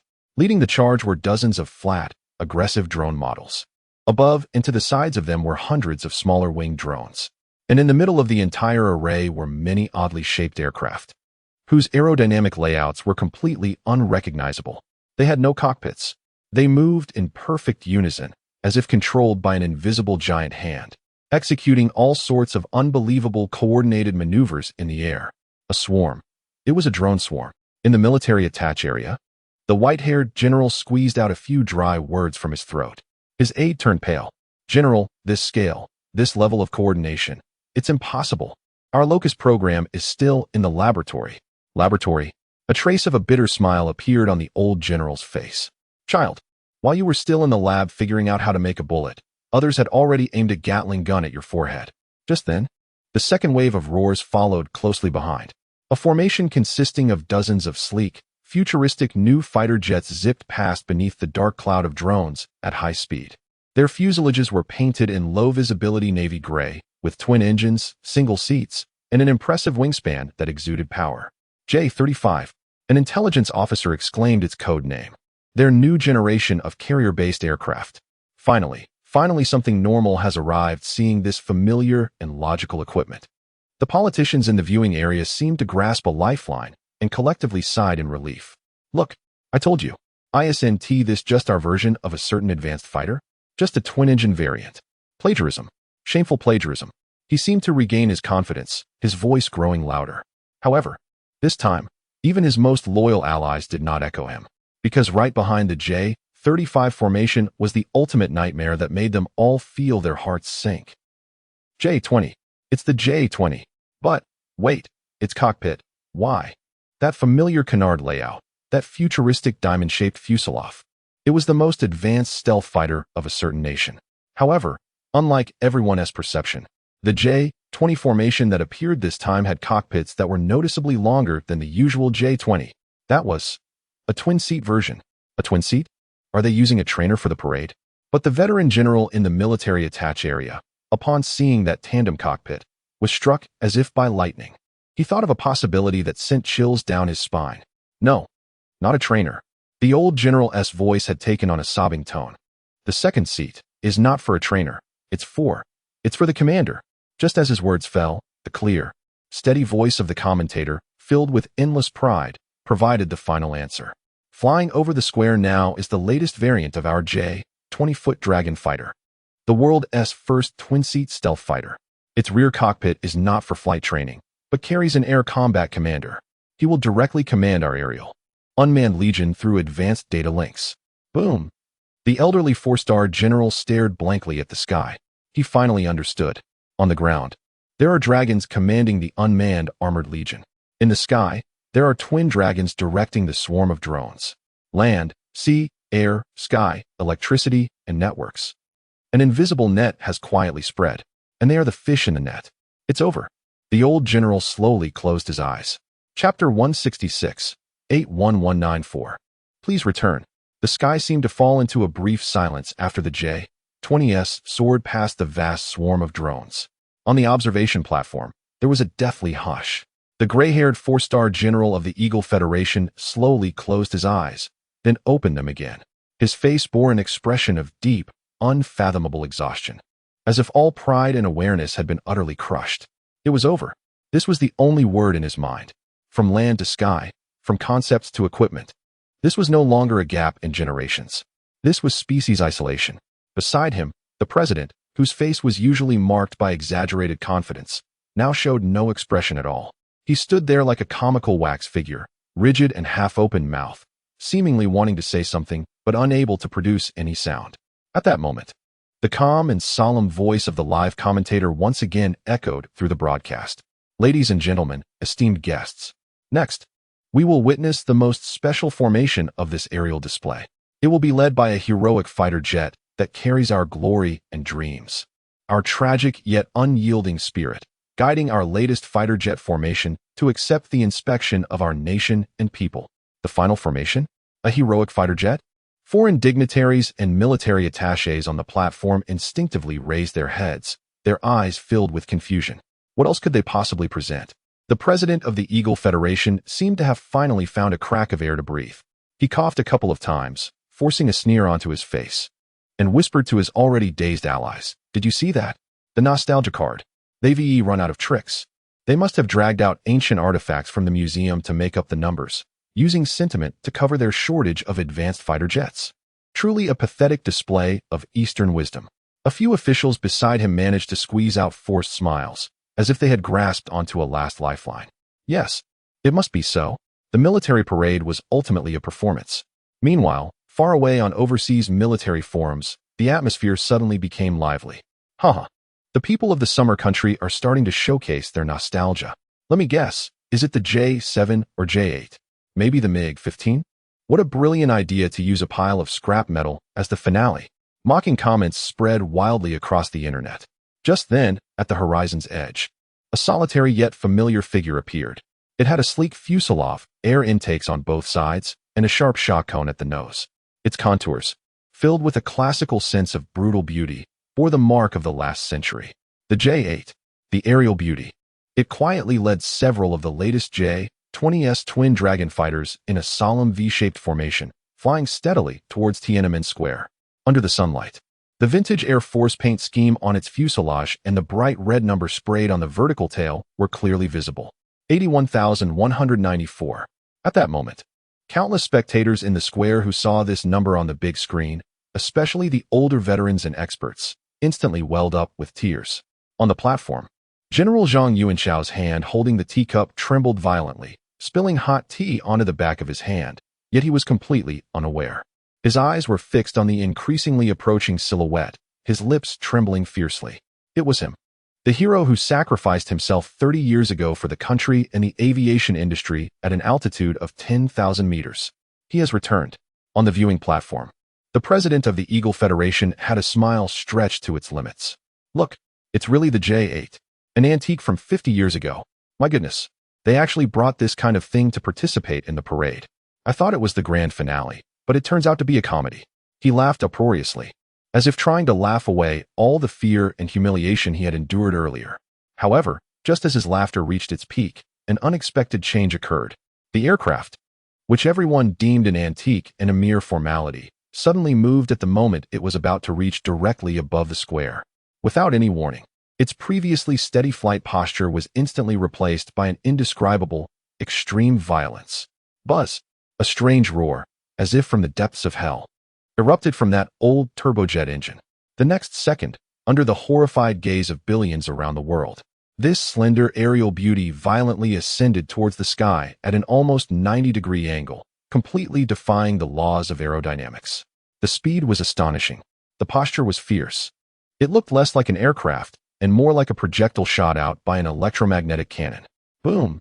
Almost simultaneously with its climbing maneuver, a deafening sound explosion, capable of tearing eardrums, erupted above the square.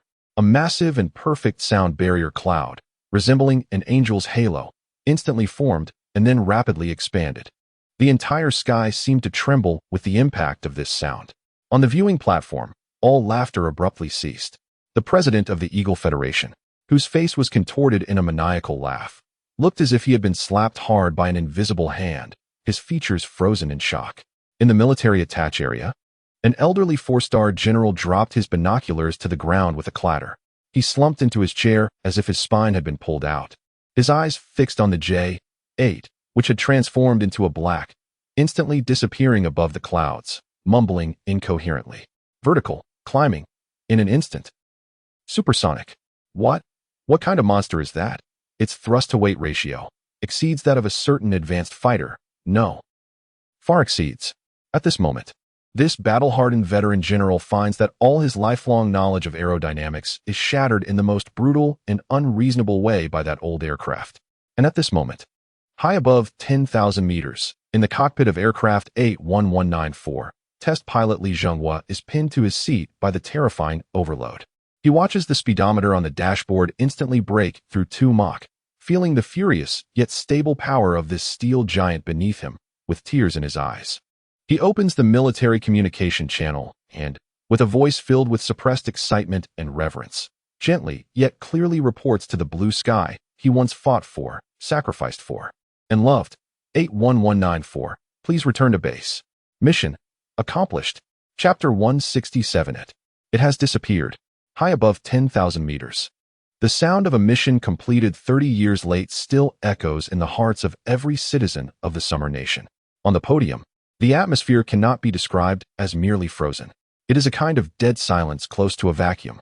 The four-star general of the Eagle Federation, a gray-haired professional soldier, seems to have had all his strength drained, slumped in his chair.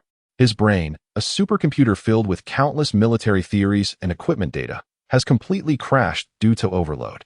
Everything he learned in his lifetime, all the knowledge systems he prided himself on, were shattered by that unreasonable J-8 in the most violent and primitive way.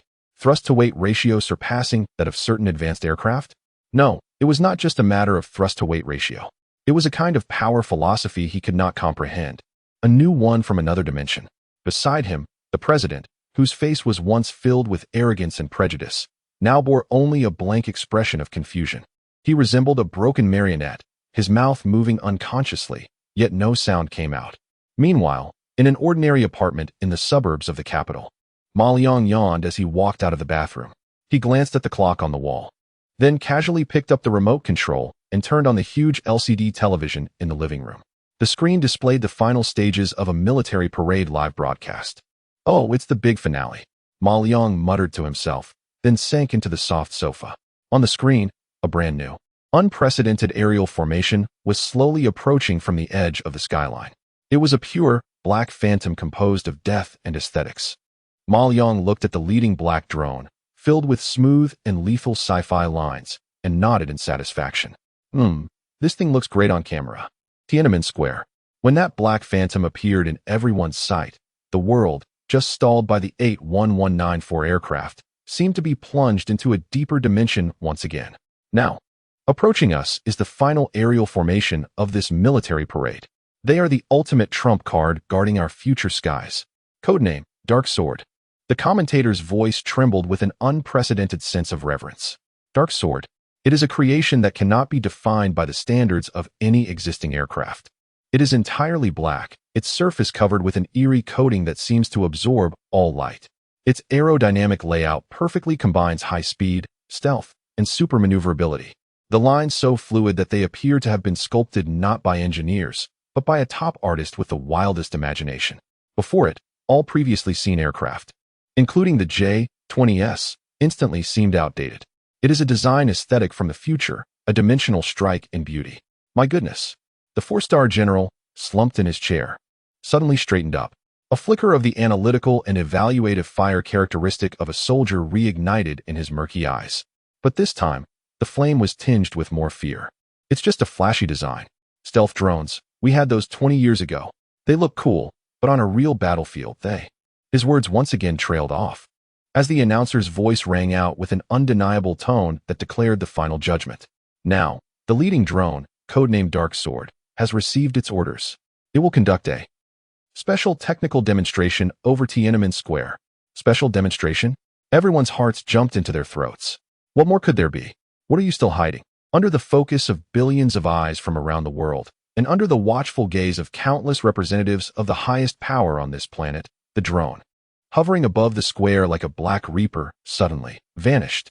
There were no signs, no gradual transitions. There was no optical distortion or ripples from an energy shield activation. It simply disappeared, abruptly erased from everyone's sight in an instant, as if it had never existed. It was as if that sky had always been empty. If it weren't for the orderly smoke trails left by the drone formations behind it, which eerily veered away from an invisible outline as they reached that empty coordinate, everyone would have thought they had just experienced a collective hallucination. On the observation platform, all sounds, all breaths, all heartbeats came to a complete halt at that moment. The expression on the president's face was frozen in the mocking smile he had just forced out. Then, that smile shattered like frozen glass. Beside him, the elderly four-star general slowly raised his hand, pointing at the empty sky with a stiff motion. His lips trembled, and a wheezing sound escaped his throat, as if he were being choked. Chapter 168. Mr. President, are you okay?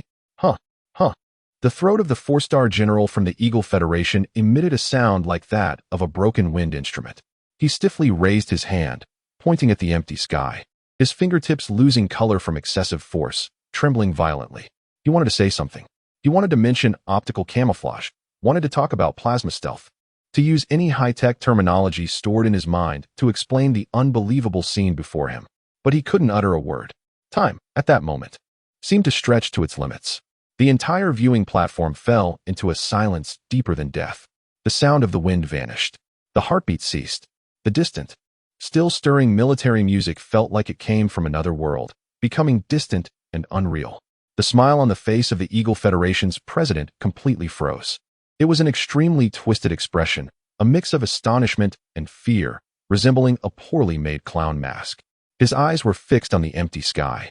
His pupils reduced to the tiniest black dots. His brain, which thought it understood everything better than anyone else, refused to process any information at that moment. It was protecting itself. In the most primitive way, it shielded itself from the overwhelming, worldview-shattering shock that could lead to total collapse. This silence was not just in Tiananmen Square. CNN, Global Watch Studio. It was about to conduct a special technical demonstration over Tiananmen Square. In the studio, a retired general named Michael Robbins, who had just worn a smirk, was preparing to comment on the last act. Then, he watched as the black shadow on the screen vanished into thin air. In an instant, General Robbins's mouth was still shaped as if about to speak, but his voice was choked off by an invisible hand. The host beside him, a blonde woman known for her eloquence, now resembled a wax figure. Her eyes wide open and motionless. The studio was engulfed in silence. In the control room, everyone stood up, staring intently at the monitor. Was the signal interrupted? No, the signal was normal. The official signal source from the nation had no issues. Then, where did the plane go?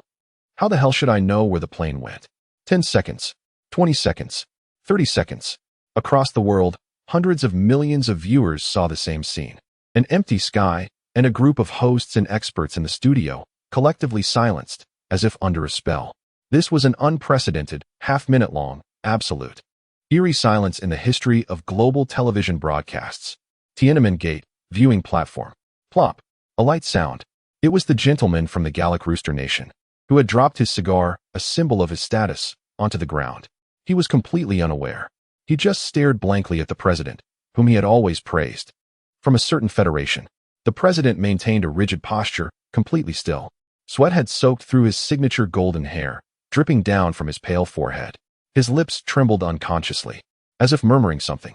Paint is the best paint. No one understands better than me. His mind had begun to unravel. Mr. President. The voice of the lady from the riverbank trembled uncontrollably as she instinctively reached out her hand, seemingly wanting to support him. Mr. President, are you all right? This inquiry, filled with fear and confusion, pierced through the thick air like a needle. The president's body jolted. His hollow eyes finally regained a glimmer of life. Slowly, with an extremely stiff movement, he turned his head to look at his allies beside him. His face no longer bore arrogance, confidence, or that dramatic expression of having everything under control. All that remained was a primal, pure fear, like a child seeing a monster in the dark. No. A complete word finally escaped his throat. This is impossible. This is not magic. This is not a trick. He suddenly turned around, gripping the railing in front of him tightly, his knuckles turning white from the force.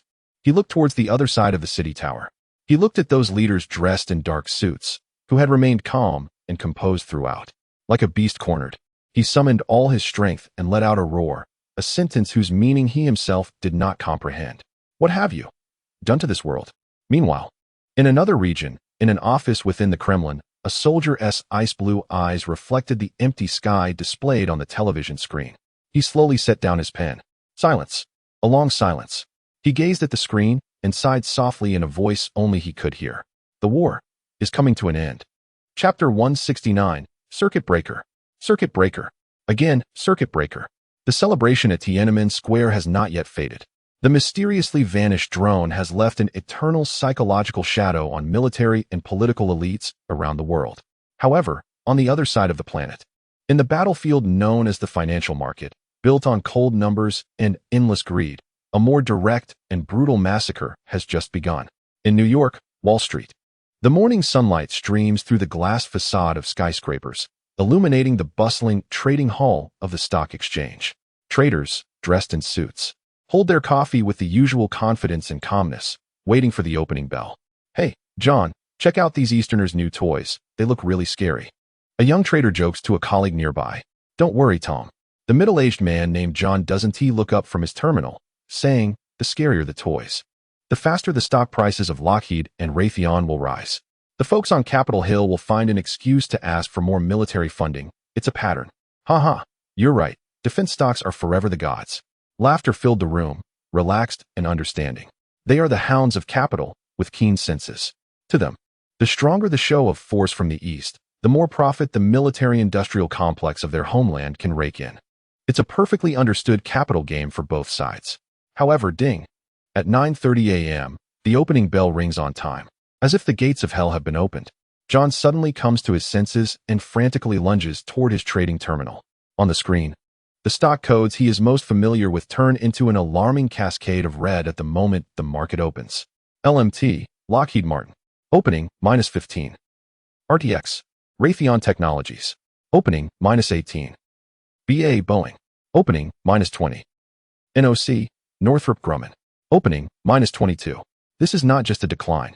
This is not a plunge. This is a vertical, resistance-free free fall, as if their values have been completely wiped away by an invisible hand the moment the market opened. Sell. Liquidate all defense stocks. Hurry. John's voice roars hoarsely in desperation. However, just as his fingers touch the keyboard, a cold, bright red letter jumps out behind LMT's stock price on the screen. H. Halted. Trading suspended. The first circuit breaker. Only 7 seconds have passed since the market opened. Immediately, RTX halted. BA halted. NOC halted. The entire trading hall, after experiencing a few seconds of initial silence, is suddenly engulfed by a volcanic eruption of panic. Oh God, what just happened? Why is this happening? Why? My client has been liquidated. He has been liquidated. Countless traders are running around the trading hall like headless flies, shouting in panic. The shrill ringing of phones rises and falls, forming a symphony of doom. And this is just the beginning. 15 minutes later, the first trading halt ends and trading resumes. What awaits everyone is a deeper, bottomless second hell. No rebounds. No hesitation. A second, even fiercer wave of selling sweeps in. The second trading halt is triggered. The third trading halt is triggered. Panic spreads like the most terrifying virus, coursing through fiber optic cables, instantly reaching every financial center around the globe. All stocks related to the traditional military industry are not spared. Companies like BAE Systems, Airbus, Dassault, countless red, cliff-like candlesticks create an incredibly spectacular yet tragic funeral for capital. In the Bloomberg Financial News studio, the host is an experienced, silver-haired lady who has weathered many storms. But at this moment, her voice carries a hint of unmistakable tremor. We are witnessing history. This may be the darkest day the global financial markets have faced since the Great Depression of 1929. No one knows what has happened, but it all traces back to a military parade from a few hours ago. Behind her, a giant screen displays two images side by side. On the left, the faces of traders in the New York Stock Exchange are twisted in despair. On the right, the calm sky after the dark sword has vanished, now completely empty. One world is wailing. Another world is smiling. Chapter 170. Yesterday's world. The wails from Wall Street have yet to reach the ears of ordinary people. However, the grand parade from the East, which has overturned everyone's understanding, has spread like a virus through the internet to every corner of the world. In a typical suburban home in the Midwest, a former naval engineer, retired Colonel Davis, is staring intently at the television screen, gripping the remote tightly, his knuckles turning white from the pressure. On the screen, the news channel is repeatedly broadcasting images that are shaking the foundations of his lifelong beliefs. Dad, this is so cool. It's just like Star Wars. His 12-year-old son, Jack, exclaims excitedly, holding a bucket of popcorn. That's not a movie, Jack. Colonel Davis's voice is dry and frighteningly tense as he fixates on the J-8 jet that is instantly climbing at supersonic speed. What kind of engine is that? Turbofan? Scramjet? Or did they shove a rocket into the plane? He seems to be asking himself, or perhaps the air around him. Maybe it's an electromagnetic catapult? His wife, a high school teacher, watches in stunned silence, trying to apply her understanding to explain. Impossible. Colonel Davis suddenly denies. Look at that maneuver. There's no prior acceleration. That is pure, brutal, unreasonable violence. It's thrust-to-weight ratio. God, I can't calculate it. My brain can't process it. At that moment, the screen switches to the stealth aircraft that vanished into thin air. The living room falls into complete silence. Little Jack as popcorn spills onto the carpet, but he is oblivious. Where did it go? Colonel Davis does not answer. He simply leans back on the sofa, staring blankly at the ceiling. As someone who once worked on the stealth coding project for the F-22, he understands better than anyone what this means. A technology he cannot comprehend and dares not contemplate. It's over, he mutters, echoing the words of that four-star general. What's over, Dad? Colonel Davis slowly turns to look at his innocent son, his eyes filled with an unprecedented complexity of emotions. Jack, remember today, the world we once took pride in is over. On Reddit, the largest social forum globally, almost all the trending topics are dominated by the same discussion. The top post in our aviation is titled, Emergency Analysis on the Super Maneuverability of Aircraft No. 81194 during the Summer National Parade. Conclusion, existing physics cannot explain it. Top comment, I analyzed it frame by frame with professional software. Its instantaneous acceleration exceeds 100 G. Even a drone would be torn to shreds. So, this is not a plane. This is a missile disguised as a plane. Hot comment 2. Have you ever seen a missile that can hover, instantaneously ascend at a 90-degree angle, and fly smoothly in formation? Hot comment 3. Is there a possibility that its materials are not from our world? Our military, pinned post title. Discussion, let's talk about how land aircraft carriers and unmanned armies are disrupting future warfare. Hot comment 1. Will fighting in the future be like playing a game where you just press A and it's over? Hot comment 2. Don't be ridiculous. You won't even get the chance to press A. Their battle brain can handle hundreds of targets simultaneously, while your soldiers are still looking for cover. They'll already be overwhelmed by thousands of machine wolves and suicide drones. Hot comment 3. I'm an Army corporal, I just watched the video. I want to retire. Our WTF section name. What the heck? Pinned post title, video they lost it. The content is just a 5-second clip of the dark sword disappearing. The comments section below has completely gone wild. Special effects. It must be special effects. They pre-recorded CGI. Replying to the above, CNN, BBC, NHK. All the live broadcasts from around the world were hacked, and they played a CGI simultaneously? Do you think that's easier than making a stealth plane? I have a theory, which might be immature. That's not optical invisibility. That's space leap technology. I also have a theory. We are all living in a simulated world, and the administrators just deleted that plain-S code. One bad news. Lockheed Martin stock evaporated by 30 today. One good news. I shorted it completely yesterday. Mockery. Awe. Fear, conspiracy theories. Countless emotions fermenting in every corner of the internet. Once, the term made in a certain country represented cheapness, imitation, and poor quality. But today, it represents miracles. In stark contrast to the chaos and panic outside, the internet in that country is a sea of joy. The top 50 trending topics on social media are completely dominated by military parade-related entries. 81194, please return. Mission accomplished. You call this a tank? Uninterceptable truth. The J-20 pilot's backseat is for gaming, right? Military parade director. The special effects are all real in the comments section. There's no analysis, no debate. Just the simplest, most direct, and most exhilarating emotional outpouring. Amazing. I'm standing up for everyone. Salute. It used to be that they kept us awake at night. Now it's their turn to lose sleep. Brothers, type teary-eyed on the screen. What the hell is a sense of security? This is what a damn sense of security looks like. I declare that today's South Military Parade isn't just a parade, it's an ascension ceremony. In an ordinary university dorm room, a few boys crowded in front of a laptop, repeatedly replaying the footage of the violent surge of machine number 81194. Every time the deafening sound of the sonic boom erupted, the entire dormitory burst into wild, excited howls. One of the boys, watching the screen, laughed, and then tears streamed down his face. He thought of his grandfather, an old veteran who had participated in border wars. His grandfather always said that if only their equipment had been a little better, just a bit. Today, he wanted to tell his grandfather, enough. Our equipment is already good enough. This prosperous era, just as you wished. Chapter 171, Opening. Master Ma's Vintage Repair Shop. The grand ceremony that shocked the world has come to an end. However, Ma Liang has quietly returned to his underground fortress in the eastern suburbs of Coastal City. He heavily flopped onto the incredibly soft leather sofa in the living area and let out a long sigh. He was tired, not physically tired. With his enhanced body, he felt energetic as if he would never run out of stamina. It was a mental fatigue, a profound emptiness that emerged after experiencing extreme noise and attention, only to suddenly return to absolute silence. He casually turned on the 180-inch giant screen, which was looping news about the global financial markets crashing and halting trading. High-profile financial analysts, usually so confident, were now on camera with ghostly expressions, analyzing the devastating impact that the disappeared dark sword had on the global military-industrial landscape. Ma Liang glanced at it and turned off the screen. It was meaningless. These so-called achievements, these forces powerful enough to make the world tremble, brought him nothing but a bland feeling once the dust settled. At that moment, the special communicator on his wrist vibrated gently. It was an encrypted message from General Zhang Yuanchao. "Xiaoma, are you safe right now?"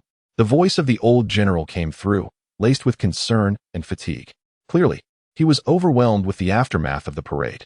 "I'm fine, General Zhang," Ma Liang replied lazily. "It's safer here than at the headquarters of the 9th Bureau." "That's good. That's good." Zhang Yuanchao seemed to breathe a sigh of relief. Then his tone turned serious. "However, the commotion this time was too big. For your safety, I'm preparing to send a special operations team over to handle your perimeter security 24/7. What do you think?" "No need," Ma Liang decisively declined. There was a moment of silence on the other end of the line. "All right, I respect your decision. But you must be careful.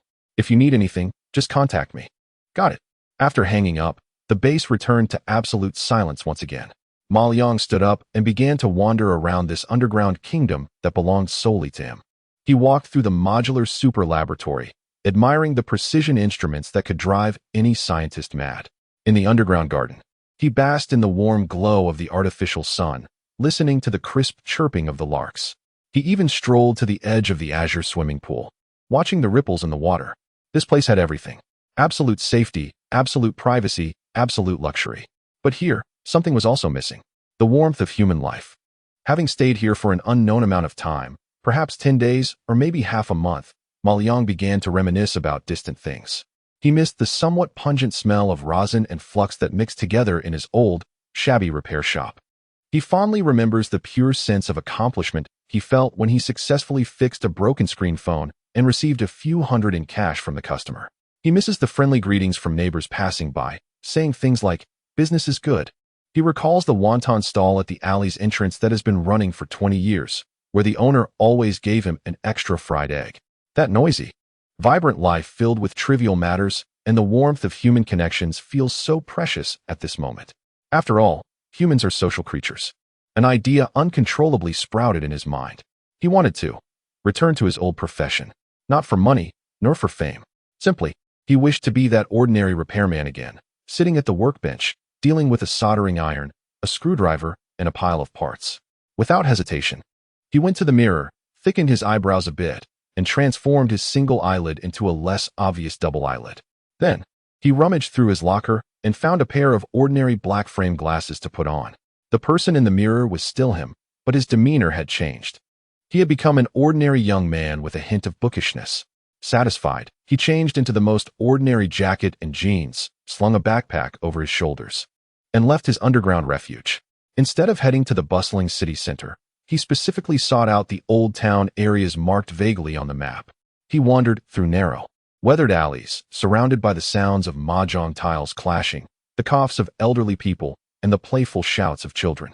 The air was filled with the aroma of food and a hint of the damp, musty smell unique to old houses. This was what he desired. Eventually, he stopped on an old street named Chuansu Street. At the end of the street, there was a small shop for rent facing the street. It wasn't large, only about a dozen square meters, and the roll-up door was covered in dust, looking like it had been vacant for a long time. He dialed the rental phone number. Half an hour later, a landlord with a cigarette in his mouth arrived, wobbling on an old bicycle. "Here it is, $1,500 a month. 1 month deposit and 3 months in advance." Okay. He quickly paid via QR code. Standing in this small, dusty space, he looked out at the bustling street and a long-lost, genuine smile spread across his face. He was going to open a new repair shop here. Not for phones, not for computers, just for those old items that have been discarded by the times. Vintage radios, black and white televisions, old cassette players, and those creaky old clocks. A retro repair shop. A new life belonging to Master Ma. Chapter 172. Time repair shop. Sunlight streamed through the old glass window, cutting clear paths of light through the dust floating in the air. Ma Liang, holding a broom he bought from the neighboring grocery store, was leisurely sweeping this small space of just over 10 square meters. The dust made him cough a couple of times, yet a hint of satisfaction lingered on his face.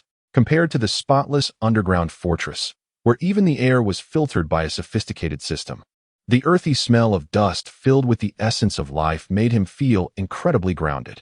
After spending the whole morning, he finally tidied up the little shop until it was bright and clean. A workbench made of elm wood found at a second-hand market, a creaky rattan chair, and an equally second-hand tool cabinet in the corner made up all of the shop's possessions. Simple, yet full of warmth. What else did it lack? Ma Liang stroked his chin, his gaze falling on the empty space by the door. A shop must have a sign. Instead of ordering a flashy acrylic lightbox from an advertising shop, he turned and went out the back door, rummaging through a small yard filled with clutter until he found a discarded old door panel. He fetched some sandpaper and meticulously polished off the chipped paint and stains, revealing the wood's warm, natural color. Then, he picked up the most ordinary brush, dipped it in black ink, pondered for a moment, and wrote 4 characters on the board: Time Repair Shop. The handwriting wasn't from a master, but it was neat and clean, exuding a sense of tranquility. With the sign completed, the next step was tools. In his system space, a silver set of top-notch repair tools lay quietly, ready to be summoned with just a thought, capable of revolutionizing modern industrial systems. But he didn't. He locked the shop door and sauntered to a hardware and electrical market 2 streets away. The market was bustling with noise, the arcs of electric welding and sparks from cutting machines flaring up intermittently, filling the air with a unique blend of machine oil and metal. "Boss, give me a yellow 907 soldering iron." "Sure thing. And that versatile multimeter. Hand me the most basic one." "All right. How about this screwdriver set? Can you make it cheaper?" Ma Liang moved through the stalls like an ordinary electronics enthusiast, selecting the most common, basic, and even somewhat cheap domestic brand tools. The stall owners looked at him strangely, thinking this energetic young man seemed a bit frugal while shopping. Yet, Ma Liang was enjoying himself. He relished the process of haggling and the feeling of packing each heavy tool into his canvas bag.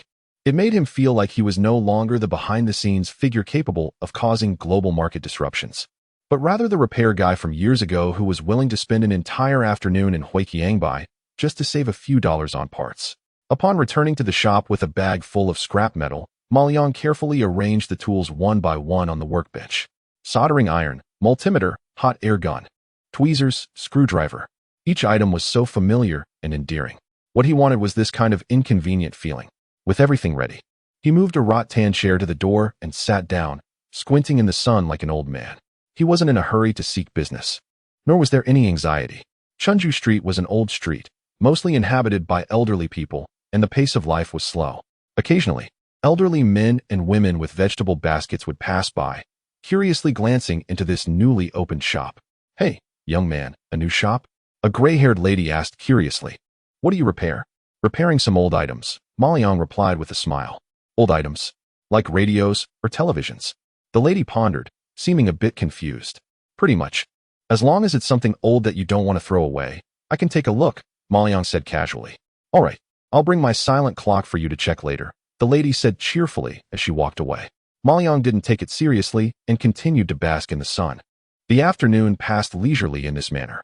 Just as he was about to close up and head to the alley for a bowl of wontons, a trembling figure approached the shop door. It was an elderly lady, even older than the previous one, her face lined with wrinkles, leaning on a cane, carefully holding something wrapped in red cloth. "Excuse me, young master." Her voice was a bit hoarse, tinged with uncertainty. "Can you really repair anything old here?" Ma Liang stood up and nodded. "As long as it's not completely broken, we can give it a try." "What do you need to repair?"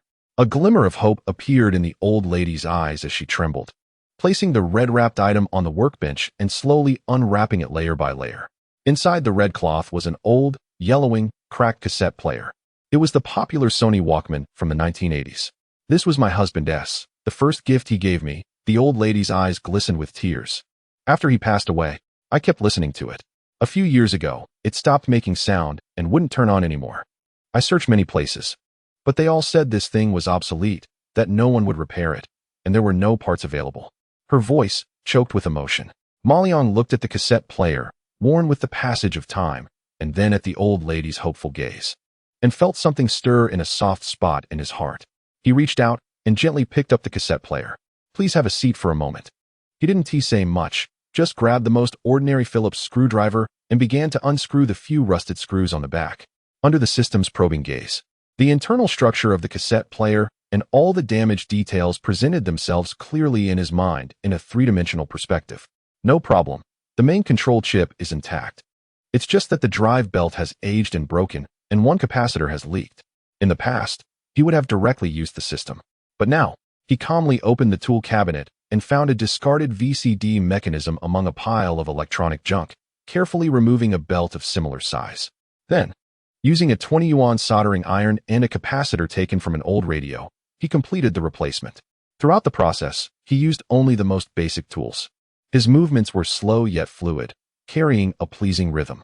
When he reassembled the casing, inserted an old tape, and pressed the play button, a slightly husky, yet incredibly familiar voice, belonging to a beloved singer, slowly flowed from the small headphones.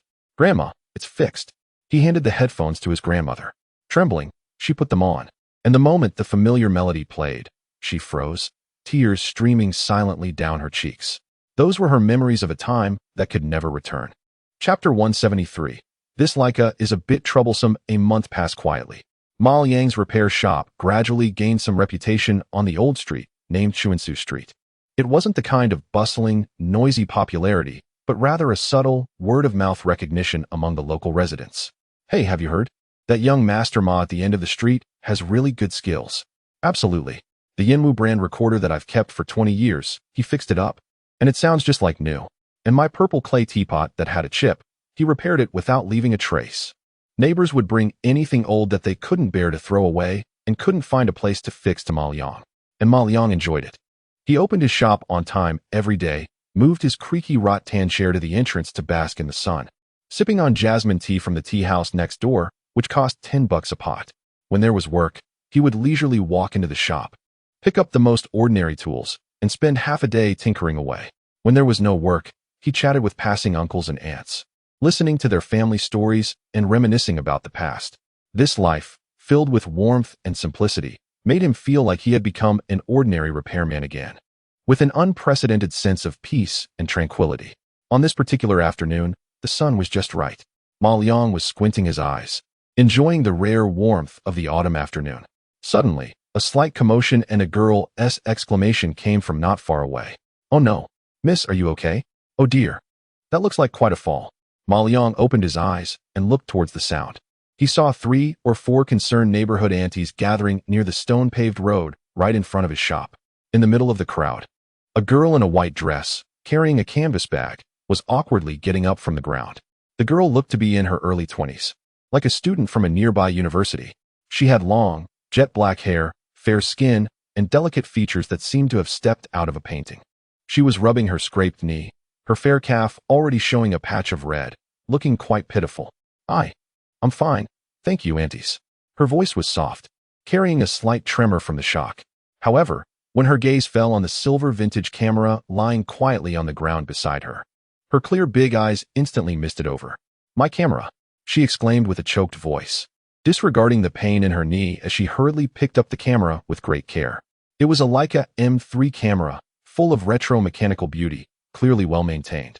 But at that moment, a noticeable dent had formed on one corner of its body from hitting the hard stone pavement. The girl tried to turn the film advance lever and press the shutter, but the camera showed no response.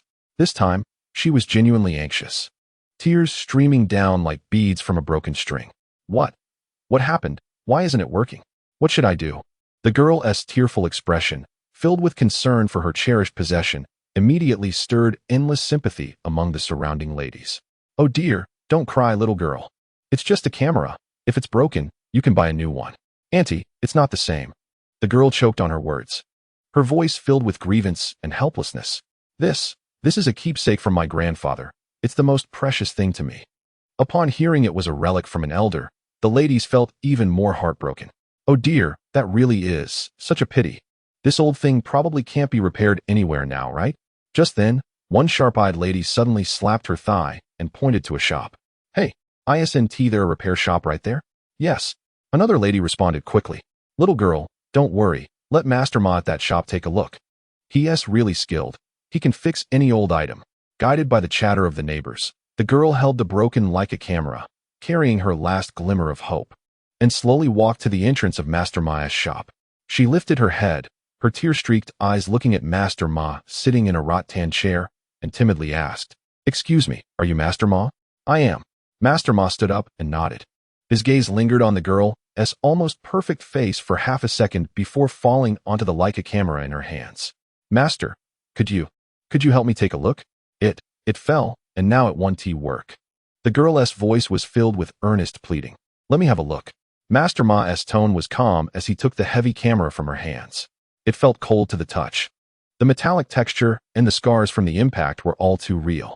He casually inspected it. The body was dented, the lens mount seemed slightly deformed, and the shutter and film advance mechanism were completely jammed. The girl's eyes were filled with just the right amount of worry and hope, perfectly portraying a helpless girl grieving over her grandfather's keepsake. The surrounding ladies also held their breath, waiting for Master Ma's verdict. Master Ma held the camera and fell silent for a moment. His brow furrowed slightly.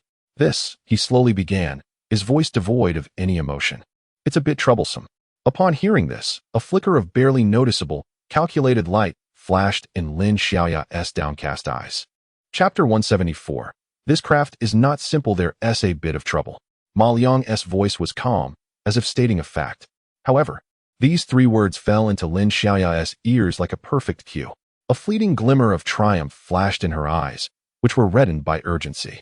The enthusiastic onlookers around them began to stir with concern. "Oh dear, even you, Master Ma, think it's troublesome? Then this camera might really be beyond saving." Yes, it was a cherished memento from their grandfather. What a pity.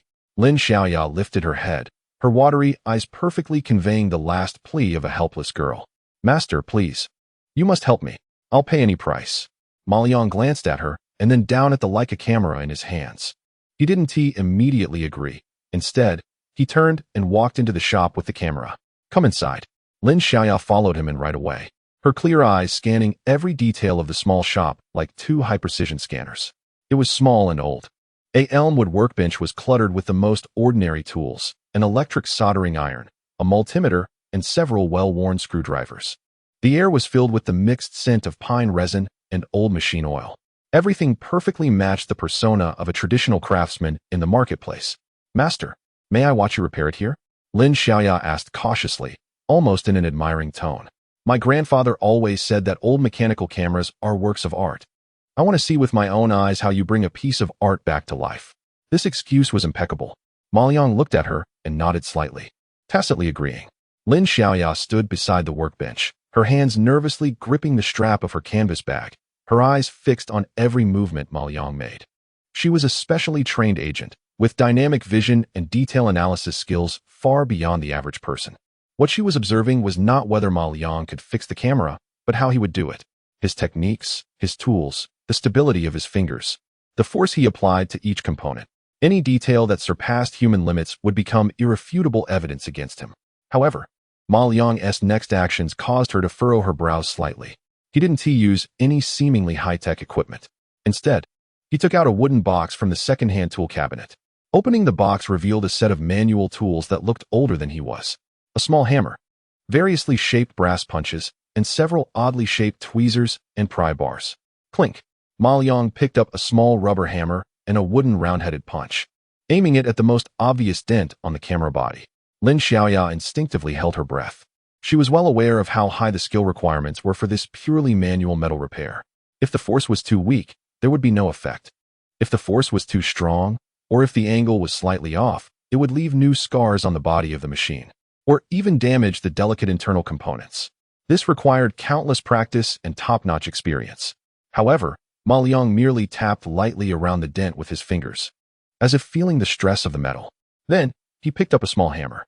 Thud. A dull and soft sound of impact. Thud, thud. Two more sounds followed. Each interval and force seemed to be calculated with the precision of the finest instruments.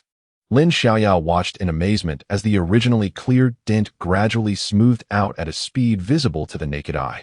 3 taps, just 3 taps. Ma Liang put down the hammer and gently wiped the area with a piece of chamois leather. It looked as smooth and new as if the scar had never existed. Lin Xiaoya's heart sank suddenly. It was too perfect. perfect to the point of feeling like a performance. This was no longer just a matter of high skill. It was an almost philosophical understanding of force and materials. Master Ma. Lin Xiaoya's mind raced as she decided to take the initiative and probe his depth with professional questions. This shutter curtain, it's made of fabric, right? If this material gets damaged during a collision, can we still find replacement parts from the original manufacturer?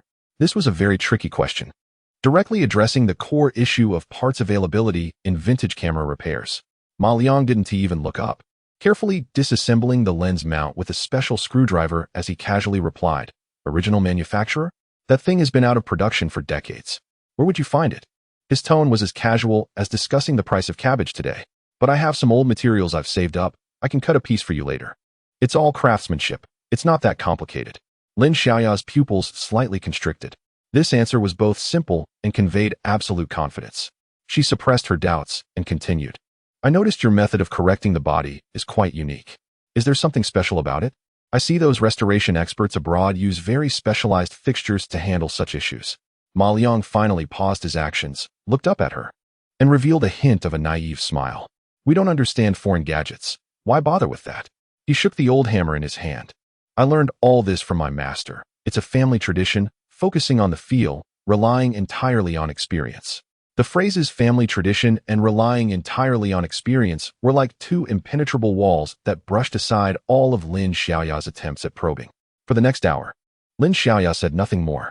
She simply watched quietly, watching as Ma Liang used a sewing needle and a small bottle of alcohol to clean the jam shutter mechanism.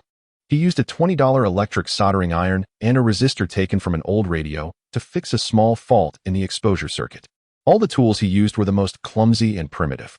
Yet, every movement he made was as precise as a machine. It was an astonishing display of craftsmanship, taken to the extreme. Finally, when the last screw was tightened, he picked up a camera, expertly wound it, and then pressed the shutter. The crisp, pleasant sound resonated in the quiet little shop. That sound represented a precise machine being awakened from the dead. Lin Xiaoya stared blankly at the restored camera, momentarily forgetting her mission. He handed the camera to her, still wearing that expression of calmness. "It's fixed." Lin Xiaoya took the camera, expressing endless gratitude and insisting on paying a hefty repair fee, but he only accepted 200 yuan, stating it was just for the act of watching. She cradled the camera, turning back multiple times as she walked out of the shop, disappearing at the end of the alley.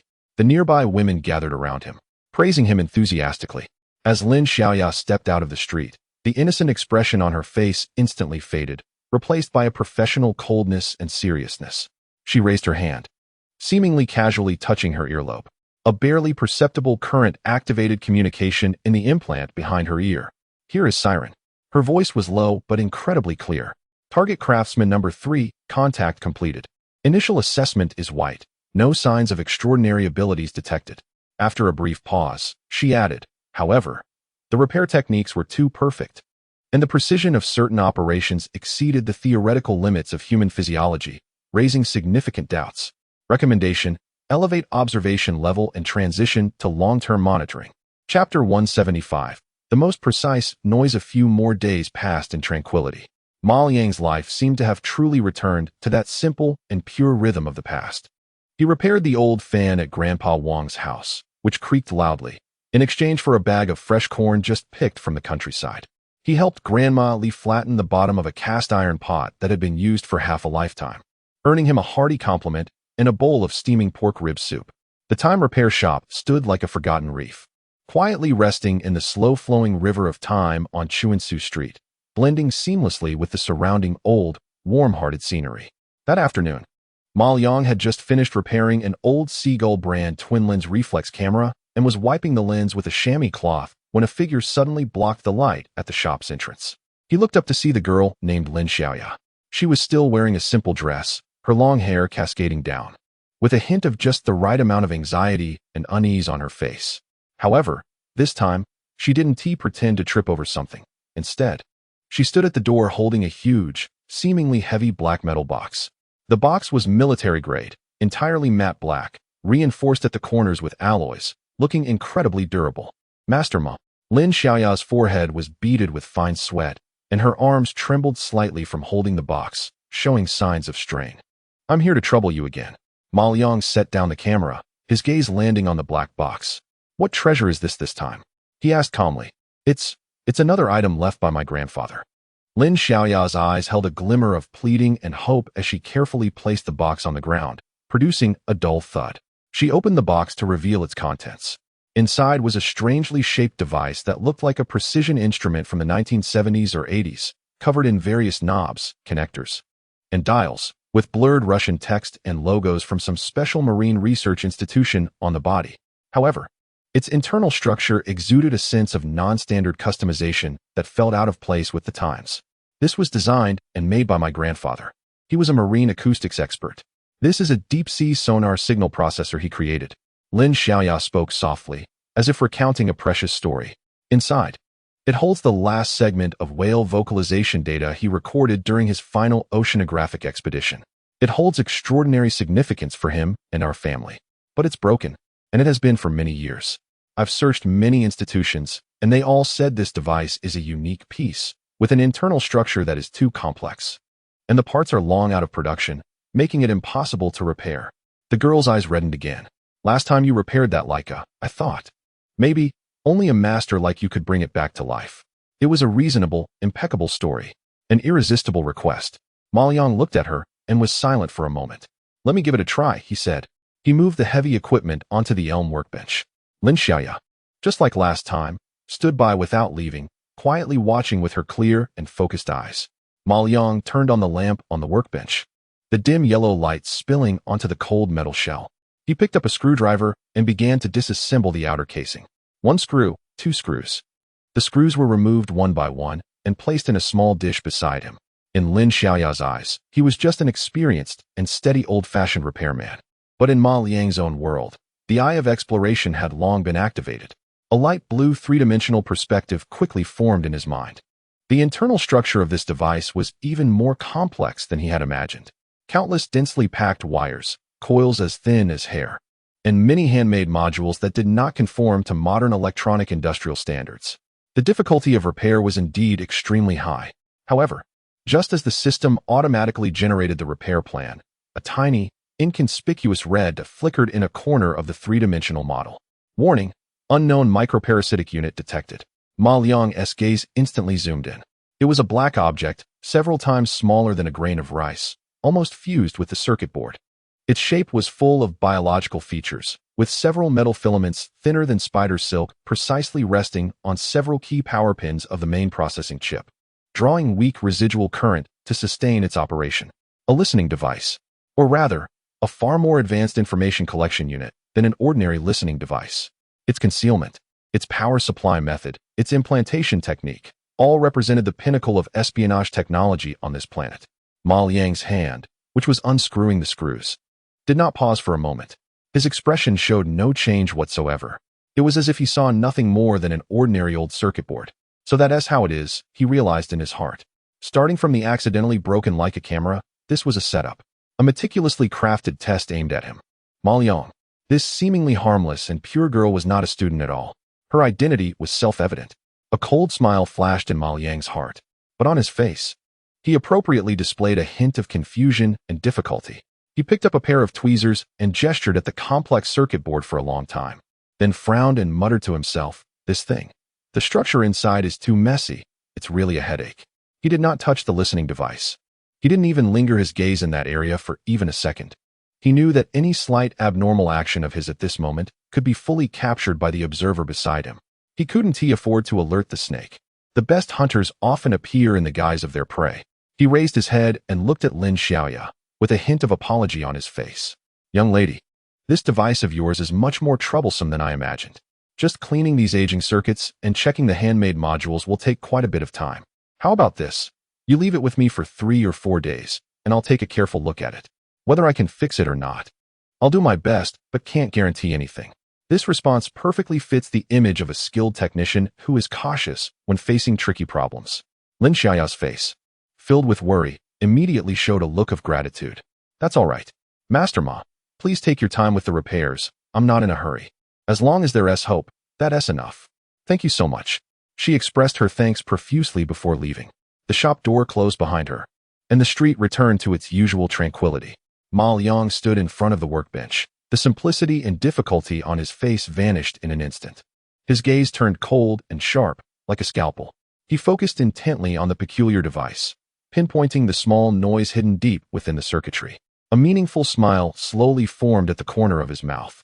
The game had begun. Chapter 176, The Best Actor Night. The street lined with cherry trees has fallen into slumber, with only a few dim streetlights stubbornly guarding the tranquility of this old street. The roller shutter of the repair shop has long been pulled down, but the brightest lamp inside still shines. Ma Liang sits in front of his elm workbench, the light from the lamp casting a focused and serious outline on his profile. Before him is a complex and oddly shaped deep-sea sonar signal processor. The casing has been opened, revealing a circuit board as dense as a spider's web and hand wound coils. He holds a multimeter probe in one hand and tweezers in the other, carefully measuring each solder joint. Beep! The multimeter emits a crisp sound.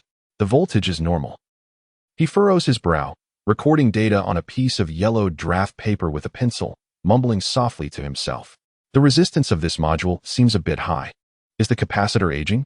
He picks up a 20-yuan yellow flower brand soldering iron, skillfully brushing it against the desoldering pump, preparing to remove a capacitor that looks slightly bulged. Each of his movements is steady, precise, filled with the rigor and dedication of an old-school craftsman. If Lin Xiaoyao were to see this scene, she would surely admire his ability to turn decay into something extraordinary. However, all of this is merely a carefully orchestrated monologue performed for a single audience. The tiny listening device, smaller than a grain of rice, faithfully transmits every sound here. The beeping of the multimeter, the sizzling of the soldering iron, Ma Liang's mutterings, and even the sighs of frustration across the ocean in real time. On Ma Liang's face is a perfectly balanced expression of confusion and focus. But inside, his heart is filled with a cold mockery. Acting, I love it the most. He even deliberately knocked a small, irrelevant resistor off the table with the tweezers. And then with a feigned exclamation, he clumsily spent half a day using a magnifying glass and fine-tipped tweezers to solder it back. Every detail perfectly shapes the image of a skilled craftsman who can make mistakes and feel troubled when faced with complex, unique items. Through sound, he paints an absolutely safe picture for the listener. Across the ocean, in the eagle's nest, once a command center filled with the aura of war maniacs, the atmosphere has subtly changed. The white-haired general with a cigar is nowhere to be seen. In his place stands a middle-aged man in an expensive suit, his hair meticulously combed. He is not the general. His subordinates call him Director. Eagle Eye stands behind him, his demeanor more restrained and silent than ever. Director, here is the 48-hour audio monitoring report for Craftsman number 3 target. Eagle Eye hands over a document.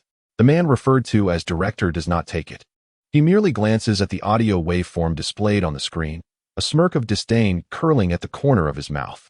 Audio. It's just the crackling sound of electricity and an old man's sigh. His tone carried a shrewdness of a businessman and a disdain for the former's military adventurous style. Report conclusion, the director asked. Eagle Eye took a deep breath and replied, Target, Ma Liang, code name Craftsman number 3, preliminary assessment is white.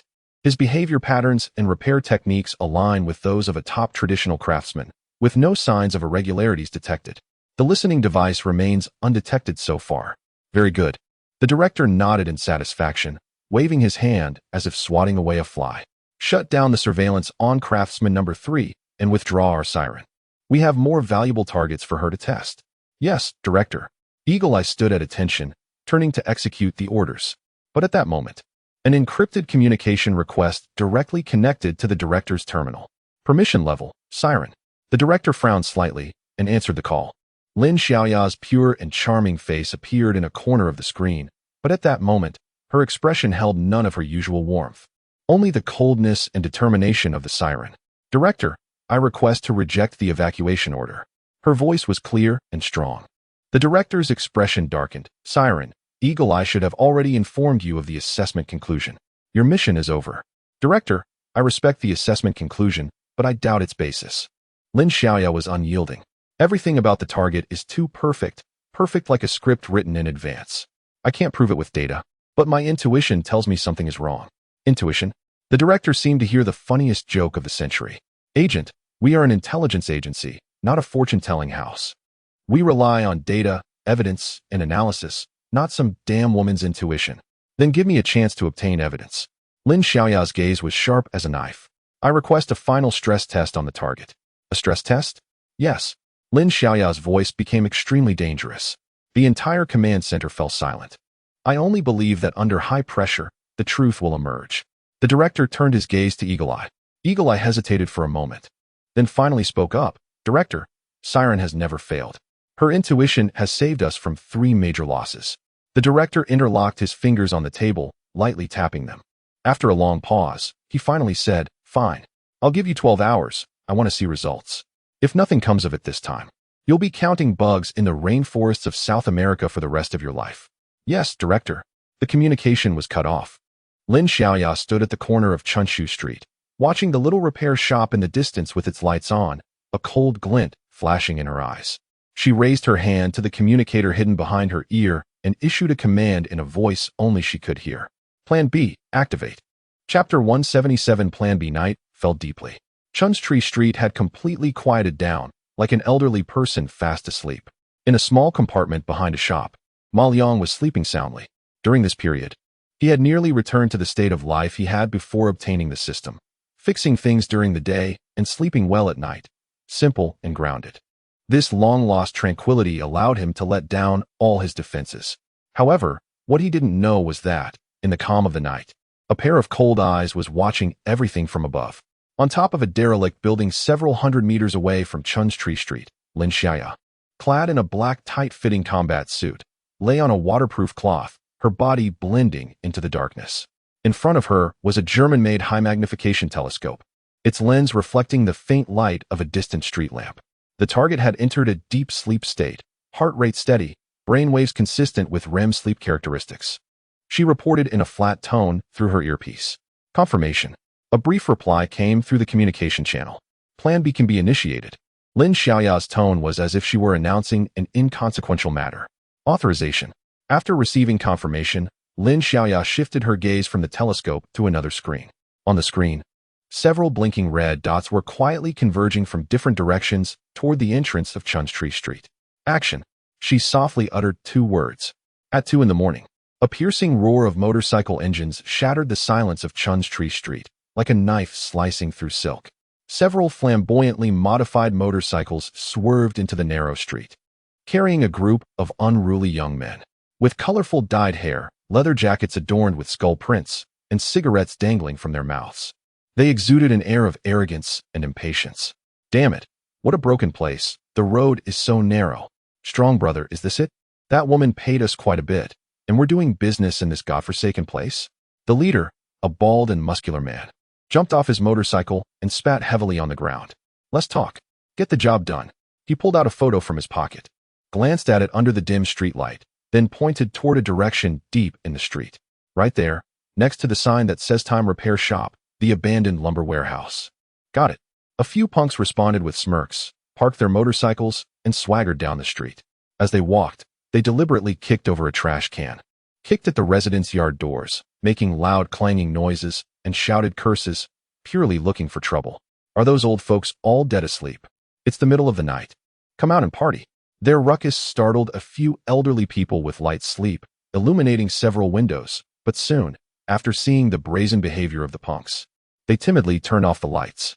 No one wants to provoke trouble that is clearly not easy to deal with. The bald, muscular man quickly arrived at the door of the repair shop. He cast a disdainful glance at the wooden sign that read Repair Shop and led his group straight to the adjacent, more dilapidated old warehouse, which had its doors and windows boarded up. This warehouse was right next to the old 2-story building belonging to Grand Mali. This is the place. The bald man took 2 heavy plastic barrels from one of his subordinates and opened the lids. A sharp smell of gasoline instantly filled the quiet air. In a deep sleep, Ma Liang was jolted awake, sitting up abruptly in bed. The strong smell of gasoline was clearly discernible even through the window. One of the bald men was pouring the last liquid from the barrel onto the old wooden door of the warehouse. Another tall, thin guy took a shiny object out of his pocket. A lighter. In the street, the tall guy had already brought the lighter close to the gasoline-soaked wooden door.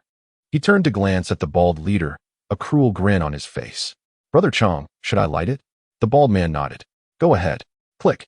With the crisp sound, a burst of orange-yellow flames suddenly ignited in the darkness. Chapter 178. The Burning Camellia Tree Street Boom.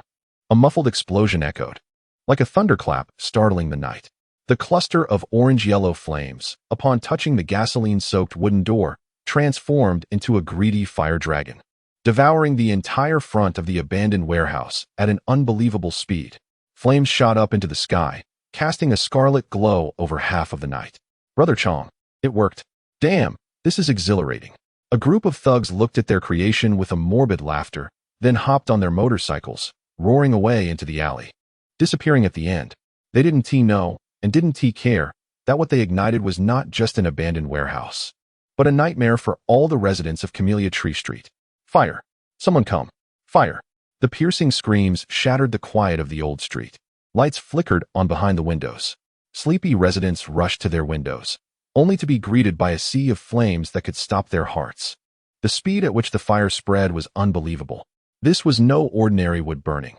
The flames exhibited a strange bright white color, as if some accelerant had been added, and the thick smoke carried a pungent chemical smell. The fire tongues, like venomous snakes, had already climbed up the walls of the two-story building next door, where Grandma Lee lived, charring the once patchy walls black.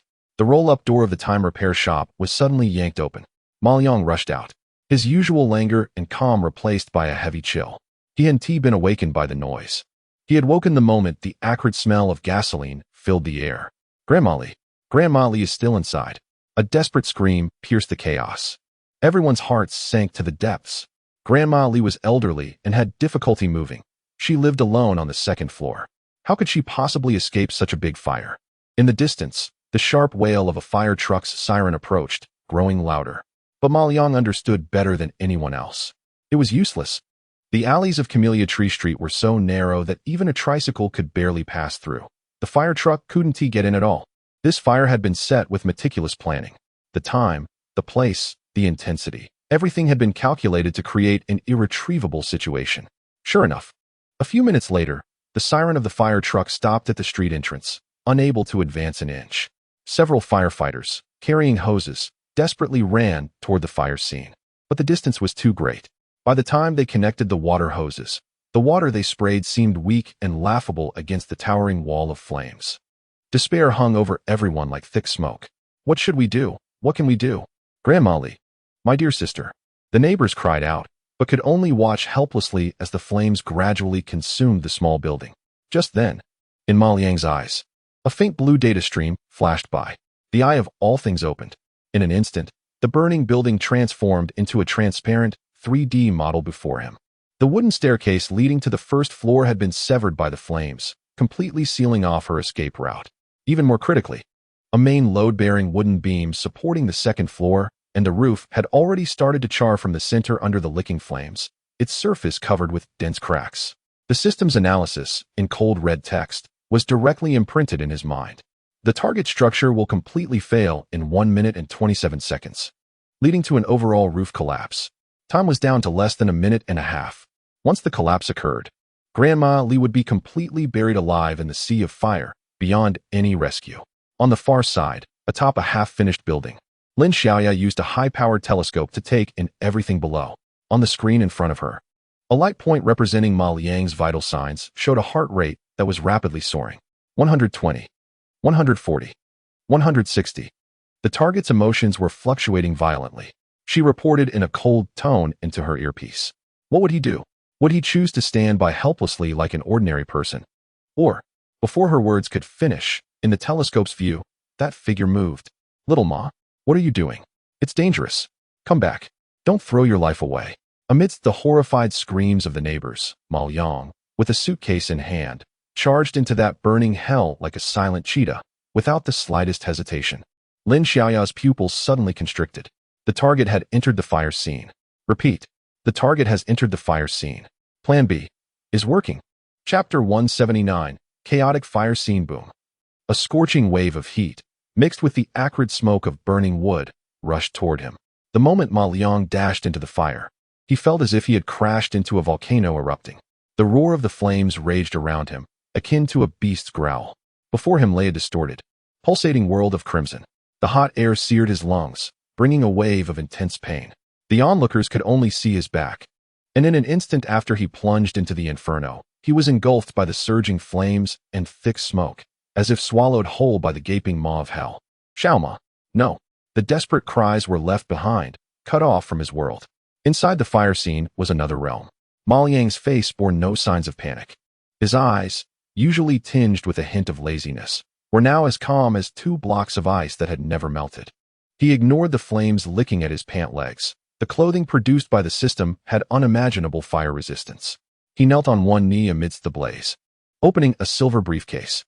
Meanwhile, in his mind's 3-dimensional perspective, the cold red countdown was ticking away rapidly. 1 minute 19 seconds. 1 minute 18 seconds. There was no time to hesitate. Ma Liang pulled out a device resembling a handgun, but with a complex crystalline structure at the muzzle. He didn't even stand up. Instead, he crouched slightly, aiming the device upwards at a main load-bearing beam marked in red by the probing eyes of the environment. That beam, under the searing flames, emitted a painful creaking sound, with cracks spreading like a spider's web across its surface. Ma Liang pulled the trigger. There was no roar of bullets firing, no dazzling flash of lasers. Only a barely noticeable, pale blue ripple flashed from the crystalline muzzle, instantly disappearing into the burning beam. This blue light was dimmer than any flickering spark in the fire. It moved so quickly it felt like an illusion. But in Ma Liang's vision, a revolutionary change was unfolding in the microscopic world of that beam. Material programming initiated. Target, organic carbon-based structure. Executing command, molecular chain restructuring. Lattice structure reinforcement. The beam, already charred and on the verge of breaking, had its internal molecular structure forcefully rewritten at a terrifying speed of billions of times per second. The originally fragile carbonized structure was reformed into an ultra-high-strength lattice comparable to diamond. Those deadly cracks were perfectly repaired at the atomic level. In his mind, the glaring red countdown vanished in an instant. In its place was a reassuring green, indicating structural stability.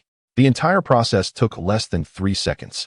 The crisis of the roof collapsing was silently resolved in a godlike manner. He immediately stood up, his gaze turning to the second floor. The staircase leading to the second floor had been burned into several charred pieces of wood, completely blocking the passage. Ma Liang's gaze swept across the chaotic first floor. His eyes locked onto a large wardrobe that had collapsed against the wall. Creak. Bang. The wardrobe suddenly toppled inward, crashing heavily against the wall. Its several charred doors were oddly and coincidentally wedged at a peculiar angle between the first and second floors, forming a steep, yet climbable staircase.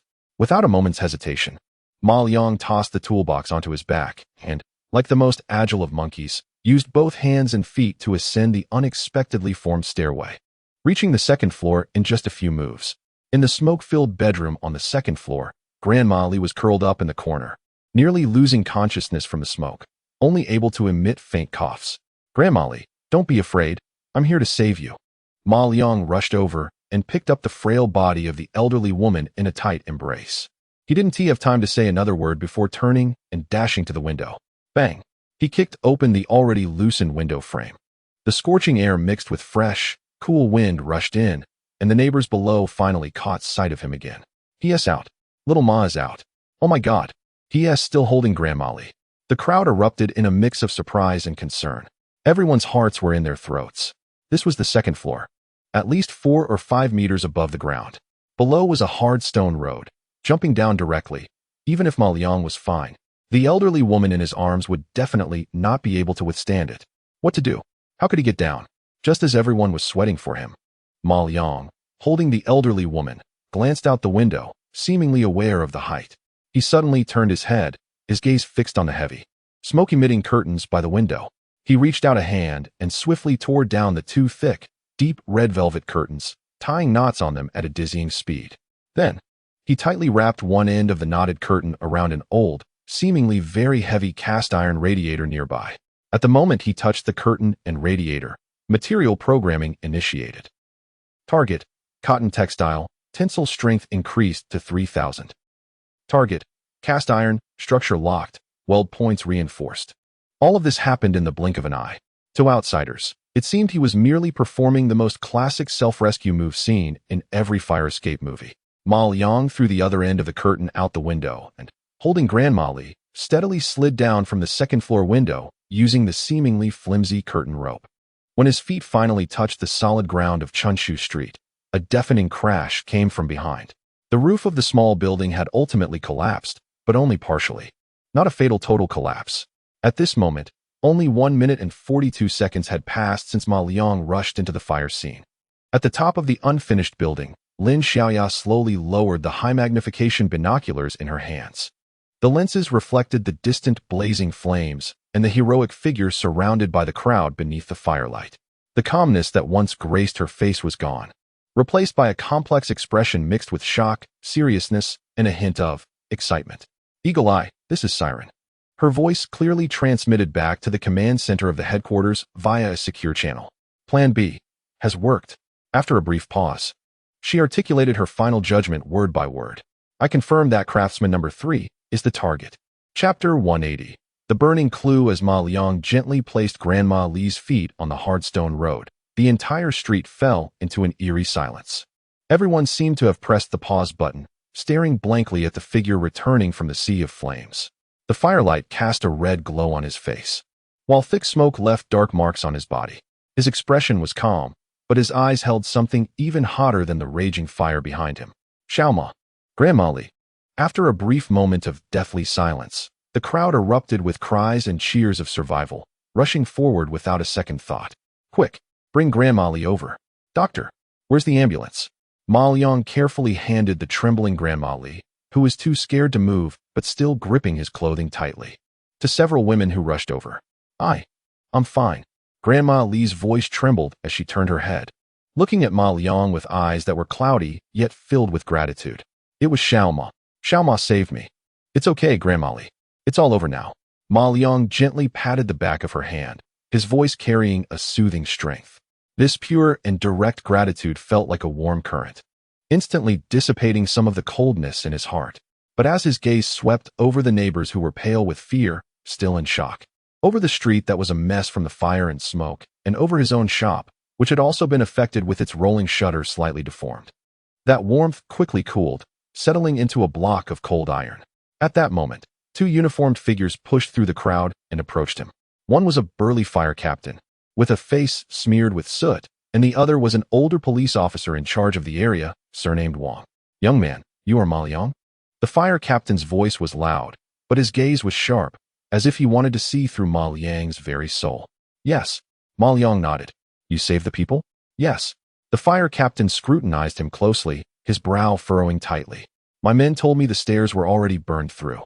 How did you get up there? As soon as this question was posed, the surrounding crowd fell silent, all eyes fixed on Ma Liang. Yes, how did he get up there? At that moment, the fire had been so intense that everyone had been too frightened to notice the details. A hint of appropriate recollection and fear appeared on Ma Liang's face. I was in a rush too. When I rushed in, I saw a large wardrobe tipped over by the wall, and the doors were stuck layer by layer, so I climbed up that way. I guess I was lucky. Luck? The fire captain mulled over this word, his skepticism unabated. He pointed to the curtain cord that hung down from the second-floor window, already half-burned. What about this? Can the curtains in this old building support your weight and that of an adult? Weren't you afraid it would break? Ma Liang forced a smile and scratched his head, revealing a simple-minded expression. At that moment, who thought so much? It's better than being burned alive inside, right? Everything that could be used was utilized. It's also a matter of luck. Just luck. The nearby officer Wang patted the fire chief's shoulder, trying to ease the tension. Old Zhang, enough already. The guy just came out of the fire scene. Don't treat him like a criminal. After all, he saved lives. He's a hero. The fire chief opened his mouth, but ultimately chose not to say anything more. He knew that Ma Liang's explanation sounded flawless, filled with quick thinking and coincidences from the fire scene. But his decades of experience told him that something was off about this fire. The speed at which the flames spread was too fast, unnaturally so.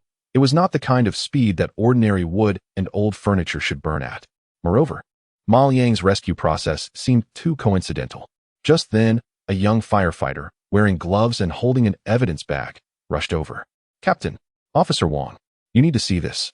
He handed over the evidence bag, which contained a piece of charred wood debris scraped from the warehouse door. We found this near the ignition point. It smells very off. The fire chief took the bag, brought it to his nose, and his expression changed instantly. It was a familiar, pungent chemical smell, residue of an accelerant. He squeezed out the words through clenched teeth, his gaze turning icy cold. This was not an accidental fire. It was arson. Arson. Those two words exploded like a thunderclap in the ears of all the neighbors. What? Someone intentionally set the fire? My God, who could be so wicked? This is putting the lives of our whole street at risk. Panic and anger instantly replaced the relief of surviving the disaster. Officer Wong's face also turned serious. He immediately shouted into the radio. Command Center. The nature of the fire at Chuansu Street has escalated. Confirmed as a criminal case. Requesting support from criminal investigation and technical departments. Locked down the scene immediately. Everything around them became chaotic and noisy. Police set up a cordon. Technicians began taking photos and gathering evidence, and the neighbors were evacuated to safety, with cries and discussions filling the air. And Ma Liang stood at the center of this chaos. He looked at the debris in the evidence bag, watched the busy figures of the police, and his expression gradually shifted from calm to icy cold.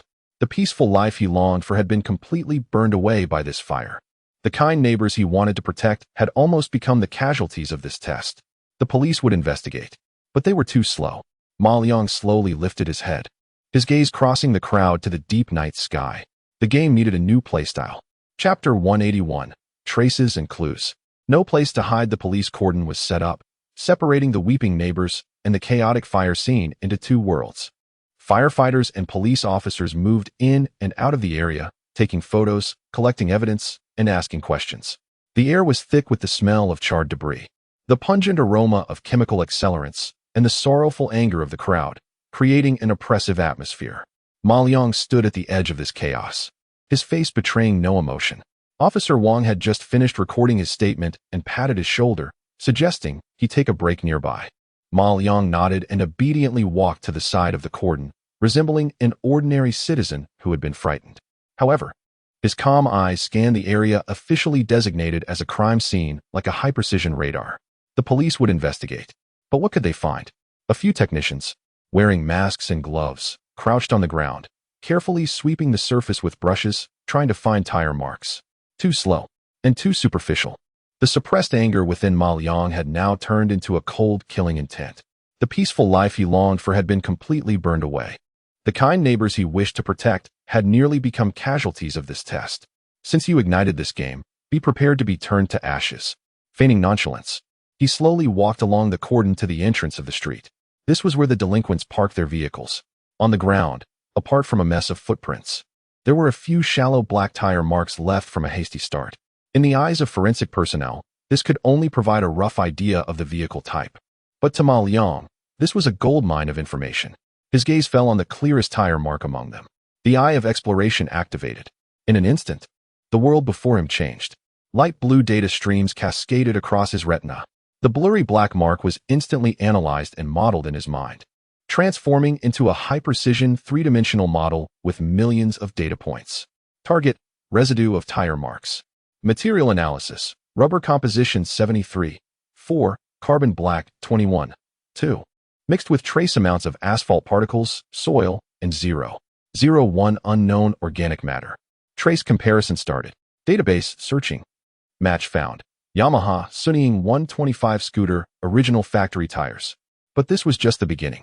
The system instantly calculated the vehicle's load and center of gravity based on the pressure distribution of the tire marks. By analyzing the microscopic wear patterns of the rubber particles, it assessed the tires' wear level and even inferred the types of surfaces this vehicle frequently traveled on. In-depth analysis report generated. Vehicle model: Yamaha Sunying 125. Modification information: the exhaust pipe has been replaced with a non-original part, based on analysis of center of gravity shift and residual vibration waveforms. The owner has a habit of cornering at high speeds, resulting in a higher wear rate on the right side of the tires, which is 13.7 greater than the left side. Unique feature: on the outer side of the right rear tire, there is an old scratch measuring 2.7 centimeters in length and 0.8 millimeters in depth, with residual blue paint particles from a color steel tile inside the scratch. A unique motorcycle, every detail of which was instantly grasped by Ma Liang. His gaze shifted slightly to a nearby, thicker mark. Target: motorcycle tire mark. Successful match: domestic Haojue TR300 cruiser, with a replaced wider rear tire.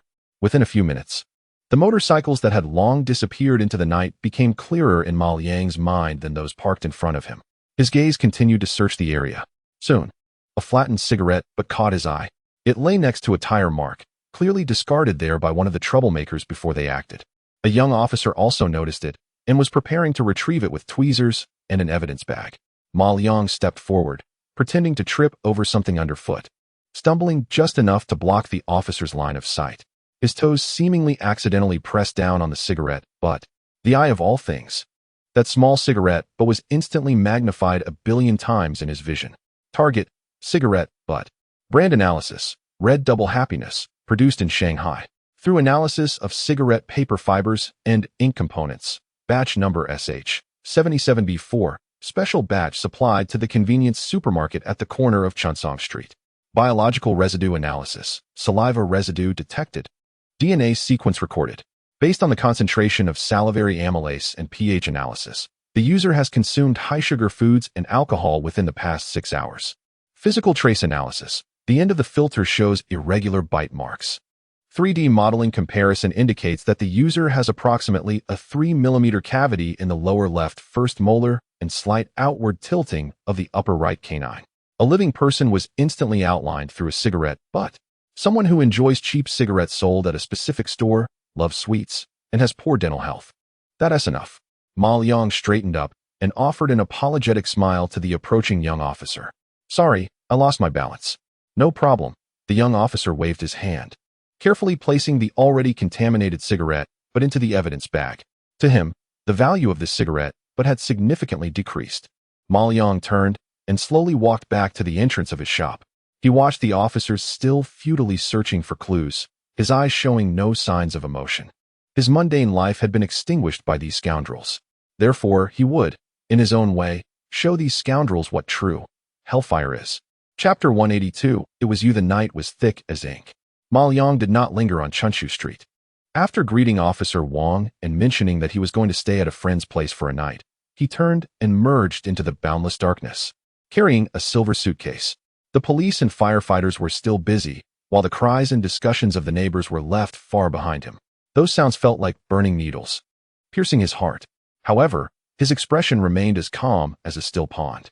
On the outskirts, beyond the southern Third Ring Road, lay a corner forgotten by urban development, with abandoned factories and unfinished buildings resembling massive steel skeletons, casting sinister shadows under the moonlight.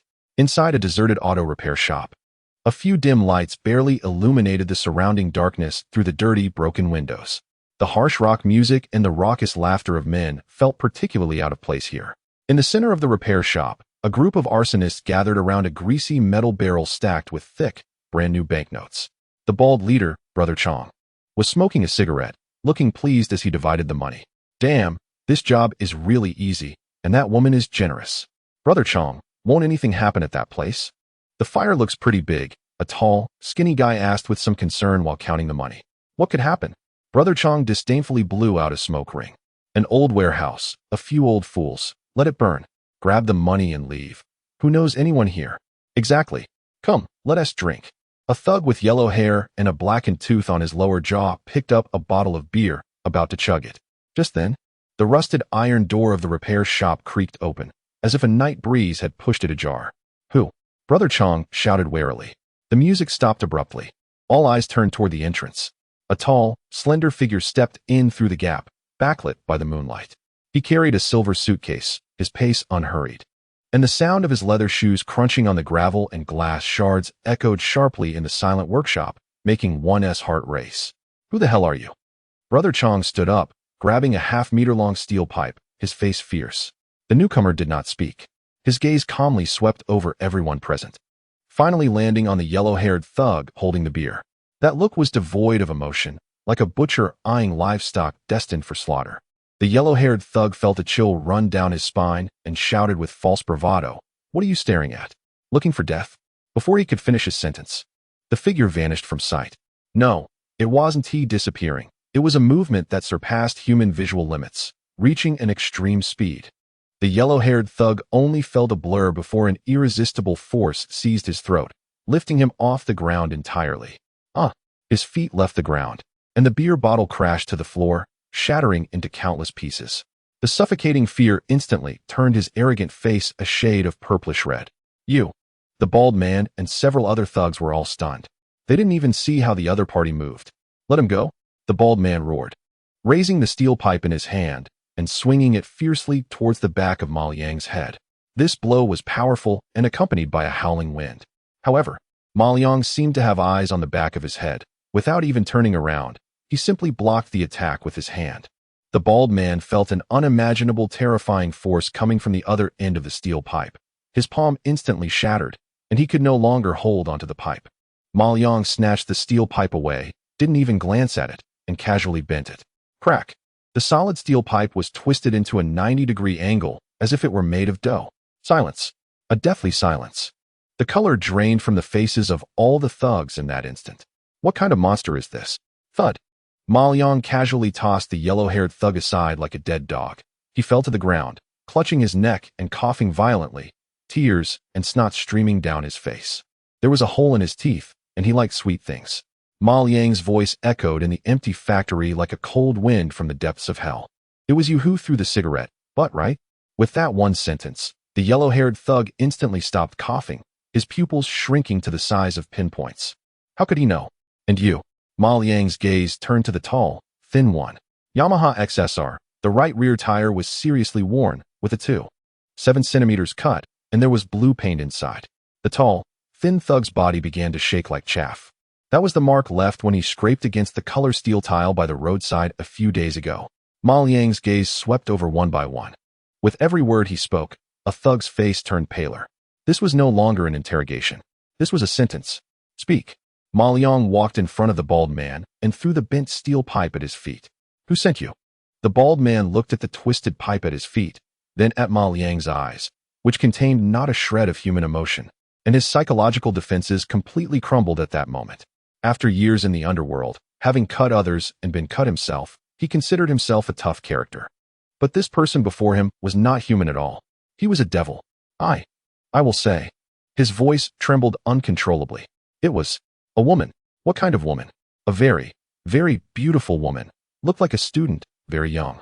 I don't know her name. We only had single-line contact. The bald man spilled everything like beans from a bamboo tube. She gave us some money to set fire to that warehouse on Chunshu Street and provided us with a special accelerant, saying we must make the fire as big as possible. The more chaotic, the better. Where did the money come from? From an abandoned storage locker in the west of the city. She left the key in a designated place, and we took the money ourselves. I swear. That's all I know. Please let us go. The bald man suddenly knelt on the ground, tears streaming down his face. Ma Liang listened quietly and nodded. A young, beautiful woman who looked like a student appeared in his mind. It was Lin Xiaoya's innocent face. So it was you. I understand now. After saying these 4 words, Ma Liang turned and walked toward the door. The bald man and a group of thugs sighed in relief, thinking they had escaped a disaster. However, just as Ma Liang reached the door, he stopped, without turning back, and said one more thing. By the way, the police should be very interested in your testimonies. After saying this, he took out his phone, pressed 3 digits, and gently placed the phone on the windowsill by the door. Then, his figure completely disappeared into the night. A few minutes later, a sharp siren sound, growing closer, broke the silence of the outskirts of the city. Chapter 183. The Broken Clue. 3 days after the fire, Chunzi Street lost its usual tranquility, replaced by a suffocating silence. A faint smell of burnt material still lingered in the air, reminding everyone of the fear from that night. The warehouse reduced to ruins, and the charred building of Grandma Li's home stood like 2 ugly scars, branding the heart of the old street. Ma Liang's time repair shop was also affected. The roller shutter had warped from the high temperatures, and the sound it made when lifted was more jarring than ever. In these days, he quietly helped neighbors clean up the aftermath, repairing small appliances that had been damaged by smoke or broken in the chaos, without charging a penny. He spoke little, his expression always calm, but everyone could sense that the laid-back and easygoing Master Ma had taken on something unexplainable. In the afternoon, Officer Wong's somewhat old bicycle stopped in front of the shop. Little Ma, Officer Wong walked in, his face showing clear signs of fatigue, dark circles under his eyes. Yet there was a hint of relief in his brows. Uncle Wong, please sit. Ma Liang paused his work and handed him a cup of freshly brewed hot tea. Officer Wong waved his hand, not sitting down, and got straight to the point. Little Ma, I have something to tell you, and it's good news. Ma Liang lifted his gaze, quietly watching him, waiting for more. The gang that set the fire has been caught. There was a note of comfort in Officer Wong's voice. Last night, we received an anonymous tip-off and raided a deserted repair shop on the outskirts of the city, capturing them all. They were caught in the act, and they hadn't even had time to spend the arson reward. Several elderly neighbors waiting for Ma Liang to fix their things immediately gathered around upon hearing the news. Caught them? That's great. Truly a blessing, they exclaimed. They mustn't be let off lightly. Officer Wang nodded to the crowd, signaling them to be calm. But his gaze remained fixed on Ma Liang's face. The culprits had confessed. They were just low-level thugs hired to do a job, completely unaware of who they had offended. At this point, the relief on Officer Wang's face quickly faded, replaced by a deep sense of helplessness. He sighed, his voice dropping. But the clues end here. Ma Liang's expression showed no change. He simply asked calmly, "What do you mean?" The mastermind behind their hiring is extremely professional. Officer Wang's brows furrowed tightly, as if recounting a case that was exceedingly difficult. The entire process was a single line of contact, using anonymous virtual numbers. The payment was made in a long-abandoned storage locker in the west of the city. We checked, but the surveillance there has been broken for ages. And there's no coverage from surveillance networks, so we can't capture anything. That woman was like a ghost, aside from the vague description from those thugs. Saying she was very young, very pretty, looked like a student. We can't find any specific information about her. The officer Wang looked at Ma Liang, his eyes filled with regret. We did our best. This case has been handed over to the Municipal Criminal Investigation Team, but their counter-surveillance capabilities are too strong, leaving almost no valuable traces. The hope of pursuing this further is slim. The elderly people around them had their expressions of joy instantly turn into disappointment and anger. What? Is that it? So the house we burned down and the fright we experienced were all for nothing? Officer Wang, you can't just leave it at that. Everyone, don't worry. The case will definitely continue to be investigated. It's just... Officer Wang's voice was filled with helplessness. It just needs time. Ma Liang listened quietly, his face showing a calm acceptance. However, inside, he felt a chilling clarity. Storage lockers, virtual numbers, counter-surveillance capabilities. These methods, which seemed highly professional in Officer Wang's eyes, appeared crude and laughable to him. He didn't even need to go to that so-called storage locker in the west of the city. He just needed to close his eyes to vividly see that woman, Lin Xiaoya, with her pure yet chilling face. In the face of such power, conventional order and law felt utterly powerless. Seeing the silent Ma Liang, Officer Wang thought he was affected by the result, so he patted him on the shoulder and comforted him. "Xiaoma, don't take it too hard. You saved Grandma Li. You're a hero for the whole street. We will pursue this matter to the end." Ma Liang raised his head, revealing a gentle, even somewhat naive smile. That smile transformed him back into the kind-hearted, honest repairman. "Uncle Wang, you've worked hard," he said sincerely. "Catching the arsonist will bring everyone peace of mind. The rest can be dealt with slowly." This understanding demeanor made Officer Wang feel even more guilty. After giving a few more safety reminders, he rode away, exhausted. The shop fell silent again. Ma Liang's smile gradually faded. He looked down at his hands, which were slightly stained with oil. "You did your best. Your endpoint is just my starting point." His gaze passed through the shop, looking towards the neighboring area that had been reduced to charred ruins, his eyes gradually becoming sharp and cold. Chapter 184. The banquet at Hongmen on the other side of the ocean. The atmosphere in the command center was colder than ever. The man referred to as the director stared at the final report regarding the fire on Chun's Tree Street on the large screen, his face devoid of any joy. Only a look of annoyance, like a businessman witnessing a losing deal. A chaotic, uncontrollable test. He lightly tapped his knuckles on the table, producing a dull sound. Having destroyed an entire street, only to receive a vague confirmation in return. Standing behind him, the eagle eye remained silent, but cold sweat had begun to bead on his back. The higher-ups had lost their patience. The director slowly turned around, his gaze landing on Eagle Eye, the pressure in his eyes making it almost impossible for the latter to breathe. They no longer wished to see any reports regarding intuition and tests. They only wanted results. Eagle Eye's heart sank. He understood what those 3 words represented. Therefore, give our siren the final order. The director's tone was devoid of any emotion. Capture craftsman number 3 alive at any cost. In Ma Liang's shop, business had surprisingly been good these past few days. Of course, it was all pro bono. The neighbors, shaken by the fire, brought over their old belongings that were either broken or smoke damaged for Ma Liang to take a look at. Ma Liang accepted everyone without refusal, quietly repairing items, like a silent workhorse, slowly mending the scars of the old street in this way. In the afternoon, a slender figure blocked the light at the shop's entrance. It was Lin Xiaoya. She wore a white dress, her face bearing just the right amount of pallor. Master Ma. She walked in, carrying a delicate gift basket. Thank you so much that night. If it weren't for you, Grandma Li. The girl's eyes reddened, her voice trembling slightly with a hint of fear. Ma Liang paused his work, looked up, and calmly regarded her. It's nothing. His voice was low, lacking any discernible emotion. I would like to invite you to dinner, as a thank you for Grandma Li and for us neighbors. Lin Xiaoya's gaze was sincere and earnest. Like a clear spring. I booked a restaurant in the city center. I wonder if you have time? The surrounding aunties who were waiting for their things immediately began to cheer. Go for it, Xiaoma. The girl has her heart in the right place. Yes. You should take a break. You can't just bury yourself in work every day. Ma Liang looked at Lin Xiaoya's face, filled with anticipation and gratitude. Her eyes seemingly incapable of lying. He understood in his heart. The Last Supper? Sure.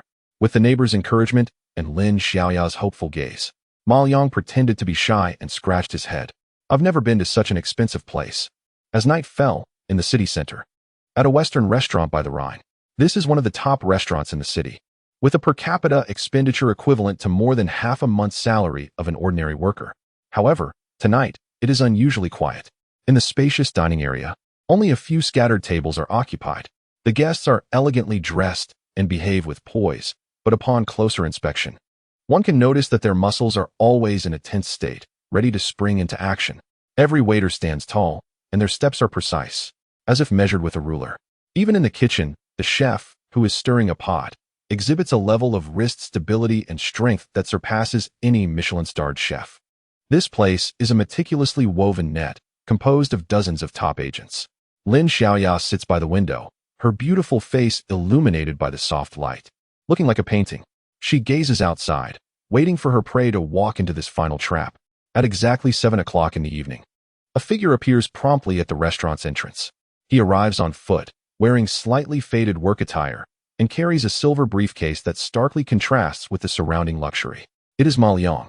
He pushes open the heavy, intricately carved wooden door of the restaurant, seemingly oblivious to the strange atmosphere, and curiously examines the opulent decor. Much like a country person stepping into a big city for the first time. Master Ma, over here. Lin Xiaoya stands up and waves to him with a smile. Ma Liang sees her and breaks into a simple smile, walking over. Behind him, the heavy wooden door is gently and silently closed by a waiter. A soft click of the lock is drowned out by the restaurant's melodious background music. Chapter 185. Confrontation at the Riverside Restaurant. Everything here exudes a sense of understated luxury. The polished marble floor, the intricately carved walnut walls, and the melodious sound of a violin drifting in the air. Ma Liang stood at the entrance with his silver briefcase, looking like a clumsy craftsman who had stumbled into a high society ball, completely out of place. Master Ma, over here. Lin Xiaoya stood up, resembling a blooming white lotus, her smile pure and clear. Ma Liang chuckled awkwardly and walked over, pulling out a chair to sit down. This place is truly extravagant. He rubbed his hands together nervously, admitting it was his first time dining in such an establishment. You're a hero, don't mention a meal. Even the grandest thanks are warranted. Lin Xiaoya's tone was so sincere that it was hard to doubt her. She skillfully ordered the most expensive signature dishes in the restaurant. Ma Liang just smiled, occasionally chiming in, like a genuinely astonished simpleton. When the first dish, a top-grade steak drizzled with black truffle sauce, was served by the waiter, an unnoticed blue data stream flickered briefly in Ma Liang's eyes. Eye of all things activated. In his mind, a 3D model of the steak was instantly constructed, with all molecular compositions clearly visible. Scan complete. Target is A5 grade Wagyu, with ingredients including Alba white truffles, butter, rosemary, no toxic alkaloids or heavy metals detected. He picked up the knife and fork, cut a piece, and put it in his mouth, revealing a satisfied expression. Delicious, really delicious. Yet inside, his heart felt cold. If the food was fine, then where was the real threat hiding? His scanning range instantly expanded. The entire structure of the restaurant transformed into a transparent 3D blueprint in his mind. The chandelier on the ceiling, the decorative lines on the walls, the air conditioning vents. In the next moment, tiny red dots lit up simultaneously in various corners of the 3D blueprint. Warning, 12 hidden high-pressure nozzles detected, containing fluorane, 7. A powerful neurotoxin capable of paralyzing the target's central nervous system in 3 seconds. What a well-planned trap. It offered no chance for reaction or struggle.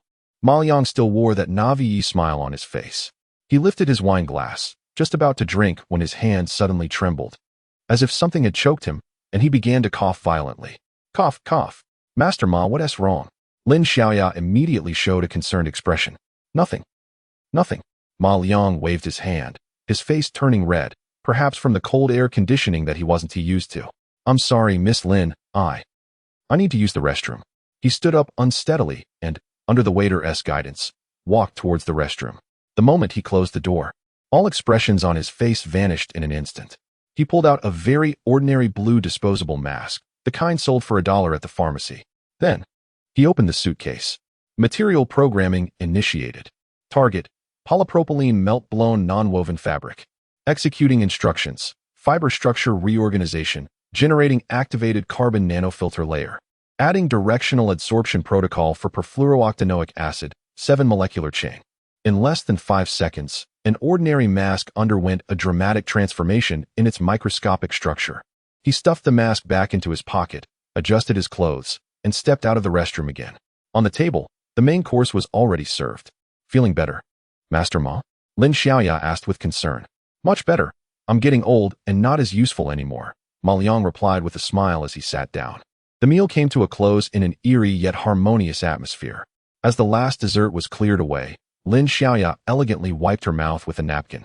She looked up at Ma Liang. In her clear eyes, all innocence, gratitude, and purity receded like a tide, leaving only a cold, professional indifference. Master Ma. Her voice had changed, like a shard of broken ice.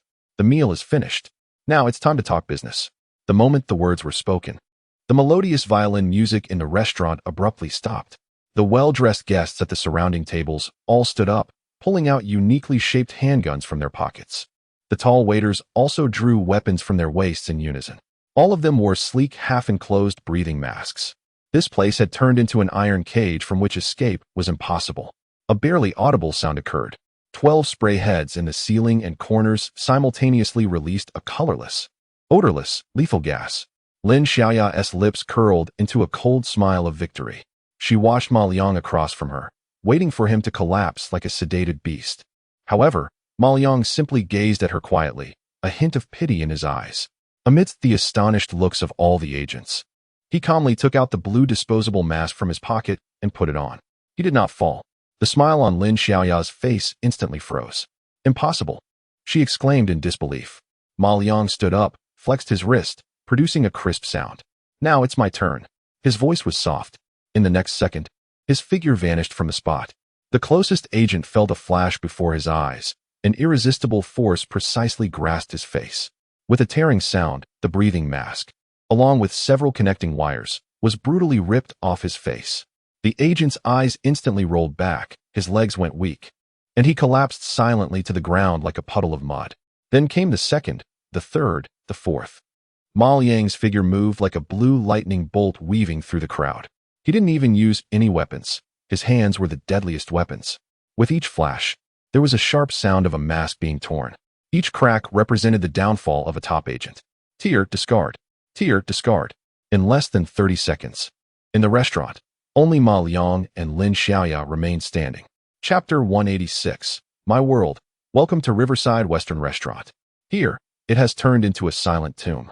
The air is still filled with the colorless and odorless anesthetic, but for the man wearing a special mask, breathing poses no obstacle. Beneath his feet lie several well-dressed guests and waitstaff, sprawled out in disarray. These top agents in their respective fields now resemble discarded mannequins, completely unconscious.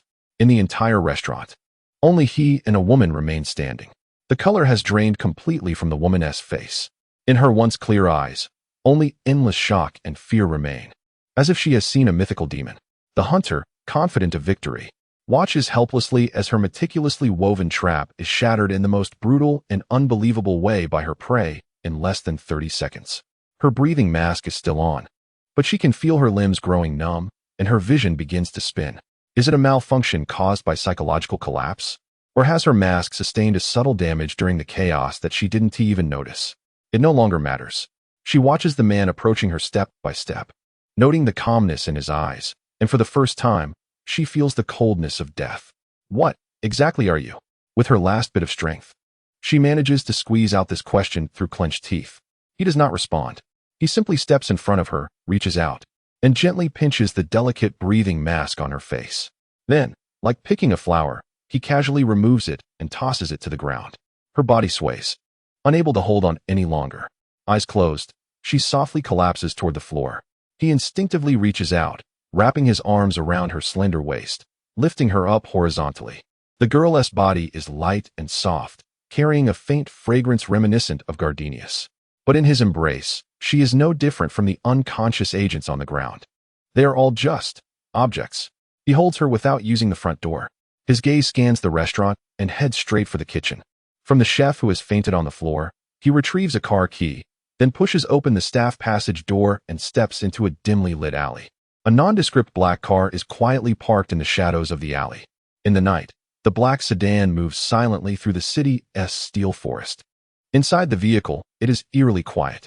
The woman lies on the back seat, breathing steadily as if asleep.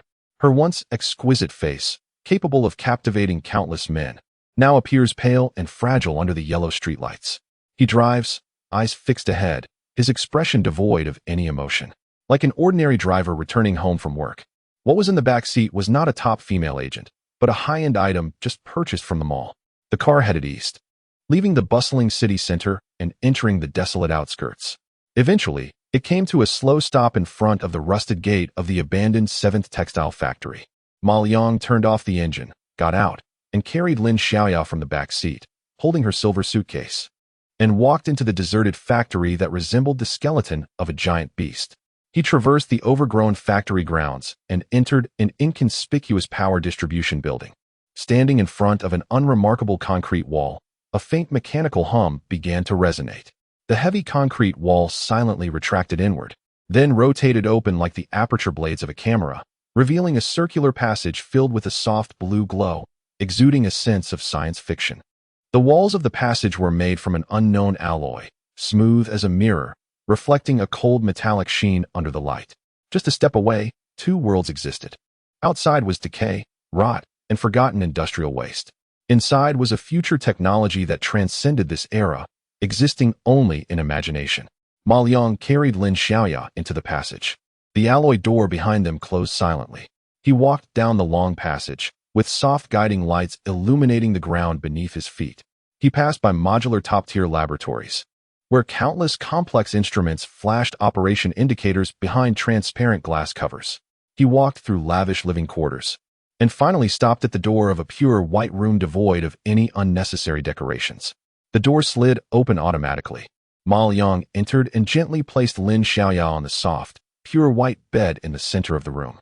He covered her with a blanket and then turned to leave. The door closed silently once again. Time passed, though it felt uncertain. Lin Xiaoya's eyelashes fluttered slightly. She slowly opened her eyes. There was no expected dungeon, no cold concrete floor, and no pungent smell of blood. What greeted her was a pure white ceiling radiating a gentle light, reminiscent of the softest morning sunshine. The air was fresh, flowing with a hint of grass scent. Having been purified and maintained at a constant temperature and humidity, she suddenly sat up, cautiously surveying her surroundings. It was an eerily minimalist room. The pure white walls, floor, and ceiling merged seamlessly without a single gap. Besides the bed beneath her, the entire room was empty. There were no doors, no windows. Only one wall was a massive, pitch-black mirror, resembling an abyss. In the mirror, she could see her pale face and the panic in her eyes. At that moment, a calm, emotionless male voice echoed from all directions, reverberating in the pure white room. Miss Lin. Lin Xiaoya's body suddenly stiffened, her pupils instantly shrinking to the size of pinpoints.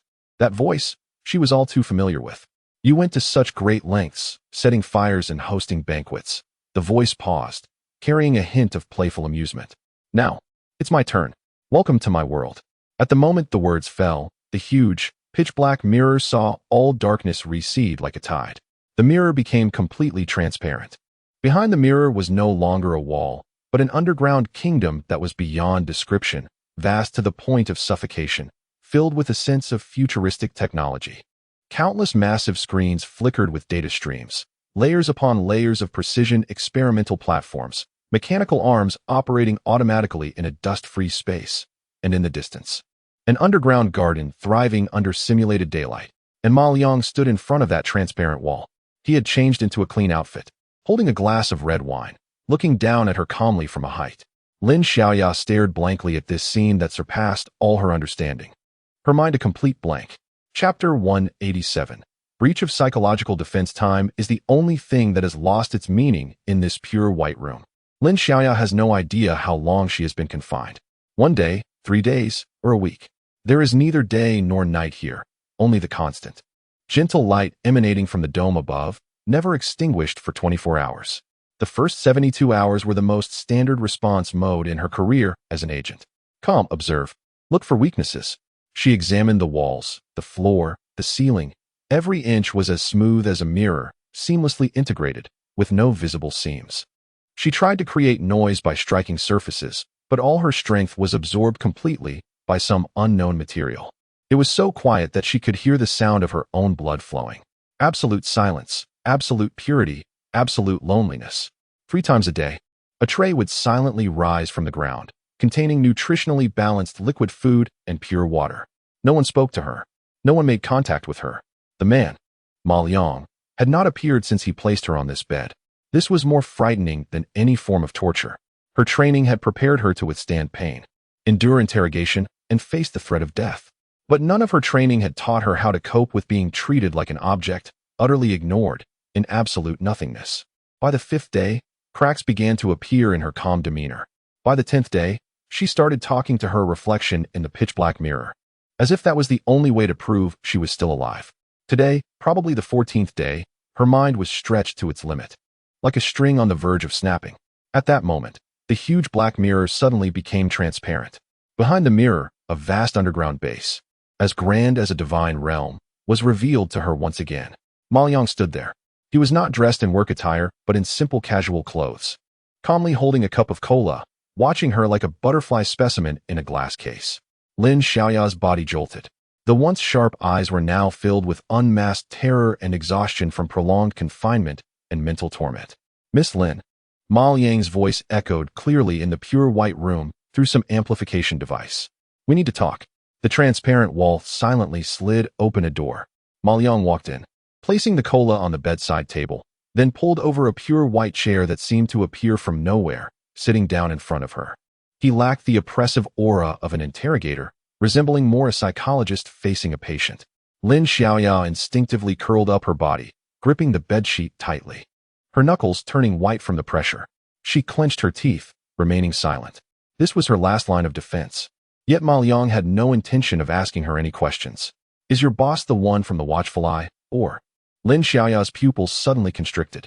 Ma Liang seemed unaware of her reaction and continued speaking to himself.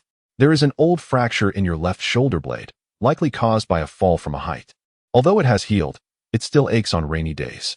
You have undergone rigorous anti-anesthesia training, and your metabolism is 1.7 times that of an average person, which is why you woke up earlier than your companions in the restaurant that day. Each of Ma Liang's words was like an invisible scalpel, precisely dissecting her body and laying all her secrets bare in the open air.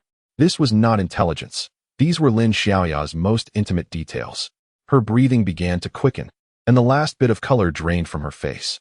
Who are you? Her voice trembled uncontrollably. Me? Ma Liang chuckled, taking a sip of his coffee. I'm Ma Liang, just a maintenance guy. He set down the cup, leaned slightly forward, and for the first time, his calm eyes held a hint of cold sharpness. I only wanted to quietly run my repair shop and live my little life. But you all ignited a fire. His voice was not loud, but it struck Lin Xiaoya's heart like a heavy hammer. That fire burned down an abandoned warehouse. It burned down Grandma Li's house next door, almost taking the life of a woman over 70. For what? To test me? To confirm me? Using a street and the lives of hundreds of innocent people for your so-called confirmation? Lin Xiaoya's body began to tremble. No, that's not it. She wanted to argue, but found that any words were powerless against Ma Liang's cold questioning. Ma Liang stood up, looking down at her with a hint of pity in his eyes. I just want you to understand one thing. He pointed to the ground beneath him. Here, your so-called rules, your so-called missions, your so-called costs, are all meaningless. Because this is my world. After saying that, He turned to leave. Wait. Lin Xiaoya suddenly raised her head, her pale face now streaked with tears. The indomitable top agent siren was completely shattered in that moment. What remained was just a broken woman named Lin Xiaoya. I'll tell you everything. Her voice was hoarse and desperate. Who I am, who we are. I will tell you everything I know. Chapter 188. The purpose of the nest in the pure white room. Silence reigned. Lin Xiaoya's defenses completely collapsed after that one sentence. I will tell you everything. She was like a drowning person, clinging to the last piece of driftwood, pouring out everything she knew without reservation. Ma Liang did not interrupt her, nor did he show any surprise or curiosity. He sat quietly in his chair, relaxed in posture, with a calm gaze. Like a patient listener, hearing a story unrelated to himself. My code name is Siren, and I belong to a secret organization independent of any intelligence agency.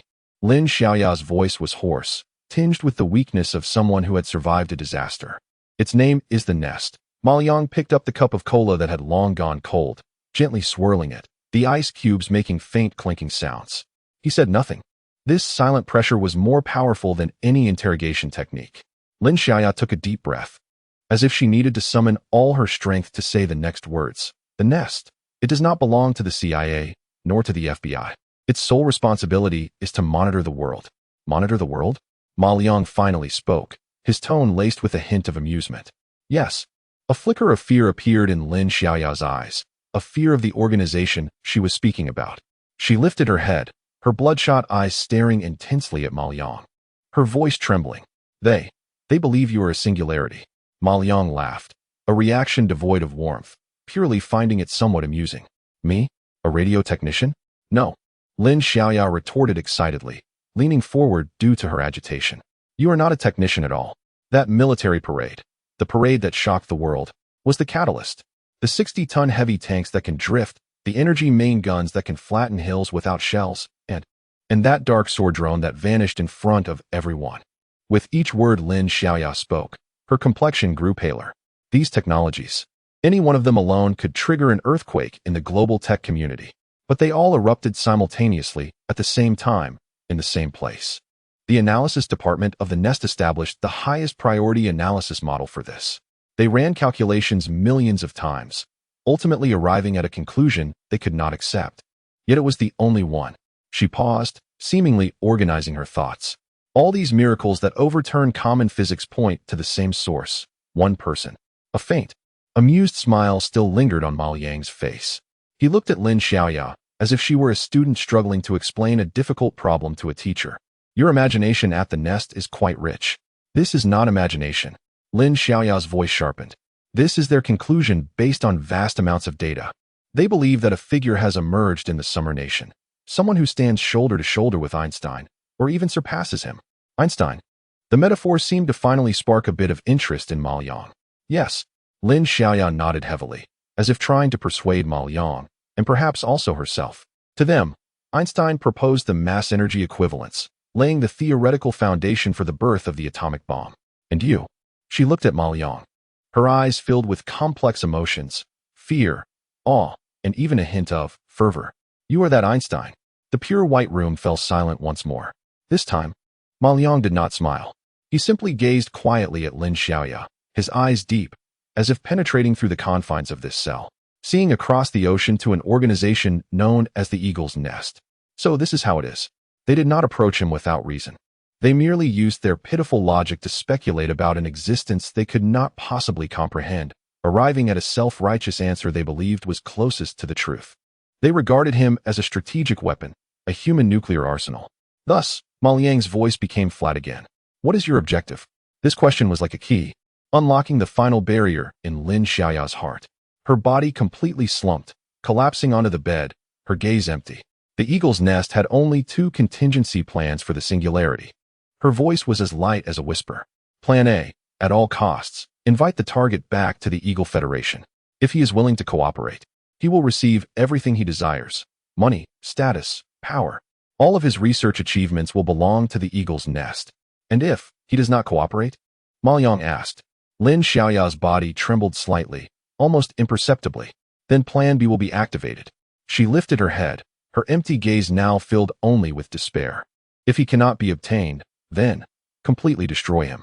Erase the target and everything he might create, every trace he might leave, from this world entirely. Leave no future troubles. Chapter 189. Turning the tables and destroying completely. Lin Xiaoya's voice echoed in the pure white room, carrying a hint of hollow silence. After uttering the last few words, she felt as if all her strength had been drained, collapsing onto the bed with a vacant gaze, as if she had already foreseen her fate. In front of this man, both Plan A and Plan B seemed to have lost all meaning. He could neither be asked to leave nor be destroyed. The room fell into a suffocating silence once more. Ma Liang did not speak. He simply stood up and slowly walked to the wall, which had returned to its pitch-black mirror-like surface, gazing at his own blurred reflection. There was no anger, no fear, not even a trace of surprise on his face. His expression was so calm, as if what he had just heard was not a life-and-death conspiracy directed at him, but rather an unrelated anecdote from the street. This extreme calmness brought Lin Xiaoya a fear deeper than any torture. She couldn't comprehend it at all. How could a normal person remain indifferent upon learning that they were being targeted by a mysterious organization powerful enough to monitor the globe and could be erased at any moment? Who exactly was he? Or rather, what exactly was he? The nest. After a long while, Ma Liang finally spoke. His voice not loud, but clearly shattering the silence in the room. He turned around to look at the woman on the bed who had completely collapsed, a playful smile curling at the corners of his mouth. It sounded quite impressive. Lin Xiaoya's body trembled slightly. She could not keep up with Ma Liang's train of thought. Was this comment serious? Your organization, if it can monitor the globe, must possess considerable power, right? Ma Liang pulled over a chair, sat down again, leaned forward, and asked with great interest. Lin Xiaoya instinctively nodded, her voice dry. The nest, its power surpasses many institutions, possessing resources beyond imagination. Oh, Ma Liang's interests seemed to deepen. For example, forging an identity should not be difficult, right? Not difficult. Lin Xiaoya instinctively replied. We can create a perfect identity out of thin air for anyone, from birth certificates to tax records, seamless enough to pass any level of background check. So arranging for someone to quietly go to another continent would also be quite simple? Ma Liang continued to probe. Yes. Lin Xiaoya's heart sank. She thought she understood. He wanted to escape. He wanted to use the nest's capabilities to forge a new identity for himself, and then vanish into some corner of the world. This made sense. Faced with a behemoth like the nest, this was almost the only way to survive. A glimmer of hope rose in her heart. If she could help him accomplish this, perhaps she still had a chance to live. However, Ma Liang's next words completely crushed the faint hope that had just ignited in her heart. Very good. Ma Liang nodded with satisfaction, then spoke in a calm tone as if discussing what to have for dinner, uttering words that sent chills down Lin Xiaoya's spine. Then you can help me arrange it. I want to go to your federation. What? Lin Xiaoya suddenly looked up. Her unfocused eyes filled with disbelief and shock for the first time. She doubted whether she had heard him correctly. She even questioned if the man in front of her was insane. What did you say? Go to the Federation? To the headquarters? The prey voluntarily asks to enter the hunter's den? This is suicide. No, it's even crazier than suicide. Exactly. Ma Liang's expression remained relaxed, as if he were discussing something completely ordinary. Is there a problem? Why would you do this? Lin Xiaoya couldn't understand, feeling her brain had completely short-circuited. Ma Liang looked at her ghostly expression and suddenly found it amusing. He stood up, stretched, and his joints cracked lightly. Have you ever been bothered by a fly? He asked abruptly. Lin Xiaoya was taken aback, not understanding why he suddenly brought this up. Ma Liang continued, a fly buzzing in your ear can be really annoying. You can shoo it away, but it might come back. You can swat it, but there might be more flies in its nest. At this point he paused, turned to look at Lin Xiaoya, his eyes carrying a hint of cold mockery. So the best way to deal with flies isn't to shoo them away or swat them. It's to find their nest. Then, set the whole thing on fire. That way, the world will be quiet. Boom. It was as if thunder had struck in Lin Xiaoya's mind. She finally understood. She comprehended the madness and terrifying thoughts hidden beneath this man's calm exterior. He didn't want to run away. He didn't want to hide. Instead, he intended to challenge the entire den by himself. This realization brought her more despair and fear than all her previous torment combined. Why you are a madman, she murmured, her voice trembling. Maybe. Ma Liang replied with a non-committal smile. He walked back to the door, and the transparent wall slid open silently. You have one day. His voice came from outside, clearly reaching Lin Xiaoya's ears. A completely new identity. if you can't manage it. He didn't finish his sentence, but the unspoken threat weighed more than any words. The pure white door slowly closed. In the room, only Lin Xiaoya remained, slumped on the bed, her gaze hollow, as if she had fallen into an ice cave. The game was far from over. But from now on, the rules of the game would be set by someone else. Chapter 190: New Identity in the Pure White Room. The silence was so profound that one could hear their own heartbeat. Lin Xiaoya curled up on the bed. The ticking clock felt like a sword of Damocles hanging over her head, tormenting her every second. She had no idea how this man would deal with her, but she knew that failing to accomplish what he tasked her with would lead to a fate no better than dying in the mission. The wall silently slid open, and Ma Liang walked in. In his hand was a sleek black tablet. "This is what you wanted," he said, tossing the tablet onto the bed with a flat tone. "Encrypted communication, absolutely secure, can connect to any network you wish." Lin Xiaoya's body trembled slightly as she looked at the tablet, her expression complex. He pulled up a chair and sat down, quietly watching her as if monitoring an exam. Taking a deep breath, she forced herself to calm down. She picked up the tablet. The cold touch helped stabilize her chaotic thoughts. Her fingers flew over the virtual keyboard, and lines of complex code flowed across the screen like a stream. Focused, her gaze sharp, the top-tier agent codenamed Siren seemed to return in that moment. Utilizing her highest authority as Siren, she ghosted into the deepest database of the organization. It was a vast ocean of data. Here, she needed to conjure two flawless identities out of thin air. Two brand new identities that had to withstand the most rigorous background checks without any flaws. Name, age, birthplace, educational background, family relations, even every spending record and travel trajectory. Everything had to be meticulously woven together and seamlessly embedded into this real world like a jigsaw puzzle. This was an extremely taxing task. Time ticked by. Ma Liang remained silent, quietly watching, occasionally taking a sip of the cola beside him. His calmness exerted an invisible yet heavy pressure on Lin Xiaoya. Finally, after nearly 5 hours of exhausting work, Lin Xiaoya stopped her trembling fingers. On the screen, the two brand new identity profiles had been generated. One was Liang, a Chinese-American software engineer who had returned to his homeland for years due to family changes and was now back to handle inheritance matters. The other was Sumi, his sister, a university student accompanying her brother.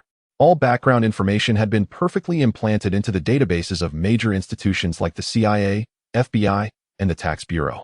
From a data perspective, these two individuals truly existed. All right, Lin Xiaoya's voice was hoarse, tinged with exhaustion. The data is complete. But she lifted her head, her face filled with difficulty. What about the physical documents? She said bitterly. The passport, the ID. The production process for these things is extremely complex and takes time. This was the truth. Oh, just that? Ma Liang's reaction was beyond her expectations. He stood up, walked to the corner of the room, and picked up the most ordinary notebook. Lin Xiaoya looked at him in confusion. Ma Liang casually flipped open the notebook, tore out a few blank pages with a ripping sound. The paper was nothing special, and the edges were slightly rough from tearing. What? What are you doing? Lin Xiaoya felt her mind was a bit overwhelmed. Ma Liang did not answer her. He laid the paper on the table and then opened a silver briefcase.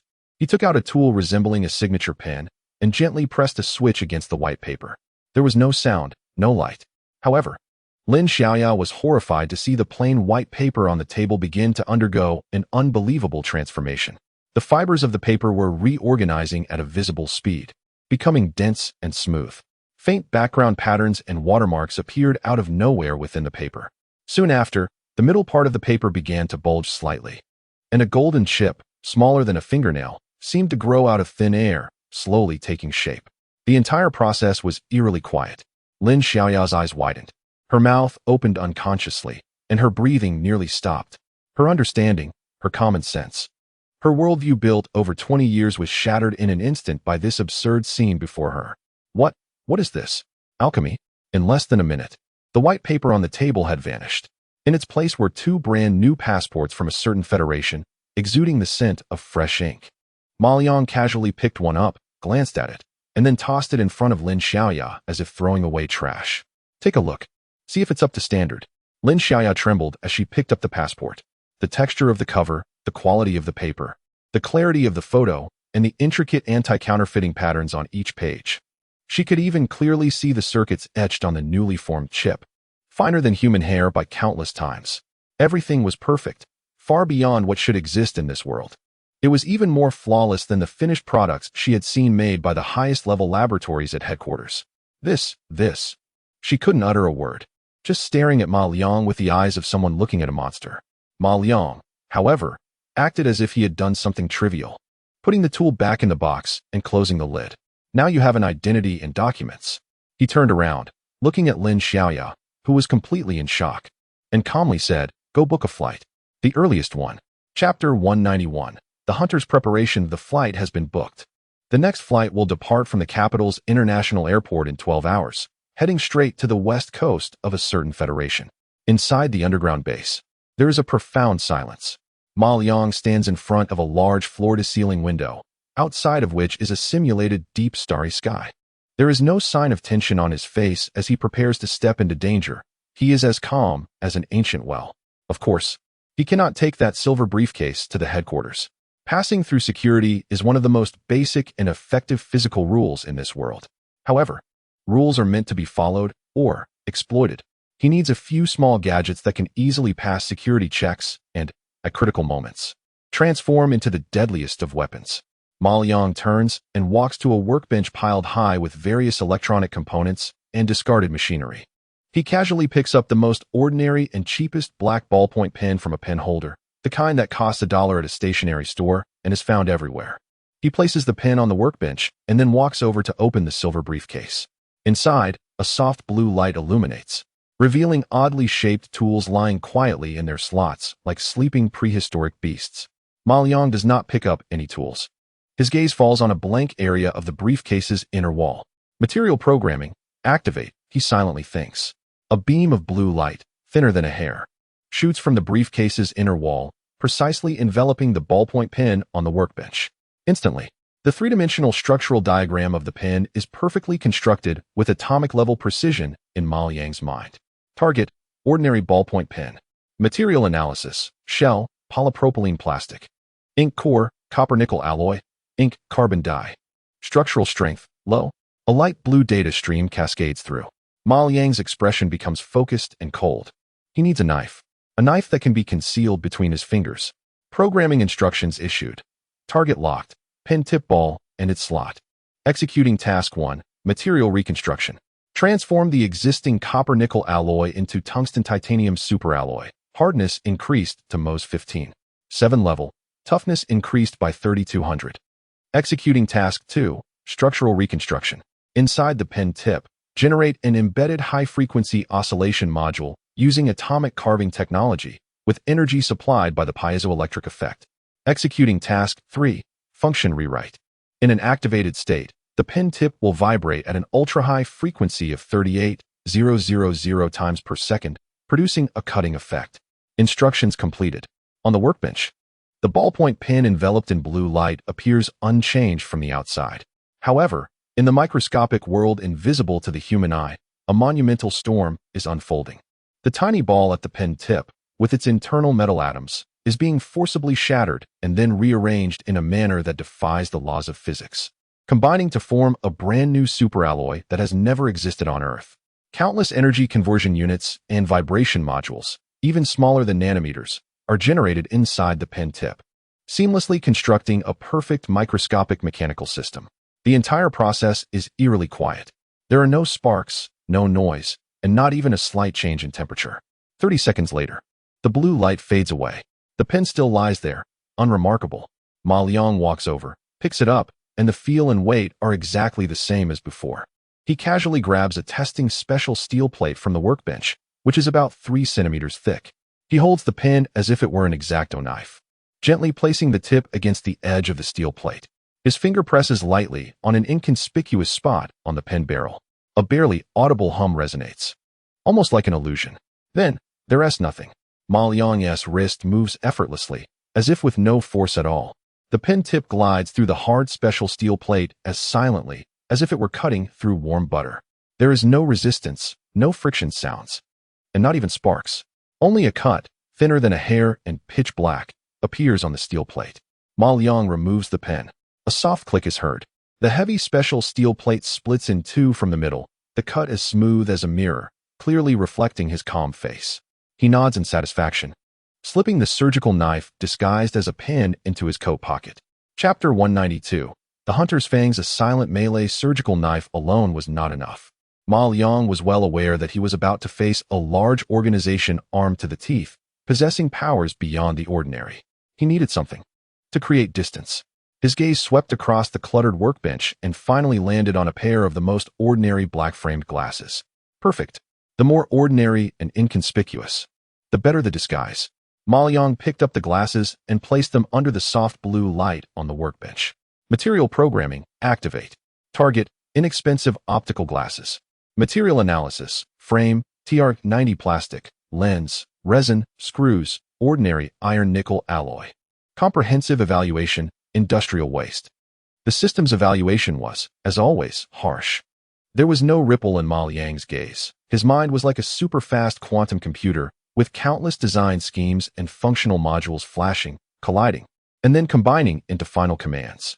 What he needed was a gun that could be concealed on his eyes, aimed with his gaze, and fired with his thoughts. A gun. Programming commands issued. Target locked. Lens. Task 1. Material reconstruction. Reconstruct the original resin lens into multi-layer composite photosensitive crystal. Task 2. Function rewrite. Integrate low-light night vision, thermal imaging, dynamic visual capture, and basic data analysis functions. The lens can automatically adjust light transmittance within 0.01 seconds according to ambient light and filter harmful spectra. This was the auxiliary function. The real killer move was hidden in the frame. Target locked. Frame and temples. Task 1. Material reconstruction. Reconstruct the original TR90 plastic into carbon-based nanofiber composite material, enhancing strength to titanium alloy level while maintaining original appearance and feel, reducing weight by 70. Task 2. Structural reconstruction. Inside the right temple, using atomic engraving technology, construct a miniature electromagnetic rail acceleration system and high-energy capacitor module. Task 3. Ammunition generation protocol. Authorize the system to call the basic material library, instantly synthesize needle-shaped projectiles with a diameter of 0.3 mm and a length of 8 mm at the front of the acceleration rail, made of tungsten titanium superalloy. Task 4. Integrate neural sensing module. Implant microcurrent sensors at the nose pads and ends of the temples to read the user's specific brainwaves and retinal commands as the activation switch. A series of commands complex enough to drive any top scientist on Earth mad flashed through Ma Liang's mind. On the workbench, the pair of black-framed glasses shrouded in blue light was undergoing a transformative change at a microscopic level. The resin molecular chains constituting the lenses were completely broken down, decomposed into the most basic carbon, hydrogen, and oxygen atoms, and then rewoven into an unprecedented crystal structure with perfect optical properties. Inside the frame, an electromagnetic track, finer than a hair, is being generated out of thin air. Countless nanoscale superconducting coils and energy units are being perfectly etched and assembled in a way that surpasses miracles. The entire process remains as quiet and inconspicuous as ever. A minute later, the blue light fades away. On the workbench, the pair of black-framed glasses lies quietly. From the outside, it looks no different from a minute ago. Still old, still ordinary. Even the traces of sweat on the temples are perfectly replicated. Ma Liang picks up the glasses and puts them on his face. The cool touch of the lenses is felt. In the next moment, his world changes. The contours of the entire underground base become clearer than ever in his vision. The tiny dust particles floating in the air, the flickering data streams on distant instruments, the subtle textures of the metal walls. Everything presents itself in an ultra-high-definition manner before his eyes. With a thought, a light blue data box suddenly appears in the lower right corner of his vision. Thermal imaging mode activated. The colors of the entire world are instantly replaced by various color blocks representing different temperatures. He can even see the core components inside the operating instruments, slightly heated due to the current. Low-light night vision mode activated. He turns off all the lights in the base. In an instant, the entire space is plunged into absolute darkness, where one cannot see their own hand in front of their face. Yet in his vision, it is bright as day. Yes, Ma Liang mutters to himself in satisfaction. He turns the lights back on and directs his gaze toward the farthest end of the laboratory, where a composite armor plate, 5 centimeters thick, is used to test material strength. The distance is 73 meters. His gaze precisely locks onto a point at the center of the armor plate. Without pulling the trigger, pressing a switch, or even making any unnecessary movements, his right eye's pupil subtly contracts without anyone noticing. A specific neural electrical signal is sent from his cerebral cortex, following the optic nerve and being precisely captured by the sensor on the glass's temple. Whoosh, a sound, lighter than a mosquito's wing beat, almost inaudible, resonates in his ears. Immediately after, on the composite armor plate 73 meters away, the point he had locked on suddenly shows a tiny, pitch-black hole, smaller than a needle's tip. Aside from that, there are no other anomalies. No loud noises, no sparks. Not even a wisp of smoke. Ma Liang slowly walks over and gently taps the small hole with his finger on the cold armor plate. Click. A crisp sound is heard. A round piece of armor, the size of a coin, falls from the back of the armor plate, landing on the ground with a crisp sound. A perfect, front and back penetrable circular hole, with edges as smooth as a mirror, appears on this composite armor that can withstand the impact of armor-piercing projectiles. A hint of satisfaction finally appears on Ma Liang's face. An invincible surgical knife for close combat. A sniper rifle that can hit a target from 100 paces. These two most lethal fangs have been disguised as the most harmless everyday items. Chapter 193, The Deadly Coins Not Enough. Facing a behemoth, merely possessing the skills for assassination and sniping is far from sufficient. He needed something that could create chaos, break through solid defenses, and carve a path to survival in dire situations. A surprise. His gaze slowly swept across the workbench, finally landing on an inconspicuous glass jar. Inside the jar were screws, washers, and various jumbled metal parts that he had taken from old appliances. At the top of these parts lay a few coins, quietly resting.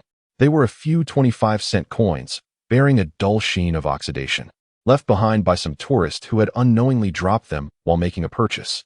Ma Liang reached out, pinched the coins from the jar, and held them in his palm.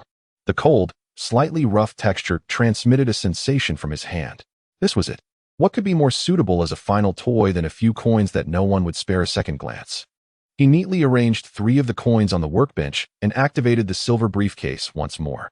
A soft blue beam enveloped the target for the 3rd time. Material programming. Start. In Ma Liang's mind, a simple yet crude internal structure diagram of the coins instantly materialized. Target, 25-cent coins of the Eagle Federation. Material analysis. Core, pure copper. Surface, copper-nickel alloy. Comprehensive evaluation. Cheap, ordinary metal mixture. The system's evaluation still carried that air of disdain. However, Ma Liang's gaze became unprecedentedly focused. What he was going to create was not just a simple bomb. That was the work of a brute. What he wanted was a key. A universal key capable of blowing open any vault door, instantly destroying an armored vehicle, and turning reinforced concrete into powder. Programming commands issued. Target locked. 3 coins. Executing Task 1, Material Reconstruction. Reconstruct 80 of the pure copper core into Octogen-2 high-energy solid-state directional explosives. This material is extremely stable and cannot be detonated by conventional impacts, high temperatures, or electric currents. Executing Task 2, Structural Reformation. Inside the coins, construct a micro-Monroe effect conical shell using atomic sculpting technology and reconstruct the surface copper-nickel alloy into a high-density metal jet generation medium. Executing Task 3, Integrate Detonation Module. Implant a high-precision acoustic resonance fuse that only reacts to specific frequencies, 384, 77 kHz, of infrasound. Executing Task 4, Add Safety Protocol. The fuse must receive dual commands to activate. The first is a standby command, and the second is a detonation command to prevent accidental triggering.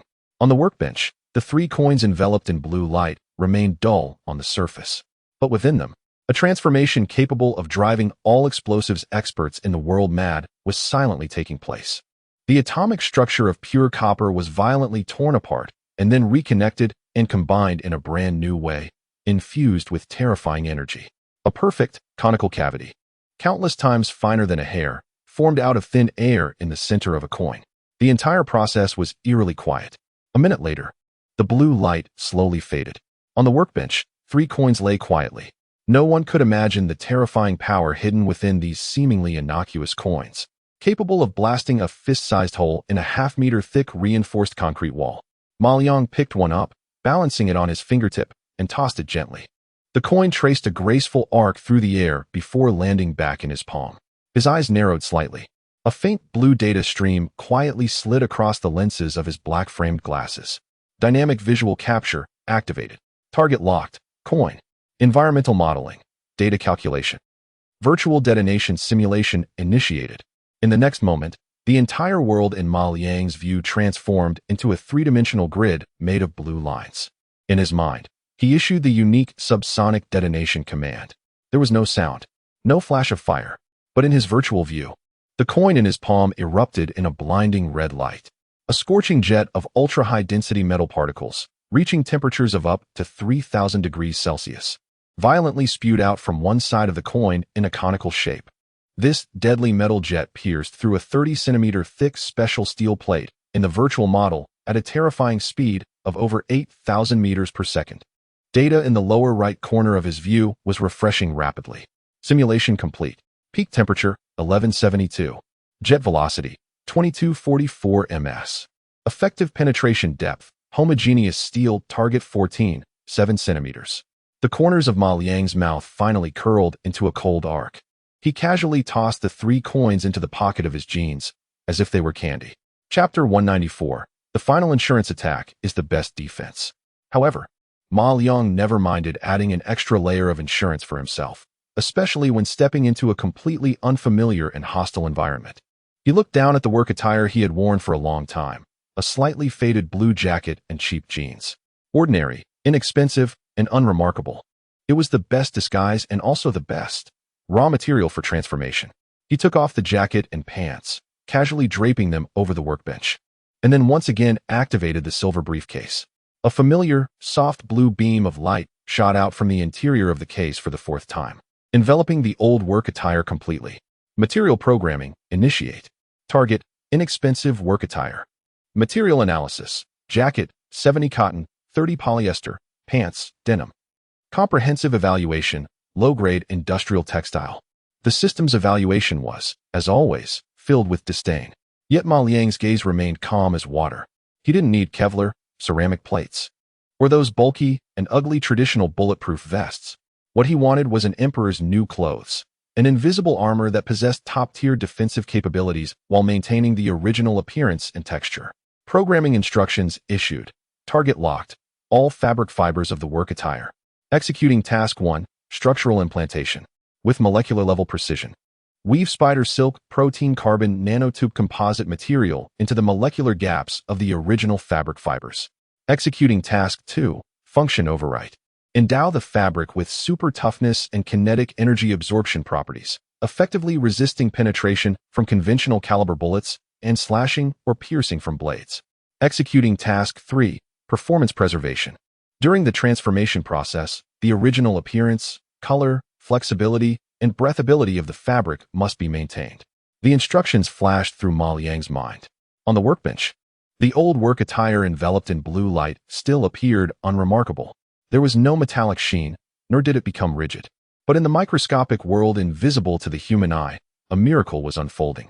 Countless microtubes, constructed from carbon atoms and 10,000 times tougher than spider silk, quietly grew like vines, tightly wrapping around each fragile cotton fiber in a perfect spiral structure that followed the golden ratio. An invisible yet indestructible web was rapidly forming inside this inexpensive work attire. The entire process was incredibly fast. 1 minute later, the blue light faded. Ma Liang picked up the jacket and shook it. The texture felt exactly the same as before. The weight showed no change either. He pulled out a surgical knife disguised as a pin from the pocket of his jacket. Gripping the pin, he hesitated not at all, using all his strength to stab fiercely at the cuff of the jacket. The tungsten titanium superalloy pen tip, capable of easily slicing through a 3-centimeter thick special steel plate with a frequency of 38,000 vibrations per second, came to a halt upon touching the thin, washed-out blue fabric. A faint sound, akin to a hot knife cutting through rubber, echoed softly. The pen tip merely pierced the very surface of the fabric and could not penetrate any further. A powerful yet flexible resistance emanated from the deep fibers of the fabric, absorbing, dissipating, and distributing the terrifying kinetic energy that could pierce steel across the entire garment. Ma Liang released his grip and examined the cuff. There, he found only a nearly invisible white the size of a needle's tip. He nodded in satisfaction. This layer of protection was sufficient. He put on the modified work uniform again and turned toward the pure white cell. The walls silently slid open. Lin Xiaoya was curled up on the bed.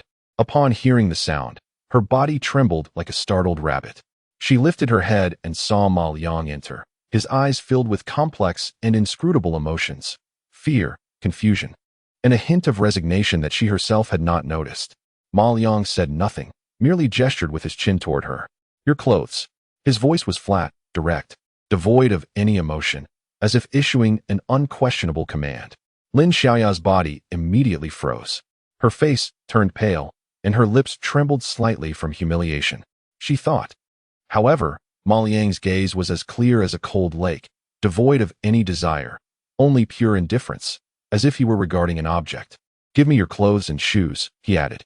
Lin Xiaoya was stunned. She finally realized that she had misjudged the situation. The overwhelming emotional gap left her mind blank, and she mechanically retrieved her changed-out white dress and a pair of exquisite high heels from the cabinet by the bed, like a marionette.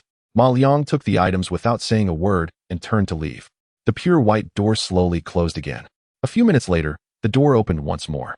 Ma Liang tossed the white dress and high heels back onto the bed as if discarding trash. "Put it on." His voice remained as flat as before. "We leave in an hour." With that, he turned and walked away, this time without looking back. The room was left with only Lin Xiaoya. She stared blankly at the dress on the bed, so familiar to her. She reached out a trembling hand to touch the soft, smooth fabric. The texture was exactly the same. The color was exactly the same. Even the tiny, insignificant wrinkles at the hem were identical to before. But she knew, more than anyone else, that this dress was no longer the same as the original. Just like that man. He seems to be just an ordinary repairman. However, beneath that unremarkable exterior lies a being capable of overturning the entire world, a divine entity. Chapter 195, The Abandoned Artifact. An hour later. In front of the exit passage of the underground base, Ma Liang was ready. He still wore the faded work uniform, the inconspicuous black-framed glasses, and the most ordinary work shoes. He looked just like any laborer hustling on the street for a living. Standing next to him, however, was a strikingly beautiful woman who seemed to have stepped out of a painting. Lin Xiaoya had changed into a white dress. After Ma Liang's upgrade, the fabric of the dress remained soft and draped perfectly, but in terms of defense, it was on par with a top-tier military bulletproof vest. She stood there, head lowered, nervously gripping the hem of her dress. Her gaze was fixated on the silver suitcase at Ma Liang's feet. To her, it was no longer just a suitcase. It was the source of miracles, Pandora's box, a collection of all wonders and horrors in this world. As Ma Liang was about to step into the passage leading to the outside world, Lin Xiaoya finally mustered all her courage, took a step forward, and spoke with a slight tremor in her voice. "And Mr. Ma." She could no longer bring herself to call him master. Ma Liang paused, turned his head, and looked at her with an expression of calm indifference. "This suitcase." Lin Xiaoya pointed at the silver suitcase, her breath quickening. "Its target is too significant. There's no way it could pass through airport security." "I know," Ma Liang replied simply and directly.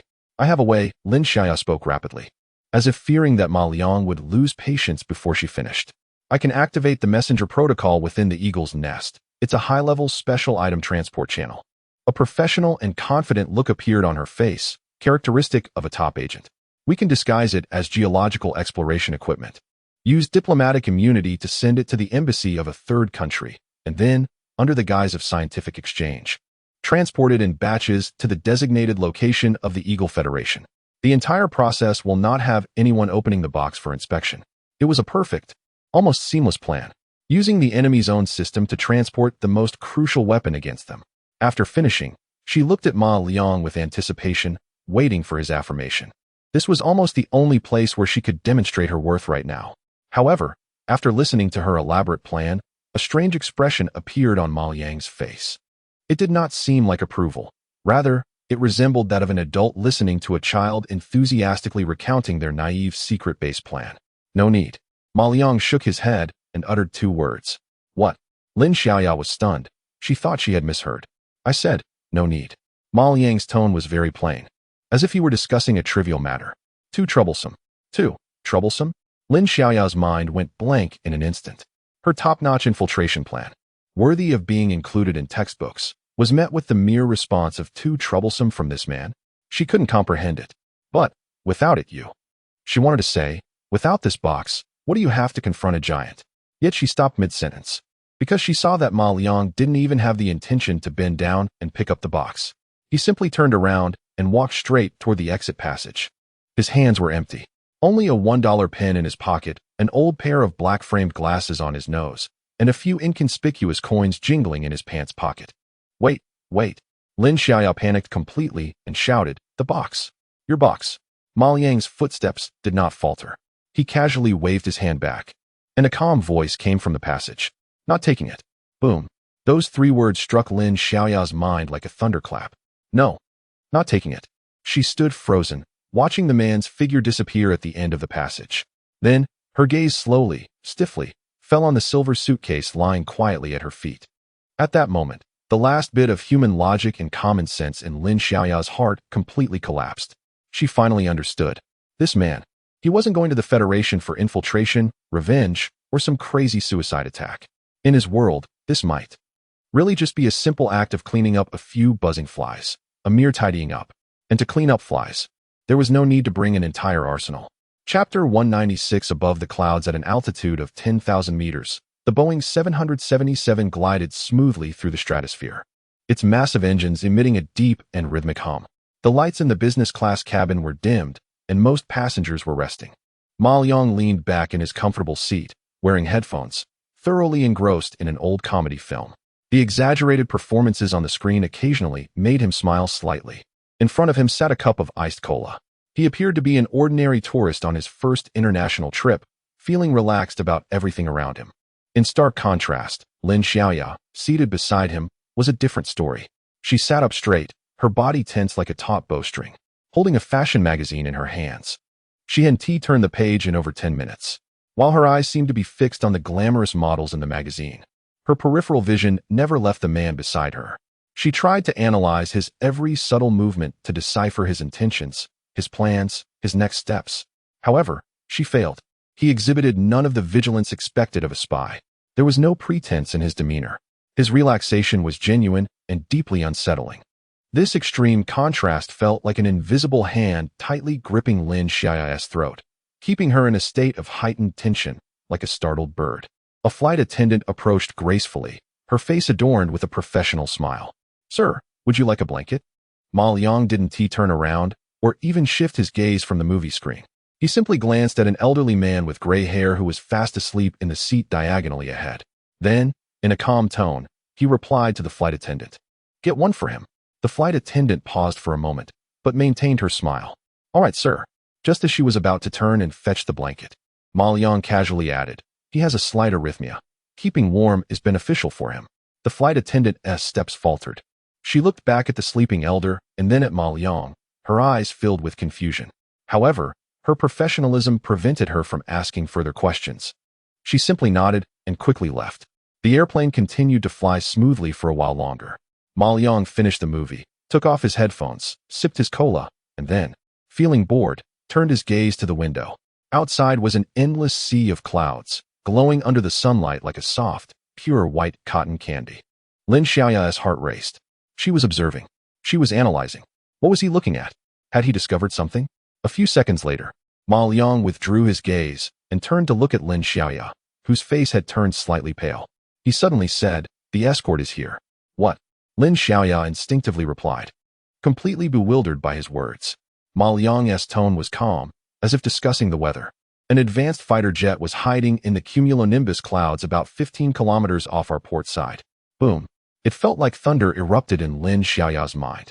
For the first time, her once clear eyes displayed a complete stupor mixed with shock and despair. She didn't even doubt the truth of this statement, because she knew this man wouldn't lie, nor would he stoop to lying. At an altitude of 11,500 meters and a speed of 0.9 Mach, Ma Liang's voice continued. The belly of the aircraft was equipped with 2 AIM-120 missiles and 2 GBU-32 joint direct attack munitions, a standard patrol configuration. He paused as if contemplating and finally offered his assessment, a bit of a waste of fuel. Lin Xiaoya stared at him blankly, her lips slightly parted but unable to utter a word. At that moment, the cabin announcement chimed in. "Ladies and gentlemen, Our flight is beginning its descent and is expected to arrive in 30 minutes. The plane was about to land. The land of the Federation was just beneath them, and the first checkpoint, customs, was also approaching. Lin Xiaoya instinctively glanced at Ma Liang. Her gaze was no longer purely filled with fear, but mixed with a hint of something she herself had not even noticed. Awe. Ma Liang simply stretched. A hint of drowsiness on his face as he calmly looked at the unfamiliar coastline rapidly approaching outside the window. Chapter 197 Perfect Ghost. The plane landed. The moment the massive fuselage touched the ground, a slight jolt jolted Lin Xiaoya awake from her heightened tension. Through the window, she saw an unfamiliar tarmac and a gray sky. The destination had been reached. Inside the immigration hall, the noise was overwhelming. The air was filled with a disturbing mix of disinfectant and an unfamiliar perfume. Lin Xiaoya followed closely behind Ma Liang, standing in the long queue. Her palms were already slick with a fine layer of cold sweat. Although she had woven an almost seamless web for the identities of Li Ong and Su Mi, at this moment, she felt as exposed as a naked person standing under countless searchlights. Every airport security personnel passing by, every seemingly casual glance, made her heart race. She unconsciously glanced at the man in front of her. He was staring absently at the flight information board on the ceiling, his face showing the fatigue of a long journey, with a hint of impatience regarding the wait. He wasn't pretending. He was indeed Liang, an ordinary software engineer who had to rush back to handle inheritance matters due to a family incident. This deep-seated sense of ease made Lin Xiaoya feel a wave of shame and a deeper layer of fear. Next, a cold, emotionless voice called out. It was their turn. Lin Xiaoya took a deep breath, forcing herself to squeeze out a stiff smile, and followed Ma Liang to the customs counter. Behind the counter was an expressionless official, with a hooked nose and sharp eyes like knives. Passport. Ma Liang casually handed over 2 passports. The official took them and scanned them. Purpose of visit? He asked without looking up, his eyes glued to the screen. Handling some family matters. Ma Liang's voice was slightly hoarse, sounding somewhat fatigued. Family? The official's gaze finally shifted from the screen to Ma Liang and Lin Xiaoya's faces. My father passed away, and there are some things to manage. Ma Liang rubbed his brow. This is my sister, accompanying me back. His response was seamless, the tone impeccable. Even the well-timed weariness and sadness felt so real that Lin Xiaoya almost believed there was indeed a person named Liang who had just lost his father. The official nodded, seemingly not detecting any issues. He picked up a stamp, ready to press down. Suddenly, a bright red alert box popped up on the screen without warning. Lin Xiaoya's heart sank to the bottom. It was over. The official's expression immediately turned serious, his sharp eyes fixed intensely on Ma Liang. Sir, ma'am, I'm afraid we need to take a little more time with you. His tone became cold and formal. Please come with me. A small room entirely painted white, with no windows. The incandescent light above emitted a cold glow. Lin Xiaoya sat in a chair, her hands tightly clenched together, her knuckles turning white from the pressure. Her back was already soaked with cold sweat. Her mind raced, frantically trying to figure out which part of the process had gone wrong. Was there a delay in data implantation? Or had a security protocol she was unaware of been triggered? However, the man sitting across from her, Ma Liang, remained as calm as ever. He hadn't even changed his sitting posture. Lin Xiaoya noticed his gaze was keenly focused on the inconspicuous hemispherical surveillance camera in the corner of the room. A faint blue data stream, visible only to him, quietly flowed across the lenses of his black-framed glasses. Target locked. Honeywell H4D 3PRV 2 network camera. Structure analysis in progress. Image sensor 1 3-inch CMOS. Lens 2 8mm fixed. Encryption protocol 128-bit ES. The corners of Ma Liang's mouth curled up slightly, betraying a hint of professional disdain. This thing was poorly made. Just then, the door of the room was pushed open. A higher-ranking official walked in, holding 2 passports, a professional and apologetic smile on his face. Mr. Li, Ms. Su, I sincerely apologize. The system just conducted a random deep background check, which delayed your time. Lin Xiaoya suddenly lifted her head, disbelief written all over her unfocused eyes. Random. Check. Now, the verification was complete. The official's smile became more sincere. Everything was fine.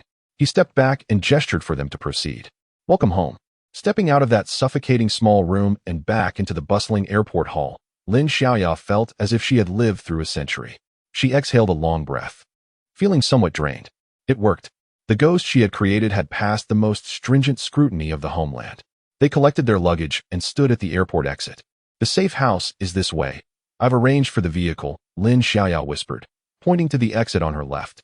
Chapter 198. The net of heaven and earth. Lin Xiaoyao tightened her white dress. The fatigue from the long flight and the tension from just passing through customs left her face still somewhat pale. She let out a long breath, feeling somewhat drained. The safe house is over here. I've arranged the vehicle, Lin Xiaoyao said quietly to Ma Liang, pointing to the exit on her left. There was a hint of relief in her voice. Ma Liang nodded noncommittally, dragging along a very ordinary suitcase, following behind her. A black Chevrolet van had been waiting by the roadside. The driver, a white man wearing a cap, merely nodded slightly upon seeing Lin Xiaoyao, then opened the door without any unnecessary conversation. This was the standard operating procedure for personnel on the outskirts of the organization. The vehicle smoothly departed from the airport, merging into the unfamiliar traffic. Lin Xiaoyao sat in the back seat, her body still tense as she vigilantly observed the rapidly passing street scenes outside the window. In contrast, Ma Liang seemed to be genuinely on vacation. He leaned back in his seat, casually scanning the towering glass facades and diverse architecture outside, his expression revealing no emotion. Occasionally, a faint blue data stream flickered across the old lenses of his black-framed glasses, so fleeting that Lin Xiaoyao almost thought it was a trick of her imagination. We'll arrive in 20 minutes, Lin Xiaoyao reported in a low voice after glancing at the navigation on her phone. The safe house is located in a quiet suburban residential area, with all the neighbors having undergone background checks. It is one of the safest spots. Ma Liang replied blandly. This extreme calmness made Lin Xiaoyao feel a wave of helplessness wash over her. She felt like a student trying hard to report her homework to a teacher who couldn't even be bothered to look up. The car quickly left the bustling city center and entered a tree-lined suburb. Eventually, it came to a slow stop in front of a seemingly ordinary off-white detached house. We're here, the driver said in a low voice as he turned off the engine. Lin Xiaoyao opened the car door, ready to get out, when a hand suddenly pressed down on her shoulder. It was Ma Liang. What's wrong? Lin Xiaoyao's heart skipped a beat. Ma Liang did not look at her. His gaze was fixed through the car window on the excessively quiet off-white house, his expression as calm as still water. Change of location. His voice was not loud, but it felt like a stone thrown into the stillness of the car, stirring up waves of confusion. What? Lin Xiaoyao's pupils dilated suddenly. Why? This is I said. Change of location, Ma Liang interrupted her, his tone still flat, but carrying an undeniable decisiveness. The driver cast a puzzled glance through the rearview mirror. Lin Xiaoyao's breathing quickened. She couldn't comprehend. This is impossible, she whispered, a hint of uncontrollable excitement in her voice. This is an A-level safe house, and I have the authority to activate it. No one knows we would come here except me. It can't be compromised. This is her profession and pride as a top agent. However, he just turned his head and calmly glanced at her, as if looking at a capricious child. Behind the second window on the right of the second floor, his voice clearly reached her and the driver's ears, stating that someone was lying on the floor with a Remington emissar in hand. Heart rate at 112 beats per minute. Her body stiffened suddenly. In the blue van across the street, his gaze shifted to the other side of the street, where 3 individuals were present, 1 in the driver's seat and 2 in the back, equipped with MP5s, averaging around 98 beats per minute. They are all waiting for us. Each of his words was like a cold scalpel, dissecting her fragile confidence and pride thoroughly. The interior of the vehicle fell into a deathly silence. She stared blankly at the cozy little building illuminated by the sunset, cold sweat immediately soaking her clothes. She knew what he said must be true. What should we do now? Her voice carried a hint of trembling and dependence that she was not even aware of.